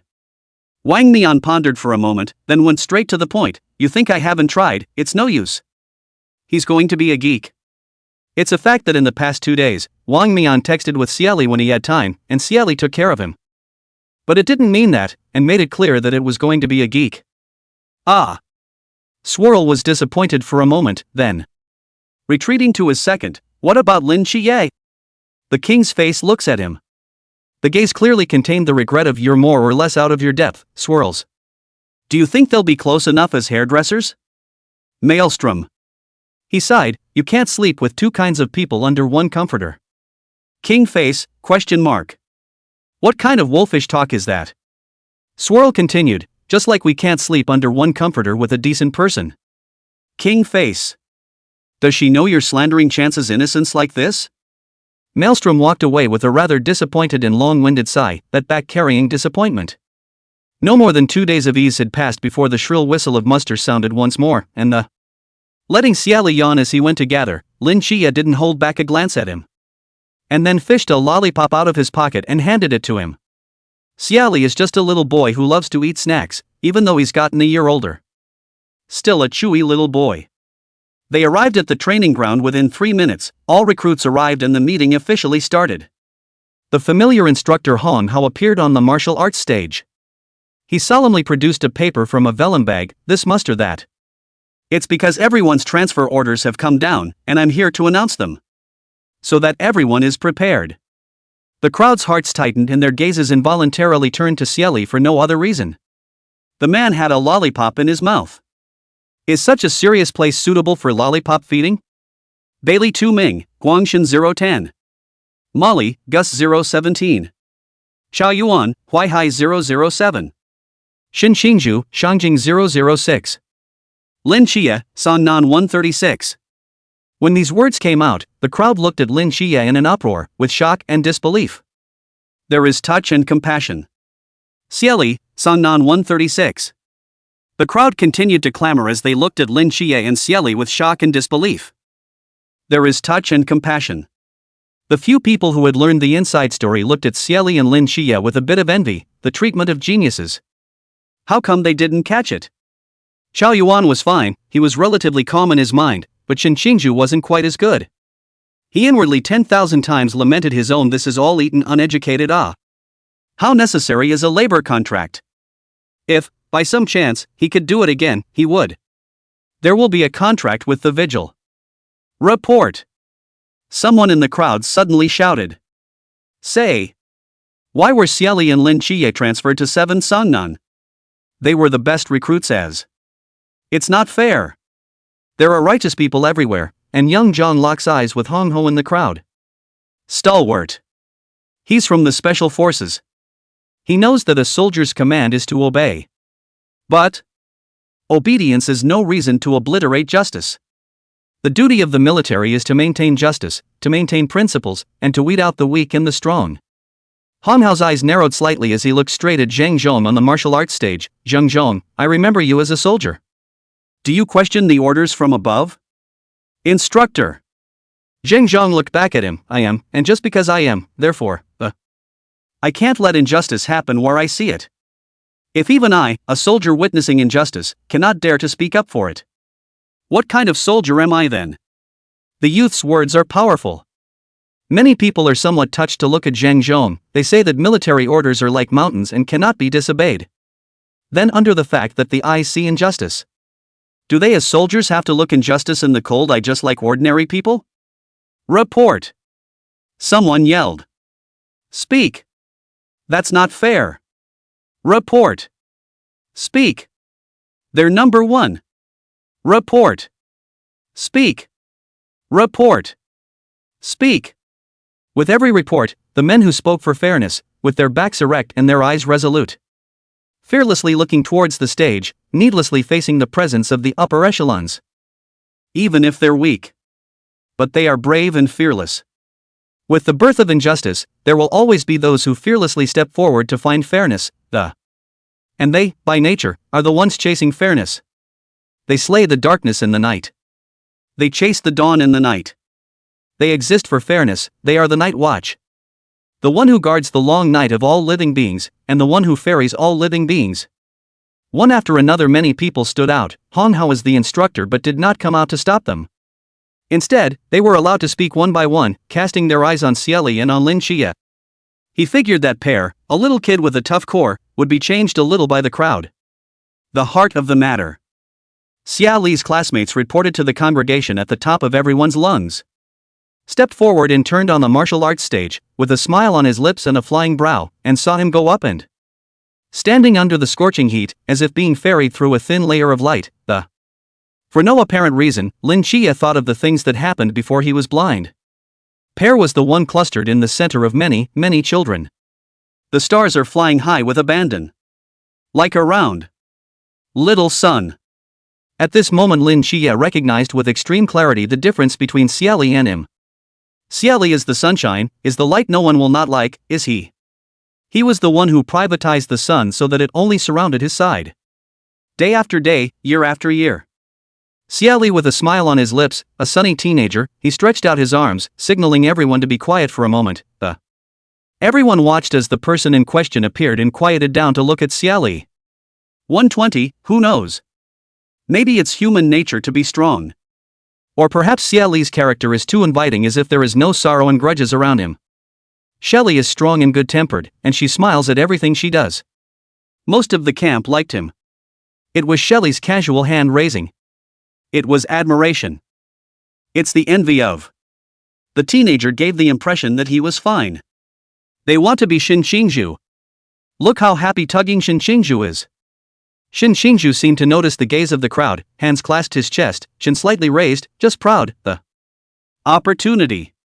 It's for the prepared. Xie Li came out to calm the matter. Ahem, thank you all for your words of justice. I'm here to clear the air with you. We stayed in Songnan for a special reason. It's not shady or being worn out. We are willing. Everyone is so enthusiastic and so on. Before we leave Songnanni and 7 nights, treat everyone to hot pot. Taste the specialties of Art Songnan. Xie Li, who was on the high platform, looked toward Lin Qiye in the crowd. Smiling, he spoke, student Lin Qiye won't refuse to be the host, ba? Lin Qiye smiled, truly smiled, from the inside out, and from his heart and lungs to his bones to the corners of his eyes, he thought. Now that he has kept Dawn privy to himself, he would have embraced Dawn with the purest and strongest of feelings. Please forgive his selfishness. Lin Qiye said, good. If there is a question, there is an answer. The crowd listened to the parties come out and speak, and also made their attitudes clear. And they said no more. Instead, a lively person asked, Xie Li, can I order a mandarin duck pot for the hot pot? Xie Li grinned, that's for sure, lovebirds are souls. Good. I love lovebirds. Mandarin YYDS. We've got a great perma pot in Canton too, don't we? That's what YYDS. Shanjing Shabu Shabu apply for a battle. Cough. Instructor Hong coughed heavily. It didn't matter if the recruits could hear him or not, dismissed. He walked off demurely. Then after a few steps and a reluctant backtrack. Quietly, he said to Xie Li, do you want to invite the instructor me to eat with you? He's got a little thicker skin, and he's offering himself up. Maybe it's because that vibe of young people is just so good that you can't help but want to join in on the fun. A glimpse of the teenage spirit that once was. Xie Li was startled for a moment, then also said quietly, successful. The instructors would like to come and we'll invite them, it's just some small restaurant, not high-end. Hong Hao was satisfied and got high in his heart. We're all brown, we can eat anything. Xie Li's eyes narrowed slightly as he laughed. Then I'll ask Instructor Hong to help make an appointment with the other instructors. Inwardly, he was high. Instructor Hong, who was reserved on his face, continued to nod his head haughtily. No problem. I'll call them out for you as I go along. The words fell, and this time, Instructor Hong Hao was truly satisfied and left. It hadn't been a wasted year in the pockets of their instructors, he thought. Look how understanding the little friend Pear is. It's squashy at times, but those details don't matter. Where's the bonus system in the camp? It's just the chief instructor taking the lead.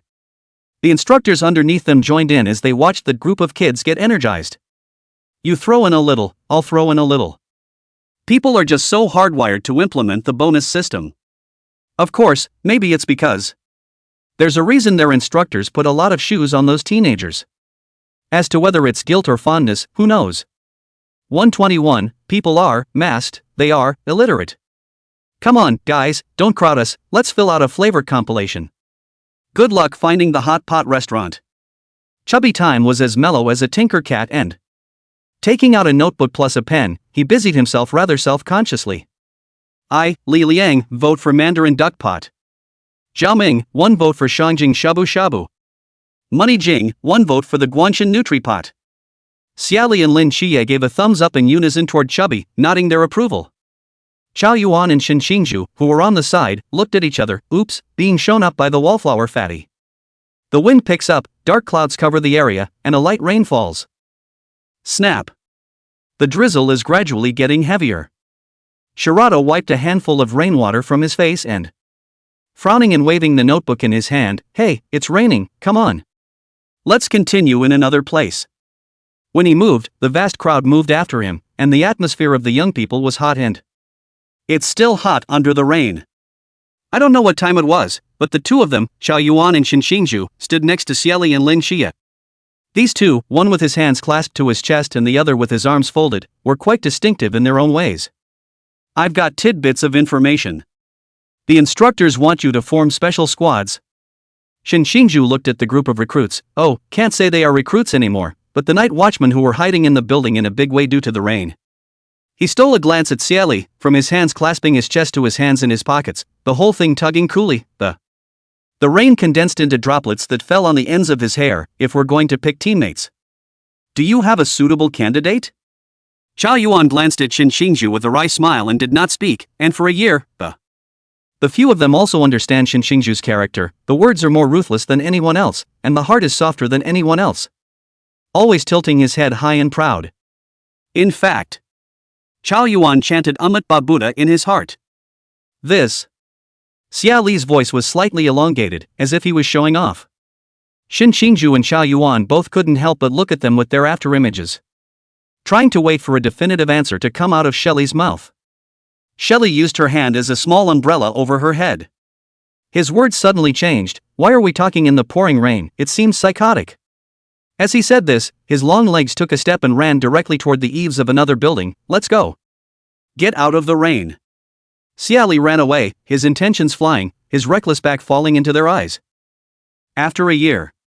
Already 1.8 m, Lin Qitian's classmates glanced at the two of them and, as he lifted his leg to follow, he added, it's kind of like that, ha.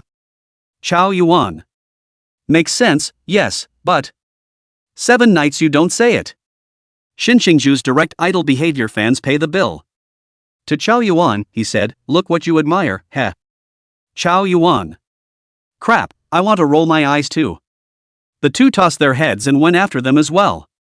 Suddenly, Xie Li's footsteps gave a slight lurch as he turned to look at Lin Qiye, and as it happened, Lin Qiye also seemed to have sensed something, and the two of them glanced at each other. Why have you stopped? The later. Shen Xingzhu asked. Lin Qiye's eyes narrowed slightly. Did you guys feel the vibration just now? Chao Yuan looked into the distance, then at Xie Li and Lin Qiye, nodding slightly. A little bit, I thought it was the regular shaking between runs. Shen Xingzhu thought back carefully and then state the facts. Xie Li patted Lin Qiye's shoulder and suddenly said, don't worry, we're going to form a squad. You three can't run away. It is not easy to find such pious and enthusiastic cow and horse minions, not one of them can be spared. Lin Qiye turned his head to look at Pear and realized what the other party meant. Xie Li's topic jumped around too quickly, causing Chao Yuan and Shen Xingju to get stuck for a moment. Shen Xingju? Aren't we talking about vibrations? Although she was puzzled, Shen Xingju was still happy in her heart. Glad to get the definitive answer, it won't run. Chao Yuan? What? Doubt and spit don't arrive at the delight that answers bring.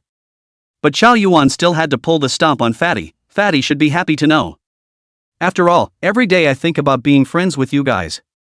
As they spoke, they huddled under the eaves of some warehouse, and the rain cascaded down in beads before their eyes.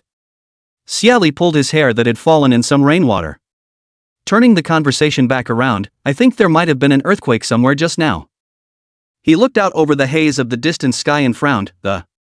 Asking a question with a scholarly twist, are we in an earthquake zone in Seongnan? Lin Qiye glanced at Xie Li and was silent for a moment, forgot. It's been 1 year since I've read and reviewed, and every day is either physical or intellectual training. I don't know where the knowledge from high school textbooks has been shoved. Then he turned his gaze to Chao Yuan and Shen Xingju, just as if he was hoping that the other party would give an answer. Chao Yuan and Shen Xingju, who had been cast expectant gazes by Pear and 7 Knights, were strangely silent. Only the sound of rain hitting the ground tinkled. After a few moments of silence, Chao Yuan glanced at the rain and said softly, I didn't even finish 9 years of compulsory education. It's not quite clear where the seismic zone is. He looked toward Shen Xingju, and Xie Li and Lin Qiye also placed their last hope on Shen Xingju. The light of hope Shen Xingju, who was being watched by 3 people, was silent for a moment. Sincerely, he looked back at them. My talent for learning may also be limited. Got it. This one also takes the classroom out of the equation. We all have the same lack of high school diplomas. Big brother doesn't talk about second brother. The 5 of them couldn't put together a high school diploma. Shelley states the facts. We, as a team, may need an encyclopedic schoolteacher. Lin Qiye added, it also has to be a genius scholar, and it can't be older, or there's a generation gap with us. Chao Yuan nodded. So far, it seems so. Shen Xingju clasped his hands on his chest and tilted his head to look at the sky. None of the 5 people had ever been to college. Why don't we just call it the illiterate squad from now on? People are masquerading, they are illiterate. Xie Li put his hands in his pockets, his gaze long. Who was our prodigy in Seongnan City again? Lin Qiye had a good memory and gave the answer, and Xingyu, the second high school bully, the university has been bailed out. It's said to be the #1 scholar in Seongnan City, the jewel of the second middle school. That's the boy who gazed at you with a hot gaze before the hard lump of snake demon. The same teenager who stopped by your door on New Year's Eve. You give him 2 persimmons. Lin Qiye twisted his head to look at Xie Li, but we're getting off topic. You can go online to find out if Seongnan is an earthquake zone. As soon as these words came out, Chao Yuan and Shen Xingju turned away on the left and right respectively, fished out their cell phones, and started surfing the internet. Xie Li. So how did we skew the conversation? Seongnan is not on the earthquake zone. As Shen Xingju's words fell, a muffled thunderclap rang out in the sky. The roar was subconsciously heart-rending. 122. But that doesn't rule out the possibility that Seongnan just doesn't have earthquakes. Chao Yuan read it out as per the web message. After all, there are many possibilities for motion earthquakes. He turned off his cell phone and played with himself. Mighty mysteries, mighty forbidden ruins, and even mighty gods. The other 3 look at him. Nor did he say anything, looking at Chao Yuan a bit uncertain. What's wrong? Xie Li smiled slightly at him. Chao Yuan, you monks don't prophesy, do you? Shen Xingju continued, if it will, we'll knife him. Werewolf kill, must knife prophet. Lin Qiye rationalized. Chao Yuan. We who are crooked at all times. In 10 minutes. Xie Li saw Hong Hao, who had gone and returned, blowing his whistle again. The whistle of the delegates' muster was shrill in the rain, and there was no way to. Chatting under the roof and waiting for chubby time, they ran to gather under the martial arts platform. The rain crackled down and the instructors came in. Yuan Gang couldn't wait to speak. 10 minutes ago, an earthquake produced a mudslide in Mtinzinan. 6 villages were killed, and the preliminary estimate is that more than 200 people were trapped. Due to the terrain, our muster camp was closest to the incident, so we need to go to the rescue now to save every family. It's pouring with rain. Yuan Gang's voice gave Xie Li a heart-rending feeling under the rain, and he tilted his head slightly and... Maybe there is. Several military open-topped trucks pulling night watchmen to the site of the incident. The joyous atmosphere of a moment ago fell away like a flash in the pan. Getting farther and farther away from the training camp, Xie Li was sitting on the outermost side of the room, and he looked back over his shoulder at the muster camp. Silently, it dissolved into a black dot. Pear. Lin Qiye opened his mouth and called out to him. Xie Li waited for a while but no wait for the next words. Perhaps it was the wrong time to say anything. Xie Li retracted his gaze overlooking the training camp and glanced at instructor Hong Hao, who was handing out raincoats. Looking at Lin Qiye, he lowered his voice. You're not comfortable in your heart after meeting a natural or man-made disaster? Lin Qiye shook his head slightly and whispered. I'm a bit uneasy. Xie Li raised an eyebrow, because of the earthquake, or because of the loss of life? I think this time around, something's not right. Lin Qiye's voice condensed into a thread towards Xie Li's ears. Xie Li patted his small arm. I'm here. Big brother's back is always so firm, radiating the dawn. Lin Qiye. At this point, Hong Hao this is talking about the rescue plan they discussed. A total of 8 villages were killed. The people were also divided into 8 groups in total. Xie Li and Lin Qiye were separated. 3 villages were killed in the hinterland of Jinan Mountain. And Lin Qiye was divided into 2 team captains with Mali Zhengzhong and the others. And Xie Li became the captain of Team 1, with Xinxingzhu's 3 little followers. As well as Chubby and the other 2 band markets about the treatment. Their separation was inevitable. Lin Qiye's mortal dust divine realm, coupled with Mali's vibration, was a rescue digging weapon. And Xie Li's black pot, the demolition of the building is quite strong. There is no inductor. Tear it down and be done with it. Xie Li took a careful look at the location of village number 2 and the distance separating it from village number 1. 2.3 villages were able to arrive within 5 hours to provide relief. The only village that needs to be there within 10 hours is village number 1. Xie Li's tongue rested against his back teeth as he watched Lin Qiye lead his team away. Now in the hinterland of Mtenzinen, where you can't drive, their group is traveling on foot. The 18-year-old Lin Qiye was a little less boyish than last year, but still a teenager with a thin figure. Darkness and silence engulfed him. Perhaps sensing that someone was looking at him, Lin Qiye turned around in his haste to look back and... To Xie Li he bent his eyes downward, as if to say, I can do it. Thanks turned his head and suddenly said, report. Hong Hao was a bit surprised, speak. Xie Li looked straight at the instructor, I have a quick way to reach the village. It's not good to keep it hidden away for one day, so it's a good thing to use it today. When these words came out, the other 8 people are looking at Xie Li, fat and surprised. What way? Pear, can you even take someone else flying? You'll be struck in the sky in this thunderstorm weather. Chubby's the one who won't let Xie Li's words fall to the ground. Xinxingzhu was slightly more serious, being chopped is you doing too much of your own wrongdoing. It wasn't decent either. Xie Li laughed a little, remember that, getting chopped is your own problem. 30 seconds later. The crowd got on the black pan the size of a 3-meter circle, close to the edge of the...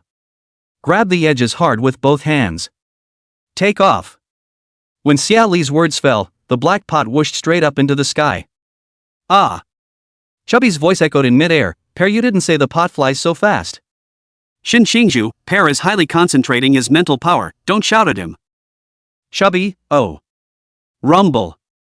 Lightning thicker than a tree grazed the pot, and the hearts of the crowd tightened for a moment, and the pot-sitting machine, or for the first time in my life, a thrilling brush with thunder in a potter's plane. But no one said a word to disturb Xie Li. Only in the heart infinite emotion, this black pot forbidden market is so anticlimactic. It's amazing that it can fly. You can fly. Flying faster than an airplane. Why doesn't training camp just fly the plane? Oh. There's no place to park. It's easy to get struck by lightning, and the plane will be destroyed. Temporary tactical command tent. Rescue Team 2 arriving at target village, commencing rescue. 15 minutes later. Rescue Team 1 has arrived at the target village, commencing rescue. Wait. A certain instructor uttered in shock, what rescue team are you? Village 2 is a 5-hour hike from Village 1. That 5 hours is still judged by the tough physical conditioning of the night's watch. But it's only the past. The instructor looks at his watch. 15 minutes. 15 minutes? How did you guys get past rescue 1? Grow wings and become an angel and fly there? Hong Hao took a deep breath and glanced at Xie Li, who was resting under a certain tree, although they were flying fast and. But the exertion should also be quite large. Xie Li, the child's little face was pale and pale. But Xie Li is resting under the tree for 5 hours or more than their crowd to spend 5 hours of time in the rush upworth. Xie Li cannot have them they can also rescue Kawakiris. He's pretty good at digging with his bare hands, alright. He replied seriously. Rescue Team 1 arrived at the target village and began the rescue. The instructor was silent, the instructor questioned, the instructor doubted life, why the chief had disappeared, the Team 1 even joked about it. He looked at the top of the tent with 45 degrees of melancholy. He asked again, seriously and responsibly, Rescue Team 1 arrived to rescue the village? Yes, for some reason we have reached the village. 123, dig. And the horse catching begins. All the people of Rescue Team 1, except Xie Li, started digging around the village. 10 minutes passed without digging up a single villager in the rubble. Keep up the good work, everyone. 30 minutes had passed and still not a single villager had been dug through the rubble. The crowd, shocked and sullen to the core, continued to dig and dig. An hour had passed, and Hong Hao had turned the house upside down, even with his squad members. Even the basement where people keep their groceries has been turned over, and not a single villager has been dug out. Not even the body. Instructor, could we be seeing ghosts? Chubby was shocked and. To know that you can still meet howling men in villages on the outskirts of Imtinsinan. Heartbroken woman, how did it get to them? You can't dig for an hour and not get a body? Are they too trashy or did they run to the wrong village? It's still drizzling, it's hot and humid, and the birds aren't even chirping. Li Jia, who was on the side, spoke weakly, that. Could we have been struck to death by lightning? We're ghosts now? Hong Hao. He silently bowed his head and took out his locator to look at it again. It was indeed village number 1. Didn't run wrong. Hong Hao coughed lightly, then glared at them who spoke unreliably. What's with that? Can't you guys think of something good? For example, they heard the city handing out eggs and lifted the village to get them? Hong Hao was stymied for a moment, then looked rather lifelessly at the person who had spoken. Xie Li held up that black pot directly as an umbrella, and when he came to Bailey Fatty pulled Shinju piece by piece to Xie Li's side. And Shinju didn't forget the 3 minions, hooking his fingers and those 3 little followers also crowded to Xie Li's side. The group of them looked like a loving family at a glance. The grungy other 2 and instructor Hong Hao wiped his face, then with a long leg, he squeezed in front of Xie Li as well. Xie Li, student. You really know how to think. Xie Li squinted his eyes, looking out at the sky covered in gloom, and went straight to the point. Instructor. I suggest you contact General Headquarters directly to inquire about numbers 2 and 3. Lin Qiye is in village number 2. Chao Yuan, on the other hand, is in village number 3. Hong Hao slapped his head as if reacting and turned his back to them to contact the combat command directly. Village number 1. Hong Hao, please ask about village number 2 as well as village number 3. Command instructor, ? What are you guys doing instead of digging in properly? He was puzzled. Hong Hao, is your rescue squad number 1 meeting any difficulties? Hong Hao's voice was deep. Village number 1, there are no signs of life, I suspect. People are all dead? The instructor was shocked, the instructor was heartbroken, the instructor was sad. Hong Hao. I know you're upset, but don't be upset yet. He stated the facts out loud. No. Don't you curse people. I suspect something fishy is going on. Ask number 2 and number 3 what's going on. The crowd gave a nod to instructor Hong's guts for daring to yell so loudly. Combatant commands. Instructor. He sniffled, saddened to be forcibly interrupted, and he stifled a snort. You wait. The communication hangs up.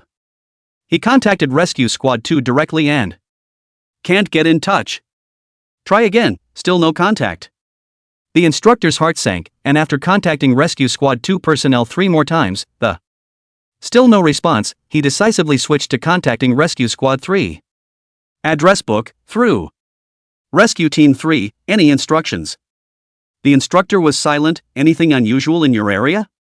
The lead instructor of number 3 sighed. We seem to have an empty village? Now helping a little girl find her grandfather. They're getting a quick overview of the situation. The instructor hung up the directory and then contacted the lead instructors in the outlying villages of Imtsunan one by one. The last news Hong Hao received was that number 2 was lost. Number 3 is just as suspected as they are of meeting an empty village on a mission. When this news came out, the atmosphere froze for a moment, and almost everyone looked at Xie Li. Thunder struck across the sky, and Imtsunan seemed to roar. The teenager's sullen face was lit up by thunder. Rescue Team 2 is lost. It's a bad thing to be lost in this weirdness everywhere. Who doesn't know about Xie Li and Lin Qiye's relationship? Pear. Chubby spoke with some concern. 7 nights he'll be fine. Xinju spoke up as well, the rain cutting across his tugged and cool eyebrows. Even if you hide it, the worry can't help but show. Xie Li looked back at them, her eyes dark, and curved the corners of her mouth. Sure. Student Lin Qiye is a piece of charging treasure, 1 cut is better than 6. Are you complimenting him or undermining him? 30 seconds later, Xie Li's classmates hit the report in a serious manner. Asked himself to go look for signs of rescue squad number 2, then, was ruthlessly dismissed by instructor Hong Hao. The next second, the dismissed Xie Li students blackpot a dump, people capricious and dashing disappeared in the sky. Crowd. So what's the point of this report, Pear typed? Chubby questioned. Xinju glanced at Hong Hao's ugly face. Tell us he's going to find 7 nights. Hong Hao reached up and wiped the rainwater from his pasty eyes. Couldn't help but yell at these two, he's just being undisciplined now. He's going to get himself killed. Why don't you guys stop him a little? What's going on over there is anyone's guess right now, in case something happens to him too. The two yelled and looked back at the instructor. Chubby looked at Hong Hao and said softly, Instructor. If it wasn't for the mission plus the fact that Pear wouldn't even take us on an adventure. And we will go righteously. Xinju withdrew her gaze from looking into the sky, her fingertips rubbing the ring on her finger. Whispering, one day I, Xinju, will also fly up to the sky. Hong Hao fell silent, he looked back at the village buried by the mudslide, and after a moment of silence, reaching up, he wiped the rain off his face. Let's get on with it. Xie Li has no discipline in her eyes and deduction of big points directly to 0 bare balls. The crowd continued to follow Hong Hao as he searched the mud and debris for houses buried by the mudslide. Even if they have dug through empty houses, no one can be sure that the next house will still be empty. 30 minutes ago. Rescue Team Number 2 is also looking for people in villages buried by mudslides. Since Lin Qiye's mortal dust divine domain was more accurate than a probe. With one sweep he could tell if there were any buried people within range. In less than half an hour they had run through the not very large village of. The remains of 4 elderly men were found and they dug them up. This is too strange, is there only 4 old people in the whole village? Molly is carrying the star sword on her back. The look of gravity. 124. The open-ended Shao Qi. This place, it's creepy in every way. It's like the place was emptied of villagers ahead of time. But the common items of life are still there. Young John looked around the room warily and give answers to your own observations. Because of the drizzling rain, the lack of stars and moonlight, the light is dim.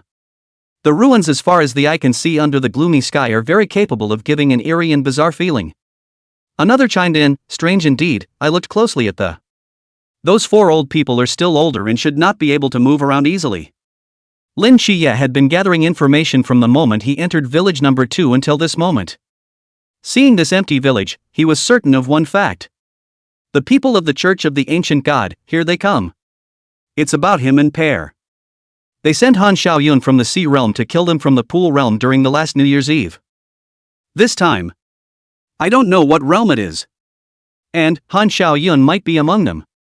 Even if he wasn't, Han Xiaoyun found a way to move the villagers in the hinterland ahead of time. It's what caused them to come here and see the empty village. It was as if he wanted to validate Lin Qiye's conjecture. There was a loud boom in the distance, and in an instant, the ground shook and the mountains shook. Making the trembling earth tremble more and more, out of instinct for danger, Lin Qiye wanted to pull out his legs and run. A furious roar rang out through gritted teeth. 13th seat, how dare you betray Lord Raving? This caused Lin Qiye's footsteps that wanted to escape to pause, and the 13th seat. Han Xiaoyun. He remembers this man who landed on cow dung by the Peace Bridge. The lead instructor was dangerously aware of the direct low shout, get out of here first. The crowd obeyed and ran quickly, except for Lin Qiye who quietly broke away from the troops. Choosing to run in the opposite direction from Rescue 2, the Church of the Ancient Gods was coming for him in Pear. Instead of being with other people are safer. At this moment, Han Xiaoyun's weak voice rang out, "Of course I dare." The sixth seat mocked him, "You're just a District C realm, don't be so self-important. How dare you betray Lord Murmur for some mole? I know, you're the sixth seat, the limitless realm." Han Xiaoyun climbed up from the ground and, steadying himself with his halberd, a pair of eyes calmly looked at the powerful man across from him. A medallion quietly appeared in his hand with a few small lines on it. "If the eclipsing night comes to an end, I shall stand before 10,000 men." Han Xiaoyun's gaze was loving and resolute, and he murmured in a low voice, "If the eclipsing night comes to an end, I shall stand before 10,000 men." Han Xiaoyun didn't understand why he had told the upper echelons of the Night's Watch about the news in advance. Headquarters did not send anyone to Tsangnan to stop this disaster. But he will stop this disaster from happening. He's going to save the villagers, he's going to save these kids, save Lin Qiye, save Xie Li. That he, Han Xiaoyun, could die in such a way should. I guess I'll get to see my former cohorts again. Silver needles in the palm. A storm spread out with Han Xiaoyun as its center point, and his aura climbed. Long hair flowing in the wind. The sixth seat was shocked, "You actually used the ghost god lead." Lin Qiye's entire body stiffened for a moment when he heard these words from the darkness of the night, "Ghost leader." He knows. Once the Night's Watch moved to use the ghost god's lore, it was with the determination of certain death. He stopped, turned around, and gave a solemn military salute in the direction where Han Xiaoyun was. Just then, a bit of darkness suddenly smashed down to the surface like a meteor, and all of a sudden Lin Qiye felt the sky spinning and appeared in a deep, dark cave with a blink of an eye. He was horrified. Just what kind of strength can leave no trace in Starry Night Dancer? Klein or human ceiling? In the midst of his shocked thoughts, Lin Qiye suddenly had a flash of light and grasped the core vein of the entire matter. Han Xiaoyun is an undercover agent, he knows this, and the vigilante's top brass should know it, too. It's obvious. Han Xiaoyun has already delivered the news, or this wouldn't be an empty village. But the camp still sent them to Tenzinin for rescue. Save villages without villagers, and those who entered the 3 villages in the hinterland of Mount Sinan were almost the best in the camp. Lin Qiye's pupils contracted, reasoning out the core of the whole matter. It was a hands-on training session that bypassed the boot camp instructors. There's a powerful man sitting in the shadows. Otherwise, how could he have interrupted Han Xiaoyun's ghostly invocation at just the right moment? Lin Qiye was relieved in his heart, even though this training seemed like a hellishly difficult mode. But at least the man won't die. I just don't know if he's the only one who made this sudden entrance. 10 minutes later. Lin Qiye then narrowly met up with 3 people who didn't seem to be good at first glance. There's only one way to go except to turn and run, and that's with your sword drawn. Both sides froze when they met abruptly. Agents of the gods? Lin Qiye? Pie in the sky? The 3 Chuan realm on the other side were so excited, 3 versus 1, the 3 of them. And the other side has only one even if it's a divine agent. Definitely not a match for them. It's not even a handful. And 3 seconds later, the 3 men were alarmed. You've actually reached the Chuan realm. Aren't you a pool realm? He's pretending to be a cheat? Lin Qiye drew his sword with a cool face, stupid X. Think I'm not hungover? Lin Qiye's eyes were cold, and the 2 swords were wielded in a handsome manner. Why 2? Because Xie Li had given him the star sword he had claimed as well, Lin Qiye was not polite. Anyway, it's him who has a 2-sword flow, and Pear doesn't use a sword. Positive 1v3. Surging spiritual energy strengthens the body to the point of being almost superhuman. Lin Qiye was also in the Chuan realm, and he wasn't at all weak to those 3 on the opposite side. Not to mention that it was still nighttime. He had the Starry Night Dancer enchantment. Blazing Angel Mighty, Dark God's Ruin. After a set of moves, the opposite side's 3 people were taken away by 2 of him. The remaining one exclaimed, "You're shameless, you're obviously Chuan realm but still pretending to be Pool realm?" Lin Qiye swung his sword down without changing his face. What is this called shamelessness? This is called leaving a backhand. His star blade was stained with blood, and his entire person was cold and cool, like a merciless blade. The star sword pierced the back of the last Chuan realm.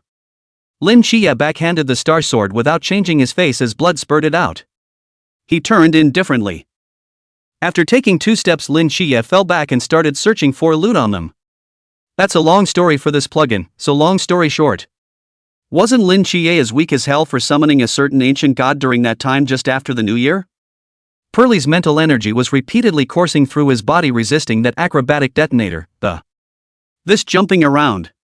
125.3v3? It's like a quiet mutation. It wasn't until Lin Qiye recovered his mental strength that he realized that he's obviously in the Iki realm, but he can mobilize his spiritual power to the Gen realm. Lin Qiye turned his sincere and pious gaze towards classmate Xie Li. Pear-san finished chewing the plums in her mouth in the face of Lin Qiye-san, who had discovered a new continent. Patting him on the shoulder, "Don't panic, think of it as a gift from above." Lin Qiye didn't believe it at all. "Heaven?" Pearlie mused for a moment and continued, "Big brother's gift is fine." Lin Qiye was certain that it was something to do with Pear. "Can't my brother?" Xie Li's classmate stood up, glanced at him with the advantage of height, and once again had read the mess back. "What? How embarrassing it would be for you to call me brother. 7 is so good." Lin Qiye wanted to roll his eyes. It's a pig disguising in tiger-eating hang, although Lin Qiye doesn't understand how the hang works. But he managed to drive on. Opened up, he managed to take out 3 Kawasaki. Lin Qiye tuned himself back into the pool realm again as he looked for loot near the bodies of the 3. In the eyes of others, he was still a harmless and easy-to-bully pool realm. What kind of axe is this? Should sell some. Lin Qiye hung a drop of blood splattered from someone else's body under his eyes, cool and demonic. After carefully picking and choosing, Lin Qiye sighed in his heart. It doesn't seem like there's a lot of money to be made in the Kawarthas. It's amazing that none of these 3 people can wear loreds. Kawasaki is also poor. And then Lin Qiye took the trophies of his training and continued to explore the cave in the dark.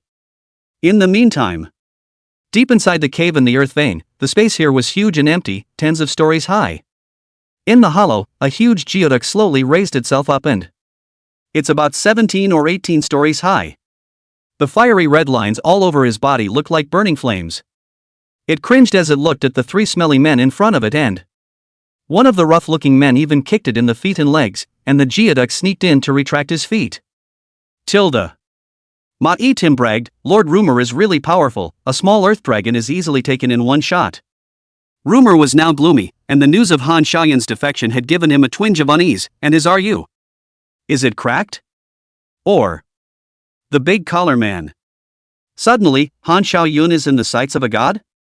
And the 6th seat frowned tightly as he surveyed the shivering, wimpy geoduct seriously. The power that suddenly swept through just now was clearly above limitless. Now this earth dragon is just only a sea realm, not this one, is it? This wimpy geoduct has a Klein mom and dad? It's not that outrageous. Raving Lord?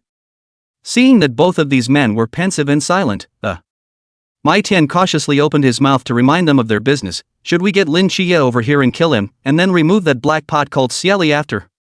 Murmur turned his head gracefully and, continuing gracefully, he gave orders to the Inferno Vein Earth Dragon, "Throw those pieces of trash over here." Ma-e Tim. You an elegance, as if there are walls yet. Seat 6. It's called, "Ya gotta be?" The Goon Earth Dragon didn't dare to disobey and immediately moved his absolute Earth domain into action. All the junk that was mandatory was delivered. Not a moment too soon. 10 seconds later. Running mice, twisted cauliflower snakes, weasels that had been dazed by the brush appeared in the vast cavern. In a flash, the beasts were in chaos. Weasel! Yitimma exclaimed, and snapping to the 6th seat, like a soft, helpless little white flower. The 6th seat and Murmur slowly craned their heads to look at him with a death stare. Mai Tian bowed his head in shame and hugged tightly. All people have flaws. When I was a kid, I watched weasels gnawing on my grandfather's corpse. Since then, there's been a psychological shadow. Raving. Seat 6. 6. Brother 6, why don't you let little brother hide for a bit? The 6th seat stomped his foot, and all of a sudden, the flailing group of beasts were killed by the power of the limitless realm.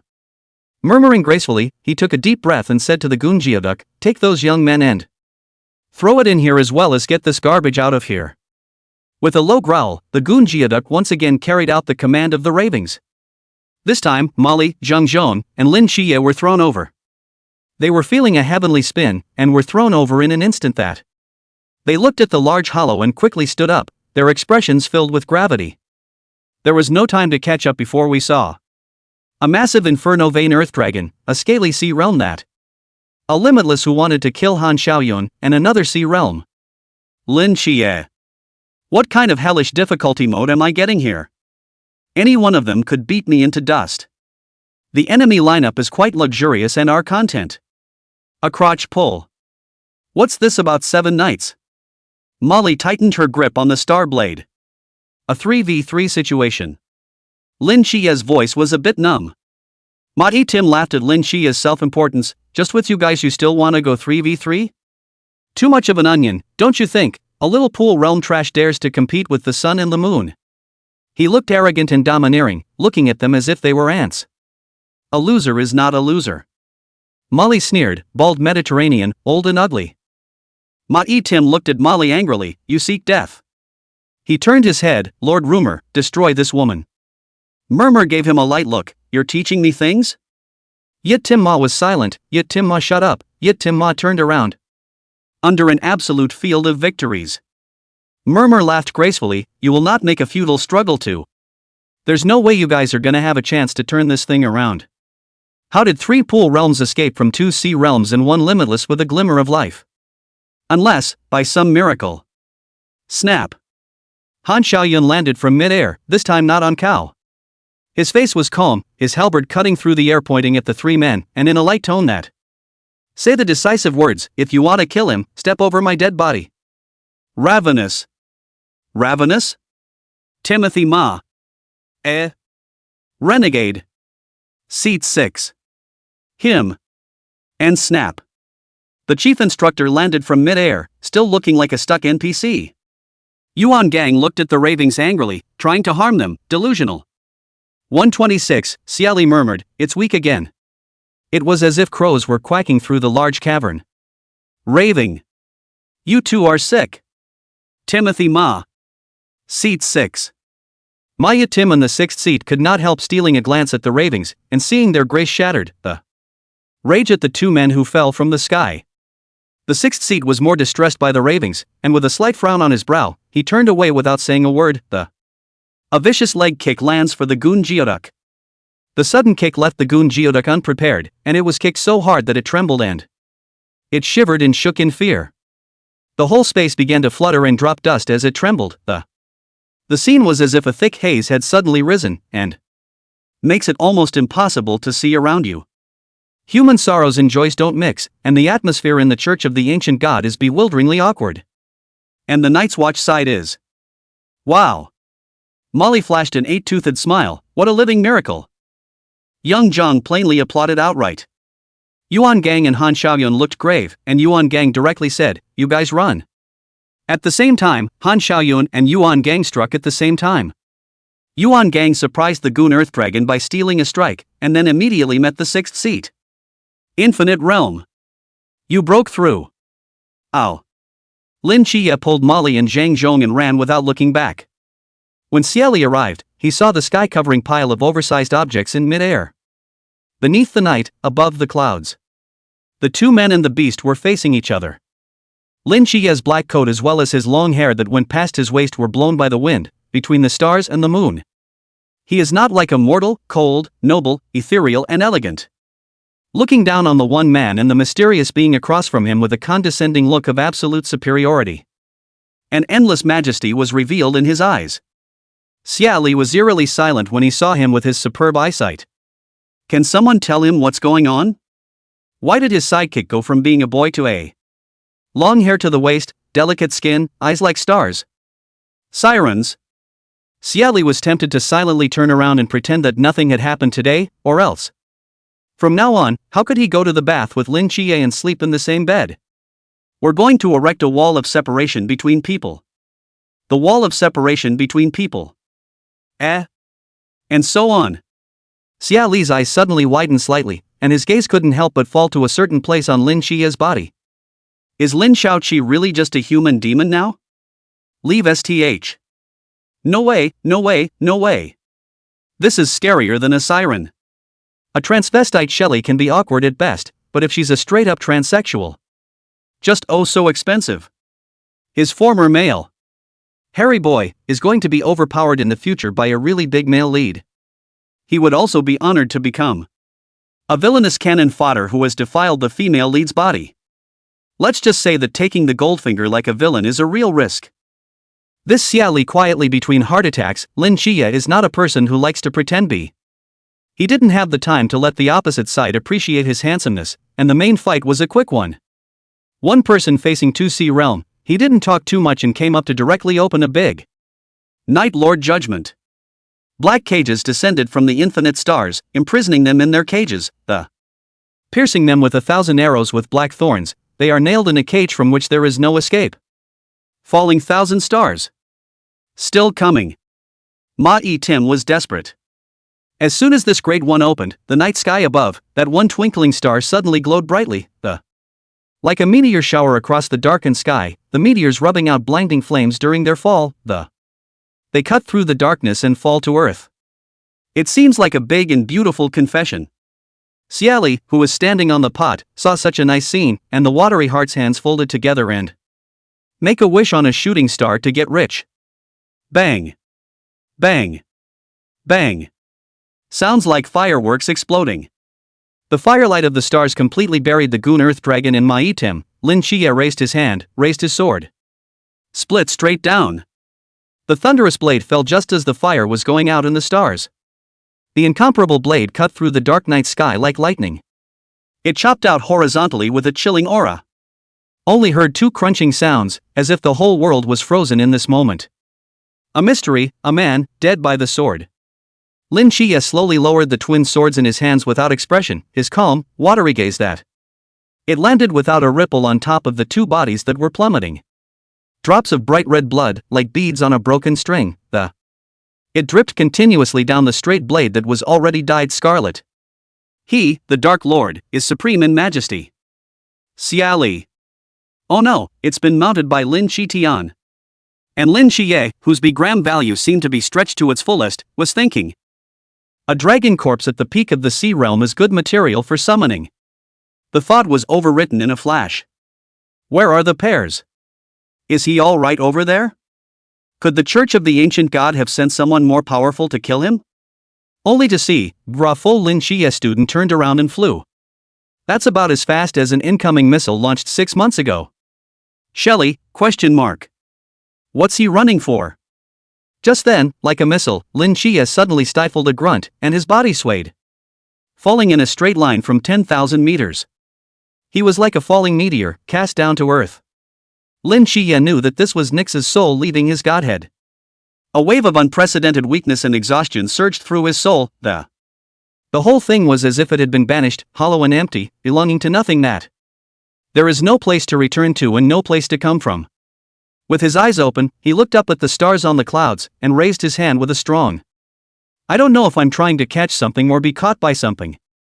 The silhouette of the spirit body Nyx gradually faded away. She originally wanted to say something to Lin Qiye.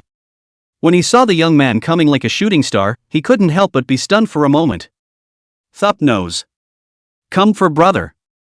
These words seemed to blow into Lin Qiye's ears like the wind, and he blinked and the still numb and tired brain hasn't reacted to what that means. The next moment, fall into an embrace. Familiar and warm. It's Pear. Xie Li is still very conscientious to the hair of the small. This is if other people he will not be on his own hand to pick up, Instead, just smash it in the pot. At best, you'll just smash a few bags out anyway, it won't kill you. Aang, it's me, what are you running for, Seven San? Xie Li put the wilted Lin Qiye down in his hand. But look at him as soon as he puts down Lin Qiye's weak can only lie flat at the bottom of the pot. Like a corpse. It looked really unlucky, and Xie Li reached out again to help him up against his shoulder. Looking closely at Lin Qiye's skull, he's got short hair again. Lin Qiye raised her head to look at him and smiled like a sunflower and then he lost consciousness completely and leaned weakly against Xie Li's shoulder. Xie Li murmured, void again. 127, my father called me home for dinner.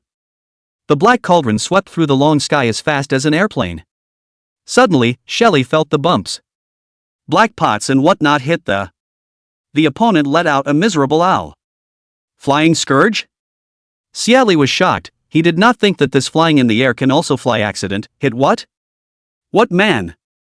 Xie Li probed to see the long-haired man's unsteady form falling downward toward the ground at a high altitude. It's Han Xiaoyun? Han Xiaoyun took a look. I saw a man's head peeking out of the black pot that seemed to blend in with the night, and it was, said the teenager who dropped him on cow poop. How could he have never imagined that he could still run into this wrongdoer by flying with a heavenly forbidden object? What are you doing? Xie Li controlled the black pot to land quickly and asked sincerely. Chase after Rumor's doppelganger. Han Xiaoyun quickly stabilized his figure to chase towards the west. Xie Li followed, and in the night, one of them flew by himself, with a black pot chasing after him. What? You like him, huh? Han Xiaoyun's face was twisted a bit by the anger, and his elegance shattered. Fart. He took a deep breath. I've just learned that Rumor has arranged for a backstab. As long as this mission doesn't succeed, he's going to blow up the city of Annan, near Songnan. Out of breath. Annan, next door to Canyon City, is a small city like Canyon City and is known as Twin South. The highest combat power of the Night's Watch in Songnan City was only the Chuan realm, and Annan City wasn't much higher, so a Sea Realm doppelganger from Rumor is literally capable of blowing up Annan City.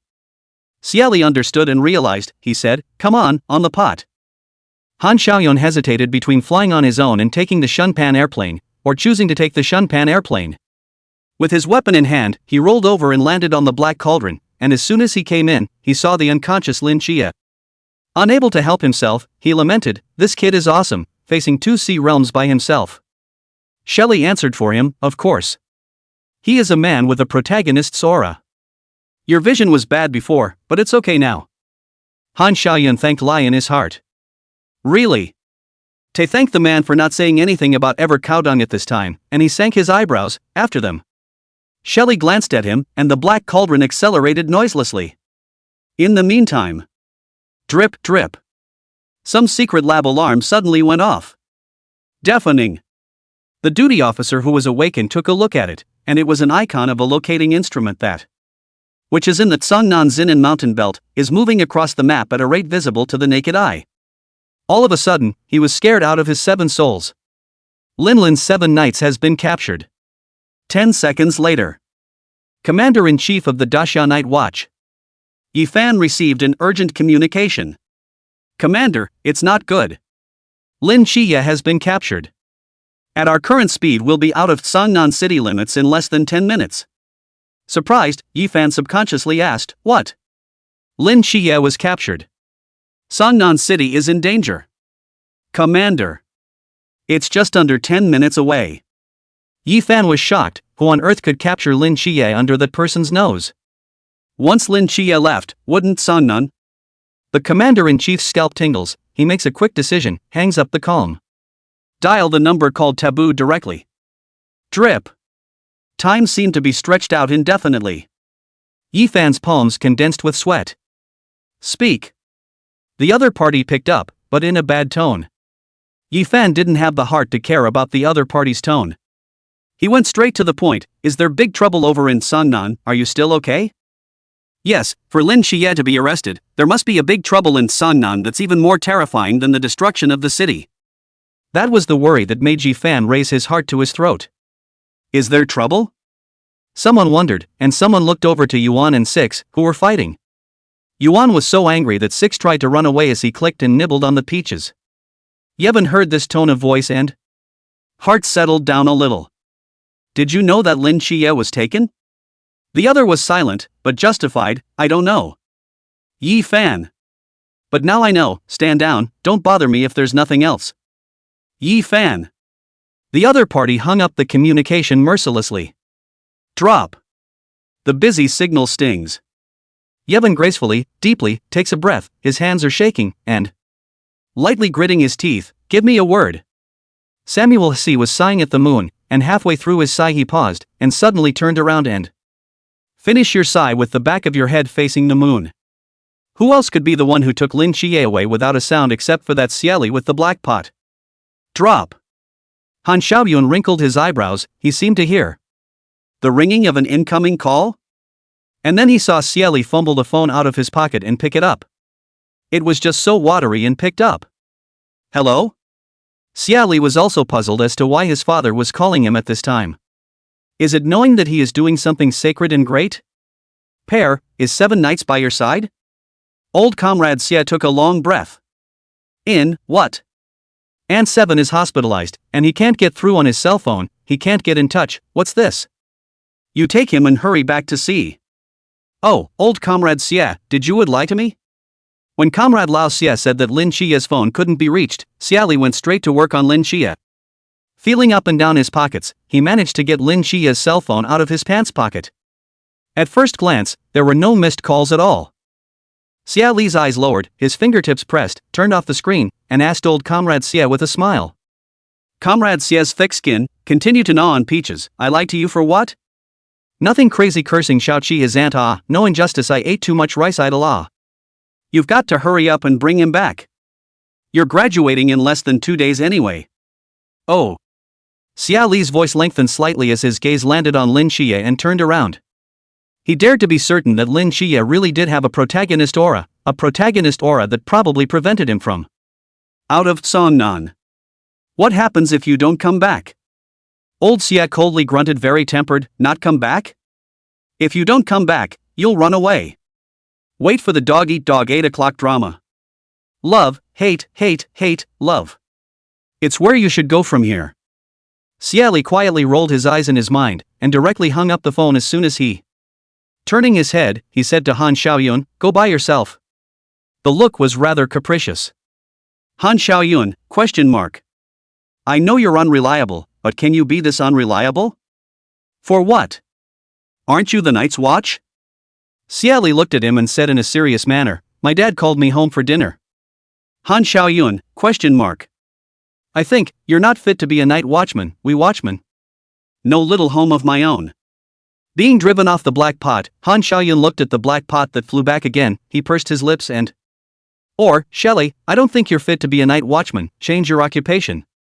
The black cauldron suddenly hovered. Xie Li looked back at him, the teenager's brow was quiet, as still water, even in the face of denial. The teenager said, have you heard the saying? Loving people first, being a night watchman presupposes, well, being human. I won't deny that you are noble and admirable. But for me, if I can even surrender my humanity, then there is nothing that can't be given up, there will always be something that exists that is more important than them and Anan. The teenager laughed a little. At that time, can't Anan City be discarded as well? Han Xiaoyun suddenly shuddered, his pupils plummeting, his lips opening and closing. Sorry. The black cauldron is gone, flying like a meteor. I'm not qualified to judge your choices. Han Xiaoyun also left, heading towards Anan. 128, the best of the best. Lin Qiye. It was 2 days later when Lin Qiye woke up, while he was half asleep. Heard Shelley and in Chubby chatting. Pear, your grades have been cancelled. You've gone from first to last. The instructors are so unreasonable. Chubby's voice was bitter and hateful. There was a sense that if the instructor was in front of him he would have to bite the instructor twice in high and low places. Where are the pears? Pear's voice appeared the next second. The serious tone of his voice says something careless and immodest. Hey, a duck egg is a duck egg. I'm a person who never cares what other people think. It's not like they docked my paycheck for making me a duck egg. It's not even a big deal. Xin Xingzhu's voice also emerged. Pear. Why did the instructor call you stubborn? Xie Li took a bite of the roasted pig's feet. The pig's feet were so fragrant. The food at the military hospital is so good. And no money. Hey, who knows what instructor Hong is talking about? Probably because I'm so handsome. No pitch black tans like you guys. For disobeying an instructor's orders and leaving the team during a rescue, and that's not all. Even more so, this capricious act of taking Lin Qiye and losing the union for a day and a night. Let a group of instructors make a unanimous decision. Take Shelley's grade off the table. Chao Yuan can get to the point. He glanced at Lin Qiye, who was lying on the hospital bed. You took Qiye. Where did you go for a day and a night? At these words, the other two also looked curiously at Pear. Shelley blithely continued chewing. Would you guys believe me when I say we went on a date? At these words, it was as if crows flew breathlessly through the ward. Xin Xingzhu's hand was dumbfounded and wanted to grab the pig's hoof in Pear's hand. Chao Yuan silently glanced at Xie Li's pig's hooves and silently bow your head and recite Ba. Chubby, who was a little more resilient, said, Aang. Continue, so what did you guys do on your date? What do you do when you're dating? Or are you set for life? Xie Li's hand trembled, never in a million years. The fat guy is kind of entering the world of pumped-up images, and can actually pick up the conversation without changing his face.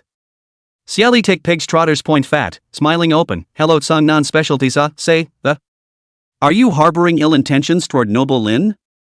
Chubby's so flexible brain couldn't help but get stuck for a moment, and he had thought that he has managed to keep up with the brain circuits of someone in Pear.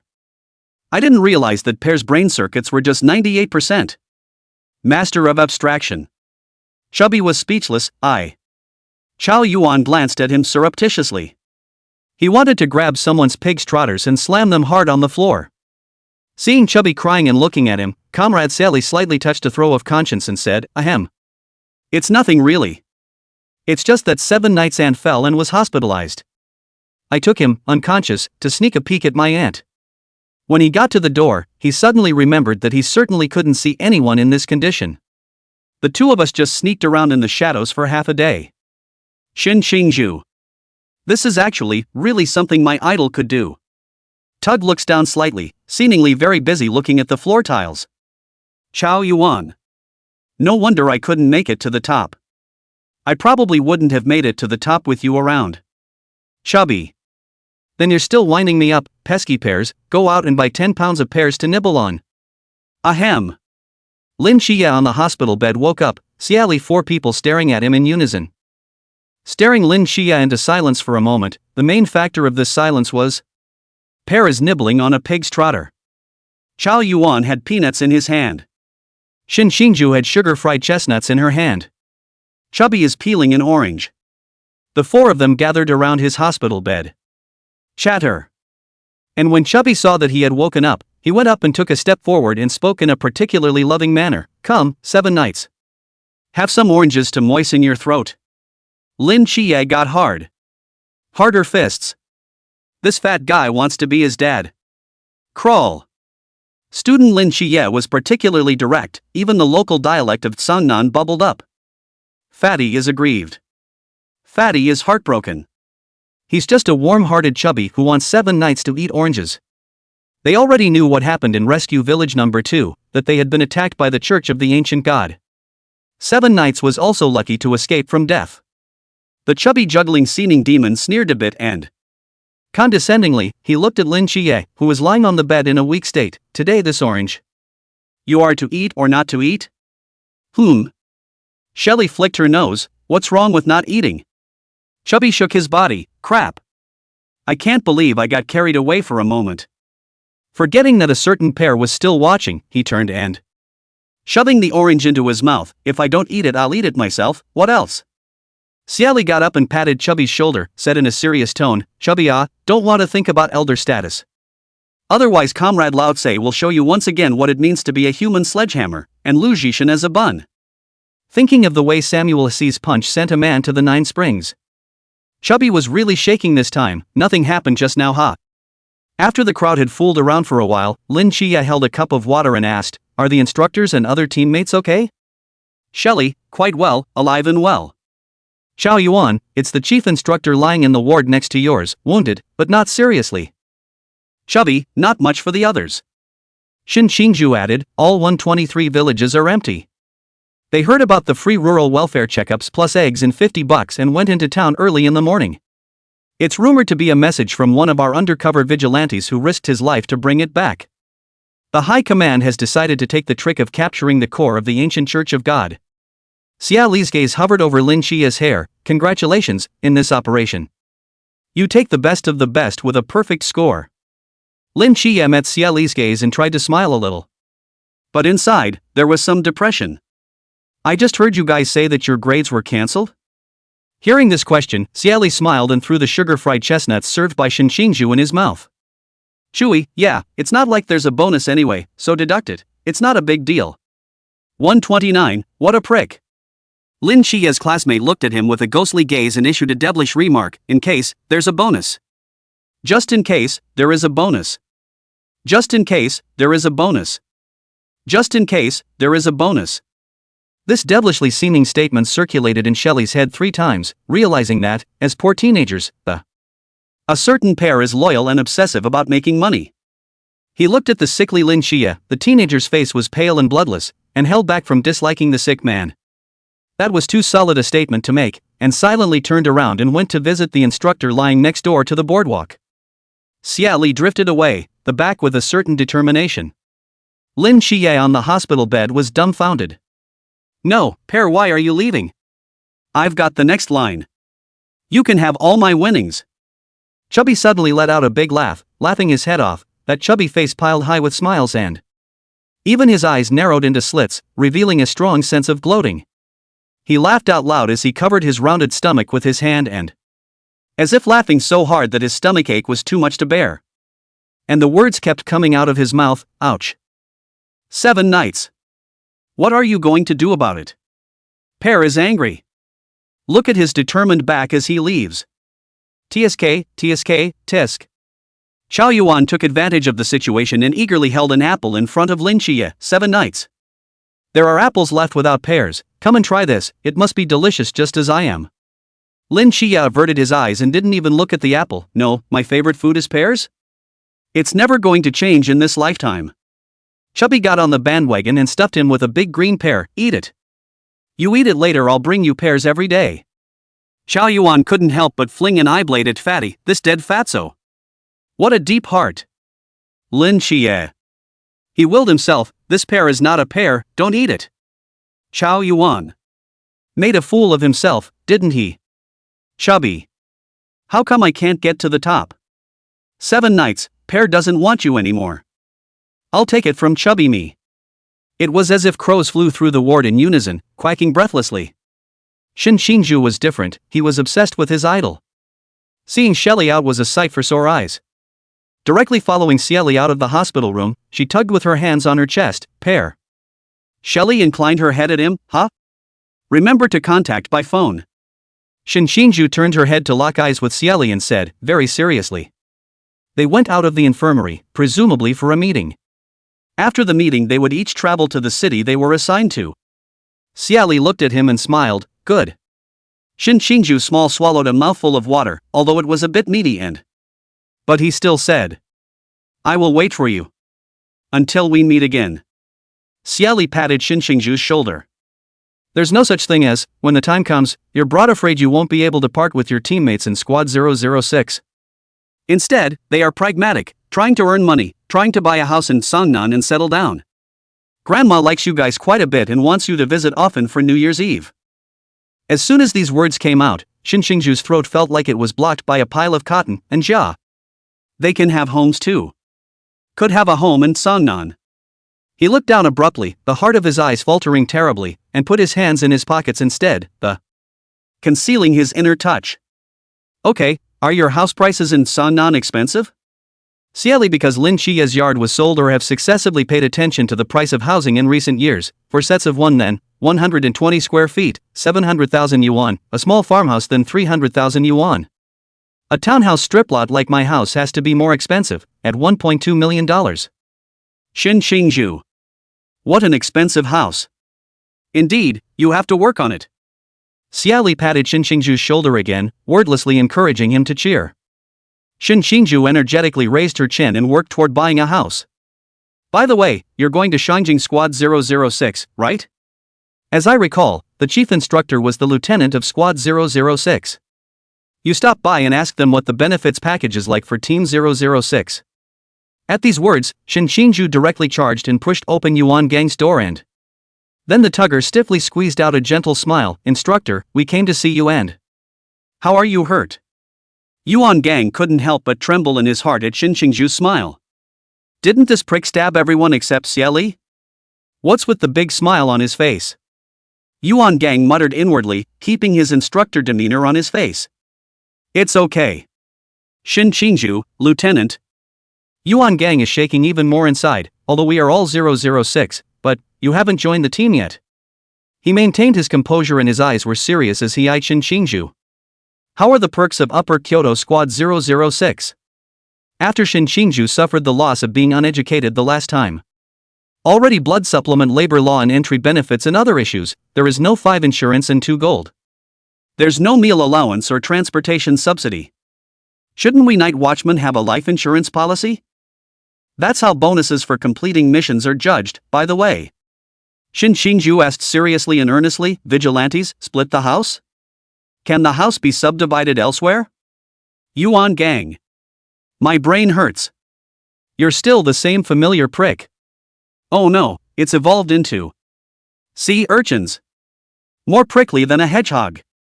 Yuan gang's face, which was already not very pretty, became more and more vegetable.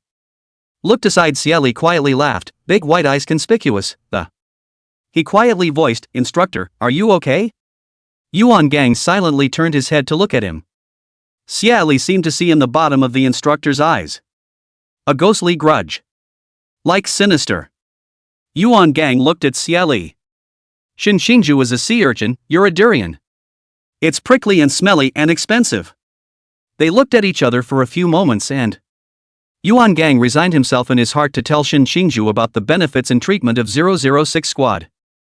Seeing Shinshinju's pair of eyes getting brighter and brighter, Yuan gang was calculating in his heart. After saying that, Yuan gang looked at Xie Li. His eyes narrowed slightly as he unleashed a magical attack. This time, the first place winner is going to get a 500 bonus. Xie Li. 500? Xie Li was visibly downcast and Shinshiju, a person who can't comfort people, also spoke to comfort him. Pear. Even if you hadn't gotten a duck egg, you don't have the 500. The enemies are all brushed on the 7-night side, we can't achieve anything without monsters here. Xie Li realized that Shinshinju's talent was really quite high. Look at that. It's like a mouthful of poison. 6. He glanced at Shinshiju, I thank you. Oh. Retarded. Shinshiju smiled faintly at him, I should. Xie Li. The chief instructor, whom they both watched, gracefully pulled the covers up over his head to maintain decency, then grinned. Xie Li and Shinshiju glanced at each other. Xie Li clasped his hands on his chest, his chin slightly raised. Turning his hand to some strawberry fruit basket on the chief instructor's nightstand, Instructor. Since you're asleep, I'll fix your fruit for you, haha, no need to thank me. A certain Pear took off with a basket of fruit, and it was hard not to suspect that he had come here to pass fruit. 130, ever seen yourself? Yuan gang. Seeing this, Shinshiju hesitated for a moment, and also extended his claws to that pot of black grapefruit basket. Following suit, Chief Instructor, I'll help you out too, no need to thank me. Instead of saying they were sending fruit baskets, the two people who were seeing the patients took the fruit baskets that were sent to them. Yuan gang lifted the quilt up, a smile in his sharp eyes and murmuring in a low voice, 2 resourceful little pricks. When strawberries and grapes show up in the next ward. Chubby erupted in cheers, he had strawberries in one hand and grapes in the other. Eyes still sparkling, wow Pear you're great. I know I love strawberries, Chubby. You're not afraid that the chief instructor will give you a hard time, drag? How dare you take food from a tiger's mouth? Shinshiju reacted for a moment and responded, Fatty you double standard ah? How can that be, how could I, a child of a normal family, have that kind of bad habit? Chubby denied, Chubby 2 mouthfuls of strawberries, 2 grapes a mouthful, looking at Shinshiju upset. Lin Qiye took a bite of a strawberry and smiled, curving her eyes. What are you giggling about, Mr. Lin Qiye? Xie Li thought that Lin Xiaoqi's classmates smiled as if they were silly and sweet. Welp. Xie Li sighed, suddenly a little worried about whether Lin Qiye would be tricked like a stupid white sweet. Lin Qiye thought for a moment, strawberries are sweet. Xie Li covered his face and said in a serious tone, you're worth some money, right? At least it's a male piggyback with a protagonist's aura, to be noble and cold, with a chin to look at people. Lin Qiye chewed, and then shouted 30 years east of the river and 30 years west of the river, don't deceive the youth? Chubby interjected, that's a certain Shaw, you change it. Lin Qiye continued, he fog, looking at Fatty eyes narrowed, you already have a way to take death? Blah blah blah, change it for a change. Chubby glares at him. Quite unconvinced, get another one that has gone through 9 years of compulsory education. Lin Qiye pondered, turning over countless novels in his mind. Dragon King Flunky Immortal. Everything has a crack, a place where the light shines in, and if it doesn't, then I'll be the one to break it. Shin Shinju was silent for a moment. This B-gram is high. Chubby, who is familiar with the novel, Night Sky Emperor? The corners of Chow Yuan's mouth twitched slightly as he tried to remain silent, but couldn't help but say, "This is good." Xie Li patted Lin Qiye's shoulder and said in a serious manner, "Night Heavenly Father." Lin Qiye lowered his head and tried to pull up the covers to cover his face. He was strong. "Thanks. It's a little fancy, I like plain." Xie Li smiled and opened his mouth. 7-day student, when you are the protagonist, you should have a little bit of awareness of being the protagonist. Be handsome and dazzling. Lin Qiye looked at him, a pair of eyes, black and white. I can be ugly and silent. Xie Li. 7. How do you manage to keep your eyes open? Chubby touched his face and solemnly concluded, 7 nights he pretends to be a bee. Even Chow Yuan, who had been following Holy Light, couldn't help but nod slightly. Shin Shinju tugged and rolled her eyes. They made a scene for a while and then broke up for the time being, going back to their dormitories to load their bags. Discipline the little brother by disciplining the little brother, and send the lorist by sending the lorist. Only, Xie Li is still in the hospital room, holding a cell phone and playing Fight the Landlord. Lin Qiye watched him play a couple of hands and remembered what he had just said. Auntie, was the fall serious? Shelley's operating hand gave a slight lurch. This time his teammates who were farmers with him also threw rotten tomatoes and another rotten egg at him. Lin Qiye's heart tightened when he noticed this abnormality.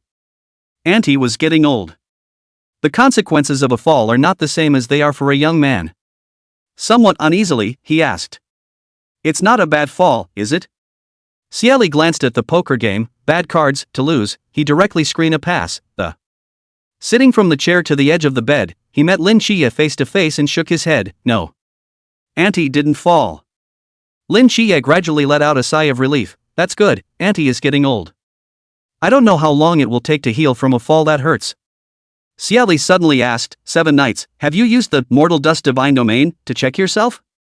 Lin Qiye was uncertain. The Mortal Dust Divine Realm could penetrate all obstacles, and when he wanted to. Can he? Air. Ignore the clothes, ignore the skin, look right into the heart, look right into the bones. Of course, he wouldn't be so perverted as to secretly spy on people. Lin Qiye frankly shook his head. No, I've never used the Mortal Dust Divine Realm to look at myself. Shelley raised an eyebrow, her voice slightly lowered. Now look. Lin Qiye glanced at him, then obediently used the perception of the Mortal Dust Divine Realm to look at yourself inch by inch, starting with your toes. Until somewhere in his skull he suddenly lurched, his mind. There's something the size of a grain of rice, silver in color, just stuck in on the skull. Lin Qiye abruptly opened his eyes. He looked at Xie Li, his 5 fingers unconsciously grasped the quilt. There was confusion and shock in his eyes. How did he get this thing in his head? What is this thing? Who let it in? The ones from the mental hospital back in the day? Lin Qiye was horrified in his heart and his throat rolled, somewhat astringent. This is... Xie Li patted his shoulder soothingly, his eyebrows serious, and whispered, don't be afraid. I'll take it out for you. Lin Qiye met his gaze and was stunned for a moment. Xie Li raised his hand. Lin Qiye bent his head and closed his eyes. Xie Li stood up and, bending down and circling Lin Qiye's shoulders and neck with his arm, he placed his other hand on top of Lin Qiye's head. The color of his eyes was obscure. Who put this in there? Shelley had the answer in her mind. A group of people. A 7-year-old child was strapped to a lab table, cranially opened, and implanted with a subcutaneous localizer. I'm afraid, Lin Qiye accidentally came out of Tsangnan. Shelley closed her eyes lightly. A thought. Within a 50-meter radius. Whatever I think, comes true. No reason, no logic, no need for cause and effect. A silver-colored grain of rice appeared in Xie Li's palm, and he opened his eyes and, lowering his eyes to look at this thing that had been inside Lin Qiye for almost 11 years. The eyes were cold. Like glacial silence. 131, I'm in. What's this? Lin Qiye suddenly realized that. Is about to have his worldview turned upside down more than he ever watched an angel go blind thing. At first there was some internal uncertainty and confusion. But when Shelley turned her gaze upon him, earnest and introspective as a coiled and standing reliable mountain, Lin Qiye's bit of confusion then turned into determination. No matter what happens, he thought, Pear will always be there for him. That way, even if the road ahead is bumpy and full of thorns, they can walk together. Be firm, be brave, go on. Xie Li told him the answer, subcutaneous localizer. The word, break, quietly covered the room. Xie Li looked at Lin Qiye seriously, word for word, 7 days, the next thing I said.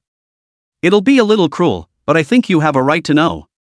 Lin Qiye's heart skipped a beat, keeping quiet and looking back at Xie Li, a pair of black and white eyes that. Silently reflecting Xie Li, he nodded softly. Do you remember Shiva's grudge? Xie Li's face was calm. It was so calm that Lin Qiye thought that there might not be anything major happening. But the 3 words, Shiva's grudge, gave him a jittery feeling. Remember. Shiva grievance can completely erase a thing from conception. Well, this thing was 10 years ago, and almost 11 years ago. Xie Li spoke calmly. He's sitting on the edge of the bed. Plainly, he grabbed Lin Qiye's hand that was gripping the quilt. It was written on Songnan by Gaia and Loki. Unsurprisingly, Lin Qiye's hand clenched tightly for a split second, But Xie Li's brow remained as immovable as a mountain. Continuing with the brutal truth, what Shiva's grudge erases is the concept, it erases Songnan, Everything about Songnan was destroyed, the house buildings, including the citizens of Songnan. At the time the name of Songnan appeared in Shiva's grudge, everything within Songnan's territory was erased. This was and is the main reason why the chief instructor made it a point to tell us about Shiva's grudge. Lin Qiye's face instantly paled, the heart of his eyes trembled and faltered. Pear, you're joking, right? Songnan, how could Songnan be obliterated? There was an agonized prayer in his eyes that was the faintest hint of hope. Aren't they still waiting for us at home? Lin Qiye's face was incredibly pale. Xie Li looked at him and said, word for word, that's the second thing I'm going to say that. The only reason they're still living well in Songnan right now is because of your mundane divine realm. Build miracles by divine power to make them as they are. 10 years ago, you went blind because the blazing angel Michael gave you, the mortal realm of the gods. The obliteration and reappearance of the city of Canaan was called a miracle. That's why the asylum people took you in for study. Those are the ones who implanted the locator in your body fearing that you would unintentionally leave Songnan. And this training set in Songnan is also because you can't get out of the city of Songnan.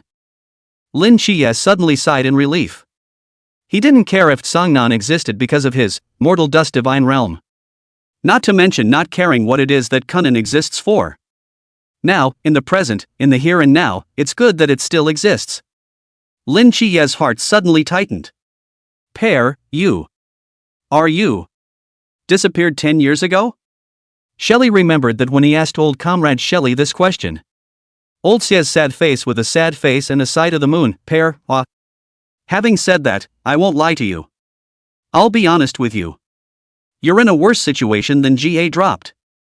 Xie Li face a face of nervousness, hair small, goodwill to fool him, do not make should not have it. I'm not opening a golden finger, so don't worry about me. Well, don't interrupt my brewing emotions, I'm not finished yet. A certain Pear was quiet again, unmoving, but the day that Songnan, constructed with mundane divine realm, disappears. After the divine power in your body is consumed, Songnan will disappear and return to ruins. Xie Li also understood from this answer why he had been so weak a year ago when he had cast, one thought, on Lin Qiye. By moving Lin Qiye, the pressure of the entire Songnan city was transferred to him. No wonder he hadn't been that weak at other times even with the infinite use of the break technique. Lin Qiye's heart was beating fast. He spoke cautiously. How long will that blazing angel's divine power last? Xie Li took a deep breath and still told Lin Qiye the cruel truth. It's better to live out the last of our time together in a cherished way than to be blindfolded in ignorance and suddenly lose everything in one night. He said, a month. 1 month. In an instant, Lin Qiye's eyes turned red, and tears could not be stopped from pouring out. The body was starting to tremble uncontrollably. Auntie, Jean, Grandma, Uncle Tsay. Lin Qiye's world began to collapse, bit by bit. Xie Li held back, but still couldn't stop a violent chestnut from landing on Lin Qiye's head. With both hands, he rubbed Lin Qiye's face, which was carrying grief. Student Xiao Qi. Don't get upset, you can get upset later, I'm not finished yet. Lin Qiye's face was bitter and hung with tears, living like a bitter melon turned into a spirit. He tried desperately to suppress his racing emotions. You said. A tear, falling from the corner of her eye, dripped onto the back of Xie Li's hand. There was no way for Lin Qiye, who was faced with such news, not to grieve. The range enveloped by the word, break, is silently expanded by another 5 times, and everything that is silent is cut off. The gathering, word skill wordlessly built up circular bodies to envelop them. Xie Li's eyes were serious. I didn't tell you what my forbidden ruins are, did I? He didn't need Lin Qiye to answer, he just had to tell Lin Qiye a message. My forbidden market is called, one thought, and whatever I think comes true in the landed envelopes. He spread his palm out and displayed the locator. I want it out and it then appeared before me. Ding! Lin Qiye blinked, then reacted furiously, his breath suddenly catching. Xie Li, word by word, his eyes honest and serious. As if making a promise, even if Tsangnan disappears in a month, one day it will come back and we'll bring them back behind us. Lin Qiye looked at him, with one pair of eyes, as if he was the only one left. They'll be back as long as I live, I promise. Xie Li's every word smashed into the deepest part of Lin Qiye's heart, and he was stumped for a long time. As if his soul had found a place to live, the rain poured down and flooded him. Lin Qiye hugged Xie Li almost out of control, trembling his body and in a shaky voice. Pear. I'll protect you at all costs. Anyone, anything, that wants to hurt you has to step over my dead body. I am. Xie Li inclined her head slightly, hugging back the comforting hairdresser. Although he was sad when he learned of these news, he wasn't as sad as Lin Qiye. Because he knows he has a chance to undo this. But Lin Qiye didn't know that his mind was in a state of great ups and downs, great joys and great sorrows between his words. Xie Li's voice trailed off as he said, I'm a little sorry. I apologize for telling you the truth, which, I know, is a cruel one. Pear, there's no need to say you're sorry. I want to thank you for your candor. So that I can catch the last moments. Lin Qiye tightly embraced Xie Li. Once, Xie Li was his homecoming and light in the dark night. From now on, Xie Li was more than just a place to return to and a light to shine, she was his hope for the rest of his life. All hope. He will do anything and everything to protect this man. 132, there is a cat. Lin Qiye was sad for a long time, and Xie Li quietly accompanied him until night fell. Lin Qiye's emotions only recovered. The pain is there, but the future is not bleak. There is hope. He would be able to move forward. Lin Qiye wiped his face and exhaled softly, and voice hoarse. It's evening. It's time for dinner, are you hungry? Xie Li inclined his head to look at him and curved the corners of his mouth, not bad. It's not like I couldn't eat a roasted pig's foot if I had one. Lin Qiye moved to realize that his spiritual power had all recovered at some unknown time. He glanced at Xie Li, surely Pear had used his forbidden market. A very powerful forbidden ruin. Seeing Xie Li looking at him, Lin Qiye blinked his somewhat astringent eyes and confess your secrets. Pear, I've got a goldfinger, too. I have a temple in my head, and when the temple opens its doors, inside is the mental hospital we stayed in. There are 6 gods locked up in a mental institution. Nyx, the goddess of the night you saw last time, is one of them. Pear confessed towards him, and Lin Qiye would confess as well, exchanging their secrets with each other. Xie Li when Lin Qiye said that there was a golden finger. Just turn on, break, and gather, in case you're overheard. He's in the sea realm now. The number of people who could eavesdrop on their conversations unknowingly would have been small. Plus that black pot is hanging around training camp. Xie Li complimented, you're quite powerful, Lin student, you're the male lead with a protagonist's aura. I'm going to hug your thighs from now on, and you'll take me flying. Lin Qiye was a bit embarrassed at being complimented by such blunt words, and he rubbed the back of his head. Muttering, actually, Pear, you're the good one. It's a bit more powerful than me.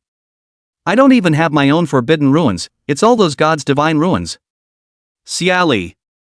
You come to cut down trees night after night, you're good at it too, and every time you put on a bee out there. It's all the result of my hard work and sweat. You're awesome, what about owning 6 extras, it's awesome in numbers. Lin Qiye smiled and got up from the hospital bed, pulling Xie Li up with his hand, let's go eat. I can hear your stomach rumbling. Aang, I'm not hungry, I just had a bowl of noodles for lunch, and it was vegetarian, no meat. Xie Li pulled open the door and was quite unsurprised to see the 3 men crouching in the doorway. Chubby, Xia Yuan, and Shin Xingzhu crouched in the corner of the wall in a row, and seeing the door being opened, The three of them looked toward Xie Li and the two of them in unison. Chubby was the one who spoke first, and he surveyed Lin Qiye with inscrutable eyes. The ends of the eyes are red, and the eyes are black and shiny, as if they had been drenched in water. It's going to be a long life. 7 nights, bullied into tears by Pear. What did the two of them do in the house they couldn't get into? Is it possible that Songnan's specialty has finally blown up on Xie Li and Lin Qiye? They're in. Kissing and hugging and lifting high? Chubby pupils quake, realizing that he was the first to arrive at the door of the ward. But the door seemed so close but so far away that my hand couldn't reach the knob. Chubby instantly reacted to the fact that there was something fishy going on in the house. He's trying to save his little buddy. As a result, Pear's black pot floated ghostly in front of him, like an apparition. Chubby got it. It's just Pear and 7 nights in this house, no outside enemies. Chubby couldn't help but look at Xie Li with a pained look. The hand trembled as it reached out towards Lin Qiye. Pear, you, that's what? Don't eat the grass in the nest either. 7 nights, he's still physically weak. Xie Li. What's that? What's wrong with me? A closer look at Lin Qiye's. Shinju? Oh, wow. My idol is a man. Do I have to couple him or not? What if one day I'm sublimated? In an instant, Shinju seemed to have met the biggest problem in his life, and one foot was an abyss. The other foot is still the abyss. Chao Yuan's pupils shrunk. Amitba, Shichi. 7 nights, Yu. And Lin Qiye, who was the person in question, swept them a glance, ? And then, being brushed up on double male literature, he immediately reacted to what the guy's yellowish looks meant. The men had slandered his and Pear's innocence. Lin Qiye wanted to explain before suppressing the urge, the matter of Songnan. It's still a secret. Lin Qiye's brows lowered for a moment, the corners of his mouth pursed slightly, parting was imminent, and reunion was not expected for the time being. Xie Li hooked over his shoulder and led him towards the downstairs, skillfully going to the cafeteria. Voila. Fatty, don't start rumors. Auntie's not feeling well. The 7-day students are in a bit of a downward spiral. Fatty, Chow, and Shin, the 3 of them sighed in relief. It's good that it's not a. The 3 of them.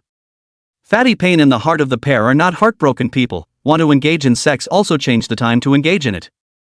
7 nights is still not well. Chao Yuan, on the other hand, was a bit helpless and still a bit worried. Shinju is different from both of them, and he's worried that Pear is submerging him.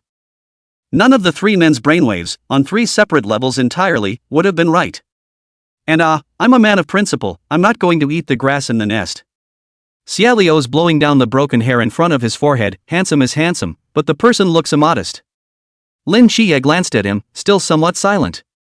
It was thoroughly dark outside, and the location of the muster camp was far from the city, so there wasn't much haze. Plus there aren't many heavy industrial plants in Songnam, and when you look up into the sky, you can see countless stars dotting the night sky. It doesn't reach the beauty of the stars in your hand, but it's beautiful nonetheless. Chubby looked at the stars and suddenly suggested, why don't we find a place to barbecue? It would be a shame not to grill on such a beautiful night. His proposal was recognized by Chao Yuan and Shinju. The 3 of them then turned their gazes towards Xie Li and Lin Qiye. Xie Li saw Lin Qiye so low as someone to refuse. However, Lin Qiye said him as if nothing had happened, successful, just when I want to eat roasted pig's feet. Xie Li was quiet for a moment and chimed in, Anan, yes, I'm for it. A barbecue that says it's all about the grill begins. 133, the topic is so heavy. Nighttime in the training camp. Reunion is born in parting. Everyone was both reluctant and a bit yearning. Lin Qiye was a bit silent tonight. He took his tongs and turned over the pig's feet and duck legs on the grill. The food mixed with the smell of the charcoal fire hits your nose. Lin Qiye seemed to be covered by a thick fog. Suddenly, a can of Coke appeared in front of him. 7 days classmate, the earth is fair, to be in time, to show it off, barbecue with Coke. The more you match, the more you have. Xie Li appeared at his side, his brow wreathed in laughter and spontaneity, and the pull tab on his Coke had been pulled away. Lin Qiye met Xie Li's eyes, where it was still. As always. Lin Qiye exhaled a breath and secretly said, there is nothing to be melodramatic about, a few years apart is the norm. Don't those who get into foreign universities also have to leave Songnam? Let's just say, they went to school. Lin Qiye took the coke, tilted his head and took a sip, the bubbly sensation spreading through his mouth and throat. Sweet and exciting. It's a fact of life that partings are the norm, and when there are partings, there are reunions, and one day we'll meet again after a long time. Xie Li lamented as he handed Lin Qiye a bunch of chicken wings in his hand, gesturing for him to chew as well. Chubby, who was gnawing on fried chicken at the side, nodded his head, thinking that Xie Li was talking about their separation. Yes. Don't miss us too much, 7 nights. We'll come back to you from the sky in the north when you build your special squad. He skimmed over to Chow Yuan, who had quietly grabbed his fried chicken leg. Fuchiko, isn't it? Stealing chicken legs. Chow Yuan, Buddha's light, nodded. Yes, 7 nights needs to. I will come to you without a second thought. Bite into a chicken thigh, it smells so good. Shin Xingju reached out and yanked the other chicken leg from Chubby's hand, his eyebrows borne sharp-end. But the eyes were calm. Just call me. As expected, Drag still doesn't know how to say meaty things. But that's okay, Tug has 3 little followers who can read minds. Li Jia, the simpleton, directly translated, what Shin means is to remind you not to forget to call out to him. Whoosh. Tug's chicken leg attack came at Li Jia. With his own strength, Li Jia grabbed the chicken leg with a quick eye and, thank you Shin for the chicken leg. Ka chow. Chicken thighs smell so good. Li Liang and Dang Wei looked at Li Jia with envy.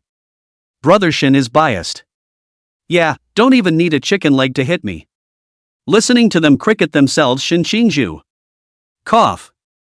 Shin Xingju coughed viciously and viciously, he said to them, come with me, you guys.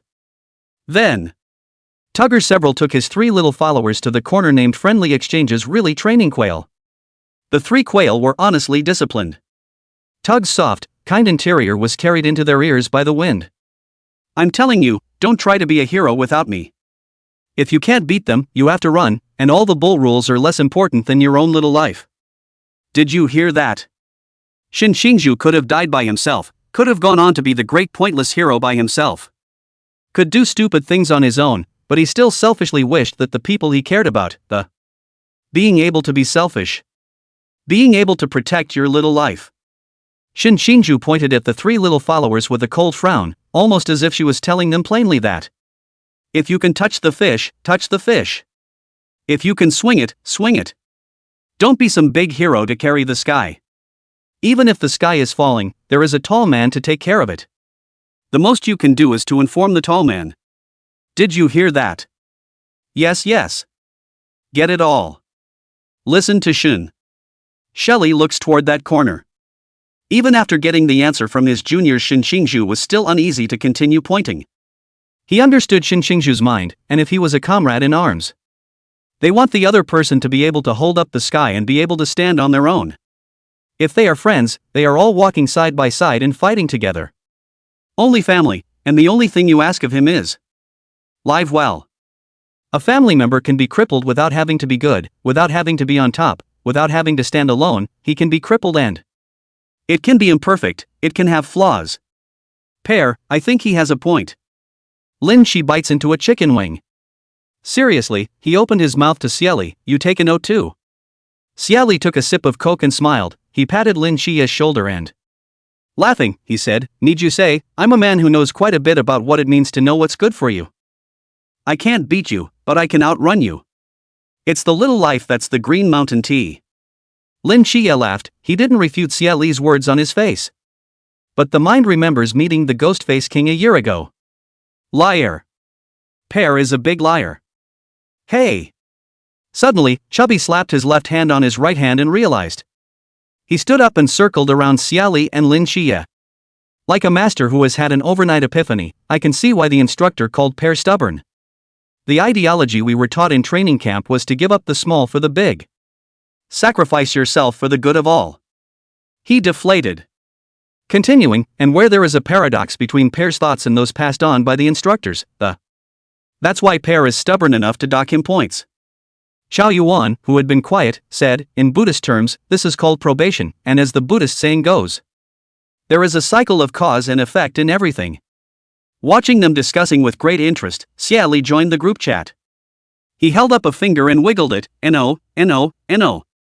You've been grasping at the wrong end of the stick with your arguments from the get-go. The heart of the matter has always been weights. Lin Qiye looked at him. Weighty? Xie Li smiled and continued, yes, wait, for the important factors can sacrifice other. Let's make an analogy. If a baby grows up to save the world, but he grows up to require 99 human sacrifices, what do you think the executives who have the power to decide will choose? Chubby's pupils shrunk, Xiao Yuan bowed his head and recited Amitabha, and Lin Qiye gazed at Xie Li's side face. The answer is too obvious, even if 99 people are innocent. They may give willingly to the world, or they may go to their deaths filled with regret. They, however, are destined to be sacrificed. Death is as light as a feather and as heavy as a mountain. Everyone has a different understanding of Tarzan. Well, if I can save the world, then even if I carry 1,000 curses, I will also do whatever it takes to survive. Xie Li sighed, unfortunately, I'm not the main character that. There's no main character's aura. He looked at Fatty and Xiao Yuan and asked with a smile, what about you guys? What choices will be made in the choice of weights? Pear was clearly looking at Chubby Bailey and Xiao Yuan, but it was Lin Qiye who spoke first. He said, word for word as if he were swearing, I'll be just like you and do whatever it takes to keep you alive, to be called names, to be questioned, to be second-guessed, to be accused of 1,000 things. None of it matters. If Pear lives, Sangnan lives and everyone lives. Lin Qiye smiled gently, his eyes quiet and deep. 134, how is this not a legend? Chubby scratched his head and spoke somewhat sardonically, I hadn't thought about that sort of thing. If I were the one with the power to save the world, I'd probably do everything in my power to stay alive, too. Because I live to bring greater value. Even if it might hurt some people along the way. The topic of weights is so heavy. Xiao Yuan suddenly whispered, no need to save the world. If it gives me a chance to get back the villagers and policemen I killed, I will fear death more than anyone else and want to live more than anyone else. A quiet heaviness emerges, a smell slowly surfaces. Xie Li's voice was suddenly high, have you guys smelled any paste? Lin Qiye's head twisted, and he saw that the watery pig's big elbow become a pitch-black piece. He numbly states the facts, the pork knuckle was toasted. Ha, 7 nights you flipped. Chubby held his stomach and gloated with laughter. Xiao Yuan, who couldn't watch Holy Light being insulted, took an apple and stuffed it into Chubby's mouth, gagging Chubby's rather gloating voice. Shin Xinju inclined her head and peered over, seeing the fat man who was dancing around trying to pinch Xiao Yuan, as well as Lin Qiye, who had his hands busy getting a barbecue. And Xie Li, who was clicking and gnawing on a pig's foot, was half circling around the barbecue grill. It was so smoky that he couldn't help but smile. Shin Xinju said, in the future, we'll settle down in Sangnan. The 3 little followers didn't understand what Tug's teenage boy heart was, but they wouldn't refute it. Shin is the sky, Shin is the earth. Shin is right. Listen to Shin, we don't have much left anyway. Sangnan is good, yeah, here's Grandma and Auntie, Uncle Xie complimented me on my cooking in his style. The hot winds are picking up and another summer is in full swing. Early the next morning, another cicada that had penetrated the heavy shielding landed somewhere in the training camp and crunched. It's very unprofessional and noisy. Another year of summer. Xie Li put on a military uniform, broad shoulders and narrow waist and long legs, the whole teenager handsome and wantonly open. He turned around and looked at Lin Qiye who was buttoning up his buttons. Lin Qiye's fingertips were steady, his face hadn't changed, and the aura on his body had changed a bit subtly. It's like the reckless teenage bone boon was buried that night in favor of steadiness and introspection. Xie Li hooked onto his shoulder, staggering Lin Qiye's feet a bit and the last button managed to miss the buttonhole. Don't be a sneaky smartass, Mr. 7 Days. Who are you trying to make handsome with your slack-jawed face? Lin Qiye looked at him and couldn't help but hold his forehead as a smile emerged from the corner of his eyes. The steadiness and introspection of a moment ago just crumbled to pieces. I thought we agreed that you were going to be a dumb, white, sweet male piggyback. Lin Qiye casually buttoned up the last button. Holding back, I couldn't. And then use my stupidity to set off your good looks? Nonsense. Xie Li denied, he didn't have such a mind. Do I need you to set off my handsomeness? The teenager's eyebrows flew up, and his raised arm sliced through the void that. It's like saying, I'm the hottest kid in camp. Do you see any of the training camps graduating with a 0 since the beginning of time? Lin Qiye covered his face. Yes, you generally can't graduate with a 0, however. Pearson by taking 0 points. Assigned to squad 136. How is this not a legend? Pear's eyes lit up with. Lin Qiye manually praised legend, you are indeed. Well, very unique. Setting an all-time record. Xie Li fairly raised his eyebrows, that's for sure. They went out of the dormitory, and gradually rejoined them, Xiao Yuan chubby coming up with them and. They were followed by Shen Xingzhu and their 3 minions, followed by Zhang Zhong. In the midst of the crowds, they walked together to the training ground, to, well, the future. The martial arts stage was a bit different from before, there was a splash of red there today fluttering in the wind. The former recruits were solemnly dressed in their uniforms, talking in hushed tones on the training ground, His face was full of solemnity, while the excitement could not be concealed. Their pride shattered and rallied here, they cried out for bitterness, I thought about giving up, but I stuck around to see the transformation. It may not be a supreme honor to be a night's watchman, but to break through. Beyond the person you once were, that is an existence that can make every person proud from the core of their being. And now, the vigil's oath is like a perfect answer sheet, to himself, the best answer. Time passed little by little, the swearing-in ceremony was about to begin, and all the instructors walked up to the martial arts stage in turn. The recruit looked up at them. Yuan Gang's eyes passed over the crowd one by one, and when he was on Xie Li, can't help but exude that old fatherly worry. Xie Li is a good kid in every way, but LOL. Yuan Gang had a quiet heart attack, and felt that the task was a long one. This long task was left to Captain Chen's headache, today. We will take the oath under the red flag of Daxia, and before we do so, come up first in order to receive your equipment. The crowd lined up on stage in order to receive their equipment. Knife, cloak, badge. Xie Li was the first to receive his equipment before Lin Qiye, and his gaze fell to the ground on the hilt of his sword. There's a name there. Thank you, Li. It was as sharp as a blade sharpening a carving. He held this star sword in his hand and turned it upside down, and then, in front of the crowd, tossing it to Lin Qiye, he smiled and said, Classmate Qi Tian, this is for you. Lin Qiye had just finished receiving his equipment, and he caught the knife that Xie Li threw at him with a quick eye. Cradling the 2 star blades in his arms, he responded, good. Yuan Gang's veins jumped at the corners of his forehead. I want to hit someone. Brat, is that something you can just give away? Hanha pretended to pull the chief instructor inside lowly, Chief instructor, relax, the child is still young. This isn't even 18 yet, grow up and you'll understand. Other instructors?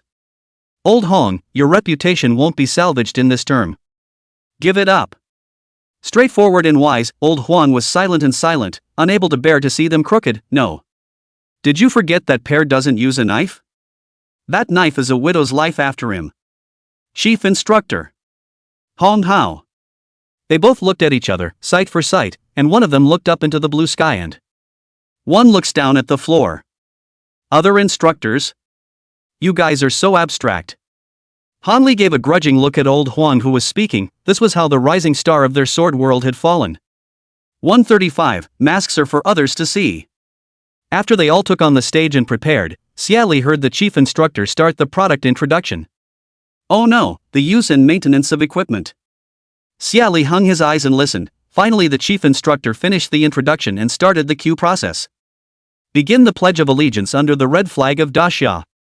Swearing under the red flag in Daxia Xie Li can be too familiar, when reading, every Monday to raise the flag and take the oath. Crossing swords to the abyss. Blood stains the vault of heaven.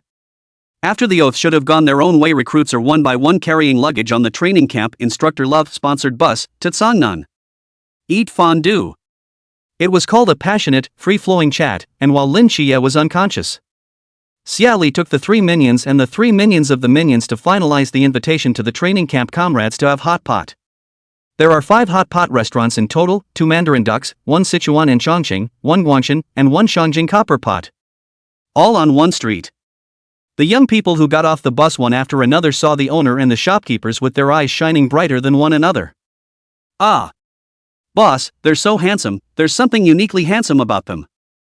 The boss, too, overcome by the tough guy's handsomeness, waved his hand, send them a couple of pints of. I'm going to brag, shucks, chat with them, Shopkeepers? Chubby was supposed to have a wide and deep-flavored hot pot, but he joined the Mandarin Duck Hot Pot Warriors after Chow Thief pretended to retain him. Being spiced to the point of hissing and gasping, Chubby glared angrily at Chow Yuan, who had sneak attacked him. The shameless baldass put the meatballs from the chili pot in his bowl. Don't make them wide and deep, people don't eat spicy. Chow Thief. Taste your life. The tugger who swallowed a mouthful of pills glanced at them and grunted in a small, cold voice, childish. Pear, come on, have a drink. Some enthusiastic people came to honor Xie Li, the host. Xie Li waved her hand to refuse, smiling, can't drink oh. For what? Lin Qiye took Xie Li's wineglass and poured half a cup of erguotu. Standing up and clinking glasses with each other, no underage drinking. After speaking, he tilted his head and drank it all in one go. Magnificent, atmospheric. Open enough, I, Li Yunqing, unilaterally treat you as a brother. Again, he drank it all in one go. There are many people here today to toast the two Downlords, Xie Li and Lin Qiye. It was blocked by Lin Qiye one by one as much as he could, one cup after another. By the time they finally parted, Lin Qiye was the only one who was drunk, and Xie Li supported him. In the smell of the meal, by the street, everyone waved individually. Let's go. I'm leaving too. Remember to meet me in Annan for a drink. Pear 7 nights Fachiko bamboo Chubby sad eyes. With trembling hands, he was close to hugging each one before turning away in tears. It made the bouncers look at each other. I'm leaving, so don't miss me. Don't eat or sleep over me. Otherwise. Xiao Yuan looked at him calmly. No, you're overthinking it, we'll eat and drink. Shin Xinju reached out a rare hand to pat Bailey Chubby's shoulder. Chubby, you're really overreacting. The broken Chubby put his last hope on Xie Li and Lin Qiye. Lin Qiye turned around and packed his suitcase, speaking with his actions. Xie Li, on the other hand, smiled and spoke. Chubby. Do you miss us so much you can't eat or sleep and scratch your head? Hey, you don't have to be so embarrassed if you say that. We're sure we'll understand, after all, you're just a fat guy with a teenage boy's heart. Chubby, you're leaving. From talking about the teenage boy's heart there, Chubby's face changed and he turned around and walked away. The back seemed to carry some sort of decision. Chubby even whispered to urge the bodyguard, run faster for.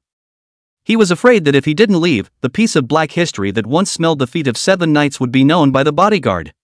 Does he still want the young master's face? The answer is definitely, yes.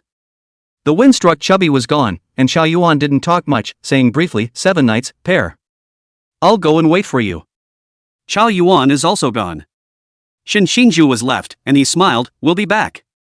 Shin Xinju was following Yuan Gang and their instructor group. And the corps of instructors was on the long street to witness the departure of each and every one of the recruits. Until finally only Xie Li and Lin Qiye were left, only to see the teenager waving goodbye at them. Following that, he helped Lin Qiye, who was staggering a bit, to drag the pink suitcase in the direction of home again. We should go to a small hotel. The front desk girl witnessed 2 rather handsome teens come in dragging their suitcases. One of them was flushed and disoriented. It made her heart skip a beat as she watched, and some nameless soul in her body blazed. Xie Li felt that the eyes of this receptionist. A little hot. He took out Lin Qiye's ID card, get a room. Glancing at the age, adult, the receptionist haughtily asked, standard or king room? What's the difference? Shelley didn't understand, but he said, standard room. The receptionist's bright eyes dimmed for a moment, then numbly gave them a room. Shelley carried people and luggage upstairs into the room. Just Lin Qiye's drunken and confused look home is definitely not returnable. Looking at comrade Lin Qiye, who was lying on the bed in a daze, Xie Li sighed in his heart. This quiet emo look is just like when I was a kid. Like a furry drenched by a downpour, it's raining in your eyes and raining in your heart. Lin Qiye needed time to digest the fact that Sun Nan was about to disappear. Even though he tried very hard to control his emotions, under the influence of the alcohol, the teenager's bitterly repressed emotions were still so creeping up from the bottom of his heart. Silky, eroding him. Anyone can understand the reasoning, it's too hard to do. Lin Qiye was suddenly confronted with this brutal truth, and with his paranoid with a gloomy personality. People who are not crazy are considered to give face to Xie Li. Lin Qiye slowly curled himself up, his breathing ragged and closing his wine-stained eyes tightly, his voice trailed off. Pear. Xie Li crouched beside the bed, her hands on the edge of the bed propping her chin up to look at him. Good-naturedly, he responded, on it. I'm so sorry. Really? Sad. Xie Li touched the top of his hair and replied in a low voice, cry if you're sad, no one's going to let you not be sad. And no one's asking you to pretend you're not sad, masks are for other people, not for yourself. The next month would probably be a period of years that would be etched in Lin Qiye's mind for eternity. Looking into their separate futures in a bubble of happiness is both cruel and fortunate. Time is silent in this small, stale room. The teenager was drenched in raging emotions. He was unfortunate because there was so much suffering and he was fortunate, again, that despair did not entirely consume him. The leaves a silver lining to his sanity. 136, Civil Affairs Bureau. Red Tassel, who was preparing to pick up Xie Li and Lin Qiye, swooped down, and she looked at the empty training camp. Clueless. Where are the people? Where are the soldiers? No, you've all started tearing it down? Am I remembering the time wrong?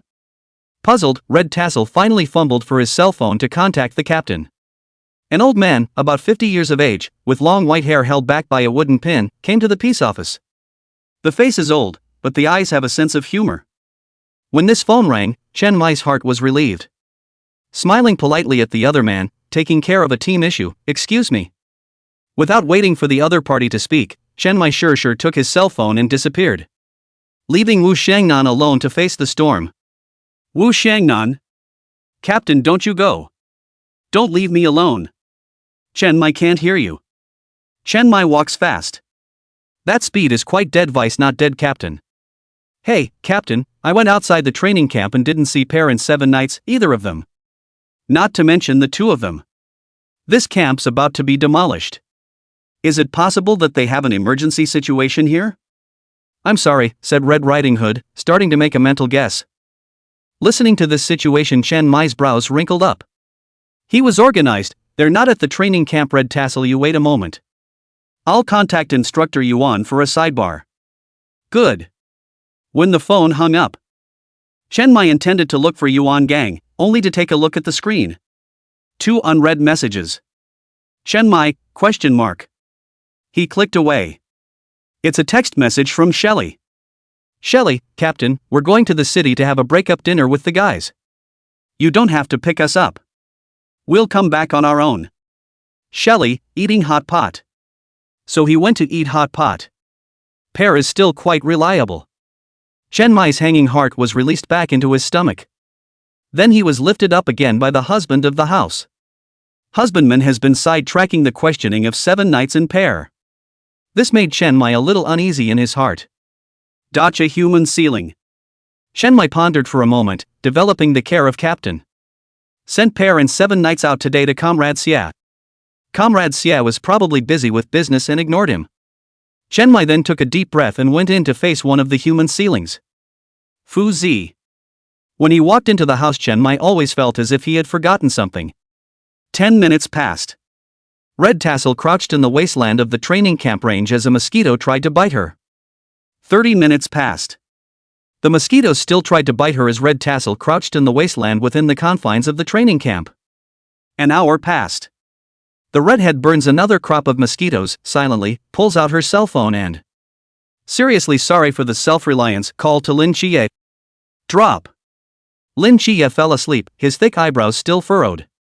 When his cell phone rang, Xie Li picked it up as quickly as she could. The word, break, separates the sound. Glance at the caller. Red Tassel. Xie Li connects. Hey, Sister Red.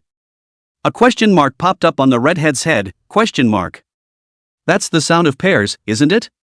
Isn't this 7 Knights' cell phone? She stomped on the corpse of a mosquito and asked with concern, Pear, are you and 7 Knights still in Songnan? Yeah, told the captain we were coming out for fondue with friends.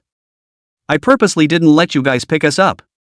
7 Knights' classmates are drunk and sleeping. Xie Li took her cell phone to the window. Looking out over the old town with its sense of age, where there are no particularly tall buildings, all of which are short. The streetlights aren't particularly bright, either. Every once in a while a streetlight goes out. Red Riding wanted to wipe his face, feeling that the captain's memory was getting worse and worse. It's just a matter of forgetting about it. The redoubtable spat a couple of silent words in his mind at the flamboyant but disorganized memory of the captain. Trying to comfort a couple of little kids on the other side of the phone who can only be in a small town. I don't know what to say over the phone. Had to pick up some of the kids' favorites and say, the captain has got you covered. You don't hang in our office, the establishment hangs in the Civil Affairs Bureau. I'm moving you to a more laid-back position, so you'll be handy when we need you here. There's a proper career when your dad and grandma ask. Civil service, career equals established, equals disembarkation.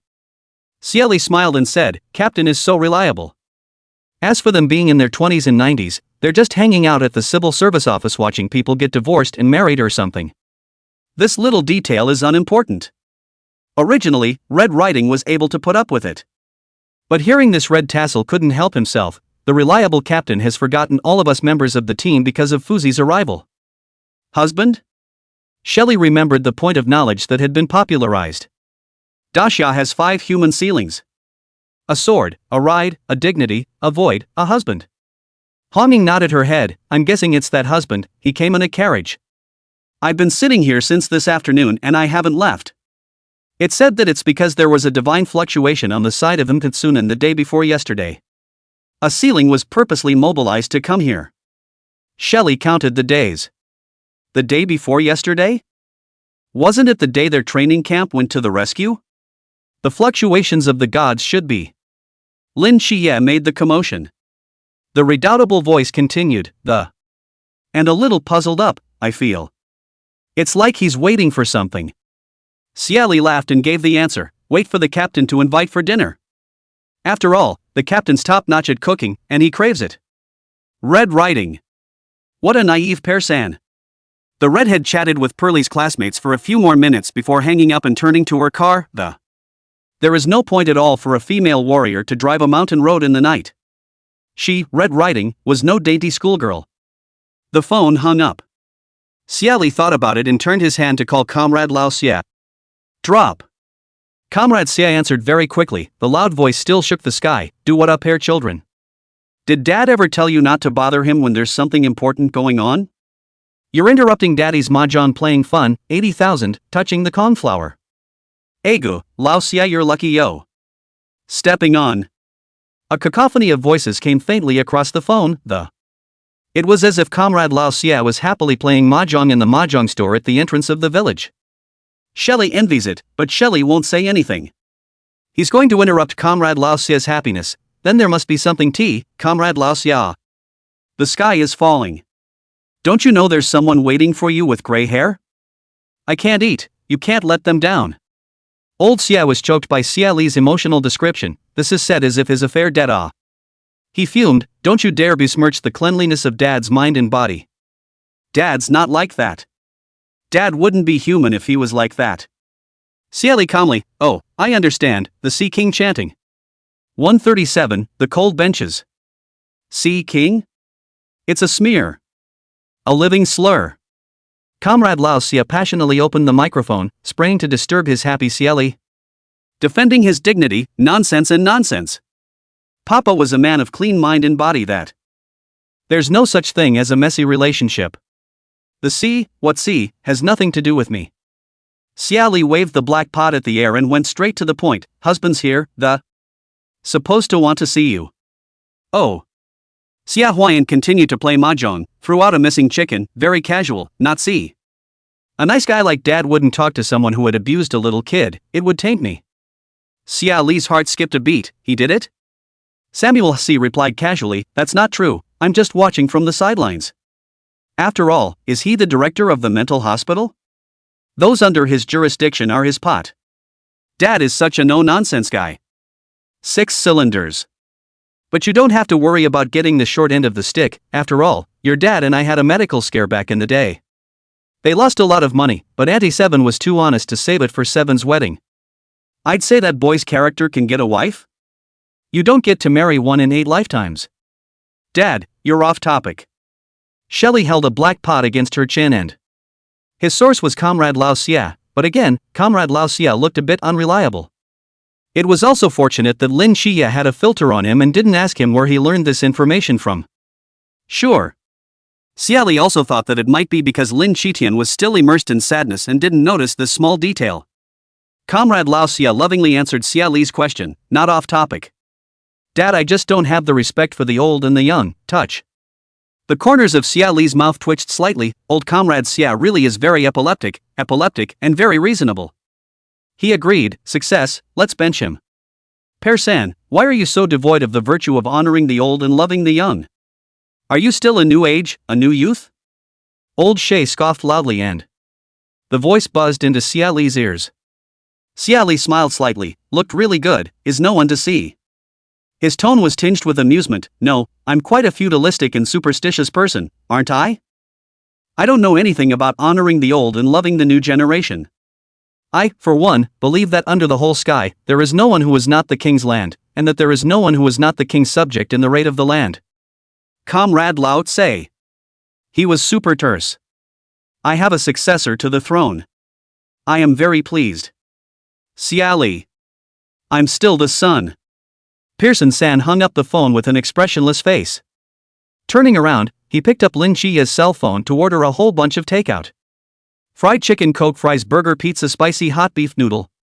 One touch start, takeout world. I am also the one with the throne. While Xie Li's takeout meal is full and he's brushing the video to play the game Paper Jam. A certain husband is still sitting on the cold bench, and Chenmai face to face, oh no, tasting tea. Another kettle of hot water was fired up, and Squad 136 was nearing the bottom of their tea. Once again, Wu Shangnan brought in hot water, glanced at the two people sipping tea, and secretly shook his head. Put down the kettle of hot water and turn away. Their tea tasting has gone from the elegant little teapot to the big domestic thermos. And the husband was still elegantly sipping his tea. Cha-cha. Chenmai was filled with water and had already run to the restroom n times. So as husbandman once again elegantly lifted his teacup to sip his tea. Chenmai couldn't help but speak, husband, that one shouldn't want to see you. Better get back. The man sighed. The pair of glowing eyes from before were not so bright. The old man was indeed responsible for what happened back then. But now. It's how it is that we have to meet, there are some things that we always have to ask. Hearing husbandman say that, Chenmai remembered that farce back then. Temporary branch of the Lenton Institute. Sunshine Psychiatric Hospital, due to their discovery of Lin Qiye's abnormalities. Then there were extremists who wanted to capture Lin Qiye, the only survivor, for various studies. Trying to crack the secret of what brought Songnan City back from the dead. Lin Qiye's memories turned upside down and fuzzy in that devastation. Not remembering at all that the city of Songnan perished and became a ruin. I just remember being blinded by an angel on the moon when I climbed up on the roof to look at the moon. When I first arrested people, I casually arrested Xie Li's godly child as well. Because they felt that the kid was chattering about a black pot chucking him, so maybe he had a secret on him too. That grab was like stirring up a hornet's nest. When Samuel Xie appeared, the entire city of Songnan was energized. No, even the entire Grand Xia trembled. The man who hit the two kids at Sunnyside Psychiatric Hospital. It's all been scrapped. Chenmai remembers that day. The man holding a shovel is like holding a divine trident. That shovel is a godsend. In the end, that artifact was just thrown away. Lost. Lost. Lost. Chenmai didn't tell anyone that he bought that shovel back as a collector's item at a high price. The water hearts placed in the cleanest part of the room. Husband, sir, since he has agreed to their joining the night's watch. And why do you have to meet him in vain to add some unpleasantness? Chenmai advised the old man who was waiting. The husband smiled kindly, wait a little longer, just for peace of mind. Chenmai was silent and had to give up his life to accompany his husband. Benched together. Sitting from dawn to dusk, from dark to dawn. Comrade Lao Xie has transformed from a happy mahjong player to a worker at the construction site. Eventually, the benchers gave up on continuing to sit on the leave the small but rustic city in a horse-drawn carriage. Xie Li was half asleep when he heard Lin Qiye's conversation with someone else again. Starting today, there will be pigs in the sick bay. Nix was puzzled, my boy, why do you want a pig? Merlin was thoughtful, mostly because that friend of his likes pigs. Lin Qiye, who was wearing a white coat, was rather cold and detached, and had a pair of gold-rimmed glasses on. He pushed down his glasses, the lenses refracting a cold light, because Pear likes it. His eyes went to the 4 caretakers of the mental hospital. His eyes landed on that goonish earth dragon in particular, and Lin Qiye frowned. You. I'll leave the pig raising to you. Ernest nodded depressingly. Originally she wanted to fight for not being called by this earthy name, tried to call the redhead, who knew that Dean's handsome face would crumple at the first sign of reluctance. That cold look seems to be saying if you don't call Ernie, you'll become ashes, so in contrast. It doesn't seem like Ernest is out of the question. Aju, you're in charge of planting potatoes and sweet potatoes. Yes. Xie Li just listened to a domineering Dean breeding and growing vegetables, and finally woke up from a nap. Lin Qiye in the next bed was hugging the quilt as she slept, her head buried under the pillow. Shade the sun outside. He stretched lazily, smiled at the burning sun, got out of bed and shaking Lin Qiye awake. 7 days, we should go home. Lin Qiye slowed down a bit, but there was nothing like a hangover headache. Looking at Xie Li with an arched brow, who reacted a few beats slower, he nodded, we're going home. They shuffled downstairs with their bags and checked out. The receptionist girl was looking at them with 2 eyes, especially after turning round and round on Lin Qiye. Excited heart-trembling hands, trembling even the rune card fell to the ground. Welcome to the next visit. Looking at the teenager who's dragging 2 suitcases and carrying a backpack all by himself. The girl glanced a little painfully at the other teenager who was still clicking away at a pear in full spirit. Little one, be nice to your baby. Can't you see he's breathing erratically, his feet are weak. Pretty scum attack sooner or later. 138.45 degrees to the sky. Xie Li and Lin Qiye arrived at the fork in the road, each taking their own luggage back to their respective homes. Their homes are both in Old Town, but not on the same road. In the midst of Lin Qiye's hesitation, a certain Pear left a sentence, see you tomorrow at 9 o'clock. Already dragging his bags with him, he walked away in considerable style. Lin Qiye. Pear, the overly dashing you set me off so well. He watched Xie Li leave until the teenager rounded the corner and disappeared around the corner. Then he pulled himself home with his suitcase. Lin Qiye didn't know if it was his own illusion, as if there are no more Pears around. Just silence all at once, even though he was walking down a noisy old street. Hawkers hawking, passers-by talking, men jumping out of their skin when exasperated by a child's homework. Obviously, so hilarious. Lin Qiye, however, felt that silence. He walked quickly across the road home. Straight ahead, arrive home. Today is 6. Jin should be home. Look at the familiar door. Lin Qiye raised his hand somewhat close to home and knocked on the door. Brother! The door opened, and his cousin looked at Lin Qiye and instantly broke out into a big smile that. He stepped forward and pulled on Lin Qiye's hand, glancing at the suitcase by the door and. Even more surprised, you're back? Woof woof, the little black mangy ones in the house came running out to welcome and greet him.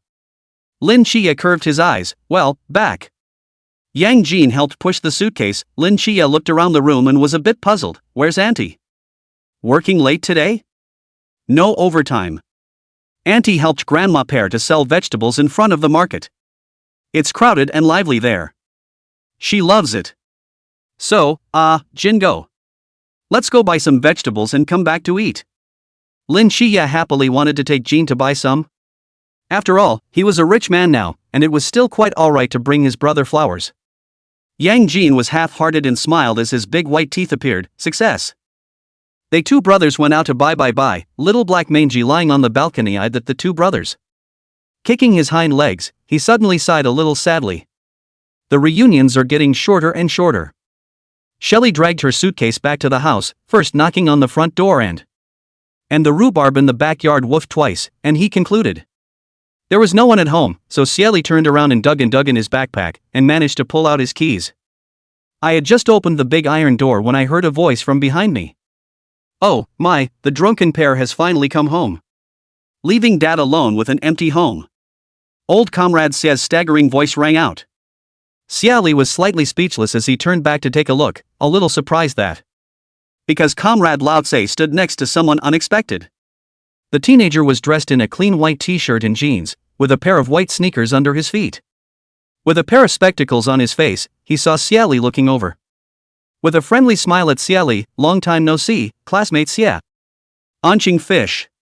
Dressed in sunny and handsome, and Xingyu was different from the new year. He stood next to old Xie. "Hey, what's the name, Mr. Xie? This way, in order to punish a certain pair for staying out at night." "Fishy, it's fate that we both have an in our names. From now on, you're my little brother. Let him call you Uncle Lin." Old comrade Xie directly stood on the moral high ground to sanction a certain pair, and that look was quite arrogant and bossy, pointing his finger. "And Kinjiu." Slowly, he dropped his gaze on Xie Li, his eyes brightening slightly as he another look at Samuel Xie. As if, seemingly, and not. With his hands in his pockets and his chin slightly raised, Xie Li. Looking at comrade Lao Xie, he smiled and opened his mouth. "It's your freedom to recognize your little brother. But I can have a father, too, and have grandma kick someone out of the house." Treason. Comrade Lao Xie breaks defense. And rushed over like a crab with teeth and claws to sanction a certain pair. "Daddy is going to hang you up and beat you up today to show what is the king's way and what is the truth." As soon as Lao Xie gave chase, Xie Li pulled out his legs and ran. He fled, he chased. And Kinjiu wanted to cover her face for a moment and silently reflect that. Why did he once think Xie Li was handsome? And Xingyu uncertainly glanced again at Xie Li, who was being chased by someone who was climbing over the wall. "No running away." "Then don't go after me." "No, I'm going to cut you." "Then I'm a guapi if I don't run." And Kinjiu silently turned around and looked up at the sky at the standard 45 degrees and let the hustle and bustle of them be the living, breathing backdrop behind him. Undeniably, the corners of Anqingyu's mouth quietly raised a little arc. 15 minutes later. Xie Li has been caught in the clutches of the devil again. Comrade Lao Xie's big, thick, powerful hands gripped him tightly by the collar of his coat. It was as if he was afraid that if he let go this pair with legs would slip away. In front of Samuel Xie, who is a big strong man with a punch that goes down to the 9 springs.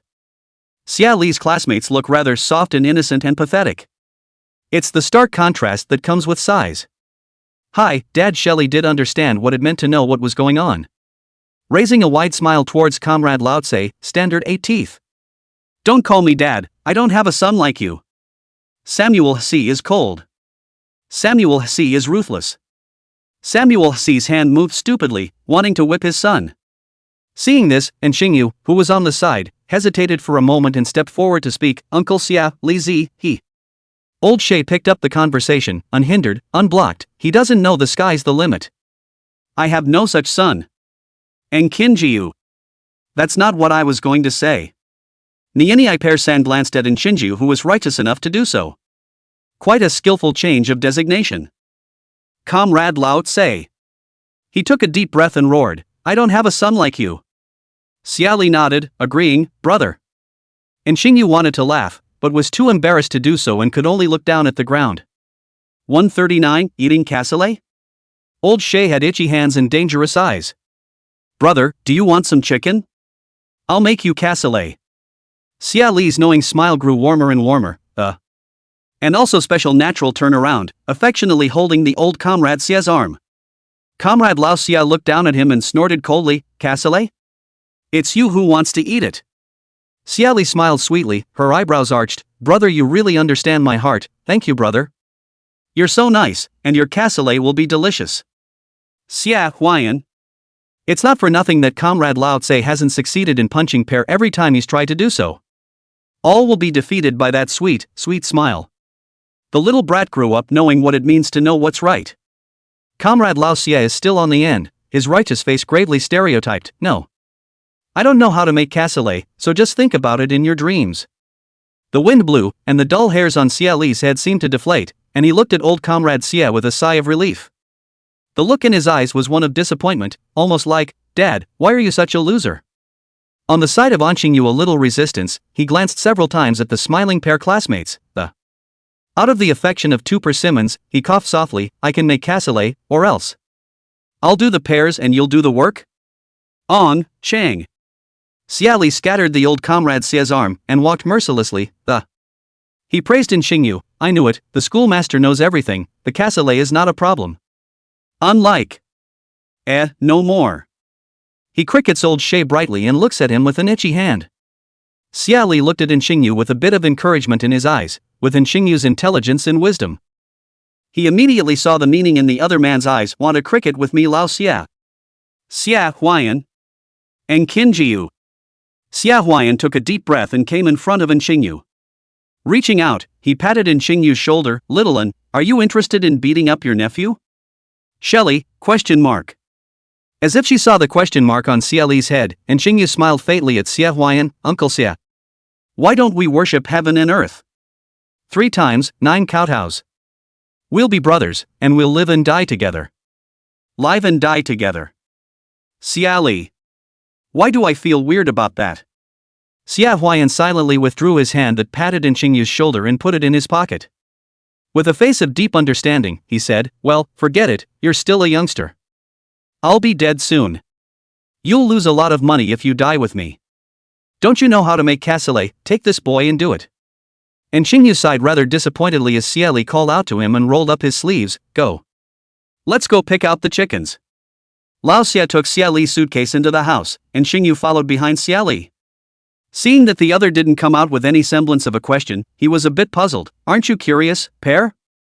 Xie Li was wondering whether a rooster or a hen would be good for making cassoulet and casually asked, curious about what?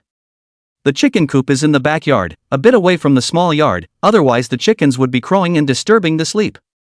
And the spare ground in between was planted with vegetables, and Qinjiu walked along the path, her eyes lowered. The whole thing was very quiet, my relationship with Uncle Xie. How we crossed paths. Xie Li glanced back at him, and Xingyu happened to look up and locked eyes with Xie Li and succeeded in seeing the puzzlement in the other's eyes. And Qinjiu, question mark. Xie Li didn't look at him and continued walking. Why be curious? It's not like my dad is completely incapable of distinguishing right from wrong. He brought you back, he's on good terms with you. That means you've got something on him. He has the right to make friends and, well, the right to like juniors. This answer made the corners of Qinjiu's mouth slightly hooked, and he realized that, compared to the black pot of Xie Li the man, it excites him even more. But, Waterheart is a dialect from somewhere else? Xie Li, like means, Cantonese over in Guangshan, Chubby likes to say that too. And Qinjiu, Bailey Tumming? Anan, it's him. It is said that he is the crown prince of the Bailey family, known as the Museum of Forbidden Things. According to the right, if he had been born in a novel like The Boss Loves Me or something. Definitely a male lead. You still read novels? Xie Li asked rhetorically, you're not going to read it? And Qinjiu was silent for a moment. Look. No nutritious conversation proceeded to the chicken coop, which was cleaned up a bit more. A dozen or so chickens were put outside in a fence planted with orange trees, all in high spirits, and one of those chicken kings lazily nestled in the coziest of coops. The golden chicken feathers on its head make it look particularly majestic. And Xingyu spotted the chicken in the flock and pointed to it. Let's go with it. I have a feeling it's going to be good for cassoulet. The large rooster being pointed at lazily turned around in his roost and pointed his chicken but at them, and Qinjiu could see a kind of arrogance. Xie Li looked at the chicken and contemplated for a moment. What kind of chicken? Even have a sense of pretense. This chicken is my grandma's favorite chicken. I've been raising it for 5 or 6 years without killing it. How about another one? And Qinjiu nodded without pestering, but stating the facts, don't you think it just despised us a little? Chicken, I despise you, not you guys. Xie Li nodded slightly and had the bad idea. Tell you what, grab one of the other chickens, and then grab a chicken and chop a leg off a chicken, and grandma won't mind if it's a crippled chicken from then on. Xie Li's eyes fell on the chicken, stared at it for 2 seconds, and said it. Step into the fence with your long legs and go straight for the goal. Z. Under the chase of Xie Li, the chicken was scared to let out a strange cry, fluttering 2 chicken feet on the fast run. The 2 chickens took off with a flutter of their wings, and finally landed with precision on the roof of the chicken coop. The elegant and diffident idle calling seems to be provocative. Anqing Fish stroked her glasses, her eyes glistening. There's something wrong with this chicken. Xie Li was certain. Is it possible? It just inverts the Big Dipper. I wonder who the big and small king of the family is. And Qinjiu, question mark. Xie Li pulls out the pot and raises an eyebrow. He was sure the chicken was Comrade Old Shay's amazing pet, so who? Come down here, Little Earth, and let's discuss this. The chicken's head peeks out, left paw looking slightly forward, condescending. Bah. Xie Li, question mark. It poo-pooed me? And Qinjiu, question mark. Uncle Xie's house is so amazing, I love it. This chicken is really unable to distinguish the size of the king. Xie Li used the black pot against his chin, raised his eyebrows and... Seriously, I surveyed the chicken. A golden red feather on the head and a fatter body for cassowary. Off topic, this chicken has bright eyes and no other characteristics other than those three. As for how this chicken came to be, Xie Li is not quite sure. After all, he didn't have the heart to pay attention to when he added a few chickens to the family coop. This chicken understands human language. It should be concluded by looking at the way the old comrade Xie, who hasn't been back in recent years, treats him. Thinks he has no place in the family. Xie Li never thought that one day, there would be a chicken flying over his head to compete for favor. This chicken is so nervous. The black cauldron spins a potpourri in Xie Li's hand. He smirked at the chicken on top of the coop. You want to be a cassowary so bad. It wouldn't be good for me not to fulfill you, so I'll be the good guy today and fulfill that great desire of yours. 140, and Kinjiu. Crackle, crackle, crackle. The backyards made a whole lot of noise, and managed to woo comrade Lao Tse over to the... When he arrived, he saw the chicken fluttering its wings and breathing fire at Xie Li and Xingyu. And Xie Li used that black cauldron as a shield against the golden red flames of the... Other places were burned as if they were lava transit, and the ground was cracked. This chaotic confrontation scene gave Xie Huayan a brainache of anger. A vein popped on his forehead. What are you doing? As he roared, the chicken's fire stopped abruptly, and it fell from mid-air to the ground, with a particularly aggravated flutter of little wings and chicken claws toward old Xie, A pair of bean-sized beast pupils had aggression written all over them. Xie Li put the pot away and looked at the burned place. This is all his family's land. And Xingyu, on the other hand, was staring at the chicken with her eyes glistening, and her hands were stupidly moving as she tried to dissect it. Pears. Isn't it true that if Dad doesn't hang you up and beat you up, you really don't know how high and thick the sky is? Seeing that Xie Li was ignoring him, old comrade Xie sprayed him again with great vigor. Spraying him while also spilling some water from the enamel cup in his hand. In an instant, a miracle seemed to be born, and the charred land was restored to its original state. Xie Li's eyes widened slightly, looking at the ground, then at his dad, still feeling a little demonized. I didn't realize his dad has a gold finger too. Is their family's gold finger an ancestral inheritance system? Quick hit, I think he just lacks the education of his father's love.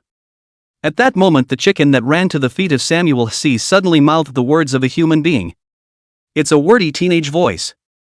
Xie Li felt that it sounded about 17 or 18 years old, and the corner of his mouth couldn't help but twitch slightly. Why did he think the chicken? Nerve problems? Hey, is it appropriate for you, a chicken, to call old comrade Xie dad? Xie Li swears. He's really just simply this question. After all, people chickens are different, right? How can a chicken's dad not be a person, unless... Xie Li looked at old comrade Xie in shock. Dad. You actually had a moment with a certain chicken? Such a shocking statement managed to make Xingyu withdraw from her enthusiasm and wanting to deconstruct the chicken. He was shocked, was looking at Samuel Xie, and then at the large rooster that was at Samuel Xie's feet, murmuring in a low voice. I didn't expect you to be such an Uncle Xie. What do you know, you little broken pear? I'm only family with my dad and grandma. You humans don't fit in with us. The big rooster raised his head proudly and the chicken's face was full of pride. Then, in the next second, the proud one was trampled under the feet of comrade Lao Xie, miserably and wretchedly. Both chicken claws were shaking and shaking. Comrade Xie sprayed it. What gives you the illusion that I'm also a chicken, and how my pears are just broken pears? Will they talk? If they can't talk, don't talk. Do you have a little bit of becounting in your heart? What do you want to do with a plate of food? Do you want to go up to the sky and stand shoulder to shoulder with the sun? Chickens are full of shock, chickens can't believe it, chickens are sad and want to cry. Chicken-born trifecta. Dad. The chicken weeps. You do not deserve. Old Xie cold, the whole of a hard man is the appearance of mo get old. Dad, what is it? Xie Li raised her hand enthusiastically. And Xingyu looked scorchingly at treasure old Xie. He knew that Uncle Xie would bring him a surprise. Lao Xie thought for a moment and answered his son's question, count the demons. Aren't demons just mysterious? Xie Li wondered. It can also be understood that way. Lao Xie didn't deny it, it's so much more special than mysterious. Special mystery ah. And Xingyu smiled faintly at Comrade Lao Xie and, looking good and gentle, he was a favorite schoolteacher, Uncle Xie. Can I dissect it? Old Comrade Xie looked at Xie Li and Qingyu understood, the king of this family is Pear classmate, the. He looked to Pear as well, and spoke passionately, searingly, Pear, I can cook. Cooking all kinds of food. Grilled, boiled, stir-fried, steamed. If he doesn't know how to do it, he can do it quickly. Face of Aang Qingyu's enthusiasm for self-identification, Xie Li hesitates, Xie Li's heartbeat, the. He spoke hesitantly, then wait until I ask Grandma if this chicken can be made into a cassoulet. The chicken is in pain, the chicken is sad, the chicken is suffering, isn't it the little baby of the family? But nobody cares about it. Xie Li stepped aside as Aang Qingyu was so enthusiastic that she was close to kissing him. Take out the phone and call Grandma. Hey, Grandma. Egu, Grandma's big baby, did you miss Grandma? Grandma would be at the door of the food market with Aunt Lin Qiye listening to people gossiping. It was a pleasure to listen to the endless gossip from that parent. Yes, yeah, Miss Grandma, Grandma me and 7 nights are back home, we'll come find you later yeah. Hey, that I know, your dad yesterday. Grandma turned her back and lowered her voice. Quietly, he said, say, you and 7 went out there to be grown-ups, and you're still young and. Don't go fooling around in those messy places. Xie Li looked back at Comrade Lao Xie, who looked up at the sky and. As if it wasn't him who corrupted his son. Xie Li. People can be really speechless sometimes. He took a deep breath, Grandma, me and my 7 days classmates just went to eat hot pot. There's no screwing around with unsavory things, much less fooling around. It's alright, it's alright. Grandma didn't mean anything by it. It's just that you're young. Grandma was too understanding. Xie Li changed the topic, Grandma, that big rooster in our house. It's the same chicken that likes to fight with the little black mange, can it be stewed? Speaking of which, Xie Li suspected that the dog at Lin Qiye's house might have something special about it as well. Why else would Xie Li have such a hard time with this chicken? Unlike Rhubarb at home, he's quiet and a good dog. That chicken. Grandma thought for a moment, and said casually, you can stew it if you want to. I left it here specifically to give you a tonic in the first place. Otherwise it would have been burned by your father with potatoes and roasted chicken. Air. Xie Li was shocked for a moment. So this chicken didn't even mix as a pet. It's a recipe from Comrade Lao Tse. Silently light a candle for the chickens. Candles. After a few more words with her grandmother, Xie Li hung up the phone and attacked the old Comrade Xie with a condemning look that. His opponent doesn't accept his magical attack and rolls his eyes at him. And Qingyu. So pumped like a loving father and son. 141, a day in the life. Xie Li as soon as the phone hangs up. And Qingyu appeared behind him like a ghost. In his hand, he fished an orange out of nowhere and handed it to him with a smile on his face, thirsty, Pear? Against the cool schoolboy smile of Xie Li. It's also good to see the bullhorn when the schoolteacher tries hard. Xie Li took the orange with an inner sigh of relief. Glancing at the turkey that was dimming at the feet of old Comrade Xie, I have no problem with that. Ask my dad, you can take it if he wants, it's not a big deal for me to have one less cassoulet. And Xingyu turned her head to look at Xie Huayan, the teenager's eyes were hot and rolling, obstinate and crazy, Before he could speak, his eyes poured out the longing in his body. Xie Huayan and Xingyu really warm and like, can only sigh, click to solve this chicken, Throwing it to Aang Qingyu, you guys are all sick, one by one, all day long. The pears are all set off by you guys. Yeah, Dad, look how much I've saved people's lives, no weird fetishes at all. Xie Li nodded in agreement and complimented herself, admitting it without a trace of weakness. Anqing Fish, who got the love chicken of dreams, gave a coy smile. An echoing Pear, yes, Pear is fine. On how the Canyon City College bully, who was bought by a chicken, managed to join the family. Of course it's rich by hard work. And Qingyu put that special mystery chicken away, then went to select it, kill it, pluck the feathers, and peel. Serious cooking. Dad, he cooks so seriously, like he's doing scientific research. Xie Li grabbed a handful of peanuts and, seeing a busy but happy Aang Qingyu in the corner, I wonder if it's just him. He felt Anqing Fish bubbling around with happiness. I don't even have the look of a high school bully anymore. Old Xie grabbed a handful of melon seeds and looked at Xingyu appreciatively. I'm telling you, this kid knows a lot. It's a walking encyclopedia. It's got a good brain. Helped me fix my backhoe 5 or 6 times. Ha! Xie Li gave his dad a look. Aren't you screwing? Comrade Lao Xie was high on melon seeds and dejectedly replied, yes, screwed up well and was promoted. He's driving a backhoe at a construction site. That backhoe breaks down all the time, and this little N can fix it. Dad thinks he's a talent. Xie Li does not get to the bottom of the old Xie's secrets. People always have their own secrets. Won't be a transparent person. Success, then Lao Xie you try to make money. I'm going to pick up grandma and take her home. No quality, call daddy. Samuel C. asked, can you drive?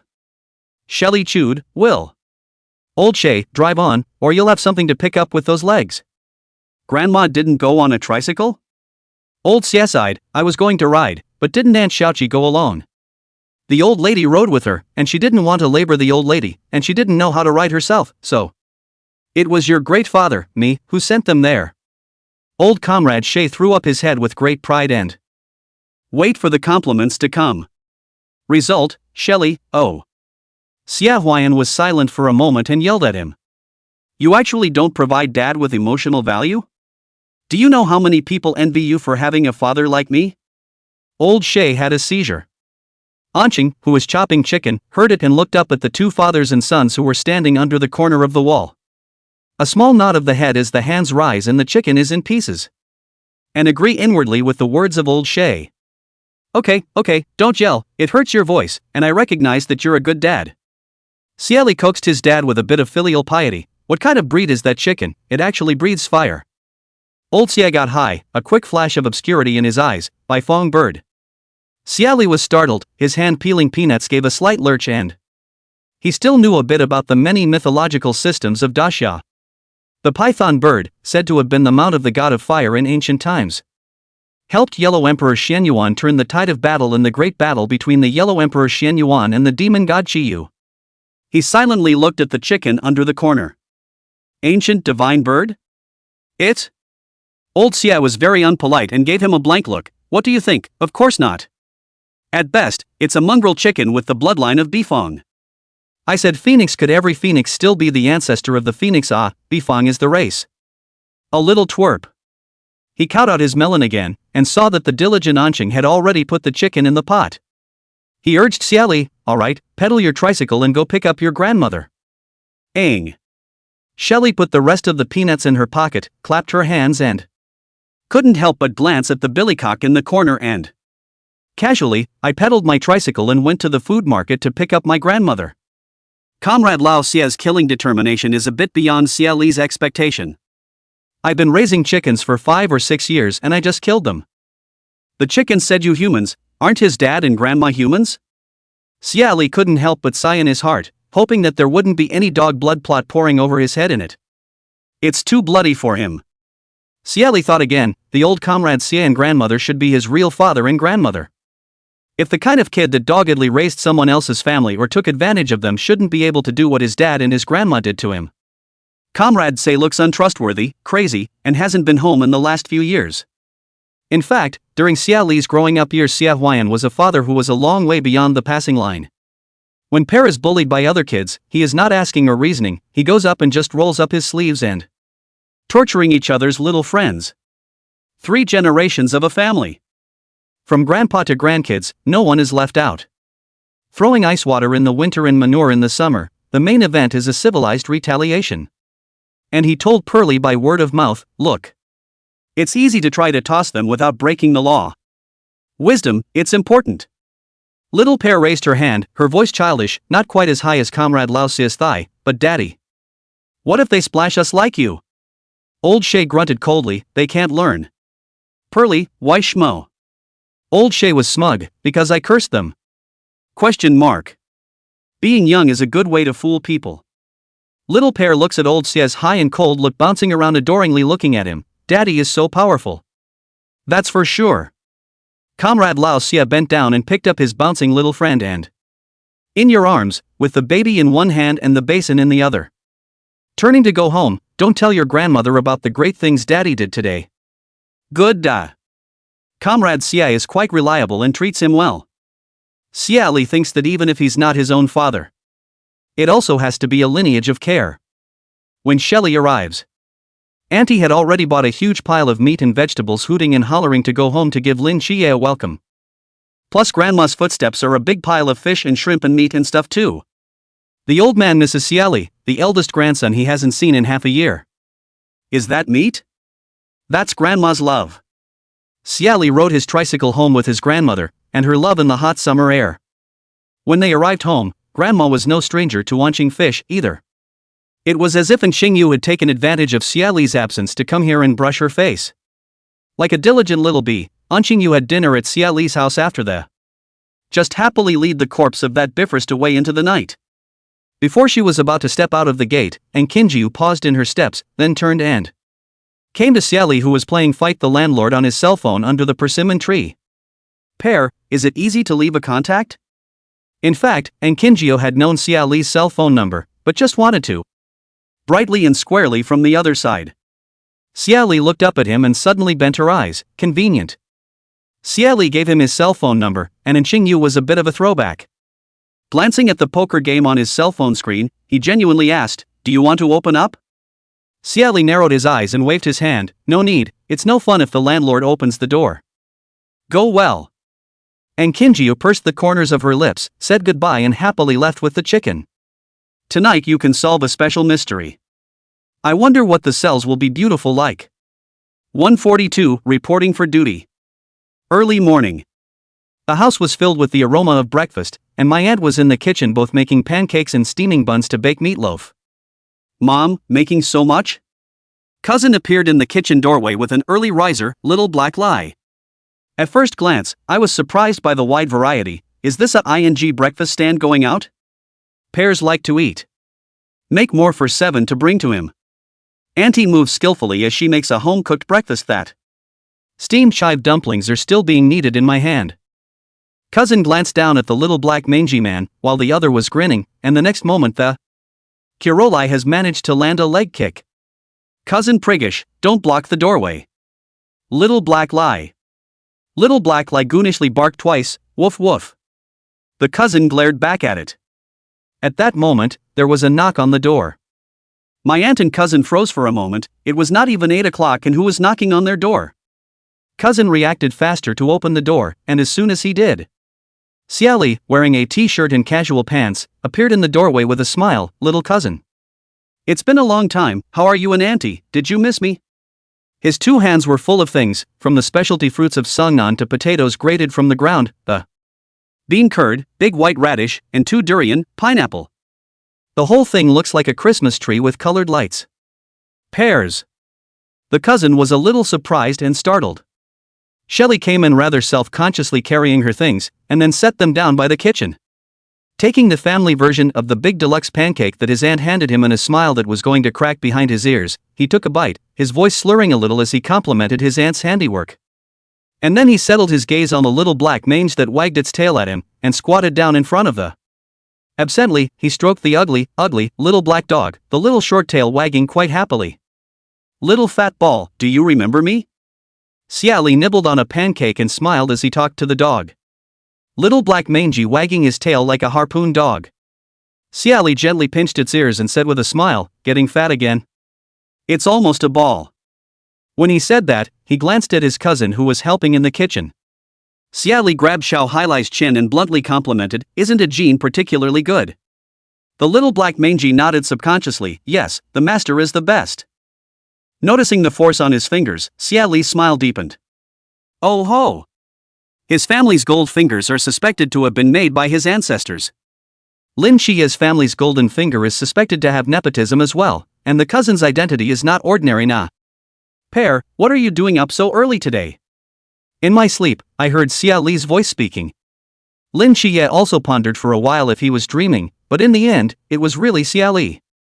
But, according to Xie Li's sleepy character, as long as it's okay, isn't it true that you don't sleep until 10 o'clock or 11 a.m.? Lin Qiye purposely glanced outside. The sun hadn't come out of the west. Xie Li swallowed her pancake and stated the facts, shaken awake by my dad. "He says it's good for you to get up early and work out. I think he's just envious of how well I sleep. It's only then that you do the devilish thing of destroying it if you can't get it." Lin Qiye. Against his conscience, he crickets Uncle Xie, maybe so. Auntie and Jin, who heard their conversation. Dog. An hour later, after eating and drinking at Lin Qiye's house, Xie Li's classmates and Lin Qiye went to join the team.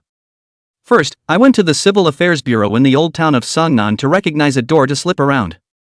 They've both managed to become the youngest handsome boys in the bureau. Xie Li's smiling appearance has attracted the favor of many big sisters and big brothers. The immediate leaders were even more aware that they were sent from above and were very pleasant to the two of them. Only after that did the two go to the peace office to officially join the company. Training Camp 039. Xie Li, come to report for duty. Training Camp 039. Lin Qiye, come to report for duty. Everyone was at the office today waiting for the two to report for duty, and they formed a circle of. As the teenagers' words fell, Zhao Concheng also fired the colorful cannon. Touch. Colorful lights were sprayed into mid-air and fell on them in an ocean. The crowd looked at each other with smiles and applause. Zhao Imperial City somewhat worriedly went up to comfort Pear, who scored 0 points. Pear, you. In the face of the brightly shining big 0 eggs, the honest Zhao Concheng didn't even know how to praise Pear. His mouth opened and reopened, but finally he could only stifle the words, "You're the best if you've tried." Lang Xian, who was on the side, came forward and patted Xie Li's shoulder. He was never expecting a day when he would go from comforting Lin Qiye to comforting Xie Li. It's gold that always shines. Pear. You are gold. Lin Qiye joined in the applause. When Shima, yes, a genius is a genius anywhere. Xiaonan and Honging both gave Xie Li a big bag of small snacks. Xie Li smiled and thanked him. He then shared a bag with Lin Qiye so that he could chew on it as well. After catching up, Lin Qiye hugged his snacks and suddenly, he asked, "I hear there's been a mystery in town lately?" Wu Shangnan wrinkled his brow, summarizing the most happening with some headache. It's not easy to say. No mysterious power fluctuations. A body was found this morning in a tavern on the east side of town. All 10 of the deceased's fingers were severed, and the whole man was nailed to the wall in an expiatory position. Shelley was chewing, the snacks smelled so good, he'd had them for a year. No more happy and indulgent little snacks. If it's just one, it could be considered a homicidal maniac for the time being. But the fact that 4 citizens have died in a short period of time begs the suspicion of a mysterious operation.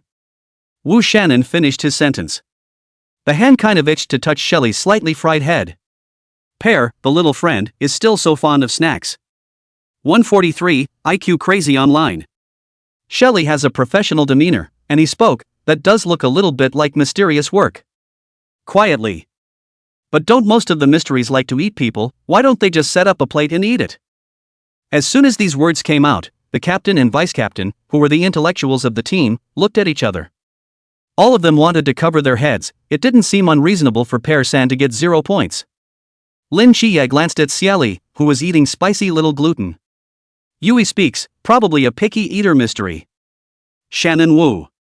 There are also perverted mysteries that take pleasure in torturing people. For example, last year you met the Nanda snake demon, which is silently infecting people. It caused the death of dozens of students and teachers in the 2nd middle school. There are corpses among them. Hearing this, Lin Qiye decided to let Li Yifei sweep the toilets tonight. Sweeping toilets for 3 days. Xie Li nodded, his tone sighing, I didn't realize there were so many oddballs in mystery. Oddball perverts come and go every year, and there are especially a lot of them in the mystery. There are plenty of oddballs in the people, too, and after we've cleared the mystery. Mysterious corpses have been known to strangely disappear in part. This secret thief has a penchant for mysterious corpses. Red rumor picks up, so far, this oddball has stolen the mysterious corpse 4 times. What's even more outrageous is that just last time. Secret thieves have gone from quietly stealing mysterious corpses to actively hunting mysterious. He took out that dark killer ghost before we even got there. She sighed deeply, I'm going to be out of a job if this keeps up. It's been half a year since I've fought. So who was the odd man out to Red Riding, not so much to Shelley, and after the boot camp. He's got quite a soft spot for people with working souls. Fighting working souls. That's the kind of cowboys you need to have on your side to keep the team in harmony. For example, Chao Yuan, Shen Qingzhu. These two are hardworking, not saying a word even if, but also a light in the eyes, full of energy. At first glance, it's a perfect candidate to be a scalper, oh no, a teammate. Speaking of people obsessed with mysterious corpses, Xie Li thought of An Xingyu, who had a penchant for turkey carcasses, and ventured to guess that the one who stole the mysterious body was either Anqing fish or the same as Anqing. Fanatic workers. Normal people don't steal mysterious corpses, that stuff is inedible. Wait a minute. Shelley's eyes lit up, some of them seem to be edible such as the turkey in the chicken coop. But turkeys speak human language, diabolically, and he doesn't eat them. There is video content, do you guys want to take a look? At this point, Shen Mai asked them specifically. Lin Qiye had a work vein, take a look, you might be able to find details. When Shima took the tablet to Lin Qiye and they went about their business. Xie Li put the stool next to Lin Qiye, two people sitting in rows, holding small snacks. Probing his head to look at the screen. Lin Qiye glanced at Pear and take the screen handle over to the point, drag it with one hand, tap the video with the other. A bizarre scene gradually began to unfold, and the camera that captured the image was of pretty good quality. Even at night it still captured the scene with exceptional clarity. A man suddenly and bizarrely levitated in place, pressed against the wall, and long iron nails on the ground flew up of their own accord, penetrating his limbs as well as his heart. Then stick to the wall and spread your 10 fingers like something was eating them, and they disappeared in a few seconds. The man was pinned to the wall and stayed in that position. The image is frozen and extraordinarily eerie. I think there's something fishy. Shelley chewed, her mouth a pickled pineapple claw. Lin Qiye took out a piece of chicken claw from Xie Li's unwrapped pickled phoenix claw and ate it. Discussed with Pear, such as why the man appeared here. Or where the nails in the ground came from. Or why did the tavern owner's camera just happen to be pointed at the back door? No, I'm just basing this on the foregone conclusion of shooting Li Yifei's. The conclusion concludes that the tavern owner has a problem. Shelley chewed, the chicken claws were delicious. Lin Qiye gave a slight lurch as he scratched the back of his head to keep up with Pear, such as the videos he provides are not necessarily real, and even if the content is in a real order it could be fake. It's not like he's putting on the ring of truth to say something, so he can be completely trusted when he speaks. Xie Li said, directly poking the inverted build. The content of the video was played again in a bizarrely outrageous state that the man who was set on the wall came down and ended up standing in place. Lin Qiye. Things are going completely differently then. His IQ was insanely online. Tell you what, let's ask the chief instructor to borrow the ring of truth. Tell him to send it to us on the speed racer, and we'll go and bring it to the tavern keeper with us. Then cross-examine him for the truth, and you'll know whether it's true or not as soon as you ask. Xie Li applauded, you're so smart, Mr. 7 Days. Wu Shangnan, who accidentally listened to the whole program. You two are quite the little witches. I don't believe it. You guys have the same kind of you had last time. The lieutenant, elegantly serving the brewed coffee, turned away with a flourish and with a halo of wisdom over his head. With the tactics set, Lin Qiye called Yuan Gang under Xie Li's eyes full of encouragement. He couldn't help the corners of his mouth from rising slightly. Pear. I think the chief instructor might prefer you to bother him. Xie Li shook his head, looking honest. I think the chief instructor brings his own heart attack when he sees me. Really don't want to see me. That's your illusion. Lin Qiye didn't believe it. Lin Qiye denied it. Lin Qiye felt that there was something wrong with the chief instructor's body. The call went through. Yuan Gang's rather happy voice came out, 7 nights, didn't we just part 2 days ago? Xiaopingda was squinting at Yuan Gang, who was like a peacock opening its screen. Coldly, he rolled his eyes twice, the dejected look obnoxious. Isn't it just a divine agent calling? Oomph, happy face, buzz. Yes, we missed you when we were apart for 2 days. Lin Qiye but hastened to make up the workplace to get along with a small trick, good attitude, good to borrow the ring. These words obviously made Yuan very happy, that heart is as comfortable as drinking ice water in summer. He purposely stayed close enough to Pangu for the captain to hear his students' musings. In front of them was Wang Mian as well as the mask squad, and behind them were Lin Qiye and Xie Li. These students will fully punch the captain in the face. He, Yuan Gang, left Shanjing as an instructor, and is still very good. Facing this straightforward miss from Lin Qiye, Yuan coughed lightly and said haughtily, work hard. I'll give you guys a big red packet for New Year's. Thank you, instructor. Instructor is so nice. Yuan Gang was confused by the soul soup, and Xiaopingda didn't have the eyes to look at him. Instructor, can you lend us the ring of truth? Good. The mesmerizing soup was intoxicating, and Yuan Gang borrowed it by following his drunken mouth. 144, Nandu Snake Demon, oh my gosh. Finally the second one is coming out. Thank you instructor, Pear, I told you the chief instructor was good to us. Yuan Gang suddenly reacted, the ring of truth. What are you guys borrowing the ring of truth for? Xiaoping Singer moved to cover his face, not wanting to look at Yuan, who was mesmerized by the flower students.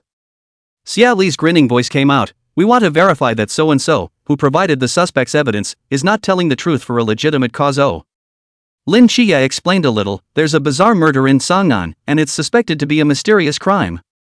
After hearing the cause and effect, Yuan Gang understood that he was not really wanted, but needed. Silently, he turned around without looking at Xiaoping's mocking face. This way. Lin Qiye poured soul-stirring soup, of course, all of this is by the way, we just miss having the instructor around. Xie Li nodded manually towards him, look, how bendable Lin Qitian's classmates are. Then, Yuan Gang lent the ring of truth, with his mouth cocked under the mesmerizing soup nonetheless. And handed to them by Military Extreme Speed Express. 3 hours later. The ring of truth was couriered to them. At the entrance to the military base, a large package was brought down from a large military truck. The soldier took a note and glanced at the two teenagers crouching in the corner in unison, recipient. Lin Qiye and Xie Li, is that the two of you? Aang. Aha! Here's the package for Upper Kyoto Squad 006, you guys take it. The soldier drove the truck back to the base. The package was really not small, visually measuring 1 meter high and 1 meter wide, a square, all big enough to hide 2 people. Xie Li surrounded the tightly wrapped large parcels and lamented, our Daxia's express delivery is so extremely fast, he said. Such a big package, did the chief instructor send us souvenirs from Shangjing? Lin Qiye flexed his fingers and knocked on the package, then used his perception to see that it was all food. Various, leg of lamb, chicken steak, duck firmly in the C-suite. As he looked at it, he said, indeed, it's a local specialty of Shangjing, all sorts of food that. There's also a couple pieces of fresh lamb shanks, so we can get a barbecue at your house for the evening. Xie Li tilted his head, in that case, let's send some specialties from Songnan to the instructor in the next couple of days as well, right? The rest of the chief instructor's team hasn't had our Songnan specialty yet. Lin Qiye had no problem with this, buy more. In the future, there will be no Songnan. His eyes dimmed for a moment, then he shouldered the square package with one hand and Xie Li also step by step to leave the scope of the military base. When the driver of the pink Lala minivan picked them up. Couldn't help but have so much as wondered if these two lads were the kings of soldiers from the military base. He had just seen it from afar. This is it, this kid who looks better than a showbiz gigolo carrying packages one-handed. Waiting for the two of them to sit in the car, the driver was excited in his heart and bland on his face to the code word, Dragon Group? Lin Qiye's eyes narrowed slightly, looking at the driver's excited face, he must be an extreme novel fan. He hesitated, if I am the Green Emperor in his year. Xie Li picked up the stems, the way of the sword is as long as the night. In unison, the two of them praised each other's tacit understanding, and look how neatly that was matched. Minivan driver, ? If I am the Green Emperor in other years, will the way of the sword be as long as the night? You guys are. Sword group? The Emperor's group? Prosper my Daxia. The two soldier kings ignored him and instead took out their cell phones to play a game. But the driver is still secretly excited in his heart, the gas pedal down, to be the god of the car of the ball-famous mountain. To the peace things, Xie Li and order by the way to give each other a 5-star praise. Distribute some of the Shangjing specialties to everyone in Squad 136 and keep some to take home. Then, the two of them came to the crime scene led by Wu Shangnan as well as Zhao Kongcheng. The tavern had been cordoned off with yellow lines by the police, and this tavern was not a large. But the decor is somewhat unique, in a vintage style that. This street is a unique place in this modern city. Shelley picks at the doorway of the van and hesitates, what are we doing here? Wu Xianan and Zhao Kongcheng twisted their heads in unison to look at him, question marks popping up on their heads, question mark. Zhao Kongcheng snapped, didn't you guys say you wanted to see the tavern? Ha! Shelley blinked. Lin Qiye covered his head, Uncle Zhao, we're talking about watching the tavern owner, not the tavern. Wu Shangnan. Zhao Kongcheng. They both looked at each other. Zhao Kongchang. I'm old and dim. Wu Shangnan, Lao Zhao, that's called old eyesight. Zhao Kongchang, look, I've misread the words. Wu Shangnan looked at Lao Zhao, question mark. So I'm the only one who has to take the blame, right? Zhao Kongchang turned his head to look at the tavern, not meeting Wu Shangnan's eyes. Wu Shangnan made a killer move, turned off the engine, and got out of the car. We're here now, so let's go in and take a look. I'll have someone ask the tavern owner to come here. Come all the way. One of the Daxia mysterious four Dharma techniques that countless people can't resist. In this way, Xie Li and Lin Qiye got off the car, under the words of coming all the way. Wander across the yellow line into the pub. It's the first time I've been to a place like this. Xie Li looked at the cool tavern, couldn't help but feel a little emotional. I didn't expect to contribute to such a cold tavern. Going to the bar for a drink tonight? Lin Qiye glanced at him. Xie Li thinks that. It must be Lin Xiaoqi's classmate who wants to drown her sorrows in alcohol. Didn't you say you'd go home for a barbecue tonight? Lin Qiye was flexible. The day after tomorrow then. Have old father psychological Zhao Kongchang is not quite assured two watery big boys to go to the bar to drink. It happens that I also crave. The day after tomorrow I accompany you a piece of go. The three of us drink a pain. Xie Li and Lin Qiye had no problem with this. They were in the time it took to enter the tavern. The police have contacted the owner of the tavern and say they have something to ask him about. He was told to go to the tavern, and the tavern keeper, his voice sounding ever so listless, responded to this. After he had meditated over and over and over and over and over and over and over and over and over and over and over and over and over and over and over and over, and after he was sure there was nothing wrong. Before driving to his tavern. As soon as he entered the tavern, he saw the 5 men waiting for him at the bar. There were also 2 young guys who looked like they should be in high school. Both sides sized each other up. The tavern owner then greeted them with a bitter face, "Comrade police officers. I've told you everything I know, and if you ask me again I'll say the same thing. Something like this at the store is really scaring me. I can't eat or sleep well. Night after night, the heart is in the right place. When are you going to find out who did this?" Wu Shangnan calmed him down. We're doing our best to investigate. We'll do it as soon as possible. At this time, Lin Qiye spoke. Boss, we need to ask you a few questions. I hope you cooperate. He took out the ring of truth and handed it to the tavern owner. The attitude was gentle yet strong. Please put it on. 145, awe.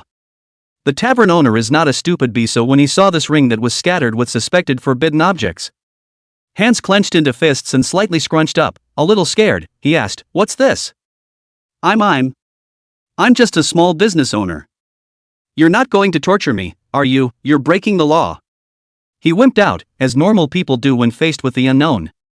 Hey, what are you thinking? How could we possibly torture you? Xie Li waved her hand. It's just a little prop to refresh your mind.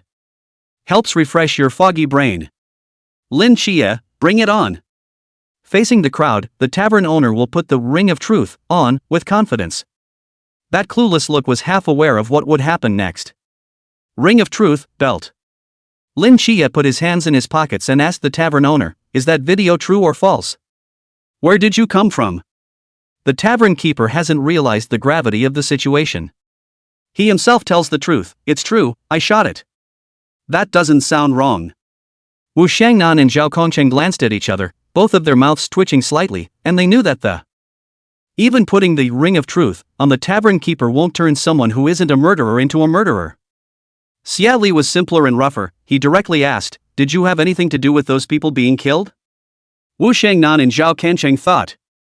It's just a simple question. I didn't expect. The tavern owner boss began to speak from the heart. Yes, I killed. The crowd's eyes abruptly widened, and they looked at the tavern owner in unison. Whom? You killed? You said you killed it. The tavern owner reacted in a flash and covered his mouth in a hurry. Panic flashed in his eyes.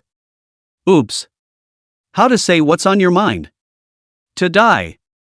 Xie Li and Lin Qiye's reactions were quick, and one of them directly grabbed one of the tavern owner's arms. A leg kick lands in the crook of the tavern keeper's leg. The tavern owner snapped to his knees and went from good citizen to suspect in one fell swoop. Xie Li's foot was on the bend of the tavern keeper's leg, preventing his opponent from storming out of the room. He smirked and spoke, "Murderer, General Upyo.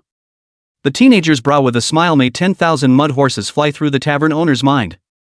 His eyes were red with anger, and he opened his mouth to say, "Your mom's BH ##@ equals plus $%. Wu Shangnan silently looked over the heads of Xie Li and Lin Qiye, question mark. You guys? Is there really no special aura on top? Pa. Facing the tavern owner who was swearing dirty, Zhao Kongqing very nonchalantly flung him in the face. Direct physical interruption of magical attacks. Uncle Zhao, you're this. Xie Li nodded for Zhao Kongqing, who directly slapped his face without saying much. That's for sure. Zhao Kongqing smiled imploringly, eyeing the tavern owner as he spat out another word that. He's quick, he's quick, he's quick, he's quick, he's quick, he's quick, he's quick. Slap. The tavern keeper man was all pissed off and confused by the gripping situation in front of him. He yelled, "Why are you doubting me?" It turned out to be just one word, you, and Zhao Kongqing slapped him again. The angry tavern owner's face turned green. Plus Zhao Kongqing would not be merciful when he slapped him, directly giving him a swollen face. His whole head was like a green stick cabbage. It's green and big. Wu Shangnan is magical at heart, and last year's Nandu snake demon is said to have cursed dirty, possibly. They planted a bit of a scribble mystery, people are intent on blah blah blah. He gave a fake cough. Well, it's not very nice to hit a. Let's get down to business. He asked the lifeless tavern keeper in all seriousness, why did you kill them? The tavern owner, who had to tell the truth under the ring of truth, had his face twisted into a twist. Hands and feet tried to struggle, nay, he didn't know that one of these two little white boys who were suppressing him was in the sea realm. One is Kawasaki. He's just flipping out. Nor can they be turned over. For I want them to be sacrificed to my great mystery. It was an honor for them to give their lives for the great bell crane. Xie Li glanced at his Mediterranean Sea, really bald, this honor is for you, do you want it? Tavern owner, only for fools. It was a bit out of place, but Lin Qiye wanted to laugh. He looked down, and it was the Mediterranean baldness of the tavern keeper who silently, elegantly changed to looking up at the ceiling. The corners of Wu Shangnan's mouth curved slightly, and was immediately suppressed back again. He is serious guarded, trained to be serious, and is not going to laugh easily. Zhao Emporian held onto the beliefs of the Night's Watch and didn't smile, but he completely betrayed him before his eyes. Shelley smacked her lips and said honestly, Baldy, you're so double standard.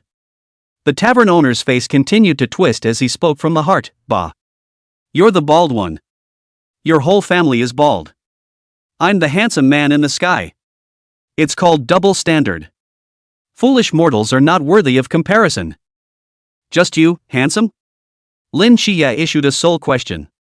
Come on, ugly, shocking, still handsome, human-like, cannot even stain. Xie Li honestly. The tavern keeper twisted and cracked again. He most hated when people said he was ugly, %. Zhao Kongqing threw another slap over. Slap. What's with the blind BB, can't you have some quality as a human being? The air was quiet again for a moment as the tavern keeper shed tears of humiliation. Under questions and answers. The tavern owner answered tearfully with tears in his eyes, no. All this commotion startled passers-by outside, who glanced at the tavern, which was sealed off by a yellow line. Suddenly trembling with fear, this, it can't be the cries of the unjust. Dead legs, run for it. Oh, no. Stomp on it. Roadies pedaled their bikes out of motorcycles. Turning into a stump, he disappeared into the street. Zhao Empty City's slap grandeur is stupid again. He snarled at the tavern owner, you unqualified B-man, and you have the nerve to yell with a straight face. Ring of truth. Tavern owner, I have qualities, I still kill people. Shelley. Lin Qiye. Shannon Wu. Zhao Kongqing. As if a crow had quacked, the honesty of the words was quite irrefutable. But who are the pairs? He defeats magic with magic, so unqualified even God can't look at the. Sent you to us as a gift bag. The tavern owner remembered the blood-curdling scene now and thought, ah. He wants to go crazy. He's desperate. He's sad. Why he failed? TMD, he was arrested straight away without even getting out of the game. Well, at least let him make an appearance. Ah. Lao Zhao's stupid slap was still delivered. Slap. The tavern was quiet once more. 146, sewage plants. The tavern owner exploded with aggravation. bursting, only to continue to commiserate. Wu Xiangnan carries the flag of stability, they still need a serious and decent person here. He continued to get to the point again with a low cough. What's a bell crane? The tavern owner wept. The great bell crane is a powerful mystery from the West. It was born in the mist, the master of desire and spirit. As soon as I've sacrificed enough souls to it to bring him back to his full strength. In 10 minutes the people of Canyon City could kill each other. Destroy the city. With the last two words, the tavern keeper let out a screechy chicken and on. Slap. The tavern keeper got another slap on the wrist. This time it was Lin Qiye who flung it, and he withdrew his hand with a light frown. Facing Zhao Kongqing's eyes, itchy hands. Zhao Kongqing understands, Zhao Kongqing understands, Zhao Kongqing proposes, why don't you come to the front fan, and... This is stronger, angled end to end, and hits harder. The tavern keeper twists, you are not a good people. Zhao Empyrean glanced at him, you're not qualified to judge what isn't human. Tavern keeper. He twisted. He struggled. But his defiance appears under a certain pear in the sea realm. It's useless, and even a bit of a delicate little white flower. Xie Li pondered, spiritual mysterious so it will have to get psychotic? The tavern owner sprayed him with as much exasperation as if he'd been defiled the goddess of his dreams. Who are you, cricket vigil, to slander the great Lord Belclander in such a way? The tavern keeper muffled his voice because, well, he got slapped again. Zhao empty city fights. Wu Xiangnan looked at him. Zhao, you. Forget it. Pretend I didn't see anything. The rhythm took another turn somewhere, and Xiangnan Wu wanted to wipe her face, but... As the last face of the night's watch. He turned seriously back to the subject, in what way did you kill those victims? At that moment, Wu Xiangnan's cell phone rang. At first glance, it was Chen Mai, and Wu Xiangnan connected. The captain was a serious, laborious good captain. Xiangnan, I found a clue. Well, captain. I also have something to tell you. Wu Xiangnan felt so catchy and magical right now just thinking about it. We caught the murderer. With the ring of truth in hand. The tavern owner truthfully explained that the murder was the work of a 10-cut ghost boy, a mysterious. Driven by him to kill cloth rituals. And Chen Mai, ? Great joy ensued, and their 136th squad was awesome. How was the case solved, and who was the killer? Wu Xiangnan was silent as he watched how the two handsome boys, Xie Li and Lin Qiye, solved the case. How did you solve the case? Traitorous luck? The dreamy mentality of a dreamy teenager? A protagonist's aura? Finally, Wu Xiangnan said with a heavy voice, it is the guidance of my Daxia's heroic spirit, I guess. Chen Mai, ? Isn't it overpowering professional strength? Xie Li looked at Wu Xiangnan, ? Lin Qiye also looked at Wu Xiangnan. Shelley spat in a low voice, shouldn't it be our clever wit? Lin Qiye nodded, that's right, what the vice-captain said was too general. Zhao Kongqing looked at the two of them, wanting to feel his conscience and retort to them, he really wanted to ask that. Where have you two shown moments of wit from start to finish? You two are just equally skeptical of every person who reports a crime. However, Zhao Kongqing also realized that the suspect of the informant was just good. Finally. Favorite pots and pans. Zhao Empyrean temporarily put aside his conscience to praise, you guys are smart. Wit. Shannon Wu. They questioned the tavern keeper for a while longer, and then they split up into two groups. Lin Qiye and Wu Xiangnan escorted the tavern owner back to the office. While Xie Li went to the tavern owner's stronghold where he hid the mystery with Zhao Kongqing. Arrest mystery and bring this case to a close. The tavern keeper's handcuffs don't stop there. Xie Li looked at him twice thoughtful and asked Lin Qiye students, should we give him a pot? Lin Qiye shook his head slightly, he also felt out the tavern owner's ability during the suppression just now. About Kawasaki, don't worry, I'm fine with it. Okay, then wait for me at the office and we'll get the specialties together and go home for a barbecue. Well, I'll call up Auntie and Jin. Xie Li waved his hand at Lin Qiye, and then he and Zhao Kongqing watched the van's departure. It was already 6 or 7 o'clock, the slanting sun was beginning to show, the sky was orange and red. Xie Li took out his cell phone and... Getting ready to take a cab, Uncle Zhao, are you reimbursed for the cab ride? Zhao Kongqing looked at him with his hands clasped on his chest, the joy of elders looking at their juniors, take what car? This is the point where traffic jams tend to happen during rush hour. Why don't you take your Uncle Joe and me across the streets on your bike? The corners of Xie Li's mouth twitched slightly. He felt that this was a bit sour. Could it be? Uncle Zhao was still thinking about the scene where he took Lin Qiye on his bicycle, and now he was envious and jealous? Xie Li took another glance at Zhao Kongqing's face, plain-looking, and hardened, and looking at Zhao Emperor's city's n number of small snacks to feed him, he nodded, success. Take you this thing Uncle Zhao, you don't tell 7. As they spoke, they headed toward the right side of the street, where there were a few shared bikes. Zhao Emperor glanced at Xie Li with a rather knowing look. Don't worry. Uncle at this age knows what he can and can't say, it's our secret. Shelly. Why do I feel weird about what he said? Shelly swept over a shared bike and issued a soulful question. How is this going to take you? Zhao Kongcheng. Just think about drawing close and forget that shared bikes don't have back seats. He was silent for a moment, silently, sweeping a shared bike himself. The shared bike squad passionately traveled to the mystery den. According to the tavern owner, the 2 mysteries were hidden by him in an abandoned sewage farm. Before that, it was a sewage treatment place where the underground passages were all over the place, and the huge pipes were like an underground labyrinth. When they arrived, the twilight was thicker, still the vault of heaven was still bright, and Shelley looked around and the place is dilapidated and eaten away by the weeds of the summer. Silence, desolation. Even the concrete road is full of cracks. There is no village or other square near here. Zhao Kongcheng kicked the weeds under his feet. I see that this sewage plant is quite large. The place was well chosen too, so how come it's empty? Xie Li inclined his head slightly, staring at the abandoned building that seemed to be ferrying blood in the twilight. Telling Zhao Kongcheng about the rumors he knew, I've heard people in the village mention it. The place was running pretty well, or was it suddenly one day a jet of black water came out of the ground? The black water was slimy like oil and cold and harsh to the touch. This turn of events has alarmed the entire sewage plant. Zhao Kongcheng understood. How many years ago was this place haunted by mystery? Shelley glanced at him and answered the question before saying, a few months short of 18 years, Grandma said that it was the year I was born, and the rumor that reached our ears was that but haunted or not mysterious, go back and look up the information and you won't know. 147, and Kinjiu, why? Also, I'll go back and check when I have time. Zhao Kongcheng was a bit curious about what mystery was going on here back then. They were searching this abandoned sewage plant for the location the tavern keeper had told them about. And while they're on their way to find that place, Shelley runs into someone unexpected. Anqing fish. And with the corpse of a bizarre species at the feet of the Anqing fish, lying sheepishly in a weird position under the huge pipe.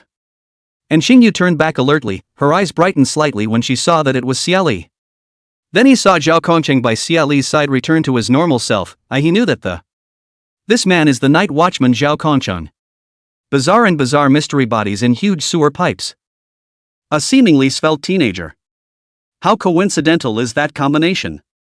Zhao Kongcheng took the first step forward in front of Xie Li. Eyes sharply defensive, he looked at the harmless Xingyu across from him. Oh little fish, why did you appear here? Who brought you out? What's with this monstrosity? Shelley suddenly broke the silence and he bypassed Zhao Kongcheng and came to Xingyu. The tone was puzzled and exasperated. And Kinjiu? What? But in the next second, Kinjiu reacted that he definitely couldn't just expose himself to the Night's Watch, and Shelley was covering for him. But he didn't know the script, so he just looked at Shelley and was silent. Zhao Kongcheng was puzzled. Pear, you know him? Xie Li waved his hand in front of Xingyu. Quite frankly, recognize little cute. 1, autistic and quiet, but a good liar. What a smart brain Xingyu had. 3 seconds later, he timidly tugged on Xie Li's coat corner. It was like a poor little white flower that was soft and helpless. He brought me out, he's gone. Xie Li exclaimed in his heart, Xingyu is actually a playwright, so good at acting. Who is he? He gave Kinjiu a wink. Anqing's face suddenly changed abruptly, her pupils shrinking. Behind you. Zhao Kongcheng, mind tense, abruptly turned back, not yet back to the past. It snapped, the body was crooked. Softly, he fell to the ground. If Zhao Kongcheng had really looked back behind him, he would have known that there was actually nothing behind him. Empty. And Xingyu changed his face quickly. He'd sked and crouched beside Zhao Kongcheng with amusement. Watching closely, he's swooning amazingly. Is that your forbidden market? Aang. The gathering word skill came quietly, and a bronze bell appeared on Xie Li's fingertips. The look was somewhat similar to the forbidden objects that Anqing knew could erase memories. He took the bell and shook it in Zhao Kongqing's ear. And Qinji, you realized you're erasing his memory? Xie Li made a sound and muttered to Zhao Kongqing, Uncle Zhao is sorry, for the sake of the organization, he said. For the sake of the people, just lie down for a while, and go back and treat yourself to some spicy hot pot made with potpourri. It was only after the muttering that he said to Wang Qinjiu, a year ago the second middle school mission that. It's possible he knows you. If I guessed correctly, the oddball who was listed by the Night's Watch as a secret thief would be you. And Xingyu raised an eyebrow and looked at Xie Li regarding the crouching position, not denying that the. Instead, he asked, when did you know? Xie Li put the fake bell that he had coalesced with the Yi gathering technique back into his pocket again. Casually, he said, they heard in their mouths that this thing was. Pear is so smart. And Xingyu curved his eyes, he suddenly came closer to Xie Li and. Somewhat curious, then why did you choose to help me? Xie Li looked at him, his gaze inscrutable, you're a schoolteacher with a forbidden market. And Qinjiu, question mark. What kind of lofty reasoning is that? He hesitated slightly, you like schoolboys? He didn't know even if he killed Aang Qinjiu, a college bully. Because none of Xie Li's group of 5 had a college degree and were all illiterate. They have a unifying goal. Get a young schoolboy to save their pathetic literacy level. A diploma? Anqing Fish. MS in biology and was working on a PhD in biology before that. Age? Anqing Fish. 18-year-old teenager 1. Forbidden ruins? Anqing Fish. Unknown, it must have been there or it wouldn't have escaped last year's memory sweep. Perfectly suited to their requirements for a schoolboy, it was born for their requirements. Xie Li nodded, the school bully, yeah, not only he likes it, Lin Qiye likes it, the Chao Yuan Fatty Shen Xingju would have loved Xingyu as a school bully. Who made 5 of them? 5 brains who couldn't be sure if Sangnan was on an earthquake zone or not. If Xingyu was sent to some fasting center, wouldn't their squad's preparatory schoolteacher die young? That won't do, since the big picture is surely a comfortable one to walk in. He confessed, but I'm a schmuck. Shelley the blunt scum of the earth adores the school bully's adoration of like. Succeeded in making Xingyu, a calm and cold little fish, redworm. He was a little embarrassed as averted his eyes slightly, if one is still reading. I should already be a postdoc. Shelley applauded facetiously. Snap. The corners of Xingyu's mouth rose slightly, his reserve fading away in his palm. Pear is also very good. Xie Li sighs, look, the emotional intelligence of the school bully is also not bad, knowing to blow each other up. You can add another line to the little book. Personality? Anqing Fish. Kind of nice to be around, except for the fact that he likes to dissect mysterious corpses. Aang Qingqing looked at Xie Li, who was still applauding. Smiled, Pearly want to come visit what I've been working on all year? 2. Xie Li really wanted to see what Xingyu had researched, he rubbed his wrist and. He intended to carry Zhao Kongqing up and follow Xingyu. Who knows, he just grabbed Zhao Kongqing's arm. And Xingyu, a literally weak teenager, then carried Zhao Kongqing on his shoulder with one hand. Lighten up, come with me. TSK. Still a schoolteacher with good stamina, Xie Li put another on Xingyu. They headed deeper into the sewers. And Xingyu hadn't forgotten to take the corpse of the 10-cut ghost boy with her when she left. Very heavily career-oriented. And Xingyu carried Zhao Kongqing in one hand and the mysterious corpse in the other. On the contrary, he looked like a civilized scholar, and that impact was very strong. This mystery hit you so hard? Shelley glanced several times toward her side at the contrast-filled Xingyu. It came over here suddenly this afternoon with a plastic bag in its hand. The crystal of the bag also sealed a dying mystery that. I ignored it when I was in a pinch. And just now, this mystery suddenly tried to escape. The dying mystery doesn't know if it's dead or suddenly disappeared, Just as I was finishing up, I came out to finish it off. And Xingyu graciously inclined her head towards Xie Li and smiled. The cool schoolboy's smile is quite a sight to behold. Like a snow lotus in full bloom, I happened to meet you. Shelley found out. Lin Qiye and Xingyu both kind of belonged to the cool hanging kind of handsome guy, with a bit of cold, There was also a touch of detachment, and the pride of a schoolboy. It's a bit of a coincidence, haha. While on the road. And Xingyu then began to briefly tell Xie Li how he had evaded the memory wipe to bring out the head of the Nandu snake demon back then, as well as how he had awakened and how he had managed to avoid the Night Watch's search. And how to hide in this sewer system and create your own secret lab. Xie Li applauded facetiously, you're great. All the way just on their own they were able to get that kind of success. Sure enough, the schoolboys, they learn from one line to the next. Your forbidden market is learning, isn't it? Xie Li lamented heartily. 148, reliable Pear. And Xingyu paused slightly in her steps and looked at Xie Li with an excited look, Pear. I don't know if you're smart or have powers I can't see through, but you've guessed 8 or 9 times. My forbidden ruin is to parse and deconstruct the structure of anything, biological or instrumental. After understanding and practicing, I can replicate mystical traits, such as the serpent species of the Nandu serpent demon, the lizard regeneration. I call it, the only positive solution. The corners of Xie Li's mouth twitched, the only positive solution to learning? Very schoolboy. Just from Xingyu's forbidden market characteristics, Xie Li felt that this schoolteacher had taken a script high and low. At least the script has a high ceiling, probably higher than the gods. He smirked and asked, can you tell my traits? And Xingyu turned her head to look at Xie Li, a touch of gray surfacing in her eyes. Ordinary, Pear, you are ordinary all around, so ordinary that you are not unlike an ordinary person. And that ordinary is the most extraordinary thing of all. Maybe there's something intangible and colorless about you. I can't see through it. You're not like Lin Qiye. He's just covered in weird energy. The physical condition is a miracle, a perceptible range, and you, a range that cannot be perceived. Xie Li, when did you see Lin Qiye? Anqing Fish was honest, when you went into the little hotel, I have the ability to have the snake seed of the Nandu serpent demon, and I have eyes and ears in Songnan City.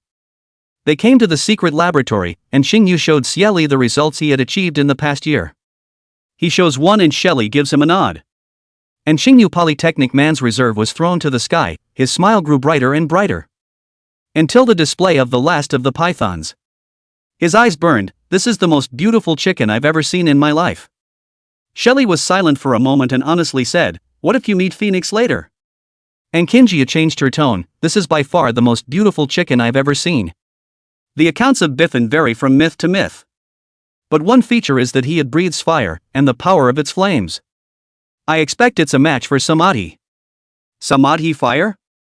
To monkey through the fire that burned in the stove. Muttered Xie Li, according to you. Biffen is the fireplace. And Kinjia was silent, and Kinjia looked at him, and Kinjia stated the facts, that grunge is also very high. Xie Li.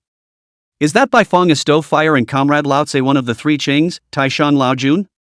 Alright, you keep up the good work and be happy, I should get back to turning in my assignments and going home for a barbecue.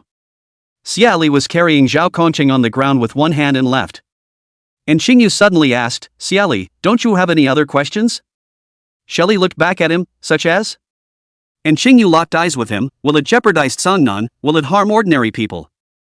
As you so see, I'm a mad scientist. Xie Li smiled, and Xingyu, scientists who are obsessed with academics aren't called crazy. They're called pioneers, and with an immortal will to find the possible in an impossible existence. Creating possibilities. Let the magic be born under the hand. And Xingyu stared at him steadily, her eyes very deep and strangely bright. You're nuts, it's not mysterious bodies going missing if I hear about it, it should be awakening the forbidden ruiners, missing. Mystery has forbidden ruins, so do people, and even, people are better at capturing them than mystery. And Kinjio said she was crazy, Xie Li did not recognize it, crazy people do not have any bottom line. Anqing Fish, however, has. After saying that, Xie Li carried the still dazed Zhao Conqing towards the outside. Pear. And Kinjio called out to him. Can I come to your house and cook? This self-consciousness, carrot oh carrot, Xie Li was inwardly satisfied that. On the surface, he waved his hand casually, as you wish, come whenever you want. If this is an interview notice, Xie Li gave Xingyu a high score of 90 to pass. And Anqing Fish gave Xie Li 99 points. One more point and I'm afraid he'll be proud. Sensitive. Anqing Fish is on the line. He endured the pain, then 10 cut Ghost Boy's body, you take it away, go back so you can finish the mission. Xie Li's feet turned around, turned back, raised a bright smile and said thank you to Xingyu. I told Anqing Fish that this place might have been haunted 17 years ago. He then carried Zhao Conqing in one hand and left with the corpse in the other, perfectly replicating Xingyu's handsomeness just now. And Xingyu eyed his back, a smile emerging in her eyes. Summer nights come late. When Xie Li and Zhao Kongcheng returned to the peace office, it was still dark and there was a hint of afterglow left in the sky.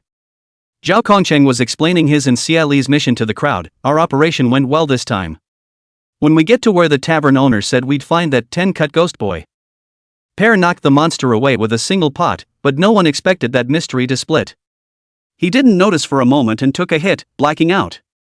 After the hack, in reaction to the mystery was all taken down by Xie Li. That split was also taken down by all of us, and Belklander, as the tavern keeper called him, was gone when we were there. Lin Qiye glanced at Xie Li, his eyes flickering slightly.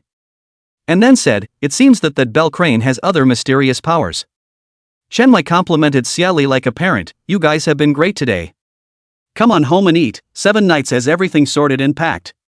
The captain said so, Xie Li students do not have any intention to work overtime. He answered dryly. Then he picked up the wrapped package and Lin Qiye-san happily left the peace office. They walked down the long street of cars and cars, the street stores lit up. Lin Qiye was carrying 2 large black plastic bags. He suddenly looked at Xie Li, Pear. You're at the sewage plant. His words were fading, the last word going to silence. Lin Qiye pursed the corners of his lips. Xie Li looked at him and smiled, found out, huh?